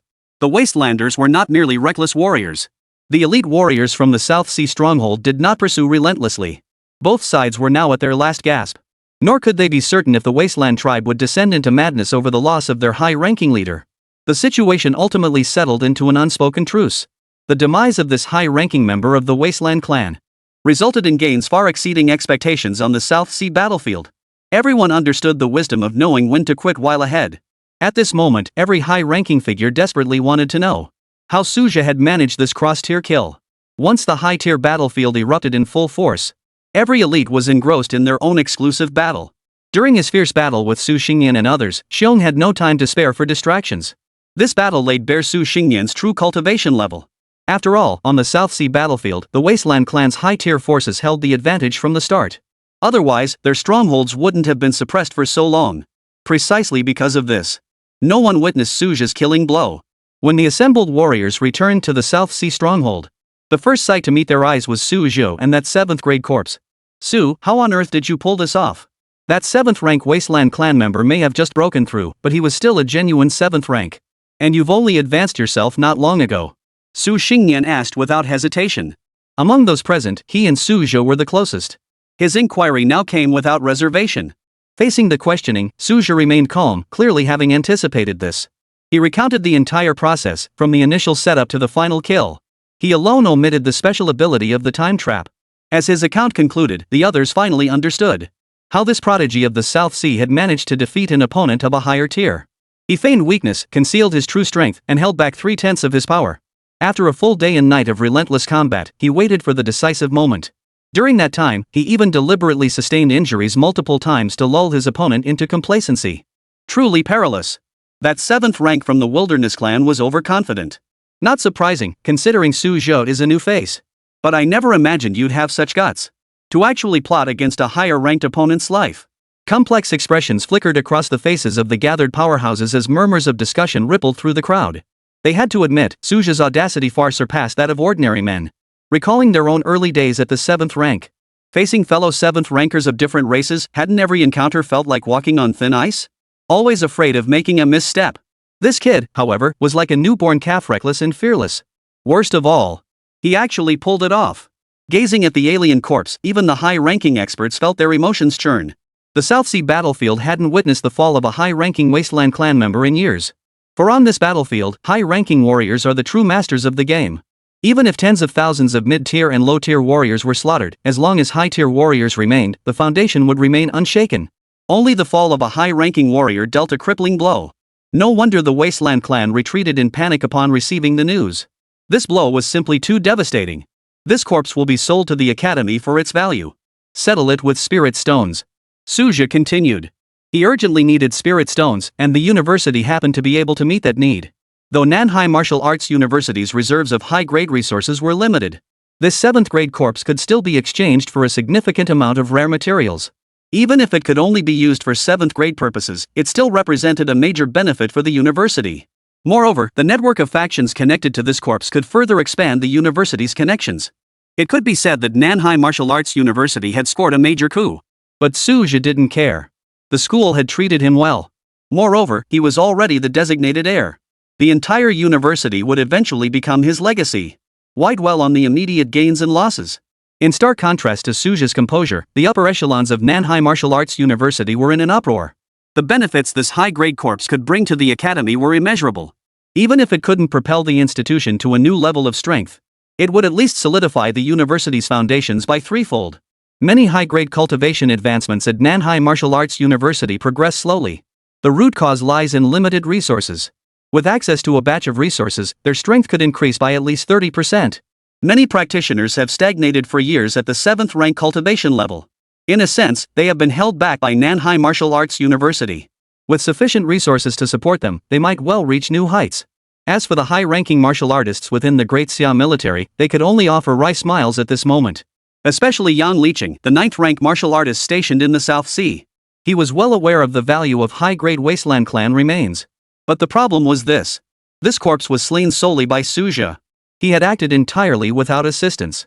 Even if the military wanted a piece of the pie, they couldn't find a legitimate excuse. The school will certainly offer a fair price. Principal Yu Xiong solemnly pledged before the assembled crowd, his initial excitement now settled. Nanhai Martial Arts University's spirit stone reserves were still quite ample. Having already gained an advantage, they certainly wouldn't skimp on spirit stones. Moreover, all the high-ranking officials understood that Su Zhou was showing favor to his alma mater. After all, had he sold the remains to the Great Xia military, no one could have raised a single objection.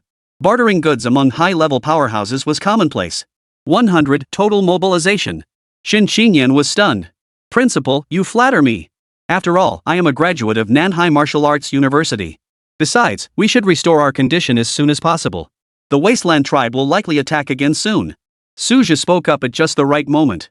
It seems this high-grade corpse of the Wilderness clan is even more crucial than anticipated. He simultaneously reminded everyone present. This great battle was far from over. In fact, it had only just begun. Whether it was the earlier ambush of 100,000 Wastelanders or the fall of their high-grade powerhouse, the Wastelanders would certainly not let this rest. A major conflict was inevitable. And this time, the Wasteland clan will undoubtedly be more frenzied than before. The many high-ranking experts present were certainly no fools. Their expressions grew solemn. The two 9th-rank powerhouses stationed here began issuing orders. Warriors in need of rest must immediately rest. Urgently reinforce the vulnerable defensive points of the South Sea stronghold. The entire South Sea base entered wartime status, prioritizing the supply of food, medicinal pills, and weapons and ammunition. At this moment, the South Sea had transformed into a war machine. Everyone in the factories worked overtime. The South Sea base differs from other bases. 500 years ago, the population of this region was completely evacuated. It wasn't until a spatial passageway appeared here that the South Sea base was established. Initially, it served solely as a military outpost. Later, the South Sea Martial Arts University and various factories were gradually constructed. As martial artists steadily settled in and families of Great Xia soldiers gradually relocated, the population of the South Sea began to grow. Today, the entire South Sea is populated by martial artists, military personnel, or those employed in the military-industrial complex. It could be called a nation where every citizen is a soldier. Once the mobilization order was issued, the entire base operated around the clock without pause. Meanwhile, the Southern Frontier Theater's proactive offensive drew widespread attention across the Great Xia. Martial artists have always kept a close watch on the battlefield of 10,000 tribes.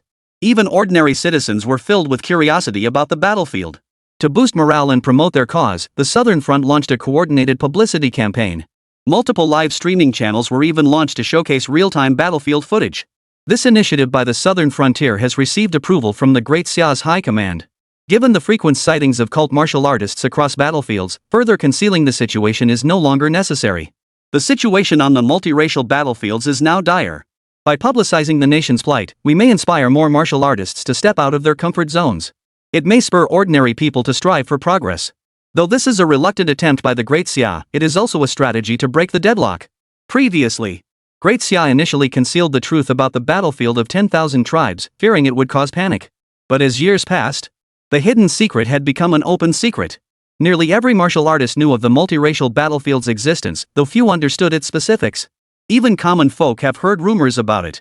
Thus, the Great Xia's decision to permit live broadcasts of the battlefield of 10,000 tribes is essentially a test. Of course, the Southern Frontier primarily seeks to promote itself. To attract more recruits to the Great Xia military. The two sides found themselves in agreement without prior consultation. The primary focus of the broadcasts remains the Xian battlefield. While the South Sea battlefield has some live coverage, it lacks professionalism. Martial artists merely waited outside the spatial passageway for news and scattered videos transmitted from within. The Xian battlefield is entirely different. It's said that specialized equipment has been developed to maintain a signal connection between the battlefield and the outside world. This allows for direct live broadcasts of the battlefield. Consequently, most citizens of Great Xia are focused on the Xian battlefield. Those following the South Sea battlefield were typically individuals with relatives or friends stationed there. Take the Su family at the South Sea base, for instance. Despite Suja never revealing any information, not even the deployment plans for the Southern Frontier battlefield. After all, intelligence regarding the southern border operation had only been gradually declassified over the past 2 days. Previously, it had been under strict confidentiality. Only now did Shen Qingyan realize. So that's what the high-level meeting in the Southern Frontier was discussing? She suddenly connected all the loose ends, including her husband's sudden resumption of busyness during his vacation. Clearly, it all related to the operations on the Southern Frontier's multiracial battlefield. Shen Qingyan was no stranger to the multiracial battlefield. When she first became a martial artist, she had been filled with curiosity about the martial world. She had even joined multiple martial artist forums and chat groups. The Great Xia Empire enforced real-name internet management. Even martial cultivation levels had an official certification system. Martial artists and ordinary citizens were strictly separated in the online world. Before becoming a martial artist, Shen Qingyan knew nothing of these secrets within Great Xia. Though she now knew about the Southern Frontier offensive, she no longer felt the same anxiety as before. After all, back when Suja's cultivation was still shallow, had already made multiple trips to the South Sea battlefield. Truthfully, Shen Qingyan had never been privy to these details. But don't forget, the current head of the South Sea base, Yan Jingxing, hailed from the South Sea Martial Arts University. Yan Zhengxing had specifically arranged for his wife to befriend Shen Qingyan. It was through this connection that Shen Qingyan learned about Suja's past at the South Sea Martial Arts University. In the past, Shen Qingyan and Suja maintained a polite, respectful distance. Naturally, she never proactively inquired about his past. However, as Suja's strength and status grew, Shen Qingyan couldn't help but become curious about Suja's early life at Nanhai Martial Arts University. What she didn't know until she asked left even Shen Qingyan speechless. Before he even reached the 3rd rank, he frequently infiltrated the South Sea battlefields. But he was always cautious, never engaging the wasteland tribe head-on. Mrs. Yan Zhengxing relayed the details she had heard from her husband. Given Suja's current status and standing, Yan Zhengxing had appropriately embellished Suja's past experiences. This was standard practice within the system. After all, during Suja's period of keeping a low profile, he faced no shortage of criticism. Now that he had risen to high rank, his former critics had long since changed their tune. Yan Zhengxing naturally refrained from mentioning any sensitive past matters, especially after publicly pledging his loyalty to Suja. The South Sea governor never fails to highlight Suja's achievements in public settings. At South Sea base events, Suja's name was constantly on his lips. Now the entire base knows that Yan Jingxing is part of the team left behind for Suja by the previous governor. though Yan Zhengxing had embellished many details. Shin Xingyan was no fool, she understood the danger this posed. Thinking of her husband's situation back then, her heart ached. She had never realized how arduous it was for him to acquire cultivation resources. Nor did she realize that the pills he sent home each year were saved from every last penny he could scrape together. I suppose my husband didn't want to worry the family, so this was the only explanation he could offer. Times have changed, and my husband is no longer the low-tier martial artist he once was. He has become a formidable powerhouse whose might reverberates across the land. His fame resounds throughout the entire Great Xia. Compared to mid-tier and low-tier martial artists, high-tier masters are indeed far less likely to perish. This is a widely accepted truth within the martial arts world. This is also a major reason why countless martial artists aspire to reach high-tier status. At least in recent years, Shin Xingyan had seldom heard news of high-tier masters falling. Thus, she wasn't overly anxious this time. Too bad the South Sea battlefield doesn't have professional live streaming. Shin Xingyan sighed softly as she stared at the screen. Though there were no official broadcast channels, she constantly refreshed the martial artist forums. Occasionally, she glanced at the live feed from the Xian battlefield. After all, she had never truly set foot on the multiracial battlefield. This sense of mystery captivated not only Shin Xingyan. Countless martial artists and civilians within the Great Xia Empire had never witnessed the battlefield firsthand. Just as Shin Xingyan was monitoring the southern border's battle situation, a top announcement suddenly popped up in the civilian livestream for the South Sea battlefield. South Sea's proud warrior Suja slays a 7th-rank powerhouse of the Wilderness tribe.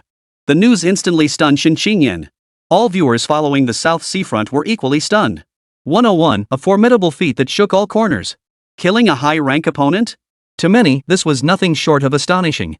After all, across the myriad battlefields of the 10,000 clans, the last time a high-grade alien race member fell was years ago. Most crucially, Suja seemed to have only recently stepped into the 7th rank. This left many gasping in disbelief. He just reached the 7th rank and already slayed a 7th rank opponent. That's simply unbelievable. Many 7th rank cultivators on the Grandmaster rankings don't possess such a record. Didn't someone say he'd lose his prodigy advantage after breaking through to 7th rank? Viewers watching the South Sea livestream buzzed with discussion. Yet no one questioned the authenticity of the report. After all, it was officially announced by the South Sea authorities. My husband actually defeated a high-rank expert? Even Shin Xingyan found it hard to believe. Originally, she had only hoped for Suja's safe return. She never imagined receiving such a thrilling surprise. Slaying a high-grade alien race. This was even more astonishing than breaking through to the 7th rank. Shin Xingyan couldn't help but marvel her husband seemed to be growing more and more unfamiliar. Or perhaps she had never truly understood Suzhou at all. The news swiftly spread throughout the entire Great Xia. What? A high-ranking foreign enemy has fallen on the South Sea battlefield. And the slayer is Suzhou. This is earth-shattering news. Both the live stream viewers and the public who learned of it later were utterly stunned. No one had anticipated such fierce prowess from this prodigy of the South Sea. Among the many high-ranking warriors on the Grandmaster list, most claimed victories by defeating or severely wounding their opponents. True records of outright kills were exceedingly rare. This alone demonstrates how incredibly difficult it is to kill a high-ranking opponent. Xianan battlefield. Su Shaoxuan's frontline command post. Grand Marshal, the latest battle report from the South Sea front has arrived. That prodigy from the South Sea who just broke through to the 7th rank has slain a 7th rank opponent. The staff officer burst into the command room, his face aglow with excitement. Before he could finish, shock rippled through the room. No one had anticipated the South Sea front securing a high-rank kill first. Even more astonishing was the fact that the feat was achieved by the newly promoted 7th rank Suzhou. Many recalled the image of that gentle, jade-like youth. Previously, they hadn't found him particularly remarkable. But now, upon reflection, there seemed to be an unfathomable depth to him. Amidst the joy, complex emotions inevitably surfaced. After all, the Xianan battlefield was the main theater of this campaign. Although the surprise attack yielded a large number of low to mid-grade items, no high-grade items had been captured thus far. The South Sea front had stolen the spotlight. This left the Xianan soldiers feeling rather sour. Of course, this was merely a fleeting emotional fluctuation. Grand Marshal Su Shaoxuan of the southern frontier, however, was not dwelling on such matters. His face beamed with delight. Finally, a high-ranking enemy commander has fallen in the southern frontier. Su Shaoxuan exclaimed, unable to contain his excitement. As the Grand Marshal of the southern frontier, his focus remained on the broader strategic landscape of the entire region. As a 9th-rank martial artist, he was nearing 100 years of age. He should have long since mastered the art of keeping his emotions in check. Yet he couldn't contain his emotions now, a clear sign of how overjoyed Su Shaoxuan was. But this was perfectly understandable. The southern frontier had endured successive upheavals, and as Grand Marshal, he bore immense pressure. though his 9th rank cultivation made his position unshakable. But should any further mishaps occur, the central government of Great Xia might indeed consider replacing the commander. After all, martial prowess and administrative ability were fundamentally different matters. Should negligence bring calamity upon the southern frontier, it would not be what the people desired. This offensive in the southern frontier was precisely Su Shaoxuan's decision, made against all objections. It served both as retaliation for the invasions of the southern border during the Battle of the 10,000 Tribes, but also to prove his own decision-making capabilities. Fortunately, the news of victory from the South Sea front arrived just in time. At least it provides justification to the central command. No matter how many low to mid-tier enemies were slain, it could never match the weight of high-tier casualties.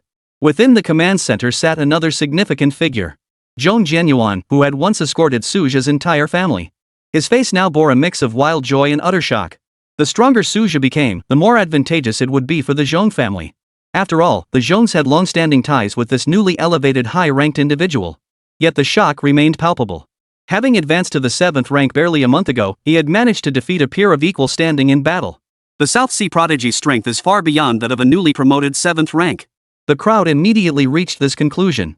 His true combat prowess far exceeded his apparent cultivation level. Upon reflection, however, it made perfect sense.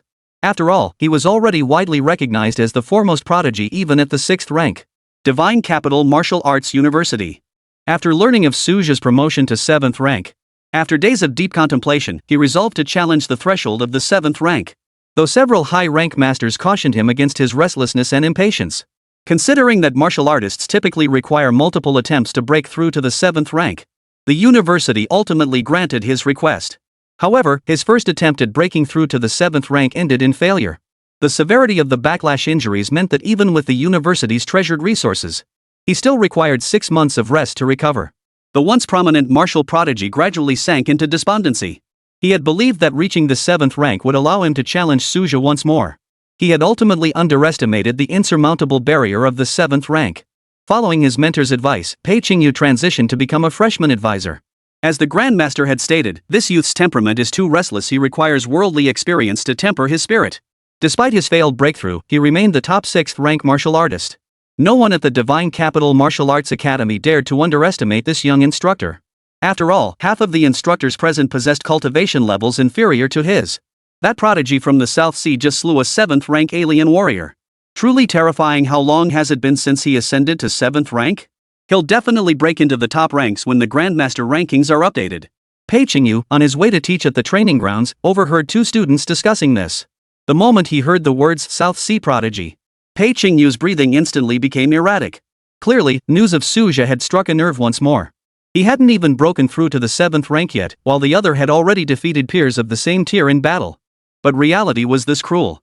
Since Suja's promotion to a higher rank, he was no longer the obscure martial artist he once was. Now, every move he made captured the attention of countless eyes across the Great Xia. Avoiding news about him was nothing short of a pipe dream. Pei Qingyu drew a deep breath. Calm your mind. After silently repeating the calming mind mantra several times, his turbulent emotions gradually subsided.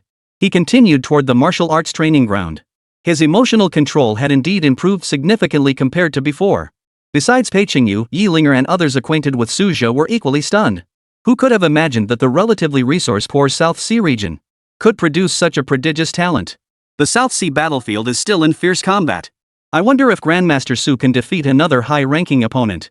Or perhaps there's been progress on the southern front. As difficult as ascending to heaven, high-ranking opponents are not easily slain. The crowd once again buzzed with discussion about the southern front. Many hoped Suja could perform another miracle. But upon reflection, most shook their heads in resignation. The alien races weren't fools. After losing high-ranking officers, they would inevitably tighten their defenses. Suja must now be under intense surveillance. Thus, hopes shifted toward the entire southern front. Naturally, this excludes the South Sea theater.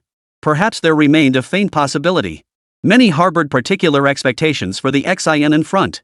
After all, this was the main thrust of the southern front. 102, Frenzied Counterattack, a stalemate. South Sea battlefield. Suja remained unaware of the outside world's reactions. He was completely unaware of the existence of battlefield livestreams. The so-called South China Sea battlefield livestream was essentially just an information reporting mechanism. The South China Sea theater had even assigned only a few civilian staff to handle the matter. No one paid it much attention.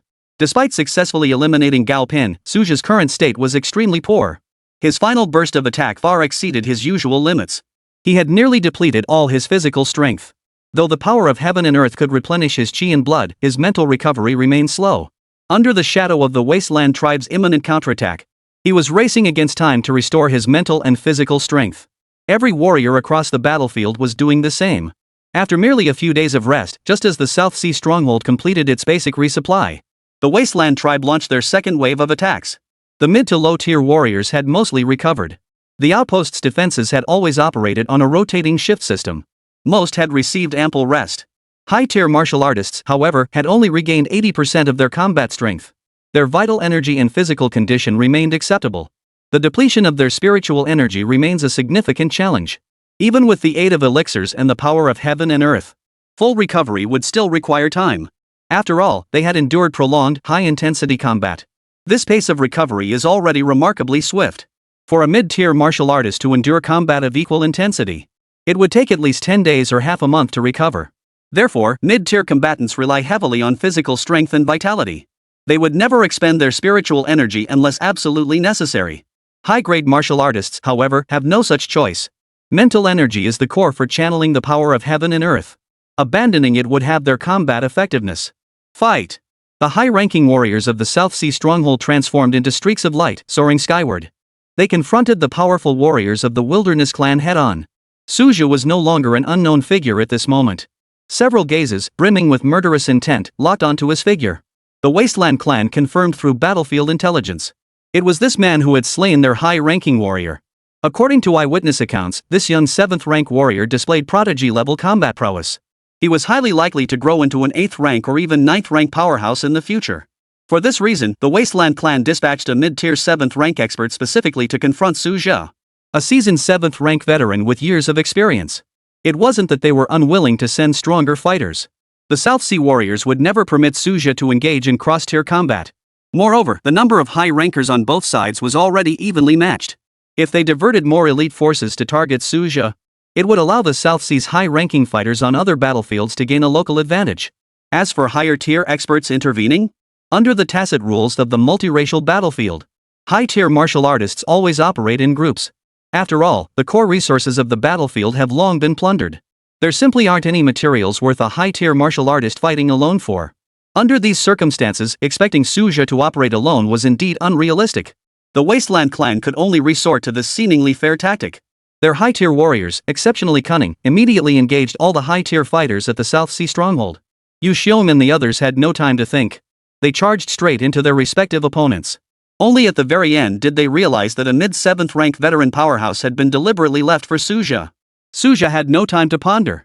Their first clash revealed the opponent's cultivation level. Mid-7th rank. Seems I've been singled out for special attention. He instantly grasped the situation. Yet his attacks grew ever more fierce. Though his cultivation lagged behind, his combat prowess was by no means inferior. The opponent didn't radiate a lethal threat. Clearly not a 7th rank prodigy.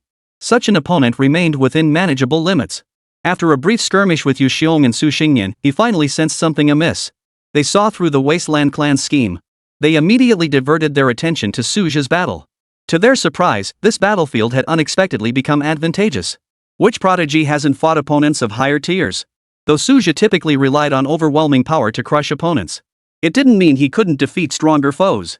His previous cultivation of the mirror heart had already allowed him to touch upon the threshold of mid-7th rank. The life or death battle 2 days prior had catalyzed a qualitative transformation. The accumulation of high-tier combat experience and the confidence gained from slaying formidable foes. Unbeknownst to him, his cultivation had surged to the peak of the early 7th rank. He was but a step away from the mid-stage. Breaking through to a higher realm is exceedingly difficult. Take a certain high-tier cultivator from South Sea Martial University as an example. Over 2 decades, constrained by scarce resources and cultivation bottlenecks, he advanced only 2 minor realms. On average, he could only break through 1 level every 10 years. Such progress is already remarkable. Others remain trapped at the initial stage of high-grade cultivation for life. The Great Xia Empire has never lacked such martial artists. Most suffer from latent injuries sustained during advancement, completely severing their potential for further advancement. Mad God Blade Art. Suja unleashed a killing move from the start. The 7th rank of the Wasteland clan was no ordinary opponent. The bone blade whipped up a bitterly cold wind, its edge targeting vital points. Every strike was vicious and ruthless. But Suja was no pushover either. The mad god blade art, now infused with the power of heaven and earth, was utterly transformed from its previous form. The crimson blade light dyed half the sky red. With their strengths being so evenly matched, both combatants abandoned precise control over their techniques. The resulting battle ripples proved more terrifying than any ordinary 8th rank clash. While the heavens raged fiercely, the ground battle was equally brutal. The Wasteland clan had mobilized hundreds of thousands of troops this time. They had the South Sea stronghold completely surrounded, launching relentless assaults. Yet the South Sea stronghold was prepared. The defensive system, developed over 2 decades, was fully activated. Combined with modern technological means, the defenses stood as solid as a rock. Whether in the high-altitude battlefields or the ground defenses, both sides found themselves locked in a stalemate. This great war was destined to drag on. After all, the Wasteland clan would never easily let go of the grudge over the loss of their high-ranking member. Time flies. 10 days had passed since Suja slew the Wasteland clan's 7th rank warrior. During this period, thousands of low and mid-rank martial artists from both sides had fallen. Even the defending South Sea stronghold suffered losses in the hundreds. The entire battlefield had become a colossal meat grinder. Warriors shed their blood upon the battlefield at every moment. The Wasteland clan's assault paused only briefly, offering mere moments of respite. The aerial battles raged relentlessly, day and night. A day of battle, a day of rest. A relentless cycle of attrition. This poses a severe test for the recovery abilities of high-tier warriors. If recovery is poor, their performance on the battlefield the next day would suffer. Sustaining this indefinitely would prove impossible. At that point, the delicate balance of aerial combat would be shattered. A battlefield where high-tier warriors were evenly matched ultimately transforms into an ultimate contest of endurance and will. 103. Slay another 7th rank warrior. Offense turns to defense. Yu Xiong, Yang Liqing, and other high-grade martial artists had long grown accustomed to this. After all, high-grade warriors are inherently difficult to slay. As long as vital organs remained unharmed, minor injuries healed swiftly. Suja's performance, however, surprised everyone. If you can't hold on, you can request a replacement opponent. Su Xingyan murmured during a brief respite. His words carried the distinctive concern of an elder. He feared the newly promoted high-ranking official might be at a disadvantage during the recovery phase. I can manage for now. The dean knows I'm not one to push myself beyond my limits. Suja's face bore signs of exhaustion, yet his tone remained composed and assured. Though the mid-7th rank of the Wasteland clan exerted immense pressure, the intense pressure only served to ignite his latent potential. Most crucially, he had faintly sensed the opportunity for a breakthrough. It must be noted that this month, he had not utilized any cultivation enhancements. His innate talent alone could only be considered average.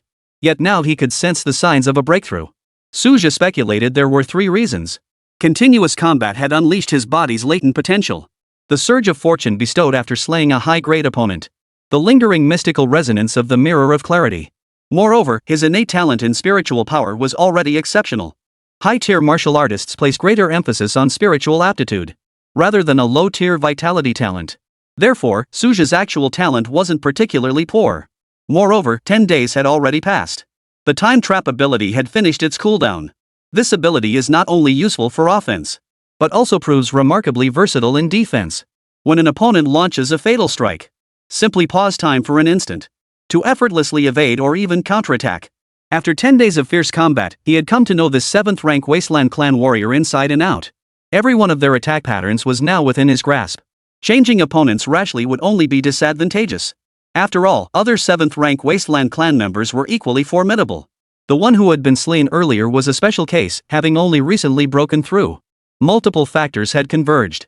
This was precisely Suja's confidence in refusing to switch opponents. Hearing these confident words, Su Xingyan ultimately chose to trust him.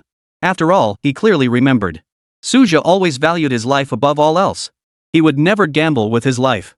Moreover, a closer look revealed those superficial wounds, though terrifying in appearance. But they hadn't actually damaged the core. His true condition was far better than it appeared. Leveraging the trump card of the time trap, Suja's techniques grew increasingly fierce. He even began trading blows for blows. This sudden tactical shift caught the 7th rank Wasteland clan member off guard. This 7th rank member of the Wilderness clan had been quite smug, had clearly dominated Suja in the initial skirmish. Yet as time wore on, his opponent grew increasingly fierce. From barely holding his own to fighting with ease. Now, he was gradually finding the fight increasingly taxing. The Wasteland clan's high command had repeatedly inquired about the battle's progress. Though inwardly uneasy, he maintained a calm facade. After all, his opponent was merely a newly promoted 7th rank. He had immersed himself in this realm for decades. How could he show weakness before his own kind? Has that human prodigy truly lost his mind? Seeing Suja trading wounds for wounds, he couldn't help but roar through his psychic senses. Alas, this exchange met with no response. Compared to Suja's ruthless decisiveness, this wasteland clan warrior clearly lacked the courage to fight to the death. Even more lacking was the trump card of the time trap to back him up. From the very first clash, he fought with his hands tied. The relentless battles only worsened his condition. He failed to notice. The sharpness in Suja's eyes grew ever more pronounced. Half an hour later. Boom! A colossal force shattered the heavens. Suja had achieved a breakthrough amidst the fierce battle. Mid-stage 7th rank. Even he hadn't anticipated such rapid progress. Opportunities often arrive without warning. Sensing his opponent's aura surge violently, the Wasteland clan's 7th rank instantly lost his composure. How could Suja let such a golden opportunity slip away? Ignite blood. He unleashed the amplifying secret art for the first time. His aura surged another 30%. His intent to kill was now blatantly obvious. At this moment, he sought only to complete the double kill. The breakthrough in cultivation combined with the secret arts amplification. The Wasteland clan's 7th rank warrior was utterly reduced to a punching bag. The relentless assault left his opponent reeling. New wounds spread across his body in an instant. The threat of death finally descended. This veteran 7th rank never dreamed. The newly arrived human clan member was terrifying beyond measure. At the brink of life and death, he had no choice but to unleash his life-saving secret technique. But it played right into Suja's hands. I'd been waiting for this moment. The time trap activated with brutal force. The fatal flaw was laid bare. The instant the secret technique was activated, the Wasteland clan warrior's 7th rank defense plummeted. This was precisely the decisive moment Suja had been waiting for. Time trap. As spacetime froze, the fatal flaw was laid bare. Mad God Blade Art. A crimson blade beam pierced precisely through the neck and heart. Boom! The thunderous roar echoed across the heavens. A second later, time and space resumed their flow. The 7th-ranked member of the Wasteland clan's pupils held lingering confusion and resentment. Even in death, he never grasped why he'd suddenly lost focus. Nor did they realize this was Suja's special ability. As their life force faded, all questions were swallowed by the void. The South Sea Stronghold's defense system operated on a rotation schedule. Many resting warriors looked up, watching the aerial battle unfold. A mid-tier martial artist with exceptional eyesight took up a megaphone, volunteering to provide live commentary. Grandmaster Su unleashes his aura. The Wasteland clan's 7th rank is completely overwhelmed. Wait, the target has made a fatal mistake. Master Su's blade strikes a vital point. The enemy chieftain is falling. The commentary abruptly ceased, plunging the entire viewing area into deathly silence. Could today witness the fall of a second high-ranking warrior? The first kill alone was already shocking enough. To add another victory would be nothing short of earth-shattering. Only when Suja stored the corpse into his storage artifact. Only then did the crowd dare to believe. Another 7th rank powerhouse had been utterly annihilated. Suja, having completed the kill, did not withdraw from the battlefield. His peak state, bolstered by arcane arts, could still be sustained for another 10 minutes. Without hesitation, he lunged toward the nearest late-stage 7th rank combat zone. An earth-shattering duel was unfolding here. The Vice-Dean of the South Sea Martial Arts Battle Academy stood alone against formidable foes. Though not particularly acquainted with this senior figure, he knew the man had staunchly supported him during resource allocations. Suja? The Vice-Dean turned in shock. Entirely focused on his opponent, he hadn't noticed Suja had already dispatched his foe. My opponent is dealt with. Suja stated concisely. His battle blade whirled as he joined the encircling attack. The late-stage 7th rank powerhouse of the Wasteland clan's expression abruptly changed. Especially upon seeing the bloodstains lingering on Suja's blade.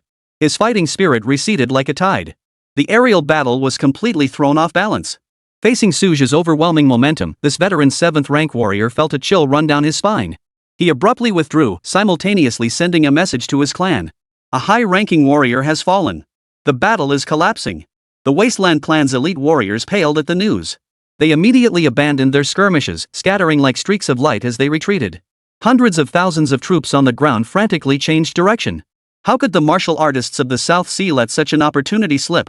War drums thundered across the land, and the city gates swung wide open. The tide of battle turned in an instant. 104, counterattack. Suja temporarily withdrew from the battlefield. We cannot let the Wasteland tribe escape so easily. Now is the perfect moment to strike back. Slaughter more Wasteland tribe members that'll secure our cultivation resources.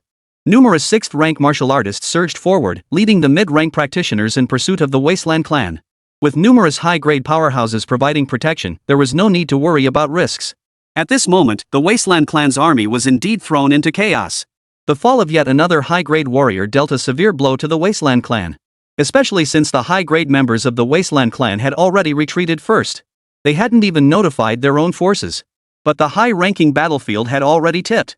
If they did not retreat in time, they would inevitably be surrounded by the high-ranking warriors from the South Sea stronghold.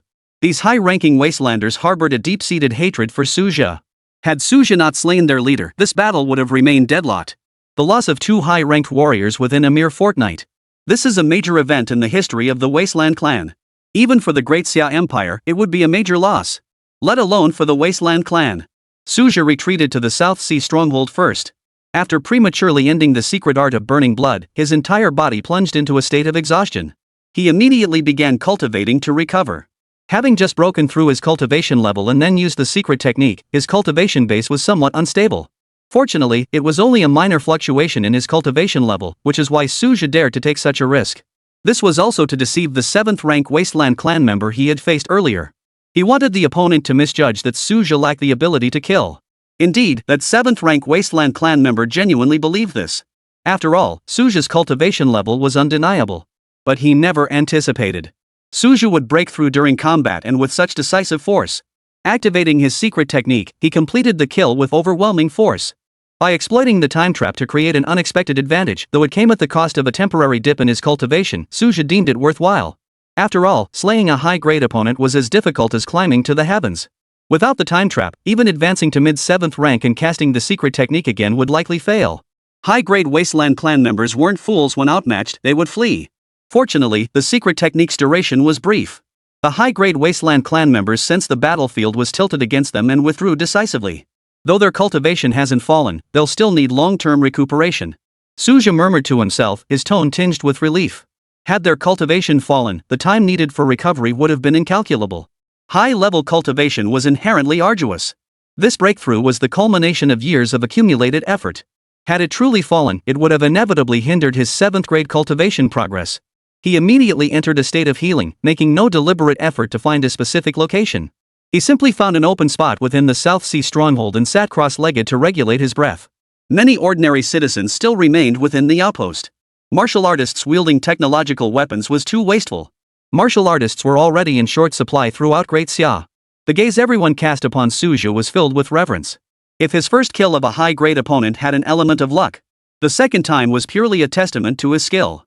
Seeing him tending his wounds, people instinctively gave him space, fearing they might disturb Suja. The fall of 2 high-ranking figures truly earned Suja the recognition of the entire South Sea. Previously, Suja had merely been making a name for himself in the South Sea. When it came to contributions to the South Sea, he had little to show for it. But now, it was entirely different. Apart from Suja, all other high-ranking experts were covering the main army as they pursued the Wasteland clan. After roughly an hour, the high-ranking experts began returning one after another. After all, they feared the Wasteland clan's desperate counterattack. If truly cornered, the situation could spiral out of control. Particularly if the high-tier Wasteland clan warriors, driven to desperation, broke the battlefield's tacit agreement and attacked the mid to low-tier martial artists. High-tier warriors slaughtering mid-tier and low-tier fighters would be like a tiger entering a flock of sheep. In the long run, the unspoken rule that high-ranking warriors do not attack lower-ranking ones must be maintained. While termed a restriction, it truly serves to restrain both sides' high-ranking warriors from slaughtering armies. After all, for high-ranking warriors, unleashing their full power to mow down hundreds of fighters is as easy as turning over their hands. As for targeted individual hunts, however, they fall outside the bounds of this tacit agreement. Thus, the South Sea stronghold also exercised restraint. After all, this battle was yet another glorious triumph. Especially with the slaying of high-ranking opponents, which sent everyone's blood boiling. Even Yu Xiong and other high-ranking figures could not hide their delight. Though some had earlier proposed pursuing further high-ranking kills, the high-ranking officers of the South Sea all felt the hope was slim. After all, having already lost one of their own, the Wasteland tribe would surely fortify their defenses. Who would have thought Suja would deliver another magnificent gift? He truly lives up to his name as a prodigy. Even after ascending to high rank, his combat prowess remains unmatched among his peers. Many high-ranked cultivators marveled inwardly. After slightly stabilizing his cultivation realm, Suja set off to return to Xia. With combat strength now reduced to a mere fraction of its former self, access to high-tier battlefields is naturally out of reach. As for mid to low-tier conflicts, they're constrained by the unspoken rules of the battlefield. They hold even less relevance to him. Yu Xiong and other high-tier warriors raised no objections. Everyone could see he must have employed some secret technique. This was entirely reasonable. His opponent was mid-7th rank. Everyone still believed Suja was only at the early 7th rank. Compounded by his current weakened state, they had no way of knowing he had already broken through. Return and recuperate properly. Stepping back from the battlefield for now might not be a bad idea. The Wasteland clan likely has you marked as a target for elimination. Yu Xiong advised earnestly. Even if Suja were uninjured, he would still send him back. The Wasteland clan would spare no effort to hunt Suja down. It might even trigger a high-ranking clash. At that point, 7th-rank practitioners would face the gravest peril. Returning to South Sea Martial University was the wisest course of action, no matter what. Agreed. Principal, I leave this Wasteland clan corpse to your disposal. Exchange it for spirit stones as usual. Suja sensed the principal's concern and replied calmly. This high-grade Wasteland clan corpse was no longer of use to him. It would be better left to the school. Yang Liqing, standing nearby, watched with burning eyes. All Great Xia military units required high-grade corpses. Though they all belonged to the Great Xia camp, garrisons across the land still competed for resources. A high-grade corpse could secure substantial supplies for the South Sea garrison. Among these, resources supporting 6th-rank soldiers to break through to 7th rank were the most valuable. Suja naturally sensed that intense gaze. But he had no intention of getting involved. If Yang Liqing could secure the corpse from the headmaster, it would be a testament to his skill. Even knowing the South Sea battlefield would likely grow more brutal, Suja understood there was no place for him here. Though he still had one chance left to deploy a time trap. It would be useless now. Recovering his strength would take time. Even after recovery, he might not return to the South Sea battlefield. To avoid provoking the Wasteland tribe further. Though this ability is of low rank, it is somewhat regrettable. It was practically useless at lower tiers. After Suja advanced to a higher tier, the situation changed completely. Certain abilities that once seemed useless now produced astonishing effects. 105, Suja has delivered too many surprises. At the same time, news about the South Sea stronghold battlefield spread once more. The journalists covering the South China Seafront were now exceptionally excited. After all, when they were originally assigned to cover the South China Seafront, they couldn't help but feel a bit resentful. After all, compared to the Xian battlefield, the South China Seafront had always been considered lacking in spectacle. But the recent news of a high-ranking figure's demise had unexpectedly boosted their popularity. Now, with another high-ranking figure's demise, the attention naturally surpassed previous levels. This marked the second triumphant report from the South Sea battlefield. What drew even more attention was that both kills were executed by Suja. This prodigy of the South Sea never ceases to surprise us. Reporters stationed in the South Sea marveled sincerely. Across the entire South Sea battlefield. He might not be the strongest presence, but he is undoubtedly the most dazzling. As the news spread, Suja's name once again reverberated across the entire Great Xia. The South Sea prodigy has slain another high-ranking foe. The enemy has lost 2 commanders in quick succession on the South Sea front. Those who doubted his ability to achieve further feats have now been proven wrong by reality. The Great Xia was abuzz with discussion, and inevitably, the conversation turned to the Xian battlefield. By comparison, the Xian front now felt distinctly awkward. Grand Marshal Su Shoshuan of the southern frontier now faced a happy dilemma. The glorious victories in the South Sea battlefield were undoubtedly the pride of the entire southern frontier. Yet the Xian front, which he personally commanded, had yet to deliver any standout results. In stark contrast to the fall of 2 high-grade warriors, even numerous low and mid-grade victories at Xian paled in comparison. The alien race facing the Xian front was known as the Three-Eyed Clan. This race is no ordinary foe. Each member possesses unique innate divine abilities. The disorienting power contained within the third eye on their foreheads could directly affect a martial artist's mind and spirit. Theoretically, one could resist it with sufficiently powerful mental strength or unwavering martial will. But in actual combat, it's never that simple. In battles between fighters of equal rank, the Three-Eyed tribe always held a natural advantage. Warriors must divert their focus to guard against that eerie third eye, which subtly diminishes their combat effectiveness. Even when advancing to higher ranks, the Three-Eyed clan's power of confusion remains a threat. It can force high-tier martial artists to show vulnerabilities at critical moments.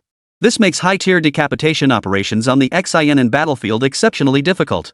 Since the Xian battlefield opened, fewer than 3 high-tier Three-Eyed clan masters have fallen. Consider that the Xian battlefield has existed for decades. The casualty rate among the Three-Eyed clan's high-ranking warriors is astonishingly low. By comparison, over 10 high-tier warriors from the Great Xia faction have fallen on the Xian battlefield. The very reason so many elite warriors gather at the Xian battlefield lies in the Three-Eyed clan's formidable strength. The Wasteland clan of the South Sea battlefield, however, possesses no special innate talents. They merely possess slightly superior physical constitution compared to the human clan. But this advantage is far from overwhelming. In battles between peers, they merely hold a slight edge. Victory hinges more on combat skill and improvisation in the heat of battle. By any measure, the XINN battlefield has indeed shown its inferiority this time. The high-ranking officers stationed at XINN could not hide the bitterness on their faces. It wasn't that they lacked strength, the 3I tribe was simply too formidable. Suja is truly formidable. Even the elite commanders at XINN couldn't help but offer their sincere admiration. These battle-hardened veterans knew best how difficult it was to kill high-ranking officers. A first kill might be attributed to luck, but repeated victories left no room for doubt. Though their pride was somewhat wounded, and they harbored complex feelings toward Suja, these high-ranking officers still openly acknowledged his prowess. Besides, even if they lost face, it wouldn't affect the bigger picture. After all, the entire southern frontier stands united in honor and disgrace. On a deeper level, every high-ranking foreign opponent eliminated eased the pressure on the southern frontier's defenses. XINN and the South Sea had no prior animosity. As for public discourse, the high-ranking officials paid it no mind. If anything, it was more a reflection on his own capabilities. Though the media storm sweeping Great Xia began because of Suja, he himself remained utterly oblivious. Having recognized the world's cruel nature, Suja had devoted his entire being to the martial arts. Unconcerned with external developments, he naturally paid no heed to others' opinions. Even as his fame spread across the 9 provinces, he maintained his usual rhythm. The very day he returned to Nanhai Martial Arts University, he began his seclusion to recover from his injuries. The successive intense battles had left numerous hidden injuries within his body. Without timely recuperation, his future cultivation might be compromised. More than half a month later, Suja formally emerged from seclusion, having fully restored his peak condition. I wonder how the South Sea battlefield is faring now. His first act upon emerging was to focus on the frontline developments. After all, he had been among those evacuated early. Suja went straight to the school forum to check the battle reports. Since leaving the battlefield, he had learned of the real-time livestream from the South Sea front. Since daily battle updates were available, there must be dedicated personnel compiling and organizing the information. The reality matched his expectations. The forum's pin section detailed the battle's evolution after Suja's withdrawal. The Wasteland clan hadn't backed down. This time, they changed tactics, frequently dispatching mid-tier martial artists to launch surprise attacks and apply pressure. High-grade warriors no longer operated collectively, instead engaging in intermittent provocations. Evidently, after suffering consecutive losses of 2 high-tier warriors, the Wasteland clan had developed a sense of caution. While the overall intensity of combat had diminished compared to the initial phase, it remained fiercer than the usual state. Nevertheless, a noticeable stabilization was emerging in the South Sea battlefield. What was originally expected to be months of protracted warfare triggered by an offensive move. Yet signs of retreat emerged within less than a month. This clearly demonstrated the extraordinary deterrent effect of the high-ranking warrior's demise. Better it ended sooner. Though we seized the initiative. But the South Sea lacks the robust reinforcements available on the XINN front. Suja murmured to himself, still satisfied with the current state of the battle. Since his withdrawal, no further high-ranking casualties had been reported on the South Sea front. This was only to be expected. High-tier foes were notoriously difficult to eliminate. Suja's previous successes had relied entirely on the unique capabilities of the time trap. Unfortunately, that ability was now ineffective. Now he must extract a new ability. With the battle temporarily concluded, he now yearned for a cultivation supporting ability. But ultimately, this depended on luck and fate. 106, nothing but good stuff, so many choices it's overwhelming. It's time for the monthly ability draw again. Draw. A burst of multicolored light appeared out of nowhere. This time's refreshed abilities should be pretty solid. It must be said that Suja was feeling a bit cocky at that moment.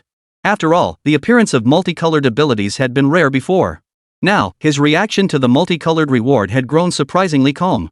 Draw successful. Congratulations on obtaining 1 high-tier store flash sale experience card. 5 items refresh weekly. Flash sale price 100 spirit stones, valid for 1 month. Upon reading the ability description, Suja found it reasonably satisfying. Though not directly tied to cultivation advancement, it was at least a high-tier mall. Having previously experienced the low-tier mall, he knew the items refreshed in such stores held considerable value. An advanced mall meant high-tier resources were likely to appear. 5 items per week meant 4 refreshes per month in theory. That's a total of 25 items. Each high-tier resource is extremely valuable. If all high-tier items were to appear, it would be a massive haul. Moreover, he could utilize these resources himself. Although Suja believed refreshing powerful abilities would benefit him more at his current stage, resources were equally indispensable. Certain cultivation-enhancing pills still held significant benefits for him. He immediately checked the first round of refreshed items. After all, even high-tier shops could offer low-tier items. Pei Yuan pill 1 bottle, high-grade cultivation support pill. Flash sale price, 100 spirit stones. One portion of spirit stone essence aids in breaking through high-tier cultivation realms. Flash sale price, 100 spirit stones.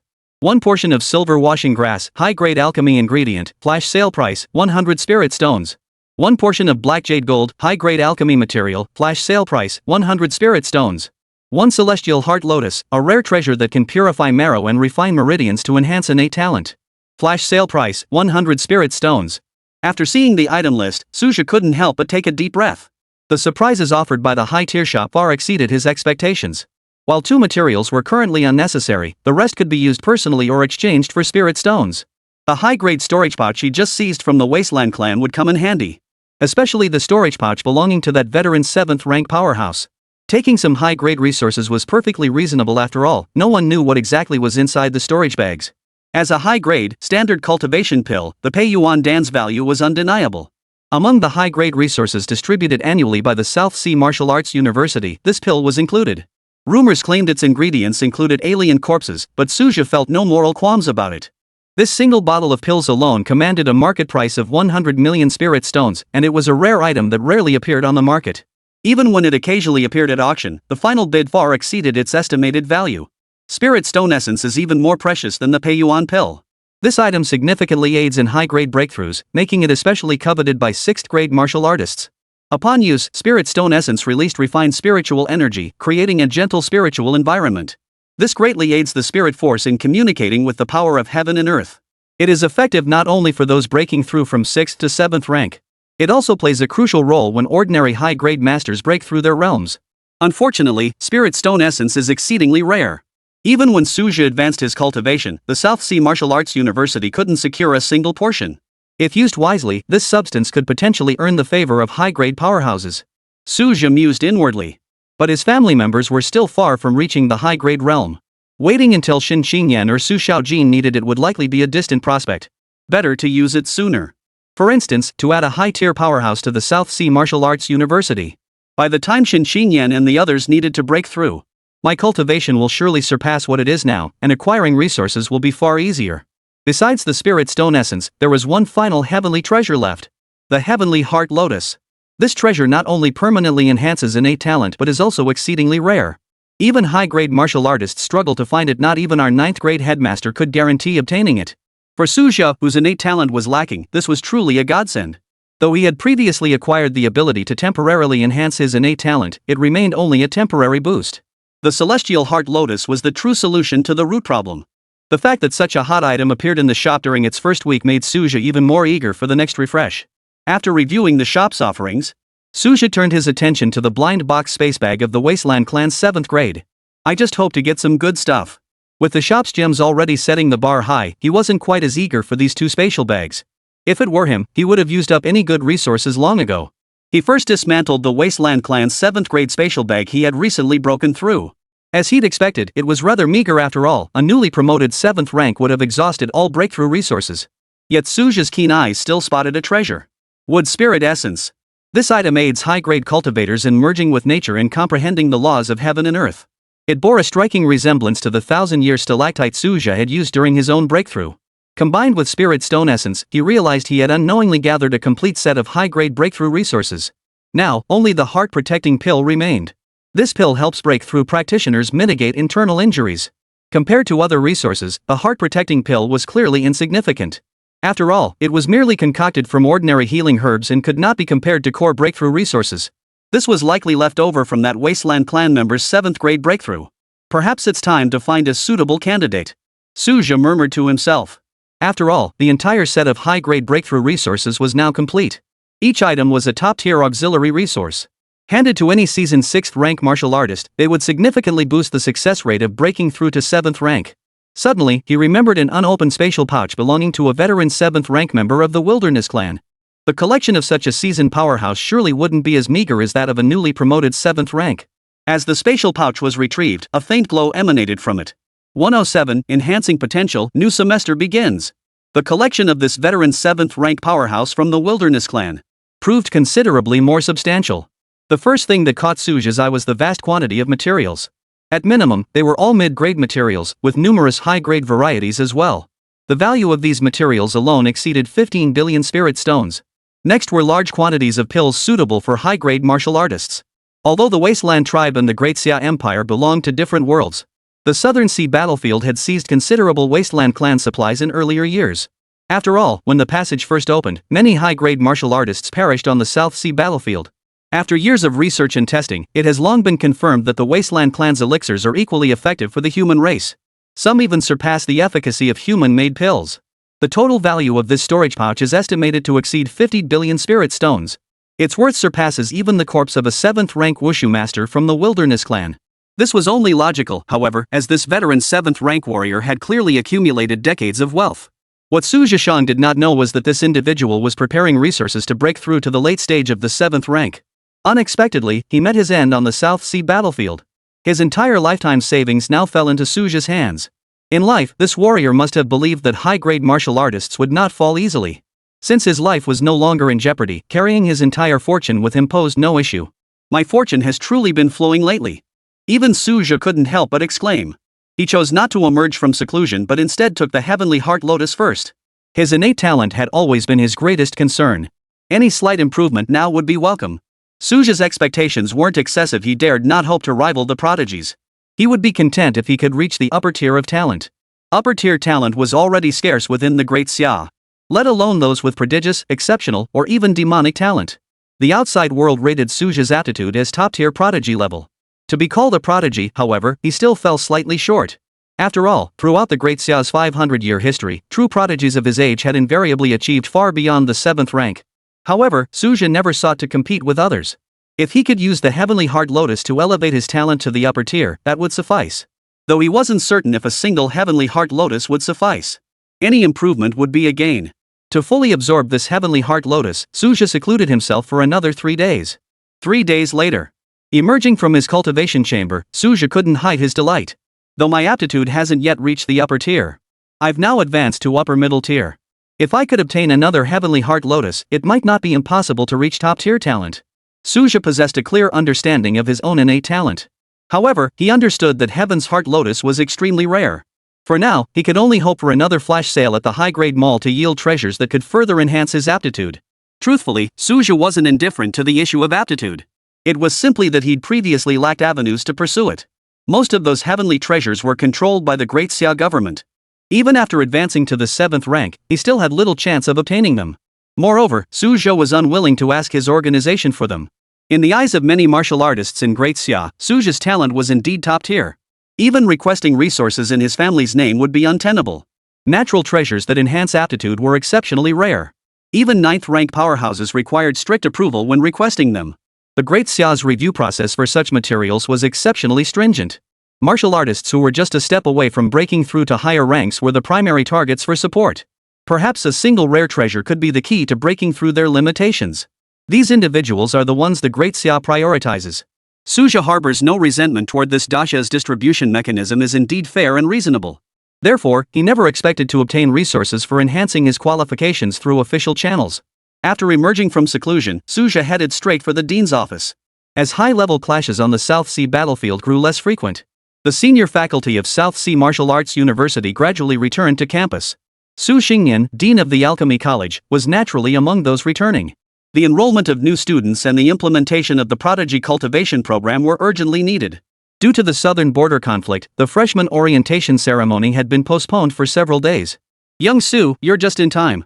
Su Xingyan's eyes lit up the moment he saw Suja. Administrative tasks had piled up like mountains lately. Although some high-ranking officials had withdrawn from the South Sea battlefield, powerful warriors remained stationed in the combat zone. As a 9th rank powerhouse, the headmaster must personally command the front lines. Additionally, several 8th rank powerhouses were temporarily unable to return. No one can guarantee that the Wasteland tribe won't launch a surprise attack on the lax South Sea outpost. Su Xingyan currently oversees all school affairs. Beyond routine teaching and administration, battlefield merits must also be tallied. The number of Wasteland tribe members slain by warriors must be precisely recorded. The distribution of compensation for the fallen must be handled with absolute precision. In short, countless responsibilities now rest on Su Xingyan's shoulders. How may I assist you, Dean? Suja, noticing his superior's preoccupation, proactively inquired. Thanks to the premium store's flash sale feature unlocked this month, combined with his recent breakthrough in cultivation, his daily cultivation no longer demanded excessive energy. He didn't mind taking on some school duties. The school's previous consideration in minimizing his administrative duties remained deeply etched in Suja's mind. After all, he still held the title of vice dean. Su Xingyan immediately proceeded to discuss specific matters. For instance, the freshman orientation ceremony. In recent years, Vice President Tang Guantu had presided over it. But that clearly wouldn't work this year. Vice President Tang still didn't know how long he'd need to remain stationed at the South China Sea front. The opening ceremony is, after all, merely a routine matter. It would be unreasonable to trouble two high-ranking officials to make a special return trip. Moreover, Su Xingyan himself was already burdened with heavy responsibilities. Thus, his gaze turned to Suja. Although several other 7th-rank officials had returned to the school, none could match Suja in suitability. First, Suja had just slain 2 high-ranking foes on the South Sea battlefield, his reputation at its peak. Many of this year's freshmen already admired him greatly.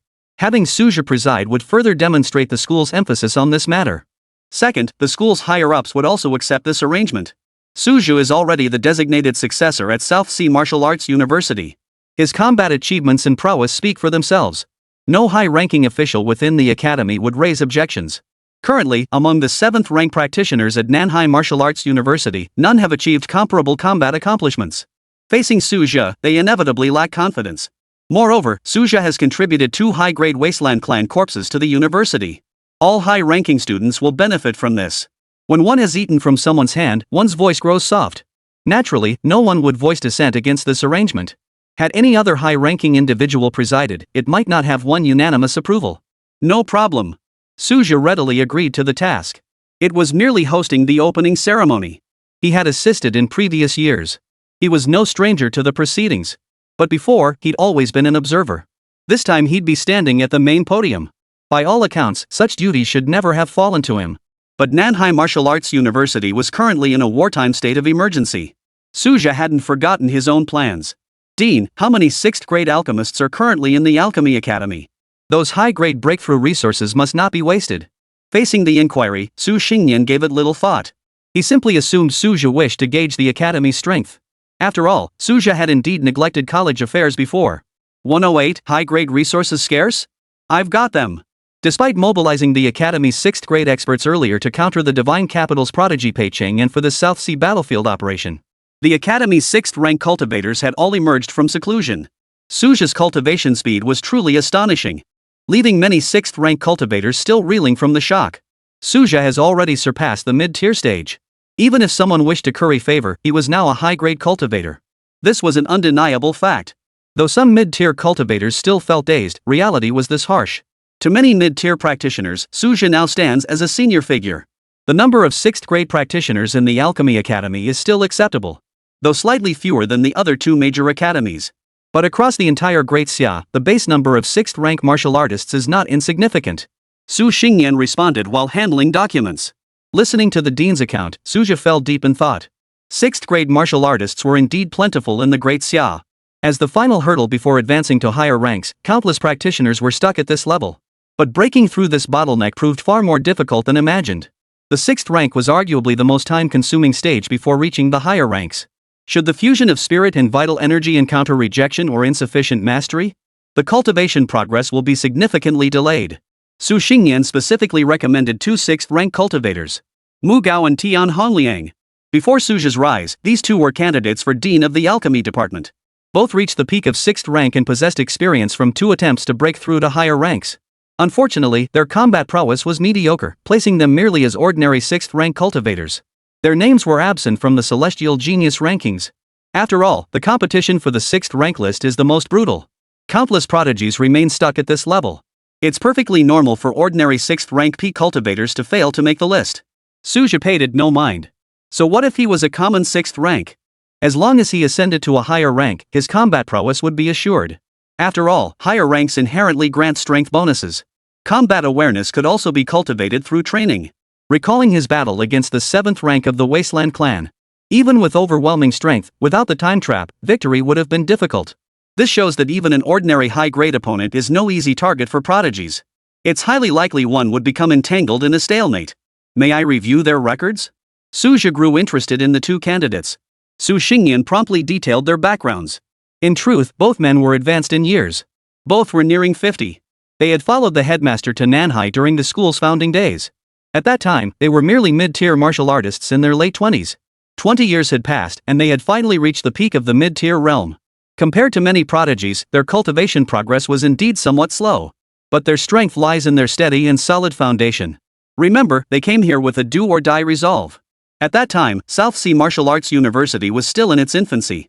Don't forget that resources at the mid-tier stage are already hard to come by, and now high-tier martial artists are personally providing guidance. For an ordinary 4th grade martial artist, this was a tremendous opportunity.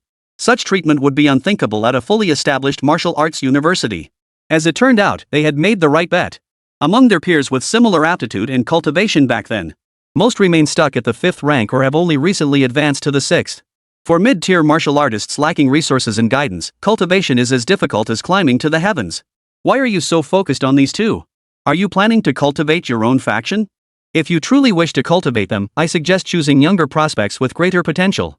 Su Xingyan offered his advice despite not fully understanding the situation. Don't be fooled by their peak 6th rank status. The academy can only provide one more breakthrough support, combined with their own accumulated opportunities. After all, years at the 6th grade level have amassed considerable resources. Now is the time to go all out.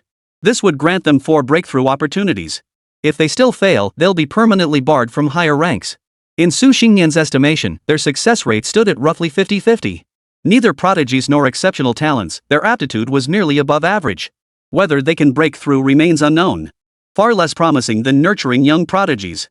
Especially since this year's new recruits include promising prospects. Within a decade, these prodigies may well challenge the 6th rank realm. At that point, their chances of breaking through to higher ranks would be even greater. Unfortunately, Suja showed little interest in young talents. The cultivation cycle is far too lengthy. He couldn't afford that time investment. Mu and Gao, on the other hand, were more to his liking. Though merely ordinary 6th rank cultivators, with the high-quality breakthrough resources at his disposal, he was fully confident he could help them break through their current realm. Suja resolved to lay his cards on the table with Su Xingyan. Though he held valuable resources, he still needed the dean's cooperation to succeed. I have 2 sets of high-quality breakthrough resources, Suja stated calmly. They're just ordinary high-grade resources, keep them for your own use. Wait. You said high-quality breakthrough resources? What kind of treasure could possibly deserve such praise? Could they possibly be from those 2 7th-rank corpses of the Wilderness clan? Su Shang, who had been casually indifferent at the start of the year, suddenly felt his pupil's contract sharply. He didn't even notice the documents slipping from his hands. Fortunately, only 2 people were in the office. Otherwise, it would have caused a major uproar. Resources for high-grade breakthroughs were inherently scarce. Even at the Divine Capital Martial Arts Academy, competition was fierce. After all, while the Divine Capital boasts abundant resources, the demand for 6th-rank individuals far exceeds the supply. Facing Su Xingyan's rapid-fire questions, Suja wore a faint smile. It was rare to see the dean so eager, so he let him run with it. Moments later, Su Xingyan regained his composure. You're just here to watch the show, aren't you, you little brat? Su Xingyan shook his head helplessly with a laugh. I have 2 breakthrough resources at hand, Spirit Stone Essence and Wood Spirit Essence. These 2 are arguably the best options available right now. Suzhou explained calmly. The resources naturally belong to the Wasteland clan's spoils of war. After all, the Wood Spirit Essence was indeed captured material. Truthfully, both items could also aid in enhancing high-tier cultivation. But using them for daily cultivation would be a waste of precious resources. There are other methods to enhance cultivation, there's no need to resort to breakthrough treasures. It's these 2 items. Su Xingyan sucked in a sharp breath and muttered to himself. These 2 items were indeed top-tier resources for breakthrough cultivation. Together, they could boost breakthrough probability by at least 30%. Now he finally understood why Suja had focused on the 6th grade of the Alchemy Academy. If Mu Gao or Tian Honglian were to use them, combined with their 2 previous failures, the breakthrough probability could easily exceed 50%. To be safe, a 3rd conventional breakthrough attempt could be scheduled. Then, during the 4th attempt, the Supreme Treasure would be activated. This approach would essentially guarantee the emergence of a new high-grade martial artist. The value of high-grade martial artists needs no elaboration. Go! Find them now. See who's best suited for the breakthrough. Resource costs will be covered by the Alchemy Academy. Su Xingyan acted with lightning speed, dragging Suzhou along. Even Suzhou found himself both amused and exasperated. Just moments ago, he was managing countless affairs, yet now he'd set aside official business for a high-ranking matter. Still, Suzhou understood the dean's urgency. Having the academy cover the resources was only reasonable. Though all belonged to the Nanhai Martial Arts University system, each college maintained both collaboration and competition, operating with independent budgets. Should news leak out, other colleges would surely vie for a share. After all, resources for high-grade breakthroughs were irresistible to anyone. Though Suja belongs to the Alchemy College, he is the university's designated successor. It would be unwise to show undue favoritism. It would be best to act first and report later. Once the Alchemy College produces new high-grade breakthroughs, it can be made public. As a member of the Academy's core lineage, a slight inclination is understandable. But this is a one-time exception. Should any further breakthrough resources become available, they must be allocated with the entire Academy's interests in mind. 109, Dean Su, I am profoundly grateful. Su Xingyan clearly understood that Suja couldn't keep favoring the Alchemy Academy indefinitely. He didn't want to let this opportunity slip. Fortunately, Suja had just submitted 2 7th-grade corpses from the Wilderness clan to the school. Other colleges wouldn't hold it against Suja either. Su Xingyan promptly recalled Mu Gao and Tian Hongliang directly from the battlefield. The South Sea battlefield was gradually calming down. Recalling 2 6th-rank corpses wouldn't cause any issues. Mu Gao and Tian Hongliang were unaware of the dean's reason for summoning them. Nevertheless, they promptly returned from the South Sea front. It wasn't me who summoned you. It was Dean Su who truly summoned you. Su Xingyan passed the responsibility to Suja without a second thought. Current resources could only guarantee one person breaking through to high grade. The dilemma of choosing 1 out of 2 had to be left to Suja to decide. He too found the choice difficult. Mu Gao and Tian Hongliang's gazes fixed on Suja. Both men were a full generation older than Suja. Yet in the martial arts world, the accomplished reigned supreme. Since Suja had reached the high-grade realm, they had shown him increased respect. Still, the two sides had little interaction. Even though they belonged to the same alchemy academy, Suja had mostly kept to himself before. Both were deeply puzzled as to why the dean had suddenly sought them out. Most crucially, he seemed in such a rush that he hadn't even waited for the South Sea conflict to fully conclude. We acquired substantial resources from the 7th rank member of the Wilderness clan. Now there's an opportunity to break through to a higher rank, but only one spot is available. Suja spoke slowly, meeting their puzzled gazes. His meaning was crystal clear. The 2 6th rank peak cultivators before him weren't fools, they should grasp the implication. As his words fell, both Su Zhou and Su Xingyan sensed the two men's aura intensify abruptly. For Mu Gao and Tian Hongliang, age was no longer an advantage. If they failed to break through to a higher rank in the coming years, their declining vitality would make it even more impossible. They would seize any opportunity for advancement. Though they had applied to the academy for breakthrough resources, but they had to compete with numerous 6th rank cultivators. Who knows how long they'll have to wait.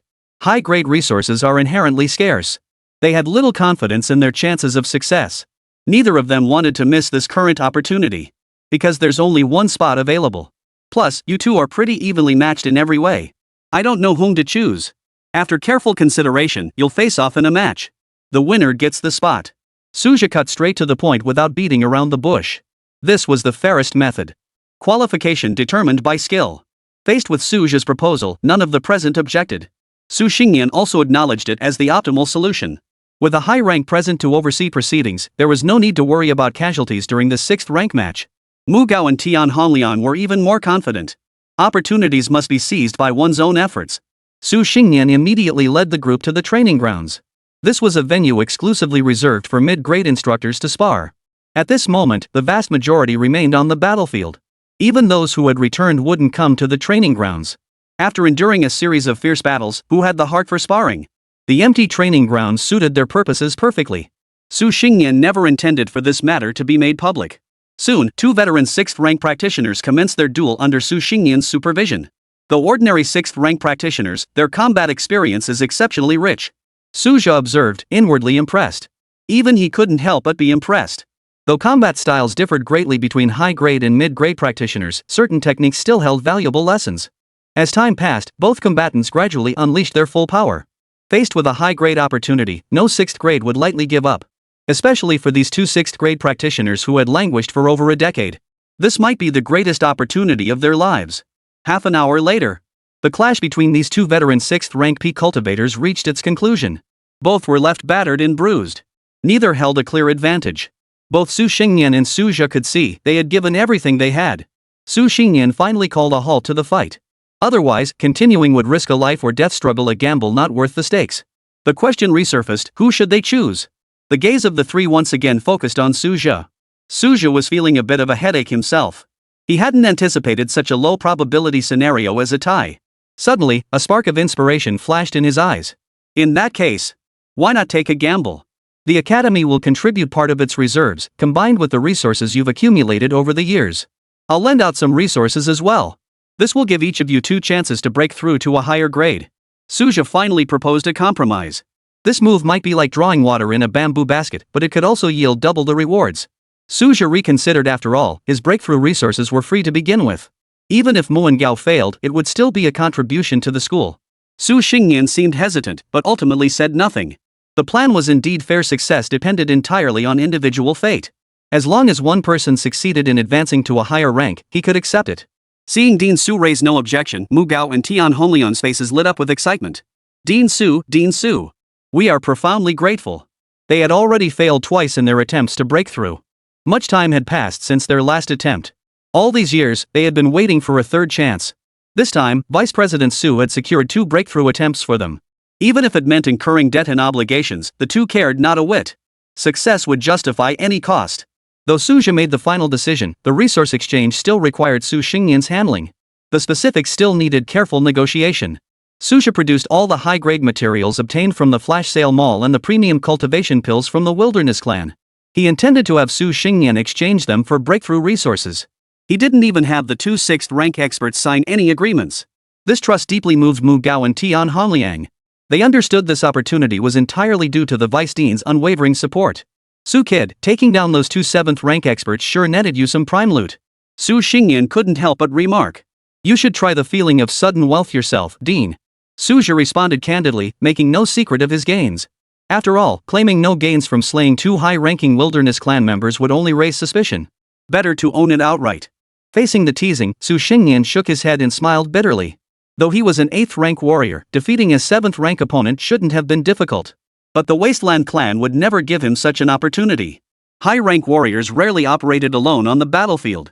Even if one strayed, an 8th rank would struggle to quickly pinpoint a 7th rank if they chose to hide. It was, after all, as difficult as climbing to the heavens. For someone like Suja to slay 2 high-ranking opponents in succession was utterly inconceivable. 110, opening ceremony sparked student buzz. Mu Gao and Tian Hongliang, both peak 6th-rank cultivators.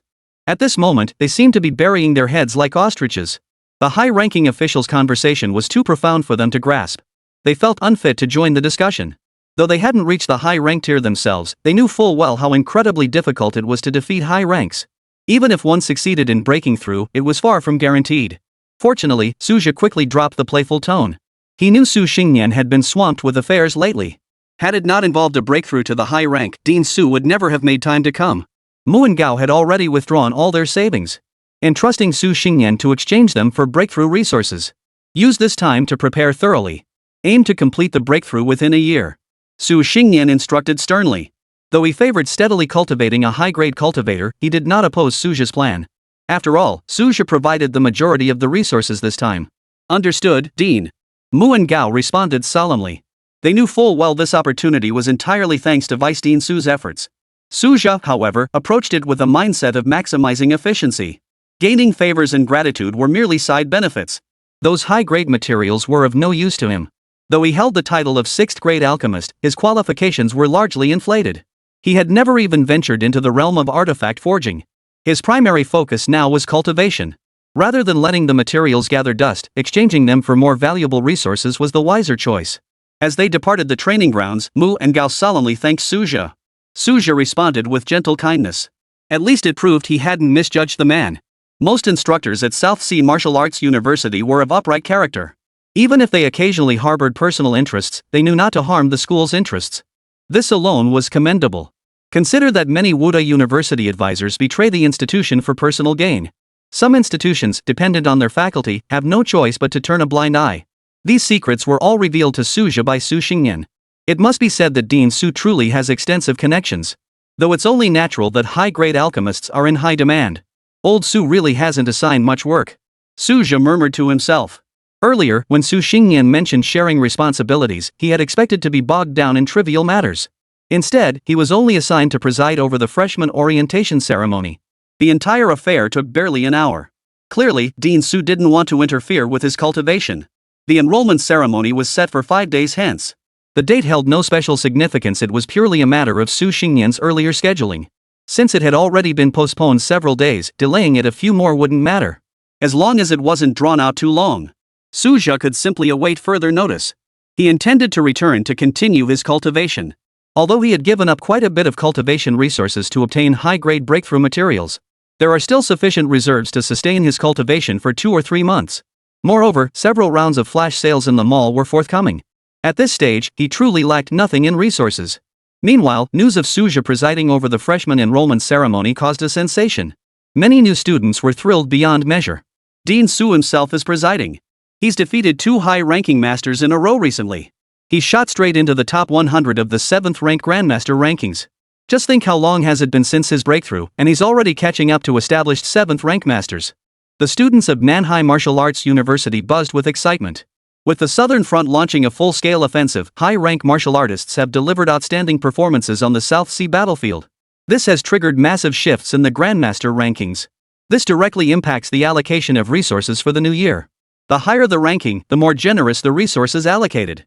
This time, the South Sea Martial University has truly redeemed itself. Su Xingyan ascended directly from the 7th rank list to the 8th rank list. The other 2 deans also demonstrated 8th rank prowess, bringing the university's total 8th rank count to 3.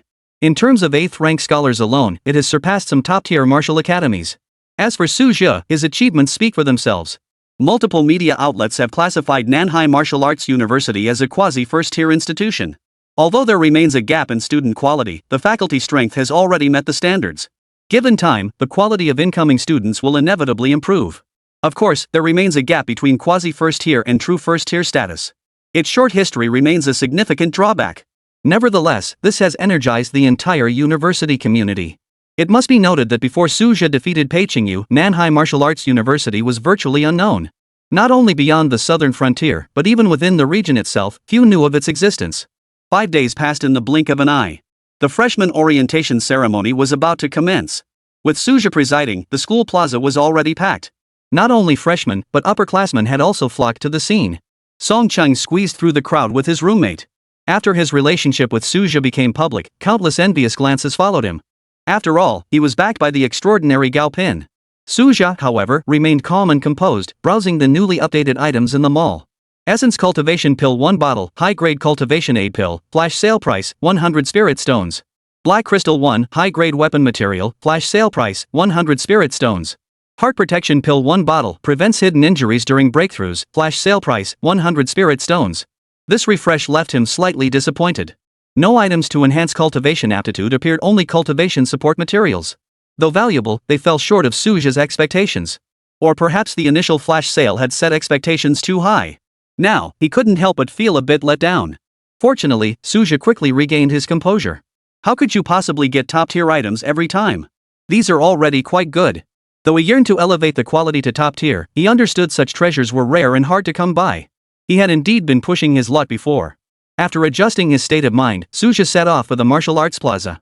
Today's freshman enrollment ceremony would be held there. He wore his usual martial arts casual attire.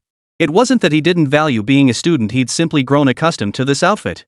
The martial arts uniforms specially developed by the school prioritized both functionality and comfort. 111 Changes in the Southern Frontier, Su Jie's Prestige. Martial Arts Plaza, South Sea Martial Arts University. The plaza was already packed with people. Numerous third-rank instructors were already maintaining order. It feels like the entire student body has turned out. Actually, you can drop the feels like part. It's safe to say every student in the entire school is here. Numerous instructors expressed their astonishment aloud. Never before had a freshman orientation ceremony caused such a stir. They knew exactly why. This unprecedented spectacle was entirely due to Su Jie's soaring fame. This young high-ranked was nothing short of legendary among the mentor community. During his lower-tier days, many mentors had crossed paths with Su Jie. After all, he had served as a counselor for many years. He had ample opportunities to interact with second-rank and third-rank martial artists. Many had fantasized about whether they harbored hidden talents, hoping that one day, upon awakening, they could soar to new heights. When most of the students had gathered, with just 1 minute left until the agreed time, Su Jie stepped through the air. Countless eyes instantly focused on him. The youngest high-grade martial artist in the South Sea, indeed, the entire southern frontier. Su Jie! A sudden roar erupted from the student crowd. The roar instantly swept across the entire square. Clearly, most had seen the footage from the South Sea battlefield. The scenes of him slaying high-ranking warriors amidst thunderous cheers had already etched themselves into their memories.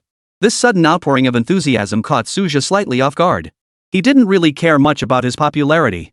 After all, no matter how high one's reputation might be, it couldn't directly enhance one's strength. At best, it might offer some benefit to accumulating fortune. Song Chang, watching from the sidelines, was equally stunned. Has Teacher Su's influence truly reached such heights? She mused inwardly. She had known Suja since his early days as a low-tier practitioner. She had yet to graduate. He had already surpassed the mid-tier and entered the high-tier realm. Such a gap was staggering. Suja raised his hand in a gesture of restraint, his expression gentle. The cheers gradually subsided. This gesture made the students feel his approachability. He had previously deliberated over his teaching style. Ultimately, he opted for an approachable style. After all, this hosting role was only a temporary arrangement. Future opportunities for public appearances were uncertain. Since it wasn't routine work, there was no need to deliberately maintain an air of authority. Everyone here should recognize me. And even if there are those who don't. He smiled and gestured toward the direction where the buzz hadn't yet died down, the noise should give it away. His light-hearted opening drew waves of soft laughter. The truth was exactly as he said. At South Sea Martial Arts University, not knowing Suja would be the real oddity. Though I'm hosting the freshman orientation ceremony. This truly is my first time hosting. It's not that the university doesn't value you all. Everyone has been swamped lately. In the end, they grabbed this idle person to fill in. Having lived 2 lifetimes, Suja wasn't lacking in emotional intelligence. It's just that before, he'd always thought most social interactions were pointless. Ultimately, in the martial world, relationships are forged by strength. True friends might exist, but they're always few and far between. As Suja spoke, the students' expressions grew increasingly relaxed. This high-ranking martial artist radiated a comforting warmth in every gesture. Let's not waste your time, I'll get straight to the point. The school will introduce special rewards for new students in the monthly rankings over the next 3 months. We'll be introducing special rewards for new students. I hope you'll all strive for top rankings. The quota is tentatively set at the top 100. As soon as the words fell, a ripple of excitement swept through the new student crowd.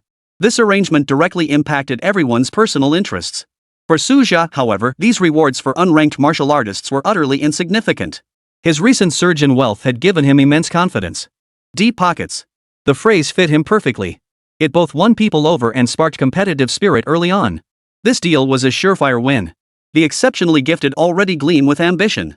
Even average students are strategizing how to break into the rankings. After all, true geniuses are few and far between. Even if the top spots are taken, opportunities remain in the middle and lower tiers. With 3 consecutive months of rankings and a 100-person capacity, hope remains accessible to most. The monthly ranking system has been in place for years. It was the core mechanism designed to spur student competition. After covering the key points, Suja wrapped up the ceremony efficiently. He understood the temperament of young martial artists all too well. Rather than lecturing at length to assert authority, it was far more effective to get straight to the point and satisfy everyone. The dispersing crowd didn't notice the figure on the podium already pulling out a tactical tablet. Beyond the South Sea battlefield, the war reports from the XINN front were even more gripping. The Three-Eyed Clan's offensive in that sector had been met with full-scale resistance. The results fell far short of expectations. Even with all high-tier forces deployed, they inflicted only superficial damage on the enemy. The XINN battlefield itself had paid a heavy price. The southern frontier held the initiative and had mobilized considerable external reinforcements. But these reinforcements initially underestimated the threat posed by the Three-Eyed tribe. Consequently, the reinforcements were severely crippled by the Three-Eyed Clan's innate abilities. Ultimately, they suffered heavy casualties. Not only did they gain no advantage on the XINN battlefield in this engagement, but they also suffered heavy casualties. Had it not been for the 2 high-ranking martial artists slain on the South Sea battlefield, the Southern Borders offensive campaign would have been a complete failure. Deep down, the Grand Marshal commanding the central headquarters harbored a measure of gratitude towards Suja. In a sense, Suja's military achievements had become the Southern Frontier Command's last fig leaf. Su Shashuan's deepest regret was failing to send more reinforcements to the South Sea front. After all, the victories in the South Sea theater were truly dazzling. Even accounting for the casualty rates among lower-tier troops, the figures still far surpassed those of the XINN front. However, after suffering heavy casualties among reinforcements, the retreat had to be called prematurely. This was an unavoidable decision. All factions rushed to aid the southern border. Ultimately, their involvement hinged on resource exchanges. If losses exceeded expectations, none were willing to continue pouring resources into the pit. This situation led to the hasty conclusion of the XINN battlefield. Seeing that the southern border had not suffered significant losses of high-caliber combat power, we're only too happy to go with the flow and end the conflict. This campaign concluded 3 days earlier than the South Sea front. 112 returning disciples? Absolutely.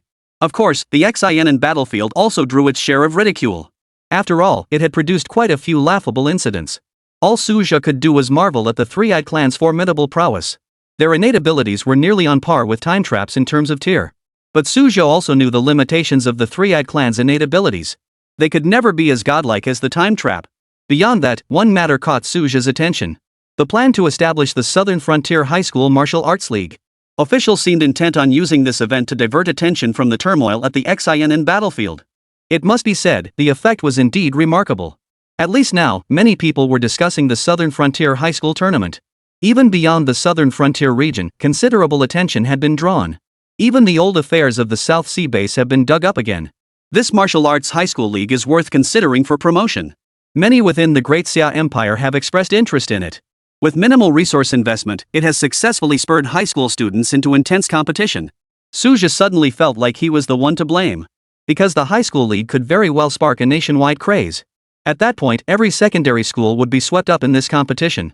Currently, the South Sea base still holds the early advantage. Other regions showed interest but would need time to implement similar programs. Suja also contemplated donating to the middle schools at the Nanhai base. As his wealth continues to grow, he could finally realize ideas that had once been beyond his means. After all, he now regarded the South Sea base as his sphere of influence. Investing resources appropriately was entirely worthwhile. As affairs gradually came to a close, Suja returned to his regular rhythm of life. Training, training, and more training. In his view, the core element of becoming a martial artist and a powerhouse was enduring solitude. Before he knew it, a month was nearly over. During this period, Suja approached the mall's daily flash sales with a level-headed attitude. Yet he reaped quite a few surprises. By the fourth week, the mall finally featured a special item. Divine Dew of Heavenly Splendor purifies the physical body and enhances innate talent. Flash sale price, 100 spirit stones. This was a rare treasure Suja had never heard of before. It likely originated from a different world beyond the Great Xia Empire. Regardless of its origin, practicality was the ultimate test. After using it, Suja distinctly felt his innate potential shift. From last month's lower middle tier, he had now firmly entered the upper tier of aptitude. At least in terms of cultivation. Suja could distinctly feel the enhanced efficiency in absorbing spiritual energy. This was the tangible effect of his improved aptitude. During the last flash sale in the mall, he unexpectedly obtained a heavenly heart lotus. This discovery astonished Suja. Even using this heavenly heart lotus, the improvement in aptitude would be limited. Perhaps it would be better to give it to Xin Qingyan. It might help her break through her bottleneck. Regarding the distribution of the heavenly heart lotus, Suja naturally prioritized his wife. It wasn't that he was unwilling to give it to his mother. Rather, his mother had begun her cultivation at a relatively advanced age. Even with improved aptitude, breaking through to the martial artist realm would still require a long time. As for the high-tier martial realm, that was an even more distant dream. It offered neither longevity nor practical benefit. Plus, mother herself had little interest in cultivation. Wouldn't tending flowers, harvesting vegetables, and doting on grandchildren be far more fulfilling? The path of the martial artist is so tedious. Moreover, with Suja's current strength, there was no need to worry about his mother's safety. Forcing her to use the heavenly heart lotus, it would only become a burden for her. Xin Qingyan's situation, however, is entirely different. Though her recent progress remains unknown, her second-grade cultivation is undeniable. With her enhanced aptitude, the third rank is within easy reach. Reaching the fourth-grade realm is no longer a pipe dream. This time, besides items to enhance innate talent, the shop also featured a delightful new addition. Fruit of Wisdom enhances mental power, flash sale price 100 spirit stones. Enhancing mental power is inherently extremely difficult. Even for someone as exceptionally gifted as Suja. Spiritual power directly relates to mastery over the forces of heaven and earth. It is especially crucial for high-tier martial artists. Suja had long heard of such treasures. But this was his first time seeing the actual items. Beyond these rare items, there were also vast quantities of high-tier cultivation resources. The current reserves were sufficient to sustain several months of consumption. Once I assimilate these resources, breaking through to the late 7th rank won't be a pipe dream. Suja sensed the breakthrough opportunity was approaching. With both spiritual power and cultivation resources advancing simultaneously, the late 7th rank was indeed within reach. However, the specific progress will depend on subsequent ability compatibility. If powerful auxiliary capabilities can be acquired, the breakthrough process could be significantly accelerated. Suja decisively activated the ability wheel. Though he didn't know what ability he would draw, he hoped for a support-type skill akin to a flash sale in the marketplace. While such abilities don't directly boost cultivation, They are crucial for resource supply. A burst of 6 colored lights suddenly erupted. Drawing complete. Obtained disciple return trial card. Transferring any experience or item to a disciple grants a tenfold return, cannot exceed disciple's level.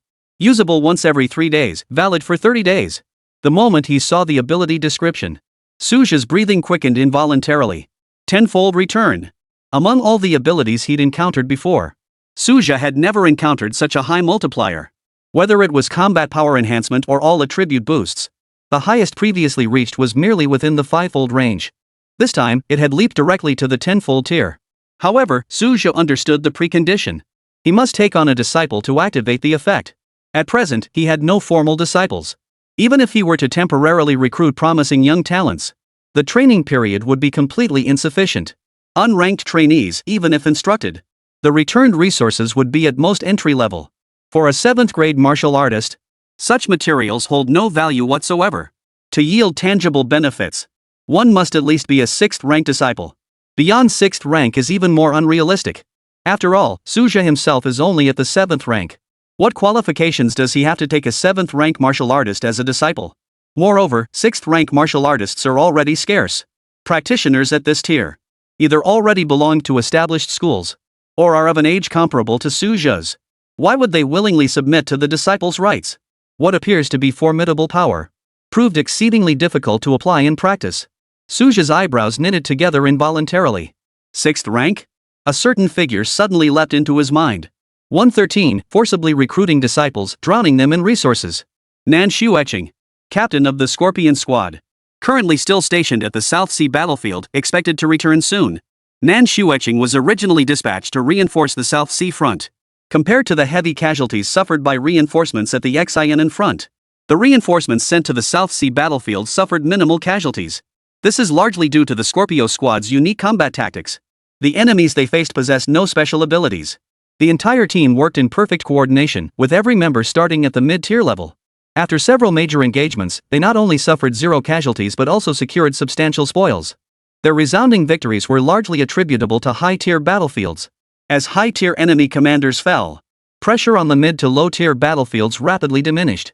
The garrison at the South Sea stronghold saw a significant boost in morale. Scorpion Squad showed no urgency to withdraw from the battlefield. Though the team possessed formidable strength, it was far from capable of swaying the outcome of the war. Even if they withdrew, the regional battlefield would remain largely unaffected. At this moment, Nan Shueching had just concluded a fierce battle, and was recuperating at the South Sea stronghold. She seized the moment to meditate and regulate her breath, restoring her condition. During the battle, she had clearly sensed her spirit and vital energy gradually merging. This wondrous sensation captivated her completely. Nan Shueching remained unaware that someone was watching her from afar. Though Suja had included Nan Shueching on the candidate list, further observation and consideration were still required. In this era of spiritual energy revival, the master-disciple bond was far more complex than it appeared on the surface. This bond even surpassed blood ties and familial affection. Suja first sought out Principal Yu Xiong. He sought to learn about Nan Shueching's background through him. Though Yu Xiong couldn't fathom Suja's intentions, he was certain Suja would not harm Nan Shueching. According to Yu Xiong, Nan Shueching's father, Nan Tailong, was an old acquaintance of his. They had met during their time at the Shindu Martial Arts University. As graduates of the Martial Arts University, Nan Tailong possessed naturally outstanding talent. He now ranks among the top of the 8th rank martial artists list. Though slightly inferior to Yu Xiong of the 9th rank, he stands as the pinnacle among his peers. How could this be possible? Even though the Divine Capital Martial Arts University admits numerous students, many remain stuck at the lower or middle ranks. However, graduates of the Divine Capital Martial Arts University inherently start from a higher baseline than ordinary individuals. It was heartbreaking. Nan Shueching's mother perished in a battle on the battlefield of 10,000 tribes. At the time, Nan Shueching was still in middle school. A rift formed between father and daughter. Nan Shueching firmly believed her mother's death was the fault of her father, Nan Tailong. Later, Nan Tailong remarried. This rift was undoubtedly torn even deeper. At the very least, Nan Shueching refused to accept her stepmother. The father-daughter relationship only worsened. The young woman ultimately went to live with her aunt. She enrolled in military academy, joined the Great Xia forces, and embarked on a relentless path of training. Even Yu Xiong was filled with profound emotion regarding his old friend's family affairs. He chose to remain silent. But he knew Nan Shueching was enduring immense trauma. Every year, he would have someone deliver gifts to her. Don't get any funny ideas. This child has suffered enough. Yuxiong issued a stern final warning. Suja chuckled wryly. The principal was clearly letting his concern cloud his judgment. What if I took her as my disciple? He suddenly asked in a low voice. From the information the headmaster had revealed, Nan Xueqing had yet to find a master. This was undoubtedly a golden opportunity. Yuxiong's pupils contracted slightly. He wondered if he had misheard. Taking on a disciple? The whole thing sounded dubious. Before he could respond, Suja had already teleported beside Nan Xueqing. The onlookers immediately stirred with commotion. Nan Xueqing's icy beauty had always drawn attention. Even as a snow lotus blooming on a high ridge, admirers still lingered at a distance. Even the Scorpion team members held their captain in awe. Much less other suitors. Now, a legendary powerhouse suddenly appeared. All held their breath, speculating on his intentions. Suja made no effort to conceal his presence.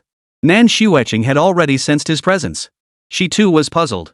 Last time she inquired, the other party had clearly avoided her at all costs. How about taking me as your master? Within a month, I'll help you break through to mid-6th rank. Suja got straight to the point. After hearing about Nan Xueqing's background, persuading her to become his disciple was actually quite straightforward. That was Nan Xueqing's near-obsessive fixation on strength. She had already gained much from this battlefield trial. With Suja's guidance, she might just reach new heights. That was precisely his confidence. Faced with Suja's words, Nan Xueqing paused slightly. But she quickly regained her composure. All right. Her decisive response matched her expectations perfectly. She hadn't even considered Suja's age or strength. In truth, many high-ranking martial artists had sought to take her as a disciple. Yet most ultimately backed down. One reason was the fear that, given her reckless fighting style, she might meet her end at any moment. After all, even mid-tier martial artists struggled to protect themselves. Second, they were wary of her complicated family background. Why invite trouble when the effort yields no reward? Though this apprenticeship arrangement seemed somewhat hasty. To use Aishion, it seemed like a childish farce. From the moment Suja spoke, he had been observing discreetly. He never expected Suja would actually take Nan Xueqing as his disciple. Theoretically, Suja was indeed qualified. But for it to happen so easily was truly unexpected. What Yuxiong didn't know was that Nan Xueqing had her own calculations. Her sole reason for seeking a master was to advance her cultivation. She had witnessed Suja consecutively defeat two high-grade opponents. Among them was a veteran mid-7th rank powerhouse from the Wilderness clan. And this individual had ascended to the 7th rank less than a few months prior. Such combat prowess was nothing short of astonishing. If breaking through her limitations meant anything, what did becoming a disciple matter? With his advancement to the 6th rank, she increasingly felt the constraints of his innate limitations. Though the process was hasty, Suja still sensed a faint yet undeniable bond. It must stem from the newly forged master-disciple bond. The system for accepting disciples had already activated. Here are 10 bottles of purple spirit pills. They will help you quickly restore your spiritual energy. Consider them your initiation gift.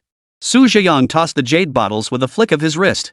At the 6th rank, refining spiritual energy far outweighs cultivating vital energy. Purple spirit pills possess both restorative and enhancing effects. More importantly, this item still falls within the scope of what may be returned when a disciple leaves. Had there been no restrictions, he would have bestowed the Heavenly Heart Lotus, a rare treasure capable of altering innate talent. Alas, the system had anticipated this. Even so, 10 bottles of purple spirit pills were worth a fortune. Though extremely difficult to refine, they were as common as fish in the river among 6th-rank martial artists of Great Xia. These treasures, long available only at exorbitant prices, required even the South Sea Martial University to expend vast amounts of merit to gather their materials. Nan Xueqing stared at the pills, her usually cold and haughty eyes fluttering slightly. She was not one lacking resources. Yet strategic resources like the purple spirit pill were tightly controlled, even by the military. As a 6th-rank martial artist just beginning her journey, she had no means to obtain it. This master is truly worth recognizing. A silent sigh escaped her heart, finally stirring the icy composure of her features. There's another technique for merging spiritual energy with vital blood. Suja proceeded to impart the essence of 6th-grade cultivation. Every word was a pearl of wisdom, every sentence packed with substance. Nan Xueqing's eyes grew brighter with delight, secretly pleased she had indeed placed her bet wisely. Detected, purple spirit pill and 6th-grade cultivation experience transfer. Can trigger tenfold return. When the prompt appeared, Suja understood immediately. The system clearly guarded against loopholes for farming rewards. The 10 bottles were counted as a single gift. After a moment's thought, he selected the purple spirit pill to attempt the return. Triggered tenfold return. Obtained purple heart pill X1. Purple heart pill, high-grade elixir that restores and enhances mental energy. Gazing at the purple-hued pill bottle in his palm, Suja's lips curved into a faint smile. 114, Master. I've broken through to the 6th rank. Purple Heart Pill, a high-grade elixir that enhances spiritual power. Whether it's tenfold return or qualitative return, it has nothing to do with quantity. This aspect earned Suja's deep appreciation. Giving the extra 9 bottles of purple spirit pills to Nan Shueching was no great sacrifice for Suja. According to his plan, if Nan Shueching could break through her cultivation within this month, it might trigger the cultivation return mechanism. In the days that followed, Suja became increasingly dedicated to guiding Nan Shueching. He even personally stepped in to spar with her. Amidst the South Sea battlefield, numerous tales of Suja's romantic escapades began circulating. Despite Principal Yushion publicly clarifying that they were merely teacher and disciple, this very act only fueled further speculation. Could it be that this South Sea prodigy is merely using the guise of master and disciple? It's not entirely surprising. The Great Xia Empire encourages high-ranking martial artists to have more children. Whispers circulated among the crowd, yet they failed to stir significant controversy. After all, most high-ranking martial artists kept mistresses, a practice that had become commonplace. Part of the reason also lay in the scarcity of martial artists in the Great Xia. The offspring of high-ranking martial artists typically possessed exceptional talent. Many high-ranking martial families gradually established regional monopolies. These martial artists initially had no monopolistic intentions, but as their offspring multiplied, they were compelled to control resources. The higher a martial artist's rank, the more difficult procreation becomes due to the leap in their life's tier, forcing them to seek alternative means to increase their numbers. Suja truly bore an undeserved injustice this time. He truly harbors no ulterior motives toward Nan Shueching, dedicating his entire focus to cultivation. The rumors circulating outside were nothing but fleeting clouds to him. What could compare to the tangible benefits of the tenfold return system? Nan Shueching, too, ignored the gossip, completely immersed in honing her strength. After his first successful return, Suja attempted a tenfold return on 6th grade cultivation experience. Acquired 7th grade cultivation experience 1. This direct infusion of 7th grade experience was invaluable. It resonated profoundly with the 7th grade insights he had previously studied. Though he hadn't broken through to a new realm, he gained fresh insights into the way of the 7th grade. Combined with the purple heart pill returned alongside the purple spirit pill, his spiritual power continued to surge. Suja clearly sensed that he was but a half step away from the late stage of the 7th grade. A month passed neither long nor short. Suja had already accumulated 6 bottles of purple heart pills, with 3 more rounds of 7th grade cultivation experience awaiting return. He had largely grasped the essence of 7th grade cultivation. The path to the 8th rank now faced far fewer barriers. Over this past month, Nan Shueching's progress had been equally remarkable. With Suju imparting all his knowledge, her spiritual power and cultivation had surged dramatically, reaching the peak of the early 6th grade. Under Suja's guidance, she had begun attempting her breakthrough. Advancing within a minor realm was ultimately not too difficult. One final opportunity for return remains. Let's see if this attempt succeeds. Suja mused inwardly. To ensure his cheap apprentice's smooth breakthrough, he even cleared out his private villa to serve as a cultivation ground. Such actions drew a look of peculiarity from Principal Yushion. Initially, he had firmly believed Suja was purely taking on a disciple, but as rumors began to circulate, doubts inevitably crept in. After several covert observations, he confirmed their interactions remained entirely proper. However, high-ranking martial artists from Nanhai Martial Arts University began to speak up, stating that Suja was currently in his golden period of cultivation. There's no need to rush matters of family succession. The phrasing was subtle, yet the underlying message was crystal clear. Do not indulge in romantic entanglements. The burden of intercession fell squarely upon the headmaster's shoulders. After all, within the entire academy, those qualified to advise Suja could be counted on one hand. Yuxiang's scrutiny grew increasingly frequent, even prompting self-reflection. Could it be he truly has feelings for that girl? Seeing Suja's wholehearted dedication, even the headmaster found it hard to suppress his doubts. On one side of the scale lay the orphan of an old friend, on the other, the future pillar of the academy. What made matters more complicated was that Suja was already married. Had he been unattached, a match might have been possible. But now, the situation left everyone caught between a rock and a hard place. Fortunately, Nan Shueching finally achieved her breakthrough at this critical moment. The shackles of the early 6th rank shattered at her command, propelling her straight into the mid-stage. The young woman herself hadn't anticipated that after only a few months of studying in the South Sea, she could advance so significantly. Consider that peers of equal talent often spent years making even the slightest progress while stuck at the 6th rank. Yet from her initial entry into the 6th rank to this moment, less than half a year had passed. Nan Shueching was well aware of the source of her breakthrough. It was all thanks to Suja's wholehearted assistance. Whether through cultivation guidance or resource provision, he had propelled her cultivation to soar. The rare materials consumed this month alone far exceeded her entire annual usage in previous years. This extraordinary opportunity had opened the door to a new world for her. Having tasted the exhilaration of rocket-like advancement, the grind of ordinary cultivation now seemed beneath her. Her future focus would inevitably shift toward the pursuit of resources. Of course, this had nothing to do with Suja anymore. The moment Nan Shueching broke through her realm, Suja's system interface flashed with an update. Early 6th grade, mid 6th grade, tenfold return of cultivation. I wonder how much cultivation this will convert. After a moment's consideration, Suja decided to enter seclusion to assimilate the energy. Though taking her as a disciple had been hasty, now that their master-disciple bond was established, he felt he owed her some measure of duty. He estimated Nan Shueching would need several days to consolidate her new realm before departing. The South Sea campaign was drawing to a close. The main forces of the Great Xia Empire were gradually returning home, and the Scorpion Squad was among those withdrawing. Nanshuking, stationed within the military ranks, did not enjoy the same freedom as Suja. Having lingered several extra days due to her breakthrough, her time to return was now approaching. Before her departure, Suja prepared 2 jade slips. One detailed the essentials of 6th rank cultivation, while the other dissected the breakthrough points of 7th rank breakthroughs. He also included a bottle of purple heart pills. This would serve to fulfill their master-disciple bond. He acted only to remain true to his conscience. Though his motives for taking her as a disciple were impure, Nan Shueching had undeniably gained immense benefit. After settling her in, Suja headed straight for the high-grade cultivation chamber. With 48 hours remaining until the countdown to return the apprentice, he decisively activated the system. Colossal energy surged through every limb and bone. His cultivation soared like a rocket.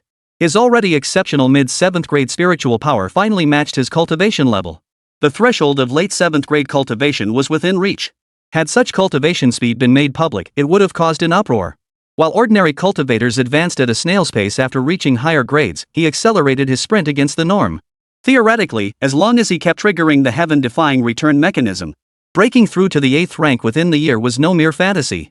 2 days later, Nan Shueching emerged from seclusion, her cultivation base solidified. Jade tablets and pill bottles caught her eye upon the desk. Master.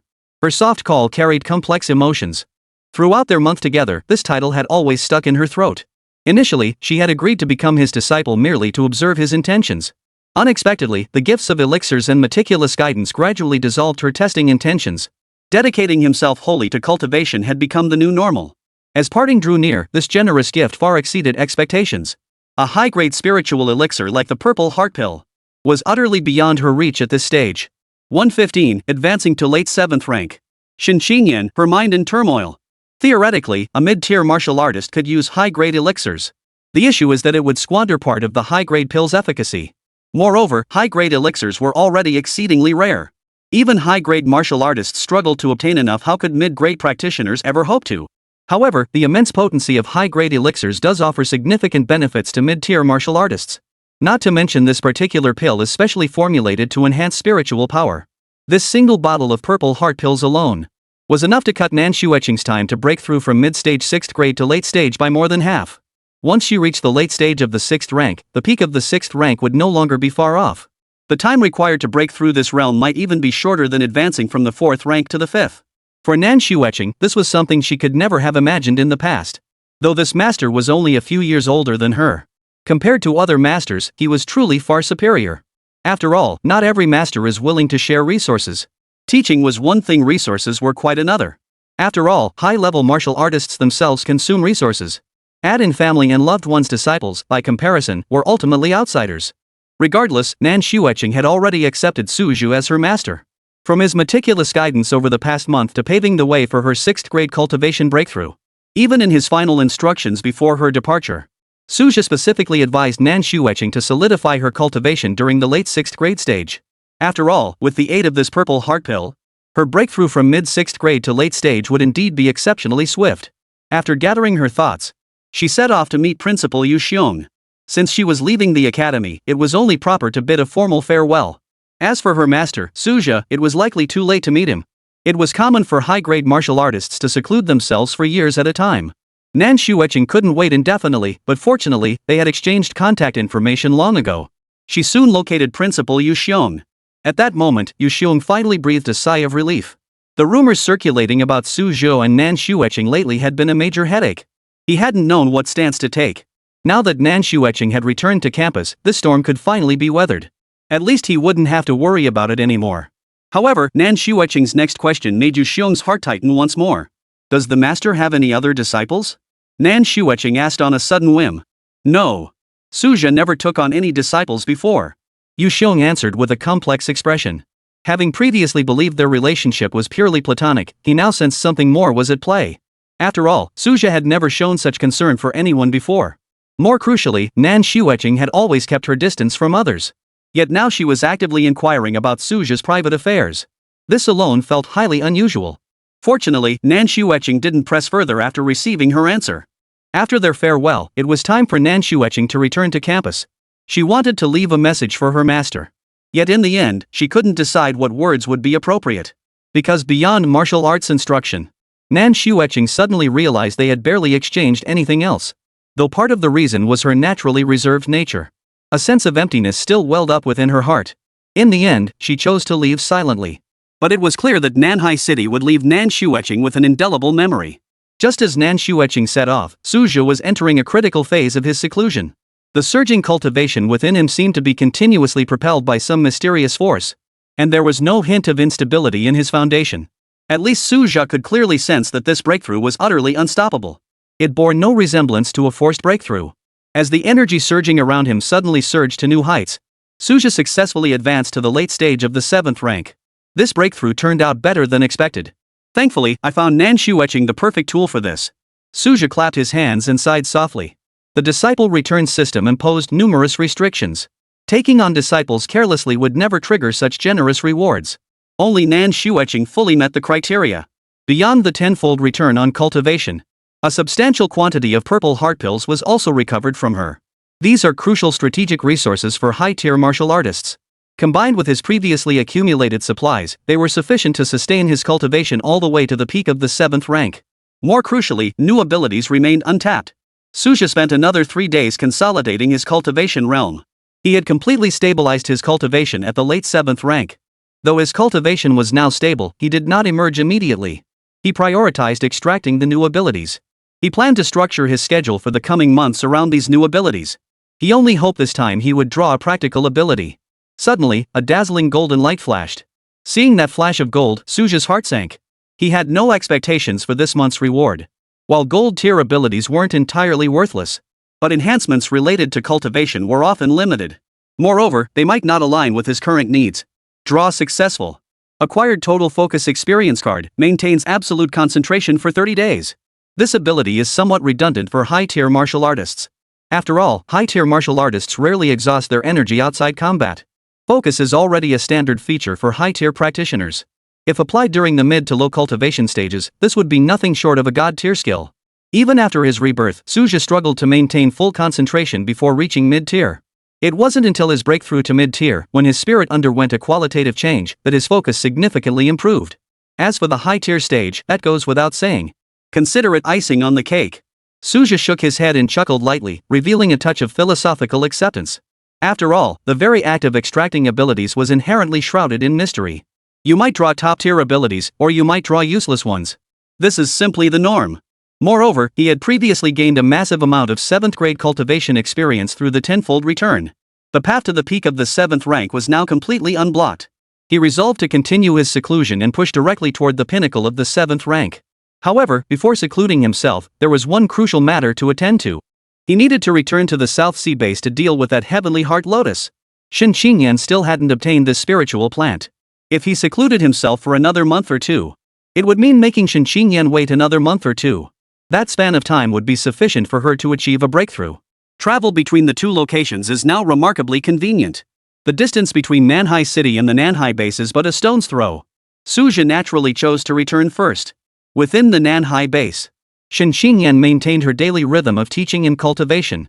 Since her promotion to vice principal of Nanhai 3rd Middle School, her schedule had become increasingly flexible. With abundant resources at her disposal, her focus naturally shifted toward cultivation. Even the purple lightning rat at home is catching up to my cultivation level. Seeing her spirit pet approach her own cultivation level in just a few short months, Shen Qingyan felt a strong sense of urgency welling up inside her. Though Suja had mentioned the purple lightning rat's growth characteristics before, the shock of witnessing it firsthand far exceeded her expectations. This completely ignited her competitive spirit. Lately, she'd been training with a fierce determination. Of course, she also kept tabs on all kinds of news. The situation in the southern frontier and major developments in the South Sea were all within her grasp. She hadn't missed the gossip on the martial arts university forums either. But Shin Qingyan paid them no mind whatsoever. As his closest confidant, she understood Suja's temperament better than anyone. Her husband had always been emotionally detached. It was utterly impossible for him to pine for any woman. Though she had no idea who Nan Shueching was. But the notion that she could sway Suja's resolve was pure fantasy. Through her interactions with the families of martial artists at the base, she gained a clearer understanding of the survival rules governing martial artist families. If Suja truly wished to perpetuate his family bloodline, taking multiple wives would be entirely justified. On a rational level, she fully understood this choice. Should such a situation arise, she would experience emotional turmoil. She would never stand in his way. Fortunately, Suja showed no signs of such intentions at present. Therefore, she maintained unwavering trust in her husband. Those rumors, in her eyes, were full of holes. 116, a surprise from my husband. Another day after school. When Shin Qingyan returned home, she spotted a familiar figure. Husband? Shin Qingyan exclaimed with a look of delight. She hadn't expected Suja to return so suddenly. After all, according to the Su family's expectations, Suja would likely only return during the new year. After all, they were well aware that Suja's status was no longer what it once was. He certainly couldn't leave Nanhai lightly. Moreover, the cultivation environment at the South Sea base was unsuitable for Suja. High-level martial artists required considerable time for secluded cultivation. As a martial artist herself, Shin Qingyan understood this completely. For instance, she had previously considered resigning. The main reason was the clear sense that teaching was consuming her cultivation time. If resources were abundant, the salary and resources from teaching would still be important to her. But now the situation was different. Resources were no longer scarce, what she lacked was time. Fortunately, Nanhai No. 3 Middle School made every effort to retain her, allowing her to freely arrange her class schedule. She was essentially a nominal teacher. Still, Shin Qingyan occasionally enjoyed staying at school and interacting with her colleagues. Take Sister Wang, for instance, with whom she'd once shared a close bond. Though Shin Qingyan's status had changed, Sister Wang treated her just as she always had. So Sister Wang always shared the school gossip with her. Nanhai No. 3 Middle School was now unrecognizable from its former self. Parents from the Nanhai base were desperate to get their children enrolled here. After all, it produced legendary figures like Suja. Many second-generation martial artists also chose Nanhai No. 3 High School. They seek to forge familial ties with the Su family. For these second-generation martial artists, resources and instruction are not lacking. Instead, connections became the crucial factor. As the student body grew, campus gossip became increasingly abundant. Suja's eyes lit up when he saw Shin Qingyan. Her aura had reached the mid-stage of the second rank. This indicated she had trained with remarkable diligence during this period. I came back to visit. There's also something about you. Suja spoke gently, his tone direct. Shin Qingyan understood her husband's forthright nature. Yet now, she couldn't help but feel curious. Something about herself? He had already provided ample cultivation resources. What else could possibly concern her? Facing his wife's curiosity, Suja had no intention of hiding anything. This was, after all, a good thing. This is the heavenly heart lotus, which can enhance one's innate talent. A rare treasure of heaven and earth, now it's yours. As Suja finished speaking, Shin Qingyan was overcome with immense delight. A heavenly treasure that enhances innate talent? No need to guess how rare this item must be. And now it belonged to her. Shin Qingyan knew instinctively how precious this treasure was. As a martial artist, she understood better than anyone the limitations imposed by innate talent. And now, those very limitations could be shattered. Especially for her, who had always been plagued by her natural aptitude. Back then, she had missed admission to the martial arts university by a mere thread of chi perception. Her destiny had been confined to the South Sea base ever since. Talent truly determines so much. Watching Shin Qingyan lost in ecstasy, Suja felt no surprise. He had been equally ecstatic when he first encountered the heavenly heart lotus. And Shin Qingyan was no exception. Without awakening his superpowers, his innate talent would have capped him at mid-tier at best. At best, he'd be a mid-tier martial artist. But Suja noticed Shin Qingyan quickly regained her composure. Why not give this heavenly heart lotus to Xiao Jin? Her natural aptitude is already strong, this will only make her even better. Shin Qingyan said rationally. Though she cared deeply about aptitude, her desire for the heavenly heart lotus was beyond question. But ultimately, her thoughts turned to her daughter. Facing his wife's attempt to snatch the opportunity from his grasp, Suja shook his head and said, Xiao Jin's aptitude is already quite good, she might very well be a prodigy. The heavenly heart lotus would offer her only limited improvement. But for you, it could maximize your potential. The key is that with enhanced aptitude, you could swiftly break through to the third rank or even the fourth. Reaching higher ranks isn't impossible either. Hearing the words higher ranks, Shin Xingyan once again found herself torn. Faced with the possibility of reaching a higher grade, she was undeniably tempted. This was something she had never dared to imagine before. It's settled then. How old is Xiao Jin? Her current aptitude is perfectly sufficient. We'll give her more when we find heavenly treasures later. Suja made the decision for his indecisive wife. He then produced the heavenly heart lotus. Facing this precious treasure, Shin Xingyan handled it with utmost care. She then eagerly began her seclusion. The home cultivation chamber had long been modified by Suja. It easily met the requirements for mid-grade cultivation. After all, whether it was Shin Xingyan or her pet, both Shin Xingyan and her pet required a suitable environment to break through to the mid-tier realm. Most areas in the South Sea base couldn't meet these requirements. Adaptation was necessary. For Suja, having stepped into the high-grade realm, he could now channel the power of heaven and earth. Combined with the small spirit-gathering array he brought from school, the task of modifying the cultivation room was easily resolved. Seeing Shin Xingyan immediately enter seclusion, Suja understood completely.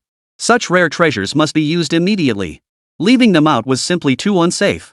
At dinner, Suja shared a simple meal with his mother and daughter. After the meal, he began assessing his daughter's cultivation progress. Among her peers, Su Xiaojin truly stood out as exceptional. She had already reached the standard of a prodigy. But Suja had higher expectations for his daughter. If you can break through to warrior before your sophomore year, I'll grant you one reasonable wish. Suja offered the incentive. Really, Dad? Su Xiaojin's eyes widened in delight. She had been training for over 2 years. Her mind and strength were more mature than her peers. She understood her family's situation clearly. Her father was a top-tier powerhouse. When have I ever broken my word? Suja gazed at his daughter, suddenly overcome with emotion, yet his tone remained unwavering. Compared to her parents' generation, Su Xiaojin was indeed fortunate. From birth, she'd never lacked cultivation resources. Combined with her innate talent, her prospects for reaching a high cultivation level were very promising. Though Suja didn't demand his daughter reach the pinnacle, he still hoped she would go further in the martial arts. After all, the world was far from peaceful. He couldn't protect her forever. Only by becoming strong herself could she truly rely on herself. Su Xiaojin seemed inspired after dinner. She immediately returned to her room to practice. Su's mother watched helplessly, shaking her head. But she understood the importance of strengthening her abilities. She did not speak to stop her. 117. The value of Suja's fame. The next day, Suja rose early to prepare for his return to Nanhai Martial Arts University. Having slept soundly at home, he felt well rested. After secluding herself all night, Shin Xingyan had fully absorbed the heavenly heart lotus. Yet she had not emerged from seclusion. She seemed poised to break through to the late second-grade realm in one go. At present, the prospects looked highly promising. Her innate talent has directly risen to the upper tier? Suja discovered something astonishing. Shin Xingyan's aptitude was better than anticipated. After all, it had taken him 2 portions of talent-enhancing materials to reach upper-tier talent. Yet Shin Xingyan barely reached upper-tier aptitude with just 1. Though her current aptitude was still half a notch below his. This indicated Shin Xingyan's innate potential might actually surpass his own. Her absorption efficiency of the heavenly heart lotus also far exceeded expectations. However, Suja believed innate aptitude was not the decisive factor. The diligence of cultivation, insight, and serendipity were equally crucial. All these factors influence ultimate achievement. Back when Shin Xingyan took the college entrance exam, she fell just short of the martial arts university cutoff. The gap between her and Suja was negligible. Therefore, possessing such aptitude was entirely reasonable. After a moment of surprise, Suja felt more joy for Shin Xingyan. He knew how deeply she obsessed over her own potential. The cultivation boost from this talent enhancement would be remarkably significant. 10 days later, Shin Xingyan formally emerged from seclusion. Her cultivation had solidified at the late second grade level. She truly felt the transformation brought by her enhanced aptitude. This is the cultivation speed afforded by high aptitude. For the first time, Shin Xingyan intuitively grasped the importance of innate talent. Her cultivation progress surged like a stream merging into a mighty river. She estimated she could attempt to break through to the 3rd rank before year's end. This was not solely due to the improvement in aptitude. It was the culmination of years of accumulated effort. Without substantial cultivation, reaching the 3rd rank is utterly impossible. Once one ascends to the 3rd rank, the distance to becoming a mid-tier martial artist is no longer vast. After emerging from seclusion, Shin Xingyan couldn't wait to share her joy with Suja. This breakthrough was entirely due to the transformation in aptitude brought by the heavenly heart lotus. But she immediately realized. Suja must have already returned to the South Sea by now. Yet a wave of sweetness still washed over her heart. After all, Suja had made a special trip back to the South Sea base for her. The entire process had gone completely unnoticed. This alone spoke volumes. At the very least, she still held a place in his heart. Facing Suja's relentless rise, Shin Xingyan couldn't help but feel a mix of hope and fear. Yet these private thoughts remained impossible to share with outsiders. The emotions she'd kept bottled up inside finally found some release. After all, Suja had never forgotten her. Suja remained unaware of Shin Xingyan's inner turmoil. If he knew the truth, he'd likely find it both amusing and exasperating. Though their bond hadn't yet reached a profound depth. This marriage was essentially an arrangement between families. But the presence of Su Xiaojin, coupled with his mother's consistent approval of Shin Xingyan.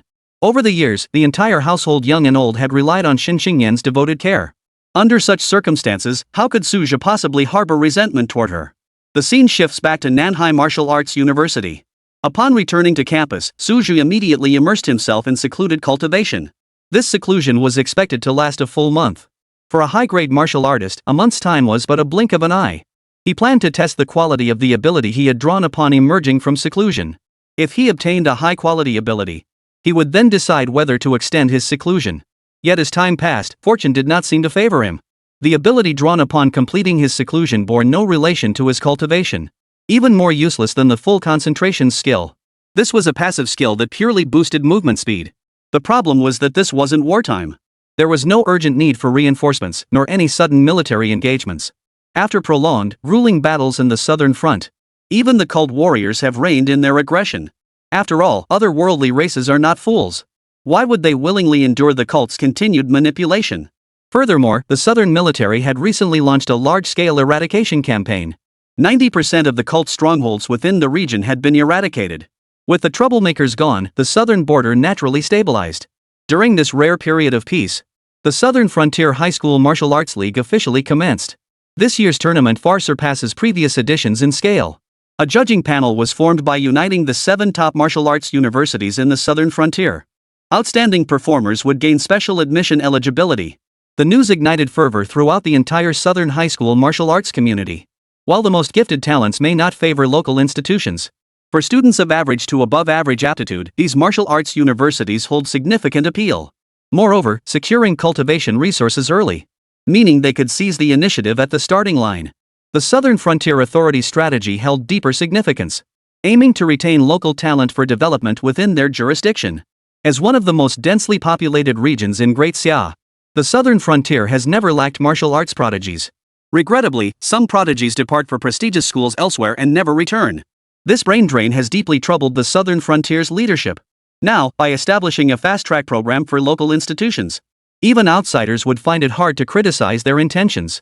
Additionally, factors contributing to the limited progress on the XINN front have also come into play. Consequently, this year's Southern Frontier High School League has far exceeded expectations in scale. Even Grand Marshal Su Shoshuan personally took charge of overseeing the event. This tournament has not only sent shockwaves throughout the Southern Frontier, but also drew the attention of numerous regions across the Great Xia. Who would have thought the Southern Frontier possessed such boldness? This effectively opens up entirely new avenues of opportunity for high school students. If I were in the Southern Frontier, I might just secure a top ranking. It might still be possible to transfer there now. I hear some Southern Frontier schools have opened special admission quotas. Some even grant direct entry to the main tournament without requiring school-level qualifiers. The Great Xia online forums have erupted in heated discussion. Many minds are already churning. Plans to transfer to the southern region are underway. More crucially, they discovered the southern region imposes almost no restrictions on transfer students. In fact, this is precisely the scenario Southern Frontier's leadership welcomes. These talented outsiders are likely to put down roots in the southern region in the future. This undoubtedly represents a major boon for regional development. When it came to talent reserves, the Southern Frontier had always adhered to the principle that more was better. The league organizing committee even highlighted Su Zhu as a key promotional figure. They skillfully leveraged his celebrity status. After all, Su Zhu's consecutive victories over high-ranking alien races still reverberate throughout the entire Great Xia. The afterglow of the event has yet to fade. Claiming the league's concept originated from Su Zhu's proposal is entirely reasonable. This was, after all, the factual basis. Of course, the Southern Frontier authorities had communicated with Nanhai Martial Arts University beforehand. After all, it involved the use of his reputation rights. However, since Su Zhu was still in seclusion, the university seized the opportunity to secure additional benefits. The goal is to refine the admissions system using league data. This would provide a basis for decision-making in future special recruitment selections. 118. Strength Enhancement. Reaching the 8th rank is no small feat. Suja remained unaware of the events unfolding in the southern frontier. Because after the speed bonus, when the new month arrived, he drew another ability utterly useless for cultivation advancement. Draw successful. Congratulations on obtaining 1 divine weapon trial card, enhances your current weapon by 1 tier for 1 month. This ability was downright bizarre. Still, Suja could accept it. After all, he could just pretend it didn't exist. Yet after 3 consecutive months of failing to draw any abilities beneficial to cultivation, even Suja was starting to lose his cool. Fortunately, after 3 months, Suja finally absorbed a wealth of resources. His cultivation broke through once more, reaching the peak of the 7th grade. Finally, I've reached the end of the 7th grade path. But to step into the 8th grade, one must harness the power of heaven and earth to forge a Dao body. The Dao body fundamentally reshapes the physical form, aligning it more closely with heaven and earth. Simultaneously, it can accommodate greater quantities of cosmic energy. Suja murmured softly, his words laden with deep contemplation. Should he successfully reach the 8th rank, he would stand on equal footing with the Dean. Just a few years ago, Suja looked up to the Dean as if he were a distant star in the heavens. Even he himself never imagined that in just a few short years, he would nearly catch up to the other. Yet breaking through from the 7th rank to the 8th rank was no simple feat. It had taken the Dean himself over a decade to achieve that breakthrough. Though Suja had studied numerous techniques for breaking through the 7th rank within the academy, the crux of breaking through to the 8th rank lay in painstaking, persistent effort. It required relentless tempering of physical resilience. It involves continuously destroying flesh and blood cells, only to constantly reshape them anew. To put it more plainly, this is a cyclical process of physical destruction and rebirth. Such a method is extremely arduous. Yet to forge an 8th grade Dao body, such arduous cultivation is the only path. Unless one could find a miraculous artifact capable of accelerating the process. At this thought, Suja couldn't help but shake his head. Rather than pinning hopes on rare treasures, it would be wiser to expect drawing a practical ability. I recall there was a life restoration ability before. Though not high tier, it would be perfect for condensing a Dao body. But the matter of ability extraction remains unpredictable. Suja's fingertips tapped lightly on the tabletop. He'd have to wait until this month's ability draw concluded before trying again. The divine weapon ability still had a few days left on its duration. He was preparing to depart for the South Sea base. The year end was approaching. He ought to go home and see his family no matter what. A few more days won't make a difference to his cultivation. South Sea base. The Su family compound was unusually bustling. Not only because Suja had returned, but also because of Song Qing's arrival. Shen Xingyan's goddaughter had finally come home. Song Qing had been studying at Nanhai Martial Arts University for over 2 years. Starting this academic year, the university implemented a rigorous elimination system. Many students had already withdrawn during their freshman year. As one of the students who persevered, Song Qing received greater resource allocation. Her chi and blood levels now approach the threshold for martial practitioners. His cultivation progress surpasses even Suja's pace from years past. But this is only to be expected. Song Qing's innate talent surpasses even Suja's from back then. With the school's resource subsidies and occasional extra support from Suja, combined with her own relentless cultivation, her chi and blood cultivation progressed by leaps and bounds. By graduation, her advancement to martial artist was a foregone conclusion. She even held promise to advance further along the martial path. Though still ordinary compared to the top geniuses, she had surpassed the vast majority of her peers. Simply persevering at South Sea Martial University was an achievement surpassing countless others. At the very least, Shen Xingyan felt nothing but admiration for this goddaughter. During the reunion dinner, Shen Xingyan couldn't help but ask Song Qing about her plans. "Qingqing, what are your plans after graduation?" The Su family of today was no longer what it once was. Suja was not only a high-ranking martial artist but also held a key position at South Sea Martial Arts University. Shen Xingyan naturally wanted to pave the way for her goddaughter. Though Song Qing hadn't returned home during her studies, partly because she didn't want to trouble Suja, non-martial artists faced cumbersome travel procedures. Back then, even Suja had struggled to return home. On the other hand, it stemmed from the urgency of a martial artist's training. Especially during freshman year when facing the pressure of elimination. They dared not slack off in the slightest. Even so, Song Qing still frequently video called home. Su's mother and Shen Xingyan held this sensible young woman in the highest regard. "Xia, you must make sure Qingqing is well taken care of." Mrs. Su chimed in alongside Shen Xingyan. "Daddy will help sister Song Qing." Even their daughter, Su Xiaojin, wiggled Suja's arm, leaving Suja both amused and exasperated. The person in question hadn't even spoken up yet. But Song Qing had clearly won the whole family's approval. The Su family wasn't obtuse, they possessed their own unique insight into discerning character and motives. They could naturally discern whether Song Qing was sincere. You should also hear Qingqing's own thoughts. I never said I wouldn't help. Suja sipped his tea leisurely. This left his mother and wife feeling slightly awkward.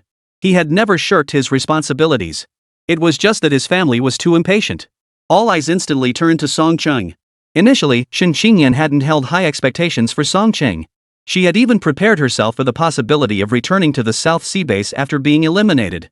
Unexpectedly, Song Qing's performance far exceeded expectations. Now, the Su family no longer needed her to shoulder any burdens. It just goes to show how unpredictable life can be. Given these circumstances, Shen Qingyan naturally let Song Qing make her own choice. A quiet wave of emotion washed over Song Qing's face. At first, she still harbored a trace of self-doubt. She hadn't truly accepted the shift from teacher Shen to mother Shen. But she understood that changing her fate depended entirely on this relationship. Moreover, she was going through a period of confusion at the time. As time passed, Song Qing gradually accepted Shen Mama. She truly integrated into the Su family. Yet she never imagined the Su family would go to such lengths for her. After all, enlisting the help of a high-ranking martial artist was no simple matter. Especially for a student like her, with no background whatsoever. Song Qing's eyes suddenly welled up with tears. No one treated her like this anymore, except for her late grandmother. Qingqing, don't cry. We don't shed tears in our family. It's so unlucky during the new year. Seeing Song Qing's tears, Su's mother and Shen Qingyan hurried to comfort her. They knew these were tears of joy. Though Suja remained silent, his eyes brimmed with concern. Life was already hard enough for young girls. But the resilience ingrained in Song Qing's very being moved him deeply. Even if her initial motives had been mixed with other thoughts, what did it matter? Under the gentle reassurance of the two elders, Song Qing gradually calmed her emotions. 119, an old friend visits South Sea future. I haven't decided what I want to do in the future yet. But I'm more interested in alchemy. Song Qing spoke slowly, laying out his thoughts completely. Alchemy is indeed a good path. At least you won't have to worry about resources. If you master the crafting of several types of elixirs, you could even open your own shop. Shen Qingyan nodded in agreement. Though she didn't understand why Song Qing was so devoted to alchemy. It was ultimately a positive thing. Alchemists held a status distinct from martial artists. Given the Su family's current standing in the South Sea base, ensuring Song Qing's safety would pose no problem. But to advance further, careful consideration was needed. The alchemy industry yields staggering profits, even high-tier martial artists dare not venture into it lightly. Even a peak 7th rank martial artist like Suja currently lacks the resources to sustain the entire operation. Unless one possesses strength above the 9th rank, it is utterly impossible to expand the alchemy business across the entire Great Xia. Moreover, Song Qing's decision to remain teaching at the South Sea Martial Arts University is a sound choice. The university has always been generous toward talented alchemists. These are my years of accumulated alchemy insights. Now is the perfect time to pass them on to you. Suja promptly handed over a yellowed book. Though he had attained 6th grade alchemist status through the system, he possessed unique insights into alchemical techniques. Thank you, Uncle Su. Song Qing bowed deeply in gratitude, her voice trembling slightly with emotion. She was well aware of Suja's stature in the alchemy world. Among students at Manhwa Martial Arts Academy, a saying even circulated. Had Suja dedicated himself to the art of alchemy, he might well have ascended to the ranks of a high-grade alchemist. But if Suja ever heard such talk, he would surely laugh and scold his students for their wild imagination. His alchemical prowess truly owed much to the system's enhancement. Before the age of 28, he was merely an ordinary alchemist of mediocre talent. Dad! Where's my present? Su Shaojin suddenly popped up and called out. His daughter always excelled at livening up the atmosphere. Ever since she came of age, this little princess had been the family member who kept in touch with her father most frequently. She never hesitated when demanding gifts. Fortunately, Su Shaojin knew her limits well. What she asked for was but a drop in the bucket for Suja. Every fortnight, a private jet would arrive at the South Sea base carrying parcels. The next day, the Su residence was crowded with visitors. Clearly, word of Suja's return had already spread. After all, with the new year approaching, returning home for the holidays was only natural. For high-level martial artists, soaring through the air to return home was effortless. Why bother with flight schedules? Among the visitors were Suja's former subordinates, such as Li Chenggang and Zhao Hongchuan. These former subordinates appeared much as they had in the past. Though their cultivation had seen slight improvements, none had broken through to higher realms. Who would have thought the old boss could truly soar to the heavens? Li Chenggang murmured to himself, cradling his teacup. The scene of Suja governing the South Sea base felt like yesterday. Yet in the blink of an eye, he had ascended to the high-rank realm. Such a leap left his former subordinates feeling as if they were in a dream. Now, this group grew increasingly stiff in their demeanor. Besides his former subordinates, the current governor, Yan Zhengxing, was also present at the gathering. Thanks to Suja's covert support, Yan Zhengxing's tenure at the South Sea base has been remarkably smooth. He even applied to his alma mater for permanent assignment to the South Sea. This was truly fortunate for the South Sea Martial Arts University. Most mid-tier martial artists were reluctant to go to such a remote place. Outsiders assumed Yan Zhengxing had lost his mind. Little did they know he had his own calculations. The resources supplied by the South Sea base were already plentiful. Moreover, this presented an opportunity to strengthen ties with this rising star of the South Sea. Any discerning observer could see that Suja's martial path would not stop here. Breaking through to the 9th rank and beyond was no mere fantasy. Betting early on this friendship offered nothing but advantages. Moreover, the South Sea base maintained stable public order. Since Yan Zhengxing took over, not a ripple has stirred. Such tranquil days suited him just fine. Though he and Suja were hardly strangers. This marks their first formal meeting. Has everything been going smoothly in your jurisdiction lately, Governor Yan? Suja addressed his junior classmate with considerable warmth. After all, this man was the first to voluntarily submit. Even if it was a private alliance. As the heir to the South Sea Martial Academy, he naturally treated fellow disciples with generosity. The way one carries oneself determines the allegiance of hearts. Moreover, having lived 2 lifetimes, he had long shed the arrogance of youthful success. Yan Zhengxing had expected a cold reception. Yet this legendary martial artist proved surprisingly approachable. His earlier apprehension stemmed largely from misinformation circulating within the academy. Having lived 2 lifetimes, Suja deeply understood the importance of treating others with sincerity. This was especially true for those who followed him. Yan Zhengxing had speculated about the temperament of this legendary figure. He never imagined him to be so gentle and peaceful. The earlier sense of aloofness had been misguided by campus rumors. They all said he was reclusive. Fortunately, Yan Zhengxing quickly regained his composure. He provided a detailed report on all matters during his tenure. Thanks to the solid foundation you laid earlier. This year, all indicators at the South Sea base are showing strong growth. The admission rate for martial arts programs in college entrance exams has increased by 27% year-on-year, with significant breakthroughs also achieved in other fields. Particularly noteworthy is the Southern High School League's relocation to the South Sea, which has garnered increasing public attention. This successor is certainly no idle bureaucrat. From granular data to policy frameworks, he demonstrated mastery of every detail. Suja's eyes flashed with approval. It was truly a blessing for Nanhai to have such a diligent administrator. This meeting had always carried an element of evaluation. After all, the base's development couldn't rely solely on high-ranking martial artists holding court. Even if the Su family ascended to the ranks of the elite, without solid foundations, it would remain a castle in the air. The rise of the South Sea base must begin laying its foundations now. Beyond administrative discussions, the conversation gradually shifted toward martial arts circles. When discussing the secrets of the South Sea, Yan Zhengxing proved even more knowledgeable than Suja. After all, this junior classmate had dedicated over 2 decades to the martial arts academy, possessing far greater experience than Suja. In the side hall, Shen Qingyan was engaged in casual conversation with the governor's wife. The 2 women were old acquaintances. Is that your husband? The South China Sea prodigy who stirs the winds of change across Great Xia? The governor's wife held her teacup, her gaze frequently drifting toward the main hall. This was her first glimpse of Suja's true form. After all, such extraordinary talent had previously existed only in legend. That such a figure could emerge from the South Sea Martial Academy was beyond belief to anyone. That's right, he's my husband. Shen Qingyan's eyes crinkled with a smile as she acknowledged it plainly. Beneath that frankness lay a hint of pride. The status of being the wife of a high-ranking martial artist was exceedingly rare throughout the entire Great Xia. Much less when her husband was in the prime of his martial prowess. The conversation gradually turned to intimate women's talk. From amusing anecdotes of their first meeting to parenting wisdom, the governor's wife inquired with meticulous detail.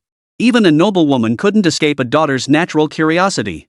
While mutual benefits certainly underpinned the alliance between their families. Yet precisely because of this tacit understanding, this clear-cut exchange, it felt more solid than any hollow pretense. 120, a decade of simulated cultivation, half a step to the 8th rank. Beyond handling numerous visits, he did not forget to pay a visit to his father-in-law's home. Truth be told, his visits to his in-law's family were indeed infrequent. But that was understandable, considering he hadn't even returned to the South Sea base many times before. When his brothers-in-law saw him, they scattered like mice encountering a cat. This was understandable. As Suja's power grew and his status changed, the aura of authority surrounding him grew increasingly formidable. This was not something ordinary people could bear. Perhaps only his father-in-law fared slightly better, as he didn't pay much attention to such details. Even so, he treated Suja with utmost courtesy, seemingly afraid of falling short in any way. Compared to their last visit, the in-laws' living conditions had clearly improved significantly. With the support of resources, several of his brothers-in-law had finally entered the ranks of martial artists. What Suja didn't know, however, was that the reason these brothers-in-law were keeping such a low profile. It was because they had previously leveraged Suja's name to engage in numerous questionable activities, all of which had been secretly suppressed by Shin Qingyan. Over this matter, Shin Qingyan had once unleashed her fury upon the Shin household. At the time, the Shin family members had nearly knelt before her. The Shin family's current docile and law-abiding demeanor was largely due to Shin Qingyan's influence. This was precisely the scene Suja witnessed before him. Suja was no fool. He had long observed the Shin family's fear of Shin Qingyan. Yet he chose to pretend he knew nothing. After all, no matter what, he always stood by his wife's side. Beyond these family matters, Suja had undertaken a significant endeavor. He donated funds to support education, targeted at all secondary schools within the South Sea base. His reasoning was clear: such donations would enhance his standing within the South Sea base and sow seeds for the base's future development. The rise of the South Sea base was no overnight achievement. Among these students receiving aid, even if some eventually leave their homeland, the majority will remain locally. Who knows?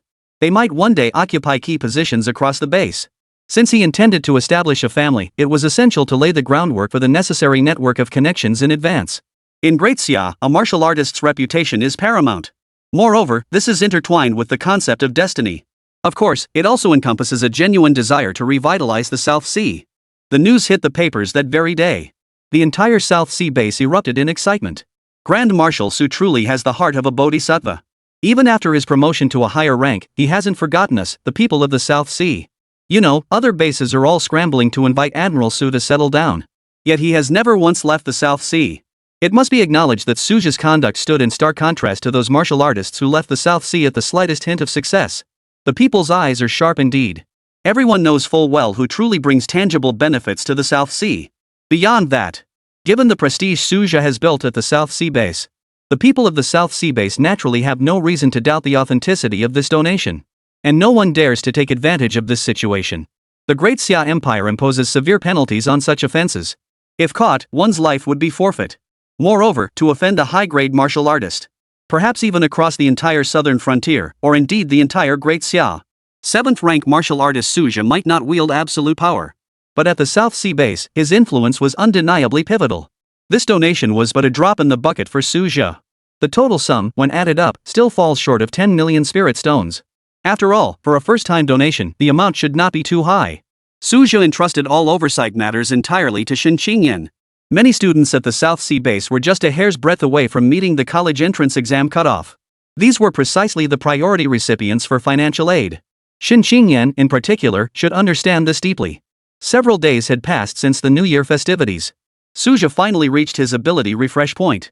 3 months straight of drawing useless abilities. This time, I should finally get some decent luck.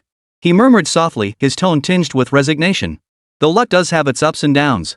But he couldn't be cursed with bad luck forever, especially since he was already at the peak of the 7th rank. To break through this bottleneck, he must acquire top-tier cultivation enhancing abilities. One couldn't possibly cultivate the Tao body through tedious practice like an ordinary 8th rank martial artist. The ability will quickly settle on a specific slot. This time, the burst of light was exceptionally dazzling. 8 colored rainbows shimmered in harmony. Clearly, he had drawn a top-tier ability. A flicker of joy touched Suja's brow. Yet a lingering unease remained in his heart. If he drew an ability unrelated to cultivation, that would be utterly embarrassing. Draw successful. Obtained 10-year cultivation simulation experience card, simulates 10 years of cultivation progress to obtain rewards excluding other ability enhancements, valid for 30 days.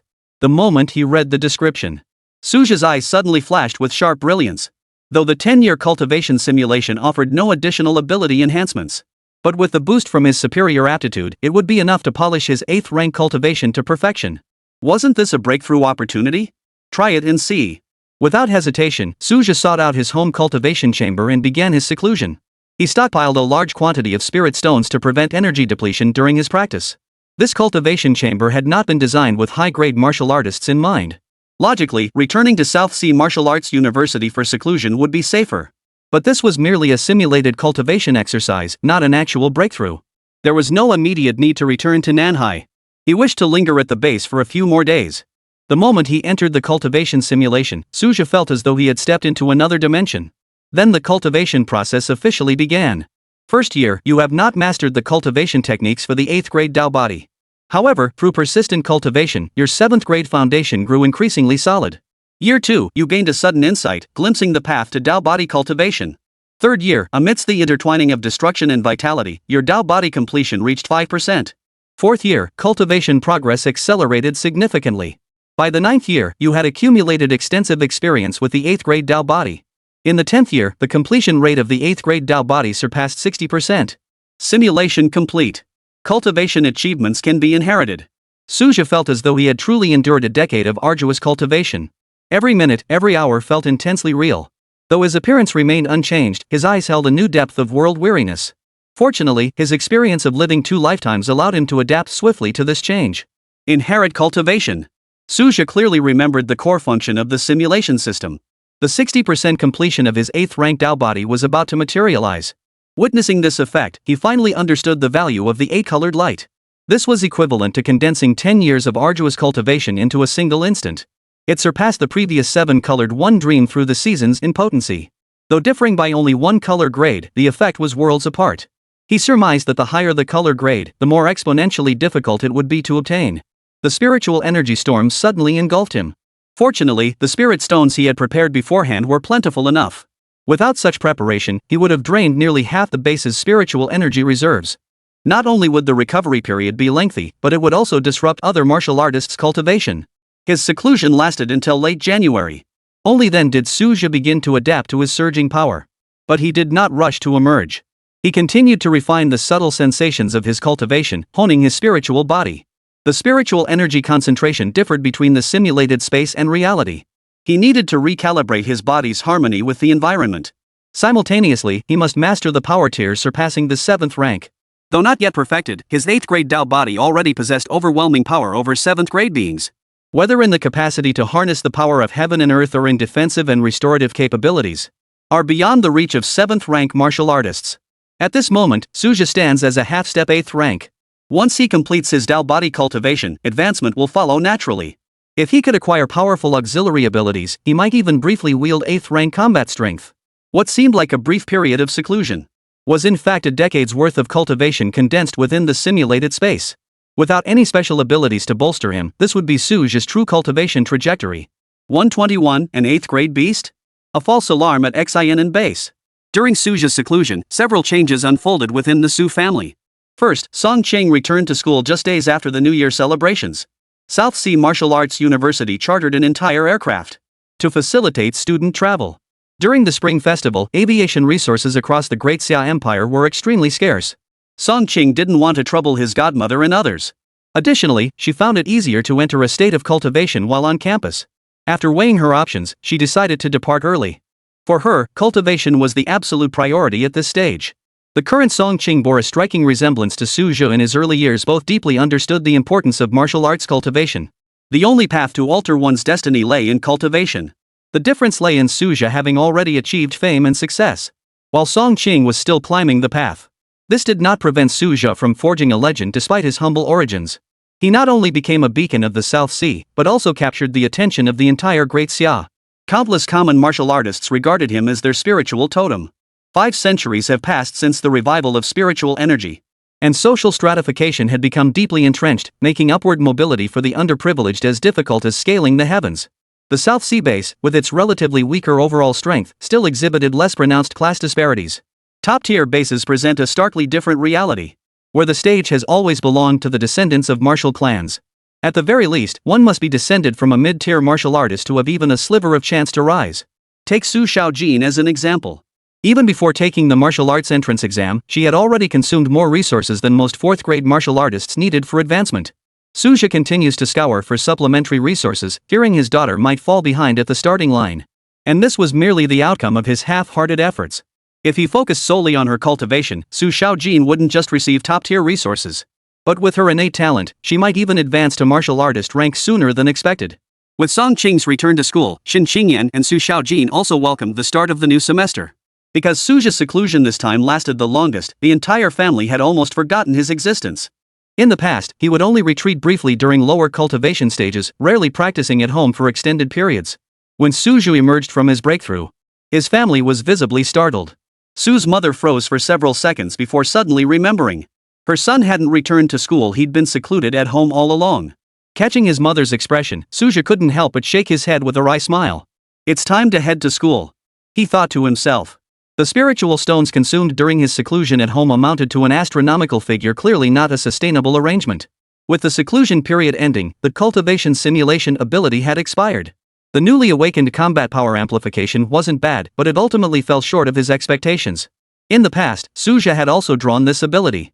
But this time, the combat power boost had reached a 5-fold level. This amplification made Suja, now at the threshold of the 8th rank, fully comparable to a true 8th rank practitioner. He even surpassed ordinary early-stage 8th rank practitioners by a significant margin. Though this was achieved through the power's enhancement, it remains nothing short of terrifying. Unfortunately, the timing for a major battle has not yet arrived. Moreover, Suja was only equivalent to a single 8th rank warrior. It was impossible for him to provoke the entire multiverse battlefield. Thus, this ability was essentially useless. Of course, even though he must return, Suja felt no urgency. During his previous seclusion, he had already sent the headmaster a notice of his retreat. The exact duration of his seclusion remained uncertain. New Security Governor's Office, Southern Frontier. Emergency alert. An 8th rank mutated eagle is approaching the human base. The monitoring officer reported loudly. Although powerful humans had reached agreements with some mutated beasts, not all mutated beasts abide by it. Otherwise, the beast tide would never have occurred. Fortunately, the group had regained their composure. Such incidents were not uncommon. However, most high-tier martial artists were currently deployed on the Xin battlefield. Moreover, flying beasts are notoriously troublesome. The Tsang eagle is particularly renowned for its speed. Even 9th-rank martial artists might struggle to catch them. Thus, the southern border could only resort to using missiles to drive them away. Having powerful warriors to intimidate them would naturally be optimal.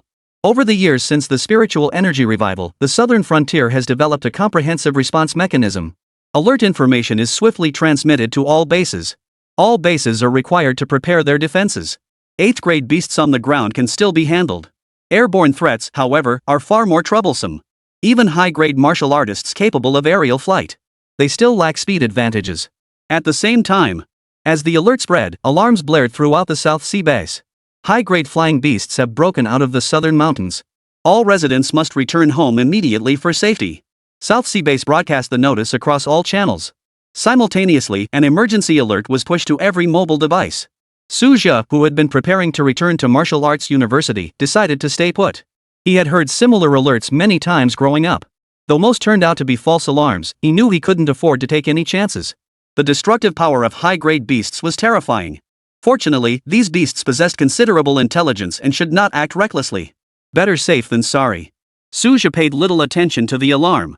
Instead, he began to familiarize himself with his suddenly surging power. Through cultivation simulation, he had already broken through from the peak of the 7th rank to the threshold of the 8th rank.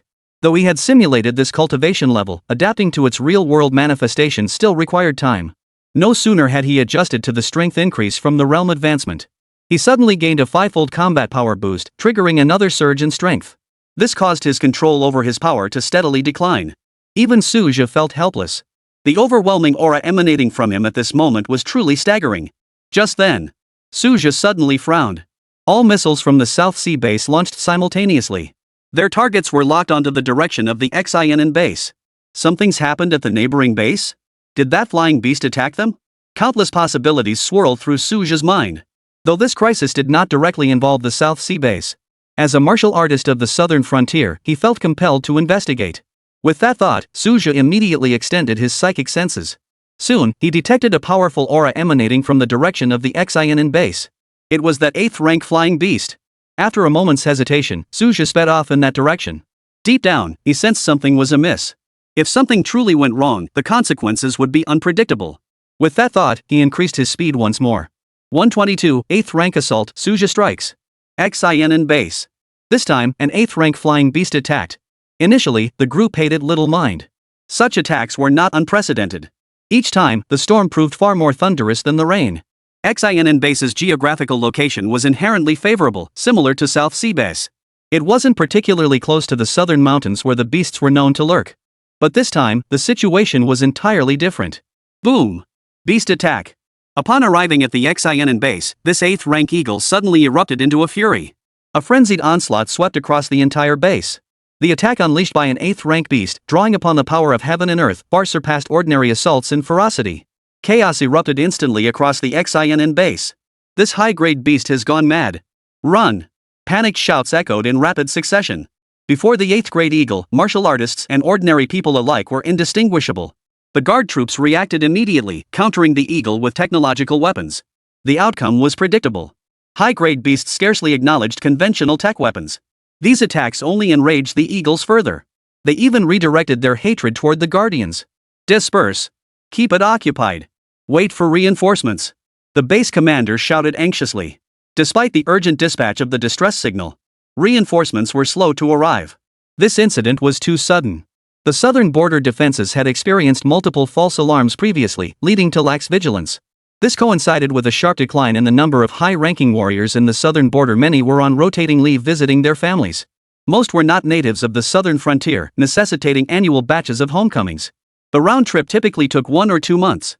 Compounding this, the multiracial battlefield was currently in a period of military depletion. The alien races were well aware of this pattern. A large number of high-ranking warriors had been deployed to guard the battlefield, preparing for any unforeseen circumstances. The southern frontier's high-tier combat strength was indeed stretched thin at this moment.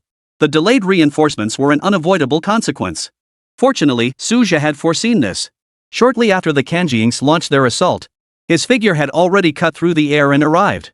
Mad God Blade Art. Without hesitation, Suja unleashed a blazing blade aura that sliced across the sky, striking directly at the eagle. Due to his current lack of power, the crimson blade light illuminated half the sky above the XINN base. The panicked citizens who had been fleeing in disarray were all stunned by this earth-shaking spectacle. Suja's surprise attack was precise and ruthless, leaving the eagle no room to evade. Strike first. Moreover, this was his first direct confrontation with an 8th-ranked beast, making seizing the initiative crucial. The blade's edge struck its target squarely. Boom! Screech! A piercing eagle cry rent the sky. The 8th grade beast was instantly wounded severely. The eagle instantly locked onto Suja's figure. Its wings flapped furiously as it dove toward him. Fortunately, Suja now possessed 8th rank combat prowess and met the challenge without flinching. The beast's strength lay in its physical prowess. This eagle was no exception. Yet in terms of mental fortitude, Suja held the upper hand. A decade of simulated cultivation had transformed his mental power beyond recognition. After all, his innate mental aptitude far surpassed his cultivation potential. Battle! Suja's battle intent surged. At full combat strength, he held no fear for an 8th rank opponent. Especially since this eagle was merely a fledgling 8th rank. Against the sky, human and eagle silhouettes clashed fiercely. Scarlet and azure gray glows collided wildly. Suja deliberately steered the battle away from the base. Though the eagle possessed sentience, it ultimately couldn't escape the fixed patterns of beastly thinking. They failed to notice the battle gradually shifting. As the fighting moved elsewhere, the people of XINN base finally caught their breath. Under the earlier oppressive aura of an 8th rank power, countless people had struggled to breathe. Remember, the XINN base housed over 1 million people. In just a brief clash, casualties had already surpassed 1,000. Fortunately, the area ravaged by the Craghawk happened to be sparsely populated. Additionally, the Guardians had successfully diverted the threat in time. Otherwise, the consequences would have been unimaginable. By this calculation, even a tenfold increase in casualties would be a conservative estimate. The destructive power of a high-grade powerhouse far exceeds ordinary imagination. And this was a genuine 8th grade beast, no less.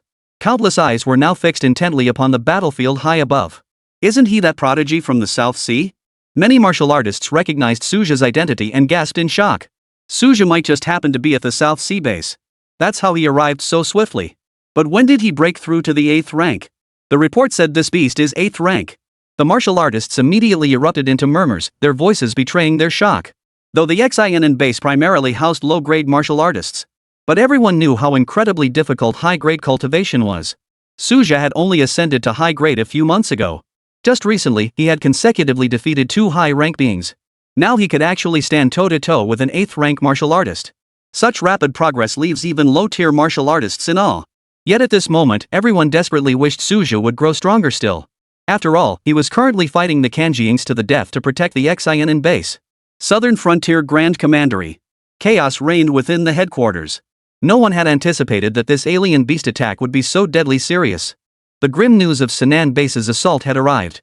Though all high-grade units had been urgently mobilized for reinforcement, it would take at least 10 minutes to assemble the reinforcements.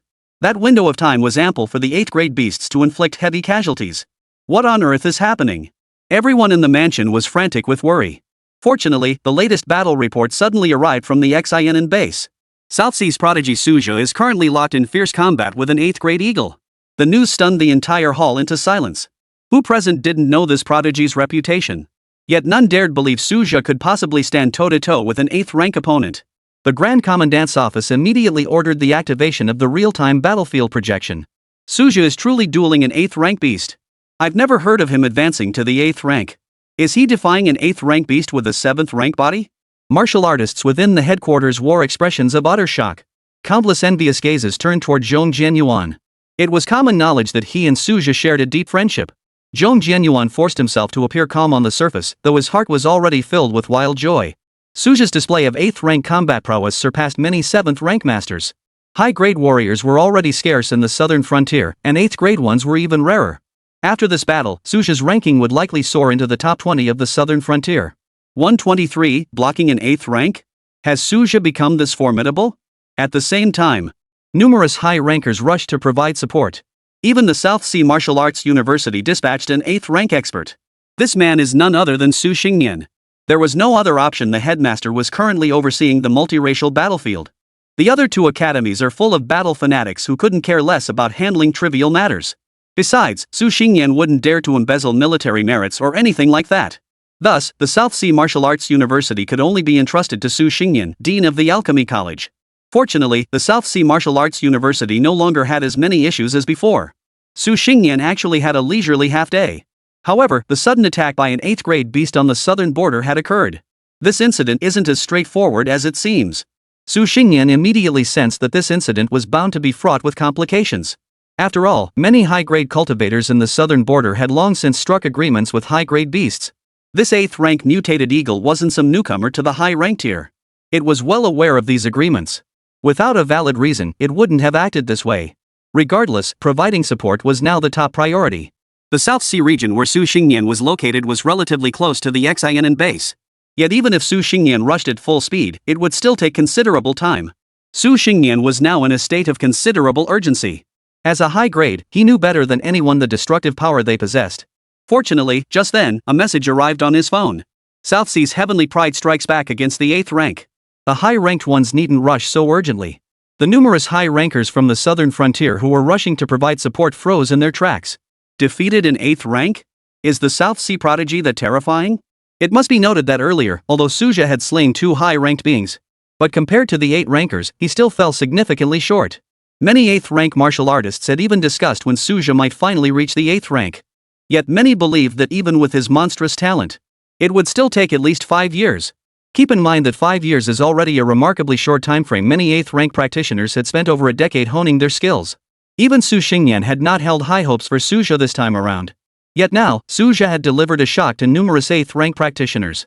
Suja is this powerful? Even Su Xingyan hesitated before voicing his disbelief. Though he understood Suja's strength must be measured by cultivation realm. He never imagined Suja could transcend an entire major realm.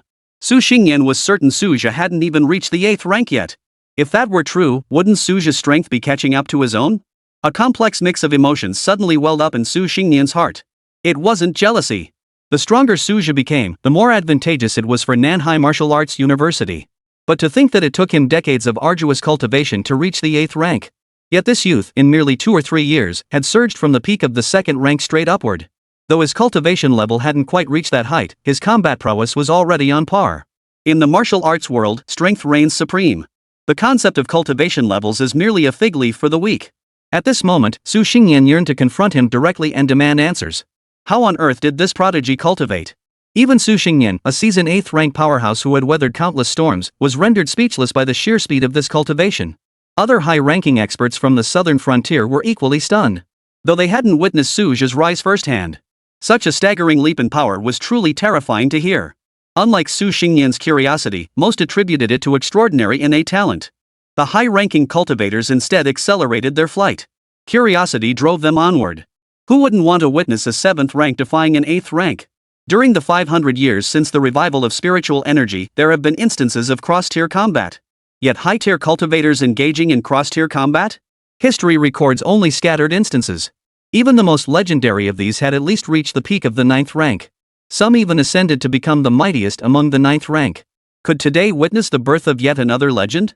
As the high-ranking cultivator's thoughts churned, the XINN base came into view. Even before landing, intense energy fluctuations could be felt. At that moment, Su Jia and the Azure Eagle were locked in a fierce battle. As time passed, the youth grew increasingly fierce in battle. Initially, he struggled to control his surging power. He could only unleash 7 or 8 out of 10 of his full combat strength. Now, however, he was finding his rhythm. With his full power unleashed, he was actually suppressing the early-stage 8th rank mutated eagle.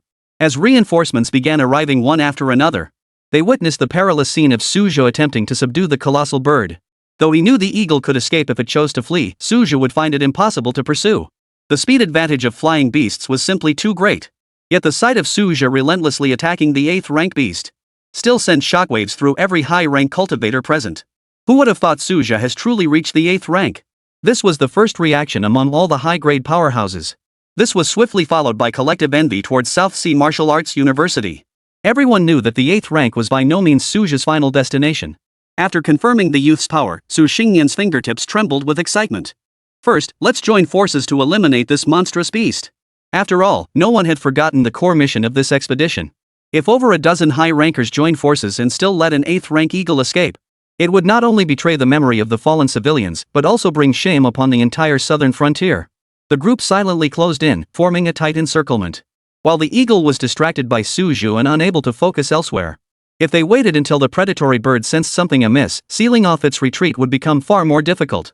Though Su Jia held the upper hand, his psychic senses remained fixed on the entire battlefield. He naturally sensed the approach of the dean and the others. Seeing the high-ranking cultivators cautiously closing in, he immediately understood. His offensive intensity surged by a third, blade energy raining down like a torrential downpour. The eagle was forced to defend with all its might, and indeed failed to notice the unusual movements around it. This mutated predator ultimately underestimated the efficiency of the human race. In its first assault on the base, it underestimated the southern border's response speed. Relying on its unmatched flight speed among its kind, it harbored the reckless hope of escaping at any moment. By the time it sensed danger, the encirclement had already closed in. Screech! Its shrill cry betrayed panic. How could the South Sea's elite 8th rank experts pass up such an opportunity? Who wouldn't be tempted by the glory and resources of slaying an 8th rank beast? Especially since this monstrous beast had committed such atrocities. For both public and private reasons, we absolutely cannot let the tiger return to the mountain.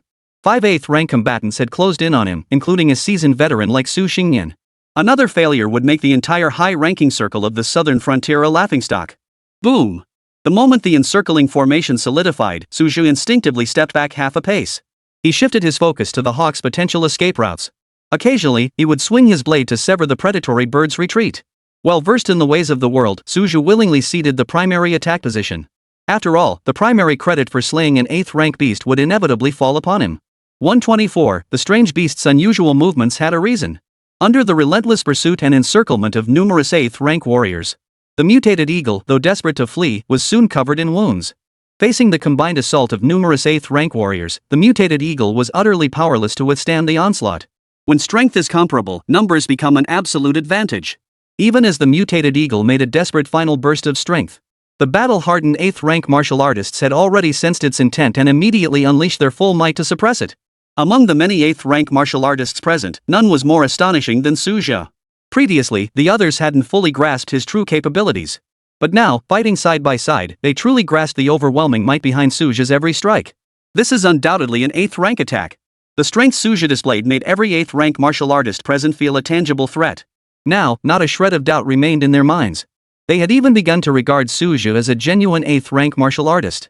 Some 8th rank martial artists privately mused that if they were to face Su Jia in combat, the outcome would be truly unpredictable. As time passed, the 8th grade beast, the eagle, finally met its end. Facing such a multitude of high-grade martial artists, its fate was sealed long ago. With over a dozen 8th rank martial artists joining forces, there was no chance this beast could escape. After eliminating the mutated eagle, the elite warriors gathered at the XINN base. With the exception of Su Jia, most of the high-grade martial artists present were familiar with one another. At the very least, they had crossed paths multiple times. Su Jia had actually crossed paths with quite a few 8th rank martial artists. It was at the previous Southern Frontier Conference. Some 8th rank martial artists had even exchanged pleasantries with him then. Yet none could have imagined that within a mere half-year, this youth would rise to stand among them as equals. After all, it had only been a little over half a year. For high-tier martial artists, This span was merely the duration of a brief seclusion. The other high-ranking martial artists, unfamiliar with Suja, found it awkward to say much. But Su Xingyan was entirely different. He and Suja shared a deep bond, and he knew his temperament well. Su, how did your cultivation skyrocket like this? You're practically catching up to this old man now. Su Xingyan exclaimed openly without reservation. At these words, the martial artists present all pricked up their ears. All sought to uncover the secret behind such astonishing progress. When cultivation soars, it cannot be restrained. Suja uttered these words slowly. Every word dripped with a sense of superiority. The high-ranking martial artists present froze in shock. This young man had just called their bluff right to their faces. Su Xingyan rolled his eyes in disgust. Suja, however, paid no heed. The secret he carried could never be spoken aloud. He might as well feign extraordinary talent. By the way, how should we divide up today's 8th grade eagle? Suja skillfully steered the conversation toward the spoils distribution. This grade 8 mutant eagle had been hard won. All the high-grade martial artists present had contributed to its capture. Yet quantifying their exact contributions proved difficult. Though Suja had made a significant contribution, he hadn't actively sought credit. After all, without the support of the other high-rank martial artists, he alone would have struggled to fell this mutant eagle.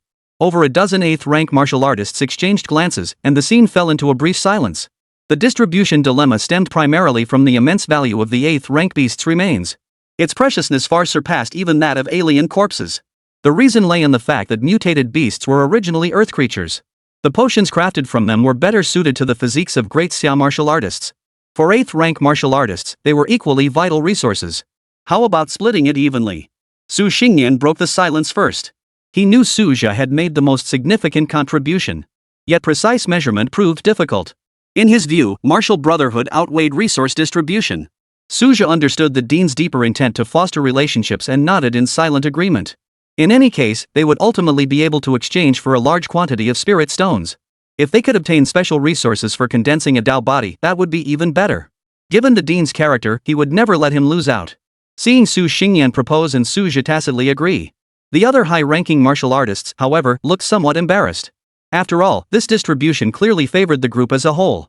Su Xingyan promptly ended the debate over the distribution. He then posed the crucial question. Did you notice anything unusual about that eagle, Su? An 8th-grade beast shouldn't be this frenzied. The southern frontier had previously established agreements with high-tier beasts. Attacks on bases should never occur. Even during the last rampage of the beast tide, high-grade beasts never crossed the southern frontier mountains. The main force of that beast tide was merely mid-tier. Indeed, it's highly unusual. The beast's movements are suspicious. There must be hidden motives behind the final assault on the Xianen base. Summon the base commander immediately to inquire about recent anomalies. The high-ranking officials unanimously concurred. Clearly, all harbored doubts about the beast's rampage. At that moment, Suja became the center of attention. After all, he was the first 8th rank to arrive at the Xianen base. He might have uncovered some crucial clues. That remains unclear. But I can sense the Kanjiings harbor intense hostility toward Xianen base. I believe it's necessary to investigate whether any abnormalities have occurred at the base recently. Suja simply shook his head in response. He had only arrived a moment early. Upon arrival, he'd immediately engaged in a fierce struggle with the Grey Eagle. There was simply no time to pay attention to other matters. Although the South Sea base and Xianen base were adjacent. To be honest, he knew very little about the Xianen base. The head of the Xianen base was quickly brought to the scene. The base commander's face was ashen at that moment. After all, the base had suffered heavy casualties this time. The exact losses were still being tallied. The personnel at Xianen base now deeply understood the critical importance of high-grade martial artists. Had an 8th-rank martial artist been stationed here, they would never have suffered such devastating blows. They couldn't help but feel a touch of envy toward the South Sea base. Previously, the strength of the two bases had been evenly matched. But since that figure emerged out of nowhere, the South Sea base has gained prominence in the southern frontier. Its overall ranking has soared. Had this incident occurred at the South Sea base, the outcome would have been vastly different. Little did the Sinan base personnel know. Had Suja not been stationed at the South Sea base, the current situation might have unfolded quite differently. Honored elders, the base has shown no signs of abnormality recently. The base commander frowned deeply, straining to recall, yet ultimately reported with confusion. He, too, was baffled by the mutated eagle's motive for the attack. Facing numerous high-level martial artists, he dared not offer empty excuses. This response only deepened the confusion among the high-ranking martial artists present. Could it be the work of heretical martial artists? An 8th-rank martial artist voiced the first conjecture. Heretical cults had indeed committed similar crimes before. Or could it be that a hunting party abducted the eagle's young? Or perhaps some special item attracted the beast? Once someone started, others followed with various speculations. Unfortunately, these hypotheses all require empirical evidence to support them. 125 Cross-tier combat sensational. Suja remained silent amidst the speculation. Because many possibilities remained plausible. In any case, the matter could now be left to the dean. For Suja, this matter was effectively concluded. However, news of the Sinan base swiftly spread. South Sea Prodigy defeats 8th rank with 7th rank status. That headline alone captured the attention of countless people. Especially against the backdrop of frequent attacks by high-grade beasts. Many were stunned. For the speed at which the South Sea Prodigy had elevated his strength was simply absurd. It has even reignited the entire Great Xia's focus on Suja. Suja's strength has already reached the 8th rank? Comparisons kill people. I was just hoping to close the gap with him. The gap between prodigies can be this vast? Suja's progress is terrifying. To leap an entire realm from 7th rank into battle, no one in the entire Great Xia could possibly achieve that. The internet buzzed with discussion. To many, the very notion seemed unbelievable. That was a gap between high-grade realms. Initially, many harbored doubts. The main suspicion was whether the southern frontier was deliberately hyping Suja. After all, Suja had been featured far too often in promotional materials over the past year. But as the battle footage leaked out, the skepticism gradually died down. Many discerning observers still saw through the facade. They understood just how astonishing the impact of this battle truly was. Especially after several high-ranking martial artists publicly endorsed him, the skeptics fell completely silent. This prodigy from the South Sea undoubtedly possesses 8th rank strength. Notably, high-tier martial artists from other regions began seeking verification from their counterparts in the southern frontier. After all, high-grade martial artists within the Great Xia Empire were already well acquainted with one another. Many high-ranking martial artists in the southern frontier were not native to the region but had been strategically deployed there by the Great Xia Empire. Southeast Region, Gua Battlefield. Captain Nan Shueching of the Scorpion Squad had just led her team back for rest and recuperation. Though time had passed, the experiences in the South Sea still lingered in the minds of the team members. Nan Shueching's teachings to Suja were particularly etched in their memories. The team members noticed that the captain had recently become prone to deep contemplation. She also displayed unusual enthusiasm in resource requests. Though the resource expenditure was painful, the results were undeniable. The entire squad's cultivation had achieved significant breakthroughs. However, compared to the captain's rapid advancement, the progress of the others still fell short. They could sense the captain's aura growing increasingly profound. "Captain, look at the news about that prodigy from the South Sea," one team member suddenly exclaimed. This made Nan Shueching pause in surprise. Many team members knew of the special relationship between their captain and this prodigy. Even though they were now separated by distance, for 6th rank or higher martial artists, distance was hardly an obstacle. So Suja's strength is already comparable to an 8th rank martial artist. Nan Shueching murmured softly, her tone tinged with emotion. Even though her cultivation had surged dramatically recently, the gap between her and Suja seemed to be widening. She still remembered clearly. Back when Suja had just reached the 7th rank. Besides Nan Shueching, many other acquaintances across Great Xia had noticed this news. A prodigy from the Divine Capital Martial Arts University stared blankly at the screen. The emotions he had just calmed surged once more. Breaking through the 7th rank was already arduous, and now the pressure felt like a mountain. But none of this concerned Suja. He paid no heed to the outside world's discussions. Suja did not linger long at the Xianan base. After entrusting the investigation to Su Xingyan, he returned first to the South Sea Martial Arts University to take command. Before departing, he made a special detour to the Nanhai base to bid farewell. After all, a little extra time wouldn't hurt. Shin Xingyan watched him with lingering bewilderment. She clearly remembered that this high-grade martial artist had only recently advanced to the 7th grade. Yet now, in the blink of an eye, he could already stand toe-to-toe with an 8th rank martial artist. Had it not been for the overwhelming news coverage, she would never have believed it. Regardless, the stronger Suja became, the better. But Shin Xingyan silently resolved to accelerate her own cultivation. After bidding farewell, Suja returned to South Sea Martial Arts University after over a month's absence. Dean Su was back. The news sent shockwaves through the campus. After all, he had just topped the Dasha trending charts. Though students dared not disturb him, the admiration in their eyes burned ever more intensely.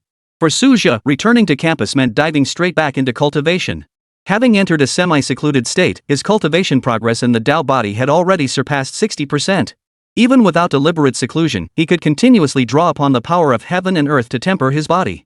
Nearly half a month later, Su Xingyan, the legitimate headmaster, finally returned. Could that old man have used the investigation as an excuse to go sightseeing? Even Suja couldn't help but suspect. After all, in most people's eyes, he already possessed the strength of an 8th rank cultivator. Thus, Su Xingyan naturally had no need to concern himself with affairs in the South Sea. In truth, Su Xingyan had indeed been slacking off. He had been sightseeing in Xianan for days. As one of the few locals at South Sea Martial Arts University, more precisely, a native of Xianan in the southern border region, he had long established his roots in the South Sea. In previous years, Su Xingyan usually remained at the academy during the spring festival. After all, as a native of Xianan, he could bring his family to live in the South Sea at any time. This time, under the pretext of conducting an investigation, he lingered in Xianan for an extended period. Fortunately, it hadn't delayed the main business. What exactly triggered this entire incident? Suja cut straight to the point. He was also curious, why would the remote Xianan base attract high-grade beasts? It might be connected to cult martial artists. A cult member infiltrated the hunting party and guided them along a specific hunting route. Those hotheads actually believed it. The cultists intended for the beasts to wipe them out. But who knew this hunting party had such incredible luck? Not only did they find the lair of an 8th grade eagle, but they also harvested the wind spirit herb it had guarded for years. Su Xingyan explained with a peculiar look. After thorough investigation, they pieced together the truth from the faintest clues. But this truth was utterly dramatic. 126, top of the Grandmaster rankings. Seize the moment to break through. In truth, the heretical martial artist hadn't initially harbored such grand designs or ambitions. This cult martial artist was only at the first rank. Even he himself probably never imagined it would cause such a huge stir. What a coincidence! Suja couldn't help but wear a peculiar expression. The entire affair was simply too absurd. While wind spirit grass was a high-grade material, it hardly qualified as a heavenly treasure. However, it does offer a significant boost to speed attributes. For a mutant gray eagle, it was indeed a rare treasure. It's just that coincidental, Su Xingyan declared with unwavering certainty. He had no reason to deceive Suju about this matter. Even Suju couldn't help but shake his head. The Xianan base had really hit rock bottom. But one thing was certain, that mutated eagle had spent a considerable amount of time waiting for the wind spirit grass to mature. It had then tracked its way here by following the lingering aura of the Xianan base. This incident seemed like nothing but sheer bad luck. The southern frontier couldn't possibly launch an attack on all the beasts in the region just because of the mutated eagle incident. That's simply unrealistic. Oh, and about the resources we exchanged this time. Suja hadn't forgotten the matter of dividing the 8th grade eagle's carcass. Though divided equally, it still constituted a significant portion. I traded for some life essence for you. This is specially developed by the Great Xia for cultivating the Dao body. It accelerates the process of Dao body condensation. Su Xingyan spoke slowly as he handed the exchanged resources to Suja. Life essence was exceedingly rare. Even for the Great Xia, its refinement proved quite challenging. This was an achievement only attained in recent years. Su Xingyan hadn't been able to obtain it when he made his breakthrough back then. It was only introduced when he was nearing the 8th rank. To this day, he still regrets missing out. Had he possessed this item, it would have at least halved his breakthrough time. Hearing the dean's words, Suja couldn't help but freeze. He hadn't expected it to be replaced with life essence. It would indeed greatly aid the process of breaking down and rebuilding the Dao body. Dean, isn't this life essence a bit excessive? Suja sensed something amiss. He was familiar with the cost of materials required to assist an 8th grade breakthrough. Life essence was priceless, and could only be exchanged through barter. I exchanged mine for you too, I wouldn't let you lose out. I decide how it's distributed. Su Xingyan said nonchalantly. The profits from this Great 8 Eagle incident were unexpected windfall to begin with. Keeping his share wouldn't get him much anyway. He might as well exchange it all for life essence. He could tell Suja was currently at the threshold of the 8th rank. Once he completed his Dao body cultivation, he would smoothly ascend to the 8th rank. The sooner Suja achieved this breakthrough, the better. Given the 8th grade combat prowess Suja had already demonstrated, he wouldn't be a weakling among 8th grade cultivators after his breakthrough. Su Xingyan naturally offered his full support. Crucially, Suja had previously provided breakthrough resources for 2 members of the Alchemy Academy and even lent out many treasured items. Truthfully, Su Xingyan hadn't anticipated Suja's cultivation speed at such high tiers would be this rapid. Otherwise, he would have long since exchanged the Academy's reserves for 7th grade cultivation materials. It's not too late to offer more support now. Dean, thank you. Suja expressed his gratitude solemnly. Reflecting on his growth journey, he had indeed received much guidance from the dean. Cut the nonsense. The best way to repay me is to break through as soon as possible. Su Xingyan cut him off abruptly. Suja fell silent upon hearing this. Additionally, you've already reached the top of the 7th rank tier on the Grandmaster rankings. In just half a year, you've shot up from the bottom to the top. You've trampled over quite a few established 7th rank veterans in that time. Su Xingyan shifted the conversation to a new topic. Due to Suja's formidable rise, many 7th rank masters on the Grandmaster rankings were now actively seeking challenges. However, constrained by their assigned defense zones, most could only challenge nearby opponents. It was truly unavoidable. Suja's unexpected rise had caused a significant drop in the rankings of many 7th rank masters. Rankings directly determine resource allocations even for higher-tier masters. This is a new rule introduced after the Great Xia's reform of the Grandmaster rankings. Though the gap between adjacent ranks may seem small, the difference between the top and bottom is as vast as heaven and earth. Speaking of the Grandmaster rankings, Suja hadn't paid them much attention. It's no surprise that he topped the 7th rank list. After all, among the existing 7th rank warriors, none possessed a more extraordinary combat record than his. Which 7th rank dares claim they can face an 8th rank head-on? Suja made no delay. After entrusting the affairs to Su Xingyan, he prepared to test the life essence. Su Xingyan raised no objections. If it were him, he likely wouldn't be able to contain his excitement either. It was already rare for Suja to spend so much time chatting with him. After all, in the martial world, cultivating strength always takes top priority. I wonder when that kid will break through to the 8th rank. Su Xingyan couldn't help but speculate. But this time he'd learned his lesson and dared not make rash judgments. The memory of his previous predictions being soundly refuted was still fresh in his mind. Suja's cultivation progress defied all conventional estimation. By conventional estimates, he should have guessed 7 or 8 years, or even over a decade. After all, most 7th grade martial artists had already exhausted their potential at this level. Achieving a Dao body was virtually impossible. But Suja has always been the exception. Suja entered a brief week-long seclusion. Upon emerging, he made a simple summary of the life essence. When used in conjunction with cultivation, each vial of life essence can increase Dao body progress by approximately 3%. Relying solely on arduous cultivation would have that efficiency. 10 bottles should be enough to complete the Dao body. Suja silently calculated. However, he understood that this highly efficient absorption capacity was primarily due to the accumulation gained from simulated cultivation. A full decade of simulated cultivation had laid a solid foundation for his breakthrough to the 8th rank. Especially as the proportion of Dao body cultivation increased. Subsequent progress would accelerate rapidly. Once the majority of his body transformed into the Dao body, the remaining portion might even be assimilated. A rough estimate suggests he still needs 2 months for digestion. This means that in as little as 2 months, he could formally enter the 8th grade. First, draw upon the new abilities to test their effects. Then continue seclusion. Suja maintained his composure. The current combat power boost was about to fade. He decided to examine the new abilities first before making further plans. If he drew abilities beneficial to cultivation, he might break through to the 8th rank in less than 2 months. Taking advantage of the stable situation in the southern border, Suja resolved to push himself to the limit for this breakthrough. After all, no one knew when the next fierce battle would erupt. 127, breaking through to higher ranks, thanks to Suja. Although this 8th grade Kanjiing Eagle yielded no spirit stones, Suja remained unhurried. He still had a substantial reserve of spirit stones at his disposal. If they ran out, he could always borrow more from the academy. With Suja's current strength, borrowing tens of billions of spirit stones was entirely feasible. After all, he possessed the means to repay it. For the many high-tier powerhouses, the ocean was an unrestricted hunting ground. Even before the spiritual energy revival, the seas teemed with countless creatures. Among them were many colossal entities. Compared to land animals, marine life held a significant numerical advantage. Even in the spiritless era, the deep sea remained an untouchable forbidden zone for humanity.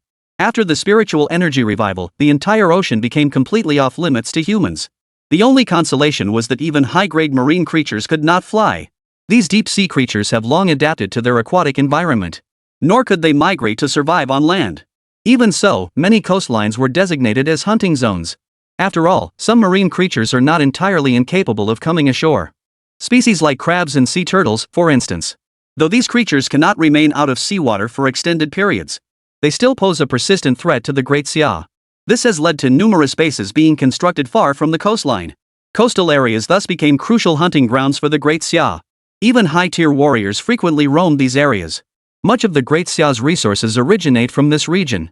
However, Suja must apply in advance if he wishes to travel there. After all, it meant leaving the southern border territories. For high-tier powerhouses, cross-region operations were no trivial matter. Especially since Suja had already ascended to the 8th rank. Any external operations must be strictly reported.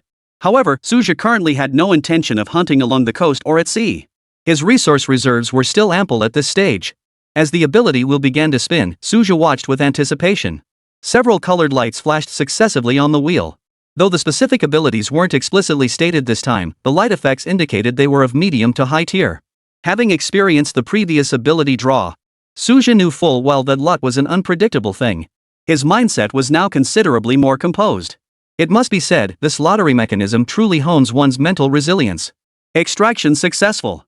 Congratulations on obtaining one double the results with half the effort experience card. Gain additional effect bonuses for any task, valid for 1 month. Suja's eyes lit up instantly upon seeing this ability. The scope of this ability was incredibly broad. Whether cultivating techniques, studying martial arts, or even refining pills and forging artifacts. Even teaching disciples could trigger the bonus effect. This meant he could enjoy the benefits while cultivating his avatars. Perhaps I could break through to the 8th rank as early as this morning. Suja mused inwardly. Just as he prepared to enter seclusion, the spiritual energy at South Sea Martial Arts University suddenly surged violently. Someone's attempting to break through to a higher realm? Suja's pupils contracted slightly as he murmured to himself. Having experienced multiple high-grade breakthroughs himself, he instantly grasped the situation. His thoughts immediately turned to Mu Gao and Tian Hongliang from the Alchemy College. The university had provided them with resources for 2 breakthrough attempts. Half a year had now passed. Having failed both previous attempts, both had failed again during their 3rd attempt. This outcome had been anticipated. Su Zhao and Su Xingyan were both awaiting the opportunity for a 4th breakthrough. Judging by the fluctuations in spiritual energy, Mu Gao must have entered a critical phase. His internal injuries were relatively minor during the 3rd breakthrough attempt. He had evidently used this period to regroup and rebuild his strength through deep contemplation. They launched their 4th assault directly. This was a classic case of burning one's boats. For an ordinary 6th rank martial artist without backing from a powerful faction, 4 breakthroughs were already the absolute limit. As for a 5th breakthrough, that was pure fantasy. Mu Gao was staking everything on this move. Suja did not continue to watch.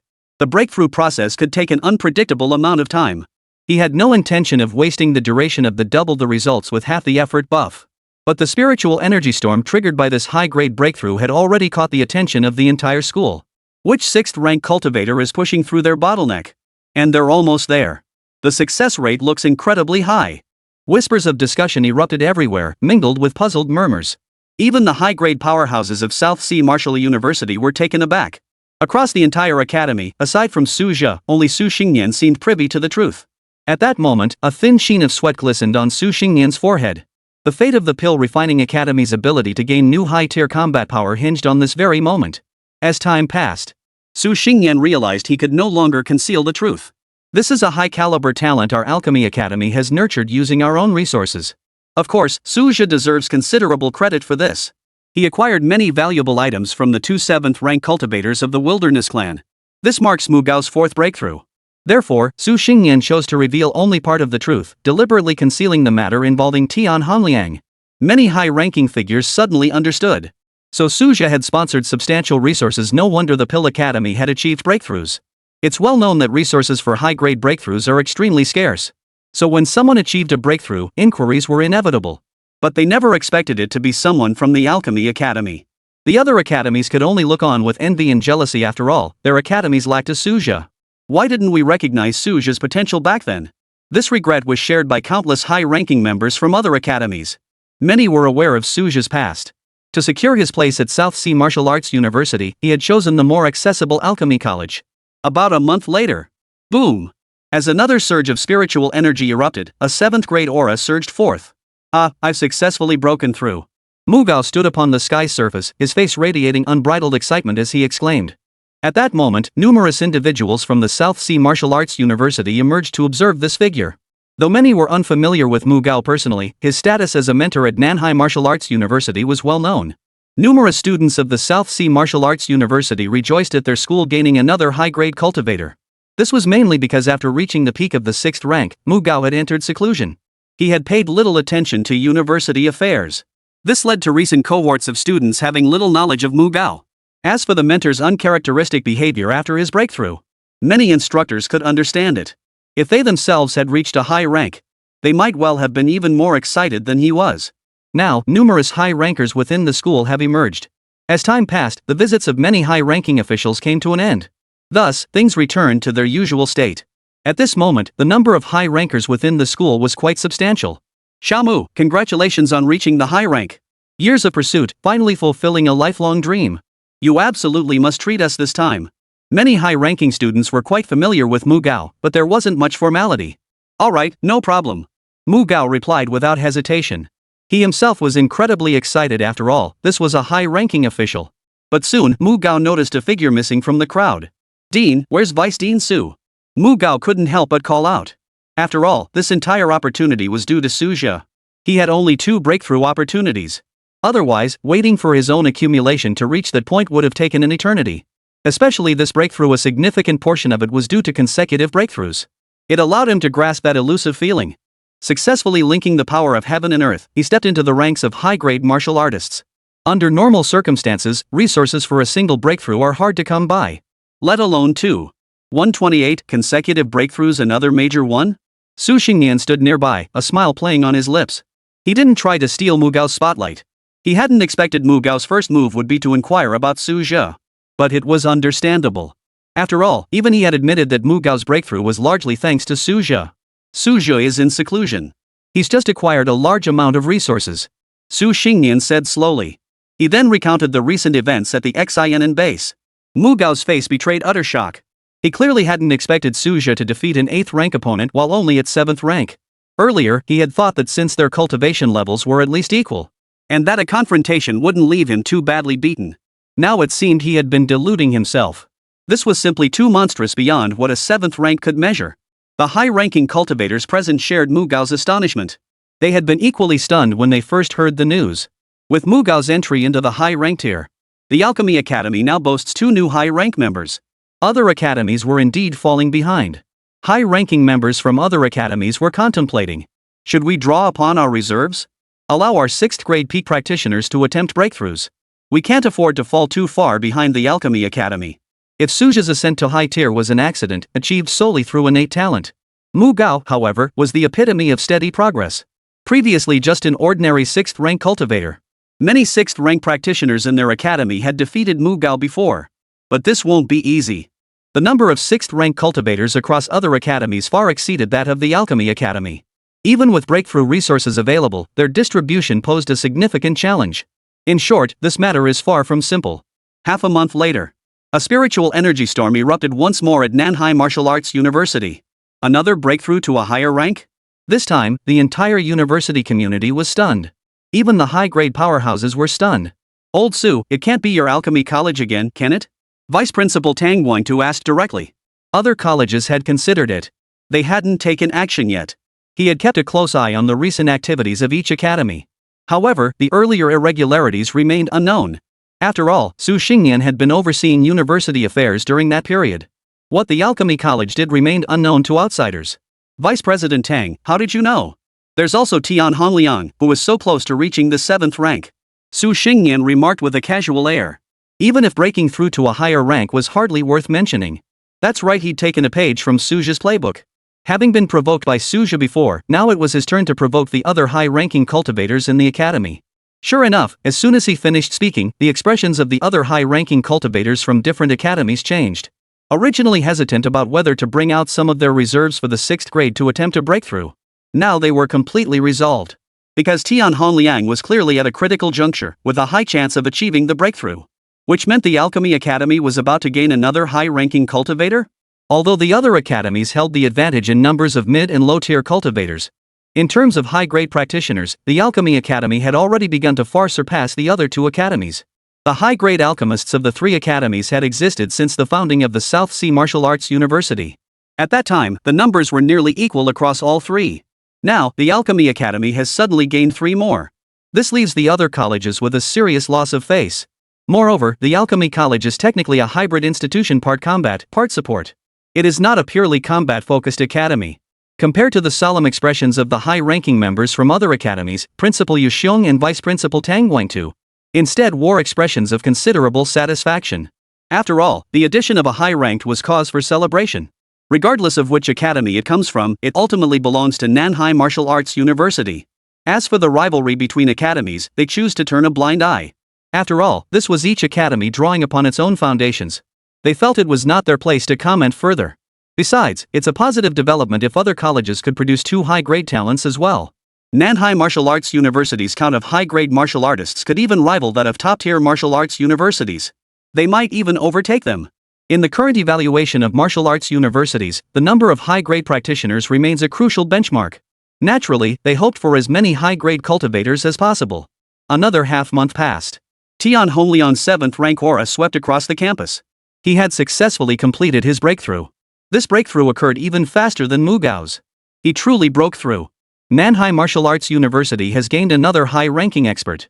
The entire South Sea Martial Arts University erupted in cheers once more.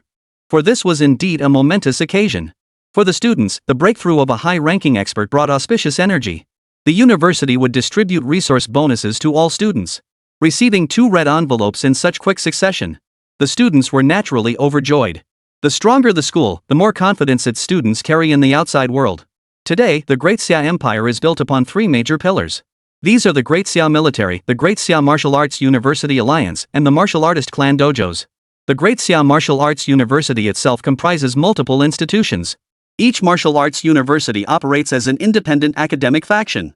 They hold significant positions within the Great Xia. There is also personnel overlap among the 3 major factions. Some masters teach at martial arts universities while hailing from martial clans. Military officers have also trained martial arts at martial arts academies. In short, the relationships are deeply intertwined.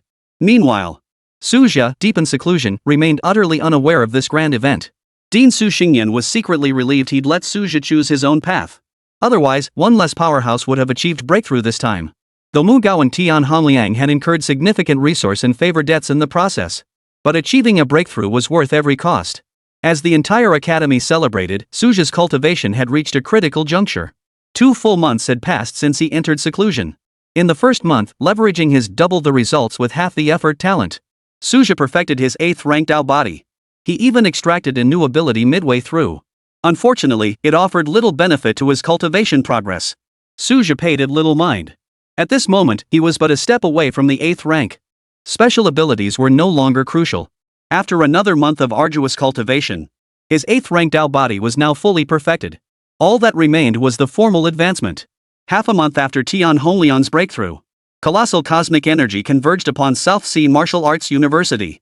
Like a torrent, it poured into Suzhia's secluded retreat. Another breakthrough? This commotion is even more intense than last time. The students' faces were filled with excitement. 129, emerging from seclusion. Suzhia ascends to 8th rank. After all, this clearly signals a breakthrough to a higher rank. Numerous high-rank powerhouses, influenced by the power of heaven and earth, were forced to emerge from seclusion even while in retreat. Many high-rank practitioners at Nanhai Martial Arts University were initially caught off guard. Only Su Xingyan knew Suzhia's exact cultivation level and seclusion status. Though many within the academy remained unaware of Suzhia's circumstances. Even though Suzhia had defeated an 8th grade opponent while only at 7th grade, it was ultimately not the same as Su Xingyan and others witnessing it firsthand. Nevertheless, all the high-ranking cultivators' gazes turned toward Su Xingyan in unison. After all, the previous 2 sensational events had both originated from the Alchemy Academy, and this one was likely connected to Su Xingyan as well. Even Principal Yu Xiong's gaze held a hint of scrutiny. Facing the collective gaze, Su Xingyan's lips curved slightly. Ahem. No need to make a big fuss. It's merely that young Su is being promoted to the 8th rank. He said it with feigned nonchalance. This feeling of being the center of attention was truly delightful. Before he could finish, the entire venue fell deathly silent. No one had expected the breakthrough to come from Suzhia. After all, it had been less than a year since he ascended to the 7th rank. Suddenly, some felt their entire lives of cultivation had become a joke. Especially those 7th rank powerhouses, whose cultivation had once far surpassed Suzhia's. Now they had been surpassed by a latecomer. Many high rankers fell silent, clearly deeply shaken. Those who had already reached the 8th rank remained somewhat composed. Yet deep down, they couldn't help but feel uneasy. Perhaps soon, they too would be surpassed. This breakthrough has stirred up even greater restlessness across all departments. The school has recently replaced a significant amount of high-grade resources. With the new year approaching, the Great Xia Empire has allocated another batch of high-grade supplies. Once Suzhia emerges from seclusion, we can discuss the distribution plan. Principal Yu Xiong announced at the opportune moment. Over the past year, Nanhai Martial Arts University had accumulated substantial resources. However, due to frequent conflicts, it was impractical to keep high-grade resources in prolonged seclusion. The stockpiled resources remained untouched. Now that the situation on the South Sea battlefield has stabilized, Gao Pin's rotating short-term seclusion poses no significant issue. It is time to activate these strategic reserves. Resources that cannot be converted into combat strength remain deadweight. As the principal's words fell silent, The eyes of the high-ranking experts present flashed with sharp brilliance. Since Suja's rise, South Sea Martial Arts University has indeed reaped immense benefits. Many high-ranking experts sighed in admiration. Suja's importance to Nanhai Martial Arts University was self-evident. The infusion of heaven and earth's energy continued uninterrupted for 3 full days. Faculty and students had long grown accustomed to it. Many students simply entered the Nanhai stronghold to cultivate. After all, as long as they wore their school uniforms, they could find any open space within the stronghold to practice. Fortunately, Suja finally achieved his breakthrough at this moment. As the breakthrough concluded, the celestial phenomena dissipated, and the concentration of spiritual energy returned to normal. However, Suja did not feel the same excitement as Mu Gao had during his breakthrough. Breaking through to the 8th rank had been part of his plan all along. Instead, he appeared remarkably calm. The 8th rank realm is indeed vastly superior to the 7th. Suja murmured softly as he opened his eyes. Though he had briefly touched the 8th rank before through combat power enhancement, it had ultimately been a temporary borrowing of external power. Only now, having truly established himself at the 8th rank, did he grasp its profound subtleties. After his breakthrough, he did not emerge immediately. He remained focused on consolidating his newfound realm. The fleeting aura of the 8th rank was still detected by the school's powerful figures. He's done it. That was the first reaction from all the high-ranking experts. Though everyone had long been certain Suja could not fail. After all, this prodigy had already defied the odds by defeating an 8th rank opponent while only at 7th rank. The probability of failure was virtually non-existent. But without witnessing it firsthand, it all felt unreal. Now, the matter was finally settled. In less than a day, the Grandmaster rankings have already moved Suja from the top of the 7th rank to the 8th rank sequence. Even more astonishing, he entered the 8th rank and immediately placed himself in the middle tier. He could already fight 8th rank opponents while still in 7th rank. Now that he's truly stepped into the 8th rank, his combat prowess must be even more terrifying. Only he himself knows his true strength. This is the official commentary from the Grandmaster rankings. The ranking update instantly captured the attention of all corners of Great Xia. Has that prodigy from the South Sea truly reached the 8th rank? That cultivation speed is terrifyingly fast. Reaching the 9th rank likely won't take much longer.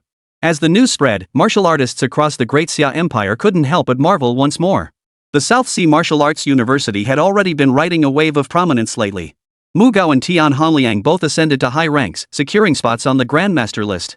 The emergence of 2 new high-grade practitioners from the same institution had already drawn significant attention. This time, Suja's rapid advancement to the 8th rank was exposed. This was due to the monitoring equipment installed by the Grandmaster Ranking Statistics Department at Nanhai Martial Arts University. When the breakthrough fluctuations triggered an alert, staff immediately contacted the university for verification. Suja's breakthrough was impossible to conceal, and the university made no attempt to hide it. At this moment, Nanhai Martial Arts University urgently needed to enhance its reputation. They wanted all of Daxia to witness the potential of this martial arts institution. Especially with the martial arts grand examination approaching this year. Announcing Suja's breakthrough would greatly benefit enrollment. As for potential risks, the school has already prepared comprehensive contingency plans. 10 days later, Suju emerged from seclusion with his cultivation base firmly stabilized. High-ranking powerhouses within the academy gathered upon hearing the news. After all, the 8th rank realm elevated the young Dean's status to an even more transcendent level. Dean Su has finally emerged? Your ranking in the 8th grade tier of the Grandmaster list is quite impressive. The high-ranking experts exchanged warm greetings. Suja, fresh from his seclusion, looked slightly taken aback. He soon realized it was the aura from his breakthrough that had alerted everyone. Any urgent matters during my seclusion? He inquired casually. This seclusion had lasted quite a while. Though not as long as the years of arduous cultivation undertaken by some high-ranking cultivators, it was still one of his rarer extended retreats. Many significant events have occurred during this period. 2 new high-ranking members have joined the Alchemy Academy. And your contributions were indispensable. Their words carried a palpable sense of respect.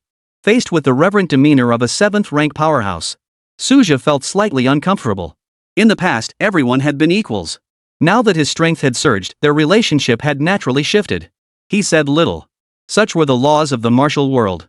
The strong reign's supreme strength speaks for itself. 130, Suja, the battlefield of the myriad races in the South Sea, I shall guard it. But soon, Suja felt a pang of emotion.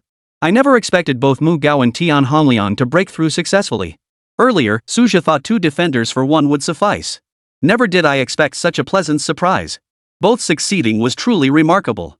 Before Suja could fully process his thoughts, he was pulled away by numerous high-ranking officials from the school for a meeting.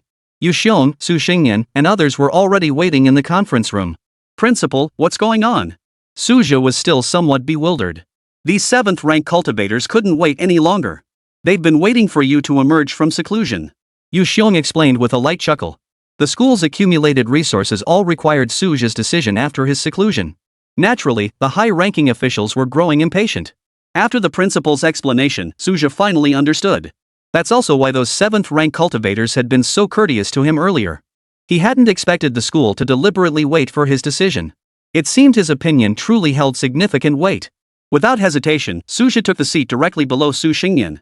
The seats for the other high-ranking officials had already been arranged. Only this seat remained vacant, reserved for him. Given Suja's current strength, although seated among the 8th rank officials and below Su Xingyan in rank. Yet among all 8th rank cultivators in the academy, aside from Vice Principal Tang Guantu, none dared claim they could reliably defeat him. However, if Suja were to learn of these 8th rankers' thoughts, he would likely laugh. His demonstrated combat prowess far exceeded his actual capabilities, largely relying on augmentations. Without these enhancements, he was only marginally stronger than an average 8th rank. After all, his innate talent still fell short compared to the truly gifted 8th rank cultivators. Over the past year, Nanhai Martial Arts University has entered a crucial period of development.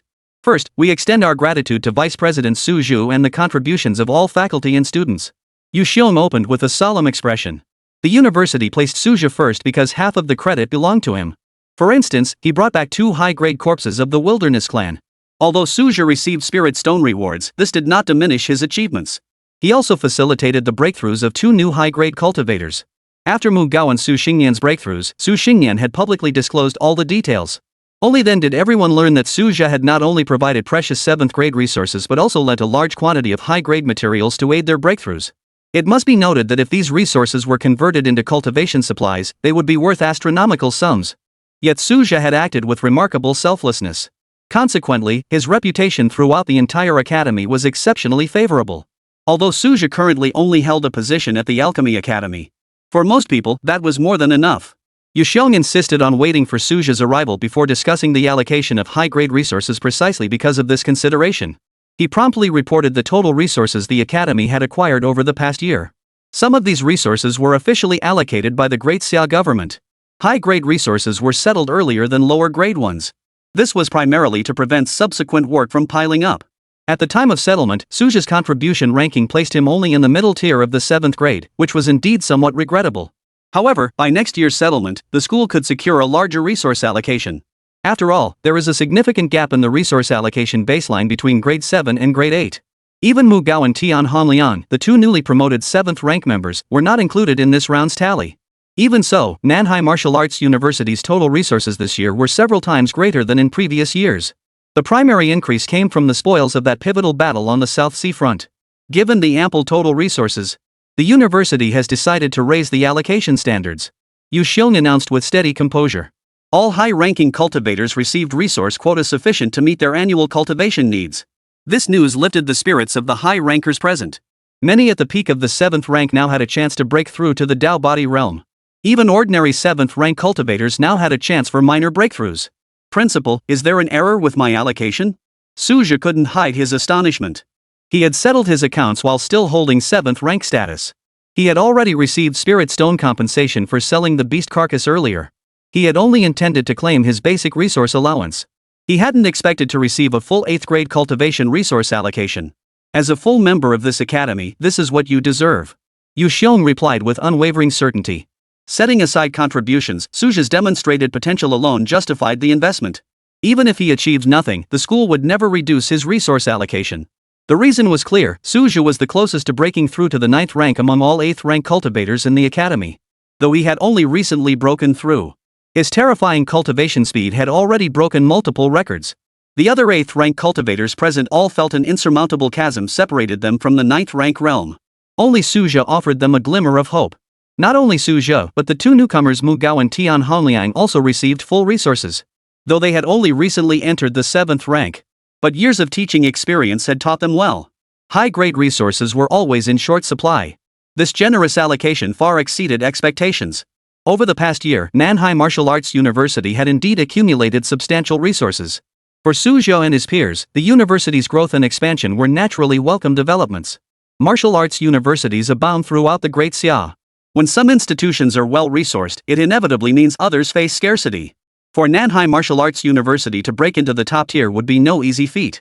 Even though its current number of high-grade practitioners approaches that of first-rate martial arts universities, once this generation of masters reaches the end of their lifespans, the number of new high-grade practitioners is difficult to predict. In contrast, traditional powerhouses leverage their deep foundations to consistently cultivate high-tier masters. This is the core gap between Nanhai Martial Arts University and established powerhouses. Yet building such foundations is no simple task. It requires decades, even centuries, of steady accumulation. Nanhai Martial Arts University has existed for only 20 years. The history of today's top-tier martial arts universities is at least twice as long. Although resources will be plentiful in the coming year, we cannot allow all high-ranking martial artists to seclude themselves for cultivation. Everyone is well aware of the situation on the South Sea battlefield. No one can predict when the Wasteland clan will counterattack.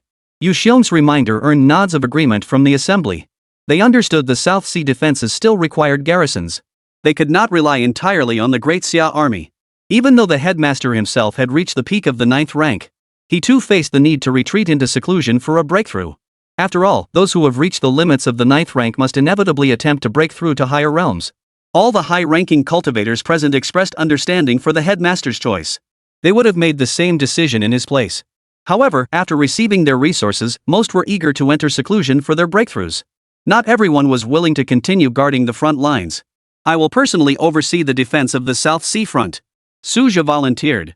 Having only recently broken through to the 8th rank, he had little hope of reaching the 9th rank in the short term. He had never participated in garrison duties at the outpost before. Typically, higher-ranked soldiers took turns guarding, and he had never been compelled to do so. Besides, garrison duty did not interfere with cultivation. Many 8th rank powerhouses preferred cultivating on the battlefield of 10,000 races. The reason was simple.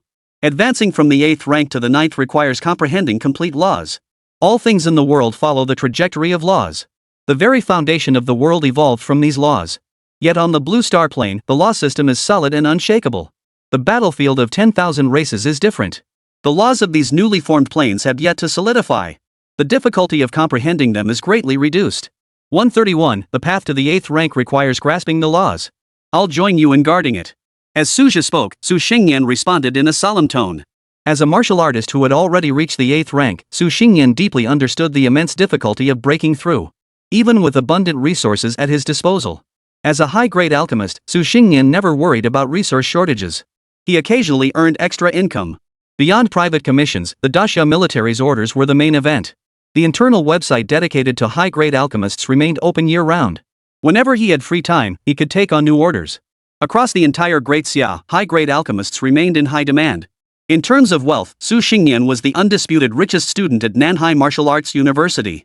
This was precisely why he did not stop Suja from splitting the resources equally between Mu Gao and Tian Hongliang. After all, he had the means to cover any shortfall. After both men voiced their agreement. Alright, you'll be working hard for a while. Yu Xiong paused briefly before making his decision. At present, Su Jia and Su Xingyan were indeed the best candidates.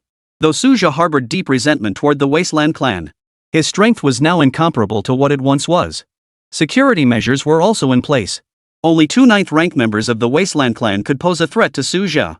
But as long as Su Jia doesn't court disaster, his downfall won't come easily. Moreover, the South Sea stronghold was guarded by Yang Liqing, a 9th rank expert.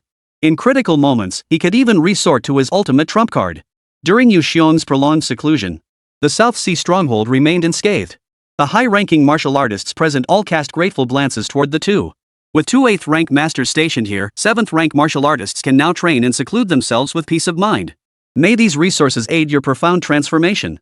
As the meeting concluded, Yu Xiong offered his heartfelt blessings. After the meeting, the crowd did not disperse immediately. High-ranking martial artists continued exchanging insights.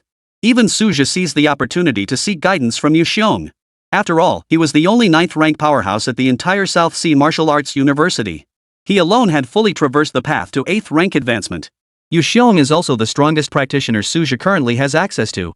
Though Suja yearned to gain more cultivation experience from 9th rank practitioners or even those above.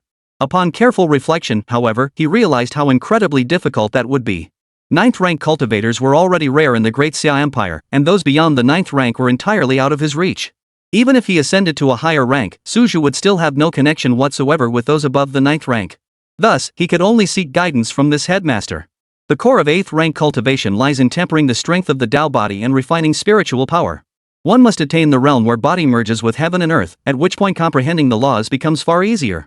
At the peak of the 8th rank, one can harness at least 10 times the power of heaven and earth compared to a 7th rank cultivator.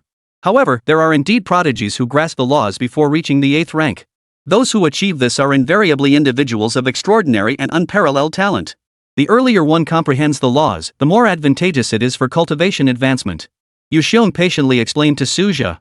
He even gifted his cultivation notes to the other. In fact, whenever someone within the academy advanced to the 8th rank, he would share this unique insight. South Sea Martial Arts University had long been troubled by the issue of succession. Only a 9th rank powerhouse could shoulder this responsibility. Unfortunately, the potential among existing 8th rank martial artists is nearly exhausted. Breaking through to the 9th rank is as difficult as climbing to the heavens for them. Tang Guangtu, once the university's great hope, remains stuck at late 8th rank. A significant gap remains before reaching the 9th rank. Whether he can break through remains uncertain. After all, grasping the laws of the universe cannot be forced. Suja's rise finally gave Yushun a glimmer of hope. Compared to established 8th rank practitioners like Su Xingyan, Suja clearly possesses greater potential for breakthrough. After the consultation concluded, Suju exchanged some essential supplies from the academy, preparing to bring them to the South Sea battlefield. Though he could refine purple spirit pills himself, after advancing to the 8th rank, the potion's efficacy had become insufficient. They were barely usable at the 7th rank. At the 8th rank, it was barely sufficient. Before departure, he must send word home. Communication would be restricted once entering the South Sea stronghold. After all, the battlefield and the mortal world are like two separate realms. The multiracial battlefield is essentially an independent microcosm. Suja did not accompany Su Xingyan, choosing to depart ahead of time. Primarily because Dean Su still needed to handle the transition of duties. Numerous affairs at the Alchemy Academy required his personal attention. All previous work had been handled by him. Before heading to the battlefield to take up his post, he naturally had to ensure everything was properly delegated. Fortunately, the academy currently possessed a sufficient number of high-ranking officials. Besides Mu Gao and Tian Hongliang, both 7th rank cultivators, 3 additional 7th rank experts remain stationed here. The overall combat strength configuration was already quite substantial. Unfortunately, a 7th rank cultivator stands virtually powerless against those above their rank. Now an 8th rank cultivator, Suja could easily suppress his former self. The dean will most likely assign Mu Gao or Tian Hongliang to handle it. Suja speculated silently. The reason was simple. The other 7th rank cultivators all needed to go into seclusion. Only Mu Gao and Tian Hongliang had recently broken through their ranks. They certainly wouldn't be entering seclusion anytime soon. Even if these two 7th rank cultivators held resources in their hands, they wouldn't rush to enhance their strength. Just as when Suja had just broken through to the 8th rank. Without special circumstances, he should now be consolidating his new realm. Once Su Xingyan arrives at the South Sea battlefield, he can ask him directly. Suja was the first to step into the spatial passage. He was now a household name on the South Sea battlefield. Veteran soldiers on the battlefield saw that figure and their eyes lit up. Suja's heading back to the front lines. Is another major battle brewing? Whispers swirled, thick with curiosity. News of Suja's promotion to 8th rank had yet to spread. After all, many had just returned to duty after their annual leave. During the Spring Festival, numerous martial artists took turns returning home on leave. The Dashia military also operated on a rotation system. This coincided with a gap in the rotation schedule. Some units that had just returned were still unaware of the news. However, in the eyes of those on the South Sea battlefield, Suja was considered a top-tier combatant. 7th rank martial artists were already few and far between in this region. Suja sensed the burning stares of the crowd. He paid them no mind. He headed straight for the 9th rank military commander stationed at the South Sea stronghold, Yang Lichun. Though they had crossed paths before, this marked their first formal face-to-face conversation. Commander Yang, I represent South Sea Martial Arts University and have come to take command of this outpost. Suja spoke first. His tone carried respect. I never expected you to be the one taking charge. Yang Licheng's expression betrayed surprise. He had known Nanhai Martial Arts University would replace the garrison commander. The previous commander, Gao Pinjun, had already been withdrawn. But he hadn't expected the new commander to be Suja. After all, he understood just how crucial Suja was to Nanhai Martial Academy. Fortunately, Yang Licheng quickly recalled that Suja had been promoted to the 8th rank. As a 9th rank military officer, he maintained special channels to stay connected with the outside world. Major news never lagged behind. The sensational event of Suja's promotion to the 8th rank had naturally been known for some time. The entire martial arts world of Great Xia was shaken by it. Suja's ascent had been nothing short of terrifying. Even Yang Licheng had to admit it. The gap between his own cultivation speed back then and this young man's was nothing short of 1,000 miles. 132, top-tier sword cultivation talent? Why not? Senior Yang, I am also a member of the South Sea Martial Arts University. It just so happens that many high-ranking martial artists also need to enter seclusion. Suja said with a relaxed expression.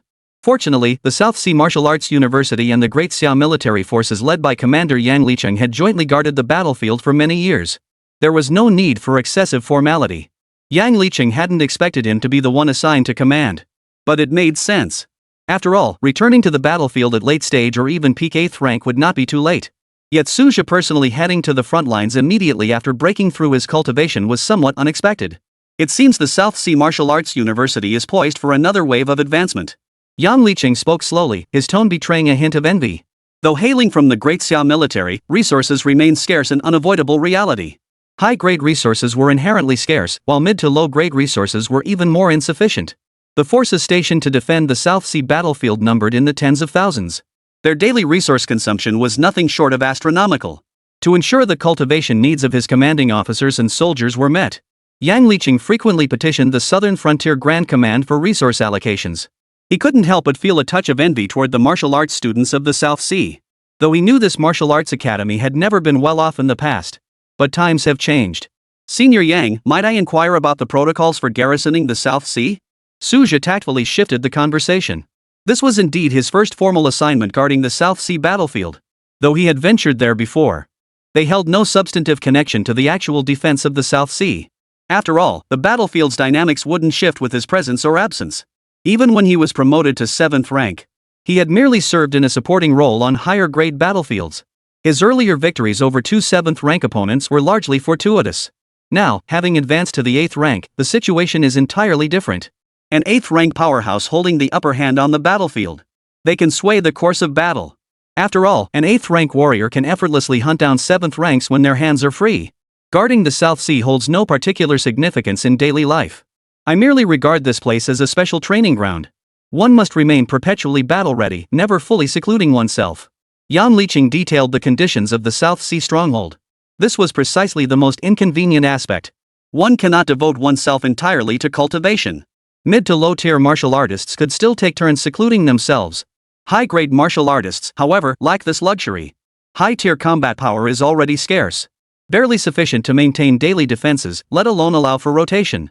The South Sea commander explained this in considerable detail.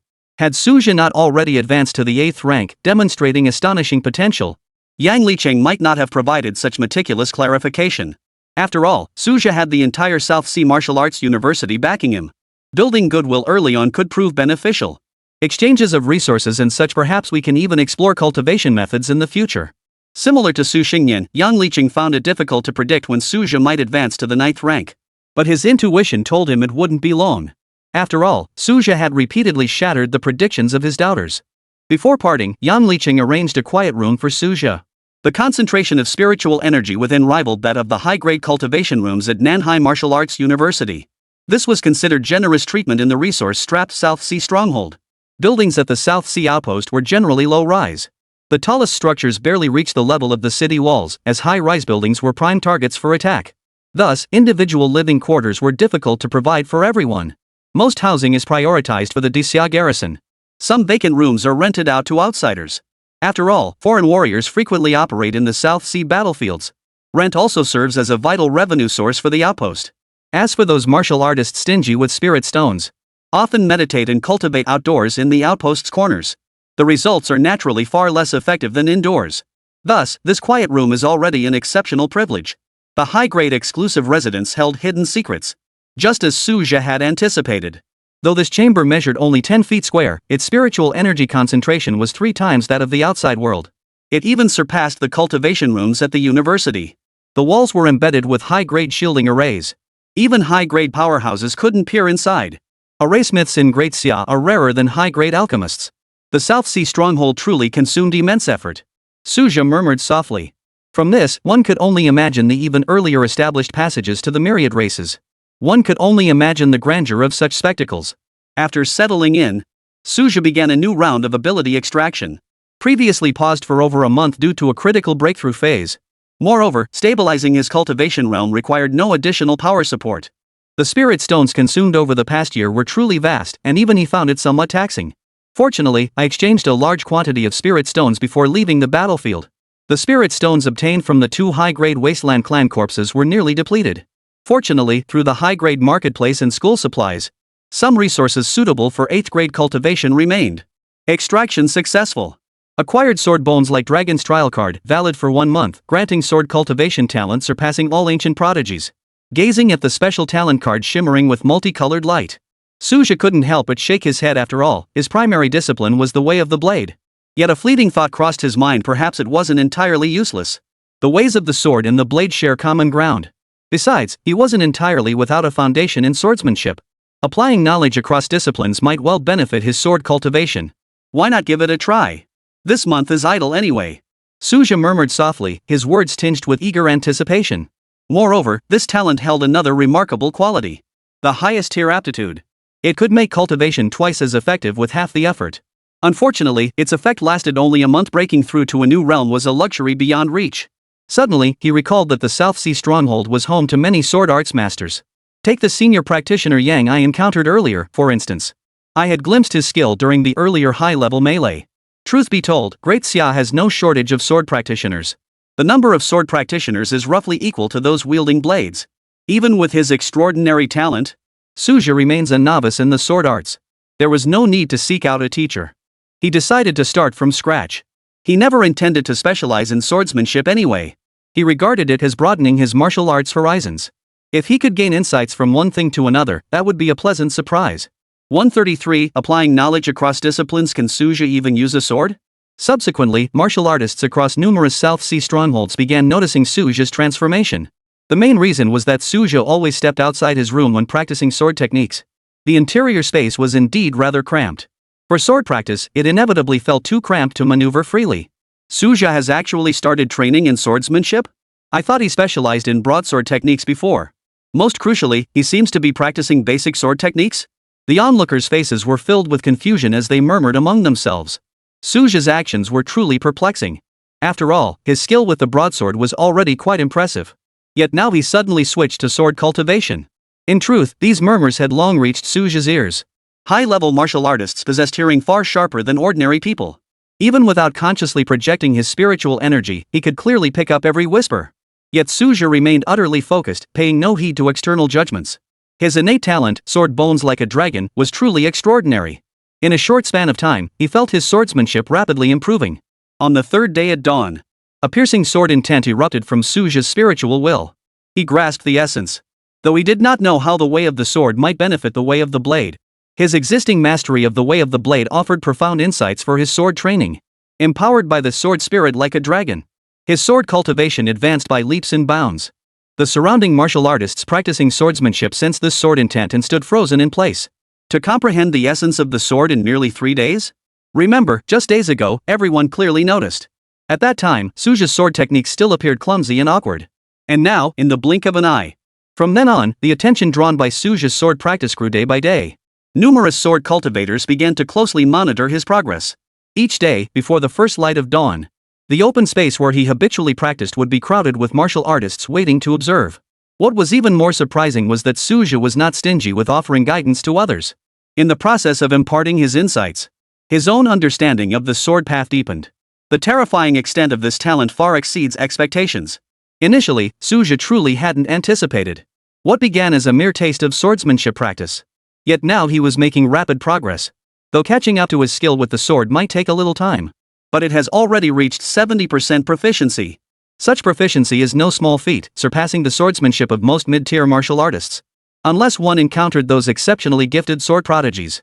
As sword practice became routine for Suju at the South Sea stronghold, news of his promotion to the 8th rank finally spread throughout the entire base. The crowd gathering to watch grew ever larger.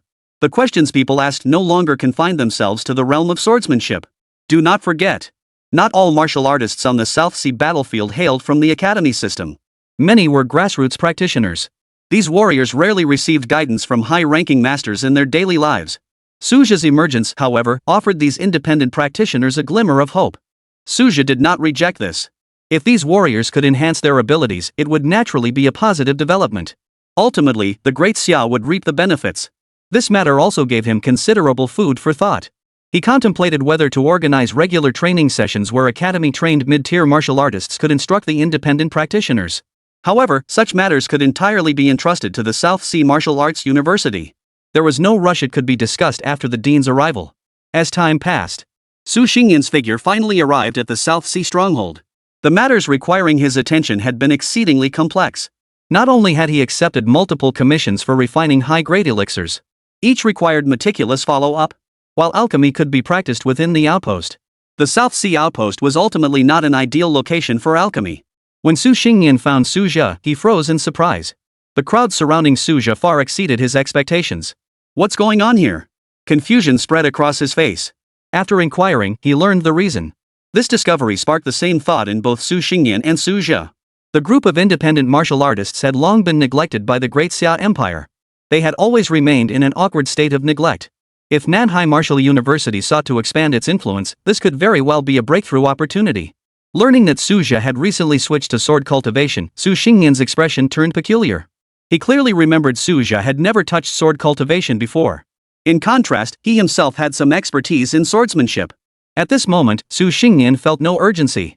Guarding the stronghold wouldn't be delayed by this brief delay.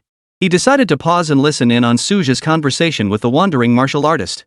Who would have thought he possessed such eloquence? Su Xingyan murmured in admiration, as if encountering this colleague for the first time. After all, in the daily teaching at South Sea Martial Arts University, Su Jia had always been remarkably quiet. Fortunately, the QA session concluded after about an hour. Su Jia couldn't possibly spend all his time answering questions. Therefore, he strictly limited the time to 1 hour. For him, this was still within an acceptable range. As soon as the QA ended, Su Jia made his way toward Su Xingyan. He had actually noticed Su Xingyan's arrival earlier. But since Su Xingyan hadn't contacted him telepathically, he naturally felt no urgency to approach. After all, he would be stationed at the base for quite some time. There would be plenty of opportunities to talk. He hadn't expected Su Xingyan to wait this long. "Dean, I thought you'd be leaving shortly." Su Jia got straight to the point. Their relationship had always been close, so their conversation flowed naturally. "I rarely see you taking on disciples or imparting knowledge these days. Now you're guiding others with quite a bit of method." Su Xingyan voiced his puzzlement without reservation. At the mention of students, Su Jia's mind flashed to Nan Xueqing. Since her return, there had been no further contact. He'd only received a congratulatory message when she advanced to the 8th rank. Su Jia hadn't paid it much mind. Taking her as a disciple had merely been to trigger the mentor-disciple return mechanism. The path of a lone cultivator is truly arduous. Su Jia sighed softly. Most lacked the backing of powerful factions. Could we perhaps make some moves within the independent cultivator community?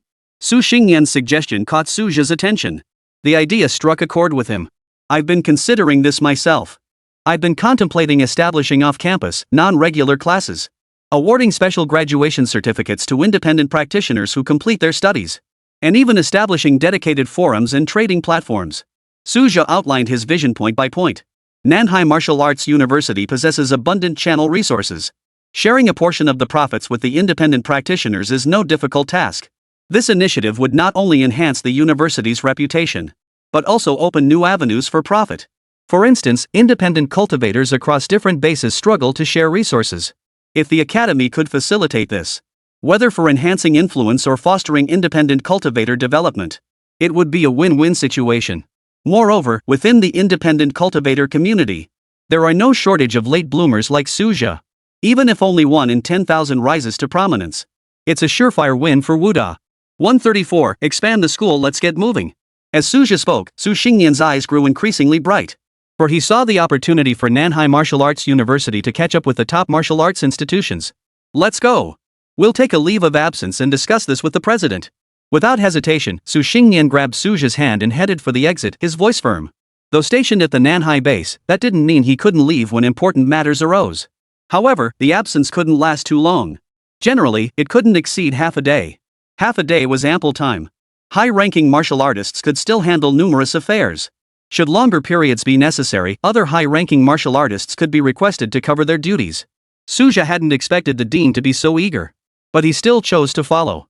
Advancing the plan's implementation 1 day earlier would be more beneficial for the development of Nanhai University. Yang Liqing did not object.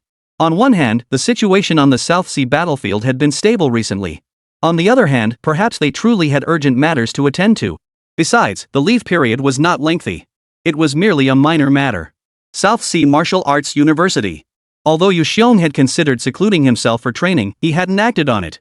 Important matters like new student enrollment required his oversight. The Southern Frontier High School League was in full swing. Though it hadn't caused a nationwide sensation, it had captured the attention of the entire Southern Frontier. Among the participants were prodigies from other regions. These top students were the very targets of fierce competition among martial arts universities. Thanks to the rapid rise in reputation of Nanhai Martial Arts University over the past 2 years, coupled with a significant improvement in the school's financial standing. While the Southern Frontier Alliance's gains on the XINN front remained unclear, the South Sea front had yielded substantial victories. Following the demise of the Wasteland clan's high-tier powerhouses, the South Sea stronghold seized the opportunity to annihilate large numbers of mid- to low-tier enemy forces. As a participating force, Nanhai Martial Arts University received substantial spoils of war. The enrollment conditions now offered rival those of top-tier martial arts universities, with some benefits even surpassing them. This has indeed attracted many talented individuals to join. When Yu Xiong saw Su Zhu and Su Xingyan, surprise was evident on his face. These two should have been guarding the South Sea stronghold at this very moment. Principal, there's an important matter we need to discuss. Su Xingyan spoke up first. Before Yu Xiong could ask, he relayed Su Zhu's proposal in full. Yu Xiong's previously gentle expression gradually turned grave. He keenly realized that independent martial artists truly constituted a vast, overlooked group. If they could seize this opportunity, South Sea Martial Arts University might achieve leapfrog development. Yu Xiong immediately summoned several mid-tier instructors. They began detailed discussions on the matter. Su Zhu primarily presented the plan, while several instructors took notes. For Su Zhu, his mind was exceptionally active. After all, he had lived 2 lifetimes. Many present belonged to the new generation born after the spiritual energy revival. The great Xia of today was utterly different from the era before the spiritual energy revival. Most people's thinking remained confined. In his past life, even with 2 lifetimes of experience, Su Zhu could achieve little without status. But now it's different.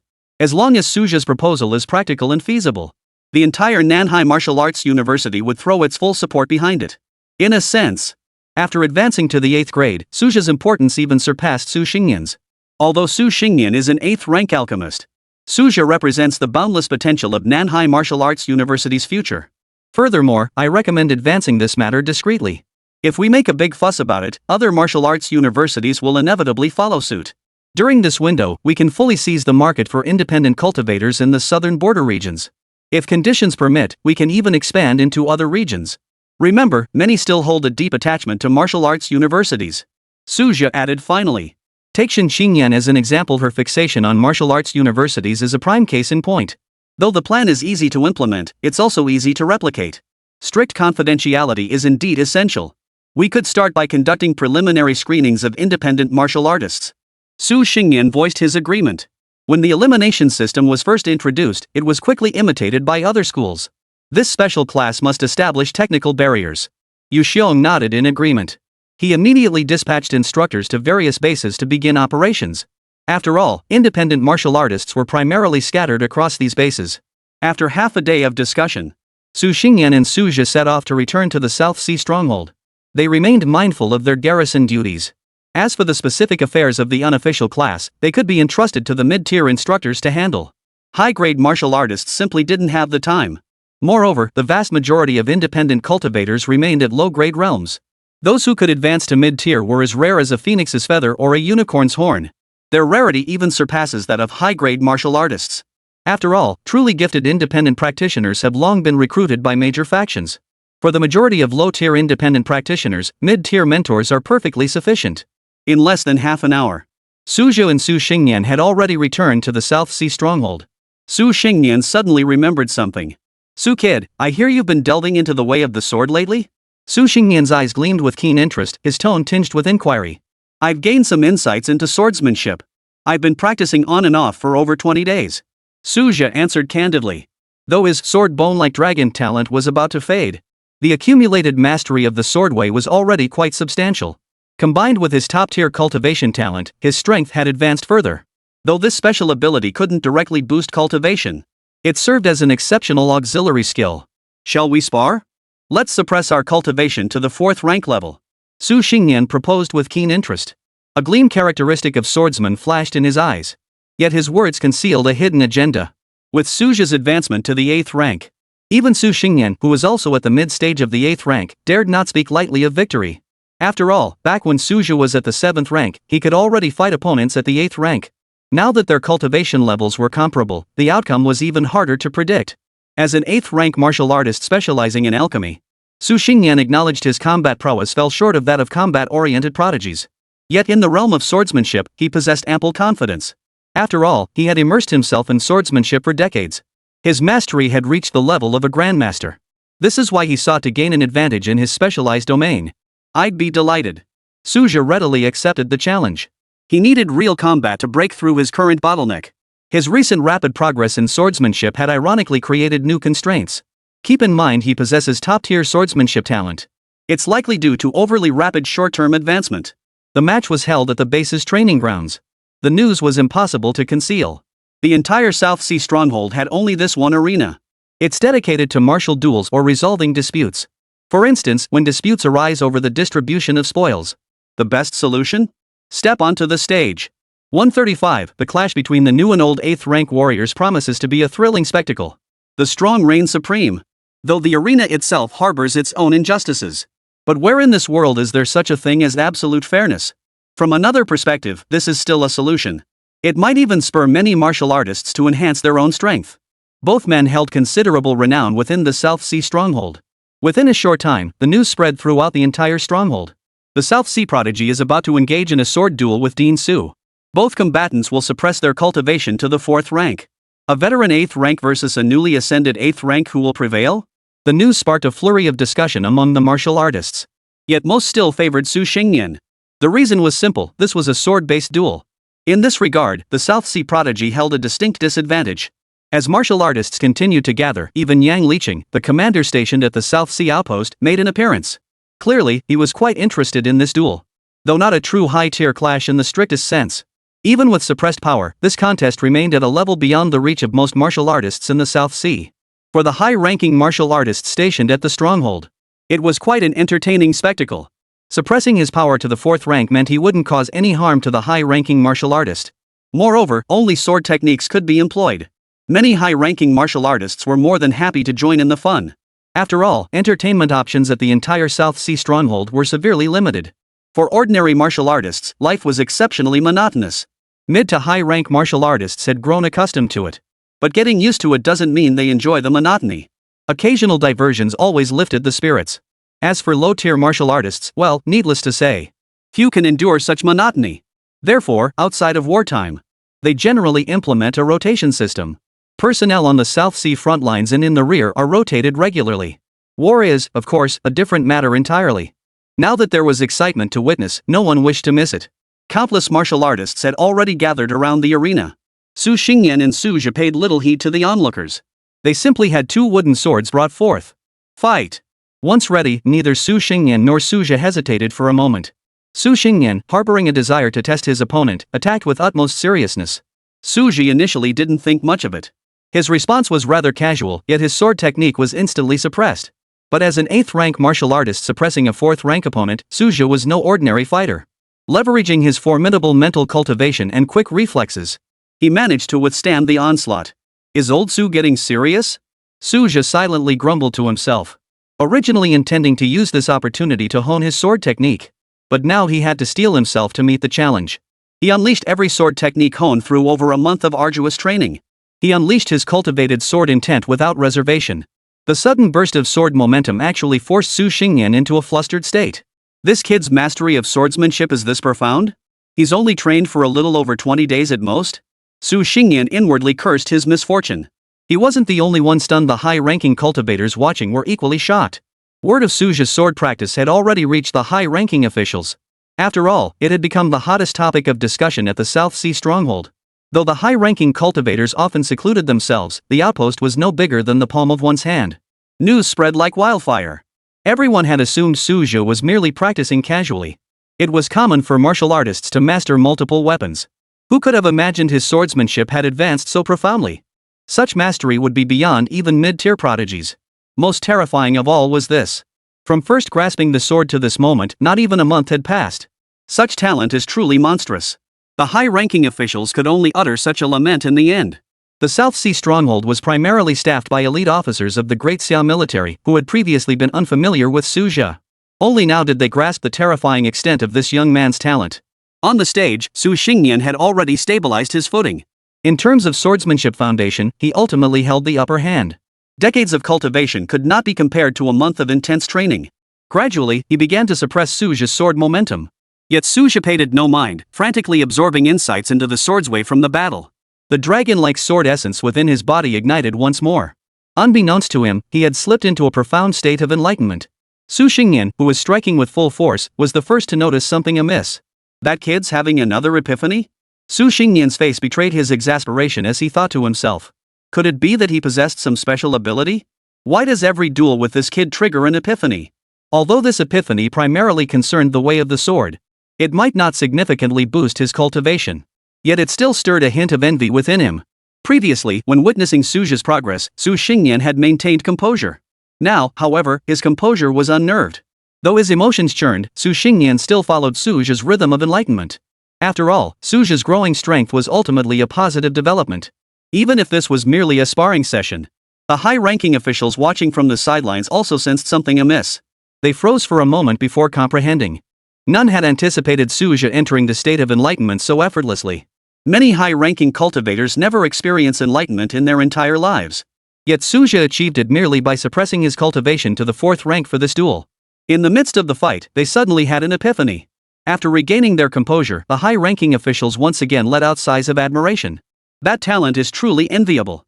Not just Su Xingnian, even they felt a pang of envy. Truth be told, Suja himself was somewhat surprised. But upon reflection, it made perfect sense. After all, possessing a top-tier talent like sword bones like dragons, it was only natural that he would experience sudden enlightenment. Suja had no time to dwell on it, focusing instead on grasping the fleeting insights. His sword cultivation realm continued to soar. Now, every move he made resonated with profound secrets. As time passed, he began to suppress Su Xingnian instead. It must be noted that previously, there had been a gap in their swordsmanship. Now Suja was gaining the upper hand. Su Xingnian felt a complex mix of emotions. Beyond the high-ranking martial artists, those of lower and middle tiers also watched the battle intently. Though they hadn't noticed the unusual signs of enlightenment, they could clearly discern the shifting dynamics of offense and defense. Even in his enlightened state, Suja strictly adhered to the limitations of his 4th-grade cultivation. The duel lasted half an hour. When Suja emerged from his state of enlightenment, the duel naturally concluded. The outcome itself had become irrelevant. 136, Rewards for killing enemies, rich harvest. Su Xingnian naturally made no move to stop Suja, allowing him to transform this enlightenment into his own foundational strength. Though halted midway, the arena battle remained undecided. The gathered martial artists raised no objections. The caliber of skill displayed by Su Xingnian and Suja was convincing enough. For most martial artists, this duel was spectacular enough. Particularly, Suja's unique state upon entering enlightenment sparked profound realizations among many sword cultivators. Even without these factors, mid to low-tier martial artists dared not challenge higher-tier beings. The natural suppression stemming from the disparity in cultivation was far more awe-inspiring than imagined. The crowd dispersed, each returning to their cultivation. 10 days later, Suja formally emerged from seclusion. This was merely a minor epiphany. Had it not been for the top-tier talent of his sword-like bones, the results might not have been so remarkable. As the month's time limit concluded, as his innate abilities faded, Suja's aptitude returned to normal. He naturally ended his seclusion. This epiphany was a pure stroke of unexpected luck. Before stepping onto the stage, Suja had never dared to hope for such an opportunity for enlightenment. After all, such a profound state was something that could only be encountered by chance. Reflecting on both instances of enlightenment, he realized they were both connected to Su Xingnian. Could it be that this old man carries a special aura? Suja mused inwardly. He was already plotting to spar with Su Xingnian more often in the future. The gains from these epiphanies far exceeded expectations. His mastery of the sword had nearly reached 90% of his skill with the blade. It must be noted that Suja's mastery of the sword had long since reached profound heights. In comparison, his sword cultivation had been relatively short, and progress in the later stages should have become increasingly difficult. Yet this sudden enlightenment had drastically narrowed the gap. His cultivation base also saw substantial advancement. He now stands but a half step away from the peak of the early 8th rank. If another moment of enlightenment presents itself, breaking through to the mid-stage of the 8th rank is entirely possible. Suja murmured softly, his voice betraying his hopes. Such thoughts were commonplace among martial artists. Yet compared to hoping for sudden enlightenment, he was more eager to explore the newly drawn talent ability. As the ability wheel spun, A burst of multicolored light suddenly erupted. Draw successful. Acquired kill reward trial card. Defeating creatures grants random rewards, with stronger targets yielding richer prizes. Valid for 1 month. Studying the new ability's description, Suja's brows furrowed slightly. This ability seemed to hold astonishing potential. Granted to a low-tier martial artist, it could accelerate their growth. Yet for an 8th rank martial artist, it felt somewhat awkward. To obtain premium rewards, one must emulate the ancient practice of fighting above one's rank. Targeting high-grade opponents. As for creatures below the high-grade level, Suja estimated that even if he killed them, they wouldn't drop much of value. Since stepping into the 8th rank, few things truly caught his eye anymore. Another thorny issue remained. High-grade battles weren't easily triggered. Was he supposed to charge alone toward the coastline? But he remained mindful of his duty to defend the South Sea stronghold. Without sufficient justification, his leave request would never pass approval. Finding an 8th rank student on campus to fill in at this moment was too late. During his brief return days ago, he discovered all 8th rank experts at South Sea Martial University had entered secluded training. Those deans of the Combat Weapons Academy had immediately retreated into seclusion upon receiving resources. Suja could do nothing about it. Ultimately, he turned his gaze toward the South Sea battlefield. Initiate a major conflict? The thought swirled in his mind. Though seemingly feasible, a full-scale war demanded meticulous preparation. Currently, half of the high-ranking officials in the South China Sea were still in seclusion. Rashly provoking hostilities would be unwise. His gaze finally settled on the beast tribes. For only the beasts offered room to maneuver. As for the wasteland tribes, no satisfactory solution has yet been devised. But time remains ample. The ability's duration was a full 30 days. Suja decided to first test the effectiveness of this new ability. If it functioned well, it might resolve the shortage of spirit stones. With this thought, he immediately sprang into action. With his 8th grade cultivation, he moved silently across the battlefield. Before departing, he submitted an exit report to Yang Lichun. It was common for high-grade martial artists to leave their bases. Especially for 8th rank masters, who must travel far and wide to comprehend the laws of the universe. An unspoken understanding existed among high-rank warriors on the battlefield. As long as covert actions remained undetected, opponents typically refrained from pursuing the matter. Moreover, the situation in the South Sea was no longer what it once was. After suffering consecutive losses of 2 high-ranking warriors, the Wasteland clan's offensive has sharply diminished. Now they fear another surprise attack on their stronghold. This created room for maneuver for Suja. But Suja still needed to devise a plan to exploit this advantage. As his thoughts churned, his figure had already materialized at the center of the battlefield. First, test the actual effectiveness of the kill reward system. He set aside complex strategies for the moment. Only through actual combat could he gauge the potential gains from eliminating high-tier opponents. With his 8th rank cultivation, Suja glided across the battlefield like a phantom. He provided covert assistance during the clashes between the Wasteland tribe and the Stronghold warriors. For the South Sea warriors, the previously deadlocked battle suddenly became remarkably easier. Only the Stronghold warriors remained utterly perplexed. Their opponents would inexplicably drop dead at critical moments. Could this Wasteland clan suffer from some hidden ailment? Did their hidden ailments suddenly flare up? The warrior couldn't help but speculate, though his joy was far greater. For this was spoils of war. For many martial artists, defeating an opponent of equal rank yielded substantial rewards. Especially for mid-tier martial artists, they could also obtain rewards corresponding to their own rank. Little did these warriors know, however, that it wasn't the Wasteland clan's hidden ailment that had suddenly flared up. It was Suja who had secretly tampered with the situation. To avoid exposing his identity, Suja had no interest in this spoils. They were merely corpses of lower-grade warriors. At this moment, Suja focused intently on the kill rewards. Kill 1 grade 3 target, reward 30,000 spirit stones. Kill 1 4th ranked individual, gain a thread of spiritual power. Kill 1 6th rank, reward 1 bottle of 6th rank blood essence pills. Kill 1 6th ranked, gain a sliver of cultivation. After several trials, Suja had roughly deduced the pattern. The rank of the target directly determined the rank of the reward. Regarding spirit stones, low-grade martial artists dropped less than 1 million, mid-grade dropped between 100,000 and 10 million, while high-grade were estimated to drop between 10 million and 100 million. Though the sums seemed substantial, they held little appeal for Suja. Based on experience, while low to mid-tier warriors might occasionally drop rare items, the drop rate was pitifully low. The trigger rate for cultivation rewards was not high. Moreover, each instance yielded only a sliver a drop in the bucket compared to the vast demands. For this very reason, Suja realized he had to target high-grade items. 137, Suja had gone completely mad. His audacity knew no bounds. High-grade items from the Wasteland tribe are out of the question for now. But high-grade beasts are still worth considering. The South Sea outpost and the Wasteland tribe share an unspoken understanding. However, neither the Wasteland tribe nor the South Sea outpost had any tacit understanding with the savage beasts. Returning to the savage beast forest, Suja no longer held back, quietly launching his operation. He didn't want to draw too much attention. After eliminating wave after wave of beasts, he deliberately left traces of the Wasteland tribe. This disguise was to avoid exposing himself. In just 10 days, Suja had slain countless savage beasts. He specifically targeted mid-tier beasts. Only mid-tier beasts could yield cultivation resources. For Suja, this was an opportunity to accumulate wealth bit by bit. Additionally, he needed to accumulate spirit stones. Most crucially, under his orchestration, conflict erupted between the Wasteland clan and the beasts. It even drew the attention of high-grade beasts. A fight between the clam and the snipe, the fisherman reaps the benefits? Suja suddenly had a new idea. He had only intended to frame the Wasteland clan, but unexpectedly reaped an unexpected reward. Since that was the case, why not intensify the conflict? At this moment, his concealment technique proved invaluable. As an 8th rank martial artist, even 9th rank practitioners would struggle to detect his presence. Moreover, Suja was extremely cautious, striking from one location before moving to another. He was not only active in the wilderness forest, but also frequently roamed the Wasteland tribe's territory. When encountering 6th rank opponents, he showed no mercy. His primary focus was to destroy all evidence. By now, Suja had been operating the delicate balance between the South Sea stronghold and the Wasteland tribe. The entire battlefield could erupt into large-scale conflict at any moment. But Suja had his own calculations. A full-scale conflict would come sooner or later.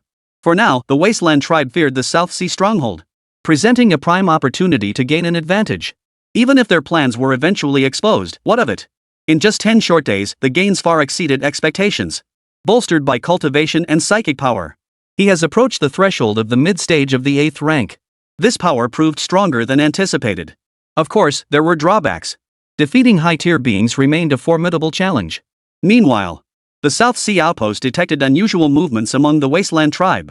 Through technological means, they observed unusual activities among the Wasteland clan. When did the Wasteland tribe and the savage beasts ever clash on such a scale? Yang Liqing murmured in low, puzzled tones. He immediately dispatched warriors to investigate. Intelligence returned a day later. Over the past 10 days, both the Wasteland tribe and the savage beasts had suffered heavy losses among their mid-tier combat forces. This timing. Yang Liqing suddenly felt a sense of déjà vu. It struck him. This was precisely the period when Suja had ventured out on his travels. Could it be that kid's doing? The thought struck him, and Yang Liqing immediately sought out Su Xingyan. He couldn't sit still, he had to find someone familiar with Suja to get to the bottom of this.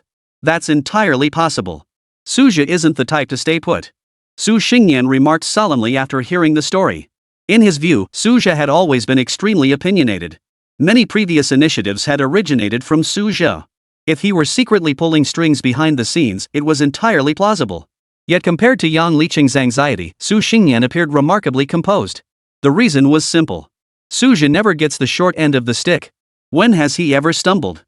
Even if he really did it, he must have planned it thoroughly. Yang Liqing noticed Su Xingyan's composed expression and sighed helplessly. Though a 9th rank martial artist 1 rank above Su Xingyan and Suja, the three belonged to different factions. He held no authority over these 2 8th rank practitioners.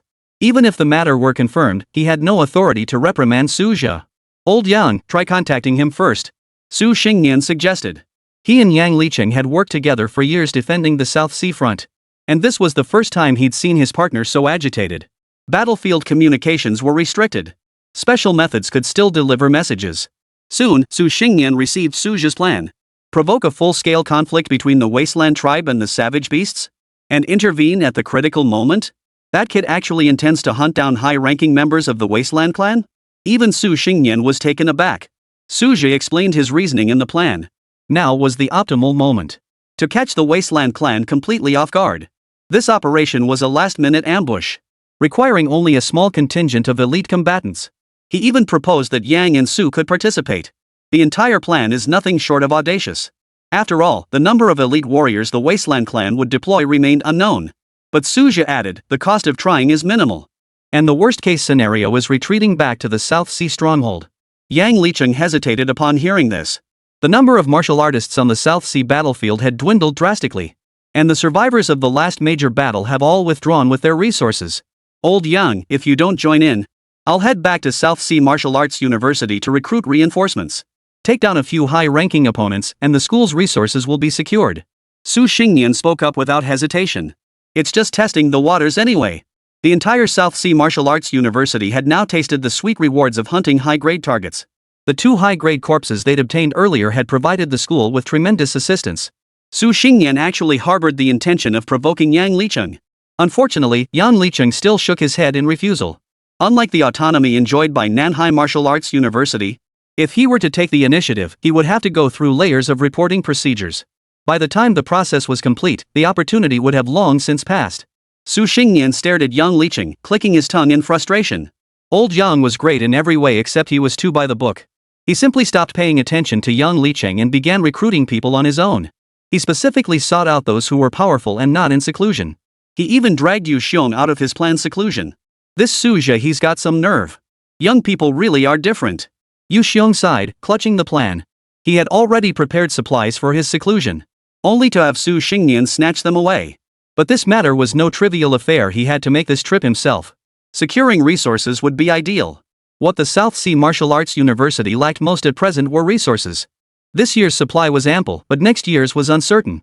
Moreover, for this operation, Nanhai Martial Arts University has deployed multiple high-ranking experts. Should the enemy deploy a 9th-rank expert? His presence as the anchor would be indispensable. 138 High rankers unite in collective action to slay the enemy. Yu Xiong was essentially forced into an alliance with Suja. However, the message Suja relayed merely stated that the university could participate if interested. It was not a mandatory requirement. But after Su Xingyan's intervention, the nature of the matter changed entirely. So if anyone was to take the blame for this mess, it would be Su Xingyan. When numerous high-ranking martial arts experts from Nanhai Martial Arts University gathered around Suja, even Suja himself was taken aback. He hadn't anticipated such a large number of high-ranking martial artists. Besides Yu Xiong and Su Xingyan, there were 3 others who were at least late 7th rank. If he remembered correctly, these 3 should have been in seclusion. They emerged so quickly. And they'd headed straight for the battlefield upon emerging. Most crucially, every one of these high-ranking cultivators had an excited gleam in their eyes. Clearly, they were deeply invested in the matter of resources. Had poverty driven them to this? In the past, they wouldn't have dared to target high-ranking individuals. But with Suja stepping in, the situation had changed completely. Dean Su, what's the current situation? A late-stage 7th-rank powerhouse couldn't help but ask. All eyes turned to Suja. After all, he was the one who had orchestrated this entire plan. The major battle should erupt within the next few days. I estimate the Wasteland clan will dispatch at least 2 or 3 high-ranking experts. Suja answered without hesitation. He briefly analyzed the situation over the past few days. Under his covert operations, both the Wasteland clan and the Beast tribes had suffered staggering losses among their 6th-rank warriors. The Wasteland clan would inevitably send high-ranking members to investigate. Currently, the enemy remained unaware of the mastermind behind the scenes. The reason was simple. Before the southern frontier launched its offensive, the South Sea stronghold had always been the suppressed party. Past conflicts were always head-on clashes with overwhelming strength. There was no need for underhanded schemes. The Wasteland clan would never suspect such devious maneuvers at first glance. Moreover, the incident occurred closer to the Wasteland tribe's territory, effectively on their own turf. According to Suja's assessment, the Wasteland clan would most likely dispatch a 7th-rank scout first. This was precisely his moment to strike. An 8th rank against a 7th rank, a swift victory was assured.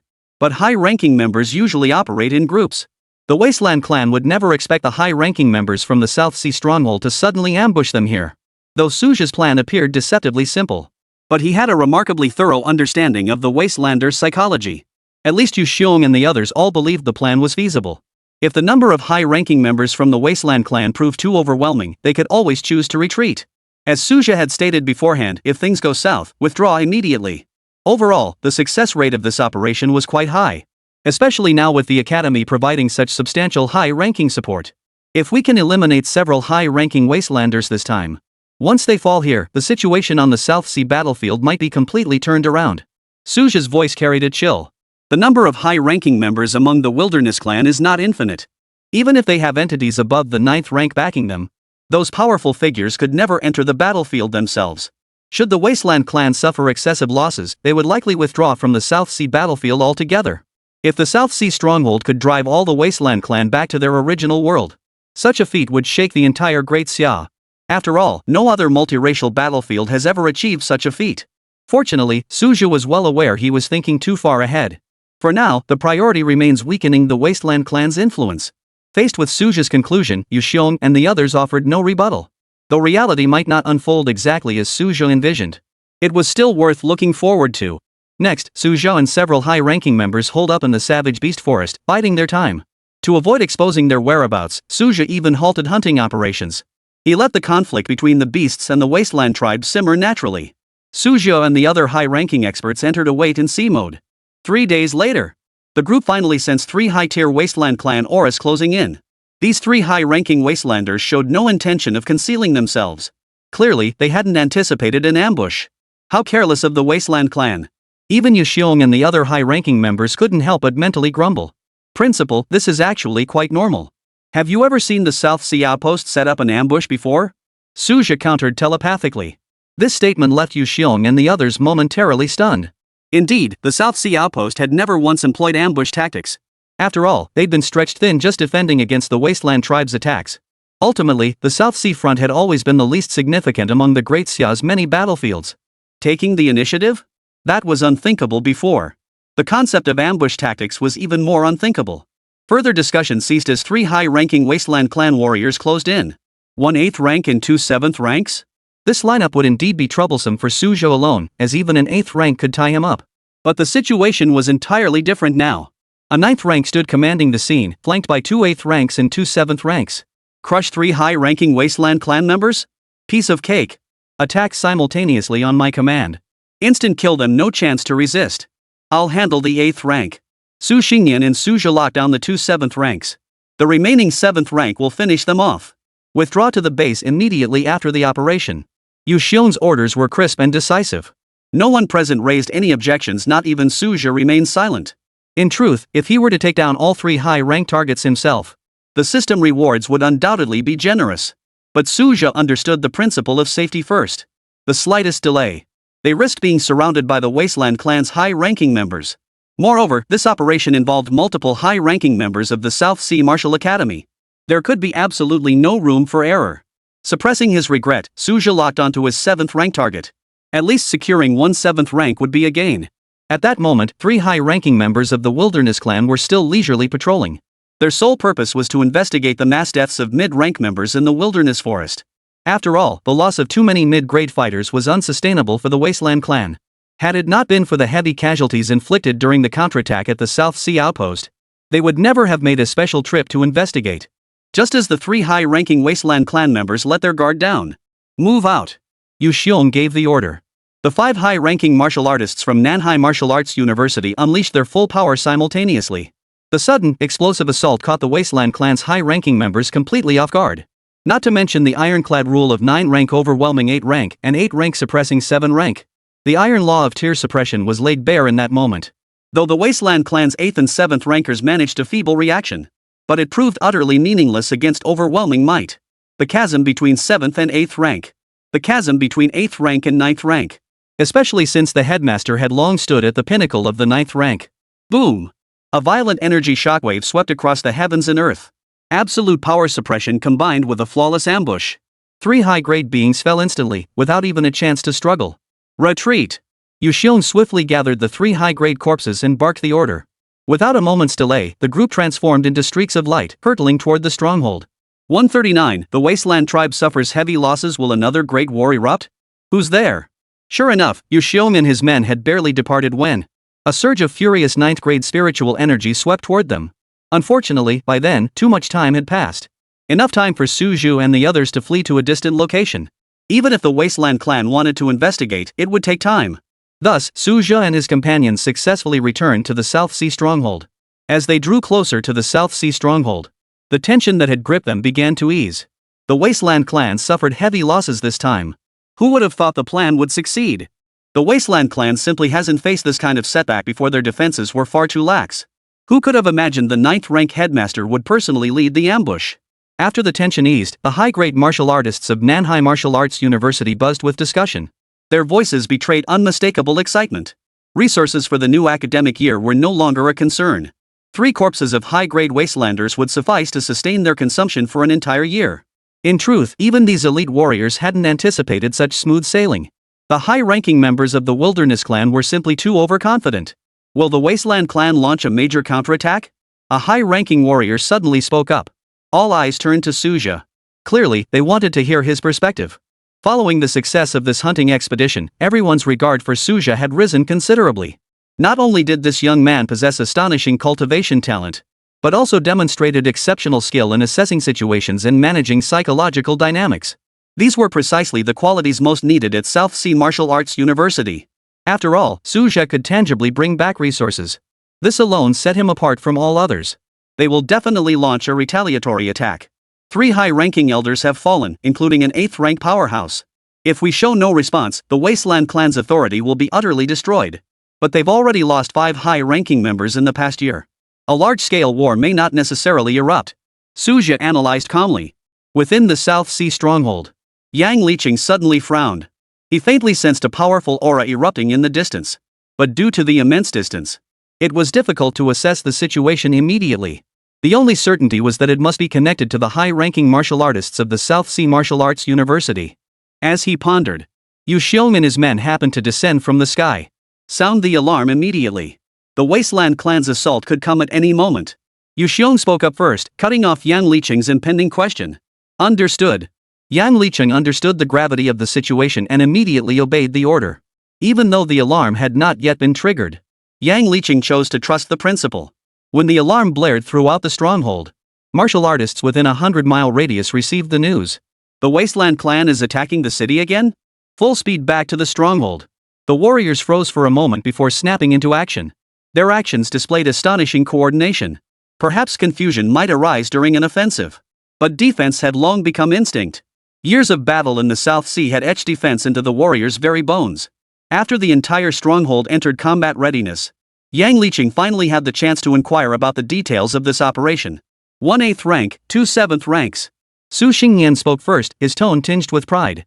Upon hearing the battle results, even Yang Liqing sucked in a sharp breath. He hadn't expected the South Sea Martial University to reap such a bountiful harvest this time. Even he felt a pang of envy. He should have joined the operation to get a share of the spoils. After all, resources were equally vital to him. Now he finally understood why the highest alert had been activated immediately. The Wasteland clan had suffered such a devastating blow. It would be unnatural to take no action. Yang Liqing still pressed for details on the operation's execution. After Su Xingyan provided a detailed account, the high-ranking military official's gaze suddenly fixed on Suja. You should have been at headquarters, Yang Liqing remarked in a low voice. Suja remained silent, his expression utterly unruffled. The military headquarters was never his home. Just then, the latest intelligence arrived from the front lines. Main forces of the Wasteland tribe detected moving toward the stronghold. Multiple energy signatures of medium grade or higher are also approaching. The scouting warrior reported urgently. Although most of the South Sea Martial Division's high-grade warriors had not participated in the battle, the Wasteland clan had also suffered heavy losses among their high-grade warriors, compounded by the need to station forces to defend their own cities. The ambush by the South Sea Martial clan had taught them a harsh lesson.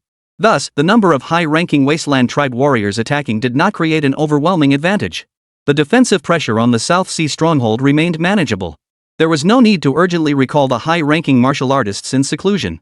As the aura of the high-ranking Wasteland tribe approached, the present masters unleashed their auras in unison. Only Suja remained motionless. The others cast puzzled glances his way. What do you think? Could the Wasteland clan possibly be unaware that I've advanced to the 8th rank? Suja suddenly spoke up. The Wasteland clan and the heretical cult warriors might not necessarily share intelligence. During the earlier purge operation in the southern border, the cult warriors did not relay any information. This inevitably created friction between the two sides. Add to that the ongoing purge of heretical forces in the South Sea theater. The Wasteland clan likely remains unaware of his breakthrough to this day. At these words, the high-ranking officials present all froze. Upon reflection, however, it seemed quite plausible. It might just be possible. Yang Liqing murmured softly. Recently, cult martial artists dared not approach the Wasteland clan's territory, fearing they'd be torn to shreds on the spot. After all, most Wasteland tribesmen couldn't tell the difference between cult martial artists and South Sea warriors. Let's give it a shot. We might just take down another high-ranking one. A sharp gleam flashed in Suja's eyes. His aura was now perfectly disguised as that of a 7th-rank cultivator. If the heretical martial artists truly hadn't sent word, the Wasteland clan would never suspect he had already broken through to the 8th rank. Moreover, when he had slain that 7th-rank opponent earlier, he had secretly advanced to mid-8th rank using the cultivation power granted by the system's reward. Since the power was directly infused by the system, even fellow high-rank practitioners failed to detect his transformation. This filled him with absolute confidence. Even if the test fails, there is no loss. None of the high-ranking individuals present objected to this proposal. After all, even if the Wasteland clan were to learn of Suja's true strength, it would only mean a head-on confrontation. 140. Slay another high-ranking opponent and retreat in disarray. Just as Suja formed this plan, the high-ranking members of the Wasteland clan finally arrived. The high-ranking members of the Wasteland clan were still seething with rage. They never imagined the high-ranking members of the South Sea stronghold would be so treacherous. To ambush the Wasteland tribe's high-ranking members, the enemy had orchestrated such a grand scheme. Damned South Sea outpost. Such was the collective sentiment of the Wasteland clan. Yet despite their rage, the high-ranking members of the Wasteland clan knew full well they were powerless against their adversaries. They knew full well they couldn't do anything about it now. For the battlefield situation was shifting with astonishing speed. The South Sea outpost faction was gradually gaining the upper hand. The high-ranking members of the Wasteland clan were not oblivious to this. But the problem was they refused to admit it. This time, every high-ranking one understood that the clash with the South Sea stronghold was destined to be a stalemate. Even boiling with rage would be futile. The disparity in strength had long sealed the outcome. The two sides had been at war for over 20 years. Each side's true capabilities were well understood. At this moment, these high-ranking officials need only declare their stance. The superficial formalities must still be observed. Following the recent demise of two 7th rank elders, the fall of 3 high-ranking figures forced the Wasteland clan to confront reality. High-ranking figures stood one after another against the azure sky. Several murderous gazes fixed upon Suja. Though the truth behind the 3 high-rankers' demise remained unclear, the perpetrator behind the earlier deaths of the two 7th rank figures stood before them. Facing these gazes, Suja remained calm. If looks could truly kill, he would have died 1,000 times over. When a peak 7th rank powerhouse locked his aura onto Suja, a perfectly measured look of panic flashed across Suja's face. Yet deep inside, he chuckled to himself. The Wasteland clan clearly hadn't received the crucial intelligence yet. The high-ranking members at the South Sea stronghold were equally delighted in secret. They had never anticipated that the Wasteland clan and the heretical martial artists actually harbored mutual distrust. But this was only natural. After all, they were fundamentally different races. Many others were filled with envy. Suja would likely slay another high-ranked martial artist. At this moment, it was clear. This great battle was nearing its conclusion. The balance of the high-ranking battlefield is about to collapse. Battle! Without hesitation, all high-ranking warriors swiftly locked onto their respective opponents. Simultaneously, the Wasteland clan's forces launched a charge toward the South Sea stronghold. Battles erupted simultaneously between the high-grade and the mid to low-grade. This scene was far from unprecedented. Both attackers and defenders possessed experience in such engagements. Facing a peak 7th rank Wasteland clan warrior, Suja could have easily crushed him. But he feigned defeat, drawing the battle to a more distant area. To ensure absolute certainty, caution was never misplaced. It would only take a moment. About 10 minutes later, battles had erupted across all fronts. Suja and his opponent gradually distanced themselves from the South Sea stronghold. Standing high above the sky, they remained within the observation range of the outpost's warriors. Seeing no further interference around them, Suja shed his disguise.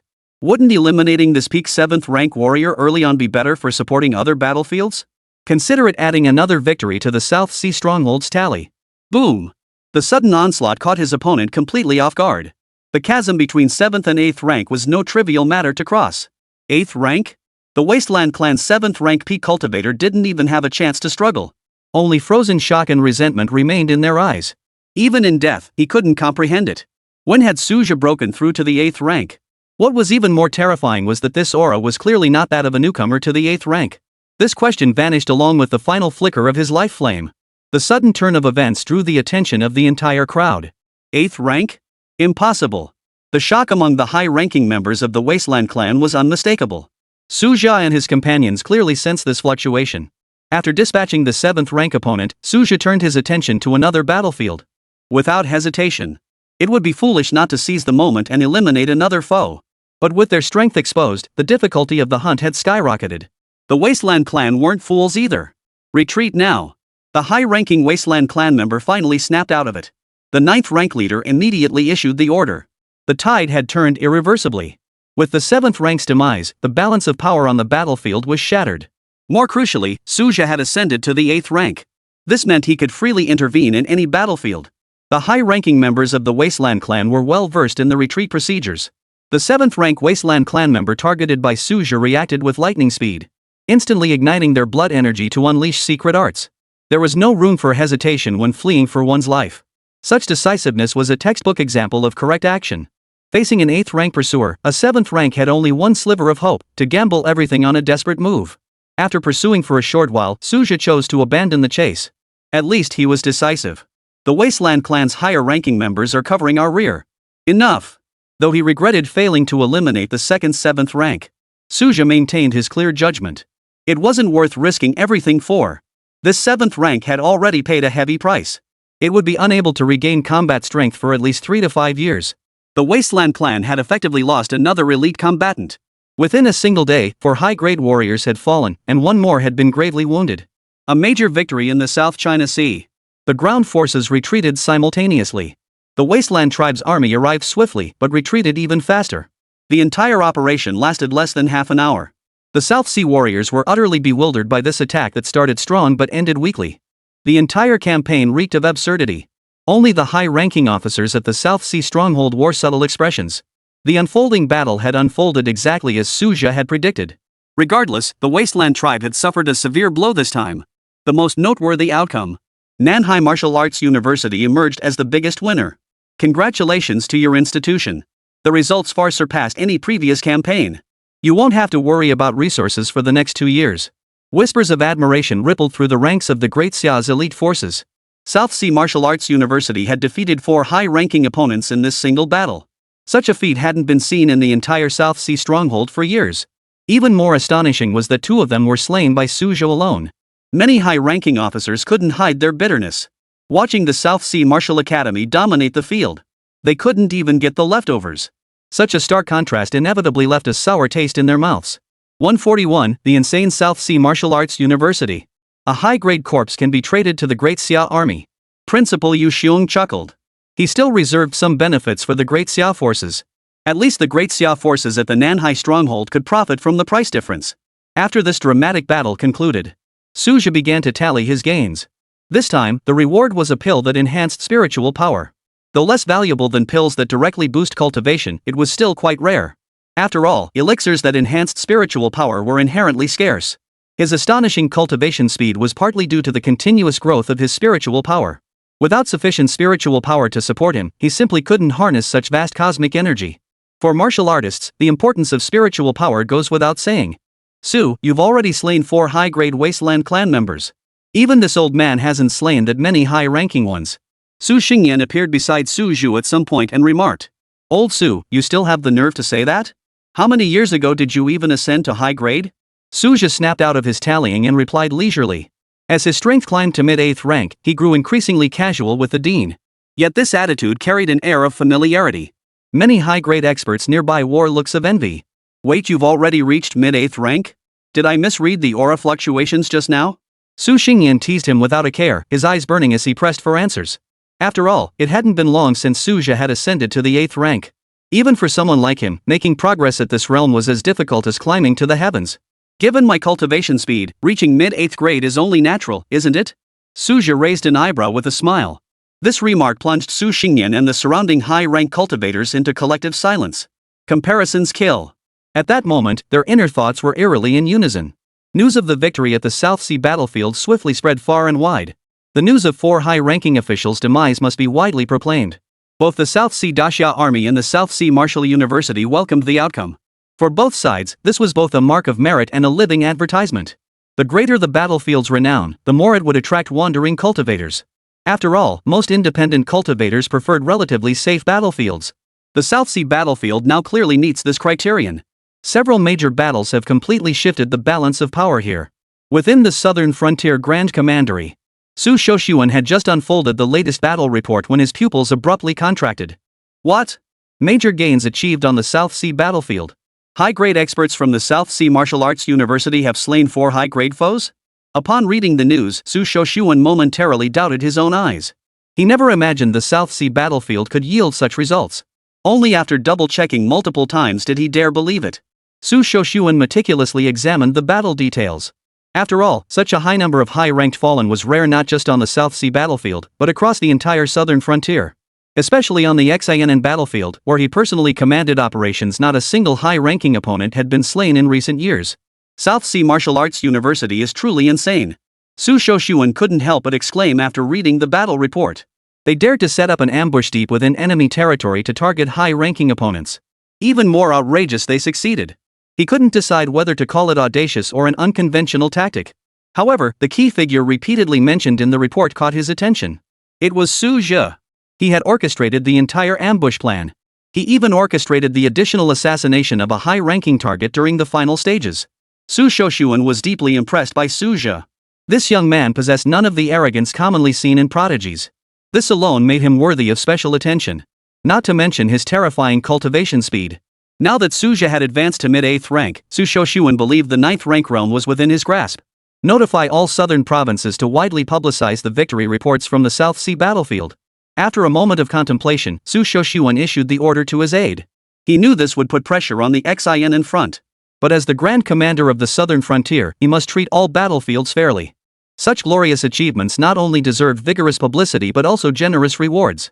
Propelled by the Southern Frontier Commander-in-Chief's office, the news rapidly spread across the entire region. It even drew attention from other regions of the Great Xia Empire. After all, the multiracial battlefield was not unique to the southern frontier. Yet other battle zones fell far short of the South Sea front's brilliance. Most theaters remained in a prolonged state of passive defense. The lack of high-ranking martial artists was a common challenge. Moreover, these sectors lacked exceptional figures like Su Zhe. Taking down high-tier warriors requires not only raw strength but also clever strategic planning. This was precisely the tactic that never failed Su Zhe. It's a pity the brutality of the battlefield stifles the ingenious ideas of many high-tier martial artists. Even if they have ideas, they may not dare to try. The courage of high-ranking martial artists has its limits. After all, the slightest misstep could tip the entire battle's outcome. Even someone as formidable as Su Zhe must carefully assess the situation on the South Sea battlefield before formulating a plan. It wasn't about reckless charging. This victory wasn't solely his doing. At least 30% of the credit belongs to Dean Yuxiong. Without the Dean personally overseeing the operation, the ambush plan would never have succeeded. The Wasteland tribe's camp was commanded by an 8th rank expert. Even if Su Zhe held a slight edge in combat prowess, any delay, the entire ambush would have collapsed completely. Had the ambush failed, any subsequent counterattack by the Wasteland clan would have been impossible. It was entirely reasonable to attribute part of the credit to the headmaster. Su Zhe paid it no mind. He knew full well the Chancellor was never short of resources. The old man's involvement throughout was purely to protect South Sea Martial Arts University. He had poured an immense amount of effort into this institution he had personally founded. That was precisely why the president had thrown his full support behind Su Zhe's plan. This operation mobilized over half of Nanhai Martial Arts University's elite combat forces. However, Su Zhe's reputation did not skyrocket as a result. Yet martial artists still learned of it through special channels. He had claimed 2 more high-grade heads. For high-grade kills. This figure sent shockwaves through countless martial artists. Of course, those in the know understood the intricacies. Both kills carried a distinct flavor of tactical maneuvering. As the Wasteland clan began to decipher Su Zhe's fighting style, repeating the same tactics would be as difficult as climbing to the heavens. Yet people clearly underestimated Su Zhe's rate of growth. His current pace of advancement within the 8th rank realm was even more terrifying than when he was in the 7th rank. Having just slain his 7th rank powerhouse, Su Zhe wasted no time in sweeping through the 6th rank beast hordes. Though the rewards for mid-tier prey were diminished, it was still better than letting his ability's duration expire. After all, the activation window for the slaughter domain was fleeting. 142, vast resources, yet no clue about the laws. Before the time limit expires. Su Zhe had no idea how many 6th grade savage beast corpses had piled up in his spatial pouch. At least he remembered to leave the Wasteland clan's scent on them when he killed them. Beasts aren't exactly the brightest creatures. Even higher grade specimens couldn't discern the aura issue. As time passed, the duration of this ability finally came to an end. Time to head back. A flicker of light passed through Su Zhe's eyes as he murmured softly. This month's gains from this ability were quite substantial. As the number of kills increased, his cultivation level not only stabilized at the mid-stage of the 8th rank, but had even shown clear signs of advancement. With the stored elixirs at his disposal, breaking through to the peak of the mid-8th grade realm wouldn't be difficult. However, Su Zhe now began contemplating the challenge of comprehending the laws. Laws were not something easily grasped. Based on the headmaster's experience, the best approach to comprehending laws is to choose a direction related to one's own characteristics. For instance, the blade intent within Su Zhe's Mad God Blade art clearly shared numerous connections with the fire attribute. Therefore, comprehending the fire law within the 5 elements laws was a perfectly viable option. Most martial artists began their journey with the 5 elements laws. After all, the 5 elements laws are fundamental principles, relatively easier to grasp. Numerous related elements are also encountered in daily life. The fire law stands out among the 5 elements laws for its destructive power. Of course, that's just theoretical. Even the most fundamental principles aren't something one can comprehend at will. One must also acquire abilities that enhance insight. Suja mused inwardly. But such matters cannot be rushed. Grasping the laws was inherently a grueling process. Countless 8th rank martial artists had been stuck at this very threshold. For now, Suja felt no need to rush. Even without grasping the laws, advancing his cultivation remained the immediate priority. After returning to the South Sea stronghold, Suja took a brief rest before seeking out Su Xingyan. The main reason was that the headmaster had returned to South Sea Martial Arts University. The spirit stones exchanged for the 2 7th grade corpses had already been credited to his account. This meeting with Su Xingyan was primarily to gather recent intelligence. This encompassed both the South Sea battlefield and developments at the Martial Arts University. He also intended to dispose of the stockpiled barbarian beast meat, valuable resources indeed. Though Su Xingyan commanded the South Sea stronghold, he frequently ventured out to gather alchemical ingredients. How many beasts did you hunt down? Su Xingyan couldn't hide his astonishment upon seeing the stockpile in Suja's spatial pouch. Not too many. Just gathering resources. My daughter will be grown in a few more years. Suja's tone remained calm. He certainly wouldn't reveal the reward system. Su Xingyan responded with an unmistakable eye roll. If any other high-ranking official complained about being broke, he might have believed it. But he didn't believe a single word of what Suja said. Over the past year, he had defeated 4 high-ranking cultivators in succession. His accumulated resources were anything but insignificant. He had confiscated several 7th grade spatial bags alone. His cultivation resources were likely piled high as mountains, not to mention the value of the corpses themselves. Unfortunately, Su Xingyan was unaware of this. This time, the 2 7th grade spatial pouches indeed contained little in the way of cultivation supplies. Only some high-grade materials remained. Suja casually stowed them in his own spatial pouch, saving them for future emergencies. The two tacitly skipped over this topic. Su Xingyan then shifted to discussing the recent situation on the South Sea battlefield. First, the wasteland tribe had been unusually quiet, even strategically retreating from several areas. The South Sea stronghold remained on high alert for days, suspecting the enemy was plotting another scheme. As for the South Sea Martial Arts University, things remained calm. Both instructors and students were unusually excited during this period. The university had significantly increased its resource allocation for them. Principal Yu Xiong was no ordinary leader when it came to boldness. He clearly intended to use massive resources to forcefully elevate the university's overall strength. By all accounts, if the current resources were used sparingly, they should easily last for 3 years. But the principal clearly didn't see it that way. 3 years is simply too long. Who knows what unforeseen circumstances might arise in the meantime? Why not convert resources into actual combat strength ahead of time? Even if some waste occurs, so what? The principal is brilliant. Suja could only offer this final assessment. He genuinely approved of the principal's decision. Don't be fooled by the wastelanders' current show of weakness. But who could truly gauge the true state of the wasteland world? They could strike back at any moment. After all, though the wastelanders had suffered heavy losses, their foundations likely remained intact.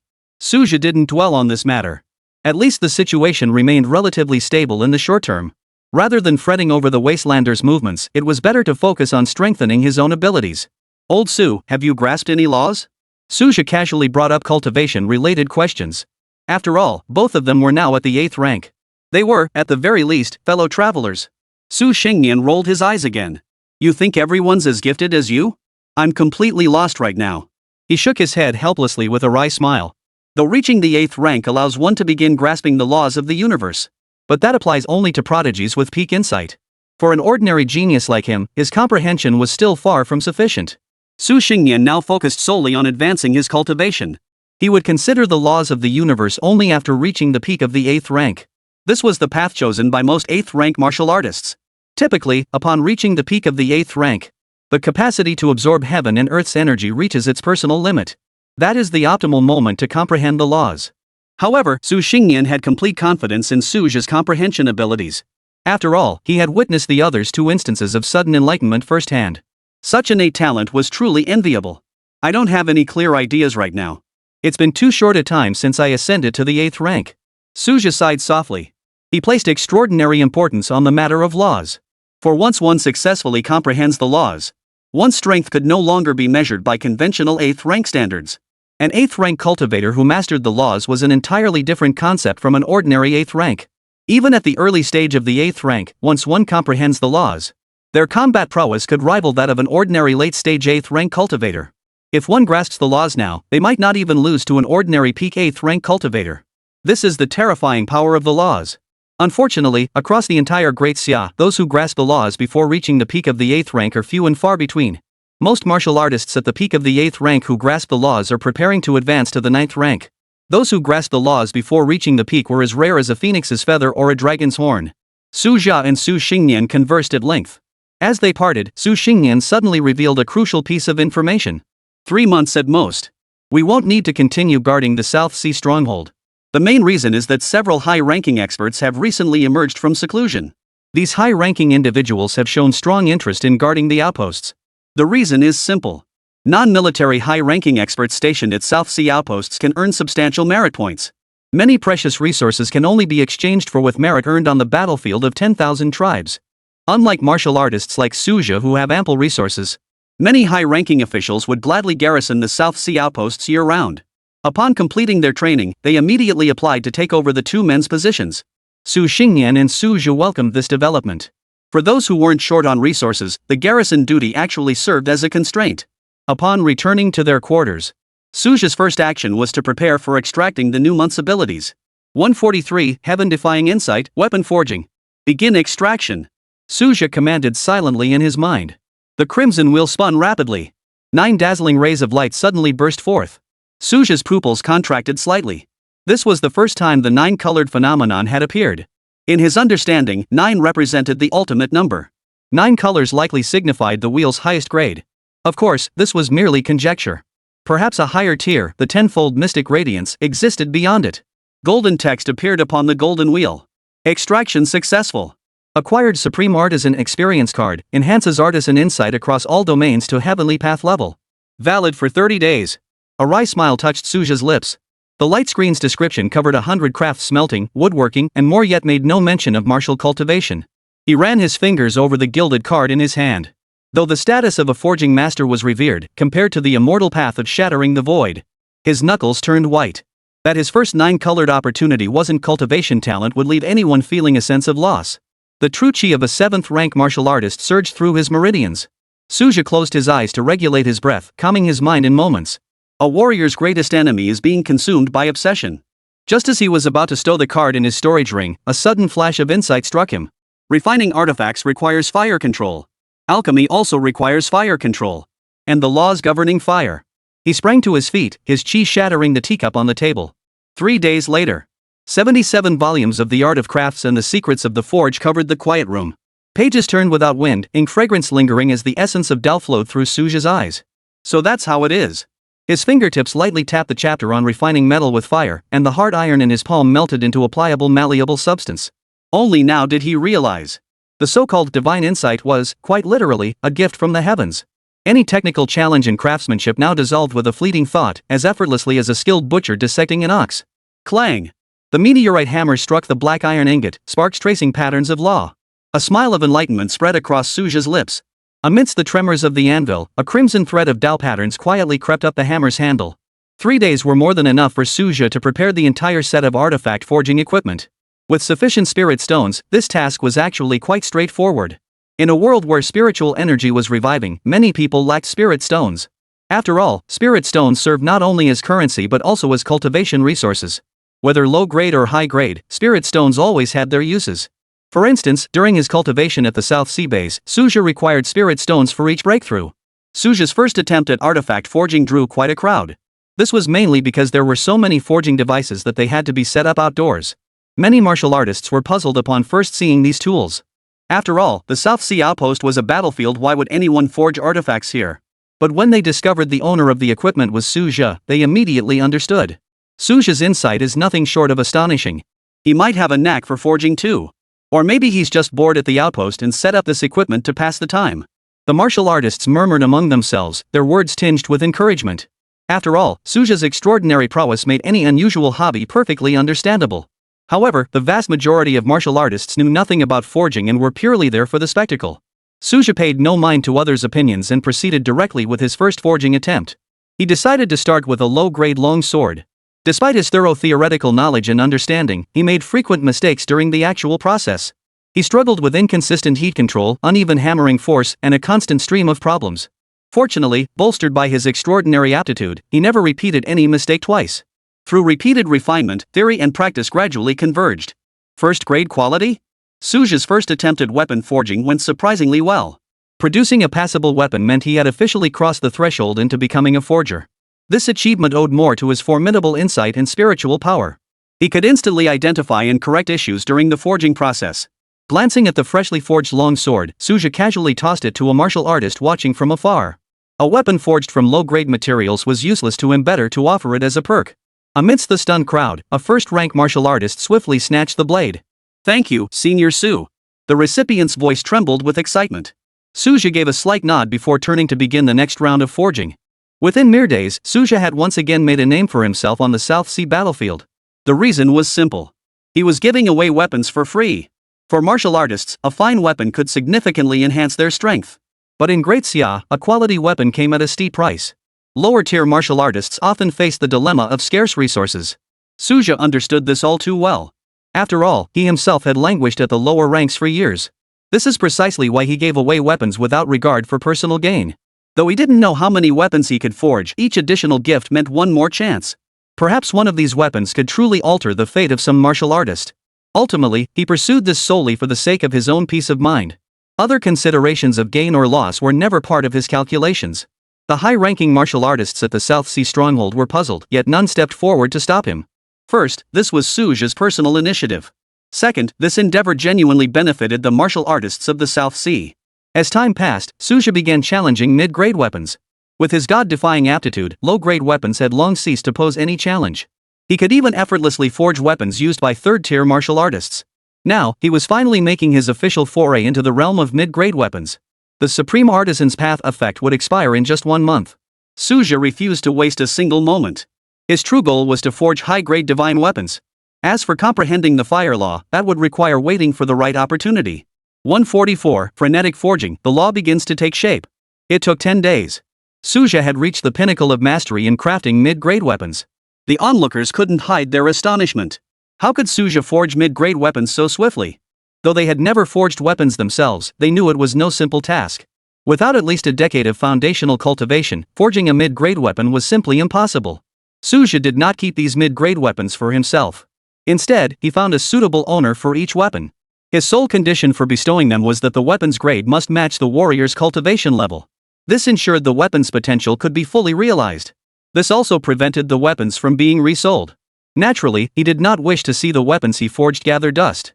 However, these weapons did not consume much of Suja's energy. As the quality of his forged items rose to mid-grade, flame control became particularly crucial. In the realm of flame manipulation, Suja had accumulated considerable expertise. This was the result of his long-term interaction with flames. His extraordinary innate talent played a pivotal role. Suja had begun to faintly touch upon the threshold of flame mastery. His comprehension of the laws governing flames grows ever deeper. He began attempting to forge high-grade divine weapons. But high-grade divine weapons and mid-grade weapons were worlds apart. The primary challenge was the scarcity of materials. Forging divine weapons required celestial treasures of corresponding grade. Fortunately, his accumulated rare materials were sufficient to sustain his experiments. The second challenge was the lack of forging techniques and authentic divine weapon forging relies on secret, passed-down methods. The foremost master smiths of Great Xia all strictly adhere to their lineage systems. Only a complete lineage system could guarantee success rates. But Suja possessed none of these. Yet his extraordinary innate talent compensates for these shortcomings. The high-grade materials currently available could still support trial and error. Even so, Suja remained exceedingly cautious. After all, high-grade materials cannot withstand repeated depletion. The first divine weapon attempt ended in failure 3 days later. But this attempt allowed Suja to grasp the crucial technique. Though it did not become a divine weapon, he unexpectedly forged a peak 6th grade weapon. Thanks to the exceptional quality of the high-grade materials, this 6th grade weapon's power far exceeded conventional standards. Suja directly gifted these weapons to the academy. The academy indeed had numerous instructors at the mid-tier cultivation level. He naturally did not forget to distribute benefits to the academy's instructors. The second divine weapon also failed without a doubt. This forging process took 3 days. But Suja had gained more experience in weapon forging. The third and fourth blades were forged in quick succession. 3 more were destroyed in succession. In total, 5 failed weapons had been produced, consuming a full fortnight. The duration of Supreme Artisan's Path was about to expire. Yet through repeated trial and error, A fiery brilliance ignited in Suja's eyes. His extraordinary insight had already deciphered 90% of the core techniques. He possessed absolute confidence that the next forging would break through the shackles. At this moment, he truly grasped the power of top-tier talent. Had he channeled this divine insight into martial cultivation? It would be utterly impossible to achieve such rapid progress within a month. Yet in the realm of weapon forging and artifact crafting, this talent was nothing short of terrifying. After a brief respite, a new forging cycle commenced. This time, every step reached perfection. From flame control to forging frequency, everything was precise as mechanical calibration. A profound premonition lingered in his heart. This furnace would surely forge a divine weapon. As the forging progressed, his heightened intuition brought him to the brink of enlightenment. Su Xingyan heard that Suja had recently become obsessed with weapon forging, suspected of losing his mind. He came specifically to investigate the situation. Yet he stumbled upon the other in the midst of enlightenment. You call this losing your mind? A bitter taste rose in Su Xingyan's throat. How long had it been since his last enlightenment? Yet he had once again stepped into the realm of enlightenment. This was clearly a demonic phenomenon designed solely to strike others down. The words of caution he'd prepared vanished instantly, as if he'd never come at all. Su Xingyan wasn't the only one reeling from the shock. Several high-ranking experts at the South Sea stronghold. Their formidable mental powers had already grasped the situation on the ground. Observing Suja's state, they collectively fell silent. Though high-ranking masters stood at the pinnacle of the martial arts pyramid, Suja remained utterly oblivious to their collective unease. In this profound state, his comprehension of the flame's law was surging at an astonishing rate. The forging fire. In the depths of his consciousness, Suja seemed to touch the threshold of the law. The law of fire was merely a broad category. The specific laws each individual grasped differed greatly. For instance, some master the flame's law, while others grasp the crimson blaze law. These laws are essentially branches of the law of fire. The same applies to the other 5 elements laws. Upon reflection, this was only natural. The insights into the laws held by each high-ranking powerhouse are inherently diverse. Environmental influences and individual differences in comprehension can all lead to variations. At this moment, Suja's core perception of flame was its intense heat. Empowered by his extraordinary innate talent, he seamlessly integrated this intense heat into the forging of his weapon. 3 days later, when the weapon finally took shape, a long-awaited smile finally spread across Suja's face. The weapon now in his hands barely reached the 7th grade divine weapon tier. Though it ranked near the bottom of the divine weapon hierarchy, it signified that in the realm of forging, Suja had earned the title of master. Simultaneously, his understanding of fire during the forging process grew ever deeper. Strike while the iron is hot. Suja continued forging without hesitation. The duration of the artisan's path's exclusive ability was nearly exhausted. Though this ability did not directly enhance his cultivation, it allowed Suja to forge a new path, making rapid strides in his comprehension of the laws. All things in the world are composed of laws, and forging artifacts and refining elixirs are no exception. On the day before the ability expired, Suja successfully forged his 4th divine weapon. Thereafter, he suspended weapon forging. Instead, he devoted his final 12 hours to comprehending the profound mysteries of the laws. Combustion, forging, tempering. Countless elements intertwined and collided within his consciousness. His grasp of the fire law continued to deepen. Combined with the fire attribute cultivation techniques he had previously studied, the two insights gradually merged. Yet the searing insights gained through forging ultimately prevailed. Faint, elusive fluctuations of the law began to circulate around him. Through his extraordinary innate talent, Suja finally crossed the threshold of the law. Though he had only just glimpsed the entrance, it had already paved a clear path toward the 9th rank. Those who grasped the laws admit 8th grade cultivation. Such individuals were few and far between across the entire Great Xia. The scorching law mastered by Suja was precisely one of the fire element branches. This achievement stems not only from his cultivation of the Mad God sword art, but more profoundly from his deep understanding of the essence of flames during forging.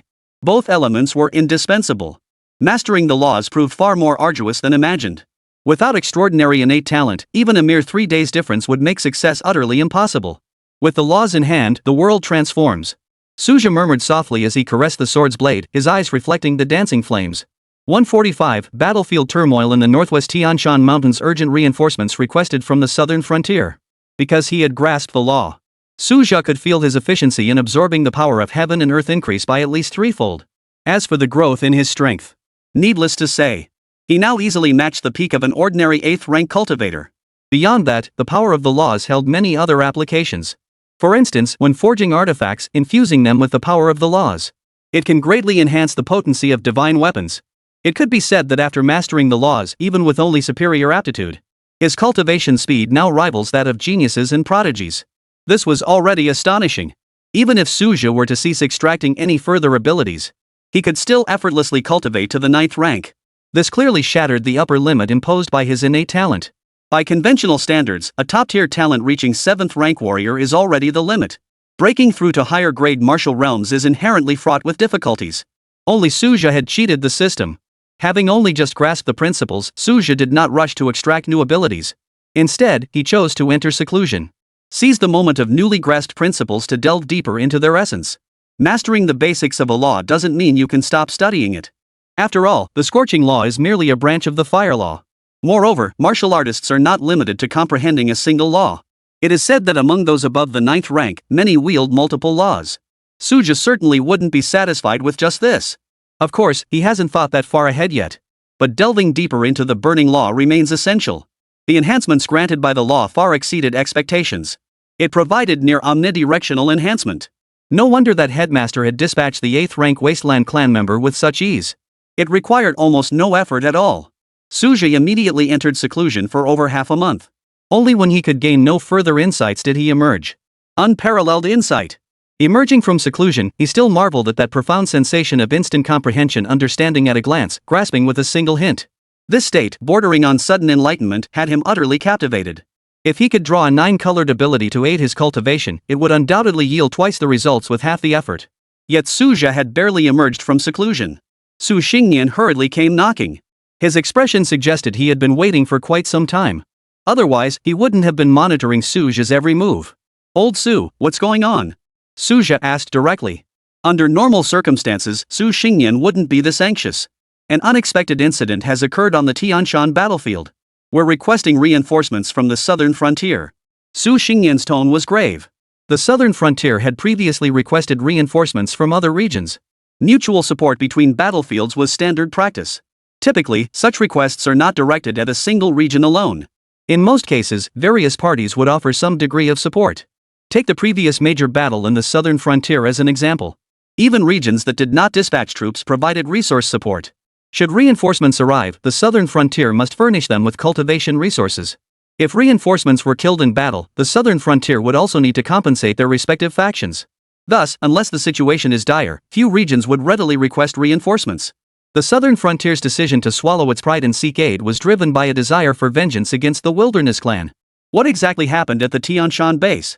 What arrangements has the southern frontier made? Suja's face lit up with curiosity as he asked aloud. Since Su Xingnian had specifically waited for him to emerge from seclusion, South Sea Martial Arts University naturally bore no small responsibility in this matter. Su Xingnian detailed the sequence of events. A high-ranking martial artist from an alien race had breached the spatial passage of the Tianshan base and infiltrated the territory of Great Xia. This incident represented the most severe breach in Tianshan base's security. The potential harm caused by a high-ranking alien warrior infiltrating Great Xia was incalculable. They could leak to Xia's classified intelligence or collaborate with other alien forces on different battlefields. The slightest misstep could trigger a chain reaction. Particularly if this elite foreign warrior establishes contact with foreign forces on other battlefields. The entire Great Xia would face a crisis. As Su Xingnian recounted the situation, Suja's expression grew increasingly grave. He fully grasped the gravity of the situation. If mishandled, the oversight at Tianshan base could shake the very foundations of the Great Xia Empire. Suja had been puzzled. The northwest region was already heavily garrisoned, its military strength far from weak. Why then was reinforcements being sought from other regions? Now he finally understood. A high-ranking foreign enemy had breached the defenses and infiltrated the territory. No one knew the whereabouts or intentions of this elite foreign warrior. Martial artists in the northwest were forced to conduct a comprehensive search, resulting in a severe shortage of manpower. Requesting reinforcements was only natural. Faced with a crisis of this magnitude, no major war zone would refuse. Everyone understood the catastrophic consequences that the infiltration of a high-ranking foreign warrior could unleash. The southern frontier has dispatched its first wave of reinforcements, including 3 high-ranking martial artists from the Xianan front. The second wave of reinforcements will be drawn from the South Sea battlefield. The specific plan will be determined through consultation between the South Sea Martial Arts University and the garrison forces at the South Sea stronghold. Su Xingnian outlined the current reinforcement deployment. Despite the northwest region being under complete lockdown, satellites constantly monitor every corner of the ground. All efforts are focused on tracking the movements of that high-grade alien entity. Yet the alien forces on the Tianshan battlefield are exceptionally peculiar. Though their race exhibits deformed physiques, they possess extraordinary camouflage abilities. The Great Xia Empire dubbed them the Shapeshifters. It is precisely this talent that has created a fatal breach in the martial artists' defenses. This high-ranking alien entity must now be hiding among the populace. Otherwise, the Northwest region wouldn't have mobilized such a massive manpower search. How powerful is this alien entity? How does the Academy plan to respond? Suja pressed for more specific details. Its strength is at the 7th rank level. Not overwhelmingly powerful, its ability to conceal itself is the real key. The school plans to send us to provide support. An 8th rank martial artist's mental projection range far exceeds that of a 7th rank. The situation on the South Sea battlefield is currently stable. For now, a few 7th rank martial artists can hold the fort. Of course, if you wish to continue your seclusion, that's perfectly acceptable. Su Xingyan gave his reply with crisp efficiency. This was precisely why he had waited for Su Jia to emerge from seclusion. The second wave of reinforcements had no time constraints to begin with. Moreover, the entire Northwest region was now under lockdown. Time was relatively ample. That high-ranking alien entity clearly sensed the impending danger. It remained hidden, yet to reveal itself. Though this matter is urgent, there is no need to act rashly. As long as the high-ranking alien entity remains unvanquished, the blockade order shall not be lifted. The Great Xia Empire will dig to the depths of the earth if necessary to eliminate this threat. Let's go! Suja responded decisively. Su Xingyan did not press the matter, but he understood the gravity of the situation. He was willing to contribute his share to the Northwest defense line. 146 Arrival at the Northwest Frontier, Tianshan Base. As his strength grew, Suja didn't mind occasionally helping others. Su Xingyan listened, his face still radiating delight. He harbored a near-blind faith in Suja's power and destiny. Perhaps Suja might actually find it. Suja and Su Xingyan wasted no time. They proceeded directly to complete the handover with the 7th rank martial artist from Nanhai Martial Arts University. Accompanying them was an 8th ranked martial artist from the Great Xia military at the South Sea stronghold. 3 8th rank powerhouses gathered together. Had the situation on the South Sea battlefield not eased somewhat, it would have been impossible to mobilize 3 8th rank combatants at once. The special aircraft was already fully prepared and ready for departure. The flight from the southern border to the northwest region was not particularly long. As the aircraft touched down on the northwestern plains, dry air swept over them. Following the revival of spiritual energy, the geographical landscape of Great Xia underwent significant changes. Take the northwest region as an example. Its aridity has intensified year by year, with average annual temperatures far exceeding those of other regions. This stands in stark contrast to the humid climate of the southern border. Even 8th rank powerhouses like Su Xingyan felt discomfort from the surrounding environment. The spiritual energy in the northwest carried restless factors. The laws of fire were exceptionally active here. Su Jia, however, relaxed his brows and wore a look of contentment. His newly grasped law of scorching heat granted him a natural affinity for fire attributes. Immersed in the northwest, his comprehension of the laws was growing at a visible pace. The arrival of the 3 8th rank cultivators had not been announced in advance. With the entire northwest under lockdown, routine inspections were unavoidable. Second batch of reinforcements from the southern frontier. 8th rank martial artist Su Jia, 8th rank martial artist Su Xingyan, 8th rank martial artist Wang Xingqiu. As their identities were verified, the staff at Tianshan Base Airport could not conceal their astonishment. They knew the first Southern Frontier reinforcement team already included several high rankers. Yet they never anticipated the second contingent's lineup would be even more astonishing. In the martial arts world, an 8th rank martial artist is already a figure capable of founding their own school. 3 8th rank martial artists arriving together. This sent shockwaves not only through Tianshan Base but across the entire Northwest war zone. The Northwest's overall strength had always surpassed that of the Southern Frontier. Harsh environments forged a more formidable group of martial artists. Their average combat strength surpasses that of the Southern Frontier by an entire tier, a terrifyingly formidable advantage. Proceed directly to the governor's mansion. Grand Commander Kong Qinghu of the Northwest has been stationed at the Tianshan Base for over 3 months. Intelligence indicates high-ranking alien forces are highly likely to be lurking in this area. Su Xingyan skillfully mapped out the operational route. Evidently, he had done his homework before arriving and was thoroughly familiar with the situation in the northwest. Tianshan Base. The entire base was now under full martial law. From the airport to the Grand Commandant's residence, Su Jia and his group encountered numerous guards along the way. Each guard was equipped with various technological devices. These devices were primarily used to detect alien species. Since the revival of spiritual energy, such detection instruments have become widespread. Any life form exhibiting characteristics inconsistent with human biology is classified as an alien. In special circumstances, the procedure was to first secure control and then conduct verification. It is said that in the decades since this instrument's introduction, only a handful of false positives have occurred. Its accuracy approaches 100%. Unfortunately, existing equipment has yet to pinpoint the location of that high-ranking alien entity. Some even suspect the target has already evacuated the Tianshan base. This is precisely why the entire northwest region is under lockdown. Not only are major bases under strict security, but surveillance networks also blanket the wilderness. Besides the guard squad, Suja also noticed numerous martial artists dressed in regional attire.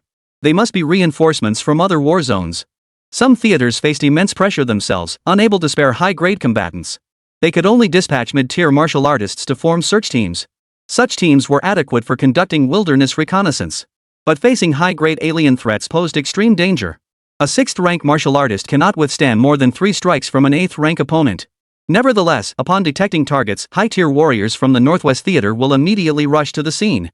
There is absolutely no chance of allowing high-grade alien forces to escape. It's not that Great Xia is unwilling to deploy 9th-rank or higher warriors. The crux lies in this high-grade alien warrior possessing a special shielding artifact. Conventional detection methods prove utterly ineffective against it. This forced the Great Xia to resort to the primitive strategy of a thorough ground search. The group soon arrived at the governor's mansion. The Tianshan base was not the core region of the Northwest. The governor's mansion before them was merely a temporarily requisitioned command post. Grand Marshal of the Northwest, Kong Qinghu, had already been waiting at the gate.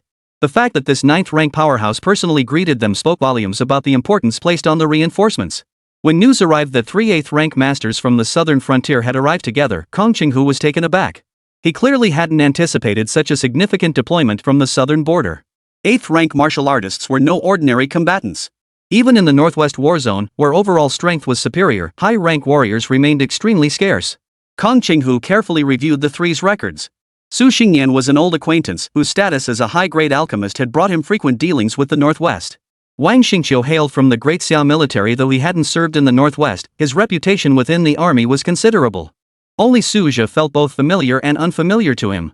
It wasn't until he opened the file that his memory clicked into place.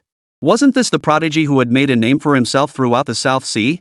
The sensation Suja had previously caused had long since spread throughout the entire Great Xia. Kong Qinghu had heard whispers, but with the Northwest campaigns consuming his attention, he hadn't paid much heed. As Grand Marshal, he was stretched thin even handling routine affairs. Now, as he scrutinized Suja's credentials, this 9th-rank powerhouse could not suppress his astonishment.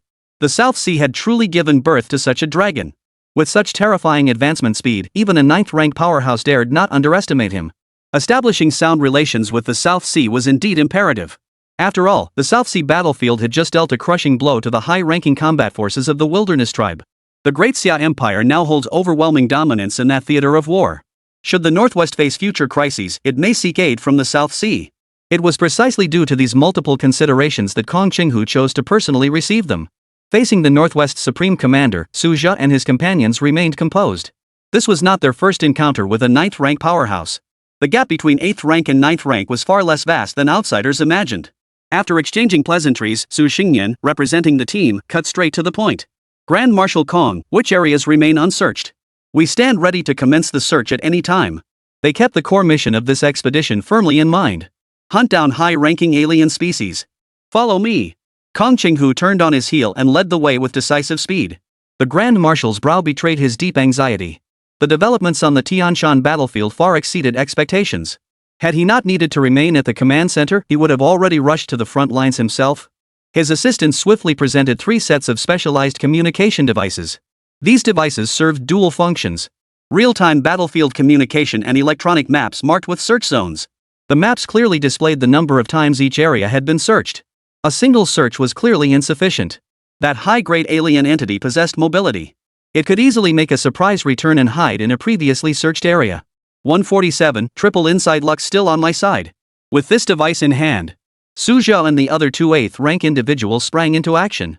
As 8th-rank cultivators, their search radius was significantly larger. Though much of the northwest region was desert.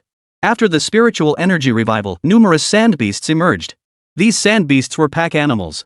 Once they locked onto a target, they pursued relentlessly until the prey was utterly destroyed. This severely restricts the movement range of martial artists below high grade. High-tier martial artists, capable of soaring through the skies, naturally face no such constraints. While some sand beasts possess flight capabilities, their altitude is limited. They simply cannot reach the lofty heights where high-grade martial artists dwell. For high-grade martial artists, sheer numbers no longer posed an obstacle. Kong Qinghu did not specify which area Su Zhu and the others must investigate. He simply allowed them to choose freely. After all, these three had come as reinforcements and were not directly under the jurisdiction of the Northwest region. Su, you take that direction. Brother Wang, you take that direction. Su Xingyan swiftly assigned their respective tasks. Neither Su Zhe nor Wang Xingqiu raised any objections. There was no hierarchical relationship among the three. As fellow 8th rank martial artists, mutual respect prevailed. In terms of actual combat prowess, Su Xingyan might be the weakest of the three. As an 8th rank warrior from the Great Xia army, Wang Xingqiu had endured countless bloody battles.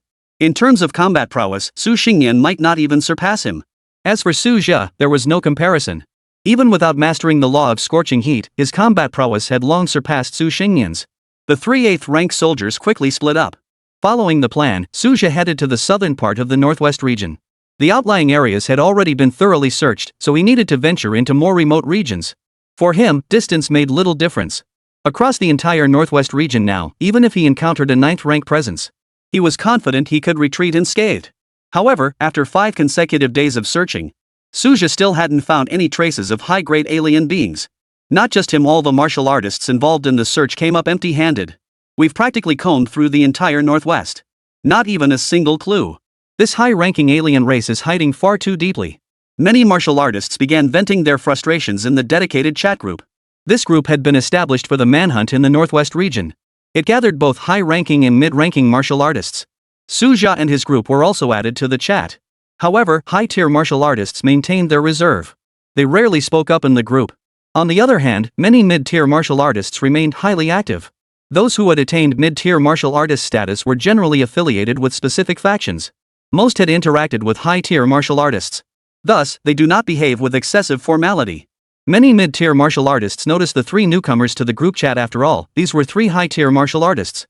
Moreover, they were all 8th rank practitioners, a rarity within the entire chat group. As for 9th rank martial artists, currently only the Grand Commander of the Northwest resides in the group. It wasn't that the Northwest lacked other 9th rank martial artists. Rather, they were all stationed at the front lines of the multiracial battlefield and unable to participate in this search. The Northwest even had one more battlefield against the 10,000 clans than the southern frontier. The immense pressure of defending these fronts goes without saying. Where exactly is that high-ranking alien hiding? Could it have already escaped the Northwest? Su Zhe frowned, lost in thought. It wasn't just him. Every warrior participating in the search across the entire Northwest shared the same perplexity.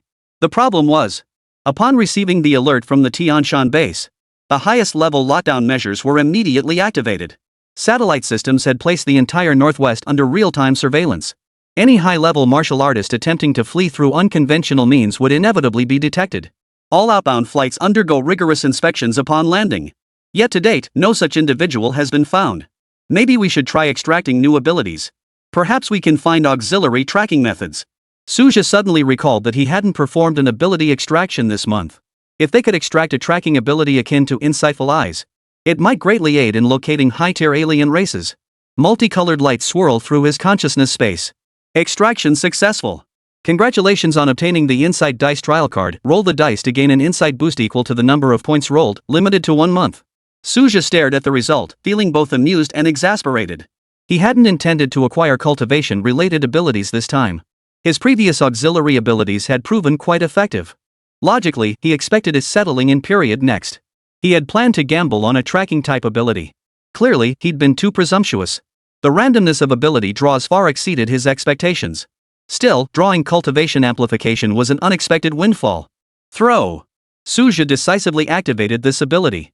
Insight is crucial for high-tier martial artists. Talent determines the lower limit of growth, while insight determines the upper limit. Each face of the 6-sided die corresponds to a 1x to 6x enhancement. Thanks to his experiences across 2 lifetimes, Su Zhe already possessed a solid foundation in comprehension. Though not a peerless genius, he far surpassed ordinary martial artists. Had his comprehension truly been extraordinary, he wouldn't have lingered at the first and second ranks for so many years in his youth. The dice's spinning speed gradually slowed. Finally, they came to rest at a 3-fold increase. While not the most ideal outcome, it was still passable. He hadn't expected a powerful cultivation-enhancing ability. A 3-fold increase in comprehension was already an unexpected delight. The moment the boost took effect, Su Zhe distinctly felt the pulsing of the fire laws within the heavens and earth. The arid, scorching environment of the Northwest was already an ideal place to comprehend the fire laws. For Suja, who had already mastered the law of intense heat, this was like adding wings to a tiger. Having been focused on searching, Suja now decided to shift his priorities. With triple insight, his comprehension of the laws multiplied. This also aided his cultivation advancement. Since first grasping the laws, Suja's cultivation pace had already accelerated significantly. With this additional boost, reaching the late stage of the 8th rank was no longer impossible. After all, he had never lacked cultivation resources. 148. Strengthening defenses, mental fortitude. Since Suja planned to seclude himself in the northwest region for a period, he returned to the Tianshan base first. He exchanged a high-grade martial artist from the Tianshan battlefield. He then assisted this high-grade warrior in commanding the battlefield. Given Suja's considerable reputation, this transition proceeded smoothly. Logically speaking, as a support personnel and a high-grade martial artist, the Northwest region had no authority to command him. Suja's assistance to the Northwest is a favor, not an obligation. This point must be made clear. Under these circumstances, the Northwest region naturally obliges Suja's every request. Moreover, it was only natural for Suja to gain new insights. Many martial artists gain new insights after changing environments. For the martial arts community, this is nothing unusual. This embodies the wisdom that traveling 10,000 miles is better than reading 10,000 books.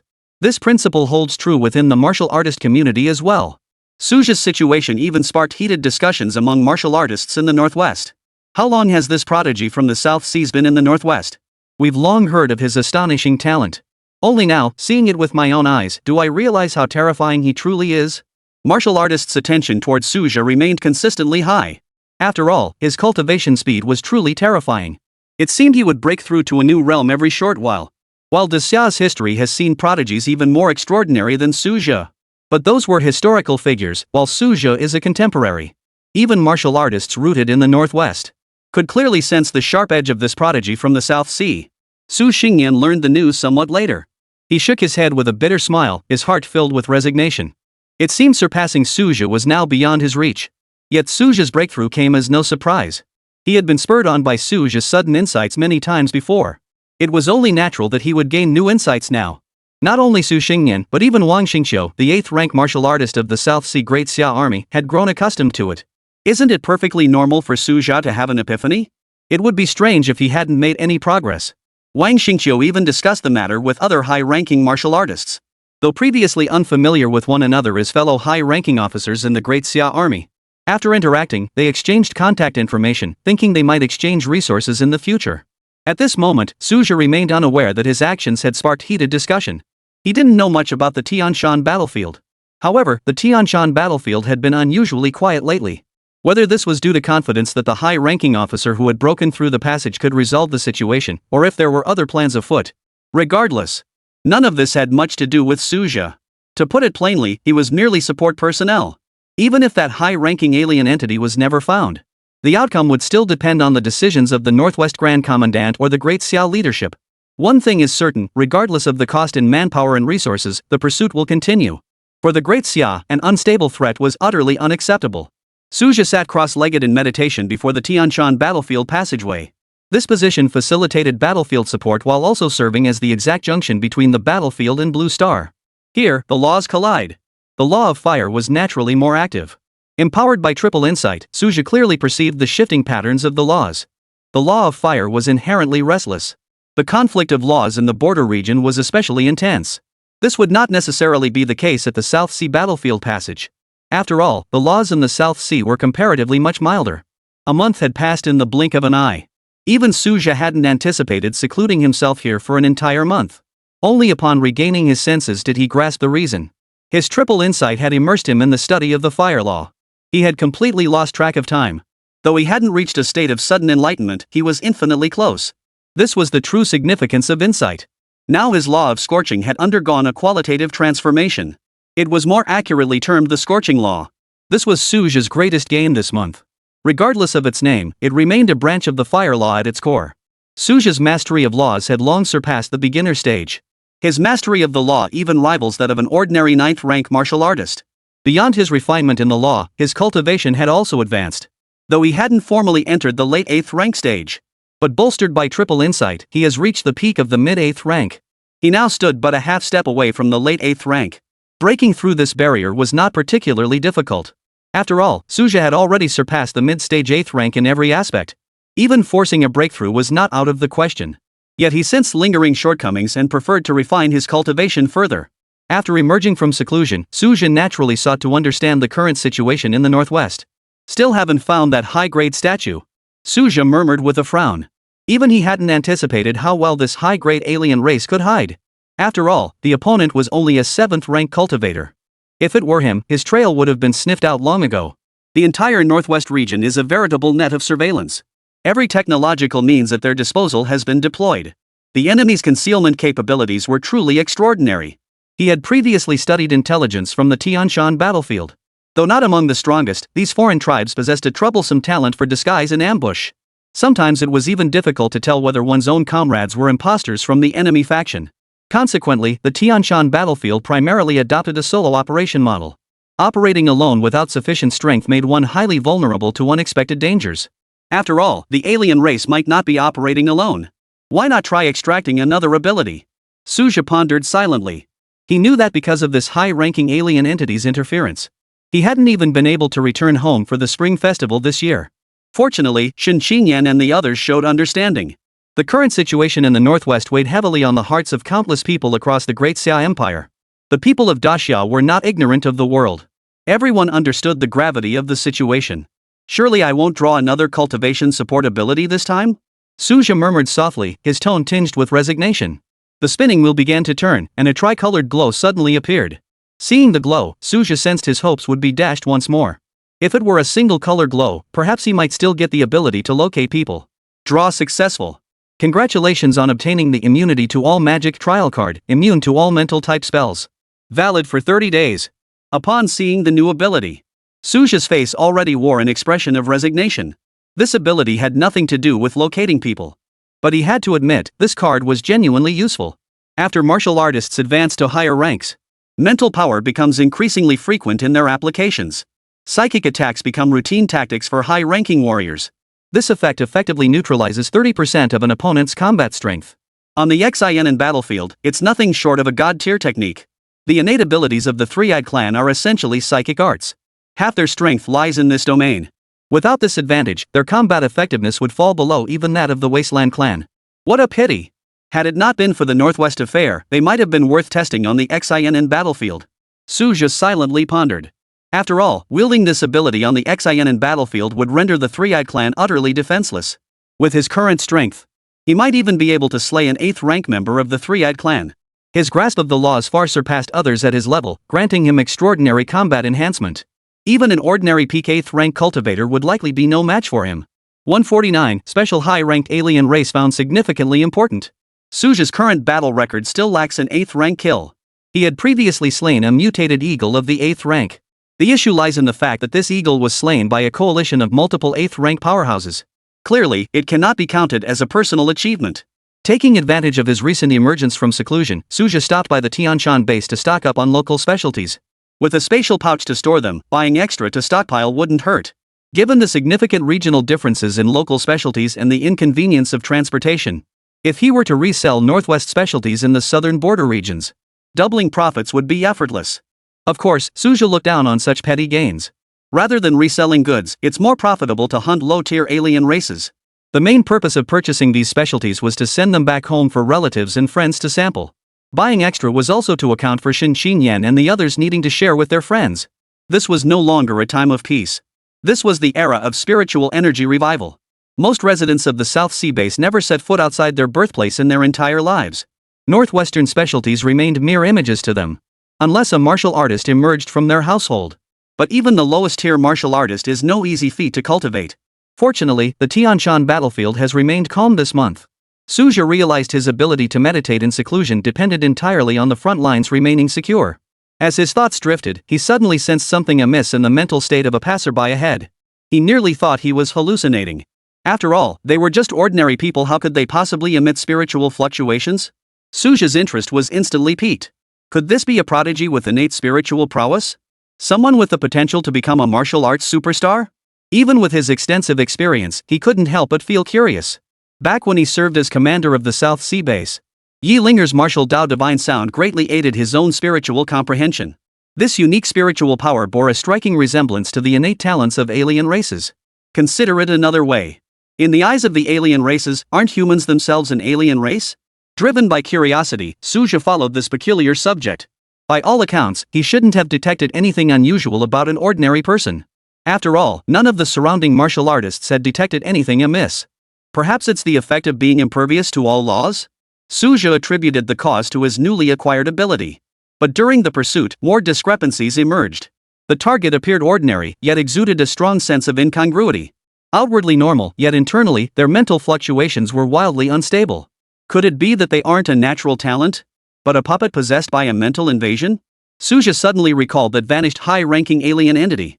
Perhaps the opponent still lurked within the Tianshan base, hiding by mentally controlling ordinary people. Previously, the technological equipment failed to detect any anomalies. Had it not been for the protection of his invulnerable to all arts ability, he too would have been deceived. This 7th-rank alien entity was clearly more troublesome than anticipated. Perhaps it was due to some innate racial talent. After all, the multiverse battlefield had only emerged a few centuries ago. The Great Xia Empire has yet to fully grasp intelligence on all alien races. It was only natural that this high-grade alien entity possessed special methods. Regardless, Suja immediately decided to tail this seemingly ordinary target. Based on his assessment, it was highly likely connected to that high-ranking alien being. This alien being was truly cunning. After traversing the spatial passage into the Great Xia's territory, it did not act immediately.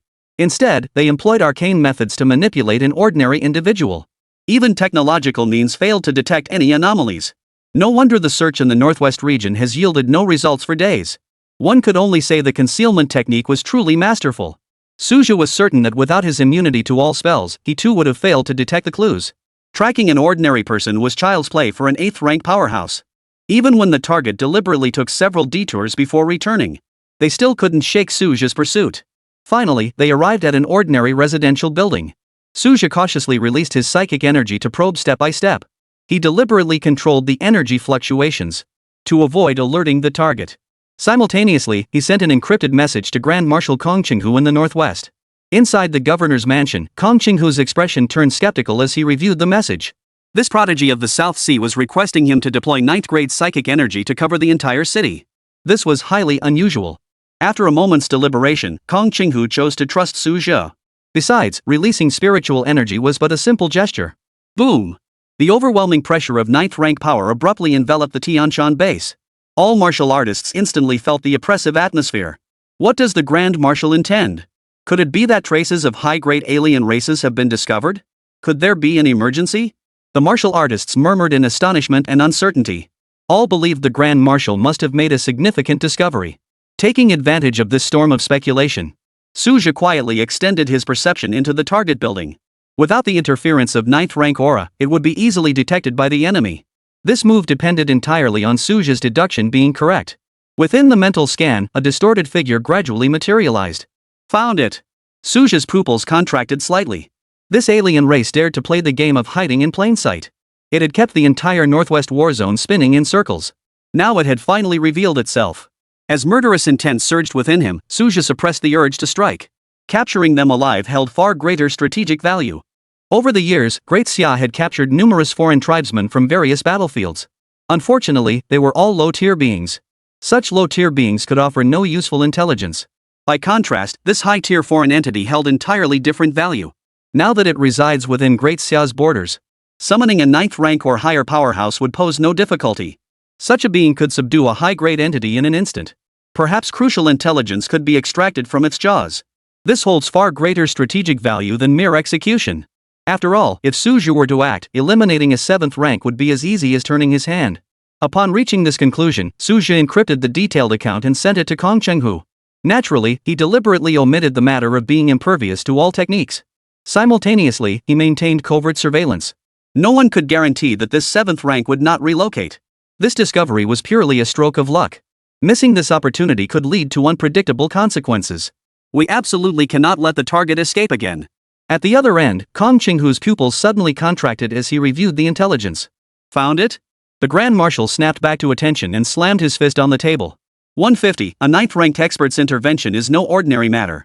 Even Kong Qinghu couldn't have imagined this high-ranking alien would be hiding here. No wonder Suja had him unleash his psychic power earlier. Now everything made perfect sense. But upon seeing Suja's suggestion, even Kong Qinghu couldn't help but marvel at Suja's meticulousness. Normally, issuing an order to eliminate the 7th rank being in the Northwest region would be feasible. After all, if the 7th rank alien resisted, it would be no small threat. Moreover, no one could guarantee that this 7th rank alien being didn't possess some special means. But now that its hiding place had been pinpointed, the feasibility of capturing it alive had indeed increased significantly. Kong Chenghu reported the matter to his superiors without hesitation. He did not immediately announce the discovery of this 7th rank entity. After all, no one could guarantee whether the enemy had already detected the move. Therefore, maintaining the status quo was the prudent course. About half an hour later, Kong Chenghu arrived at Suja's location accompanied by an elderly man. Though only 2 men, it was sufficient. Especially when Suja sensed an overwhelming threat emanating from the elder, his pupils abruptly contracted. Above 9th rank? Even Suja couldn't help but inwardly exclaim. After all, even Kong Chenghu couldn't instill such an overwhelming sense of pressure in him. Most crucially, he sensed suppression at the very core of life itself. If even a grand marshal like Kong Chenghu showed such deference, then he'd be a fool not to sense something amiss. Suja couldn't help but take a closer look. This mysterious elder was likely the most formidable being he had ever encountered in his life. Young man, not bad. The elder scrutinized Suja for a moment, his eyes brimming with approval. He had reviewed Suja's file before arriving. Post-human awakened ones were already rare, and those who maintained such composure were even more exceptional. Only those who had endured the struggle of limited potential truly understood the preciousness of an awakening opportunity. You flatter me, sir. Suja responded solemnly. In the presence of such an entity, age became irrelevant. He swiftly reported the current situation. The next course of action depended entirely on this elder. This is Elder Su. While the elder probed their psychic energy, Kong Chenghu cautiously transmitted the message to Suja. Suja nodded in understanding. Yet his mind raced, frantically searching for information on Master Su. The origins of this figure's rise might date back a century. Perhaps even longer. As a member of the new generation, Suja possessed limited knowledge of the secrets of the past.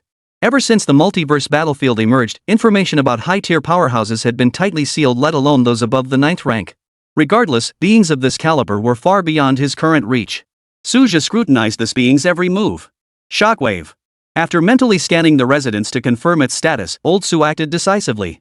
In an instant, the entire space seemed to be churned by an invisible force, visibly warping before their eyes. Kong Chenghu and Suja both felt their pupils contract slightly. Clearly, this man's mastery of the laws had reached an extraordinary level, even they could only catch fleeting traces of the fluctuations. And this was merely the lingering aftereffect of Master Su's casual intervention. Crucially, the laws he had invoked were far from ordinary foundational principles. It's settled. The rest is up to you. Before Su Lao's words had fully faded, his figure vanished into thin air. Ripples flashed in Suja's eyes. An existence above the 9th rank could actually tear space apart. That was clearly a teleportation technique. This was far beyond the capabilities of ordinary high-grade powerhouses. However, most 9th rank and above beings in Great Xia spent their years in seclusion. Those who walked the world could be counted on one hand. Suja composed himself and followed Kong Chenghu into the residence. Both the ordinary man and the 7th ranked alien lay unconscious on the ground. Though severely wounded, the alien's 7th rank's robust vitality as a high-tier powerhouse still sustained his life. Kong Chenghu would handle the task of restraining the prisoners. After all, this high-grade foreign entity belonged to the Northwest battlefield. Bringing it back to the southern frontier for interrogation and transfer would only add unnecessary complications. Suja, the entire Northwest owes you a debt of gratitude. A generous reward will be presented shortly. Kong Chenghu pledged solemnly. By capturing this 7th rank opponent alive, Suja voluntarily forfeited the spoils of killing him. This move not only secured valuable alien intelligence but also granted the Northwest strategic initiative. The war zone would certainly not shortchange its heroes. Then I offer my thanks to Grand Marshal Kong. Suja accepted the gratitude with composure. He never claimed to be a saint. Receiving his due reward was only natural. With this high-ranking enemy captured, Kong Chenghu immediately disseminated the news. After all, the search effort involved not only martial artists from the Northwest region but also a large contingent of reinforcements. The Northwest war zone was bound to provide an explanation. Found? That high-ranking foreign warrior really knew how to hide. How did you even find him? The martial artists couldn't hide their excitement. The month-long dragnet search had long since sown frustration. It had both delayed their cultivation progress and sapped their morale. Now that the matter was settled, everyone felt a weight lifted. The news soon emerged. It was discovered by that prodigy from the South Sea. Right here at the Tianshan base. They say he stumbled upon it while procuring specialties from the Northwest. This answer stunned everyone. No one could have imagined that traces elusive through dozens of exhaustive searches had been uncovered by Suja's accidental discovery. The theory of blind spots under the lamp had been repeatedly tested, and the Tianshan base was a key screening area. After dozens of fruitless searches, this youth stumbled upon the mystery. He really did strike gold. Su Xingnian stared at the intelligence report with a bitter smile. His earlier jest about writing Suja's luck had now become a self-fulfilling prophecy. 151, Suja's up to something again? But after the initial shock, Su Xingnian snapped back to reality. This was indeed a good thing. They could finally return to the South Sea. Having stayed in the northwest for so long, Su Xingnian never quite adapted to the volatile spiritual energy there. This was mainly because his cultivation method leaned toward the wood attribute. Most alchemists typically chose gentler cultivation methods like wood attribute techniques. Such techniques ensure greater stability during alchemy. Conversely, cultivators who chose fire attribute cultivation methods for alchemy were rare. This is because it demands exceptionally powerful mental control. After all, the spiritual energy generated by fire attribute cultivation techniques possesses intense destructive power. News of the situation in the northwest swiftly spread throughout the entire Great Xia. Many citizens of the Great Xia had been holding their breath for the northwest region. Now, at last, good news arrived. As people learned the details, their expressions grew rather complex. It's that prodigy from the South Sea again. His fortune seems truly extraordinary. Who among those destined for high-ranking martial mastery hasn't had extraordinary opportunities? No one expected the discoverer to be Su Jia. That name now carried considerable weight throughout the Great Xia. Many martial artists even regard Su Jia as a role model. Su Jia paid no attention to the stir caused in the northwest. He was planning to return early. He didn't even intend to wait for Su Xingnian and the others. His primary objective was to deploy forces at the Xianen battlefield. His current talent, immunity to all arts, remained active. Not seizing resources at the Xianen battlefield now would be a tremendous waste. For this reason, he specifically sought out Su Shoshuan, the Grand Commander of the Southern Frontier. Advance on the Xianen battlefield? A peculiar expression flickered across Su Shoshuan's face. If a high-ranking martial artist from Sinan had made such a request, it would have been understandable. But the man before him was clearly a high-ranking martial artist from the South Sea. Though both belonged to the Southern Frontier, Xianen and the South Sea had always been in a competitive relationship. Even he, as the Grand Marshal, understood the delicate nature of this rivalry. The Southern Frontier is meant to be one entity. Now the South Sea front shows signs of progress. The Xianen front could replicate the South Sea's miracle. Su Jia explained calmly. He naturally wouldn't admit that his true intention was to plunder resources. In truth, this shift to the Xianen front. Beyond resources, there were deeper considerations. His cultivation was but a hair's breadth away from the late 8th rank. He intended to use the Great Battle as an opportunity to achieve a breakthrough.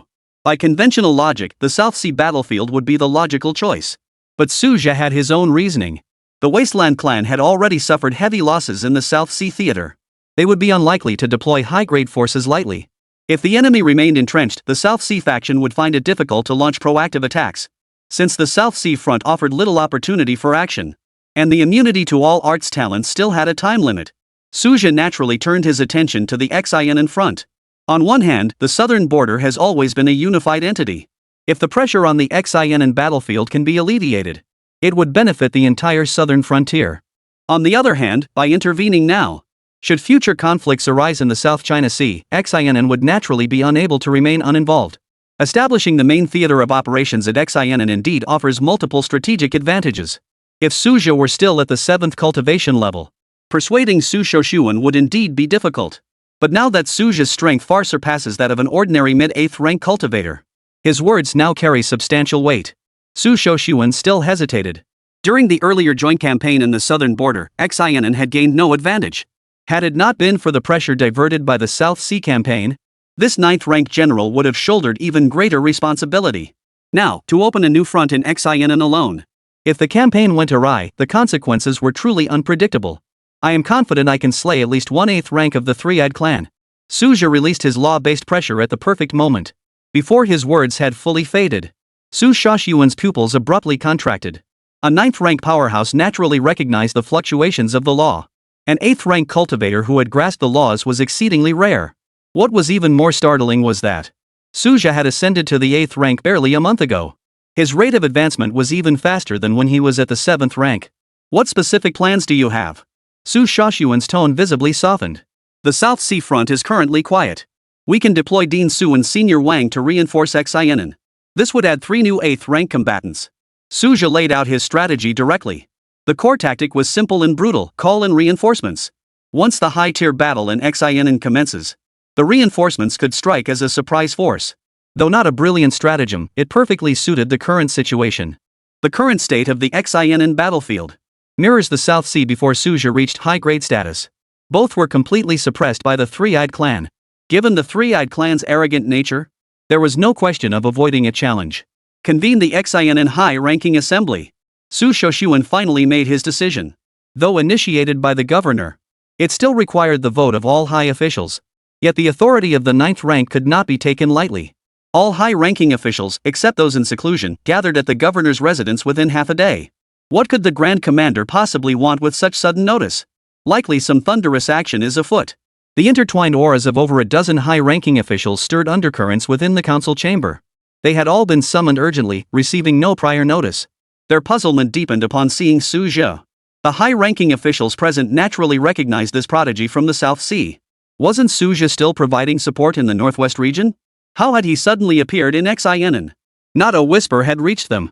By all accounts, Suja had achieved great feats in the Northwest. The local authorities should have hosted a banquet in his honor. After all, this was a cross-regional support effort. His sudden appearance on the XINN battlefield was truly peculiar. Fortunately, the mystery was soon solved. What? He's launching a preemptive strike against the Three-Eyed Clan? This individual has mastered the power of the laws? And they've dispatched 3 more 8th rank experts to bolster their forces? This news sent a surge of excitement through the high-ranking cultivators present. A brief silence fell over the crowd. Previous reinforcements at the XINN battlefield had been 7th rank combatants.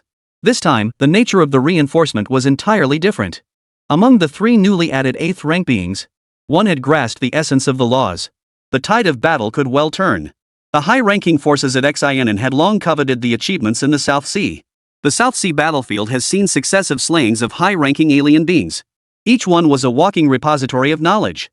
Sharing the same plight as the South Sea, XINN warriors also suffer from severe resource shortages. Who among them hasn't schemed? This is a once-in-a-lifetime opportunity. 152. Gather on the battlefield and teach the Three-Eyed Clan a lesson. This time, I think Senior Su's proposal is sound. It's time to teach the Three-Eyed Clan a lesson. The plan still has a high chance of success. After a moment of deliberation, numerous high-ranking officials of XINN spoke up. Clearly, these high-ranking officials weren't fools. Even if Suja was the one to make the kill this time, so what? Suja gets the meat and they'll settle for the broth. Wasn't that how the Great Xia army of the South Sea operated? The XINN battlefield had clashed with the Three-Eyed tribe more than once or twice before. They couldn't possibly lack the courage to fight. As the high-ranking officers voiced their opinions one after another, Su Shoshuan's heart gradually leaned toward a decision. Originally, many high-ranking officers in XINN believed they needed more time to prepare. But Suja countered. We haven't prepared, and neither have the Three-Eyed Clan. In fact, due to their innate abilities, the Three-Eyed Clan can extract intelligence from Sinan warriors. Even alien races capture martial artists as prisoners. These races aren't stupid. Even without cult martial artists, they still possess channels to obtain intelligence on the Great Xia Empire. It's just that such channels receive information relatively slowly. Take the previous instance, Suja gambled that the Wilderness Clan was unaware of his promotion to the 8th rank. Suja's words ultimately persuaded the high-ranking martial artists present. They discovered that the more thoroughly they prepared, the more often their efforts proved futile. This time, it might be worth trying Suja's approach. Just 1 day later, Su Xingyan and Wang Xingqiu, both 8th rank cultivators, were urgently summoned to XINN. Both wore puzzled expressions. What urgent matter in XINN could possibly require summoning them? It wasn't until they stepped into the Grand Commandant's residence and saw Suja that it dawned on them. It must be related to Suja. This was almost the shared consensus of Su Shang and Nian. By all logic, Suja should have returned with them. Yet here he was in XINN, summoned under such urgency. Su, what's your game this time? Su Xingyan asked bluntly. He clearly suspected Suja was behind it. Suja didn't deny it. He briefly explained the situation on the XINN battlefield. Su Xingyan and Wang Xingqiu both froze upon hearing this. They hadn't expected Suja to be so bold as to target the XINN battlefield. Yet upon reflection, it made sense. After all, this man had dared to ambush a high-ranking member of the Wasteland clan single-handedly during the South Sea campaign. Are you confident? Su Xingyan asked after a moment's thought.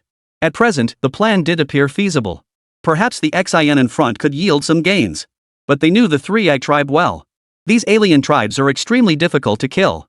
Even an 8th rank cultivator attacking a 7th rank opponent cannot guarantee a kill. The Three-Eyed clan's bizarre innate abilities can counter even opponents 1 rank higher. The slightest delay allows them to escape. 90% certainty. Suja declared with unwavering confidence. Naturally, he wouldn't reveal his invulnerable state.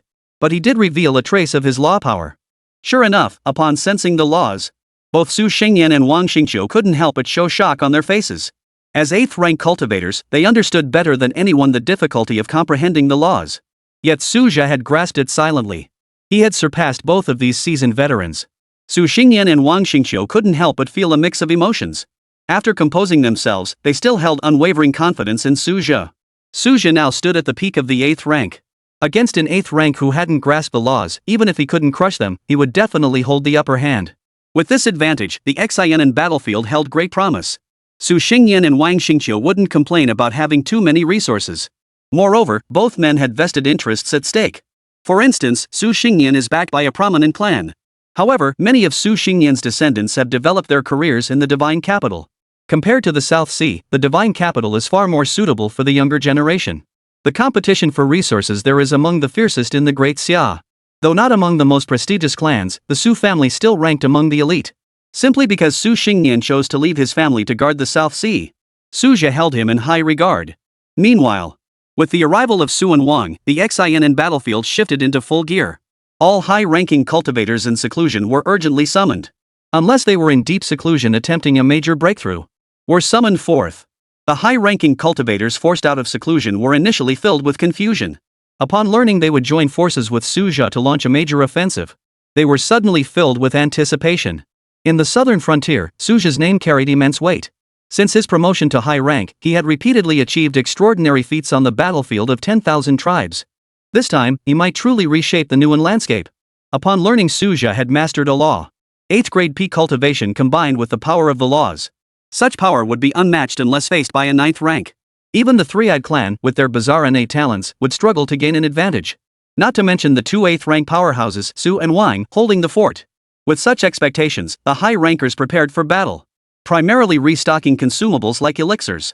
On the 10th day since Suja arrived in Xianan, a large number of high-ranking cultivators poured into the battlefield. The trio from the South Sea led by Suja had already entered the Xianan battlefield in advance. Though Suja and his companions had already reached the 8th rank, they had never set foot on the Xianan battlefield. Not even the veteran Su Xingyan and Wang Xingqiu were exceptions. Previously, the South Sea battlefield was overwhelmed by its own struggles, unable to withstand the pressure from the wasteland tribes. Naturally, they could not spare high-ranking forces to reinforce Xianan. Thus, Su Xingyan and the others had indeed never set foot in this region. At this moment, the trio from the South Sea were discussing the Xianan battlefield. Compared to the South Sea, this place feels far more gloomy. They say the three-eyed tribe favors dark, damp environments. Not hard to understand, special environments always breed special abilities. The trio remained remarkably composed. Though the environment was unfamiliar, 8th rank martial artists possessed exceptional adaptability. Having studied the three-eyed clan's records these past days, they held considerable confidence in their martial will. Su Xingyan and Wang Xingqiu were seasoned veterans.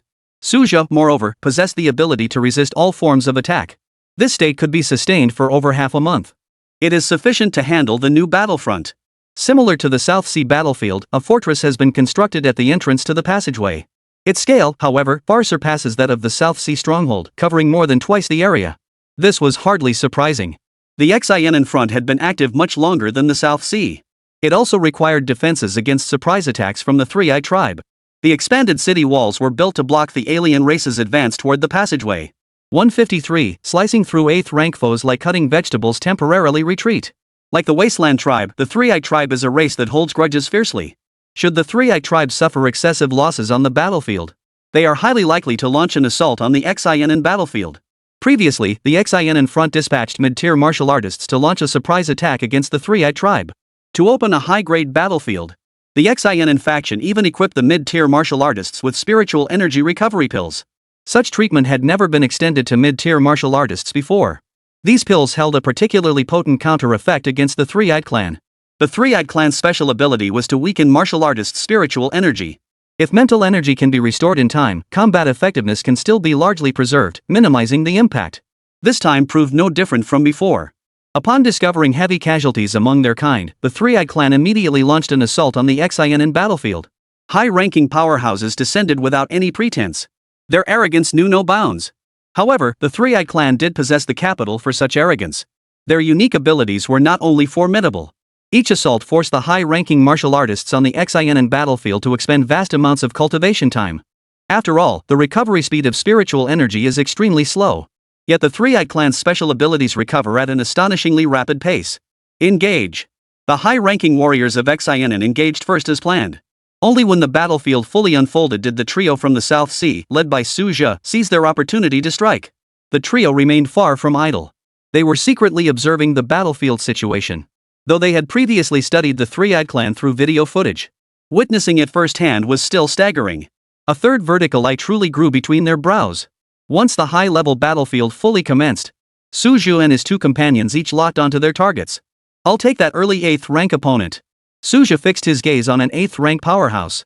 He never forgot the vow he made before Su Shoshuan to slay an 8th rank opponent. This first ambush presented the perfect opportunity. Su Xingyan and Wang Xingqiu, however, did not insist on an 8th rank target. They maintained a clear understanding of their own capabilities. Facing an 8th rank powerhouse held no possibility of victory. 7th rank opponents were the reasonable choice.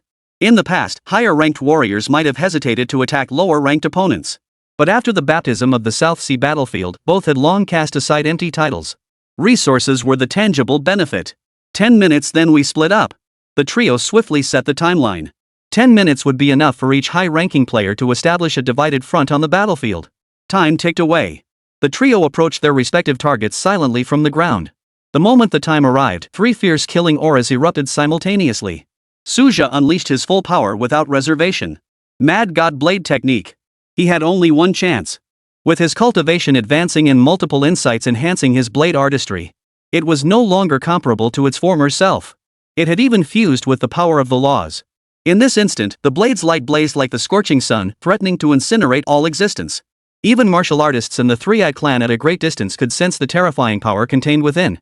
The two 8th rank powerhouses locked in direct combat faced the lethal threat of this blade's glare head-on. The 8th rank warrior from the XINN faction remained relatively composed. He knew this was the South Sea's prodigy striking. He was not the target of the attack. Even so, the aftershock still weighed heavily upon him. He had long known this South Sea prodigy possessed astonishing power, but he never imagined it would be this terrifying. In that dazed moment, it felt as though he were facing a 9th rank powerhouse. When Suja launched his sudden attack, had instantly activated his innate ability. Yet within his state of invulnerability to all arts, Suja remained utterly undisturbed. Without the boost of his innate ability, this three-eyed clan member was merely an ordinary 8th rank. Even a rather mediocre 8th rank. Boom! The blade's light pierced precisely into the third-eye clan member's 8th rank body. This can't be? This was the final flicker of consciousness from the third-eye clan's 8th rank. Even in death, it could not comprehend why its innate abilities had completely failed. Even an 8th rank who mastered the rules should have been affected. As its life force faded, the answer sank forever into darkness. As Suja slew the 8th ranked, Su Xingyan and Wang Xingqiu, both 8th rank, also successfully eliminated a 7th rank member of the three-eyed clan.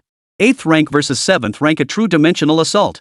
In an instant, the three-eyed clan lost 3 high-rank members. Preparedness defeated unpreparedness.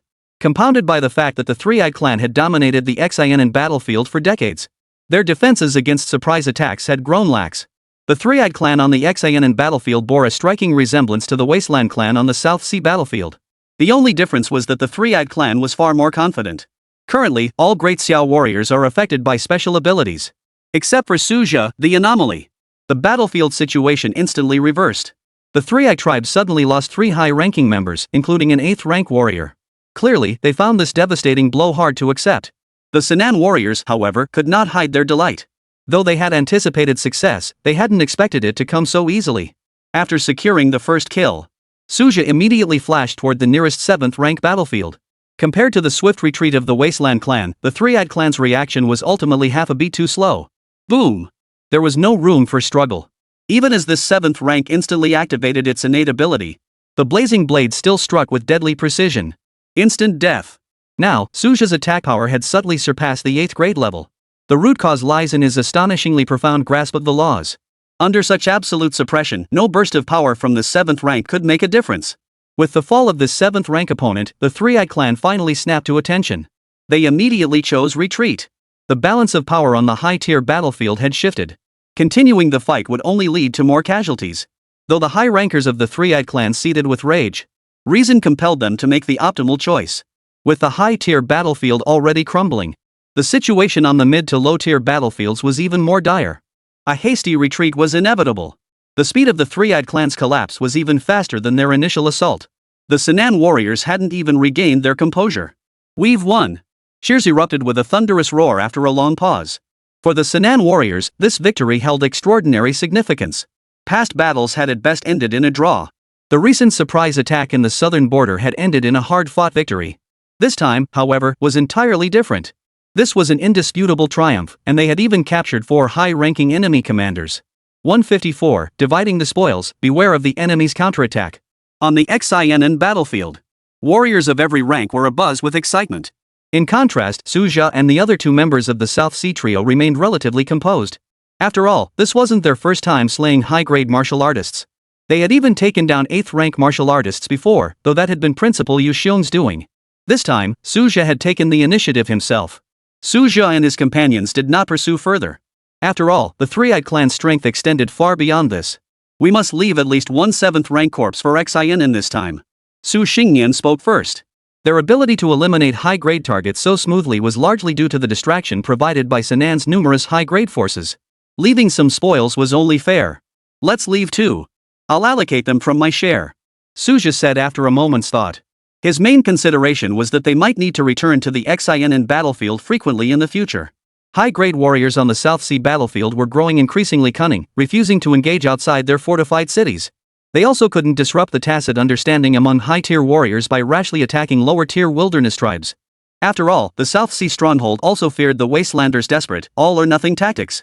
Thus, Suja naturally turned his attention to the Xian battlefield. Its proximity and shared southern border region made it a logical choice.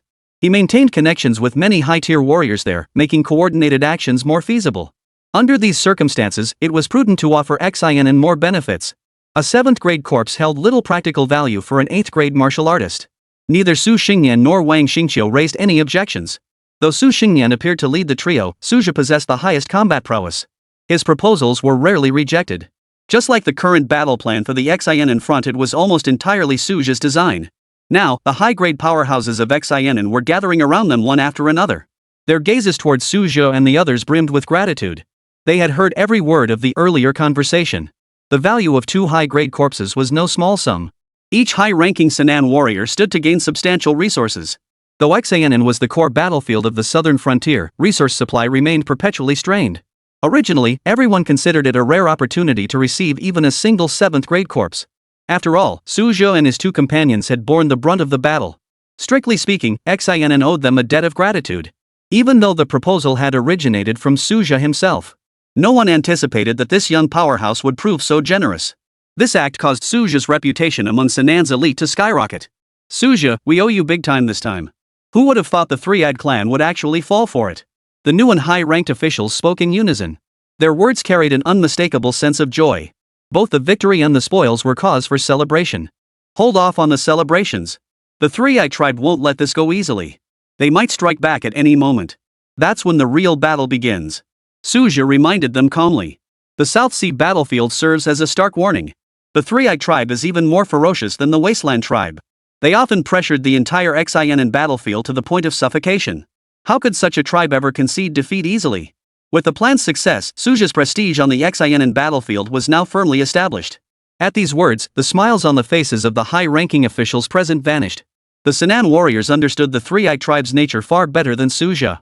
This race, known for its relentless vengeance, would surely retaliate with fury. A fierce battle was inevitable. Have we not clashed with the three-eyed tribe countless times before? What harm is there in fighting one more time? Taking down 4 high-ranking foes is already a rare victory. The group quickly composed themselves and responded in hushed tones. Right on. Let's fight. At that very moment, Su Shoshuan descended from the heavens. This 9th-rank powerhouse had just been locked in a standoff with a three-eyed clan opponent of equal rank. Both sides fought fiercely, evenly matched. The Xian battlefield contained 3 9th-rank combat zones. This meant 3 9th-rank warriors were permanently stationed here. However, Su Shoshuan, the Grand Commander of the Southern Frontier, served as a mobile combat force. Not only must he oversee the Xian battlefield, but also oversee the entire Southern Frontier's defenses. The position of Grand Marshal is no easy task. Yet most 9th-rank powerhouses, provided their lifespans allow, would vie for this position.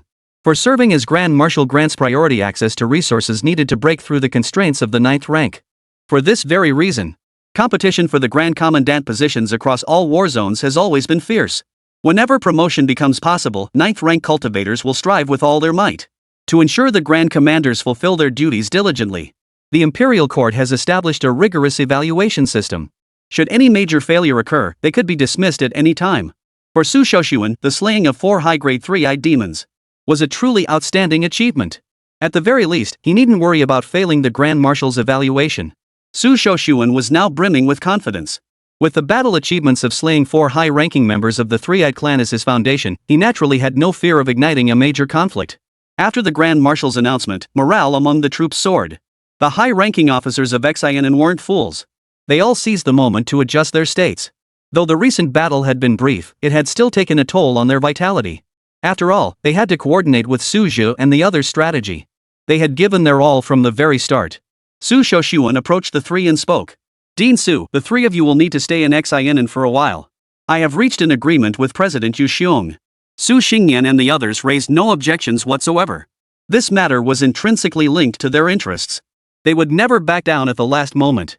Besides, the South Sea front currently saw no hostilities. Staying a few more days posed no issue. Su and Wang still harbored a competitive edge. Suja's power surged dramatically after grasping the laws. The 2 veteran 8th-ranked generals also sought to seize this opportunity for their own breakthroughs. Shifting the focus to Xian might present new opportunities. Suja was already regulating his breath in preparation for battle. He hadn't forgotten the original purpose behind planning this campaign. Beyond securing resources to support Xian, he aimed to leverage this momentum to break through his current realm. That previous strike had fallen far short of the critical threshold. He still needed a suitable whetstone. He was certain the 3-eyed clan would not send an ordinary 8th rank to face him. 155, the army presses the border, the great battle rages on. 3 days later, the 3-eyed clan's forces pressed against the border, casting a heavy atmosphere over the entire Xian battlefield. This time, the 3-eyed clan clearly came prepared. Their ranks had been replenished with high-grade martial artists, and their overall scale was in no way inferior to Xian's forces. This was despite having lost 4 high-grade martial artists. This alone demonstrated the 3-eyed clan's truly extraordinary depth of resources. Yet subtle differences could still be discerned in their auras. Some high-grade martial artists radiated an ancient aura, clearly reclusive masters who had secluded themselves for years. Many of these gazes were fixed on Suja. This was hardly surprising. After all, Suja had once slain an 8th-rank martial artist with a single stroke. Even if there was an element of surprise involved, an 8th-rank martial artist remained constantly vigilant in combat, making such an ambush no easy feat. Such hostile stares were nothing new to Suja, having grown accustomed to them since his days on the South Sea battlefield. He paid them no mind whatsoever. Can extra eyes kill someone? Suja even transmitted the words effortlessly through psychic energy, his tone dripping with undisguised contempt. This remark made the high-ranking warriors of the Xian camp chuckle, yet it filled the 3-eyed tribe's elite fighters with fury. Yet anger could not alter the course of battle. The battle soon reached a fever pitch. Suja's opponent was a peak 8th-rank warrior from the 3-eyed clan. He had expected to face a formidable foe who had grasped the laws of the universe, but now it seemed he had worried needlessly. Currently, none among the 3rd Eye clan's 8th-rank warriors had mastered the laws. This was understandable. This race possessed innate special abilities, adding extraordinary cultivation talent to that would be too overpowered. Perhaps their unique abilities served as an advantage at lower cultivation levels, but at higher tiers, they became a shackle. Suja didn't dwell on this issue. He poured his entire focus into the battle. His immunity to all techniques remained intact, having not been exposed earlier. The 3-eyed clan's unique attacks were inherently formless and intangible, the very key to their dominance on the Xian battlefield. Their elusive nature meant observers failed to notice Suja had rendered their abilities ineffective. Suja sensed he could exploit this trait to his advantage. The peak 8th rank opponent before him posed little real threat. It was perfect for honing his combat techniques. However, defeating the opponent remained no easy feat, as his true cultivation level was only mid-8th grade. While the power of the laws could enhance his combat strength, his recovery abilities and other aspects still lagged behind those of a peak 8th rank cultivator. Blazing blade light illuminated the entire space. The laws of fire were drawn to him in an unending stream. This battle allowed Suja to unleash his full cultivation potential. Since ascending to the 8th rank, he had engaged in numerous battles, but most were one-sided affairs. They could hardly be considered true 8th rank confrontations. Only now did he finally experience a sense of equal footing. Suja could finally push every ounce of his power to its absolute limit. A battle between 2 peak 8th rank martial artists, second only to a 9th rank clash, naturally drew the attention of many.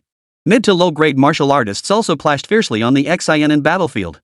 But the city's capacity was limited, unable to accommodate all martial artists simultaneously. The South Sea battlefield alone held hundreds of thousands of warriors, while the entire Xianan battlefield exceeded 1 million. The number might even approach 2 million. Even the Xianan authorities struggled to pinpoint the exact number. After all, this was the nerve center of the southern frontier. The flow of martial artists coming and going was simply too vast to monitor in real time. Can Senior Su win? I heard he's facing off against a peak 8th rank opponent. How do you know that? Word has been circulating for some time now. Though Senior Su was only at mid-8th rank, his combat prowess rivals that of a typical peak 8th rank after mastering the power of the laws. The martial artists buzzed with discussion, their words brimming with admiration. Previously, they knew little about Su Zhe. The South Sea and Xianan were far apart, and most martial artists were stationed at fixed battlefields. Even independent practitioners seldom switched battlefields, as familiarity with the terrain outweighed blind pursuit of military honors. Thus, past rumors about Su Zhe remained mere words on paper. This time, however, it was different. They had witnessed him slay an 8th rank opponent with their own eyes. Now he stood toe-to-toe with an 8th rank peak opponent. What stunned martial artists most was his terrifying cultivation speed. Ever since Su Zhe rose to fame, he's achieved astonishing breakthroughs nearly every year. Especially after advancing to the higher ranks, his growth rate showed no signs of slowing. The martial artists' murmurs had no bearing on the battle's outcome. This battle had been destined to be a grueling struggle from the very start. Whenever the Three-Eyed Clan unleashed their special abilities, Su Zhe would feign being struck by a powerful shockwave. He concealed his invulnerability to all techniques completely. He had studied numerous cases beforehand. Martial artists exhibited vastly differing levels of resistance to the Three-Eyed Clan's abilities. Those with formidable mental fortitude suffered relatively less impact. This peak 8th rank opponent remained unconcerned. He remained convinced that Su Zhe's true combat prowess had been overestimated, attributing his victories over 8th rank opponents primarily to successful ambushes. So what if he had grasped the laws? He possessed absolute confidence in himself. This blind confidence caused him to overlook numerous anomalies. For instance, why was Su Zhe still in such good condition despite enduring massive mental assaults? Mental energy depletion should be a fatal weakness for high-rank martial artists. Part of the reason lay in his own incomplete understanding of the laws. He mistakenly believed Su Zhe neutralized the damage through the laws. But it was also tinged with an undeniable jealousy. This powerful Three-Eyed Clan warrior had been trapped at the peak of the 8th rank for years, never quite reaching the threshold of the laws. Yet the mid-tier martial artist before him had already grasped this power, leading to the 9th rank. Jealousy often clouded one's judgment. Su Zhe sensed the shift in his opponent's mindset yet remained utterly unhurried. 156, another victory over an 8th rank peak. A major triumph. Unbeknownst to many, the high-tier battle had already raged on for 3 days. At this moment, Su Zhe's aura seemed to have completely retreated inward. His opponent, that peak 8th rank Three-Eyed Clan member, clearly hadn't noticed. Su Zhe appeared to be waiting for the opportunity to advance into the late 8th rank. In a sense, this very restraint was a testament to his mastery. Had the battle been taxing, he would never have spared a thought for breaking through. Through continuous combat, Su Zhe felt his spirit, chi, and other aspects gradually merging into one. Now! At that moment, Su Zhe's eyes flickered as he murmured softly. His cultivation naturally advanced to the late stage of the 8th rank. Truthfully, he could have forced a breakthrough long ago. But to solidify his foundation, he deliberately expended immense energy on strategic planning. This included instigating the major battle at the Xianan front. Of course, Su Zhe understood clearly that this war was not solely for his own cultivation. It was also laying the groundwork for subsequent plans. The cultivation breakthrough was merely one link in the chain. After his breakthrough, Su Zhe did not immediately unleash his power. This time, he resolved to hold nothing back. Throughout the previous battles, he had consistently employed only the scorching law, never the burning law. The power of the law seeped into the body of the peak 8th rank Three-Eyed Clan member through the blade's glow. This powerful alien being could still suppress it for a short time. But as time wore on, the suppression steadily weakened. Especially after 3 days of relentless combat. The peak 8th rank's condition had severely deteriorated. His reactions and movements were now half a beat slower. This split-second delay could prove fatal. In fact, the three-eyed creature had sensed something amiss. It was about to pull back and create distance. It once again activated its most trusted innate ability. But this time, Su Zhe had no intention of continuing his pretense. The decisive moment had arrived. Having broken through his cultivation, Su Zhe would not miss this chance. Mad God Blade Art. Fiery Torrent. As his right hand swung the long blade, his left hand had already grasped the divine weapon sword. No one knew when he had done so. Though his mastery of the sword was slightly inferior to his skill with the blade. This sudden sword strike became the decisive factor. The three-eyed tribe member, in the midst of activating his innate ability, had no time to react. Frequent use of his abilities caused a momentary stiffness in his body. At full strength, this would have been a minor price to pay. But at this moment, it became a fatal flaw. What horrified the three-eyed clan even more was that Suja was completely immune to its innate influence. Boom! The peak 8th rank three-eyed clan member was instantly dealt a devastating blow. Yet this was not the end. The accumulated burning law within its body suddenly ignited and erupted. Its vitality began to plummet precipitously. Even Suja was taken aback. The original plan had been merely to severely wound the opponent. But this peak 8th rank opponent proved far weaker than anticipated. Too many laws had been forcibly suppressed before. Now the backlash erupted, unstoppable. This meant he had slain another 8th rank cultivator. And a peak 8th rank existence at that. Suja himself found it somewhat absurd. He truly hadn't intended to kill the opponent. But layer upon layer of coincidences had piled up. Had this three-eyed clan member not used his innate ability, he might have evaded the fatal blow. Had he retreated sooner, he wouldn't have accumulated the laws for so long. In the end, he reaped what he sowed. An 8th rank has fallen. The battlefield's sudden upheaval immediately drew attention from all sides. When they saw Suja strike down the peak 8th rank cultivator, countless martial artists wore expressions of horror. Suja has slain another peak 8th rank. Where exactly is his limit? This time it was a direct kill, no tricks involved. Exclamations echoed in waves. Not only were mid to low tier martial artists stunned, even the high rank powerhouses turned their heads in astonishment. High tier warriors still locked in combat sensed the battlefield's shift. No one had anticipated Suja could actually slay a peak 8th rank warrior. The high ranking warriors of the XINN faction wore expressions of delight. The three-eyed clan's elite, however, turned ashen. This marked the second peak 8th rank opponent Suja had slain. The battlefield equilibrium was shattered once more.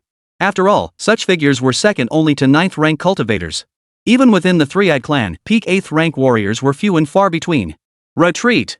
The spiritual fluctuations of the three-eyed clan's 9th rank swept across the battlefield. Though reluctant, it knew that continuing the fight would only increase the losses. We've won again. The Sinan warriors erupted in cheers. Countless fervent gazes turned toward Suja. This was hardly surprising. He had nearly single-handedly turned the tide of battle. His feat of defeating two 8th rank warriors in succession. Such feats had not been witnessed on the XINN battlefield for years. The fall of 7th rank warriors was still relatively common. But truly killing an 8th rank warrior is exceedingly difficult. Unless a 9th rank intervenes, how could an 8th rank possibly fall? Even Su Shoshuan couldn't help but look at Suja with astonishment. Back when Suja had explained his plan to him, Su Shoshuan had been deeply conflicted inside. Even after witnessing Suja's display of law power, he still couldn't gauge his true combat tier. But this time, Suja delivered a tremendous surprise. A third-eye clan member at the peak of the 8th rank had been slain. Even Su Shoshuan, a 9th rank cultivator, now found it difficult to gauge Suja's strength. One must understand that an 8th rank peak 3-eyed clan member was no ordinary foe. Moreover, Su Shoshuan remained unaware of the existence of the all laws resistant. It was as if Suja had brute forced his way through the special ability. Naturally, this inflated his combat strength assessment to unimaginable heights. Suja certainly wouldn't offer an explanation. After all, once the invulnerability effect wore off, if there were no means to counter the three-eyed clan, he would withdraw from the XINN battlefield affairs. If all else failed, he would simply retreat into seclusion. As the three-eyed clan gradually retreated, the martial artists of XINN could finally celebrate to their heart's content. The high-ranking masters could not hide their joy either. The three-eyed clan won't be returning anytime soon, declared one high-ranking expert with certainty. 2 8th rank and 2 7th rank. That's a crippling blow to them. Especially that peak 8th ranked won a prime candidate for 9th rank status. The other high-ranking members nodded in agreement. Suja and the others did not participate in the discussion. The trio from the South Sea were discussing their return date. After all, they were not native high-ranking officials of XINN. How about staying for another 7 days? To observe the three-eyed clan's subsequent movements. Su Xingnian proposed a prudent suggestion. Even if they withdrew now, the XINN defense line remained sufficiently secure. After all, even without their support, the defense line had functioned normally. But one must see things through to the end. They would only return once the three-eyed clan's ceasefire was confirmed. Suja and Wang Xingqiu naturally had no objections. Considering how long they'd been away from the South Sea, a few more days wouldn't make much difference. 157 Aftermath of the Great Battle, Divine Capital Martial Arts University in an awkward position. Meanwhile, news of the XINN battlefield swiftly spread throughout the entire southern frontier. Many martial artists wore expressions of keen interest. What? 2 8th rank martial artists fell on the XINN battlefield. And both were slain by that prodigy from the South Sea. When the confirmed news spread, countless martial artists couldn't hide their astonishment. If their memories served them correctly, the South Sea prodigy himself was only at the 8th rank. How could he have slain two peers of equal rank? As detailed battle reports emerged from the XINN battlefield, the Grandmaster rankings synchronously updated their records. Suja's ranking shot straight up to 5th place on the 8th rank list. The reason he hadn't claimed the top spot was that several peak 8th rank masters still occupied the higher ranks. These beings not only grasped the essence of the laws but also possessed bodies that had partially crossed the threshold into the 9th rank. Even so, this achievement sent shockwaves throughout the entire Great Xia. Previously ranked mid-tier on the 8th rank list, Suja had now leaped past dozens of established powerhouses. This advancement speed is terrifying. Su Tianzhao's entry into the 9th rank list is likely imminent. The barriers of higher cultivation tiers are practically non-existent to him. Perhaps only the chasm beyond the 9th rank can temporarily slow his advance. Across the Great Xia Empire, heated discussions surged like a tidal wave, with gasps of astonishment echoing everywhere. At the Divine Capital Martial Arts University, Suja's breakthroughs always created a unique atmosphere. Most students instinctively fell silent. This stemmed from the defeat of Pei Qingyu, the capital's prodigy, several years prior. Though time had passed, that peak confrontation remained etched deep in everyone's memory. What was most lamentable was that the once prodigious Pei Qingyu had yet to reach the high-grade realm. Meanwhile, Suja has already reached the peak of the 8th rank. In stark contrast, Pei Qingyu had stagnated at the peak of the 6th rank for years. Such circumstances were clear signs of a budding inner demon. This has led to an unspoken rule within the campus. Few dare to speak of Suja's exploits. Yet when the nation erupted in discussion, the students of the Divine Capital could no longer avoid the topic. Senior Pei was ultimately just unlucky. Even his staunchest supporters had to concede. No matter how extraordinary one's talent, encountering such a prodigy inevitably casts them into the shadows. Many established masters saw their spiritual resolve clouded by his astonishing cultivation speed. What was even more astonishing was that Suja not only cultivated at lightning speed, but his combat prowess also surpassed all others at his level. The number of high-grade martial artists who fell at his hands exceeded 2 poems worth, and now he added an 8th peak grade victory to his record. Yet there was one place that erupted with jubilation whenever news of Suja's triumphs arrived. That place is the South Sea base. As the supreme warrior who emerged from this coastal stronghold, Suja has become the South Sea's most shining banner. His early defensive systems and substantial donations to the base have cemented his reputation at its zenith. Suja's strength has advanced again. May Suja grow ever stronger. Perhaps our South Sea base might benefit from it too. Many residents of the South Sea base still held this simple belief. The presence of such a formidable figure meant the base's security level skyrocketed.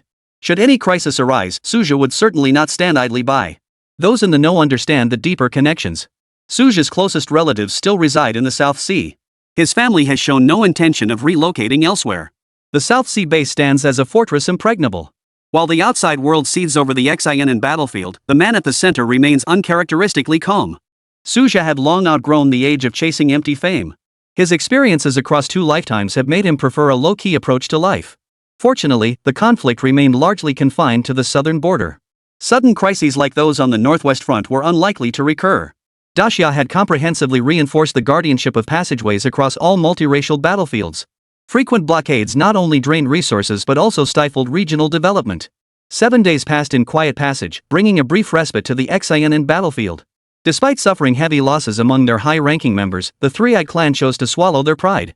In the current battlefield landscape, the Three-Eyed tribe was undeniably at a disadvantage. The loss of 4 high-ranking members demands recovery time even for a powerful tribe. Compared to the Wasteland clan, the Three-Eyed clan possessed far greater depth of resources.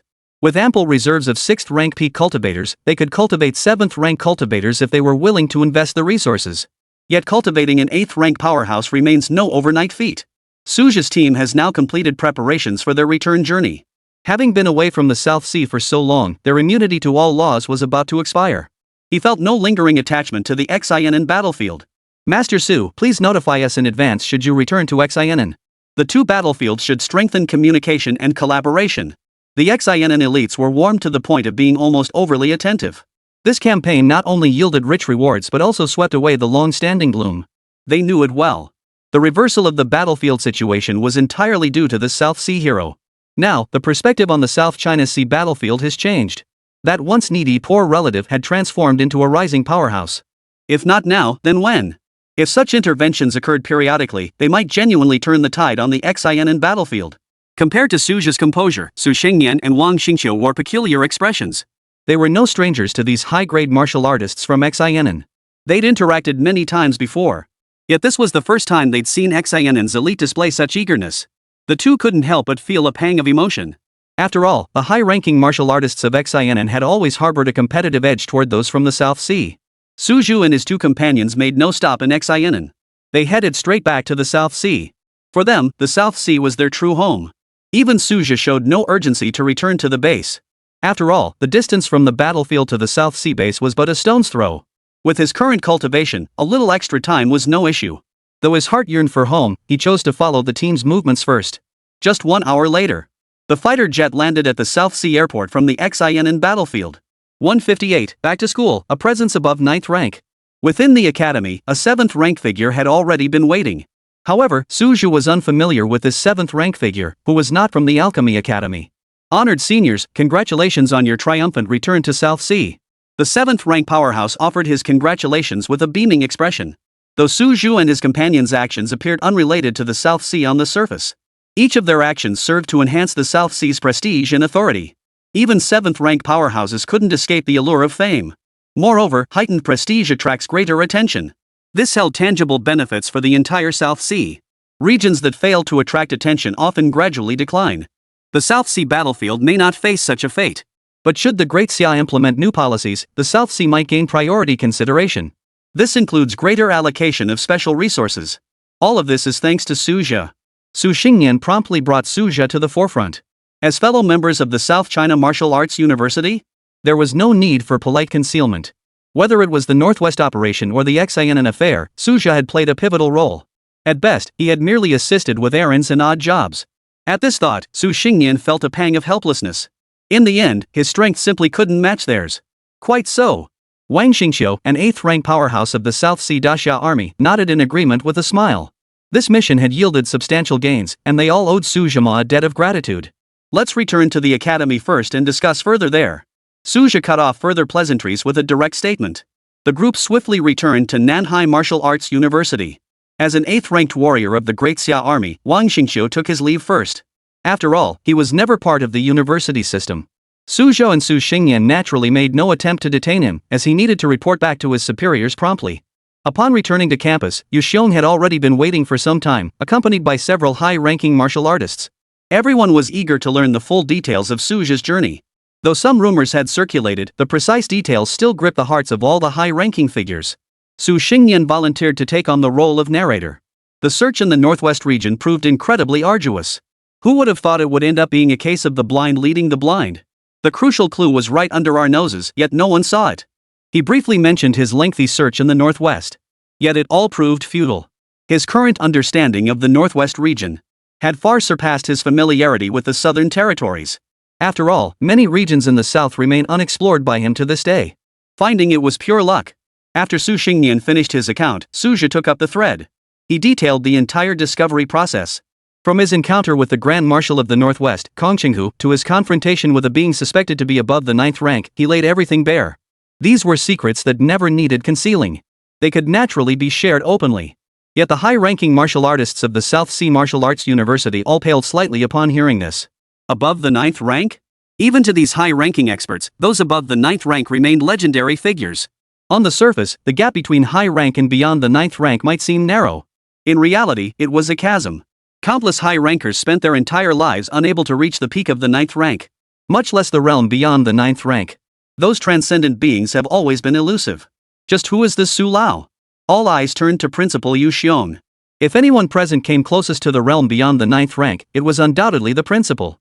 If anyone could provide an answer, it would surely be this peak 9th rank master. Master Su? Perhaps it's Su Kaichen, the peerless prodigy who rose from the Northwest Martial Arts University 150 years ago. Yu Xiong pondered for a moment before cautiously speculating. This was the most probable option. Hailing from the Northwest, possessing cultivation beyond the 9th rank. Even those present with high cultivation levels couldn't help but see their pupils contract slightly at the mention. 150 years ago. Such a distant era, the name Su Kaichen was equally unfamiliar to them. Principal, might you recount this individual's deeds? A 7th rank powerhouse couldn't suppress his curiosity. Every high-ranking cultivator present held their breath in rapt attention, even Suja perked up his ears. After all, this touched upon secrets beyond the 9th rank. According to records, this individual came from humble origins. He came from an ordinary 3rd-rank martial artist family. Yet he broke through to the peak of the 9th rank at the age of 40. Yu Xiong's access to information was limited, so he could only outline the basics. Information regarding those above the 9th rank was strictly controlled. Had he not personally reached the peak of the 9th rank himself? The Great Xia would never grant him access to such files. Even so, the information obtained remained exceedingly vague. This account still stirred the hearts of the high-ranking officials present. Reaching the peak of the 9th rank at 40. Such an achievement was beyond the wildest dreams of anyone present. Consider that most among them had only reached the 6th rank by 40. Yet this man was already challenging the realms beyond the 9th rank. The gap was nothing short of worlds apart. Even Principal Yu Xiong's cultivation progress paled in comparison to this legendary figure. Among those present, only Suja held any hope of matching his cultivation speed. He might even reach the peak of the 9th rank before turning 40. Beyond his experiences in the Northwest, Suju elaborated on the origins and developments of the Xian battlefield. This account proved even more detailed than his narrative of the Northwest region. He particularly highlighted the negotiations with Su Shoshuan, the Grand Commander of the Southern Frontier. Who would have thought the Southern Frontier conflict originated in such a manner? Had Suja not insisted on mediation, the consequences would have been unimaginable. Su Shoshuan truly lacked foresight, though thankfully he pulled back from the brink in the end. The high-ranking officials of the South Sea Martial Arts University voiced their opinions. On the matter of the Xian incident, they offered unreserved support to Suja. As for that Grand Commander of the Southern Frontier, Su Shoshuan? Sorry, but he can't stir up much trouble in the South Sea region. Remember, the Grand Marshal's authority has always centered on the Xian battlefield. The level of attention paid to the South Sea front is worlds apart. They often even pass off troublesome matters to the South Sea to handle. The recent incident at the South Sea base stands as clear proof. Such hot potatoes are shunned by all factions, offering little tangible benefit while demanding accountability for any mishaps. Ultimately, the entire burden fell upon the shoulders of the South Sea Martial Arts University. Such actions naturally fail to win the favor of the South Sea's high-ranking officials. Compounded by the South Sea Martial Arts University's long-standing autonomy, President Yu Xiong's ranking on the Grandmaster list far surpasses that of the Grand Marshal. With multiple factors converging, there was naturally no need to give the other side face. Even Suja couldn't help but marvel at the university's unwavering support for him. Once the discussion on southern border affairs concluded, Su Xingyan and Suja turned their attention to recent developments in the South Sea. 159. The South China Sea's ever-growing influence. Things have been unusually quiet lately. Now even many resources on the battlefield are being seized by South Sea martial artists. Numerous high-ranking officers briefly outlined the current state of the South Sea battlefield. It could be said that the South Sea strongholds held an absolute advantage. The Wasteland clan seems to be gathering strength for a counterattack. Su Xingyan, however, remained vigilant and spoke up to warn them. That was our assessment earlier as well. The Wasteland clan is no pushover. But the South Sea stronghold is making preparations on all fronts. Many high-ranking officers present, with their wealth of experience, could naturally discern the signs. Both the South Sea Daxia Army and the South Sea Martial Arts University. Both had invested significant resources in hopes of cultivating more mid to high-tier talents. Suja listened silently to the words of the high-ranking officers. He held no doubt about these assessments. For the Wasteland tribe held grudges. They had only retreated temporarily due to the overwhelming strength of the South Sea stronghold. If the right moment came, the Wasteland clan might launch a surprise attack. It was hard to say. It all depended on the defenses and vigilance of the South Sea stronghold. For Suja, this matter was not crucial. The Wasteland tribe wouldn't act so quickly. They'll need at least a year or two to prepare. After all, cultivating high-grade talents isn't something that can be achieved overnight. For now, the priority is to reach the 9th rank as soon as possible. My cultivation has reached the late 8th rank, just a step away from the peak. With my grasp of the laws, advancing to the 9th rank should be seamless. Suja mused inwardly. No matter what turmoil the Wasteland clan stirs up, once he achieves the 9th rank, all problems would be resolved effortlessly. After all, the current South Sea battlefield cannot accommodate beings above the 9th rank. Even if defeated after reaching the 9th rank, there would be no threat to his life. Unlike the 8th rank. While 8th rank beings are still significant combat assets, they remain vulnerable to being killed. If left unchecked, 9th rank beings could very well target 8th rank combatants. Previously, it was Yu Xiong and other 9th rank beings who helped block the way. Suja could sense that many 9th ranked individuals now regarded him as a thorn in their side. Overall, this matter was indeed crucial. Advancing to the 9th rank posed no difficulty for him. Resources were certainly not lacking. The new peace battlefield had yielded substantial gains. Not seizing this opportunity to break through to the 9th rank would be sheer foolishness. You all will recuperate at the Martial Arts University for now. You won't be heading to guard the South Sea. As Suja's thoughts raced, Yuxiong's voice sounded again. After all, Suja and his companion had indeed earned considerable merit for the South Sea. Moreover, the number of high-rank martial artists emerging from seclusion at the South Sea Martial Arts University had noticeably increased. There were even several newly promoted high-ranking cultivators. Clearly, the other academies had been spurred on by the Pill Refining Academy. With the ample resources previously provided by the university, many peak 6th rank practitioners finally seized their breakthrough opportunities. Precisely because of the surge in high-grade practitioners at Nanhai Martial Arts University, Su Xingyan and his team were no longer assigned to guard the South Sea outpost. Fortunately, neither Su Xingyan nor Suja cared about this matter. Their resource reserves ranked second in the entire university, surpassed only by President Yuxiong. Even Vice Principal Tang Wantu couldn't quite match them. Principal, how is the development of the special class progressing? Suja suddenly recalled this neglected matter. He'd been preoccupied with various affairs lately. He hadn't paid attention to its progress. This seemed like the perfect opportunity to ask. As the words fell, a smile spread across Yuxiong's face. Evidently, the supplementary class had exceeded expectations. The auxiliary unit is progressing quite smoothly. It now covers the entire southern frontier region. Virtually every independent cultivator is vying for an enrollment spot. Yuxiong said with a touch of emotion in his voice. Though these independent practitioners were merely low-tier martial artists, they could still help expand the reputation of South Sea Martial Arts University. Graduates from the non-regular program naturally feel a sense of belonging toward the university. Never underestimate the power of such sentiment. When the base expands to hundreds of thousands, quantitative change will trigger qualitative transformation. Moreover, the descendants of these independent practitioners may well choose to apply to our university as a result. Even a small conversion rate would be remarkably significant. The influence of Nanhai Martial Arts University is quietly permeating. Through the bond of the non-regular classes, it firmly consolidates the centripetal force of the independent cultivator community.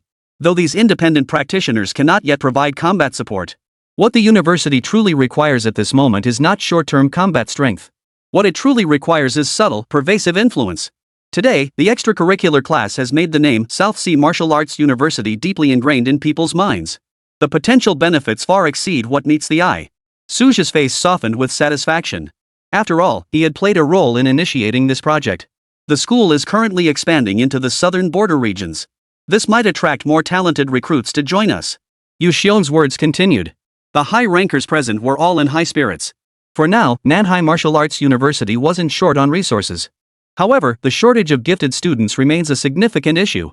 Although some promising candidates had been recruited earlier, their numbers were far from sufficient. Currently, the entire university had only a dozen or so gifted students. This number might seem substantial. In reality, these students merely meet the minimum admission standards of top martial arts universities. The gap between them and the elite is self-evident. Nanhai Martial Arts University boasts a truly impressive number of high-grade martial artists. It barely qualifies as a first-tier martial arts university. But the gap between a first-rate martial arts university and a top-tier one is far from negligible. To become a top martial arts university in Daxia, the most crucial requirement is cultivating practitioners of the 9th grade or higher. Without such masters anchoring the institution, the very notion of premier is meaningless. This is precisely the greatest bottleneck constraining our university's development. The influence wielded by a 9th rank or higher figure extends far beyond mere statistics. Currently, the most promising candidate is Principal Xiong. After all, he is but a step away from breaking through. Yet who knows how many more years this threshold will hold him back. It would not be surprising if it consumed one's entire lifespan. Countless peak 9th rank cultivators remain trapped forever before this final, insurmountable barrier. Suja chose not to press further. The high-ranking assembly of the South Sea Martial Arts University concluded thus. Since there was no need to garrison the South Sea stronghold, he planned to return to the South Sea base for a visit. Taking a few days off to rest at home sounded quite nice. Nowadays, as long as he didn't travel far, a simple report sufficed for departure. Suja didn't bother with resources like aircraft. He simply soared into the sky and sped toward the South Sea base. Time to extract new abilities. Mid-flight, he suddenly remembered he hadn't drawn any abilities this month. 160, system, give me a break. Hopefully a useful ability will appear. Suja thought silently. Right now, what he wanted most was undoubtedly an ability to enhance his cultivation. The 9th grade was within reach, he couldn't afford to delay. When it came to advancing his cultivation realm, he never hesitated. The ability wheel spun relentlessly. One ability after another flashed by. Finally, it came to a stop on a segment radiating with 8-colored light. Draw successful. Congratulations on obtaining one leisurely life experience card. Engaging in leisurely activities grants cultivation insights. Valid for 1 month. A peculiar expression flashed across Suja's face upon seeing this new ability. This ability was arguably the simplest among all his current skills. Even acquiring other talents required personal cultivation to enhance them. But this ability was brutally straightforward. Simply performing leisurely actions directly granted cultivation insights. Suja immediately put it to the test, descending from the sky to the ground. An 8th grade aura of authority enveloped the surroundings, deterring any abnormal creatures within a 100-mile radius from approaching. He leisurely admired the forest scenery. After the spiritual energy revival, most wilderness areas had transformed into dense jungles. Yet martial artists typically focused only on the dangers within the thickets, never pausing to appreciate the scenery. Now, with Suja's power at his side, he could finally savor this leisurely comfort. You know, the scenery is actually better than many tourist destinations from my past life. Too bad it's off limits to ordinary martial artists and common folk. Suja murmured softly, his tone tinged with a hint of wistfulness. An unknown amount of time passed. Host performed a leisurely action. Cultivation level increased by +1. The notification rang in his mind, and Suja distinctly felt his cultivation level rise. Compared to self-cultivation, this method was far easier. But after multiple attempts, he discovered it could only be triggered once every 3 hours. Moreover, if he practiced during that interval, the trigger time would extend further. After repeated verification, Suja finally grasped the mechanism of this ability. The 8-colored radiance's power was truly extraordinary. All cultivation gains were directly infused, without the hollow sensation of consuming rare treasures. When Suja came to his senses, he found himself within the South Sea base's perimeter. Testing the ability had consumed a significant amount of time. It was precisely 3 o'clock in the afternoon. Suja felt no urgency to return. Under normal circumstances, Shen Xingyan and their daughter should both be at school at this hour. He decided to observe the changes at the South Sea base. This, too, was a form of leisure. Of course, he did not forget to conceal his presence. Previously, Suja had formulated numerous plans at the South Sea base. Among them was the base's planning and construction scheme. Now, the entire base truly presented a renewed appearance. The most noticeable change was in the residents' mental state. In the past, most people at the South Sea base lived in a numb state. Now, however, they have genuine hope for the future. This transformation in spirit may stem from a fundamental change. The reason is quite simple. In the past, those who could become martial artists were mostly from wealthy families or those with hereditary traditions. Take Suja himself, for instance. Though he was raised by a widow and orphan, his father, whom he never met, had been a martial artist. The martial arts manuals he left behind played a crucial role in Suja's admission to Nanhai Martial Arts University. If even he faced such immense hardship, how much more so for ordinary people without any background? Since Suja took charge of the South Sea base, the situation began to turn around. The martial arts college admission rate rose significantly. Even those who failed gained more options due to enhanced vitality. Enlisting in the Great Xia Army became one such path. This military force maintained its own stringent selection criteria. Those with mediocre aptitude couldn't even meet the basic requirements for martial practitioners, naturally disqualifying them from enlistment. Through Suja's student support program, many scholars have broken through their chi and blood bottlenecks. In previous years, the Great Xia Army's local recruitment drives were always deserted. Yet in the past 2 years, the number of recruits has multiplied several times over. As the Great Xia Army continues its expansion, the enrollment quota for the South Sea base keeps increasing. Let's check out Nanhai No. 3 Middle School first. Suja murmured lazily to himself. Influenced by the leisurely life ability, he had completely suspended his cultivation. Free from cultivation, his state of mind naturally relaxed. At this moment, he seemed to shed the aura of an 8th-rank martial artist. No longer the formidable figure presiding over the South Sea, overlooking the southern frontier. Instead, he resembled an ordinary, everyday person. South Sea No. 3 High School was now unrecognizable from its former self. With the partial disclosure of Suja's background, this once obscure high school had become a highly sought-after institution. Particularly as Suja's prowess continued to grow, the number of students applying to Nanhai No. 3 High School surged dramatically. For many students, merely having some connection to him was enough. Even if he himself might not notice these students. Thanks to the resource allocation from the High School Martial Arts League, educational resources across schools in the Nanhai base are now more evenly distributed. With Shen Qingyan also presiding over Nanhai No. 3 High School, applying is definitely worth it. This has made admission spots exceptionally competitive. Many gifted students choose to study here, planning to directly enter Nanhai Martial Arts University after graduation. This path clearly emulates Suja's trajectory. While they may not replicate his martial achievements, they can still gain some favor. After all, Nanhai Martial Arts University inevitably prioritizes background checks during admissions. Given Suja's standing at the university, this at least guarantees a level playing field. Other martial arts universities aren't so idealistic. where the second-generation martial artists still held too many advantages. As Suja pondered this, he suddenly caught sight of Shin Qingyan. Third rank. He murmured in astonishment, his tone tinged with surprise. He clearly hadn't expected Shin Qingyan to have already broken through to the third-grade realm. Upon reflection, it made sense. Ever since she obtained superior cultivation potential, her progress had far surpassed what it once was. With abundant resources now at her disposal, such an achievement was only natural. Suja couldn't help but feel a pang of regret. Back when he was stuck at the peak of the second grade at 28, he had neither the aptitude nor the resources. Shin Qingyan suddenly furrowed her brow. Her keen senses detected a hidden gaze, prompting her to halt and scan her surroundings. 161, changes at the South Sea base. Could it be cult martial artists? That thought immediately sprang to Shin Qingyan's mind. After all, many now knew her identity. Being targeted by cult martial artists wasn't entirely impossible. Yet when Shin Qingyan recognized the face behind that figure, astonishment spread across her features. Husband? She never imagined Suja would appear at South Sea Third Middle School. At that moment, numerous teachers and students were gathered nearby, heading toward the martial arts plaza to prepare for training and sparring. The vice principal's cry froze everyone in their tracks. Her husband isn't that the very same man? The former Nanhai governor who has now reached the 8th rank. He even ranks among the top in the 8th rank category of the Grandmaster list. The students buzzed with excitement, unable to contain their awe. For most students at the South Sea base, even mid-tier martial artists were a rare sight. High-grade martial artists were legendary figures to them. Not only were the students stirred to their core, but the teaching staff was equally overcome with emotion. Although teachers from Nanhai Third Middle School had seen Suja before. At that time, he hadn't yet attained his current illustrious fame. Even bearing the title of mentor at South Sea Martial Arts University, he lacked the awe-inspiring presence he possesses now. Now, however, it was entirely different. He had ascended to legendary status. Shin Qingyan hurried forward to meet him. How did you come? Her tone was soft and cheerful, a stark contrast to her usual decisive and efficient demeanor as vice principal. With Suja's rising status and his previous actions helping her improve her aptitude and allocating resources, the relationship between this nominal couple had quietly shifted. The change had been initiated by Shin Qingyan. Suja offered no resistance. It's been a long time since I last returned.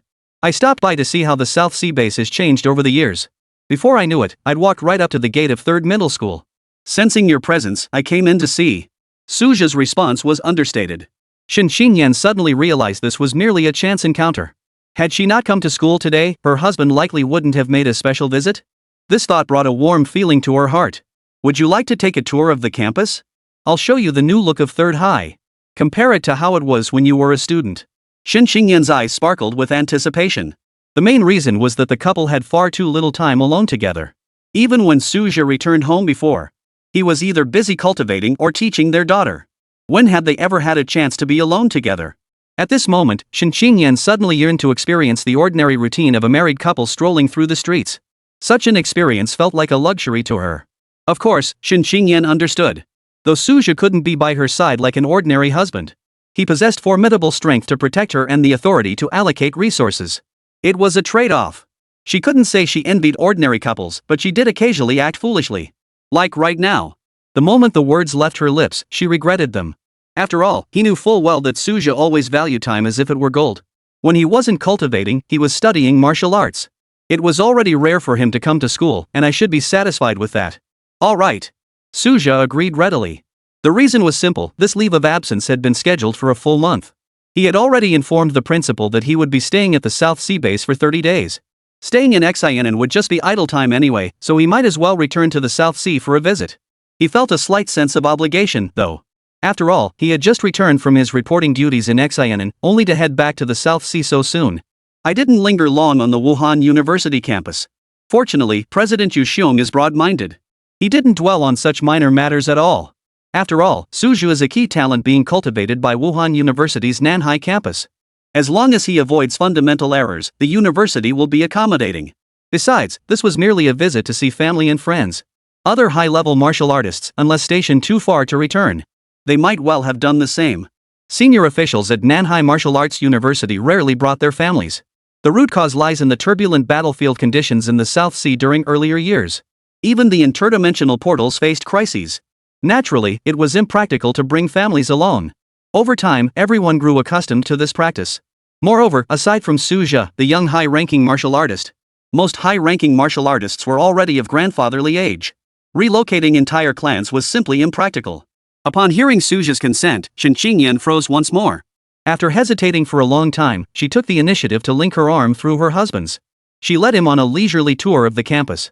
The already highly anticipated couple lingered on the grounds. This only served to heighten the students' excitement. Even if they couldn't speak to them, catching a glimpse from afar was enough. Students who had originally planned to compete trailed far behind the couple. Even some teachers tacitly allowed this behavior, secretly following along. Suja and his wife had long noticed the trailing eyes. But no one called them out. From the moment he appeared, he was destined to be the center of attention.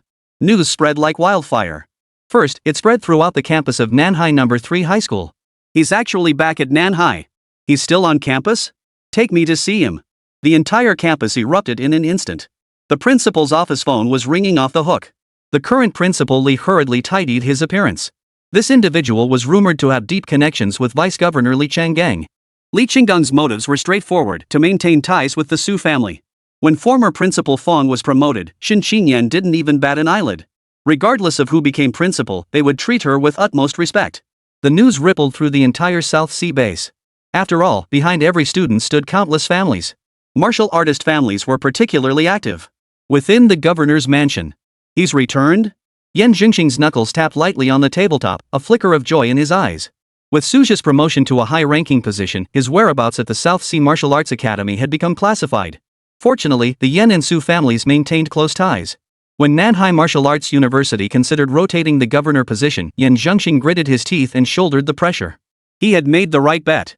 Suja had provided him with no shortage of resources over the years. After all, they were family. Moreover, Suja had long-term plans for the South Sea base, so he naturally wasn't stingy. Yan Jingxing's life now was far more comfortable than his days at the academy. But stuck at the peak of the fourth-rank bottleneck, he'd been seeking an opportunity to seek guidance. Yet Suja had visited him immediately upon his return, a move that seemed far too obvious. He could only send someone to observe discreetly. The other martial artists at the South Sea base weren't fools either. Like Governor Yan, they all held their positions, watching and waiting in the shadows. Suja, still on campus, remained unaware that he had become the eye of the storm. Even if he did, he'd likely just laugh it off. Martial artists naturally gravitate toward the strong, it's only natural. If you were merely a low-tier martial artist, wouldn't you yearn to befriend a high-tier powerhouse? The answer speaks for itself. 162. Reuniting with family, a heart filled with longing. Suja and Shin Qingyan had walked for about 10 minutes. The crowd of onlookers was larger than they had anticipated. Though they didn't disturb the pair, the sheer number of them had created an impenetrable crowd. Even if they wanted to tour the school's changes, it was impossible now. This scene had actually been anticipated long ago. Neither Suja nor Shin Qingyan showed any surprise on their faces. The only issue, perhaps, was that Shin Qingyan felt the students had gathered too quickly. Their rare moment alone together proved to be all too brief. "Since when did I become so famous?" Suja remarked with a half-joking, half-carefree expression. "Honey, it wouldn't matter if we were outside the southern frontier. No one might recognize you there, but this is the South Sea base." Shin Qingyan shot him a playful glare. Few in the entire South Sea base didn't recognize Suja. From elite martial artists to ordinary citizens. Who didn't know the name Suja? "Let's go." Suja shook his head as he spoke, taking Shin Qingyan's hand. The next moment, they stepped directly into the sky. With the ground blocked off, this was the only path left. This move caught many off guard. After all, high-grade martial artists had never appeared at the South Sea base before. No one had anticipated Suja would choose to fly through the air. Even Shin Qingyan was caught off guard. The instant she was lifted into the air, Shin Qingyan's face betrayed her excitement. This was her first experience of flight.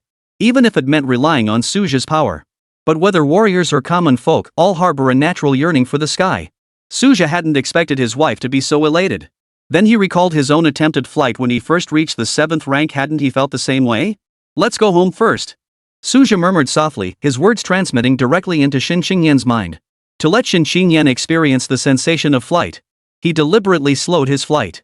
Many sharp-eyed martial artists at the South Sea base could even make out their figures. After the initial excitement, Shin Qingyan gradually regained her composure. After all, she was a third-grade martial artist. Though still considered low-tier, she was already a formidable presence within the South Sea base. Even without the status of an 8th-rank lady, she stood unmatched within the base. At this moment, her gaze lingered more on Suja's profile. Unconsciously, she found herself gazing at him with a dazed expression. Fortunately, Suja was currently enjoying the leisurely life trait. He hadn't projected his spiritual energy outward. Naturally, he remained oblivious to his wife's state of mind. It was quite a coincidence. As soon as they entered the house, Sue's mother greeted them with a warm smile. Don't let her age fool you. Modern technology holds no mystery for her. Electronic devices existed 500 years before the spiritual energy revival. Passed down through generations, it had long become an essential skill. She'd learned of her son's return online long ago. Now, Sue's mother understood her son exceptionally well. Her husband was the same back then. Reuniting after a long separation wasn't difficult as long as no bad news came. In the past, she dreaded hearing bad news from the South Sea. Now her son was an 8th-rank martial artist. Ordinary dangers could scarcely harm him. In Great Xia, the fall of a 7th-rank warrior would cause an earthquake. The authorities would inevitably dispatch a special investigation team to thoroughly examine the cause of death. Much less for an 8th-rank powerhouse like Suja. In recent years, there have been no recorded deaths of 8th-rank martial artists within the Great Xia. Mother Su needn't fret so deeply. Her sole concern now was inducing labor. Having only one granddaughter, Su Xiaojin, was simply too few. Every high-rank martial family had branches spreading far and wide. Mom! Suja smiled as he stepped forward. Though she possessed memories from 2 lifetimes, the warmth of his mother's love in this life remained as tender as ever. You're back just in time. Dinner's all set. Su's mother said little, only offering a gentle greeting. This care remained unchanged. An 8th-rank martial artist actually requires no food or drink. All right. Suja answered without hesitation. Now only Su Xiaojin remained unaccounted for. No one was particularly worried. Back then, that purple lightning rat, fueled by abundant resources, had already broken through to the 6th-rank realm. It happened faster than Suja had anticipated. Mutant beasts ultimately rely more on innate talent and aptitude. Unlike martial artists who, with sufficiently extraordinary comprehension, might still find opportunities. A 6th-rank existence could easily sweep through the entire South Sea base. Protecting Su Xiaojin would be a breeze. As Suja conversed with Su Mama, he mentioned some of his recent experiences. Whether it was the events in the Northwest or the matters in Xianen, these topics sparked curiosity in both Su Mama and Xin Qingyan's eyes. Of course, Suja deliberately selected only the non-dangerous parts to recount. As for the actual combat sequences, he glossed over them entirely. Su's mother didn't notice her son's deliberate omissions. Xin Qingyan, however, noticed it keenly. As a martial artist, she knew all too well the perilous nature of the battlefield of 10,000 tribes. The reality could never have been as straightforward as Suja described.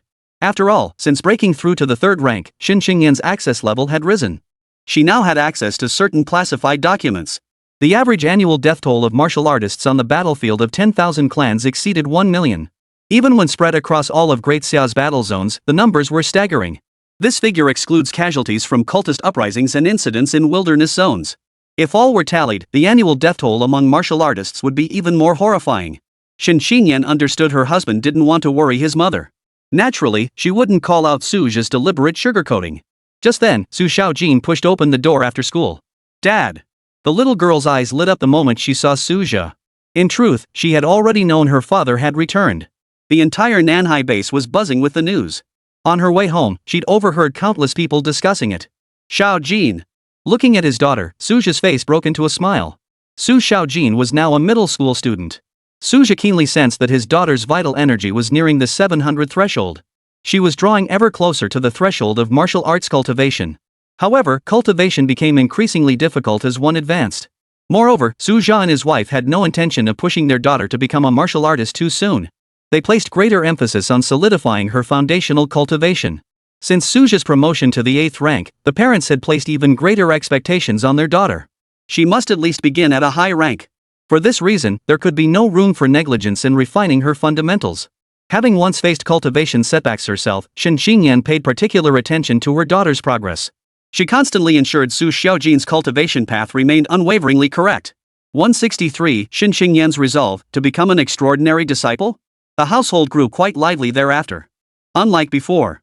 After dinner, Suja unexpectedly sat down with his daughter to watch a television program. This was absolutely the first time. Even Su Xiaojin was taken aback. What's gotten into this old father of mine today? Wasn't he obsessed with cultivation before? Su Xiaojin was filled with questions, though she ultimately kept them to herself. In truth, Su Xiaojin wasn't the only one who noticed this change. Xin Qingyan also sensed something. But she didn't say much after all. It was only natural for Suja to rest. At that moment, Suja remained unaware of the thoughts swirling within his wife and daughter's minds. Host exhibits leisurely behavior, insight +1. Host exhibits leisurely behavior, cultivation +1. Under the influence of the leisurely life ability, Suja clearly sensed his cultivation steadily increasing.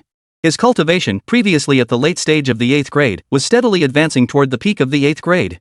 It must be noted that after reaching the 8th grade, advancing through each minor realm required years of cultivation. How different it was now, so effortless. Suja estimated he would break through to the peak of the 8th rank before the month ended. After all, this was an ability of the 8-colored Radiance tier. For ordinary martial artists, obtaining a 5-color ability was already considered a miracle. Over the following days, the Su family grew increasingly aware of Suja's unusual behavior. Besides occasionally receiving martial artists from the South Sea base, the family head had even begun taking his family on leisurely strolls around the city. What astonished Qin Xingyan even more was that Suja never once activated his cultivation techniques throughout these outings. She couldn't fathom why. Meanwhile, the Nanhai base's trending topics were dominated by Suja-related discussions. Grandmaster Su suspected to be on leave. Morning workout encounter with an 8th-rank powerhouse returning from grocery shopping. Martial arts grandmaster appears at market to coach stallholders on knife skills. Citizens were buzzing with excitement over these novel sightings. An 8th-rank martial artist should be fiercely courted by various factions. Such down-to-earth behavior was truly rare. In truth, no one realized these events were orchestrated by the judgment mechanism of leisurely life. Shopping for groceries, taking walks, watching TV. In the system's assessment, these effortless daily activities all counted as valid actions. For Suja, this experience of growing stronger effortlessly was truly delightful. Time flew by. Under Suja's guidance, Qin Xingyan made significant progress. Although Suja had previously compiled cultivation insights for various stages of martial artists, everyone's circumstances were different after all. Qin Xingyan still harbored many unresolved questions. In the past, she always chose to study on her own, never disturbing Suja on messaging apps. Now that Suja had rare free time, she naturally wouldn't miss the chance. By the way, Nanhai Martial Arts University has opened a non-regular class. Reaching the 4th rank allows you to transfer into the regular student program. Suja suddenly recalled this matter. He should have informed Qin Xingyan long ago, but various matters had delayed him until he forgot. Now she finally remembered. The 4th rank threshold requirement was precisely the suggestion he had proposed back then. Its primary purpose was to open a pathway for exceptionally talented independent cultivators. Why not choose the 3rd rank? Simply because most 3rd-rank martial artists tend to be older, with limited potential. It must be noted that becoming a formal student at Nanhai Martial Arts University grants numerous privileges. Qin Xingyan now has unrestricted access to the university's online library, enabling her to consult cultivation materials for mid-tier martial artists at any time. She may also apply to learn exclusive martial arts techniques. She can even enter internal forums to exchange ideas with outstanding graduates. Should she wish to form a team in the future, these outstanding graduates would be her top choices. For Qin Xingyan, who aspired to attend martial arts university, these benefits were immensely appealing. An unofficial class? Student status at South Sea Martial Arts University? Qin Xingyan paused, then blurted out. Her eyes immediately lit up. This was indeed the opportunity she had long dreamed of.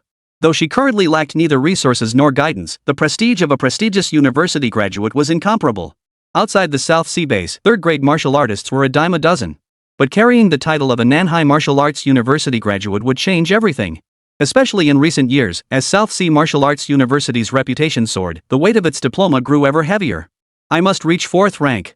Qin Xingyan murmured softly, adding another layer of motivation to her cultivation journey. Among the ranks of independent martial artists, those who truly break through to the 4th rank are as rare as phoenix feathers and Qilin horns. Even though Nanhai Martial Arts University offered non-regular classes, the teaching focus remained on foundational cultivation guidance. Students must independently secure practical resources. For breakthroughs below the middle rank, resources and innate talent accounted for as much as 70% of the equation. The 4th grade threshold set by Nanhai Martial Arts University essentially served to screen out martial artists with genuine potential or connections. But gifted individuals with connections have typically already gained admission to formal martial arts universities. Why would they become independent practitioners? Cases like Qin Xingyan possessing both background and failing to gain admission to a prestigious institution are truly one in a million. You can start by joining the auxiliary class to build your resume. I've already contacted the head of the South Sea base's non-regular class to make arrangements. Just attend classes occasionally as an auditor. Suja spoke calmly, showing no surprise at his wife's choice. Qin Xingyan didn't resist this kind of special arrangement. After all, legal principles could never override human sentiment. Whether in past lives or the present, this rule has always held true. Besides, the strict criteria were clear: only those who advanced to the 4th rank could become full-fledged students. The non-regular class was akin to outer door disciples of a sect, while regular students were equivalent to inner door true disciples. The treatment between the two was worlds apart. When Suja first proposed this system, his original intent was to preserve an upward pathway for independent practitioners. For South Sea Martial Arts University, martial artists who break through to the 4th rank are already qualified to serve as teaching assistants. As the school's overall strength grew, Principal Yu Xiong was considering raising the hiring standard for instructors to 4th rank. This would mean current 3rd rank instructors would lose their mentor titles, retaining only their tutor status. This aligns with the prevailing trend in the martial arts world. Top-tier institutions universally require mentors to reach 4th grade. Only emerging or weaker institutions would hire 3rd rank martial artists as mentors. This development had no impact on Su Zhe. He had long surpassed that level. However, it has significantly impacted the 3rd grade instructors within the school. Considering the school's current growth phase, the administration proposed retaining their original benefits while removing the instructor title. This arrangement was acceptable to the younger 3rd grade instructors. They valued tangible resources more than titles. After all, graduates who remain at the school have all undergone rigorous selection, and advancing to the 4th rank is not an unattainable goal. The proposal remains under discussion at present. With President Yu Xiong returning bearing the fruits of the Battle of 10,000 Tribes, Nanhai Martial Arts University is poised for rapid development. As a member of the university's senior leadership, Su Zhe naturally welcomed this progress. At this moment, he gazed at Qin Qingyan, who was buried in intense cultivation, a smile curling at the corners of his mouth. Now, whenever his wife encountered a cultivation bottleneck, she would promptly seek his guidance. 164, Leisurely conclusion, 8th grade peak achieved. Before he knew it, nearly a month had passed. The ability Leisurely Life had effortlessly propelled Su Zhe's cultivation to the peak of the late 8th grade. He was but a step away from reaching the pinnacle of the 8th rank. For Su Zhe, it would take no more than another month. He would undoubtedly reach it. The South China Sea has been pretty calm this month. Su Zhe couldn't help but marvel at one thing. His ability to maintain such leisure was entirely due to the fact that there were indeed few matters requiring his attention in the South China Sea. If problems had arisen on the South Sea battlefield, then Su Zhe would certainly lose his leisure. Between his personal capabilities and the South Sea battlefield, he would undoubtedly choose the latter. That day, Su Zhe bid farewell to his family early and returned to the South Sea. The Su family had long since grown accustomed to his rhythm of life.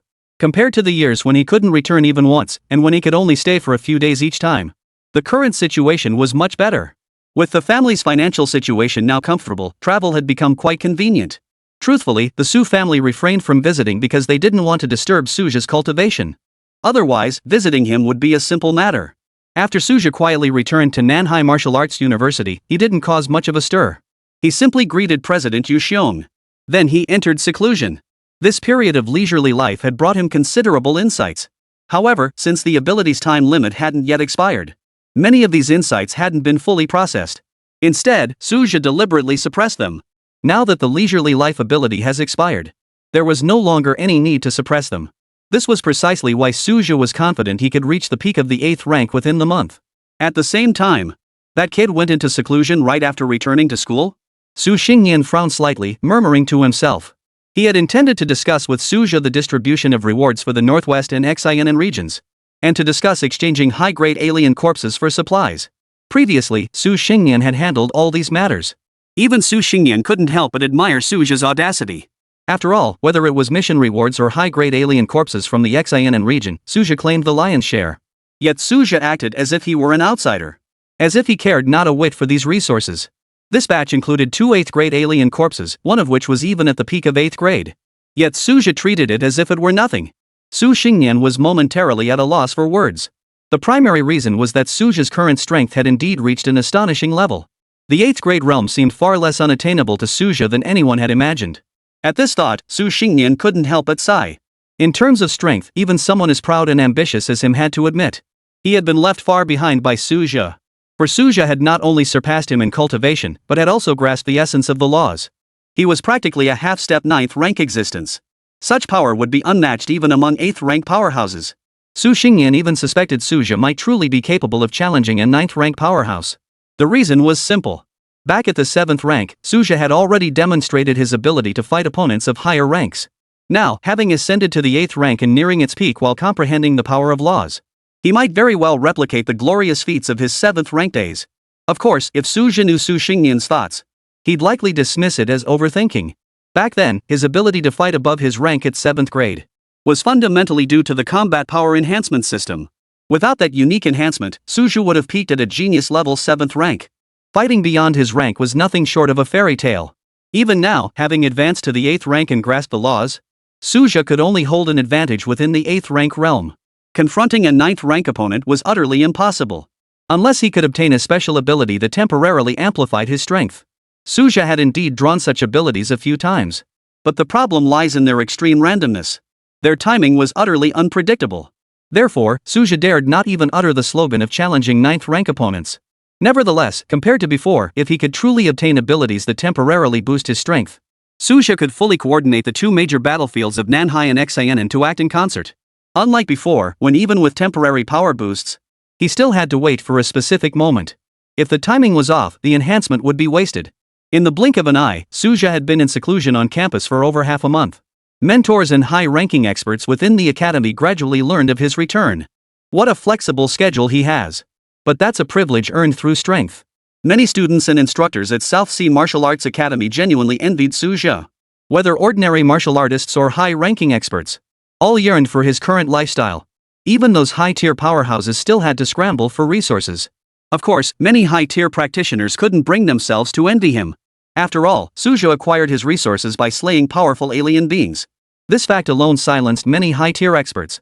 For it was simply impossible to emulate. While some of Suja's victories relied on strategic planning, for other high-ranking experts, even employing the same strategies might not yield results. They lacked both Suja's foundational strength and his unwavering confidence. Should anything go awry, none could bear the consequences. Take the recent battle at Xianen as an example. Had the battle plan failed, the consequences would have been unimaginable. After all, not everyone is like Suja. Young, exceptionally talented, and possessing boundless potential. Even if he occasionally made mistakes, he wouldn't sink completely. But other high-grade martial artists don't enjoy that margin for error. As for lower-tier martial artists envying Suja, that's only natural. Who at South Sea Martial Arts University wouldn't want to be the next Suja? Yet awakening a hidden talent remains a matter of chance, not something one can seek out. The Great Xia Empire might not produce another such exceptional case for years. It's like buying a lottery ticket, pure luck. Moreover, those possessing hidden talents often show no signs of exceptional aptitude in their early years and may not even qualify for martial arts university. At that very moment, Suja had fully assimilated all his insights. Leveraging vast quantities of rare grade 8 resources, he successfully broke through his cultivation realm. 8th grade peak. This signified that Suja now stood at the pinnacle of the 8th grade realm. If one were to calculate the time it took him to progress from the 8th rank to the peak of the 8th rank, he still maintains astonishing speed. Now that he has reached the peak of the 8th rank and mastered the laws, Suja was fully qualified to call himself a true half-step 9th rank. Next step, breaking through to the 9th rank. Suja mused inwardly, for only ascending to the 9th rank would grant him status among the battlefield's elite. He had long yearned to step into this realm. He even fantasized about drawing a temporary enhancement ability while at the 9th rank. With his current foundation, if he gained temporary enhancement, even if he couldn't dominate the entire 9th rank, he could at least join its elite ranks. At that point, he might even consider launching a counteroffensive against the South Sea battlefield. He might even drive the Wasteland tribe completely out of this battlefield. As for venturing deep into the Wasteland clan's domain, Suja had no immediate plans to do so. The reason is simple. The Wasteland clan's world undoubtedly harbors beings beyond the 9th rank. Rashly invading a foreign realm carried far too great a risk. However, if they could fully control the South Sea battlefield and drive out the Wasteland clan, it would be enough to shake the Great Xia Empire. To date, no other multiracial battlefield had achieved such a feat. Neither within the Great Xia's borders nor in other battle zones beyond. 165, a new fissure to another realm appears. Suja's thoughts did not linger long. Breaking through to the 9th rank was the critical task at hand. Though he had grasped the laws, reaching the 9th rank was merely a matter of time. Suja was not content with slow advancement. At his current cultivation pace, it would take at least a year or two to fully integrate and ascend to the 9th rank. This pace was already astonishing. For any other peak 8th rank cultivator, learning they could break through to 9th rank within a year or two would likely send them into ecstatic joy. After all, countless peak 8th rank cultivators spent their entire lives stuck at the threshold of the 9th rank. Yet Suja remained dissatisfied with this breakthrough pace. Consider that he ascended from the initial 8th grade to its peak in a remarkably short time. Now, the prospect of needing even more time to advance was naturally hard for him to accept. Suja's gaze turned once more to the ability wheel. If he could draw a powerful ability, breaking through to the 9th rank would be well within reach. I hope this time yields a truly powerful ability. He silently hoped. He truly didn't want to endure another month of agonizing wait. The wheel roared into motion. The 9-colored glow finally came to a halt. Even Suja was taken aback. A top-tier ability. He never expected his luck to be this outrageous. Based on past experience, after drawing two high-quality abilities consecutively, he had mentally prepared himself for an ordinary one. Yet here he was, securing another top-tier ability. But soon, Suja's expression turned subtle. This ability seemed rather peculiar. Draw successful. Congratulations on obtaining the Intelligence Forecasting Trial Card. Gain 3 pieces of unknown intelligence weekly, valid for 1 month. At first glance, this ability offered no apparent benefit to cultivation advancement. The configuration of 3 pieces of intelligence per week seemed unworthy of the 9-colored Radiance's specifications. But Suja knew well, if it's a 9-colored ability, it must have something extraordinary. View today's intelligence. He decisively activated the ability, certain the key lay within the intelligence itself. Intelligence 1. In 3 days, 15 kilometers east of the South Sea, the Stone Saint Flower will bloom. Intelligence 2. 10 days hence, the South Sea battlefield will face a small-scale beast-tide assault. Intelligence 3. A new spatial fissure has opened 18 kilometers north of the South Sea. After scanning the intelligence, Suja's pupils suddenly contracted. Each piece of information was worth its weight in gold. The Stone Saint Flower is a supreme natural treasure, possessing allure even for powerhouses above the 9th rank. Its greatest efficacy lies in aiding one's comprehension of the laws of heaven and earth. It could be said that if one could obtain this heavenly treasure, one might well achieve a breakthrough beyond the 9th grade. This is far rarer than treasures that directly enhance one's cultivation. The second piece of news requires no further elaboration. Though the intelligence describes it as a small-scale assault, it could potentially involve thousands, even tens of thousands of martial artists. This is no trivial matter. Leveraging this intelligence, one could easily orchestrate a counter-ambush and reap substantial rewards. For Suja, only high-grade resources might catch his eye. But for the countless martial artists below that tier, this assault could make them rich beyond their wildest dreams. With Suja's current strength and standing, mobilizing mid-tier martial artists within the academy is effortless. Nor does he need to offer lengthy explanations about the source of his information. After all, he was no longer the obscure figure he once was. In terms of combat prowess, he ranked second only to Su Xingyan within the entire South Sea Martial Arts University. Even if his position might not match that of Su Xingyan and others, even a seasoned 8th rank powerhouse like Vice-Chancellor Tang Guangtu shows him deference. Such is the transformation wrought by power. The high-ranking masters of Nanhai Martial Arts University had long groomed him as the next generation's successor. Who could have predicted Suja would leap forward? In a short span, he achieved successive breakthroughs, even towering over many high-ranking figures. As for that final piece of news concerning the spatial rift, it was no trivial matter. It must be remembered that the pathways connecting countless races originally evolved from spatial rifts. Before the passages opened, the people of Great Xia were utterly perplexed by these spatial fissures. It wasn't until the multiverse battlefield opened that they realized these fissures connected to other worlds. Even Suja hadn't anticipated this. Despite already possessing one multiverse battlefield, the South Sea now faced the emergence of yet another spatial fissure. This development was undoubtedly a severe disadvantage for the entire South Sea. To date, neither the Great Xia nor the entire world had ever witnessed 2 adjacent battlefields of all races. If this spatial fissure evolves into a new battlefield, the South Sea might be forced to shoulder the pressure of 2 fronts alone. The strain of fighting on 2 fronts is unimaginable. Yet within crisis lies opportunity. At that time, the South Sea will become the sole region commanding 2 multiracial battlefields. Its overall strength will inevitably experience a leap in enhancement. It may even emerge as another core hub in the southern frontier. South Sea Martial Arts University stands to benefit greatly from this. Its accumulated heritage and resources may soon rival those of the most prestigious institutions. It must be understood that these elite martial arts universities, through their profound accumulation, the number of high-tier powerhouses they possess is often several times greater than that of ordinary first-rate institutions. However, these are merely Suja's speculations at present. The actual situation of the spatial fissure will determine the specifics. After all, forming a spatial rift on the scale of the battlefield of 10,000 tribes is no easy feat. It might take years, even decades, to fully manifest. No hesitation. Upon receiving the message, Suja sprang into action immediately. He chose to act alone, alerting no one. This matter must be kept strictly confidential. If a second multiracial battlefield truly emerged, sufficient preparations must be completed before any public announcement. Otherwise, it could trigger widespread panic on the South Sea battlefield. The combined pressure of 2 multiracial battlefields was far beyond what ordinary martial artists could endure. Following the information's guidance, Suja quickly arrived at the location of the spatial fissure. Even with clear directions, it took him a full 24 hours. This fissure is hidden deep indeed. Suja murmured to himself as he surveyed the scene before him. The spatial fissure lay at the bottom of a frigid pool beneath a canyon cliff. The location was exceptionally tricky. Had he not conducted a thorough search, he would never have detected its presence. Moreover, some mysterious force shrouded the cliff-lined canyon. It completely blocked any energy from escaping. It was precisely this shielding effect that kept the fissure hidden all along. Without the special ability to foresee intelligence, it might not have been exposed until the multiracial battlefield was fully formed. By then, forget the South Sea Theater. The entire southern frontier defenses would face utter annihilation. 166. Awaiting the bloom, breaking through to insight. At least 3 more years are needed. Suja's spiritual energy extended outward, probing the spatial fissure. Unfortunately, the moment his psychic energy entered, it was severed by a mysterious force. Thus, Suja could only make a rough assessment. After a moment's thought, Suja sent a message to Principal Yushion without hesitation. This matter absolutely could not be concealed. It must be reported. Have professional instruments measure the formation time of this spatial passageway. Simultaneously, prepare the Great Xia in advance. For instance, converting the surrounding area into a temporary camp. All this requires time to prepare.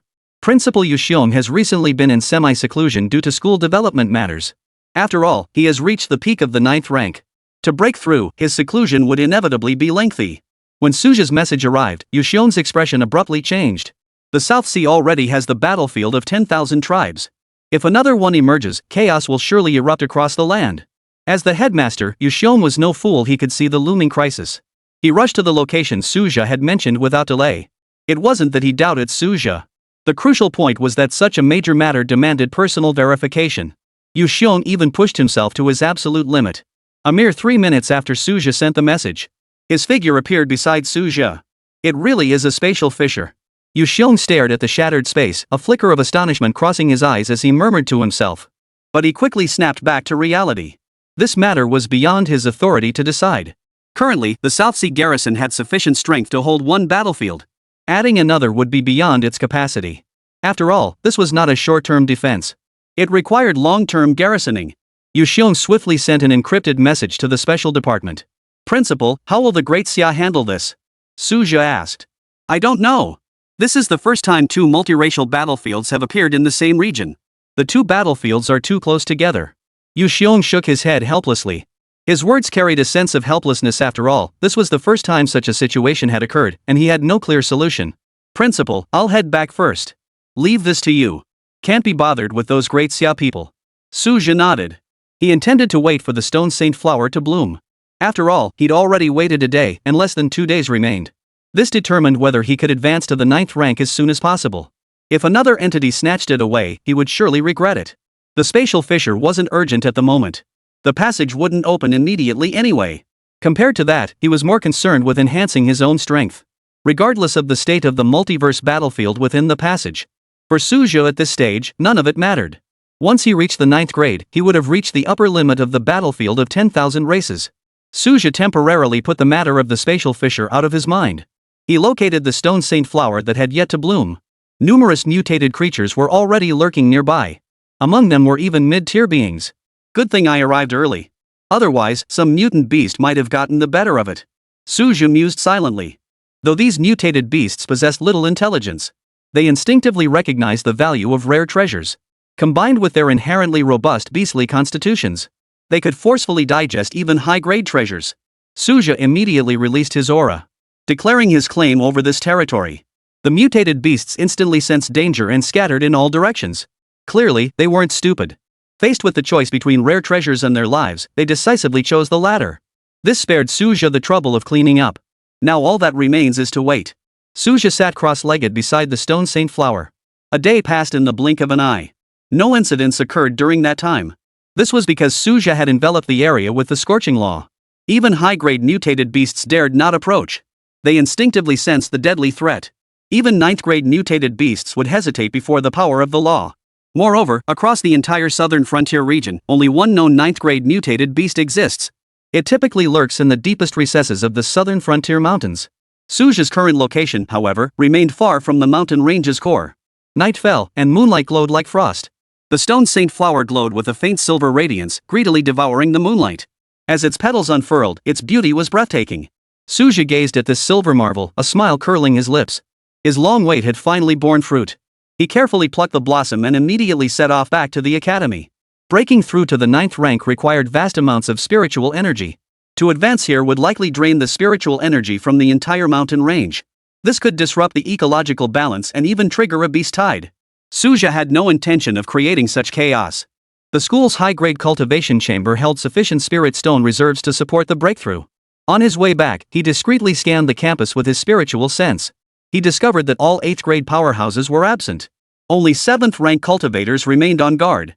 Clearly, the 8th rank cultivators had been drawn away by the spatial fissure incident. Suja wasted no time, immediately sending Yuxiong a notice of his seclusion. The duration of this seclusion was unknown. It was prudent to report in advance. After all, this month's ability was information recording. He could easily store the information first and process it after emerging. He also reminded them of the small-scale assault plan for the South Sea battlefield in a week's time. Simply dispatch several familiar mid-tier instructors to lead an ambush. It's nothing more than a minor incident. The school's top high-grade instructors are currently occupied with handling the new spatial rift. They had no time to spare for trifles like the South Sea battlefield. Additionally, Suja didn't forget to bring a large quantity of spirit stones and spirit replenishing pills. After completing all preparations, Suja consumed the stone saint flower and entered seclusion. Endless insights surged forth, driving his cultivation to advance continuously. His aura, previously at the peak of the 8th grade, surged upward relentlessly. Powerfully surged toward the 9th grade realm. Though the process was arduous, with the stone saint flower's power, Suja pushed his insights to their absolute limit. It was as if he had briefly entered a state of transcendent insight. For the breakthrough, it was enough. 167. Prepare for the worst-case scenario. Stepping into the 9th rank. While Suja was in the midst of his breakthrough, numerous high-ranking martial artists at Nanhai Martial Arts University were busy elsewhere. Yuxiong, aware of the critical nature of the matter, he only informed those who had reached the 8th rank. As for 7th rank, they weren't even qualified to know. Su Xingyan and the others wore extremely grave expressions. Even they hadn't anticipated that a spatial rift would appear near the South Sea. This was the rhythm of doom. After all, whenever a spatial passage opened, it inevitably sparked a major conflict. Regardless of what happens in the foreign realm, the South Sea will inevitably suffer losses. Su Xingyan and the others had personally experienced the battles that erupted when the South Sea battlefield portal opened. Countless high-ranking officers fell back then. At this thought, even their faces couldn't help but darken. Among the fallen were not only high-ranking members from the South Sea Martial Arts University, but also elite soldiers from the Great Xia Army. Yang Liqing's face now bore a bitter smile. The situation on the South Sea battlefield had been looking quite promising. At least they didn't have to be so on edge anymore, having just enjoyed a few days of leisure. But now, another spatial rift had appeared. Though it was unclear how long it would take to open, it certainly wouldn't be easy. Currently, the spatial rift will likely take 2 to 3 years to form a passageway. By then, a new battlefield for the myriad races will take shape. However, unforeseen circumstances could cause the battlefield to open prematurely. A researcher from Great Xia stated solemnly. The Great Xia Empire already faces a critical shortage of martial artists, especially high-tier practitioners. Adding another multiracial battlefield would bring untold additional pressure. This development is quite a blow to the entire South Sea. It was certain that the South Sea would bear responsibility for this spatial rift. Both Yuxiong and Yang Liqing understood this all too well. We should prepare first. At the very least, we must be ready for any potential crisis arising from this spatial passage. Su Xingyan was the first to speak up. Regardless, the priority now was to fortify defenses for this passageway. Following Su Xingyan's words, numerous high-ranking members chimed in. Exactly, we absolutely must defend it. However, the spatial passage hasn't fully materialized yet. It's still primarily detected as an embryonic form. The current defense in the South Sea primarily relies on the original multiracial battlefield there. The high-ranking officials of the South Sea remained remarkably clear-headed. Following this, while Yang Liqing returned to command the South Sea battlefield, the other high-ranking officials assisted the Great Xia forces in establishing defensive encampments. Because this spatial fissure's location is rather awkward. Therefore, establishing defenses requires considerable effort. Even the array formations required the assistance of high rankers. After all, formations are intricate affairs. They required individuals with formidable mental strength. Yuxiong and other high-ranking practitioners from the South Sea Martial Arts University spent nearly half a month working tirelessly. Only then did they lay the foundation for the entire formation. Naturally, Su Xingyan and the others were puzzled by Suja's absence. After all, Suju was also an 8th rank practitioner at Nanhai Martial Arts University. This very location was discovered by Suja. But Suja has reached a critical stage in his cultivation. Yuxiong stepped in to explain on Suja's behalf. If other high-rank practitioners delayed their cultivation time, so be it. After all, it wouldn't make much difference. But Suja was different. Time was precious for him. Therefore, even if Suja hadn't sent him a message, Yuxiong had no intention of involving Suja. Compared to the spatial rift incident, Suja's cultivation progress was currently more important. Su Xingyan and the others didn't question Yuxiong's explanation. Instead, their attention fixated on those two crucial words. Suja is about to break through to the 9th rank? Su Xingnian blurted out the moment he heard it. In his memory, Suja shouldn't have progressed that quickly. During the Xin battlefield, he had only just reached the late stage of the 8th rank. Now he intends to step into the 9th rank? Beyond Su Xingnian, numerous high-ranking figures also fixed their gaze upon Principal Yu Xiong. Clearly, they sought to uncover more intelligence. He was particularly eager to learn about Suja. I do know Suja's cultivation is currently at the peak of the 8th rank. He shouldn't be close to stepping into the 9th rank. Even though he has grasped the laws, reaching the 9th rank will still take some time. Yu Xiong pondered for a moment before speaking slowly. Earlier, he had assessed Suja's cultivation level by sensing his aura. Already at the peak of the 8th rank? Su Xingnian and the others still gasped before speaking. Consider how little time had passed since the conclusion of the Xin battlefield affair. Even if he hadn't reached the 9th rank so quickly, this was still a level beyond the reach of most 8th rank cultivators present. Yet 3 days later, a vast, scorching aura emanated from Nanhai Martial Arts University. The faces of the many high rankers present couldn't help but betray expressions of astonishment. A 9th rank aura. That aura belongs to Suja. Suja actually broke through to the 9th rank? Principal Yu Xiong's expression was particularly awkward. Earlier, he had stated that Suja wouldn't reach the 9th rank so quickly. Suja's aura of the 9th grade was not something easily concealed. Even with a high-grade cultivation chamber. After all, this was a major breakthrough with far-reaching implications. With the aid of the Stone Saint Flower, Suja finally completed his breakthrough. He had officially reached the 9th rank. First, the laws transformed once more, shifting from scorching heat to the flames law. Second, the increase in power was terrifying. Compared to his previous 8th rank, he was now at least several times more powerful. At the very least, Suja sensed that his 9th rank self could easily crush his peak 8th rank self. As for ordinary 8th rank practitioners? That goes without saying. Finally, I've reached the 9th rank. Suja murmured softly, his words tinged with profound emotion. Not long ago, the 9th rank had seemed impossibly distant to him. It was even a realm he had looked up to. The main reason was that those above the 9th rank were elusive figures. The 9th rank remained the most visible existence to the masses. For many martial artists, the 9th rank was the ultimate goal. After all, the 9th rank martial artists were responsible for many affairs throughout the Great Xia. They could aspire to realms beyond the 9th rank or fall back to becoming regional lords. Such is the stature of the 9th rank. 168. The Great Xia realm trembles. The prodigy among prodigies. Due to his breakthrough, Suja did spare a sliver of attention to the information from these past 2 weeks. He had been in seclusion for over half a month. The foresight information had also refreshed twice. Information 1, 5 days hence, 30 kilometers west of the South Sea, a mid-grade beast lies gravely wounded. Information 2, 8 days hence, a heretical martial artist will infiltrate the South Sea battlefield. Information 3, in 10 days, a spirit plant will emerge 12 kilometers from the South Sea stronghold on the battlefield. These were the messages from the first refresh. Each piece of information contained rich intelligence. Unfortunately, Suja was in seclusion attempting to break through to the 9th rank. Thus, the first and second pieces of information proved utterly useless. Only the third piece of information caused Suja's eyes to widen. Spirit plants. Regardless of what kind of spirit plant it was, if it could be transplanted here, it would undoubtedly become a treasured artifact for the clan. And if it offered even the slightest benefit to cultivation, its value could be described as astronomical. It wouldn't be surprising if it were worth hundreds of billions of spirit stones. After all, this is something that can be passed down through generations. Moreover, it represents a fixed resource capable of propelling the clan's advancement. Normally, spirit plants differ from elixirs. Consuming elixirs for cultivation often comes with side effects. For instance, there are restrictions on usage to prevent the body from developing dependency on the pills. Spiritual plants, however, carry none of these side effects. In fact, given the choice, many would opt for spiritual plant fruits to aid cultivation, rather than opting for elixirs.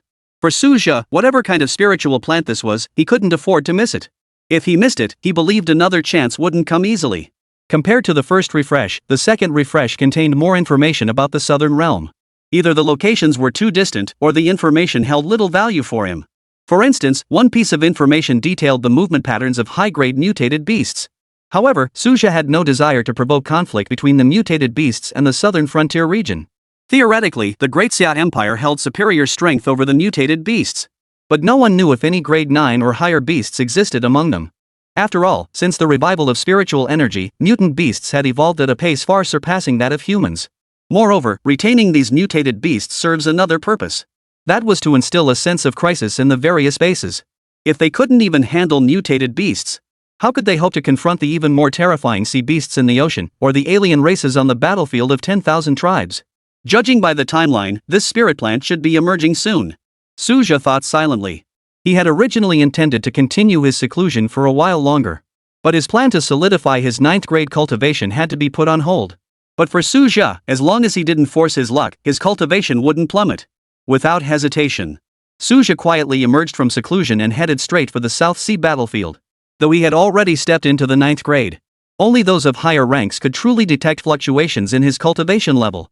The South Sea battlefield initially failed to detect Suja's breakthrough. Thus, it caused no stir. Had the high-ranking figures on the battlefield known of this development, they would undoubtedly pay him a visit to offer congratulations. News of Suja's ascent to the 9th rank began circulating throughout the Great Xia. Monitoring instruments deployed by the Grandmaster Registry's administrative department detected the breakthrough fluctuations. After verifying with high-ranking masters from various schools, the conclusion was swiftly reached. The master rankings were updated in real time. Countless observers gasped in astonishment at the shifting rankings. What? That prodigy from the South Sea has already ascended to the 9th rank. The threshold for the 9th rank is notoriously difficult, yet he crossed it with such ease. How long did it take him to go from 8th rank to 9th rank? Numerous martial artists could not conceal their astonishment. Suja's cultivation speed was truly staggering. Such a breakthrough, sweeping through the high-tier realms like a storm. Truly unparalleled in this era. Though the younger generation had its share of prodigiously talented individuals. But there was a generational gap between them and Suja. They simply weren't in the same league. Therefore, no one would compare them to him. Many martial artists recall first hearing the name Suja. It all traces back to that legendary sweep of 6th rank prodigies at the Divine Capital Martial Arts University. Who could have foreseen that the capital's prodigy, Pei Qingyu, would suffer a crushing defeat at the hands of an unknown? After that battle, the South Sea prodigy rose like a dragon emerging from the depths. In contrast, Pei Qingyu has remained silent for quite some time. Not even news of his breakthrough to a higher rank has surfaced. He still holds the top spot on the 6th rank list. Yet in the eyes of the masses, this top ranking had lost its luster. As forums buzzed with discussions about when will Pei Qingyu advance to high rank, pessimistic voices dominated the discourse. The fate of the once proud prodigy of the divine capital truly embodied the saying, fortunes change like the tides. Measured against the standards of a peak 6th rank martial artist, he wasn't bad. But for a prodigy from a top-tier academy, this achievement was clearly inadequate. Could it be that his Dao heart has already shattered? Many within the Great Xia Empire privately speculated. Though tinged with malice, such conjecture was not unreasonable. The main reason was that after that battle, Pei Qingyu had completely faded from the scene. At the Divine Capital Martial Arts University, the campus atmosphere grew increasingly oppressive. The Great Xia controversy had long since topped the trending charts. Students scrolled through their phones, daring not to speak aloud. After all, Pei Qingyu himself was on campus. This wasn't the first time he'd faced public condemnation. Yet the students of Shindu were equally curious. When would this senior finally advance to a higher rank? Even if he couldn't catch up to Suja, he could at least narrow the gap. Sadly, even fellow students lacked confidence in him. This was hardly surprising. Since that defeat, Suja's ascent had been nothing short of devastating. His peers have long since lost the courage to catch up. The gap had become an unbridgeable chasm. Inside the seclusion chamber, Pei Qingyu was experiencing his 4th failed attempt to break through to a higher cultivation level. Over the past 3 years, this marked his 3rd consecutive failure. Suja had become his inner demon. As news of the breakthrough to the 9th rank reached him, deep despair welled up within Pei Qingyu.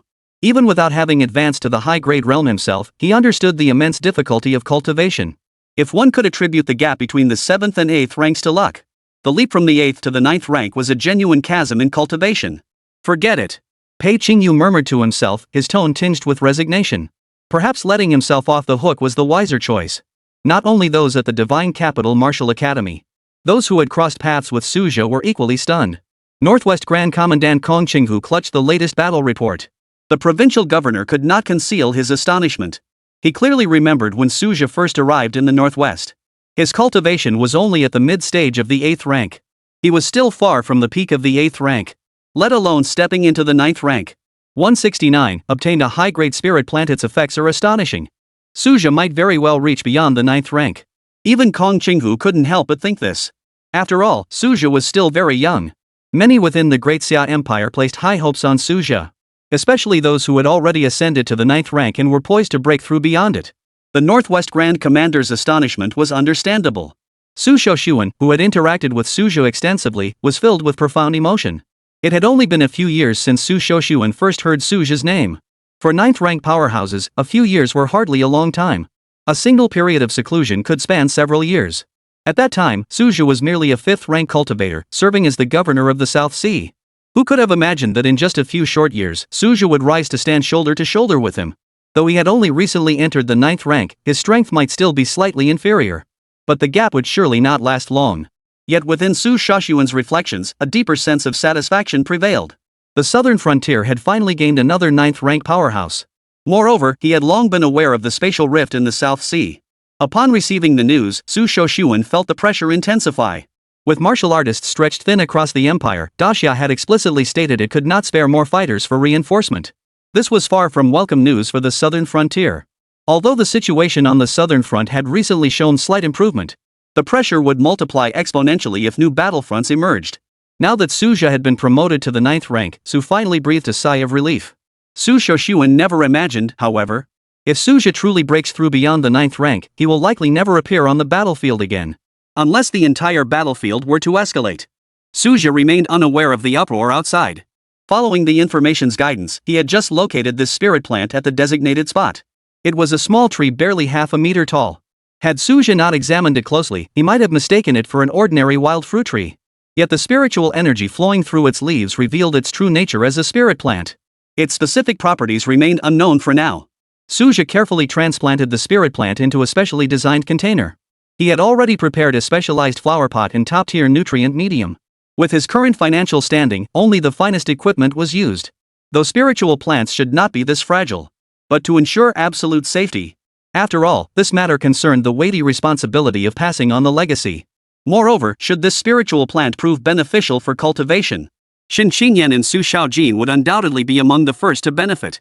After securing the spirit plant, Suja immediately withdrew from the South Sea battlefield. With no ongoing hostilities at the moment. Thus, his departure went unnoticed. After leaving the multiracial battlefield, Suja conducted tests on the spirit plant fruits.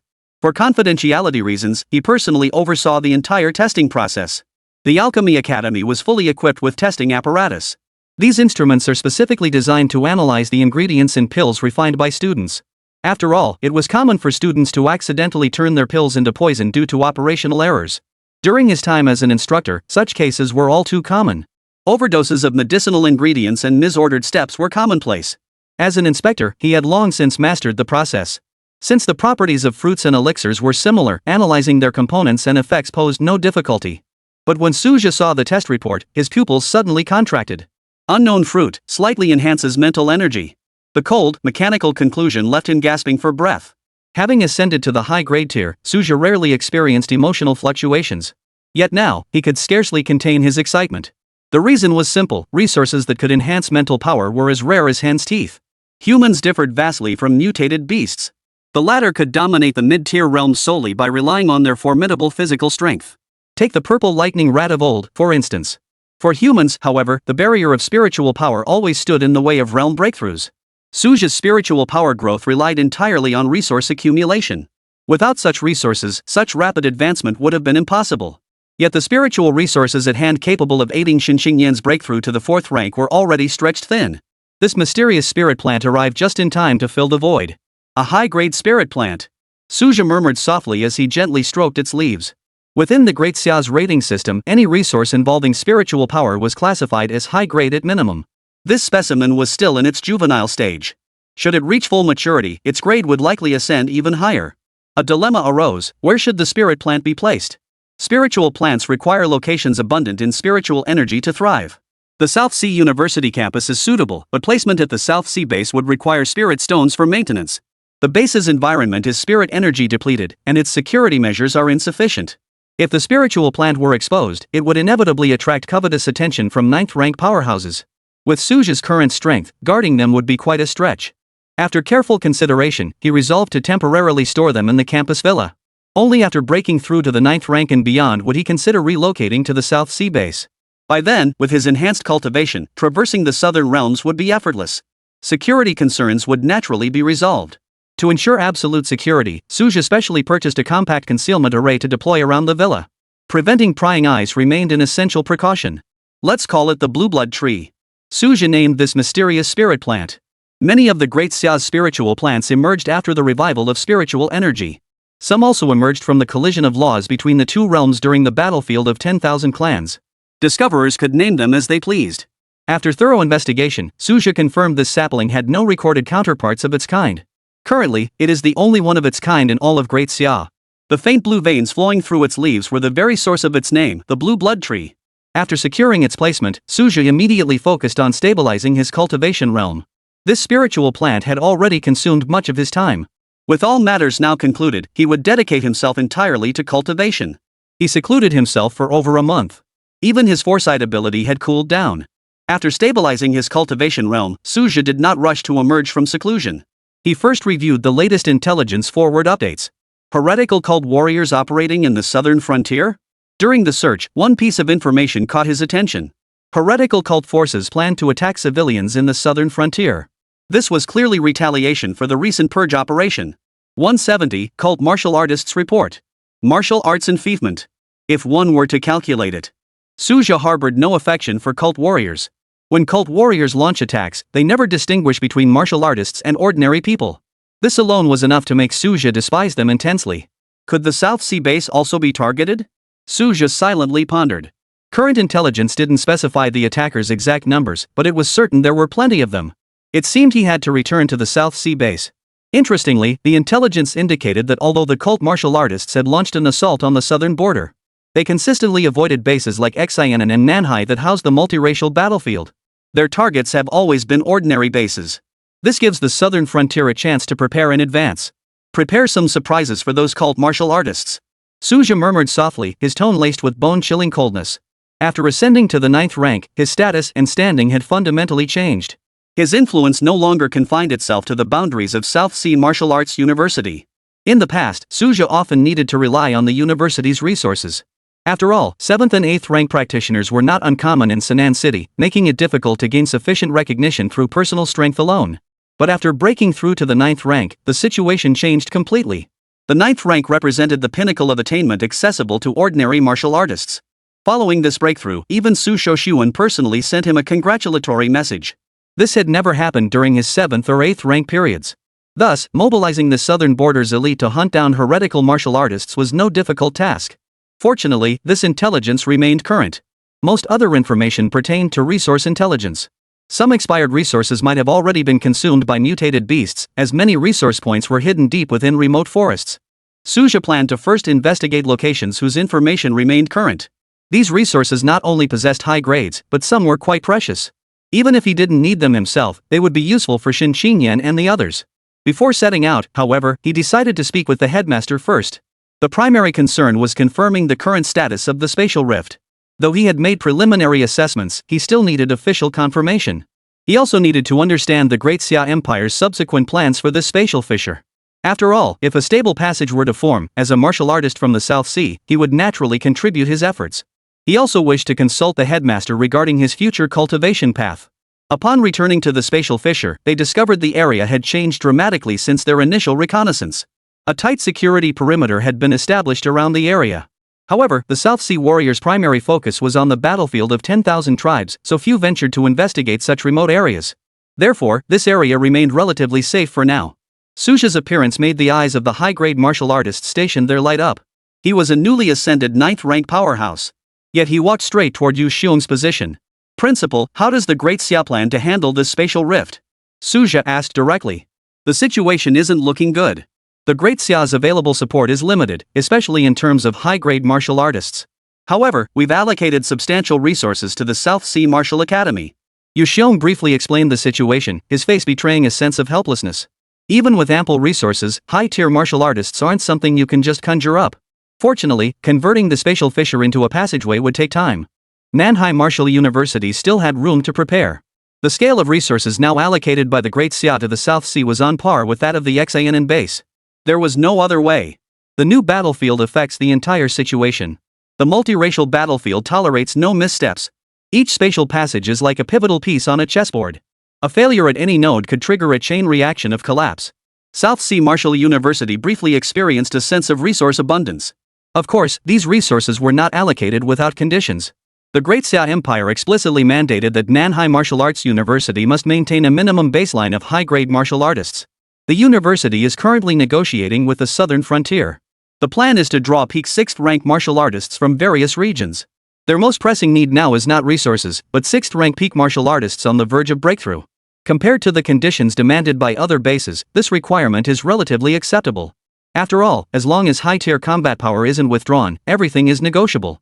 The various regions aren't foolish. If high-grade martial artists were truly transferred, it would essentially mean permanent deployment to the multiracial battlefield. Most high-grade martial artists who are sent to garrison posts are often stationed there for decades. Some might even guard it for life. Drafting peak 6th rank warriors remains within acceptable limits. Resources for cultivating high-tier martial artists are inherently limited across regions. This time, South Sea Martial University received special support due to the spatial rift. This will inevitably usher in a new phase of development. However, internal competition may arise. The main issue lies in resource allocation between established members and newly promoted forces. But none of this concerns Su Jia. As a 9th rank powerhouse, even if the newly arrived 6th rank peak cultivator breaks through to 7th rank, they would still be no match for him. The Great Xia truly faces hardship. Su Jia sighed softly, his tone tinged with emotion. As a high-rank martial artist, he was privy to many internal matters. In recent years, the danger levels of multiple battlefields had escalated. This meant combat power above the 9th rank was also being deployed to the front lines. The scope of these battlefields had been steadily expanding over the years. The demand for high-grade martial artists naturally surged accordingly. However, Su Jia quickly set aside his concerns. The Great Xia's decision granted the South Sea Martial Arts University vast resources. Yet resources and responsibilities are always equal. At least there were still several years of buffer time before the spatial passage was fully operational.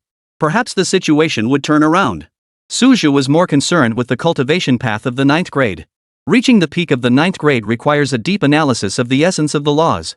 As for breaking through beyond the 9th rank, first, one must construct a domain of laws, then fuse with the power of heaven and earth to reshape the body. Ultimately, one must achieve the materialization of laws. It's not merely comprehending a law, but utterly mastering a specific one. After completing this transformation, one's life level will undergo complete sublimation. Attaining the rank of Marquis through martial arts signifies a qualitative leap in life's essence, rendering one utterly distinct from ordinary mortals. Yu Xiong elaborated in detail, emphasizing the importance of comprehending the laws. Of course, cultivation of spiritual power and vital energy must not be neglected. These two serve as vessels to contain the laws and the power of heaven and earth. The more solid the foundation, the higher the capacity. There is no fixed pattern for cultivating the 9th grade. The key lies in the speed of comprehending the laws. The faster one comprehends, the quicker one advances in realm.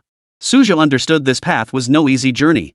He couldn't even quantify his progress in comprehending the laws. Fortunately, Hao Xiong had granted him access to a 9-rank exclusive, real-name forum. The forum contained vast amounts of cultivation materials. Not only did it feature discussions among 9th rank powerhouses, but occasionally, even Marquis-level experts would contribute their insights. Clearly, this was a core platform established by the upper echelons of the Great Xia Empire. Literature on 9th rank cultivation was comprehensive. One could even find breakthrough insights shared by Marquis realm experts. However, experience remains just that, experience. Each individual's martial foundation and affinity with the laws of cultivation differ. These materials can only serve as references. If simply copying them could guarantee breakthroughs, the number of 9th rank cultivators in Great Xia would have doubled long ago. As for Marquis realm experts, they are few and far between across the entire Great Xia. 171. Brief return to the South Sea base. On this forum, many of Su Jia's questions found answers. He didn't rush back to South Sea Martial Arts University. With Yu Xiong, a peak 9th rank expert, present, it would be a waste not to seek his guidance. This made Su Xingyan and the other 8th rank martial artists from South Sea Martial Arts University intensely envious. Truthfully, they too wished to participate in the discussions of the 9th rank. The problem was they hadn't even grasped the laws yet. There was simply no way for them to join. For 8th rank practitioners, 9th rank truly represented an insurmountable barrier. As for why Su Jia had broken through so quickly, even they couldn't comprehend it. In the end, they could only attribute it to a gap in innate talent. Many 8th rank martial artists secretly resolved that once Su Jia finished speaking with the headmaster, they would ask if there was a way to comprehend the laws. As Su Jia finished his consultation and took a brief rest, the school's 8th rank martial artists began to move. Even Su Xingyan quietly followed behind. This scene struck Su Jia as somewhat amusing. Even old Su had his moments of hesitation. But it was understandable, likely a matter of pride. The gap between 8th rank and 9th rank was indeed vast. Even Su Xingyan seemed to be tiptoeing around. Su Xingyan felt quite a mix of emotions. When Suja first attained the 3rd rank several years ago, he felt this student had potential for cultivation, at least capable of becoming a pillar of the academy. Little did he know that in just a few short years, Suja's strength would surpass his own by an entire tier. Su Xingyan suddenly felt a bit dazed. This moment was indeed a bit awkward. "Old Su, why are you still hiding?" Suja's words instantly made Su Xingyan the center of attention. The 8th rank martial artists present weren't fools either. All smiling as they watched the old dean. They understood Su Xingyan's awkwardness, but if Suja were in their academy, they'd endure the embarrassment. "Su, I'm not hiding." Su Xingyan snapped back, his temper flaring. Their casual exchange left the other 8th rank martial artists green with envy. Such ease was something only Su Xingyan could pull off. After all, Su Xingyan had genuinely made things easier for Suja throughout his growth. Suja kept these favors firmly in mind. Fortunately, he didn't continue teasing the old dean, instead shifting to address questions about grasping the laws. After addressing some of the questions, Suja continued. "To comprehend the laws, perhaps we could send groups to other regions for exchange. We could even request support from the Great Xia for the South Sea Martial Arts University. After all, the South Sea is about to become home to a second battlefield for all races." This statement caused the eyes of the high-ranking martial artists present to light up. Not even Yu Xiong was an exception. The headmaster was never one to be overly rigid. When action was required, he never held back. After all, Great Xia possessed some profound foundations. Treasures that aided in comprehending the laws truly existed. Take the fruit of laws, for instance, it aids in comprehending the laws. Of course, such resources are exceedingly scarce. In the past, no matter how many times Nanhai Martial Arts University applied, it was futile. After all, the Great Xia Empire is vast, with countless applicants. Factors like contribution and regional security also needed to be considered. But this time, Nanhai had a compelling justification. Moreover, this spatial fissure has yet to fully form. The laws governing it are in an unstable state. It's precisely the most suitable place for cultivating the laws. Suja continued to remind them. Even he planned to station himself near the rift for long-term cultivation. As the words fell, Su Xingyan and the others froze in place. This group of high-tier martial artists had been agonizing over defensive deployments around the fissure. Yet none had realized this was a prime feng shui location. Only after being pointed out did they realize their foolishness. Yu Xiong also paused, clearly overwhelmed by the rush. This wasn't entirely their fault. When Yu Xiong first came to the South Sea over 20 years ago, the spatial passage had already fully materialized. At that time, the main force of the Great Xia Empire was stationed there. But now, the situation was entirely different. Once the numerous 8th rank cultivators regained their senses, they scrambled to secure advantageous positions and began their cultivation. Suja paid it no mind. Though he wasn't particularly acquainted with some of the 8th rank cultivators from other schools, many others were thoroughly familiar to him. Faced with the temptation of breakthrough cultivation, these 8th rank martial artists could not resist. Suja had no intention of lingering. Though he'd once considered secluding himself here for cultivation, he remembered intelligence matters awaiting his attention. He immediately set off to verify the locations of resource points marked in the intelligence. He then contacted Su Shoshuan. He could have arranged for South Sea Martial University personnel to assist, but since the entire school was currently dealing with the new fissure, he chose not to trouble them. Su Shoshuan responded without hesitation, immediately dispatching personnel to various bases.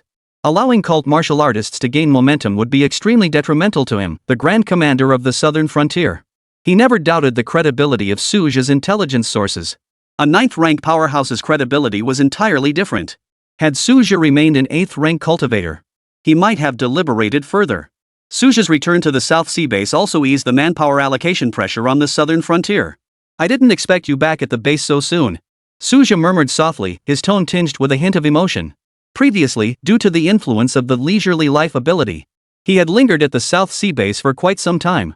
But this time, he kept an unusually low profile. He hadn't informed anyone. Not even the South Sea base knew he had returned. It wasn't until Shen Qingyan brought Su Xiaojin home that they discovered a familiar figure in the living room. Mother and daughter happened to be returning together. The school wasn't far from home, and Shen Qingyan had recently become quite dedicated to her teaching duties. Coincidentally, this teacher who used to be frequently absent due to cultivation happened to be at school both times Suja returned. "Dad? Husband?" The mother and daughter's voices burst with surprise. They had assumed that with Suja's promotion to the 9th rank, they wouldn't see him again anytime soon. Ever since news of Suja's breakthrough spread, the South Sea base had been buzzing with excitement. Every resident took pride in their hometown producing such a formidable warrior.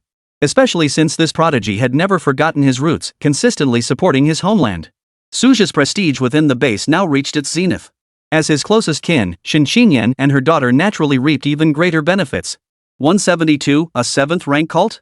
Crushed with ease. Many have become more courteous and attentive towards Xinxian. The Su family has now ascended to the pinnacle of influence within the South Sea base.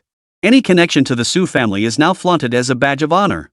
Even Xinxian found this excessive enthusiasm somewhat unsettling. The root cause lies in the immense influence Suja's breakthrough to the 9th rank has brought. Of course, Xinxian and the others were genuinely proud of Suja. This time, I've returned primarily to address the matter of the cult martial artists. Suja spoke slowly. Had his family not been stationed at the South Sea base, he might not have chosen to return. His greater concern was that high-grade cult martial artists might shift their focus to his family. Although the Great Xia Empire had long established regulations, cultists rarely risked attacking the families of high-ranking martial artists. After all, the government's retaliation for such incidents was extremely harsh, and it would not tolerate any threats. But better safe than sorry.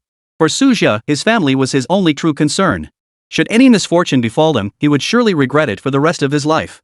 Upon hearing these words, Xinxian and the others were initially taken aback, but they quickly regained their composure. With Suja in command, the cult martial artists were no threat at all. After all, Suja was now a 9th rank powerhouse. However, his fame did indeed bring hidden dangers. Had he remained as obscure as before, the cult warriors might never have noticed him.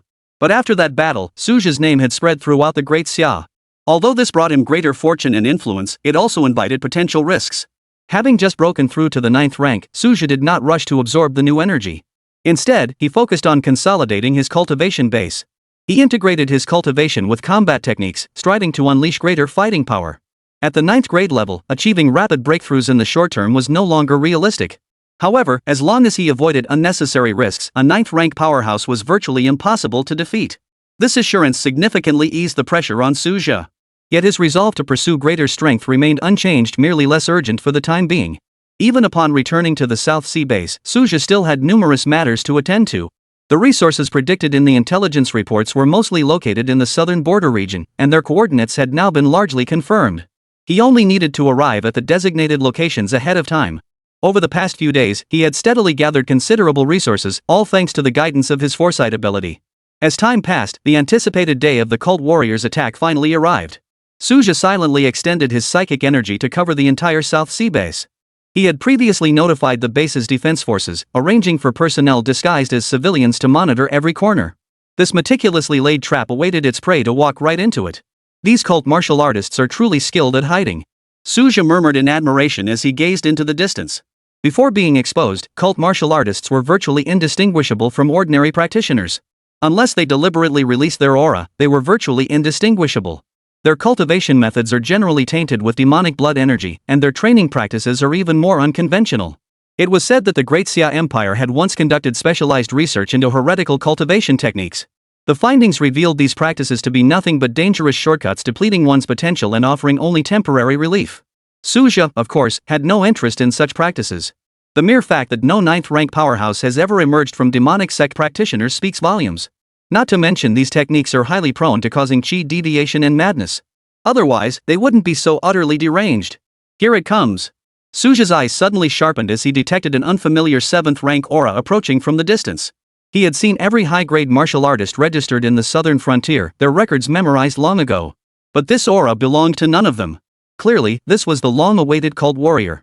Though he had anticipated they would send someone, the actual sight of a 7th rank powerhouse still caught him off guard. Even without him present, it would be no easy feat for the cult warriors to abduct his family. The mental power of a 9th rank warrior could briefly manifest through a pet. This was a new ability gained after breaking through. A 6th rank battle pet, combined with Suja's spiritual power, could hold off a 7th rank martial artist for a moment. He could return to the base from the South Sea at full speed in just 5 minutes. Without a moment's hesitation, Suja's figure appeared at the base's perimeter. Under no circumstances could this 7th rank warrior be allowed to enter the city and cause chaos. Though the cult martial artists maintained high alert, it proved meaningless against overwhelming power.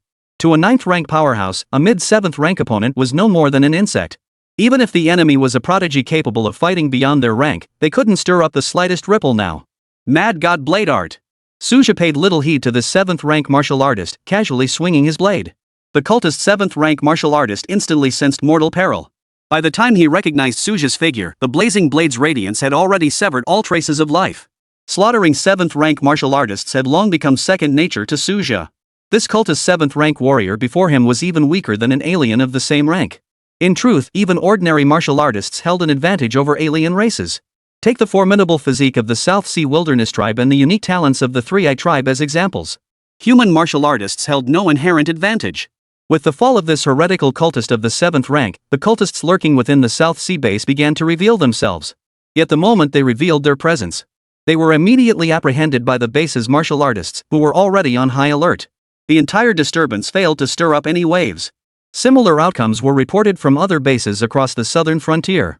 Within the Southern Command headquarters, Su Shoshun exhaled deeply upon reviewing the battle reports from all fronts.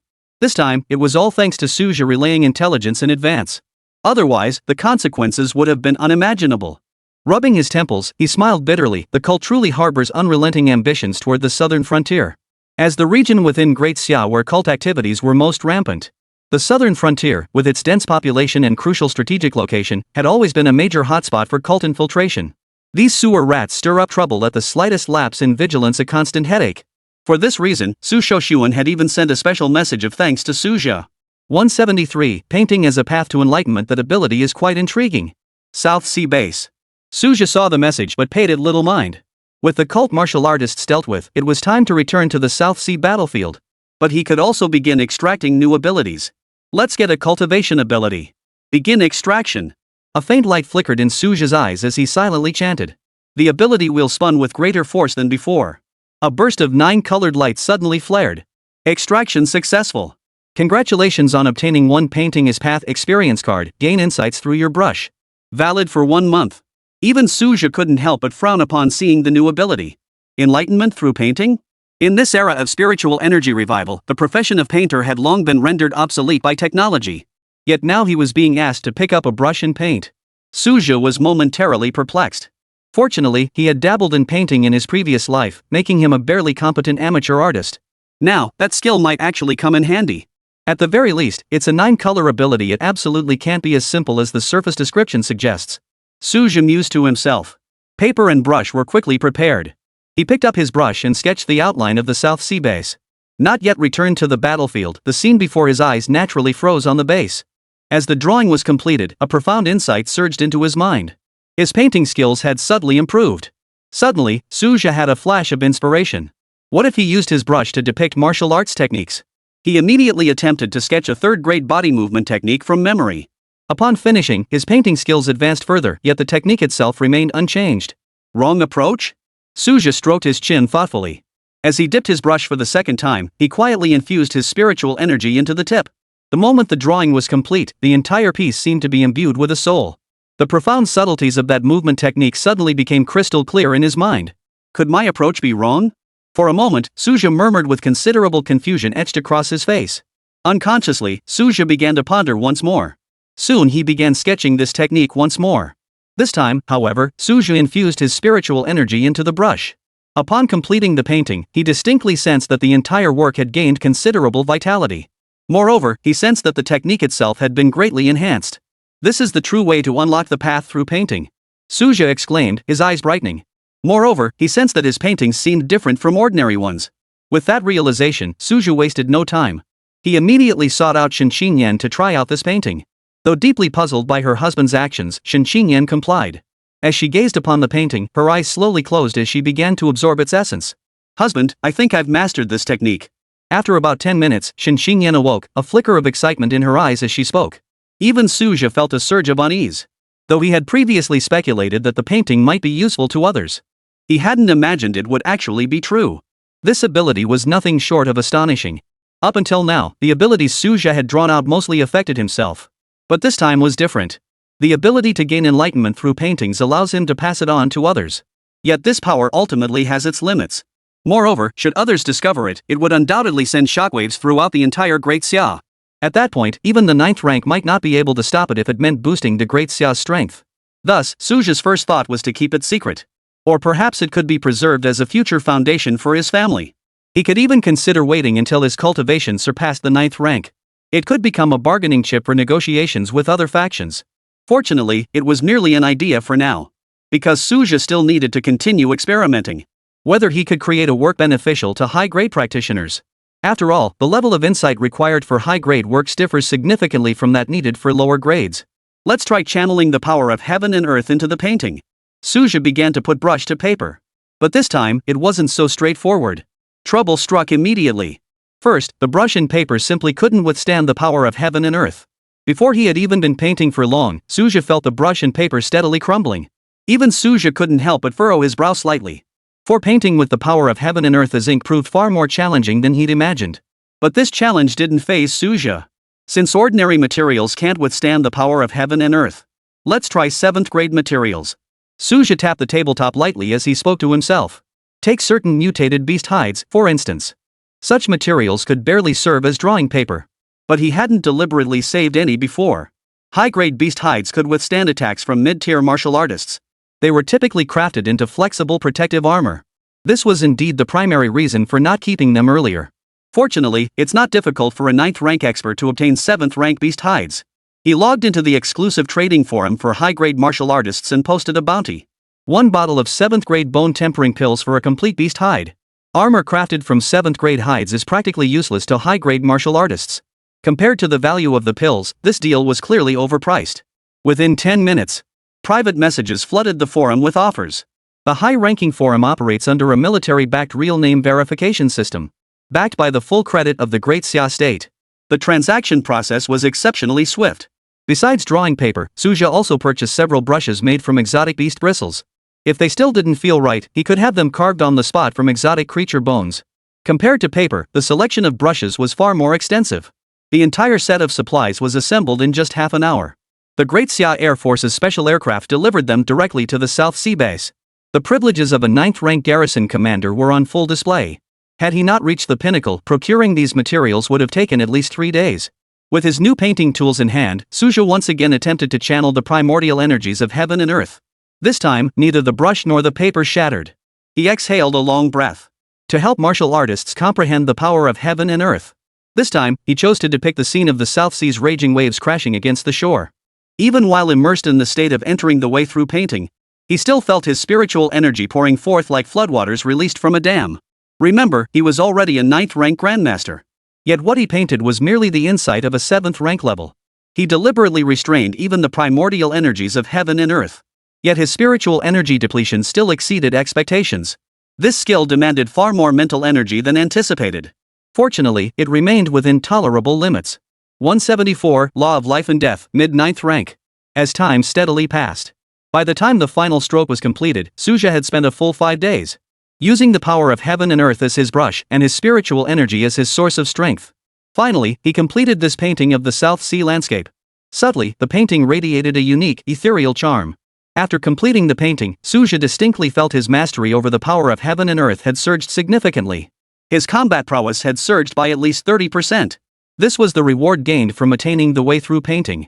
Beyond his personal breakthrough, the painting itself held extraordinary value. Theoretically, this painting could help a 6th grade peak martial artist break through to the highest grade. But that was merely theoretical. After all, mastering the power of heaven and earth ultimately depends on one's innate insight. Moreover, no one could currently verify its effectiveness for Suja. Seeking the Academy's assistance would inevitably expose the painting. People inevitably harbor some self-interest. Given Suja's current abilities, creating such a work was no easy feat. His next plan was to use the power of the laws as his ink and brush. Yet the problem remains. The force of laws is far beyond what ordinary materials can withstand.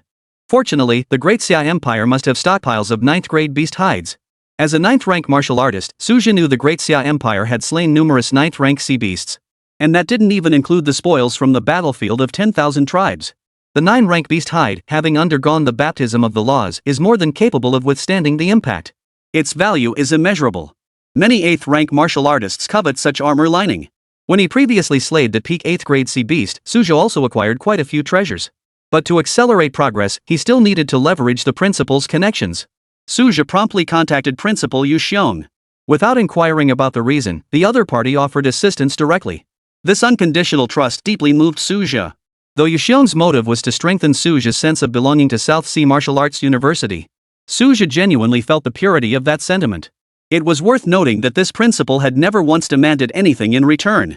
When I have free time in the future, perhaps I should create another piece related to the power of heaven and earth. Suja mused to himself. Nanhai Martial Arts University gathered countless martial artists yearning to break through to higher ranks. As long as a confidentiality agreement was established with Principal Yu Xiong, and leveraged the university's resources to test it on peak 6th grade martial artists, it would be possible to verify whether the painting truly possesses the ability to aid in breakthroughs. After all, Suja's conjecture might not be entirely accurate. Acquiring the 9th grade beast hide took an entire day. Suja used this time to adjust his own state. Using the power of heaven and earth, as ink had already drained a significant amount of his spiritual energy, let alone harnessing the power of laws. Therefore, he prepared a large quantity of spiritual energy recovery pills as a precaution. With all preparations complete, Suja formally took up his brush to paint. This time, he let his creativity flow freely, pouring every ounce of his understanding of the laws onto the 9th grade beast hide. The power of the laws blazed like raging flames. Were it not for the 9th grade beast skin's capacity, ordinary materials would have been reduced to ashes long ago. This scene was entirely within Suja's expectations. The domineering nature of the law's power far exceeded the ordinary. The material capable of bearing it must be extraordinary. A fiery blossom came vividly to life upon the 9th grade beast skin. Soon, the flames spread endlessly, as if transforming into a fiery inferno. Yet as Suja wielded his brush, a small sapling suddenly blossomed within the flames, growing ever more radiant. As time passed, intricate patterns gradually covered the 9th grade beast hide. That sapling transformed into a towering giant tree. The surrounding flames showed no sign of diminishing, yet their hue shifted from fiery red to a deep, mysterious blue. Though this painting of the laws was far more concise than the South Sea landscape painting, it represented Suja's interpretation of the essence of the laws. After consuming over half a month of time, draining his spiritual energy and depleting his stored elixirs, he barely managed to complete this painting of the laws. The moment he finished the last stroke, Suja immediately fell into a state of law enlightenment. Due to the profound nature of the laws involved, it did not trigger any violent fluctuations. The origin of my laws is the forging fire. The flame actually contains the attribute of creation. It symbolizes not only destruction, but also carries the essence of life. In the primordial era, the spark of fire was the very origin of civilization. Countless insights surged through Suja's mind. The aura of law surged around him, intensifying with each moment of enlightenment as his cultivation soared. In the blink of an eye, he reached the peak of the early 9th rank. Consider that Suja had only ascended to the 9th grade a few months prior. Yet now his cultivation surged through the method of entering the Tao through painting. Yet this was no accident. He already possessed spiritual powers surpassing that of ordinary new 9th grade cultivators. Coupled with his prior mastery of the subtle forces of heaven and earth, this breakthrough in comprehending the laws of the universe was but a natural progression. Originally, Suja had planned to consolidate his cultivation, for breaking through from the peak of the 9th grade to the martial lord rank was fraught with difficulty. Moreover, he sensed that his previous rapid cultivation had left his foundation unstable. Yet in this state of sudden enlightenment, his cultivation breakthrough surged like an unstoppable torrent. Boom! A muffled explosion echoed within his body as Suja formally ascended to the mid-stage of the 9th rank. For ordinary 9th grade martial artists, advancing through minor realms typically took years, even decades was commonplace. Yet Suja had achieved this advancement in less than half a year. The law of life and death fire. His grasp of the law underwent a qualitative shift. Vitality swirled around his left hand, while destruction surged within his right. The profound essence of these twin flames of life and death represented a deeper evolution of the burning law. In the depths of his being, Suja glimpsed the path of law cultivation. If the flame of life is cultivated to its ultimate limit, it might forge a world of fire. Yet for now, its more practical uses lie in healing wounds and restoring vitality. In a sense, the life flame might even extend one's lifespan. As for the might of the death flame, there is no need to elaborate, though the ultimate goal lies in reaching the realm of death. But at this stage, it is sufficient to greatly enhance the destructive power of lethal techniques. The two laws now comprehended both hold infinite potential. What is particularly remarkable is that Suja simultaneously commands the laws of mutual generation and mutual restraint. This transformation achieved through painting as a path to enlightenment was nothing short of a complete metamorphosis. He once deemed this ability flashy yet impractical. There are no useless abilities, only methods yet to be discovered. Even Suja couldn't help but marvel at this realization. Recalling his initial attempts to comprehend the laws, this ability had not been directly linked to cultivation. It took Suja 3 full days to awaken from his law enlightenment trance. This gain is truly extraordinary. He murmured to himself, sensing the transformations within his body. With his breakthrough in cultivation realm, not only had his condition fully recovered, but his strength had also surged to new heights. 175. Recognizing his own weaknesses, the new ability proved highly effective. Seizing the remaining time, Suja purchased another 7th grade beast hide without hesitation. He intended to attempt drawing a second heaven and earth map at the last moment. This time, he chose the South Sea battlefield as his target. The painting experience accumulated from the previous 2 attempts proved invaluable. Before the painting into the way ability expired, he finally completed the painting of the South Sea battlefield. Compared to his earlier landscape painting of the South Sea, this battlefield map was slightly inferior in quality. Both the time invested and the precision of the brushstrokes were compromised. But this was the best solution after careful consideration. The remaining time only allowed for a rough brush technique. Had he insisted on his original technique, the ability's expiration would have left him with no more than a half-finished scroll. That would have significantly diminished the effect. Though imperfect now, at least it is a complete work. And completeness means effectiveness. After putting down his brush, Suja did not immediately head to South Sea Martial University. He chose to seclude himself for cultivation. The martial insights gained from his new work required digestion. The newly attained realm also required time to solidify. However, he still chose Nanhai Martial Arts University as his seclusion location. During his breakthrough at the South Sea base, he had already absorbed a substantial amount of spiritual energy. Though it was a minor breakthrough, it still caused disturbances to the local spiritual energy. Remaining at the base for seclusion risked disrupting its normal operations. The faculty and students of Nanhai Martial Arts University had long grown accustomed to Suja retreating immediately upon his return. It was the newly hired 6th rank peak instructors who found it rather intriguing. The legendary senior's achievements were simply too dazzling. Many freshmen openly admitted that Nanhai Martial Arts University was their top choice precisely because of Suja. Few in the entire southern realm possessed the potential to break through to the 9th grade before the age of 30. With the university's resources significantly enhanced, the peak 6th rank instructors had launched fierce competition for promotion spots. For this group, breaking through to the 7th rank was not merely a matter of advancing in cultivation. It signifies a qualitative leap in their martial path. Though promotion requires stationing at new posts, travel within the southern frontier remains manageable. Especially after mastering aerial techniques, traveling between locations becomes a matter of mere moments. Suja is rarely seen on campus these days. You newcomers are lucky to see the man himself.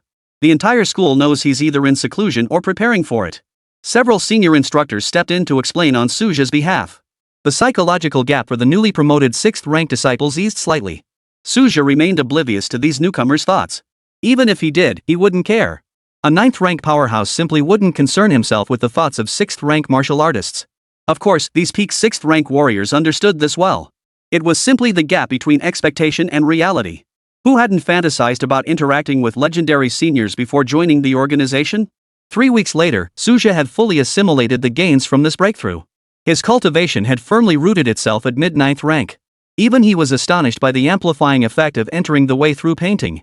Conventional wisdom held that 9-color tier abilities could only facilitate minor breakthroughs within a realm. This time, however, it had propelled him nearly halfway through an entire realm. Perhaps the key to the 9th grade lies in the efficiency of comprehending the laws. Suja ultimately attributed the breakthrough to the realm's unique nature. For ordinary 9th grade practitioners, comprehending laws was like scaling a sheer cliff. Yet he advanced at breakneck speed through his unique abilities. His plans to emerge from seclusion were temporarily shelved. The thought of extracting new abilities consumed his mind. That long lingering conjecture demanded urgent verification. Could there be a realm beyond the 9 colors? The moment the wheel activated, an unprecedented dark purple aura swirled. 10-color abilities. Suja's pupils contracted slightly. Though he had long suspected it, witnessing it firsthand was another matter entirely. Ability description appeared.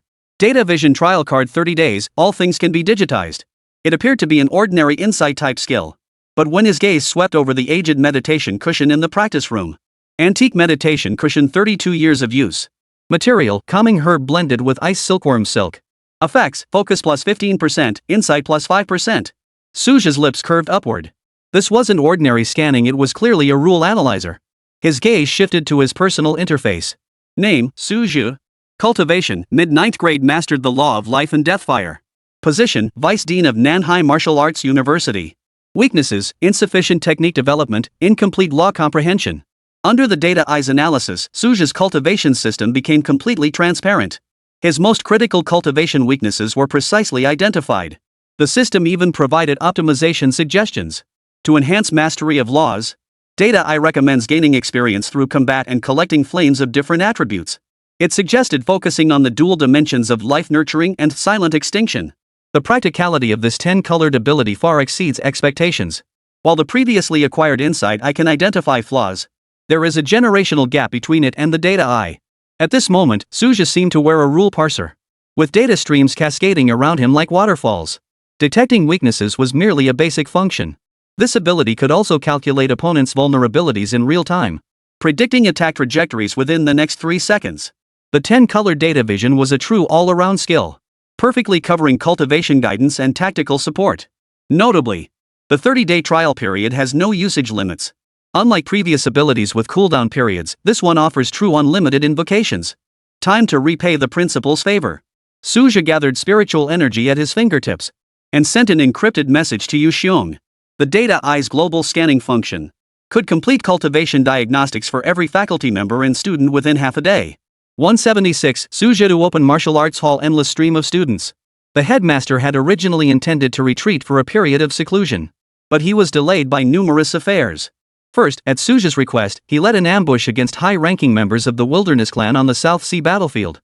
Then he was occupied with promoting the special training program during the Northwest campaign to ensure Suju and his team's operations proceeded smoothly. The headmaster remained stationed at the South Sea, unable to retreat, personally guarding the front lines. This was to prevent any unforeseen incidents on the multiracial battlefield. Upon Suja's return, the spatial rift incident followed immediately. The headmaster was truly overwhelmed with work during this period. Thinking of this, Suja couldn't help but shake his head. He was much more at ease contentedly serving as vice president. Meanwhile, Yu Xiong received Suja's message and his face lit up with delight. His expression drew the curious glances of several nearby 8th rank powerhouses. Recently, following Suja's suggestion, Su Xingyan and others had been attempting to use their spiritual energy to contact the spatial rift, though the slightest misstep could result in the loss of spiritual energy. This practice proved immensely beneficial for the 8th rank martial artists. At this moment, none wished to leave this place. For these seasoned 8th rank martial artists of the South Sea Martial Academy, opportunities to advance their martial arts cultivation were truly rare. Dean, is there any good news? Su Xingyan was the first to speak up. Suja will be holding a 9th rank martial arts lecture at South Sea Martial Arts University. Yu Xiong made no attempt to hide his delight. While the 9th rank martial arts lecture was nothing new, each 9th rank would leave behind recorded materials. But attending in person to ask questions and seek clarification remained a precious opportunity for martial artists. Yu Xiong had already been planning to have Suja hold the lecture. After all, the pressure on the South Sea defenses was growing daily. Any method to enhance combat effectiveness was worth exploring. Unexpectedly, Suja took the initiative to propose it. The timing could not have been more perfect. It coincided with the arrival of a large cohort of 6th rank peak level cadets. These newcomers still lacked a sense of belonging to the academy. Yu Xiong and others, stationed to guard the spatial rift, were unable to provide personal guidance. This arrangement fell precisely to Suja. The deeper meaning behind this went far beyond merely holding a 9th rank martial arts lecture. What? Suju is holding a martial arts lecture. Suju is finally holding a martial arts lecture. I've got so many questions to ask him. 8th rank powerhouses like Su Xingyan present all gasped in astonishment. The martial insights of 9th rank warriors varied greatly. Though these 8th rank practitioners had once sought guidance from Principal Yu Xiong, the headmaster's approach and martial arts system might not suit everyone. A prodigy like Suja might offer tailored answers. But previously, they had been too proud to ask. Moreover, Suja always seemed in a hurry. The martial arts forum was different. This is the Great Xia's open QA mechanism. Now, asking questions required no concern for appearances. Such an opportunity was naturally not to be missed. After all, most 9th rank officials found it too troublesome, holding the martial arts lecture only once in their lifetime. This meant each individual possessed but a single chance to pose a free inquiry. Yu Xiong was unsurprised by the 8th rank official's reactions. He simultaneously began arranging preparations with the academy. Though this was an internal military lecture at Nanhai Martial Arts University, some slots must be reserved for the South Sea garrison. The two sides shared a deep bond forged through years of cooperation. Although no high-ranking martial artists had emerged from the current South Sea garrison, those 6th rank peak martial artists were far more humble than the academy's own students. News of Suja's martial arts lecture soon spread throughout the South Sea.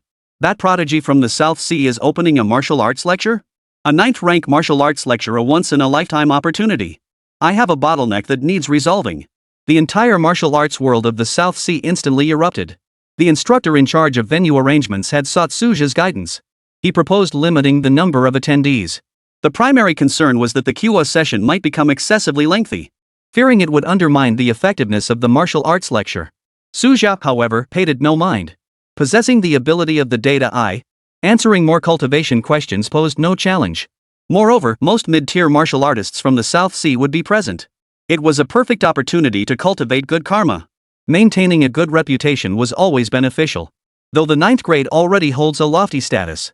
But if it can elevate the South Sea's overall strength, it would be a worthy endeavor.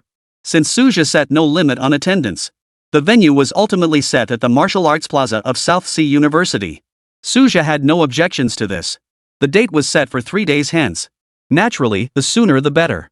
Mid-tier martial artists from all regions began converging on Nanhai Martial Arts University. Even martial artists from beyond the Nanhai jurisdiction undertook long journeys to attend.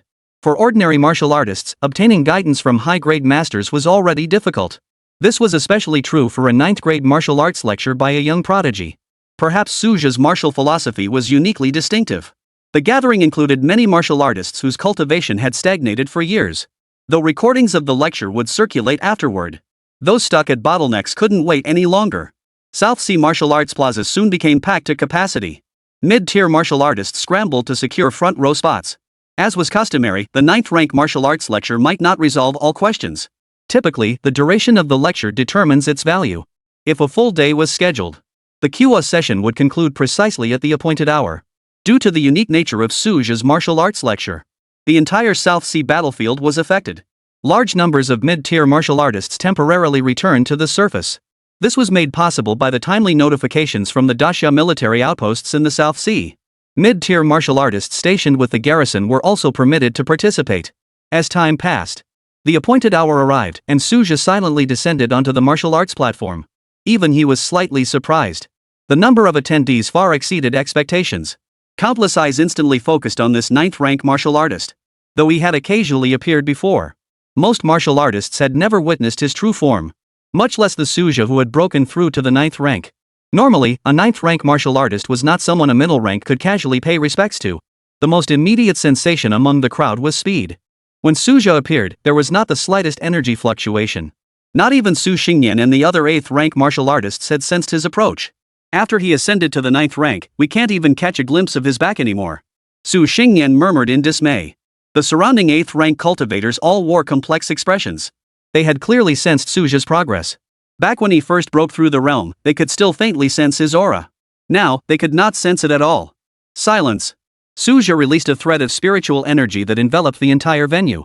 The previously noisy clamor instantly fell silent. The 9th-ranked authority command sent shockwaves through every heart. 177. Suja's guidance holds extraordinary value. Today I shall share insights gained from the cultivation journey of the 9-rank martial path. Specific questions may be raised after the lecture concludes. Each person present may ask only one question. Suja's calm voice rang out, establishing the rules for this 9th-rank lecture. Though this lecture was a spur-of-the-moment decision, after 3 days of reflection, he had thoroughly reviewed his cultivation journey from his initial steps in martial arts to the present. Even after awakening his superpowers and enjoying smooth sailing, the core remained personal insight. Therefore, he focused on sharing authentic experiences from different stages.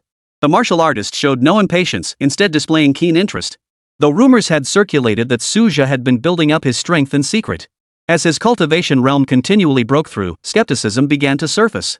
The main point of contention was the questionable nature of his cultivation history.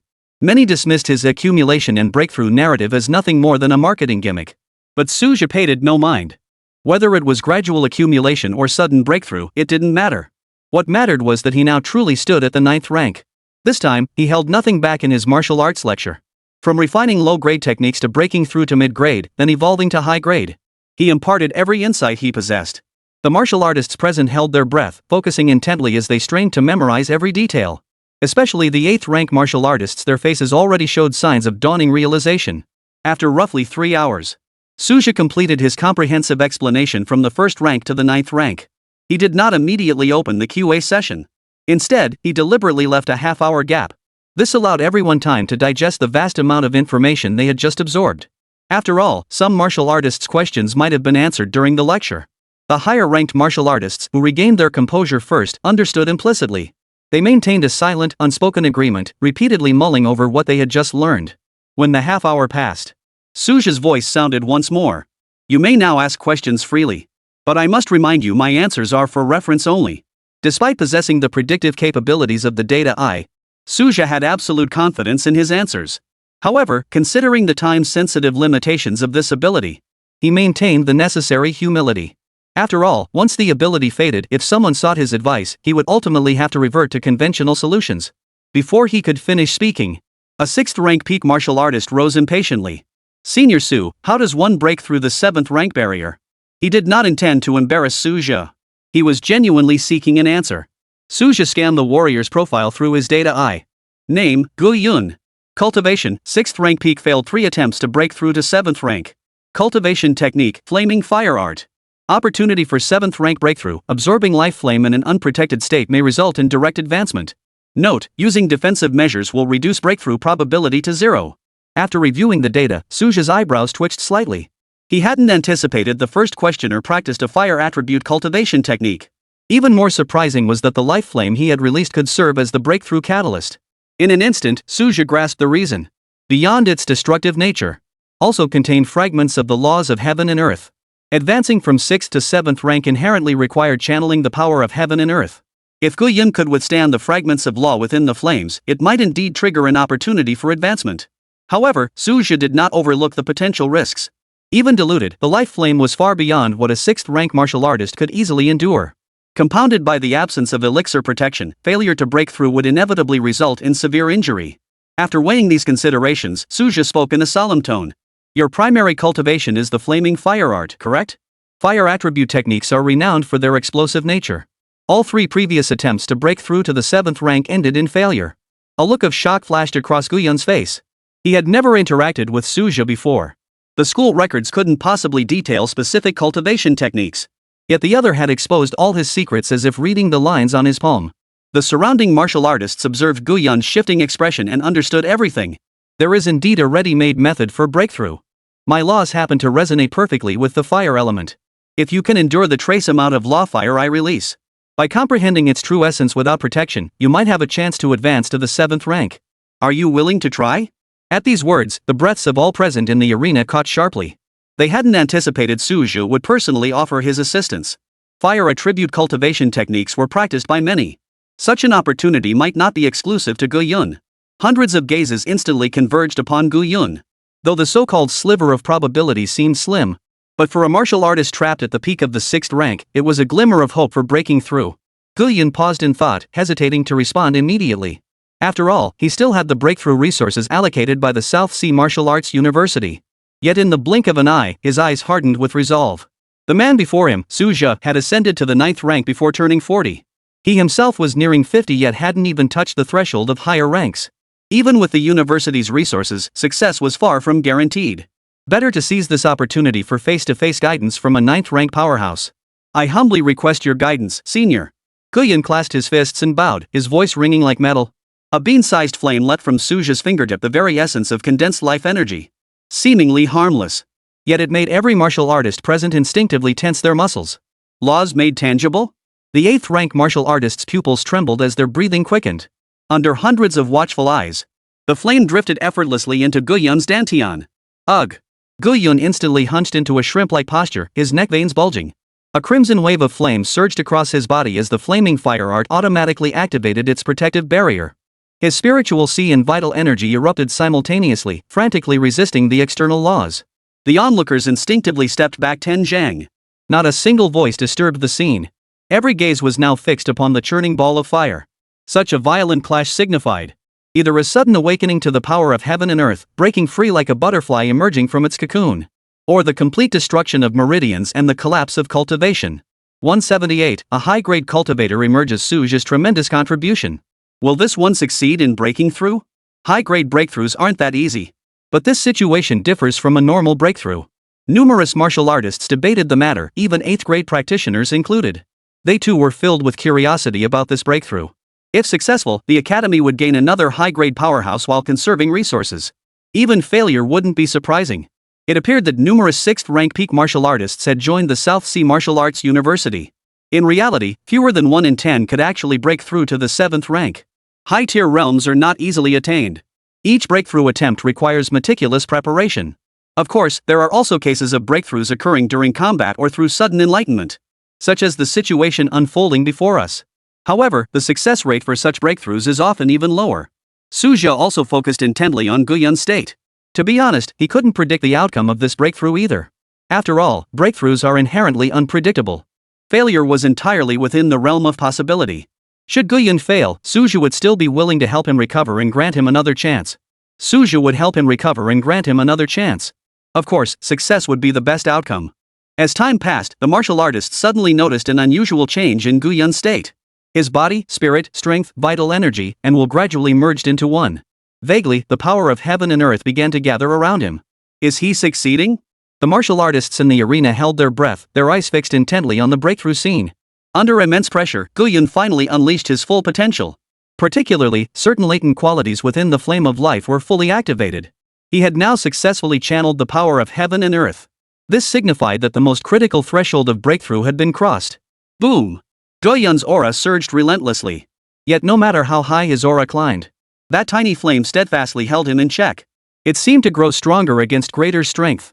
The onlookers' pupils contracted slightly. Clearly, they were intimidated by this mysterious flame. Their respect for Suja deepened further. They were unaware that Suja's recent grasp of the laws had far surpassed his current cultivation level.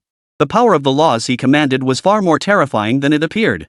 Half an hour later, Gu Yun's cultivation finally reached the 7th rank. Yet the flames still burned relentlessly around him, leaving his body covered in wounds.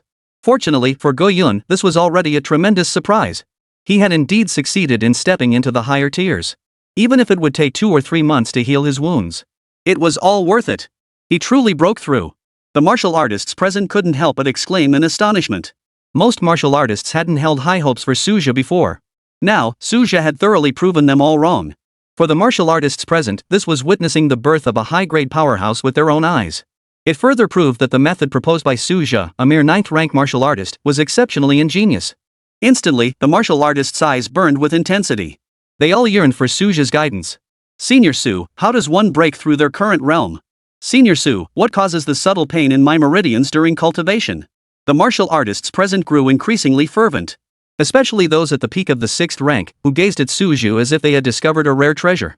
Suja answered each question in turn, offering tailored advice. Among them, the greatest beneficiaries were the numerous peak 6th rank martial artists.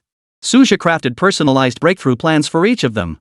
As long as they strictly followed the plan, their chances of advancing to a higher rank would significantly increase. At the very least, many of the peak 6th rank practitioners had already felt noticeable progress after making adjustments. This deepened their conviction in Suja. Su Xingyan and the others, however, were deeply stunned. They never imagined Suja possessed such profound expertise in martial arts instruction. Did we miss something all along? Even Su Xingyan couldn't help but feel regret. Had they known, they would have arranged for Suja to teach the students from the start. Soon, the 8th rank masters also began seeking answers to their own questions. Suja provided more detailed guidance using the solutions offered by the Data Eye. Specifically tailored to each individual circumstances, he highlighted several laws that could be prioritized for comprehension. These suggestions all stemmed from the precise analysis of the Data Eye. At the very least, they would help the 8th rank martial artists avoid countless detours. In truth, these 8th rank practitioners had previously felt quite lost on the path of laws. Suja's guidance directly anchored their cultivation direction. However, even with a clear path, advancing to the 9th rank remains arduous. Ordinary 8th rank practitioners lack Suja's extraordinary talent. Steady, diligent cultivation remains essential. Though aided by the Data Eye, it still lasted a full 3 days. Yet for martial artists, 3 days pass in the blink of an eye. The primary reason for its 3-day duration was the unceasing influx of martial artists from all corners of the southern frontier. Suja silently rejoiced that martial artists from other regions found it difficult to reach the South Sea. Otherwise, this martial arts lecture might have stretched on indefinitely. A martial arts lecture by a 9th rank powerhouse was already a tremendous opportunity. Moreover, this martial arts lecture had even produced a 7th rank martial artist. This development pushed the event's prominence to unprecedented heights. The entire Great Xia Empire now had its gaze fixed upon this place. However, martial artists beyond the southern borders could only await the subsequent lecture videos. After the lecture concluded, Suju intended to continue his secluded cultivation. Although the Eye of Data cannot directly enhance cultivation, it still provides significant auxiliary support to cultivation. It particularly points the way toward grasping the laws of the universe. Unfortunately, this seclusion did not yield the desired results. Sudden turmoil erupted on the South Sea battlefield. Numerous members of the Wilderness clan began withdrawing from the battlefield. This clearly signaled the rhythm of an impending major battle. Analysis suggests this might be because Suja's martial arts lectures caused numerous mid-tier martial artists to return to the surface. This had given the Wilderness tribe a false sense of security, that the South Sea stronghold was preparing for a major move. Thus, the Wasteland tribe naturally began their own preparations. In fact, the South Sea had previously suspected the Wasteland tribe might be planning a major operation. Now it seems entirely possible they may have acted prematurely. Better safe than sorry. Yang Liqing, the 9th rank commander stationed at the South Sea stronghold, was growing increasingly anxious. After all, with an additional spatial rift, the South Sea battlefield was already stretched thin. Naturally, Su Jia, a 9th rank figure, could not be overlooked. While high-ranking officials could influence the entire battlefield, then a 9th rank was the true master of the entire battlefield. Even though Su Jia had only recently attained the 9th rank, it did not diminish Yan Liqing's expectations for him. After all, Su Jia had already demonstrated a track record of defeating opponents of higher tiers. He had even outmaneuvered and defeated numerous high-ranking opponents on multiple occasions. It could be said that Su Jia's combat wisdom was remarkably flexible. After understanding the full context of the South Sea battlefield incident, even Su Jia's expression couldn't help but turn peculiar. Looks like I'll have to take the fall again. Su Jia shook his head with a hint of resignation, murmuring softly to himself. He hadn't anticipated that his martial arts lecture would heighten tensions on the South Sea battlefield. As for whether it would erupt into a major conflict, that remained unclear. After all, Su Jia couldn't possibly know the thoughts of the Wasteland clan. Nevertheless, he had traveled from the South Sea Martial Arts University to the South Sea stronghold. He was prepared for the possibility of war. For Su Jia now, it was merely a change of location for his seclusion. 179 Martial Arts descends into madness, the Wilderness clan attacks. Su Jia was no stranger to the South Sea stronghold. He immediately found a spot to meditate, beginning to comprehend the laws. The surrounding martial artists maintained restraint. No one dared to approach and disturb him. Within the South Sea stronghold, a tacit understanding existed among martial artists. Lower-tier martial artists would not disturb higher-tier practitioners.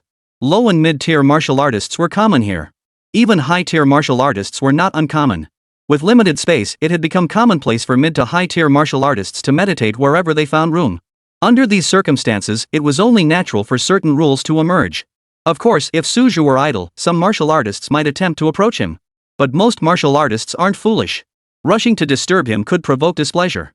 The risk of backfiring was ever present. The influence wielded by high-grade and mid-grade martial artists is no small matter. How could low-grade martial artists dare to offend them lightly? Take Su Jia, for instance. When he was a low-tier martial artist, he never once disturbed high-tier practitioners. He understood such actions were utterly pointless. Only by cultivating formidable strength could one earn genuine respect. Besides Su Jia, high-grade martial artists from the South Sea Martial Arts University gradually arrived at the base.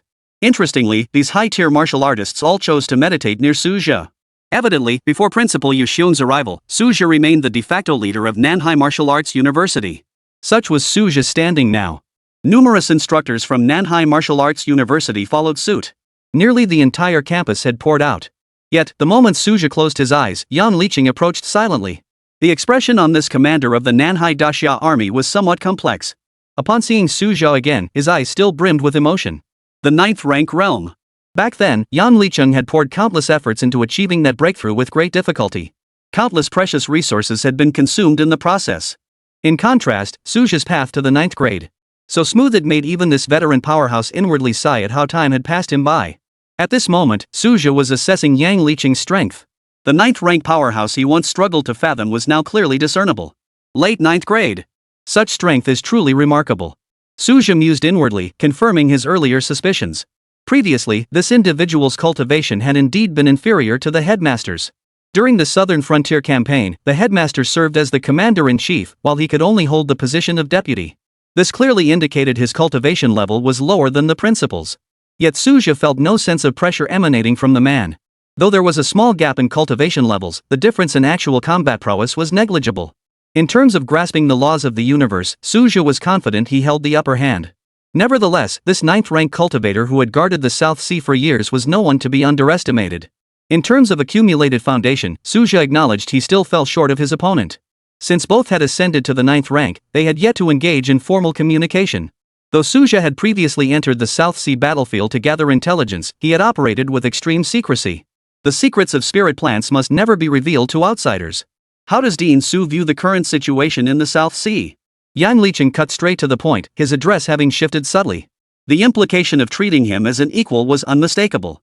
Fortunately, both Su Jia and the present 8th rank cultivators remained focused on the question itself. The current state of the conflict held undeniable anomalies. Both sides maintained an eerie equilibrium, with an unpredictable future ahead.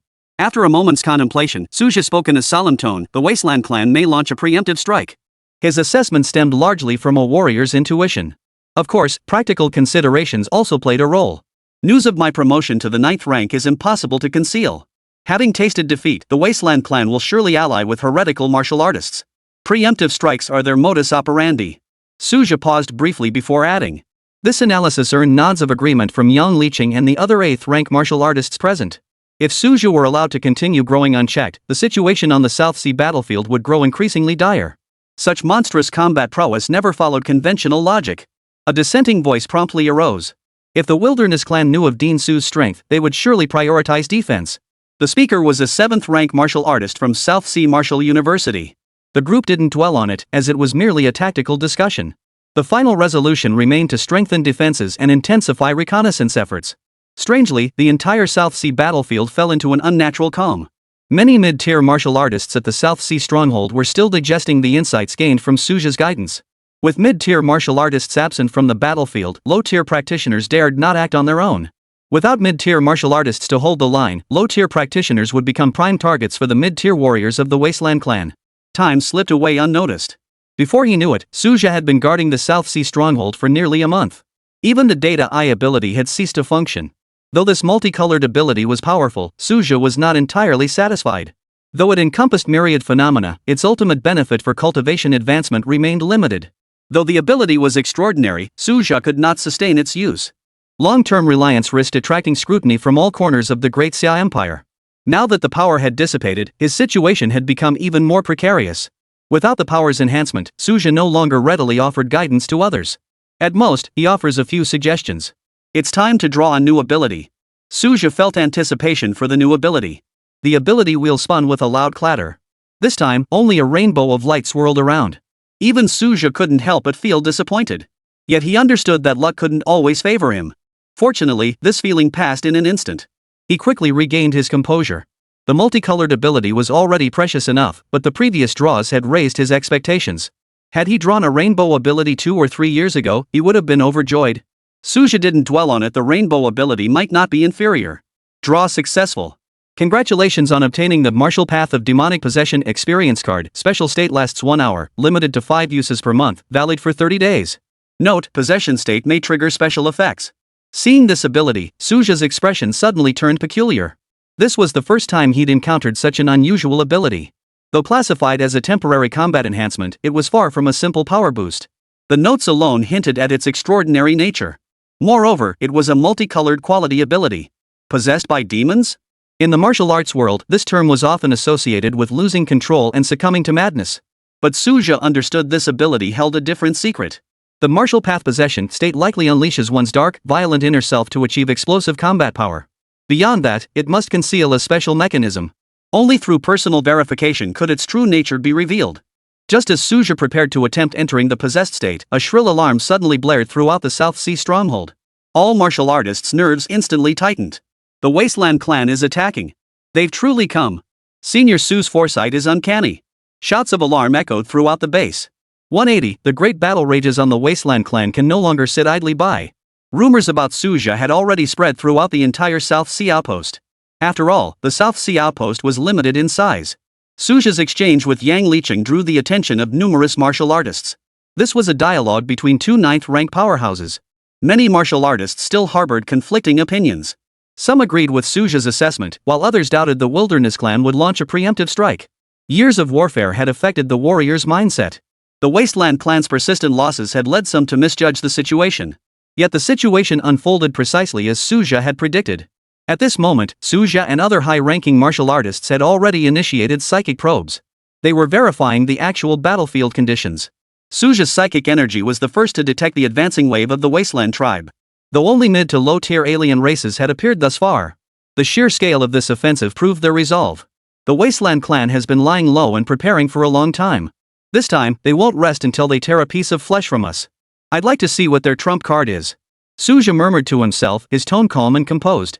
With his mid-9th rank cultivation base, combined with the unique state of martial arts entering demonic cultivation, his combat power should see no issues.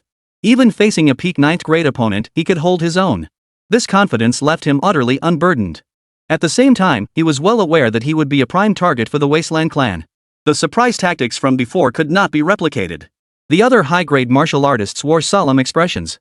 Fortunately, the other spatial rift had yet to become a battlefield. The South Sea stronghold currently possessed sufficient high-tier combat strength. Reinforcements would continue to arrive. Unlike Suja's composure, several newly promoted 7th rank warriors wore anxious expressions. This cohort of high-ranking warriors cultivated by the South Sea Martial Academy in recent years had now been deployed to the front lines. These warriors, experiencing high-grade battlefields for the first time, clearly lacked the confidence Suja had possessed when he fought beyond his rank years ago. Boom! Within 60 seconds, 3 waves of 9th grade pressure carrying the aura of low-tier alien races swept in. The Wasteland clan had evidently obtained intelligence on Suja's breakthrough. However, the newly added 9th rank power was still raw. 9th grade powerhouses were not weeds growing by the roadside. Even a powerhouse like the Wasteland clan couldn't mass-produce them. Suja shook his head silently. He had anticipated a contest of equal strength. Reality fell short of his expectations. The aura of 9th rank power erupted violently. Yang Licheng and Yuxiong's auras surged in response. The old principal had already taken up residence at the South Sea stronghold to oversee operations. As the situation grew increasingly unpredictable, even Yang Licheng found it difficult to gauge the shifting winds. That was why he had called upon the old headmaster to step out of retirement. Fortunately, the decision was made in time. Had they waited for the Wastelanders to launch their assault before seeking aid, they would have been caught off guard. The Wasteland clan would grant the South Sea stronghold no further breathing room. Suja's figure flickered as he stood suspended in midair. He hovered above the outpost, side by side with Yuxiong and Yang Licheng.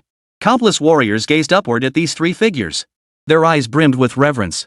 They represented the pinnacle of combat power in the South Sea theater. 3 9th rank powerhouses of the Wasteland clan broke through the air. Their gazes locked onto Suja in unison. This was no surprise. Yuxiong and Yang Licheng were both long-standing adversaries of the Wasteland clan. Only Suja, this new face, drew their particular attention. The 3 alien warriors quickly recognized this old adversary. After all, Suja had slain numerous high-ranking members of the Wasteland clan. Interestingly, Suja caught the flicker of surprise and doubt in their eyes. Though the cult had relayed intelligence about his breakthrough, it clearly hadn't been taken seriously. After all, his ascent had been nothing short of unnatural. Even the Wilderness clan had never witnessed such a prodigy. The chasm between the 8th and 9th ranks was no simple feat to cross. Thus, the other party remained skeptical. Nevertheless, the Wasteland clan cautiously dispatched an additional 9th rank figure. Without this precaution, the battle would have tilted long ago. A single additional 9th rank being was enough to shatter the balance of the high-rank battlefield. This newly promoted 9th rank being drained the Wasteland clan's accumulated reserves. They sought to reverse their declining fortunes with this move. Unfortunately, they collided with Suja, a rock-solid obstacle. For the Wasteland clan, this was the worst possible twist. Originally, they had no urgency to attack the South Sea stronghold. But news of Suja's 9th rank promotion struck like a death knell, forcing the Wasteland clan to strike prematurely. Had they known a new spatial rift was about to appear in the South Sea? Otherwise, they would have chosen to remain dormant. Intelligence regarding the spatial rift remained top secret. All those privy to it had undergone rigorous vetting. This completely eliminated the possibility of leaks from cult martial artists. Meanwhile, above the sky, beyond the 9th rank powerhouses, large numbers of 7th and 8th rank practitioners began to appear. The number of high-grade practitioners among the Wasteland tribes has significantly increased compared to previous times. Were it not for the substantial influx of high-tier warriors into the Great Xia Army of the South Sea Theater and the South Sea Martial Academy in recent years, the outcome of this battle would have been truly unpredictable. The high-ranking members of the Wasteland clan wore grim expressions. Clearly, they had not anticipated the South Sea stronghold's reserves of high-grade warriors. They now found themselves in a precarious position. But having mobilized the entire tribe to this point, retreat was no longer an option. Fight! The ground battle erupted first. Both sides clashed fiercely around the stronghold's walls. A contingent of confident 6th rank martial artists formed squads and charged out of the walls to meet the enemy. In a battle of this scale, those below the higher ranks proved ineffective. 6th rank fighters could influence local engagements. They could not sway the overall outcome. The true decisive factor lay in the aerial battle. Of course, the mid to low grade battlefields were not insignificant. If defensive strongholds fall or core forces suffer heavy losses, high grade powerhouses will inevitably be constrained. At this moment, the high altitude battlefield pulsed with overwhelming pressure. High tier powerhouses from both sides engage in their first clash. Mental energies collided, and Suja joined the fray. Alas, both sides were evenly matched in numbers and strength. The initial probing ended in stalemate. 181, Battle of the 9th rank, 5 days and 5 nights of combat. Interesting. However, Suja suddenly noticed something intriguing. The late 9th rank powerhouse of the Wasteland clan had set its sights on him. Conversely, the newly promoted 9th rank Wasteland clan member had fixed his gaze on Yan Licheng. Clearly, the Wasteland clan feared Suja's ability to fight beyond his tier. They were even willing to send their newly promoted 9th rank to deal with Yang Licheng. At that moment, Yuxiong and Yang Licheng also sensed the unusual situation and immediately sent telepathic messages to Suja. The Wasteland clan's actions clearly signaled their intent to bully the weak, using Suja as their breakthrough point. But strength and weakness were relative concepts. Yuxiong and Yang Licheng were more concerned about Suja's decision. No problem. With my current strength, facing a late-stage 9th rank opponent poses no problem. Suja responded calmly to the two. Since his strength would be revealed sooner or later, there was no need to conceal it now. Hearing this, both Yuxiong and Yang Licheng were shaken to their core. They hadn't anticipated that Suja's strength had already approached Yang Licheng's. If he advanced any further, he might even reach the peak of the 9th rank. This time, neither man objected to the battle. Instead, the pressure shifted onto Yang Licheng. The reason was simple. Among the 3 9th rank opponents, his adversary was by far the weakest. As the commander of the South Sea garrison, Yang Licheng possessed his own pride. Who among those who had reached the 9th rank was not haughty and proud? Now, to be looked down upon by the Wasteland tribe, how could he possibly swallow his pride? Without hesitation. The clash of psychic energies had barely ceased when 3 9th rank battlefields erupted simultaneously. The remaining high-rank warriors engaged in fierce combat, but the numerical disparity between the two sides remained evident. Those of profound cultivation took on 2 opponents at once. 7th and 8th rank cultivators tacitly yielded the battlefield to the 9th ranks. After all, the might of 9th rank laws could shatter lesser realms with mere aftershocks. This scene was one Suja had experienced before. Fight! Suja charged headlong toward his opponent without hesitation. That late-stage 9th rank being of the Wasteland clan. The Deathfire law erupted violently. A blade aura as dark and eerie as night descended, threatening to devour the entire sky. Black symbolized death, heralding the end. The oppressive weight of the law swept across the land, causing even the late-stage 9th rank powerhouse of the Wasteland clan to flinch slightly. He had previously clung to a sliver of hope, convinced that Suja's growth within the 9th rank realm must be inherently limited. Now he realized how utterly wrong he had been. Suja's progress was nothing short of terrifying. Fortunately, the Wasteland clan had not pitted their newly ascended 9th rank against Suja. Otherwise, the scene of a 9th rank falling might have played out. But as a late-stage 9th rank powerhouse, he was no ordinary opponent. Boom! Blood energy, infused with the golden law, surged skyward, colliding violently with the flames of death. As the spiritual energy storm raged, the sheer might of the 9th rank clash utterly overshadowed every other battlefield. Suja's blade light fused the domineering might of the mad god's blade art with the razor-sharp edge of the way of the blade. Even late-stage 9th rank cultivators had to temporarily evade its edge. His opponent clearly sensed the threat, his attacks growing increasingly cautious, all traces of the arrogance befitting a late 9th rank vanishing. The Wasteland clan had already suffered 2 consecutive defeats due to underestimating their foe. This time, he would not repeat the same mistake. From start to finish, he never once entertained the thought of engaging Suja in conversation. Such extreme caution only made Suja chuckle. Compared to a defensive turtle tactic, he craved a thrilling, head-on clash. Still, the current situation suited him well. With his power surging, he needed a proper test, and this late-stage 9th rank opponent was perfect. As Suja activated the 9th grade battlefield, other high-grade engagements erupted simultaneously. 2 9th rank battlefields proved particularly fierce. Yuxiong faced an old acquaintance. A peak 9th rank powerhouse from the Wasteland clan. Having clashed countless times, they knew each other's tactics inside out. Neither was exerting full strength at this moment, as if engaged in a tacit probing. Even so, Yuxiong kept one eye on Suja. He had heard Suja claim to possess late 9th rank strength, but seeing was believing. The 9th rank realm was fraught with peril at every step, and the more peak-tier the warrior, the clearer the difficulty became. Suja's ascent had already shattered everyone's expectations. Suja has truly delivered a surprise. Watching Suja gradually gain the upper hand, Yuxiong marveled inwardly.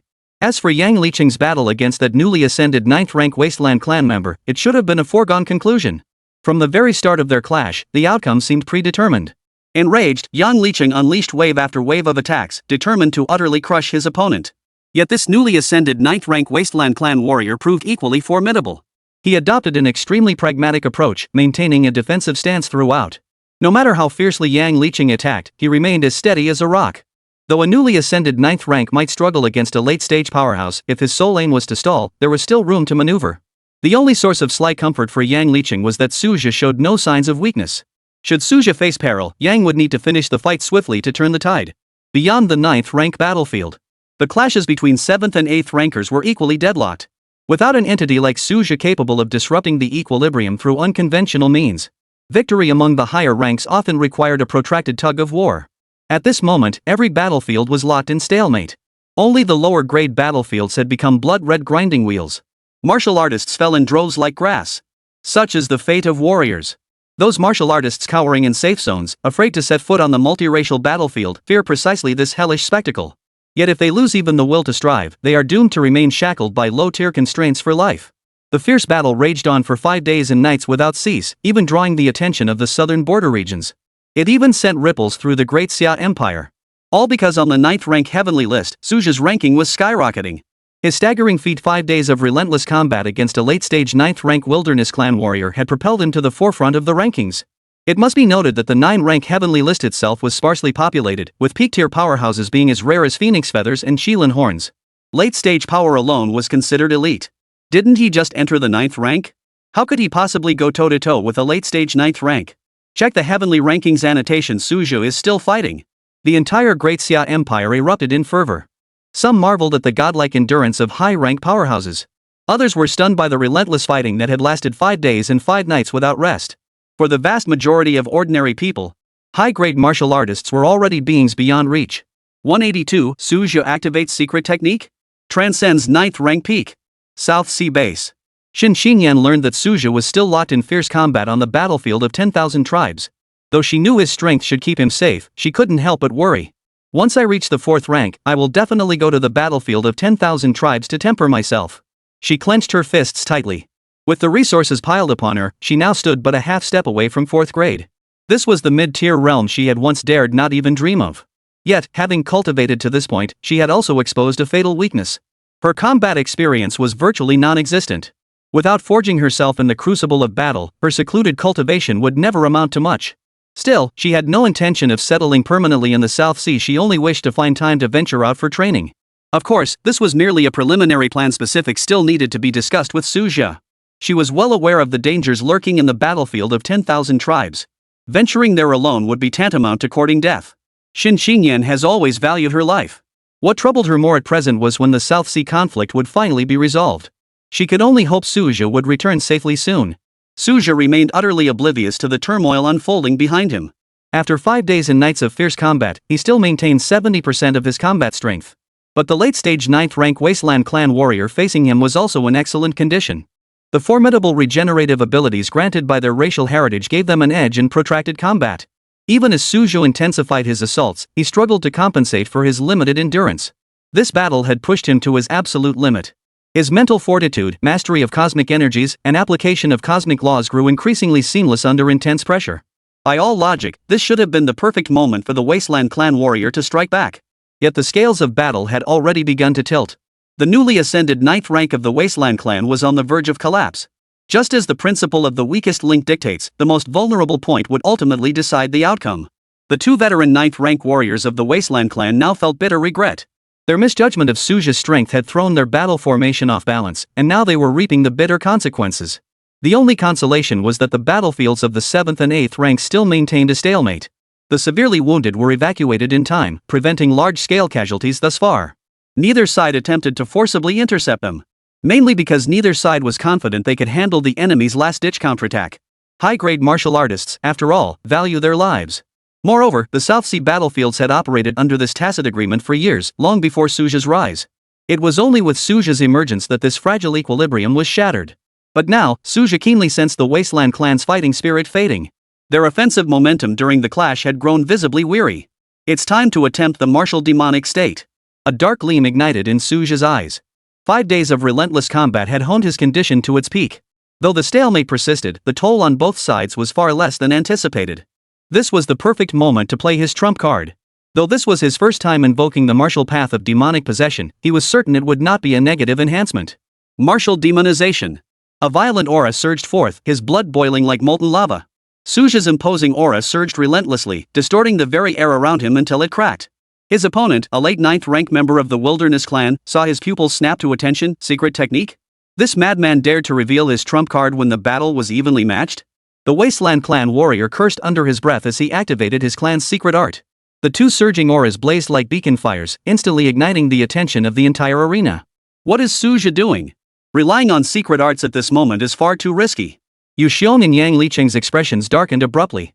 Originally, victory could be secured by waiting for the Wasteland clan's newly promoted 9th rank to collapse. Now, the situation had become unpredictable once more. But the battlefield allowed no hesitation. Once both sides unleashed their secret arts, there was no turning back. Though they didn't understand Suja's reasoning, it wasn't the time to question it in the heat of battle. Besides, both sides had deployed their secret arts, hardly a loss. It could only be said that both sides could accept it. Suja remained unaware of the other's thoughts. In his current state of martial demonic possession, he felt utterly transformed. Though his entire body was in a frenzied state, with every aspect of his power at least doubled. Yet he retained absolute rationality. This enhancement extended beyond raw power. Even intangible qualities like comprehension had been amplified. This ability was truly extraordinary. While certain abilities before could temporarily boost combat power, none could simultaneously enhance martial arts comprehension during battle. The martial path of demonic possession, however, achieved precisely that. Though the combat power boost this time was less dramatic than certain previous abilities, the comprehensive enhancement it provides holds irreplaceable value. Fight! Suja plunged back into battle without hesitation. With only an hour left of this special state, there was no room for waste. Especially now, as his comprehension was surging, his understanding of techniques was beginning to yield new insights. This state of martial demonic possession truly represented an all-around evolution. What was even more remarkable was that Suja not only remained in control during this state. Instead, he savored the boiling fervor of battle with uncommonly clear awareness. Moreover, Suja's martial path of madness was an innate ability, not a secret technique. Not only did he feel no physical burden, but he even had the energy to monitor his opponent's condition. In contrast, the late-stage 9th rank powerhouse of the Wasteland clan now found himself on the defensive. The forced amplification of his secret technique fell far short of the martial demonic transformation, while he also endured the double torment of the secret technique's backlash. What baffled him most was this. Why does this man's condition grow ever more formidable after activating his secret technique? There wasn't a trace of instability in his aura. Could he have been concealing his strength all along? Chaotic thoughts churned within the Wasteland clan warrior's mind, his foreboding growing ever heavier. Suja, of course, paid no heed to his opponent's bewilderment. Empowered by the martial path's descent into demonic arts, each blade strike now carried a devouring black aura, its might layered and intensified. Even the spectators Yu Xiong and other peak 9th rank powerhouses couldn't help but glance over. Such overwhelming pressure was only to be expected. Already at the late 9th rank stage, Suja's combat prowess had long surpassed that of ordinary 9th rank peak experts after the amplification of martial path possession. Had long surpassed that of ordinary 9th rank peak cultivators. 183, 3 9th rank warriors severely wounded, the Wilderness clan retreats in defeat. Yu Xiong and this peak 9th rank powerhouse of the Wasteland clan could not be considered prodigies. Even after reaching the 9th rank, they could not maintain the aura of prodigies. For prodigies to become ordinary was not an unacceptable outcome. Many prodigies might have fought beyond their tier at lower realms, even surpassing ordinary individuals. But as their cultivation deepens, their weaknesses may be magnified. Perhaps certain aspects remain unrefined. For instance, they may have damaged their foundational cultivation during breakthroughs. Ultimately, this prevents them from sustaining their prodigious stature. The higher the cultivation level, the harder it becomes to maintain the prodigy's prowess. Take Yu Xiong and this 9th rank peak powerhouse of the Wilderness clan. They too were prodigies during their lower and mid ranks. Yet they ultimately failed to sustain it long term. Suja's current combat prowess now surpasses that of both men in their ordinary states. Unless they too resorted to secret arts to enhance themselves. With Suja unleashing his full power, the situation on the 9th rank battlefield had become crystal clear. The most anxious figure was undoubtedly the peak 9th rank powerhouse of the Wasteland clan. He had never anticipated Suja's strength to be so terrifying. Even someone as formidable as himself might not be able to secure a decisive victory over Suja. The Wasteland clan powerhouse who had just broken through to 9th grade was already struggling to hold on. Now, even a late-stage 9th ranker couldn't suppress Suja.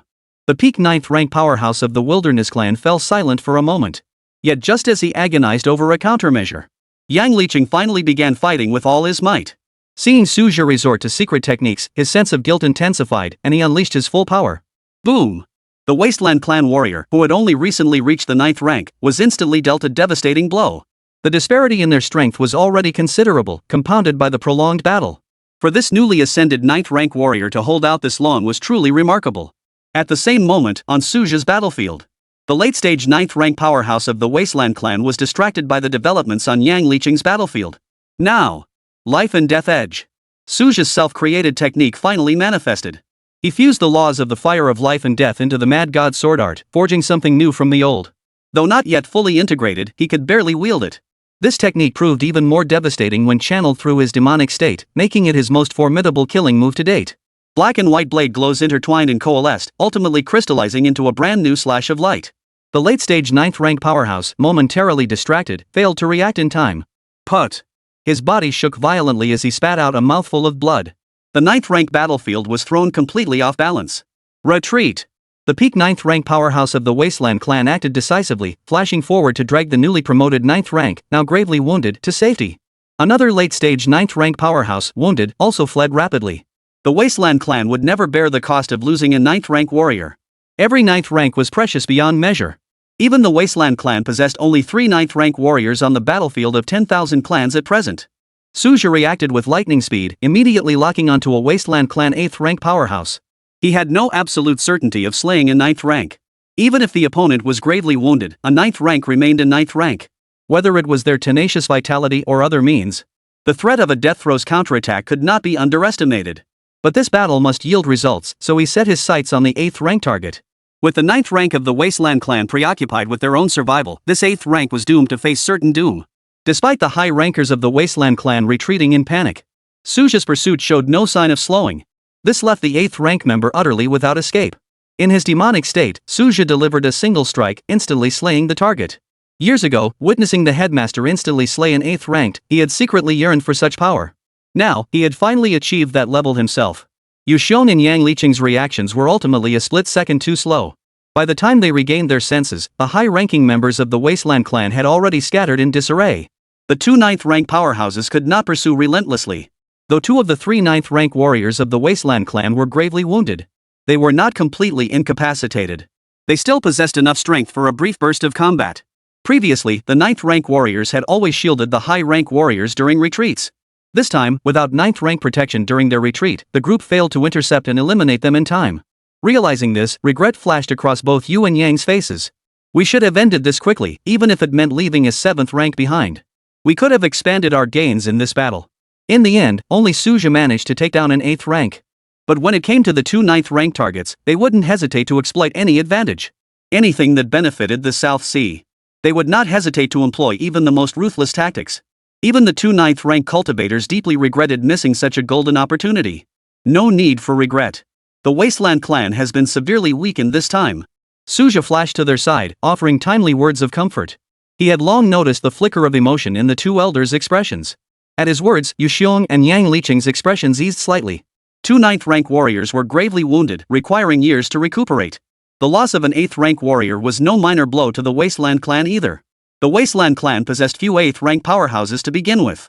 Most crucially, they had spent considerable time planning and preparing for this operation. Yet in the end, they suffered a complete and utter defeat. Even Yuxiong and Yang Liqing couldn't help but express their astonishment. With Suja's power transformation, the landscape of the South Sea battlefield had been turned upside down. Consider this: had Suja failed to break through to the 9th rank, the outcome of this battle would still be uncertain. An imbalance in the number of 9th rank warriors in the South Sea would mean the battlefield could only rely on stronghold formations for passive defense, completely losing the initiative. As the high-rank battlefield concluded, the mid- and low-rank engagements swiftly reached their conclusions. The Wasteland clan's forces retreated in panic, daring not to linger. For the mid- to low-grade warriors of the Wasteland clan, they had endured years of suppression and stifling circumstances. They had hoped this battle would restore their dominance on the battlefield. Yet they suffered a crushing defeat instead. Though casualties on the mid-tier battlefield were roughly 1-to-1, the actual losses did not exceed expectations. But with the high-tier battlefield lost, the fighting in the middle and low tiers became meaningless. Those retreating too slowly faced relentless pursuit by South Sea warriors. It's over. 2 9th rank warriors are gravely wounded on the high-tier battlefield. The martial artists at the South Sea stronghold were filled with fervor. They had triumphed once more. The veteran warriors who had guarded the stronghold for years felt it most deeply. The South Sea battlefield years ago. Defeating the Wasteland clan seemed like a fairy tale. Until Suja burst onto the scene. The tide of the battle of the 10,000 tribes was finally turned. These veteran warriors held an almost fanatical reverence for Suja. Even though many of them were far older than him. 184, a bold idea: counterattack the Wasteland clan's stronghold? Though the battle had ended, the affairs of Suja and his companions were far from concluded. Clearing the battlefield and post-war assessments still required considerable time. Especially since Suja hadn't returned directly to the South Sea Martial Arts University this time. He remained in a state of demonic possession. In this state, he could clearly perceive the shifts in his own. Seizing the moment before the state faded, Suja immediately entered meditation at the South Sea stronghold to regulate his chi. He was not alone, nearly all high-grade martial artists were undergoing similar adjustments. Mid-tier and low-tier martial artists could still rotate shifts for rest. High-grade martial artists, however, could not afford to pause, especially after 5 consecutive days of intense combat. Many high-tier martial artists had resorted to secret techniques and now required time to regulate their chi. Even Yu Xiong and Yang Liqing were no exception. Their energy depletion was equally immense. However, high-tier martial artists recovered more quickly. After about half an hour, the high-ranking warriors began rising one after another. They began assisting with the cleanup of the battlefield. Suja slowly regained consciousness as a voice echoed in his ears. My cultivation has advanced in every aspect. Though not a breakthrough, the gains were substantial. After reaching the 9th rank, every inch of progress became exceptionally arduous. In his demonic state, his comprehension of the laws of the universe had actually deepened.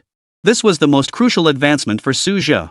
A slight stagnation in cultivation was acceptable, but his grasp of the laws must never lag behind. Suja, are you okay? Should we avoid using secret techniques for now? Do you need to return to school first? Yu Xiong rushed over immediately to check on him, his words tinged with concern. Now Suja wasn't just the heir apparent of South Sea Martial University, but also the school's pivotal combat strength. The reappearance of the spatial fissure only underscored his critical importance. Yu Xiong would never want to see this rising star come to harm. Suja paused in surprise before realizing. The principal had clearly misunderstood, mistaking martial arts cultivation for some forbidden technique or secret art. His thoughts raced, but he offered no explanation. Secret arts were indeed the most plausible explanation. It's fine. Suja replied in a deep voice, genuinely appreciating the concern. At that moment, Yang Liqing also approached with measured steps. The Wasteland tribe won't be able to attack the South Sea stronghold for at least several years. The South Sea commanders couldn't hide their excitement. Ever since the South Sea front was opened, this is the first time they've truly had a chance to catch their breath. Now they finally had a chance to recuperate. At the very least, it would allow many martial artists to achieve breakthroughs in their strength. It even provided high-tier martial artists with the chance to focus solely on cultivation. Yang Liqing was naturally overjoyed. However, Suja had a different perspective on Yang Liqing's optimism. I see this as an opportunity for the South Sea stronghold. It's time to counterattack the Wasteland clan strongholds on the multiracial battlefield. Suja declared in a solemn tone. Strike while the iron is hot, now is the perfect moment. Moreover, the other spatial rift is set to open in just a few years. If 2 battlefields of the 10,000 tribes exist simultaneously, the pressure on the South Sea will double. After all, no one knows what the new battlefield will bring. If it's weaker, that might be manageable. But if we encounter formidable foes, brutal carnage will erupt. At that point, the fall of high-ranking beings would not be uncommon. We must seize this moment to deal a crushing blow to the Wasteland clan on the current battlefield. This proposal was nothing short of madness. Yet after hearing Suja's analysis, Yu Xiong and the others fell silent. They could not deny its logic. If they were making the decision themselves, launching an attack now was indeed the optimal moment. Yet the South Sea warriors had just endured a bloody battle. Asking them to march again immediately would likely dampen morale. Considering this, Yang Liqing's face darkened. Convene a high-ranking council meeting to deliberate. Yang Liqing finally decided and proposed. Yu Xiong and Suja raised no objections, though both possessed strength rivaling that of the commander. This situation differed from the surprise attack in the southern border. Xiong held no command authority. Military authority over the South Sea stronghold remained firmly in Yang Liqing's hands. The high-ranking officers soon assembled. Many still wore puzzled expressions. Another change? Didn't we just defeat the Wasteland tribe? No one had anticipated Suja's plan to counterattack the enemy city. After Yang Liqing briefly outlined Suja's strategic plan, the entire hall of high-ranking officials fell into dead silence. A counterattack on the Wasteland tribe's stronghold. To most high-ranking officers, this seemed like an impossible dream. Perhaps at the war's outset, some high-ranking officers still harbored faint hopes. But over 2 decades of bloody warfare had eroded all illusions. For them, attacking a Wasteland tribe city was an unthinkable notion. Yet this concept originated from Suja's lips. Many high-ranking martial artists couldn't help but fall into deep thought. A proposal from a 9th-rank powerhouse, no matter how absurd, demanded serious consideration. Moreover, Suja's demonstrated combat prowess was nothing short of terrifying. He had even managed to stand toe-to-toe with Yang Liqing, the commander of the South Sea. None of the high-ranking martial artists present were fools. None wished to openly provoke this newly emerged powerhouse. Even dissenters chose their words with utmost caution. Would a rash attack prove overly perilous? The South Sea stronghold has just endured a bloody battle. This junior believes it presents an excellent opportunity. 2 9th-rank warriors of the Wasteland clan are wounded. Their combat strength will inevitably be severely weakened in the short term. They must be focusing all efforts on healing now. One by one, the others voiced their opinions. Though no direct opposition arose, a palpable sense of unease permeated the entire gathering. In a sense, this was already the deterrent effect brought by Suja's strength. The discussion ultimately failed to reach a consensus. All eyes turned to the three ninth-ranked individuals seated at the head of the table. Yang Liqing's expression was slightly peculiar. He hadn't anticipated Suja's influence had reached such a level. Then, recalling the battlefield that day, he understood. Even he himself had no certainty of suppressing Suja. Especially that final, demonic outburst. Even now, the memory sent shivers down his spine. 185, then let's fight. Wasteland Clan Defensive Formation. Suja, how is your recovery progressing? Yang Liqing finally posed the crucial question. Since Suja had previously employed a secret technique, would continuing the assault affect him? Even though Suja was not part of the Great Xia army, fighting for the South Sea, Yang Liqing didn't want him to become a liability. After all, Suja's potential was evident to all, with a strong possibility of surpassing the 9th rank. To delay him now would make Yang Liqing a traitor to the Great Xia. No problem. Suja replied with a relaxed expression. He understood Yang Liqing's inclination. This inquiry signaled that the offensive was essentially finalized. In Suja's view, this plan was indeed reckless. But if things went wrong, retreat was always an option. At worst, it would merely cost a little more time. As he spoke, Suja quietly released his aura. This served as proof that his words were not empty. Yang Liqing and Yu Xiong exchanged glances and nodded. With their cultivation, they could naturally discern that Suja was unharmed. Even they couldn't help but inwardly marvel at his astonishing recovery speed. After all, he had endured 5 days of fierce combat and wielded secret techniques. Any ordinary high-ranking cultivator would have collapsed from exhaustion long ago. Then let's fight. Yang Liqing declared with unwavering resolve. Truth be told, he too harbored thoughts of attacking the wilderness tribe. But as the war progressed, the focus gradually shifted to defense. But that didn't mean he'd forgotten his original purpose. Now was indeed the perfect opportunity. Both Yu Xiong and he retained 80% of their combat strength. As long as Suja remained unharmed, their 9th grade combat strength would be intact. Since we've decided to attack, we won't give the Wasteland clan a moment to breathe. We must immediately assemble warriors of at least the 3rd grade. Launch a full-speed assault on the Wasteland clan city. Yang Liqing swiftly issued the orders. News of the counteroffensive spread throughout the South Sea stronghold in an instant. The martial artists were all taken aback upon first hearing the news. However, the military order did not compel independent practitioners to participate. It was entirely up to personal choice. The day has come for the South Sea stronghold to counterattack. Who has ever seen a wasteland tribe city? They never even dared cross the central battlefield in peacetime. This time, I must witness it with my own eyes. 2 9th-rank warriors gravely wounded, truly a godsend. While the higher-ranked warriors remained cautious, the mid to lower-ranked fighters were boiling with excitement. Hundreds signed up immediately. Others, with deeper strategic foresight, chose to remain at the stronghold. Having already secured military merit, why risk further danger? Only the 1st and 2nd rank warriors beat their chests in frustration. For participation required at least a 3rd rank cultivation level. Even if they coveted the glory, they could only sigh in frustration. The speed of 3rd rank martial artists far surpasses that of 1st and 2nd ranks. In the blink of an eye, the high-tier martial artists were already fully prepared in setting out. However, not all 9th rank warriors were dispatched this time. One must remain to guard the spatial passage, preventing the Wasteland tribe from exploiting the vulnerability. Though the probability of such an incident was extremely low, prevention was still paramount. After deliberation among the 3, Yang Liqing was ultimately assigned to remain behind. Suja and Yu Xiong led the troops into battle. A flicker of reluctance crossed Yang Liqing's eyes. Ultimately, duty outweighed his desire for battle. Should the rear falter, the entire South Sea defense would face utter ruin. No one could bear that cost. Watching the 2 figures recede into the distance, Yang Liqing could only see them off. He dispatched Great Xia soldiers to deploy a drone array. This would enable real-time monitoring of the frontline situation. In case of danger, the retreat order could be issued immediately. Suja and Yu Xiong led the elite troops to clear the path. Even though they judged the Wasteland tribe had retreated into their fortified city, they dared not relax their vigilance in the slightest. Especially as the army crossed the central battlefield and entered the Wasteland tribe's territory. Every soldier held their breath to the utmost. Even high-ranking experts rarely ventured into these lands. Except for Suja's previous ambush operation. Who would dare tread upon the territory of another race? Except for those of the 9th rank.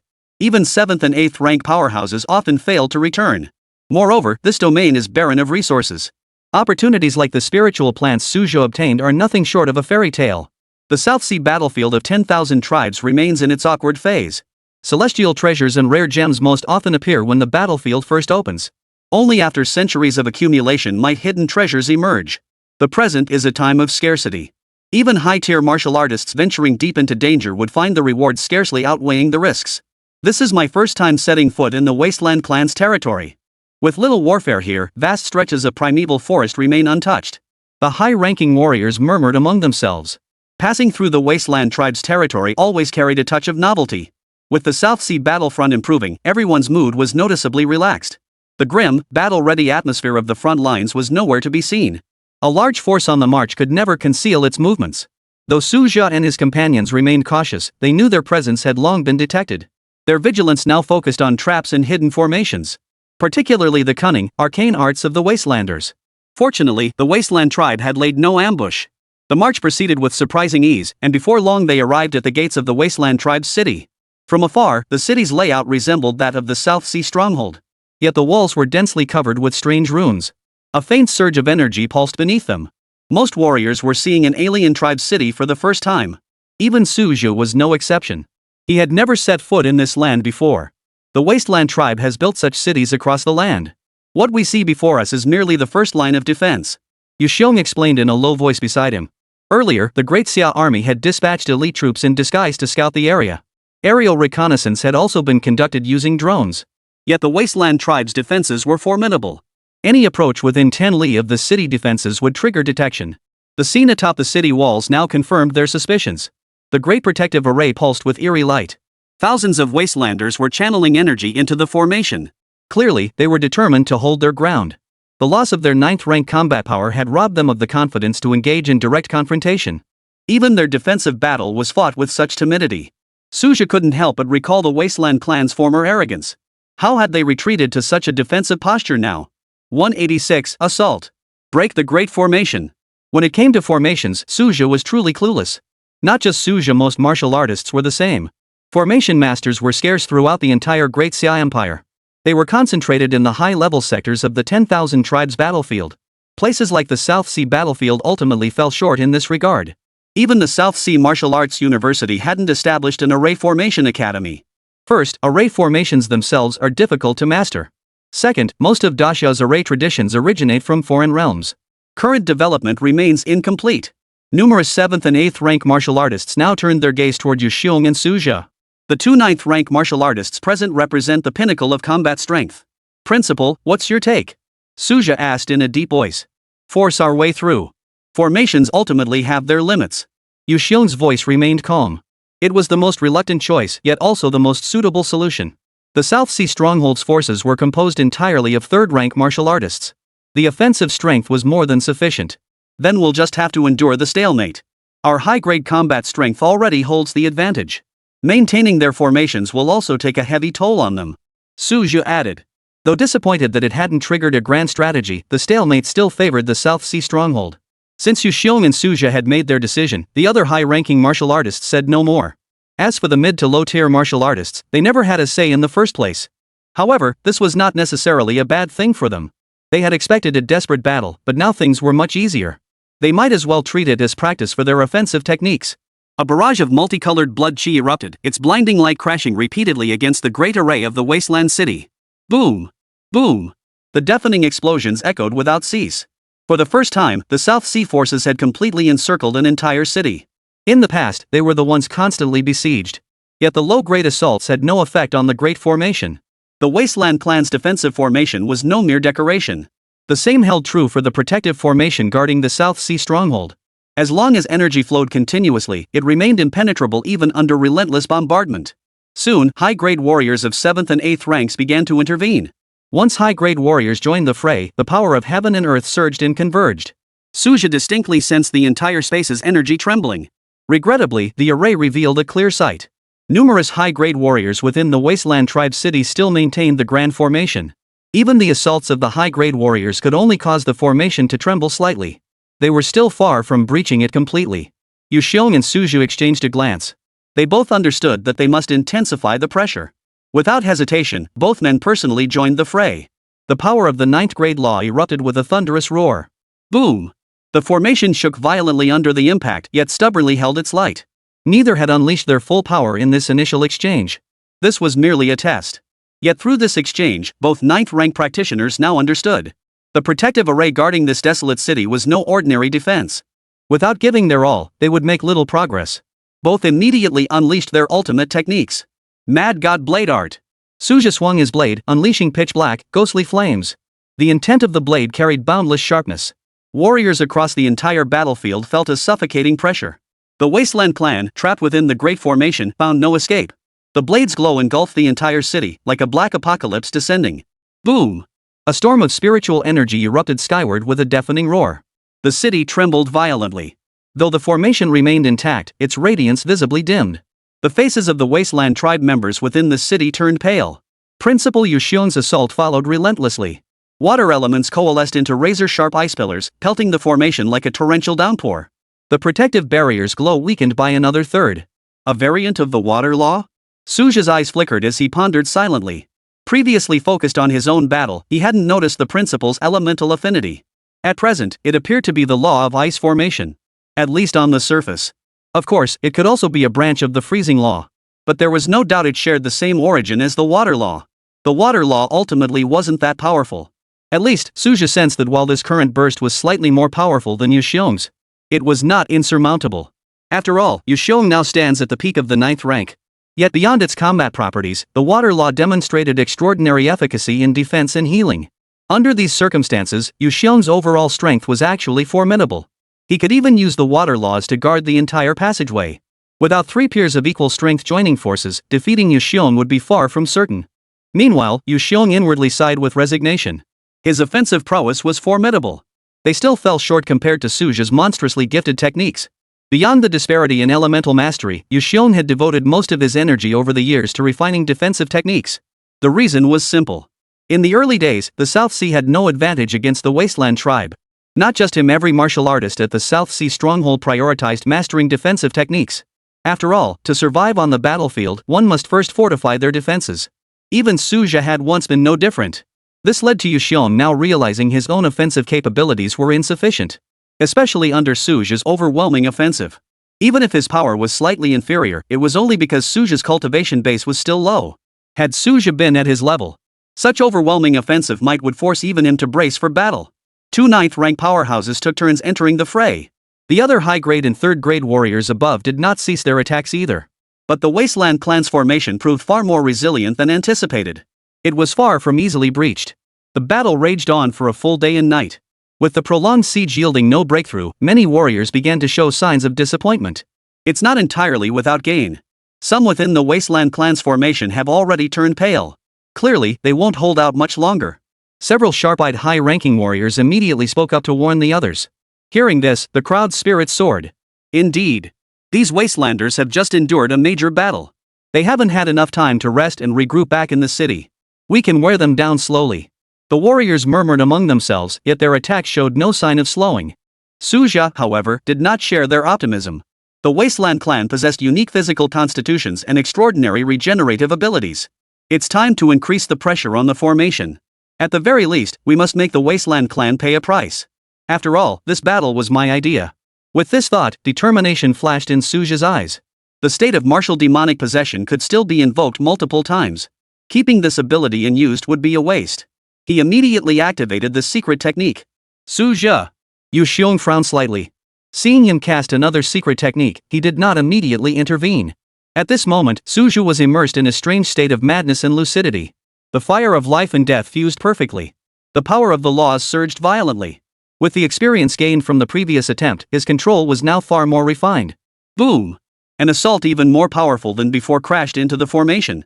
The array's light dimmed abruptly, and the martial artists within turned deathly pale. And this was only the beginning. Half an hour later, the Wasteland clan's formation finally teetered on the brink of collapse from overload. 187, the crowd erupted, vowing to deal a crushing blow to the Wasteland clan. We're about to break through this formation. Give it everything you've got. This surge of energy ignited excitement across the faces of the martial artists at the South Sea stronghold. Their attacks grew increasingly fierce. Even the high-ranking martial artists struggled to contain their excitement. But Suja remained vigilant.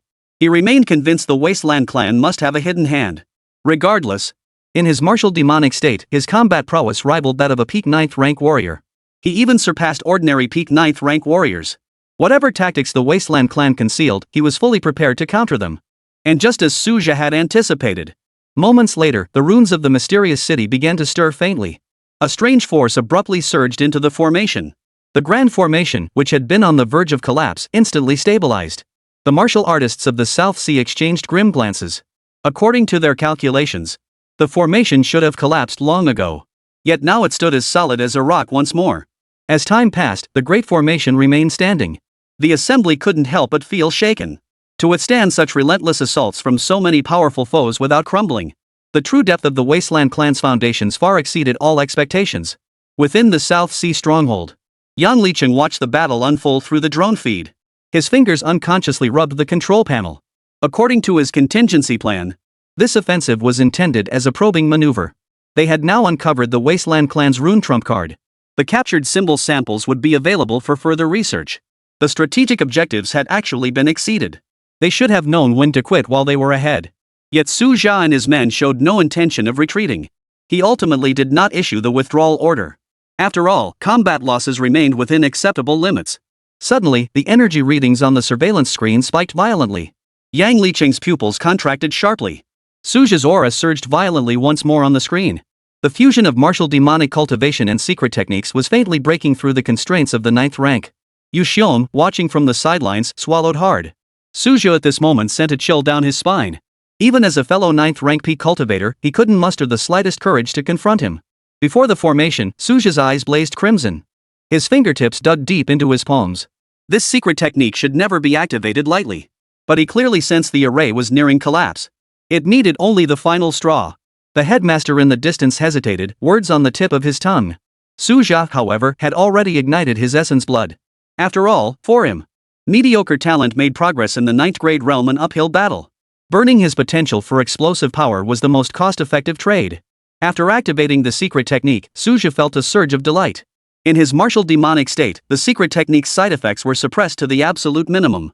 At the same time, he could temporarily detect no negative effects from the secret technique. This martial demonic power proved far more formidable than anticipated.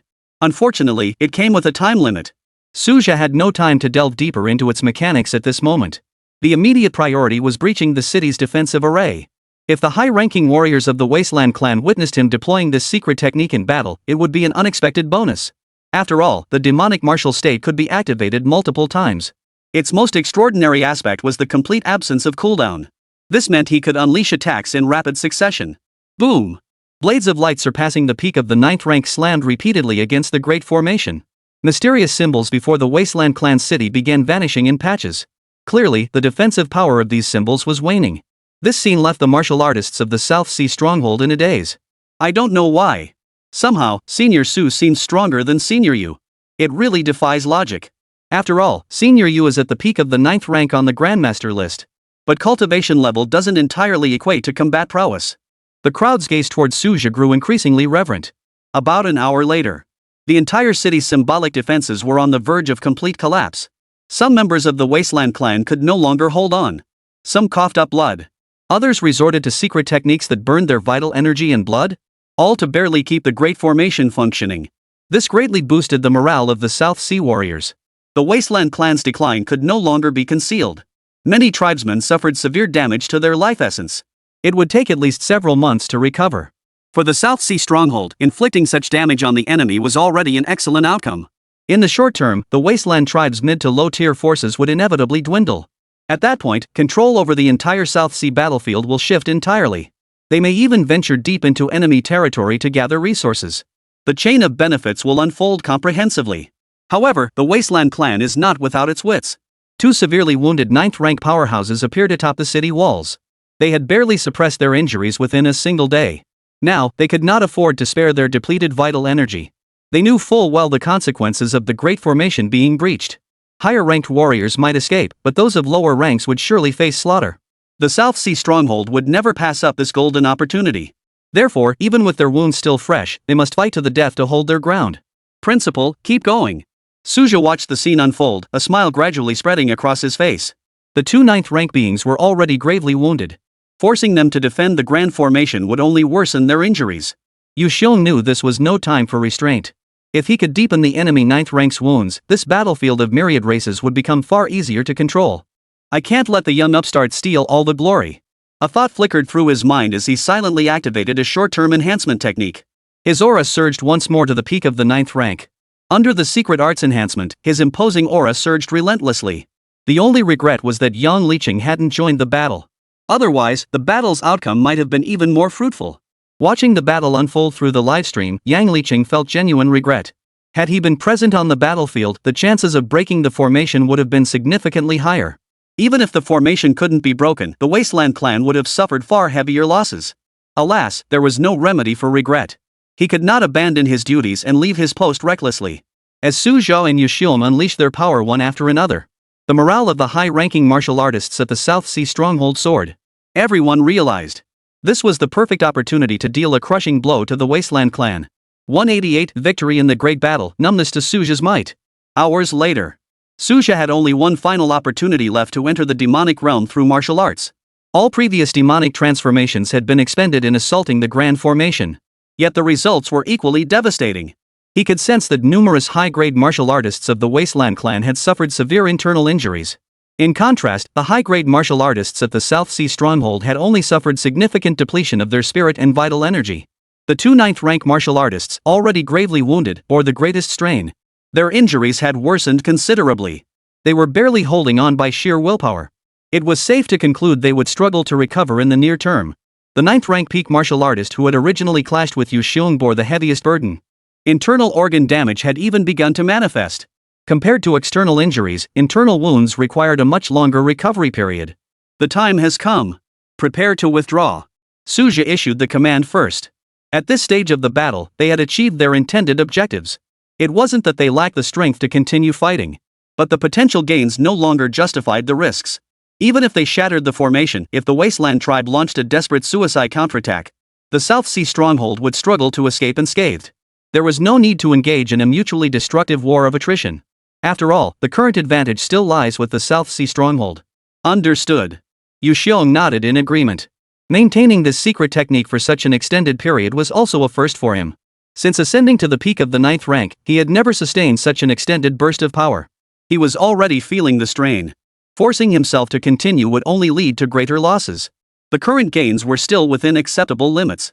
At the very least, he had uncovered the limits of the South Sea stronghold's defensive system. Simultaneously, he had dealt a heavy blow to the Wasteland clan. The entire Wasteland tribe now lacks any intact combat strength. This defeat not only hinders their recovery of combat strength, but will also severely hinder the entire tribe's cultivation progress. This ebb and flow of power shifts should at least buy the South Sea stronghold several years of development time. Combined with the outpost's current position of strength, it might grant the Wasteland clan several years of respite. On the surface, Suja's surprise attack appears to have yielded no spectacular results. The actual strategic gains far exceeded expectations. Yang Liqing, monitoring the screens, simultaneously received the retreat order. He immediately relayed the evacuation signal to all warriors. For him, this was undoubtedly a perfect campaign. For years to come, the Wasteland tribe would lack the strength to invade any strongholds. The South Sea garrison could even seize the opportunity to expand resource collection operations, accumulating capital for future breakthroughs in seclusion. Yang Liqing's brow betrayed his unmistakable excitement. After all, this surprise attack had achieved the goal of 0 casualties.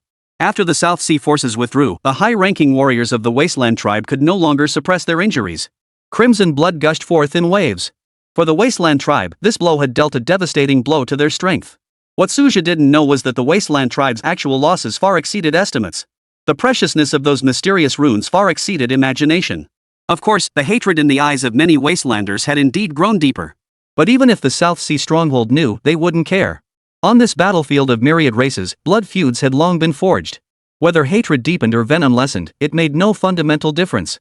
Yang Liqing watched the martial artist's army return safely, his heart finally settling. The moment all warriors entered the stronghold, they immediately entered a state of meditation. The stronghold, protected by the defensive array, offered sufficient security, granting everyone a profound sense of safety.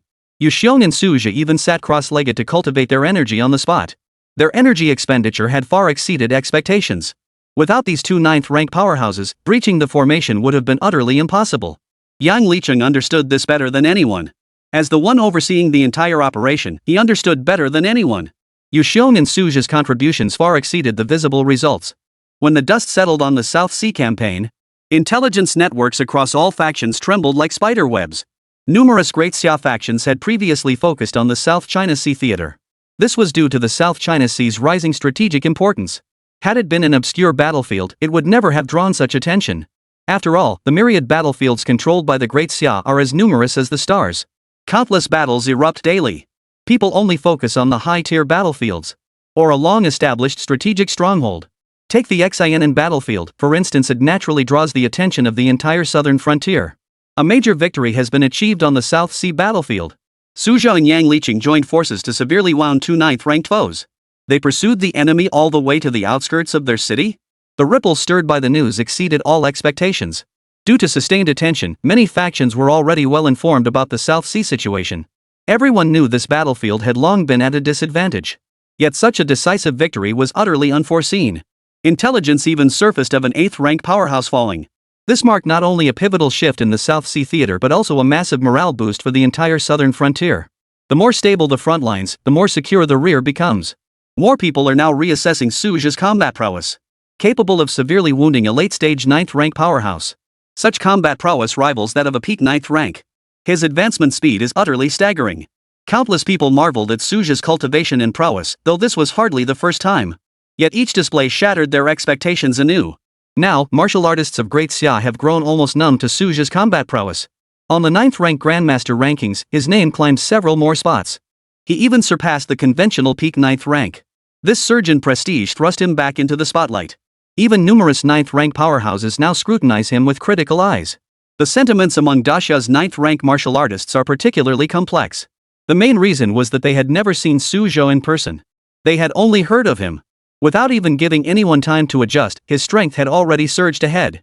Such a pace of surpassing others left a profound impression on many 9th-rank practitioners. Xianen battlefield. The memories of fighting shoulder to shoulder with numerous high-ranking Xianen warriors still felt vivid. Now, when these high-ranking martial artists spoke of Suzhou, they couldn't help but sigh. Now we can only look up to Commander Su. Back on the Xianen battlefield, he was merely an 8th-rank martial artist. Truly, prodigies cannot be measured by ordinary standards. Having worked alongside him, their feelings were particularly profound. There was also a hint of regret. It seemed unlikely they would ever have the chance to join forces with him again. Nearly every high-ranking official in the southern frontier knew. The newly opened spatial rift in the South Sea may not yet be a battlefield, but it is only a matter of time. The new and high-ranking officials naturally understood what this meant.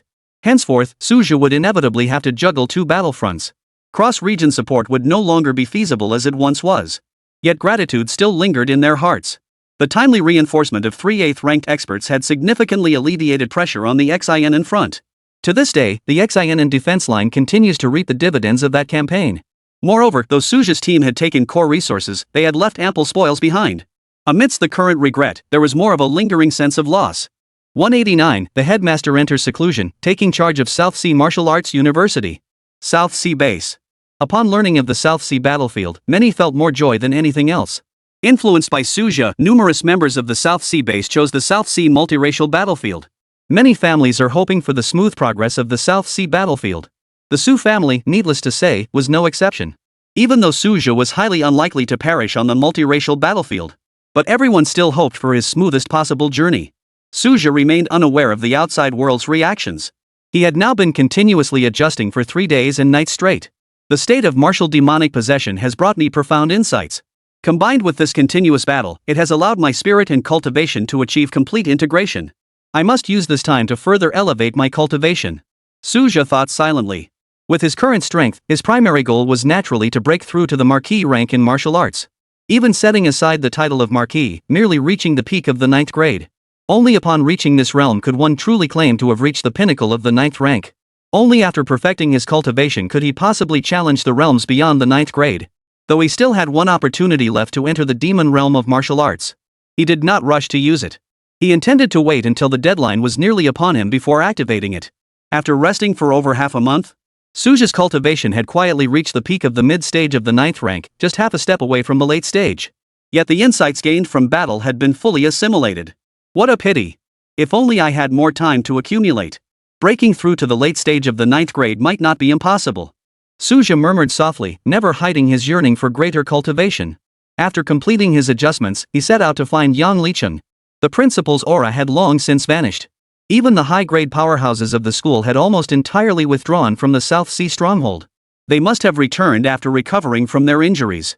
Suja likewise prepared to depart, intending to bid farewell to Yang Liqing before leaving.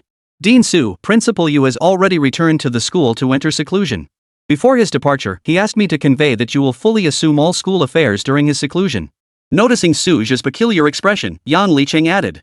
Despite Suja's extraordinary abilities, he was still far too young. He had no management experience whatsoever. Yet Yu Xiong had entrusted the entire academy to him. The words had barely left his mouth when even Suja froze in shock. Take charge of Nanhai Martial Arts University? This was entirely unexpected. The chancellor hadn't even left him room to refuse. A bitter smile was all that remained on Suja's face. Is the president afraid I might refuse? He shook his head in resignation. Yang Liqing's expression grew even more subtle. Both Yu Xiong and Suja seemed so indifferent to the position of university president.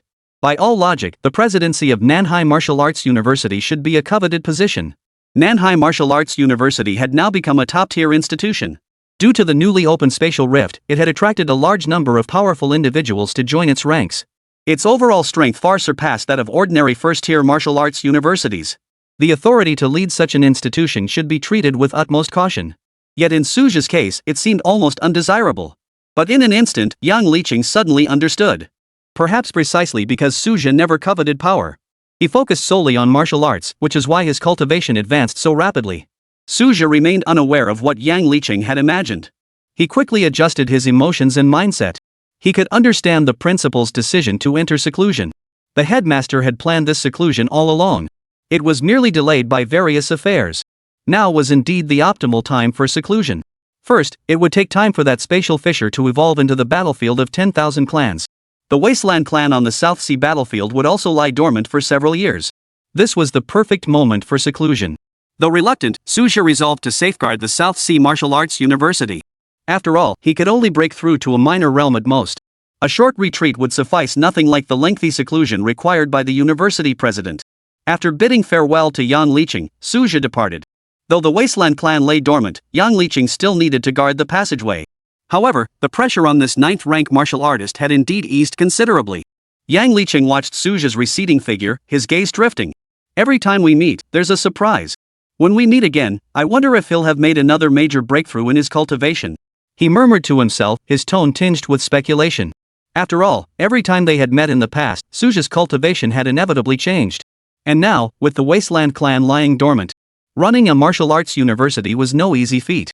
Yet with Suja, it seemed almost like a burden. Yang Liqing then considered that perhaps Suja simply had no ambition for power. That was why his cultivation had advanced so rapidly. Suja remained oblivious to Yang Liqing's thoughts. He had already calmed his emotions. He could genuinely understand the principal's decision to enter seclusion. The headmaster had indeed planned to enter seclusion earlier. It was merely delayed by various unforeseen circumstances. Now was indeed the optimal moment for seclusion. It would take many long years for that spatial fissure to transform into the battlefield of 10,000 tribes. The tribes of the South Sea wilderness would also lie dormant for several years. It was indeed a prime opportunity for seclusion. Though slightly resigned, Suja remained determined to protect the martial arts university. After all, he could only break through to a minor realm at most. A short retreat would suffice, there was no need for a prolonged seclusion like the principal's. After bidding farewell to Yang Liqing, Suja departed directly. Though the Wasteland clan lay dormant, the duty to guard the passage remained. Nevertheless, the pressure on this 9th-rank martial artist had finally eased considerably. Yang Liqing watched the receding figure, his gaze slightly unfocused. Each meeting brings new surprises. By the time we meet again, his cultivation will likely be earth-shattering. He murmured softly, his words tinged with speculation. After all, every time they met in the past, Suja had achieved a breakthrough. Moreover, the Wasteland clan had now ceased hostilities. The two might have to wait for the spatial rift to open before they could meet again. This separation would likely be prolonged. Given the unique circumstances in the South Sea, even if the southern border faces trouble, it would be difficult to summon aid from the South Sea. Yang Liqing's concerns were not unfounded. Barring unforeseen circumstances, their reunion would likely be a distant prospect. Truthfully, while both were in the South Sea, it wouldn't have been difficult for Suja and Yang Liqing to meet. But neither was particularly fond of socializing.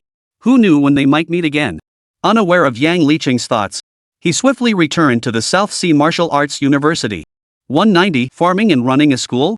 Many high rankers have already entered seclusion. Only a handful of high-ranking cultivators remain in the outside world now. Suja slightly expanded his spiritual sense and immediately perceived the various situations within the campus. But this was hardly surprising. The headmaster had entered seclusion during this period. Most other high-ranking individuals have done the same. Fortunately, Suja soon detected a figure through his psychic senses. This person was none other than the former vice principal, Tang Guangtu. Without hesitation, Suja went straight to find him. Tang Guangtu initially failed to notice Suja's arrival. After all, the disparity in strength was glaringly obvious. As long as Suja chose not to reveal his presence, Tang Guangtu naturally couldn't detect him. Not until Suja materialized before him. Tang Guangtu suddenly realized, a look of helplessness flitting across his face. He clearly sensed the other's hostile intent. He felt uneasy about the task entrusted to him by the principal.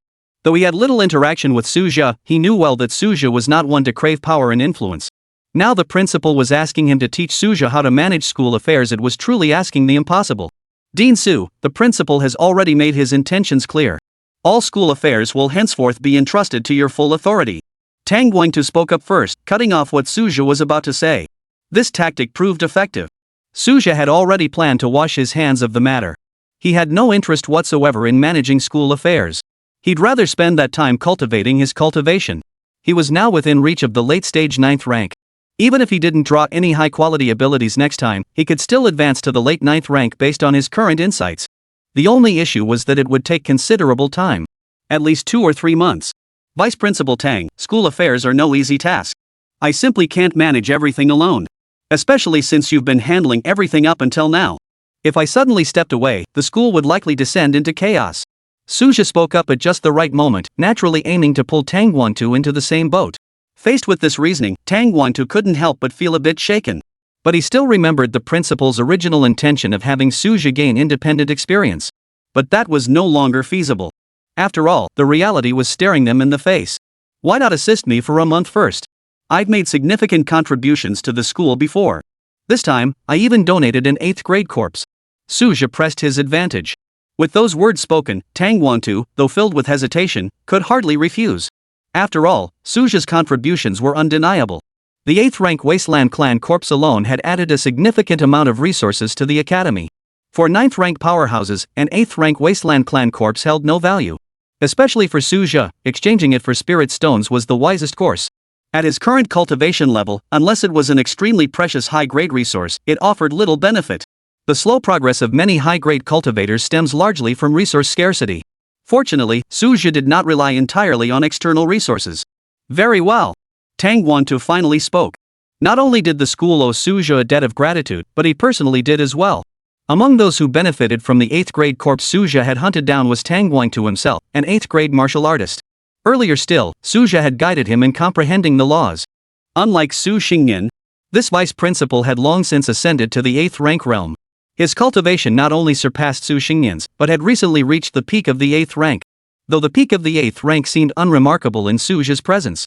Especially for those who hadn't grasped the laws to Suja, they were indistinguishable from ordinary 8th rank cultivators.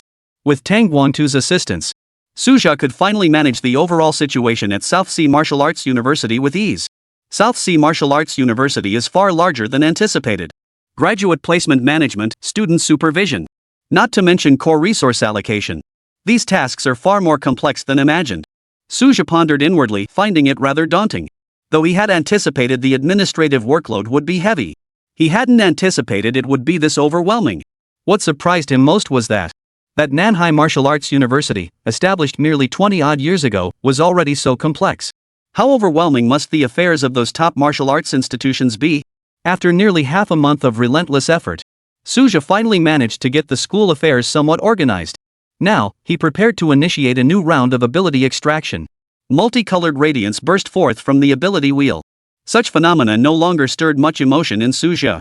Only the emergence of a power beyond the 9-color spectrum could stir his emotions. What ability will it be this time? He murmured, still hoping to obtain another cultivation-type ability. Alas, this outcome had nothing to do with cultivation. Draw successful. Acquired business settlement trial card, earn rewards through industrial operations. Valid for 1 month. Note, host identity verified. Automatically bound to Nanhai Martial Arts University. Rewards will be distributed upon expiration. Even Suja couldn't help but look slightly bewildered at this ability. Manage a school? He hadn't expected to receive this ability immediately upon taking over school affairs. His original plan was to stall Tang Guangtu, then use seclusion as an excuse to wash his hands of the school's affairs after a month. Now, this unexpected variable had emerged. School management. It seemed unremarkable at first glance, but Suja firmly believed there was no such thing as the worst ability. This business settlement might just bring him a pleasant surprise. But here's the catch. This operational settlement clearly calculates improvements across all aspects of the university this month. If Nanhai Martial Arts University showed no significant progress, the results at month end would inevitably be disappointing. This meant he must dedicate himself this month to helping every faculty member and student enhance their abilities. Even Suja couldn't think of a solution immediately. 1 month. Not long, yet not short either. How easy is it to help someone achieve a rapid breakthrough? Despite the daunting challenge, Suja refused to abandon the opportunity. He immediately summoned Tang Guangtu. Tang Guangtu was initially puzzled by Suja's summons. When he heard Suja's question, even his face flashed a hint of strangeness. Vice Principal Tang, is there any way to help students or instructors rapidly improve their abilities? Or any resources we could access? In Tang Guangtu's view, Suja must have grown anxious upon learning the school's current situation and was urgently seeking ways to improve. Unfortunately, Cultivation offered no shortcuts. Dean Su, while some resources could aid in advancement, they are all quite precious and cannot be fully utilized. Tang Guangtu offered a gentle reminder, implying that rushing for quick results was unwise. I plan to organize a competition, using these treasures as prizes. This contest will be limited to mid-tier martial artists. Suja stood firm on his decision. He knew full well there were no shortcuts in Cultivation, but he had to try. Even a slight improvement in Cultivation would be worthwhile. 191. Dean Su's opportunity was fantastic. This time, Suja set his sights on the numerous instructors. Low-tier martial artists primarily relied on themselves for progress, and the settlement might not bring him much gain either. Moreover, the instructors had previously lacked competitive mechanisms in tournaments. After all, the original student quality at South Sea Martial Arts University was relatively uniform. No matter how diligently instructors taught, it was impossible to produce truly extraordinary masters. Thus, their compensation remained consistently average. In Suja's view, this status quo must change. Not only should students be driven to excel, but instructors must also be integrated into the competitive system. Facing Suja's proposal, Tang Guangtu raised no objections. Because at its core, this would create benefits for the faculty group. More importantly, he too believed the faculty lacked sufficient initiative. Especially when contrasted sharply with Suja. The resources and conditions at Nanhai Martial Arts University now far surpassed those of the past. These mentors ought to demonstrate greater ambition. Subtly, Tang Guangtu's gaze toward Suja had already shifted. In the eyes of this vice president, although Suja might not be particularly enthusiastic about managing school affairs, he is by no means indifferent to the university's development. His immediate focus on enhancing faculty and student capabilities upon assuming his role speaks volumes about his dedication. Unbeknownst to Suja, the changes brought by the management settlement system was causing Tang Guangtu to harbor a subtle misunderstanding about him. Feasible. Tang Guangtu immediately approved Suja's proposal. You will oversee this matter entirely. Half a month is sufficient to complete the mentor strength rankings. Suja moved swiftly to implement the plan. He planned to offer additional rewards to instructors based on their rankings. Although the school already provided basic resources, no one would turn down additional cultivation supplies. It is foreseeable that intense competition will unfold among mid-tier mentors. Considering that some mentors are in seclusion, a monthly challenge system has been specially established. This ensures sustained competitive pressure. News of the mentor ranking tournament quickly spread across campus. This tournament format is quite innovative. It makes it easier for us to choose stronger mentors to apprentice under. Those higher up the rankings will naturally become the most sought-after candidates. Students showed keen interest. In the past, they were always the ones being observed and evaluated. Now they could actually watch mentors compete, a rare experience indeed. The mentors' reactions varied. Those of lesser strength harbored silent resentment yet dared not speak up. After all, this was the decision of that legendary 9th rank powerhouse. No one dared challenge his authority. Some of the more powerful mentors were already itching to compete. For them, this was akin to free resources. After all, venturing into the multiracial battlefield as a mid-tier martial artist was fraught with danger. They might not always return with full spoils. No opportunity to acquire resources could be overlooked. Beyond the mentor competition driving strength improvements, Suja's gaze fixed on the newly ascended group of 6th grade peak practitioners. Many peak 6th rank practitioners remain trapped at the threshold of breaking through to 7th rank. After all, higher grade realms are not easily attained. In this context, he suddenly recalled his collection of paintings. He had originally planned to donate one to the school. However, due to the awakening of the data eye ability, Suja abandoned the donation plan. Such an act would be far too ostentatious. Moreover, these paintings were truly masterpieces worthy of being passed down through the ages. Breaking through to higher realms is incredibly difficult nowadays. Not only does it demand vast resources, but it also tests one's innate aptitude. To reach this level of cultivation at the peak of the 6th rank, though their innate talents are not mediocre, they always lack a crucial element. This has left them stuck at the peak of the 6th rank for years. Even with Suja's guidance, they still found it difficult to break through in the short term. Now Suja has decided to utilize the painting's power. Should any 6th grade peak cultivator achieve a breakthrough within this month, it would be counted toward the operational settlement assessment. With this in mind, he reviewed the list of 6th grade peak practitioners within the academy. His gaze quickly locked onto a certain name. Lin Maoshuan. This individual was not an externally assigned expert. He was a 6th rank instructor born and raised at South Sea Martial University, affiliated with the Combat Academy, not the Alchemy Academy. Though he had limited interaction with Suja, his exploits were often recounted by others. He was considered one of the relatively young and exceptionally talented representatives within the academy. Of course, this assessment excludes Suja himself. Suja decided to grant this veteran mentor a special opportunity. He was currently in semi-seclusion, so summoning him was straightforward. Lin Maoshuan received the summons with a mind full of questions. Why has Dean Su summoned me so suddenly? He had never been particularly close to this legendary figure. To say he felt no envy would be untrue. After all, he had been stuck at the peak of the 6th rank for nearly 3 years. And this was precisely the period of Suja's meteoric rise. Watching the other effortlessly surpass him, growing ever more distant. At first, there had indeed been a lingering sense of resentment. But once that figure vanished completely from sight, only endless confusion remained. Though he hadn't grasped the reason for the summons. Facing a summons from the de facto ruler of the school affairs, he had no right to refuse. Moments later, Lin Maoshuan arrived at the principal's office. This administrative hub, once Yuxiong's domain, had long since been transferred by Tang Guangtu to Suja. This wasn't his first visit here, but the person he faced now was entirely different. Dean, come in. The moment he saw Suja, Lin Maoshuan couldn't help but inwardly marvel at the man's youth. Even though he was past 30, such an age was still considered young for a martial artist. Suja paid Lin Maoshuan no special attention. The candidates he was screening for the peak 6th grade level were far more numerous than this one. Moreover, the secret of the paintings must be strictly guarded. Each time these paintings, imbued with the power of heaven and earth, were contemplated, their essence diminished slightly. The 2 works painted earlier could only sustain the comprehension of a dozen individuals at most. Moreover, some opportunities must be reserved. Primarily reserved for Shin Qingyan and Su Shaojin. The remaining slots naturally become all the more precious. This time, 7 individuals were selected from the peak 6th rank group. Each has been repeatedly verified and confirmed by the data eye. They represent the most promising candidates for breaking through to higher ranks. Of course, such breakthroughs also require a measure of fortune. Even with these 7 chosen, success is not guaranteed. Even if they do break through, it may not occur within the designated timeframe. If they exceed this month's deadline, they cannot be included in the operational settlement. But attempts must be made regardless. Suja's thoughts flashed through his mind as his gaze locked onto Lin Maoshuan before him. In an instant, an overwhelming aura surged forth like a tidal wave. As his power deepened, Suja's aura grew increasingly commanding. There's an opportunity now. An opportunity to break through to the 7th rank. Suja spoke slowly, without exerting excessive pressure. These words caused Lin Maoshuan's pupils to contract sharply. Though he had received Suja's guidance before, he did have some confidence in reaching the 7th rank. But his success rate remained below 50%. Unexpectedly, this legendary 9th rank was willing to grant him another chance. Even Lin Maoshuan, with his steady temperament, couldn't help but feel his heart surge with excitement.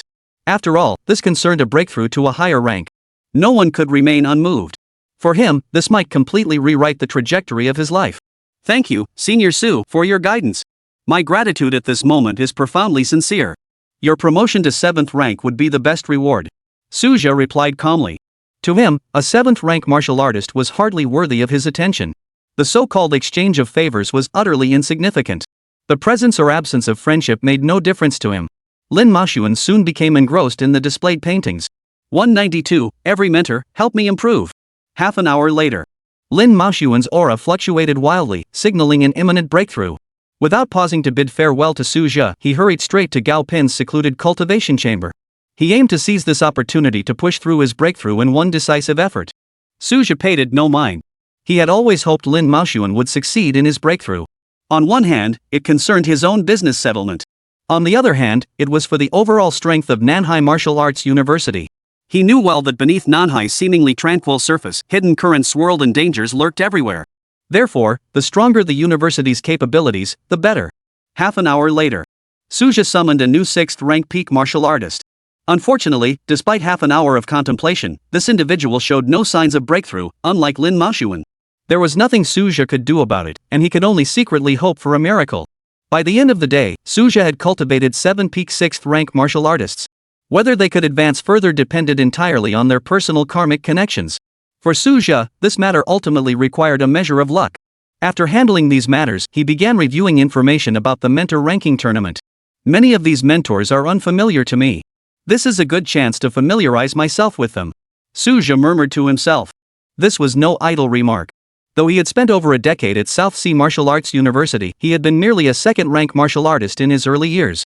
His activities were confined to the Alchemy College, rarely interacting with instructors from other departments. Many faces were familiar, yet their names eluded him. But now, the situation was entirely different. He was now reacquainting himself with everyone from a position of superiority, rather than looking up to them as he once had. One must remember that before turning 28, Suja had also yearned to join the ranks of instructors. After all, the difference between a mentor and a counselor was like that between a permanent position and a temporary role. The mentor ranking tournament captured the attention of the entire campus. Suja stood at the office building window, gazing out at the bustling martial arts plaza. Students packed the area so tightly they couldn't move, cheering wildly for their respective mentors. Such a spectacle was truly rare in the history of Nanhai Martial Arts University. At least, none that Suja could recall. But this calm. I wonder how long it will last. Suja murmured to himself, his gaze sweeping over the newly opened spatial rift above the campus. The Wasteland clan battlefield remained manageable. Over 2 decades of conflict had allowed both sides to know each other inside out. Compounded by the Wasteland clan's significant weakening in recent years, the pressure had eased considerably. Yet the newly emerged multiracial battlefield is entirely different. It will inevitably unleash a storm of bloodshed. At this moment, South Sea Martial Arts University was secretly recalling its graduates. The Great Xia Empire has granted it special permission to form an exclusive guard force. This privilege, typically reserved for the most prestigious institutions, has now been extended to Nanhai due to the existence of this unique battlefield. After deliberation, the university decided that while the guard force would be established, only elite martial artists of the 3rd rank or higher would be recruited. Suja was not in charge of this matter, he had merely heard about it. Without a doubt, when the new multiracial battlefield opens, numerous instructors will inevitably set foot on the battlefield. This was the very mission of the South Sea Martial Arts University. Including Suja. The only thing that left Suja uncertain was this. That this new multiracial battlefield might not have opened yet. He had already stepped beyond the 9th rank. But that was no matter. If he truly reached beyond the 9th rank and couldn't enter the multiverse battlefield, then he would head to the higher tier battlefields, easily exchanging 2 9th rank beings to station in the South Sea. It's not that Suja wants to leave. It was simply unavoidable. Because once he breaks through, the only way to obtain resources would be to head to the higher battlefield. It would be quite beneficial to secure some reinforcements for the South Sea in the process. But it was still uncertain at this point. After all, Suja couldn't even gauge his own cultivation level at this point. Moreover, at the 9th grade, attaining the title of Marquis through martial arts is no simple feat. It's said that some 9th rank peak practitioners get stuck at that level for over 100 years. It's quite common. Ultimately, many perish due to insufficient lifespan. Achieving Marquis status through martial arts is truly no simple feat. Thus, this remained merely a thought in Suja's mind. As Suja's thoughts raced, a sudden cheer erupted from the martial arts plaza. On the arena stage, a mentor had just defeated a peer of equal rank with overwhelming force.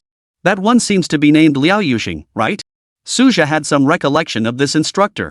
She was considered one of the more promising 5th rank instructors today. She was also a former student of Nanhai Martial Arts University. She was considered a true blue-blooded talent. She had once been the subject of high expectations from numerous high-ranking mentors. However, after Suja burst onto the scene, the attention she received had noticeably diminished. Liao Yuxing was unaware that Suja was currently observing her. This 5th rank cultivator now yearned above all to perform well. Secure more resources to advance to 6th rank. She wasn't among the top performing instructors at Nanhai Martial Arts University. Many instructors who usually kept a low profile had pulled out all the stops this time. On one hand, it was about resources, on the other, it concerned enrollment. If they were to be outshone, many students would naturally gravitate toward the more powerful instructors. It must be said that the sheer caliber of these instructors left Tang Guangtu, the organizer, thoroughly astonished. Clearly, these instructors were holding back before. Even the vice principal voiced his frustration to Su Jia. Naturally, the stronger the mentor, the better. As for holding back, that's hardly surprising. After all, Nanjiang Martial Arts University has become a target for cult martial artist investigations. Su Jia spoke slowly. With the rise of Nanhai Martial Arts University, more cult martial artists were attempting to infiltrate its ranks. Last month alone, 3 cult martial artists were apprehended. Though they were all low-tier martial artists. But this situation has never occurred before. Where low-tier martial artists exist, cults inevitably harbor mid to high-tier practitioners as well. Su Jia understood this well.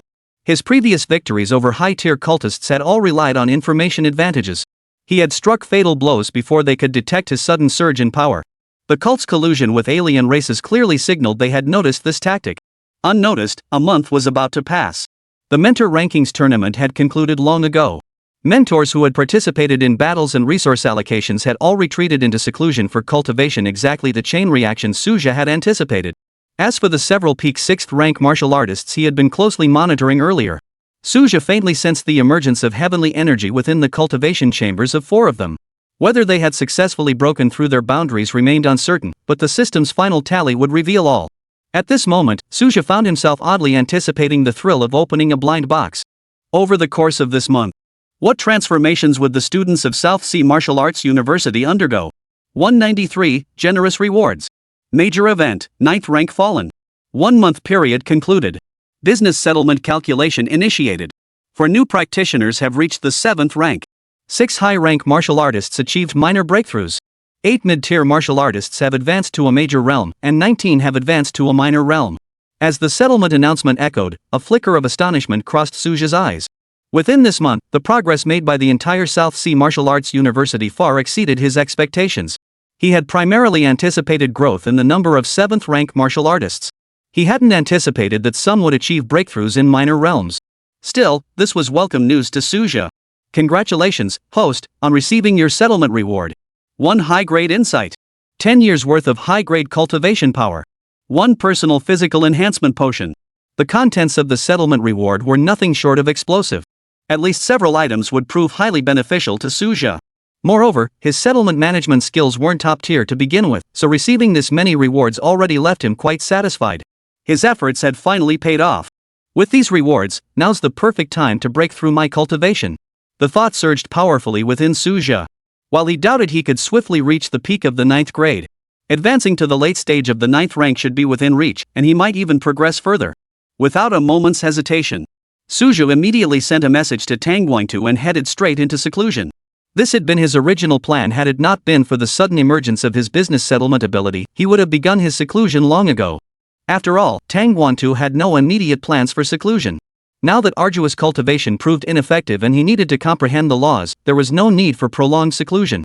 Upon receiving the message, Tang Guangtu couldn't help but let a wry smile spread across his face. I never expected him to handle school affairs indefinitely anyway. It was already remarkable that he lasted over a month. In the end, he could only console himself this way, clearly viewing Su Jia's seclusion as some form of evasion. But this was only natural after all. How could a 9th rank martial artist's cultivation progress so rapidly? It was a pity that Tang Guangtu had only briefly interacted with Su Jia, leading him to harbor doubts. Had it been Su Xingyan or others, they would never have questioned Su Jia's cultivation speed. Su Jia paid no mind to Tang Guangtu's thoughts, entering seclusion without hesitation. Another month passed in the blink of an eye. Throughout this period, the entire South Sea and even the southern border remained unusually tranquil. Yet beneath the surface, currents were churning throughout the entire Great Xia Empire. First came a recent announcement from the Great Xia Empire. A 9th rank master has fallen. The news sent shockwaves throughout the entire Great Xia. The demise of a 7th ranked, a figure just entering the higher ranks, might be understandable. After all, even 8th and 9th rank warriors struggle to withstand them on the battlefield of 10,000 tribes. But a 9th rank martial artist. Such an existence stood at the pinnacle of the Great Xia martial arts hierarchy. And yet, they too had fallen. At first, many Great Xia citizens found it utterly unbelievable. It's been so many years since we last heard of a 9th rank martial artist falling. And now this has happened. The last time Daxia announced a 9th rank martial artist's demise was 30 years ago. That's an entire generation ago. The entire Great Xia was in an uproar. Even students at the South Sea Martial Arts University were engaged in heated discussions. This fallen 9th rank martial artist appeared on a battlefield of myriad races somewhere in Jiangnan. The battlefield was known as the Shanghai Battlefield. As one of the earliest multiracial battlefields established by Great Xia, it has now been elevated to a high-tier battlefield. This signifies its capacity to host battles beyond the 9th rank, making it the largest battlefield in the Jiangnan region. The exact cause of this 9th rank warrior's downfall remains undetermined. The entire nation is abuzz with speculation. What a tumultuous time! Even Tang Wangtu couldn't help but sigh deeply. As an 8th rank martial artist, his yearning for the 9th rank realm was undeniable. Hearing news of the 9th rank's demise now, he couldn't help but feel a pang of sorrow. However, with 2 new battlefields about to open in the South Sea, he naturally had no time to concern himself with affairs in Jiangnan. Besides, with his 8th rank strength, he was powerless to intervene anyway. Perhaps only the headmaster and Suzhi possessed the standing to engage in struggles of such magnitude. Tang Wangtu's craving for cultivation grew ever more intense. 9th grade. For him, it remained an insurmountable chasm. Meanwhile, Suzhi, deep in seclusion, remained utterly unaware of Tang Wangtu's musings. After over a month of arduous cultivation, his cultivation had firmly reached the late stage of the 9th rank, even making significant strides toward its peak. Though he hadn't quite reached the pinnacle, the gap was no longer vast. Suzhi knew this well. Even without relying on any special states, his combat strength was sufficient to remain stable at the peak of the 9th grade. After advancing his cultivation, he did not rush to draw lottery tickets or take other actions. Instead, he first spent time consolidating his realm. Once his cultivation was completely solidified, Suzhi decisively emerged from seclusion.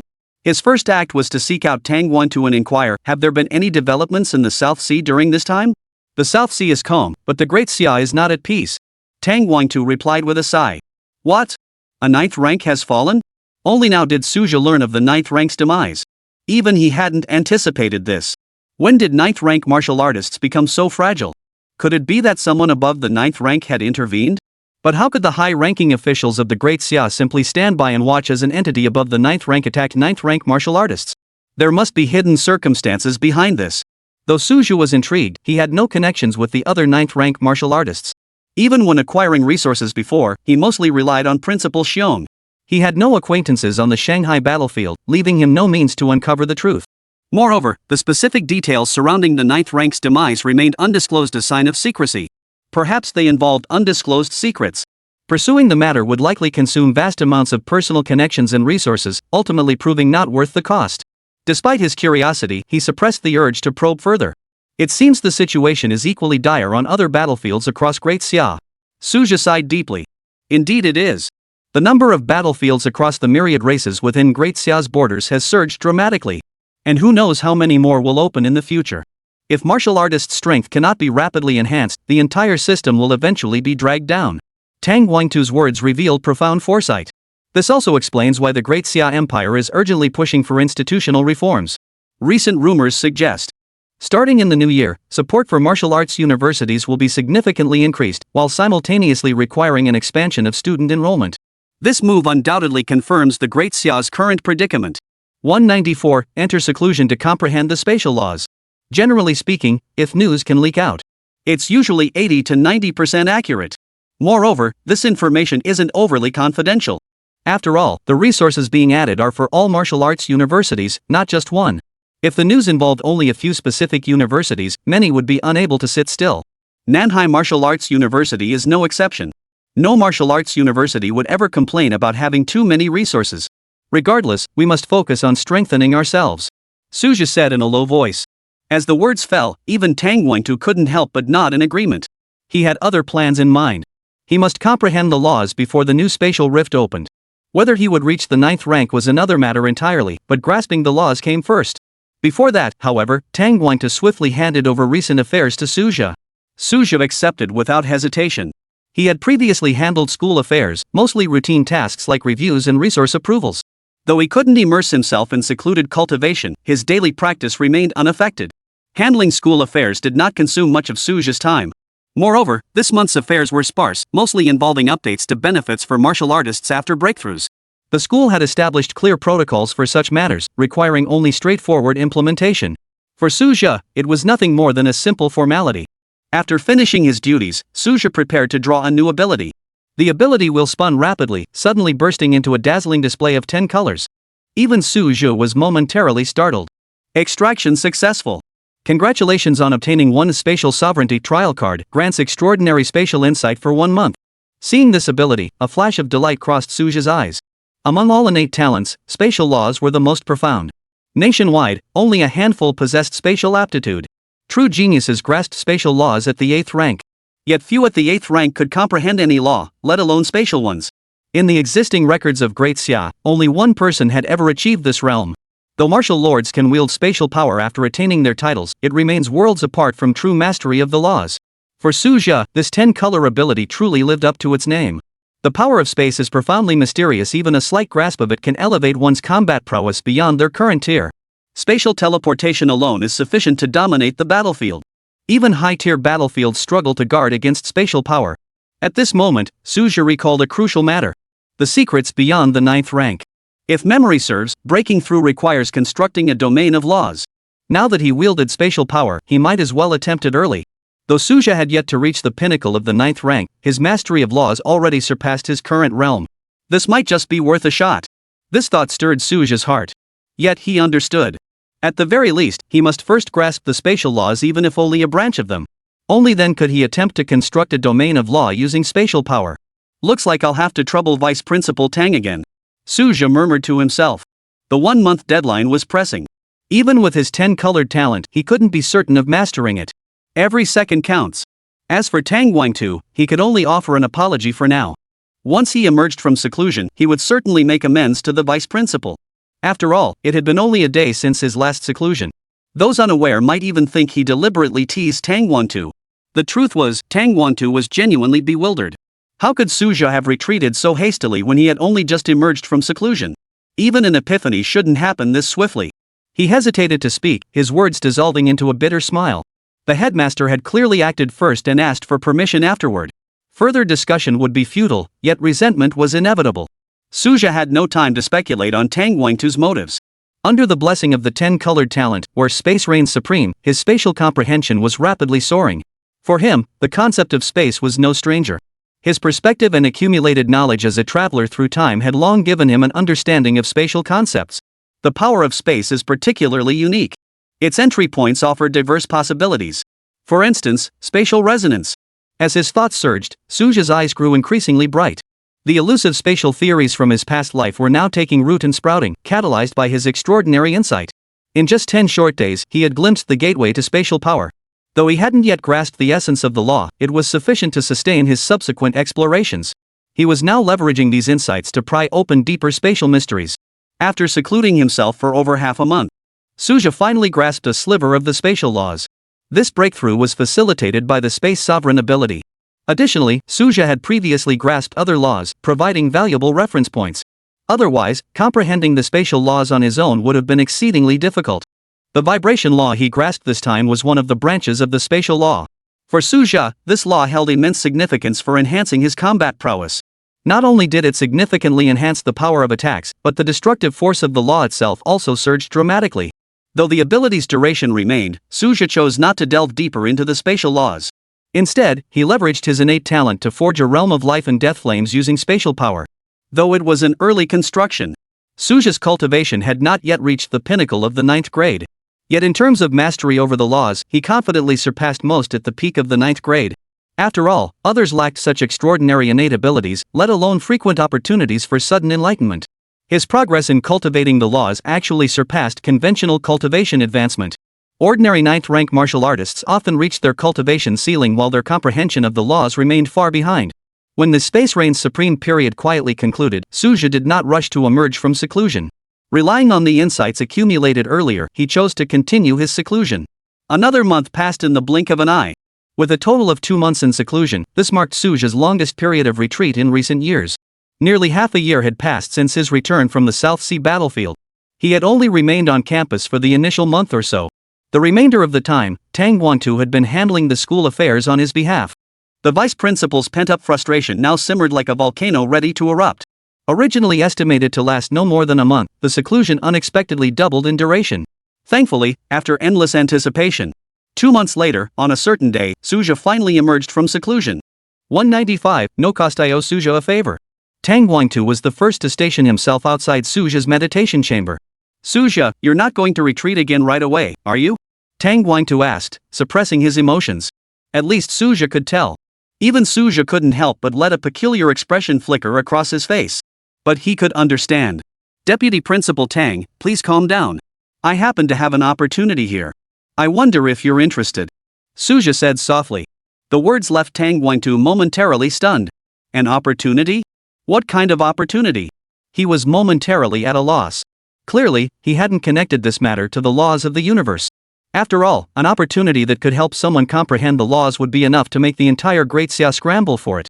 How could the opportunity casually offered by Suja possibly grant someone insight into the laws? Naturally, doubts arose. An opportunity to comprehend the laws. If I recall correctly, the vice principal cultivates fire attribute techniques.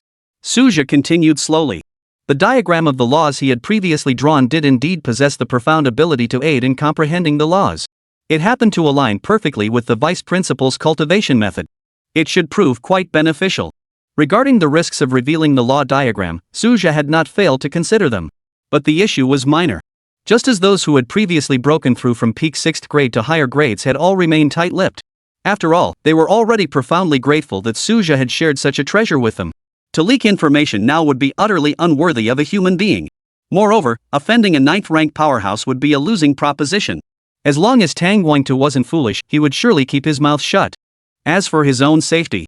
After this period of seclusion, bolstered by the power of Space Reign Supreme, Suja had preliminarily established his realm of life and death flames. Though still rudimentary, it had increased his chances of attaining the title of Marquis by 2 or 3-fold. His strength had advanced by leaps and bounds. Now, facing a peak 9th rank opponent, he could suppress them even with this embryonic domain. It could be said he had one foot firmly planted in the realm beyond the 9th grade. Once his cultivation is fully replenished and his domain is perfected, Tang Guangtu immediately stationed himself outside Suja's cultivation chamber. Suja, you're not going into seclusion again right away, are you? Tang Guangtu asked, suppressing his emotions. At least Suja could tell. Even Suja couldn't help but let a peculiar expression flicker across his face.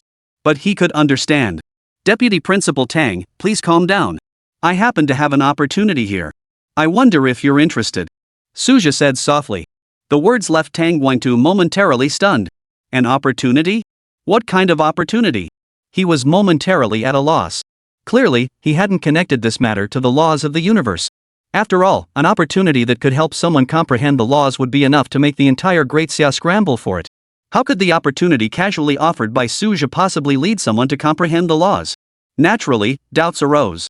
An opportunity to comprehend the laws. If I recall correctly, the vice principal cultivates fire attribute techniques. Suja continued slowly. The diagram of the laws he had previously drawn indeed possessed the profound ability to aid others in comprehending the laws. It happened to align perfectly with the vice principal's cultivation method. It should prove quite beneficial. Regarding the risks of revealing the diagram of laws, Suja had not failed to consider them. But the issue was minor. Just as those who had previously broken through from peak 6th grade to higher grades had all remained tight-lipped. After all, they were already profoundly grateful that Suja had shared such a treasure with them. To leak information now would be utterly unworthy of a human being. Moreover, offending a 9th-rank powerhouse would be a loss far outweighing any gain.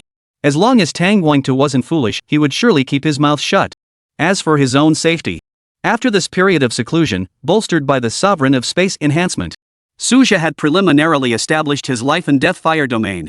Though still rudimentary, it had already increased his chances of attaining the title of Marquis by 2 or 3-fold. His strength had advanced by leaps and bounds. Now, even against a peak 9th rank opponent, he could suppress them with his nascent domain. It could be said he had one foot firmly planted in the realm beyond the 9th grade.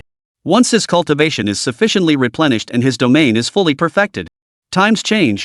Had it not been for this spatial fissure, Suja might not have brought forth this painting of the laws. Its value is beyond measure, truly priceless. Its worth could not even be measured in spirit stones. Tang Guangtu quickly noticed the law painting. He was instantly drawn to the painting. About an hour later, Tang Guangtu hurriedly entered the advanced cultivation chamber. Not even half a sentence was left behind. This urgency surpassed even that of his peak 6th grade days. Suja could understand this. Tang Guangtu had been stuck at the peak of the 8th rank for many years. Once he grasped the laws, reaching the 9th rank would be within reach. Moreover, the academy possessed resources that aided cultivation. While lacking artifacts that directly aid in grasping the laws, their supportive effects were undeniable. That said, Suja had never actually utilized these resources. After all, his advancement speed was truly astonishing. The Tao essence of the law painting has dissipated by a full third. At most, it's enough for 2 more people to comprehend now. Suja murmured to himself, his tone tinged with regret. When he first used the painting to enter the Tao, his grasp of the laws was ultimately lacking. Otherwise, he could have preserved more of the Tao's essence within the painting. Now he could only hope for a similar opportunity in the future. While self-cultivation was undoubtedly the best path, aiding others in their breakthroughs was also a virtuous deed. A single tree could never bear the weight alone. Even having attained the rank of Marquis in martial arts, when facing the battlefields of the myriad realms of Great Xia, he still felt overwhelmed at times. Suja turned his attention to preparing for the establishment of the South Sea Martial Arts University. 196. The puppet's role, Shin Qingyan takes the field. As time passed, some 7th-rank martial artists began emerging from seclusion. Their emergence greatly eased Suja's burden. Many tasks could now be handled directly by these 7th-rank martial artists, no longer needing to be reported to Suja. Suja prepared to draw a new innate ability. Unfortunately, his luck was a bit off this time. The crucial issue was that this ability held little relevance to cultivation. Extraction successful. Congratulations on obtaining 1 character puppet experience card. The character's consciousness enters the puppet, which retains 50% of its own strength. Valid for 1 month. This ability was somewhat useless for Suja at present. Its only practical use might be to send a substitute in place of the real person to certain locations. But at present, Suja had nowhere he absolutely needed to go. Thus, this ability was essentially useless. Just as Suja was feeling helpless, he received a message. Shin Qingyan intended to head to the South Sea battlefield. Even Suja was taken aback. He hadn't anticipated Shin Qingyan suddenly heading to the South Sea. For a moment, Suja couldn't help but feel puzzled. It wasn't that Suja cared little for his family, it was simply that he'd been in seclusion frequently lately. Moreover, since his family no longer worried about his safety, Su's mother had been sending fewer greetings. Su Xiaojin, meanwhile, was preoccupied with her own cultivation.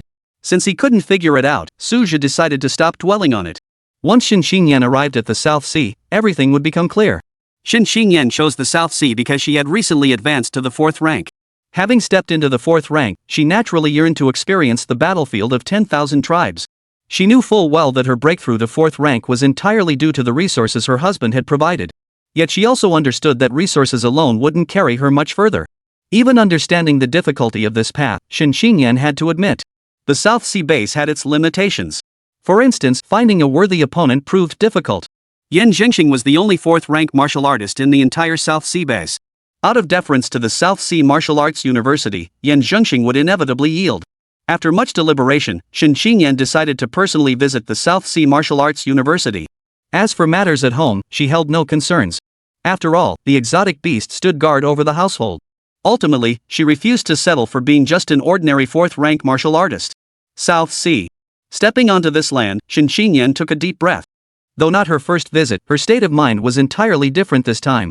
Additionally, she needed to resolve one matter: obtaining Suja's consent. Without her husband's consent, she would never be able to go to the battlefield of 10,000 tribes. Even Shin Qingyan couldn't help but feel a twinge of anxiety. Suja had been waiting at the school gate. His tall, imposing figure drew quite a few glances. As he picked up Shin Qingyan, murmurs rippled through the crowd. She's Senior Su's wife. She's really lucky to have secured someone of that caliber so early on. Rumor has it her father arranged this marriage years ago.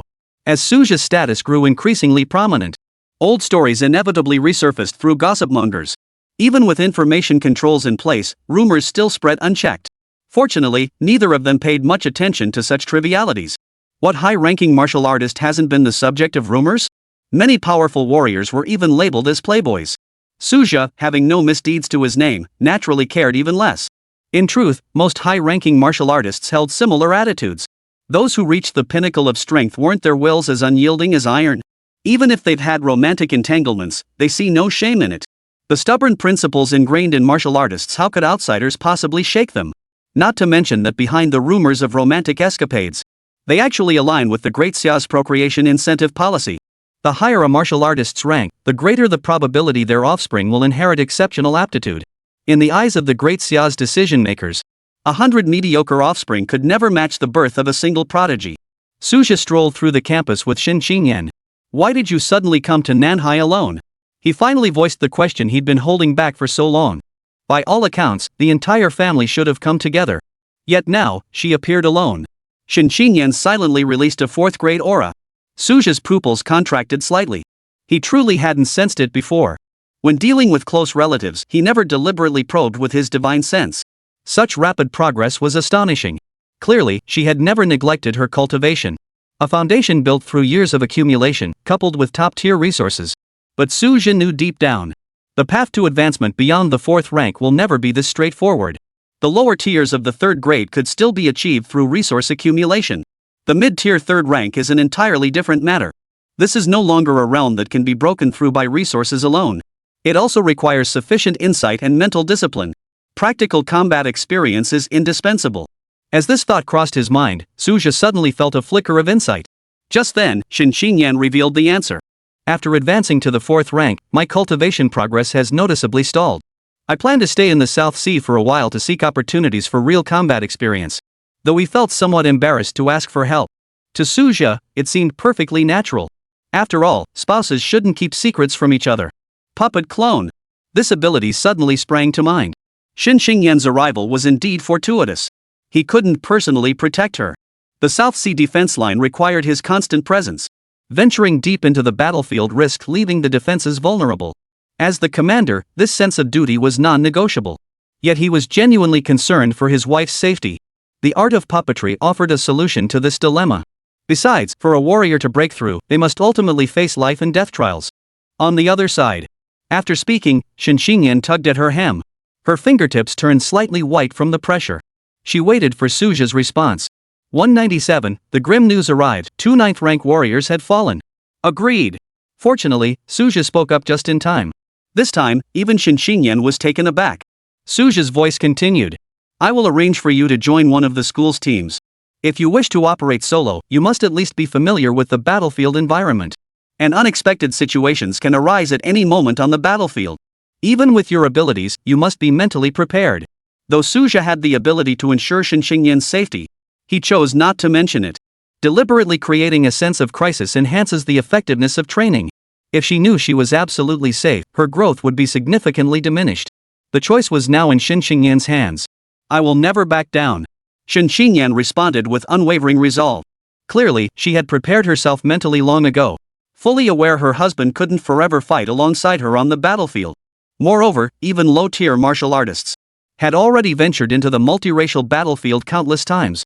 Now that she had advanced to mid-tier, retreat was unthinkable. Though Suja had secretly prepared every precaution, stowing specially crafted gear in her pack, imprinted a spiritual mark upon her brow, and even summoned a spatial puppet bearing half his power. That silver phantom shadow, ever present and shadow-like, could hold its own against a mid-tier 9th rank powerhouse. Could hold its own until reinforcements arrived. The South Sea battlefield was no longer a perilous place. The Wasteland clan, severely weakened by the backlash of their formation, with barely 1 in 10 mid-tier warriors remaining. The scattered enemies roaming the scorched earth were either lightly wounded stragglers or reinforcements dispatched from other cities. Compared to the scenes of corpses littering the fields just years ago, the battlefield now held a higher safety rating than some training grounds. As long as Shin Xingyan avoided deliberate danger, she wouldn't even trigger the protective mechanisms. She arrived decisively and departed just as swiftly. After Suja assembled a school team, she immediately joined the main squad. It was clear Shin Xingyan was deeply curious about the multiracial battlefield. Reaching the multiracial battlefield at the 4th rank is indeed a bit late. Even Suja couldn't help but remark. It was quite common for martial artists at the 1st rank to engage with the multiracial battlefield. The Great Xia Empire was no cradle of comfort. It has always been believed that true strength is forged through battle. This belief holds true. However, the heavy casualties have forced the Great Xia to reconsider its strategy. Unfortunately, such adjustments are not easily made. After all, warriors have long grown accustomed to this way of life. Those warriors who dare to step onto the battlefield have already come to view life and death with equanimity. Those who haven't reached that state now reside in various bases. Different personal choices inevitably lead to different paths forward. Suja couldn't really pass judgment. As for Shin Xingyan, she was a special case. He knew full well that his bedmate possessed no shortage of courage to face the battlefield of the myriad races. It was merely that her own strength was insufficient. Compounded by the ties of family and her daughter, she had not ventured onto the battlefield of the myriad races. Now that Su Xiaojin was on the right path, with a 6th grade beast protecting her, not to mention Suja's presence, there was nothing to worry about. Shin Xingyan naturally began contemplating her own advancement. After handling Shin Xingyan's affairs, Suja also entered a period of seclusion. The laws he had grasped now surpassed his own cultivation level. Many ninth-rank cultivators might never encounter such a situation. But the main reason was the sheer volume of insights he'd gained recently. A single insight could rival years of arduous cultivation for a ninth-rank martial artist. This drove Suja to actively cultivate whenever he had a moment, determined to at least reach the peak of the 9th grade. Though with his current aptitude, cultivation is indeed quite taxing. But every bit of progress counts. Beyond that, Suja has been investigating recent events in the Great Xia Empire. His primary focus remained the Shanghai battlefield. But soon, his pupils contracted slightly. For on the 9th grade forum, he discovered a post. Another 9th rank has fallen on the Shanghai battlefield. Even Suja couldn't remain composed upon seeing this post. How long has it been since the last one fell? Yet another 9th rank has perished on the battlefield. The most critical point is that the news has yet to be made public. If it were made public, it would undoubtedly send shockwaves through the Great Xia. What on earth is going on? A flurry of questions raced through Suja's mind. Fortunately, he wasn't the only one puzzled. At that moment, a martial lord-ranked expert also inquired about the matter on the forum. As fellow martial artists of the Great Xia, high-ranking experts always held a mutual respect for one another. The successive deaths of 9th-rank martial artists were no trivial matter.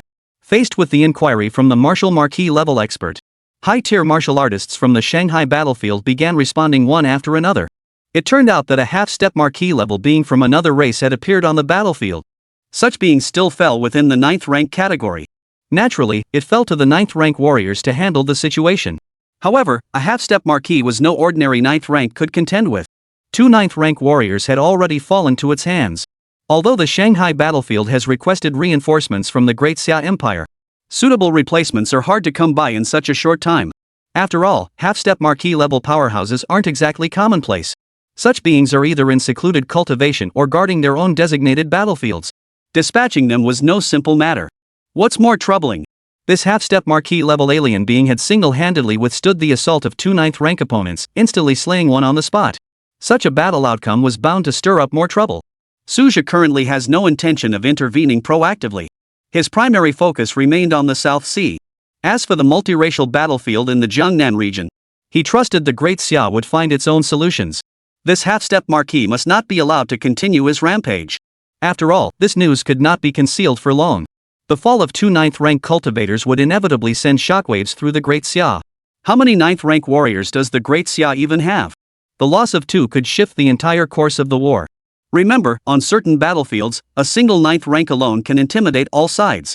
198, Shin Xingyan in peril, Suja intervenes. Shin Xingyan followed the group of instructors into the area. The 4th rank instructors treated Shin Xingyan with considerable courtesy. Even the 5th rank mentor leading the group was no exception.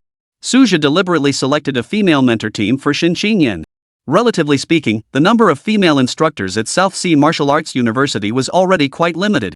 While female warriors of strength were not lacking within the martial community, their overall proportion remained low.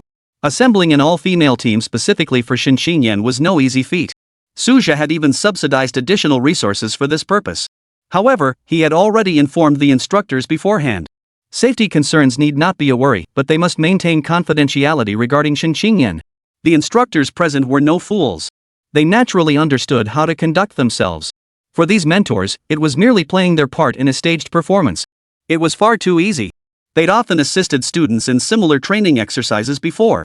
When new students first entered the multiracial battlefield, the academy always incorporates controlled risk scenarios to leave a lasting impression on the young scholars. This very plan was proposed by Suja. Its purpose was to cultivate crisis awareness among students of the South Sea Martial Arts University. The university administration raised no objections. For martial artists, the sooner they adapt to the multiracial battlefield, the better. Moreover, the situation on the South Sea battlefield has gradually stabilized in recent years. The probability of unexpected incidents occurring has become negligible. At this moment, all instructors considered this an easy assignment. After all, the entire South Sea battlefield was currently unusually calm. Is this the South Sea multiracial battlefield? These are the wasteland tribes? Apart from their larger stature, they don't differ much from humans. Shin Xingyan's eyes sparkled with curiosity as she pondered silently. Her first experience on the battlefield left her unable to hide her excitement. Her mentors guided her through the South Sea stronghold. The outpost itself wasn't large, the focus was on understanding a few key supply and merit points. The group soon exited the city. On her first trip outside the city, Shin Xingyan remained constantly alert, clearly having studied the battlefield survival guide beforehand. Truthfully, such vigilance wasn't necessary in the immediate outskirts. If any wasteland tribesman approached, the outpost would have received an early warning. Yet no one offered a warning. These lessons must be learned firsthand. The puppet shadowed the rear of the group, like a remote-controlled avatar of Suja. It could even transmit real-time footage back to its master, allowing Suja to monitor everyone's movements.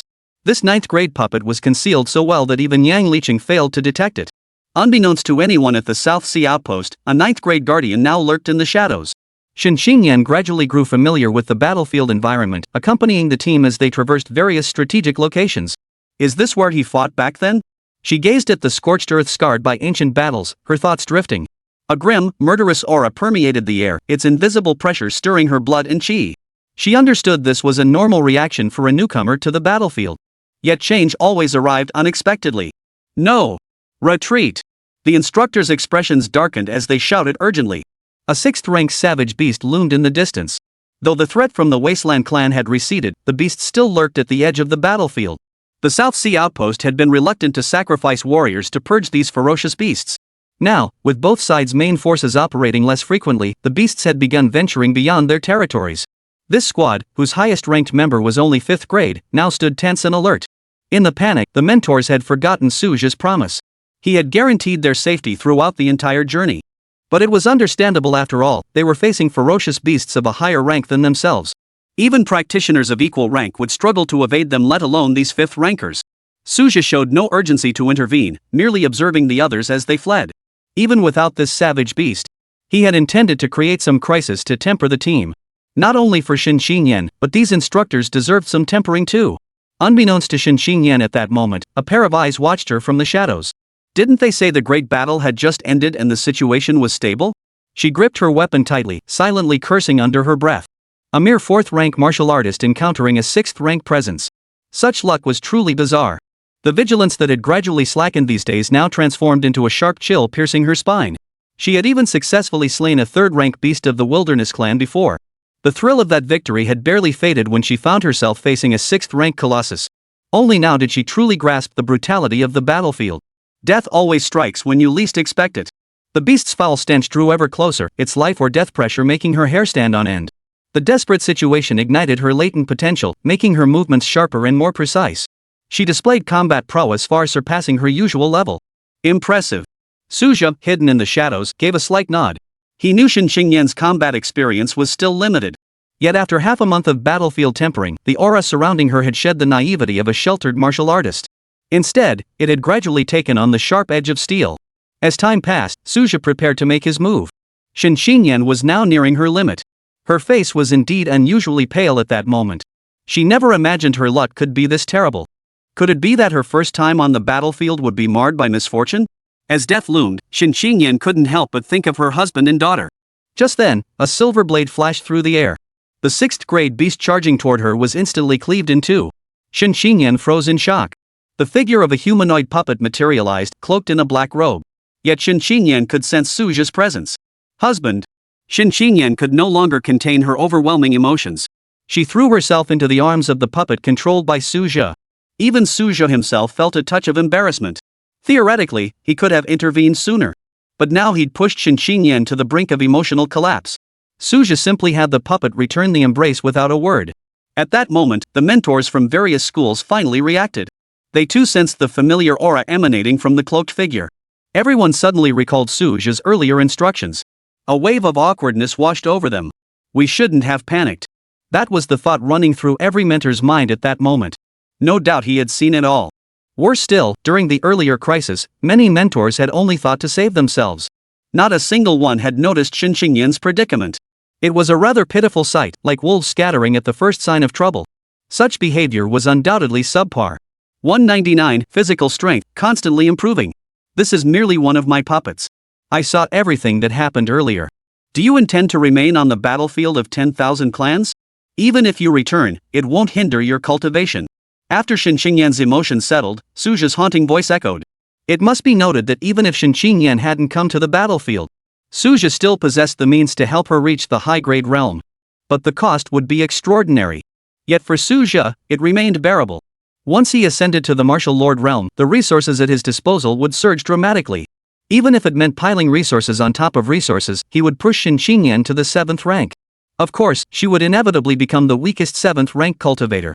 Once one reached the higher ranks, even Suja could not forcefully elevate cultivation through resources alone. Shin Qingyan's martial path would reach its limit here.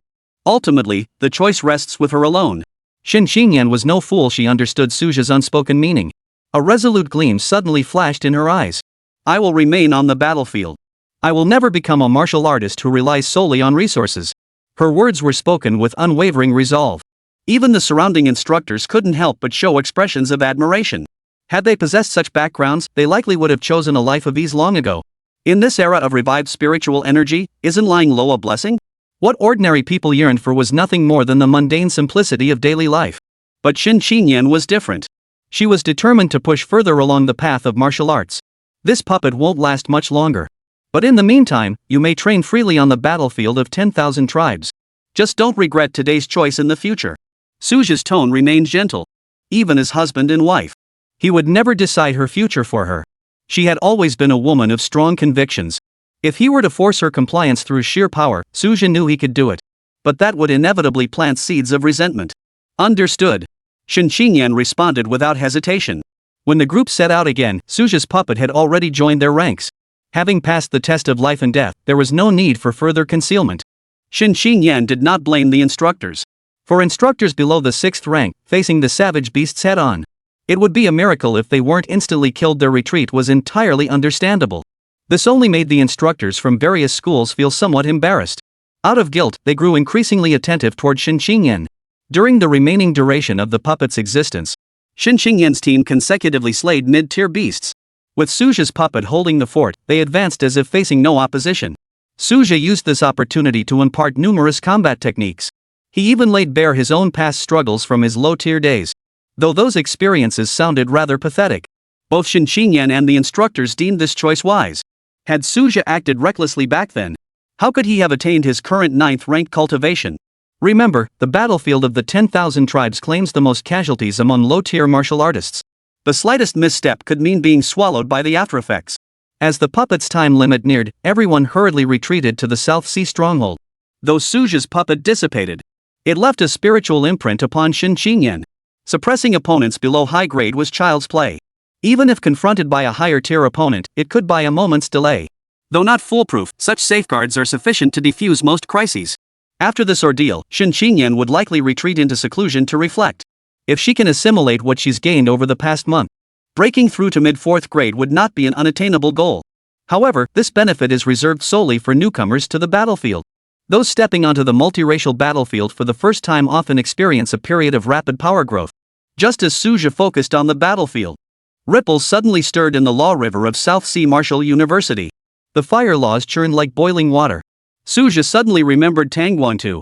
Could it be that the vice principal had deciphered the scroll of laws and was about to break through? At this thought, even Suja sprang to his feet. The emergence of a 9th rank being was no small matter. If bolstered by ample resources, perhaps combat strength could be forged before the spatial rift opened. He immediately unleashed his vast mental energy. It seems, it worked. Suja made his judgment instantly, murmuring softly. Tangguantu was already teetering on the brink of grasping the laws. All he needed was a catalyst, and Suja had provided it. For Tangguantu, without assistance, this opportunity might have taken countless years to arrive. Without the opportunity provided by Suja, his grasp of the laws might have been delayed indefinitely. Perhaps in Suja's eyes, this matter was insignificant. But for Tangguantu, it held extraordinary significance. The specific outcome, however, would only be confirmed once Tangguantu emerged from seclusion. Unfortunately, regardless of whether the breakthrough succeeded or failed, Tangguantu would not emerge from seclusion anytime soon. Suja, however, was in no hurry. Time to draw a new ability. Suja's eyes flickered as he pondered silently. The character puppet ability he had previously acquired proved largely useless. Even without it, Shin Qingyan's mental strength alone would guarantee absolute safety. The ability wheel slowly rotated. Finally, a wisp of 9-colored drifted out. Though not the legendary 10-colored divine light, a 9-colored talent was already a rare and precious gift. Suja's gaze fixed on the 9-colored halo. Draw successful. Congratulations on obtaining the Unparalleled Constitution trial card. Upon activation, it grants supreme aptitude in the path of physical cultivation. Valid for 30 days. This talent caused Suja's expression to shift subtly. This is the first time I've drawn a special ability that directly enhances physical constitution. He murmured to himself, his tone tinged with interest.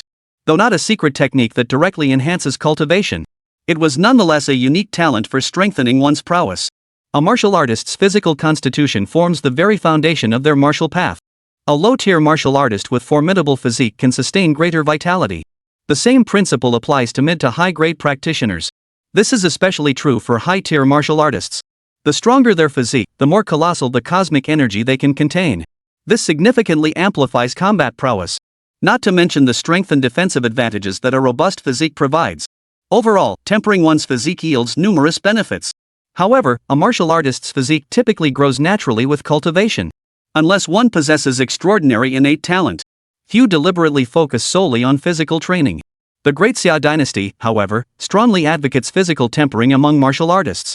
They have even developed numerous physical tempering potions. Given this time-limited talent, Su Zhi naturally intends to make the most of it. Even with only 30 days remaining, if utilized wisely, it could still elevate his physique to new heights. With his current 9th grade physique, having been repeatedly tempered by the laws of heaven and earth, his physique was already extraordinary. If he could advance further, it might rival the innate physique of a 9th-rank powerhouse from the Wasteland clan. Remember, the Wasteland clan's greatest asset is precisely their uniquely formidable physical bodies. Yet a pressing issue looms. Su Zhi's supply of spirit stones was nearly depleted. Exchanging more resources for body tempering would truly stretch his finances to the limit. Prioritize strength enhancement. After a moment's deliberation, Su Zhi made his decision. 200, Shin Qingyan emerged from seclusion and returned to the South Sea base. If need be, he could always scrape together some funds from the school later. First, elevate my cultivation. Once my cultivation rises, what's there to fear about settling debts? If Su Zhi attains the rank of Marquis in martial arts, defeating a 9th rank opponent would be effortless. That alone is worth hundreds of billions of spirit stones. A single 9th grade physical body alone is worth 2 to 300 billion. Not to mention, 9th rank cultivators invariably carry spatial pouches. With a bit of luck, even trillions of spirit stones aren't out of the question. After all, many 9th rank cultivators are ancient monsters who have cultivated for over 100 years. Years of accumulation inevitably mean they've hoarded quite a few treasures. Of course, Su Zhi knew killing a 9th rank cultivator wouldn't be easy. 9th rank cultivators aren't fools. For now, Su Zhi's goal remains to first reach the peak of the 9th grade. As for eliminating 9th rank cultivators, he could strategize about that after breaking through. Su Zhi immediately applied to the Great Xia Empire for physical cultivation resources. He personally selected a physical cultivation technique. Divine Demon Immortal Flesh Technique. The name alone hinted at its extraordinary nature. This technique was obtained by Great Xia from high-level battlefields. It was not a native inheritance. After repeated experimentation, it was discovered that this physical cultivation method unexpectedly harmonized with the physique of the human race. It was further refined by the most elite practitioners themselves, making it even more suitable for human cultivation. Unfortunately, the technique's entry point is extremely difficult. Few practitioners have mastered it. After all, martial artists specializing in physical cultivation methods are already rare. Pursuing two systems simultaneously severely hampers progress. But for Su Zhi, blessed with unparalleled physical constitution, mastering the basics is no problem at all. In fact, the more challenging the cultivation method, the better. This means a more significant improvement in physical constitution. Moreover, physical cultivation resources are relatively inexpensive. Most high-level martial artists would rather prioritize resources that enhance their cultivation. Once all preparations were complete, Su Zhi began secluding himself to cultivate his physical body. He handed over all school affairs to the 8th rank dean of the Combat Academy. Coincidentally, this 8th rank had just emerged from seclusion. Su Zhi promptly conscripted him. The dean was still somewhat dazed at that moment. But in the martial world, strength reigns supreme. Su Zhi not only outranked him by 1 grade, but his combat prowess was worlds apart. Now, annihilating an 8th rank cultivator was but a matter of moments. In the end, the dean could only accept the position with a bitter smile. After all, even when secluding oneself for cultivation, one must first attend to the affairs of the academy. This wasn't a life or death seclusion. The headmaster of this combat academy was unaware. Su Zhi didn't need to enter a life or death seclusion because he cultivated his physical body. Cultivating the physical body relied heavily on pouring resources into it, coupled with terrifying talent. Thus, the rate at which Su Zhi's physical strength increased far surpassed that of ordinary people. Even Su Zhi himself hadn't anticipated it. Perhaps it was due to insufficient daily physical conditioning. Relying solely on the forces of heaven and earth and the cleansing of vital energy and blood failed to fully unlock its potential. Only now has all its potential truly been unleashed.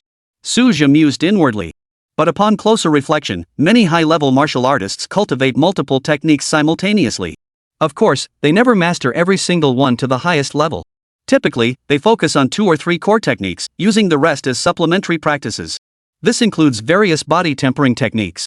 Most high-grade martial artists would choose simple physical cultivation techniques to enhance their bodies.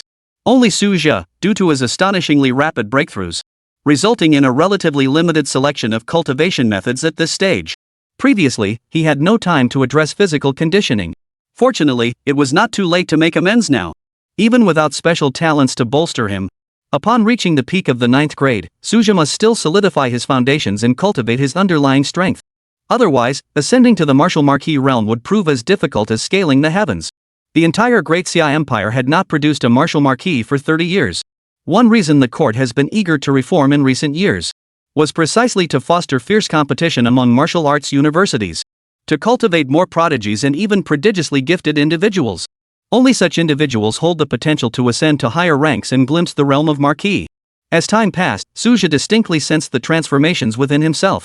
Alongside the strengthening of his physical form, his comprehension of the forces of heaven and earth and the laws of the universe also grew significantly. Not only did his cultivation progress steadily, his combat prowess continued to climb steadily. By the time the effects of this month's abilities concluded, his overall combat strength is projected to increase by at least 10%.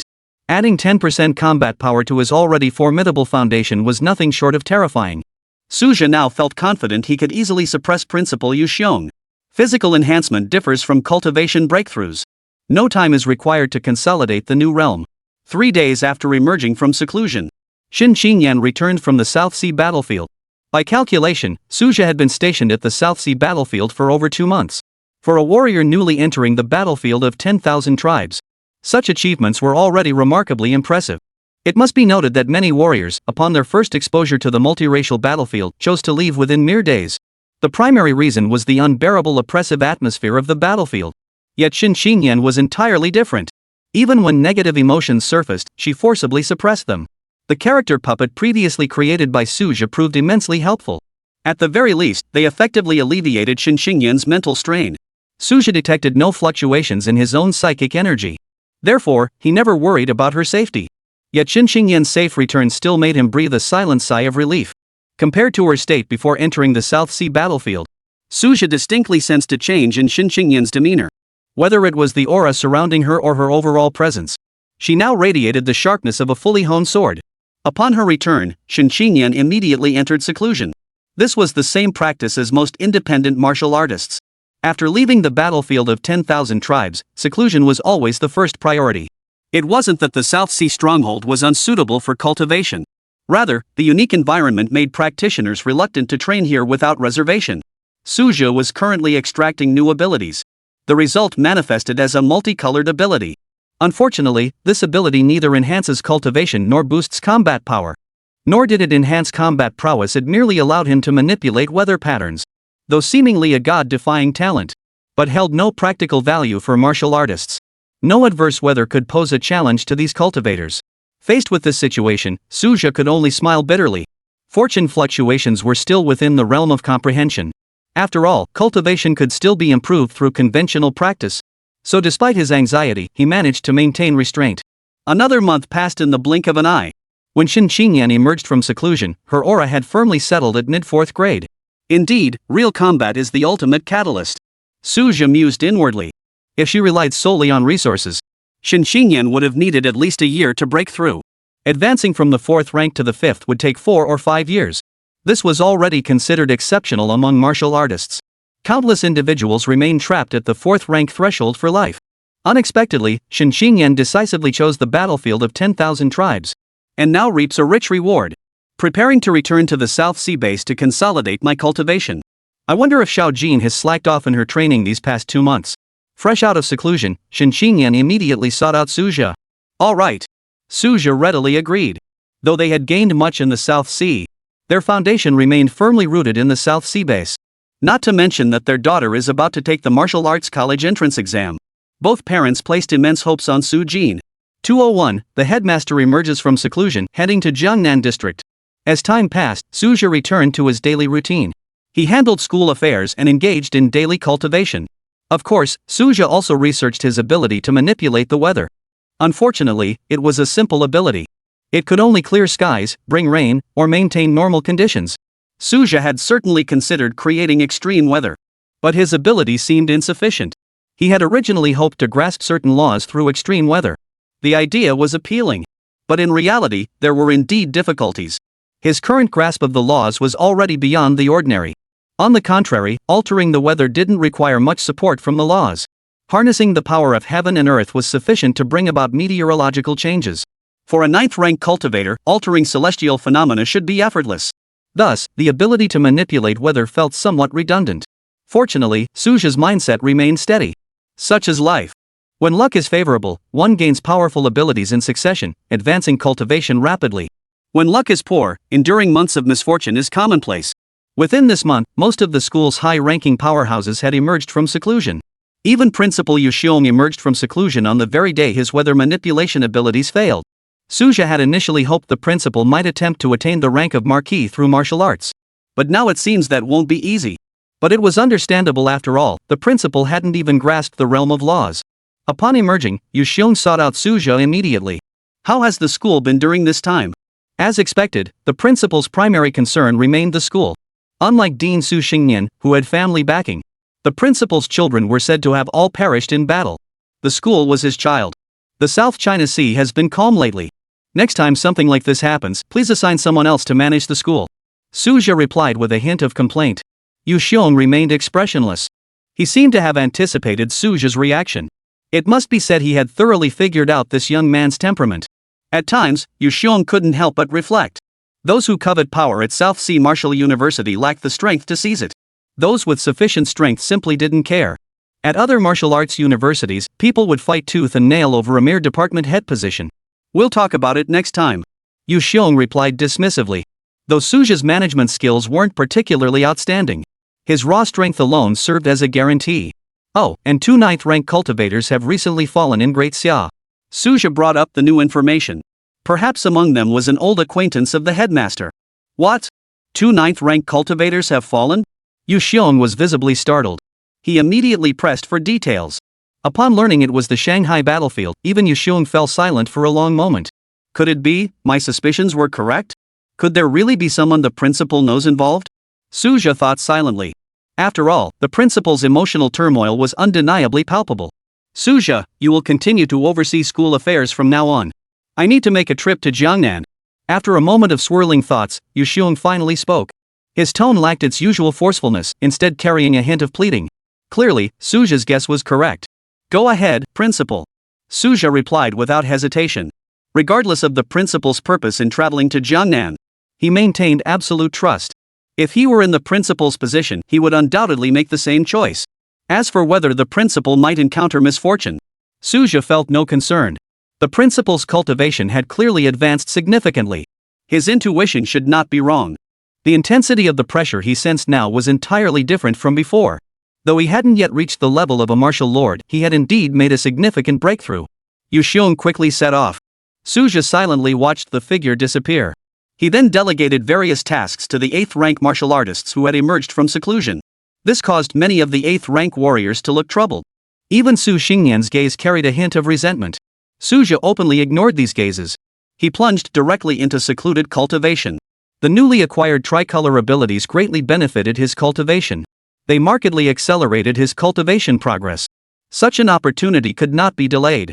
Just as he entered seclusion, shocking news erupted from the Jiangnan-Shanghai battlefield. A mysterious martial artist had consecutively slain high-ranking enemy chieftains. Even the high-ranking experts within the battlefield were baffled. Where exactly did this mysterious expert come from? He never reported to the battlefield command beforehand. But regardless, since this person arrived, the pressure on the front lines has indeed eased dramatically. The crowd buzzed with discussion. Had anyone from Nanhai University been present, they would have recognized Su Xiong's figure. The headmaster of South Sea Martial Arts Academy had disguised himself meticulously, posing as a low-ranking martial artist, biding his time. He had successfully ambushed several high-ranking martial artists in succession. Such tactics were clearly learned from Suja's signature methods. The Shanghai battlefield had never witnessed such high-ranking ambushes. This only allowed Yu Xiong to operate with increasing ease. Who could have imagined that a being whose power faintly surpassed the peak of the 9th rank would resort to ambush tactics? Regardless, Yu Xiong had finally vented his frustration. The 9th rank powerhouse who fell earlier was indeed his old friend. Little did he expect that after one seclusion, they would be separated by life and death. For Yu Xiong, true friends were already few and far between. After all, not every friend could reach the 9th rank and extend their lifespan. Most of his old friends had long exhausted their allotted years. Precisely because of this, he cherished each surviving friend all the more. Yet fate dealt him this cruel blow. Yu Xiong's rage goes without saying. He yearned to avenge his dear friend at once. Yet he knew full well that the one who had slain his old friend was a being standing on the threshold of becoming a marquis. His current cultivation still fell short by a margin. Thus, he could only vent his seething fury upon these high-ranking foreign warriors. It must be understood that high-ranking warriors are crucial combat assets even on the grand battlefield. For this reason, the alien race had even formed a special hunting squad dedicated to targeting him. At this moment, the high-ranking and even higher-tier beings on the Shanghai battlefield had launched a comprehensive search. But since Yu Xiong had concealed his identity, how could he be easily exposed? His reason for concealing his whereabouts was precisely to maintain his freedom of action. While revealing his identity would certainly bring him honors, he would inevitably be constrained by the directives of those above the 9th rank. How could that compare to the exhilaration of moving freely on his own? At least in his current state. It actually benefits the front lines more than ever before. 202, at the pinnacle of the 9th rank, surpassing the master. Yu Xiong even felt that the newly opened battlefields could be strategically designed. For instance, by concealing a portion of their true strength initially, then deliver a devastating blow to the alien forces on the battlefield at a critical moment. It must be said that Yu Xiong had indeed considered many things. Fortunately, his focus soon returned to the Shanghai battlefield at hand. This high-level battlefield. It actually reignited his sense of crisis. Back on the South Sea battlefield, he had reached the 9th rank early on and made significant progress. He felt no pressure whatsoever in his personal cultivation. Even as the South Sea stronghold was being overwhelmed, Yu Xiong himself faced no risk of falling. 9th rank powerhouses proved far more difficult to eliminate than anyone had imagined. Take Yang Liqing, a late 9th rank cultivator who failed to eliminate his early 9th rank opponent and instead found himself bogged down for an extended period. High-level battlefields greatly benefit cultivation advancement. After calm analysis, Yu Xiong identified this crucial insight. This only strengthened his resolve to remain on the Shanghai battlefield. At least for the short term, he had no intention of returning to the South Sea. Though he felt some obligation to the South Sea, he had his own considerations.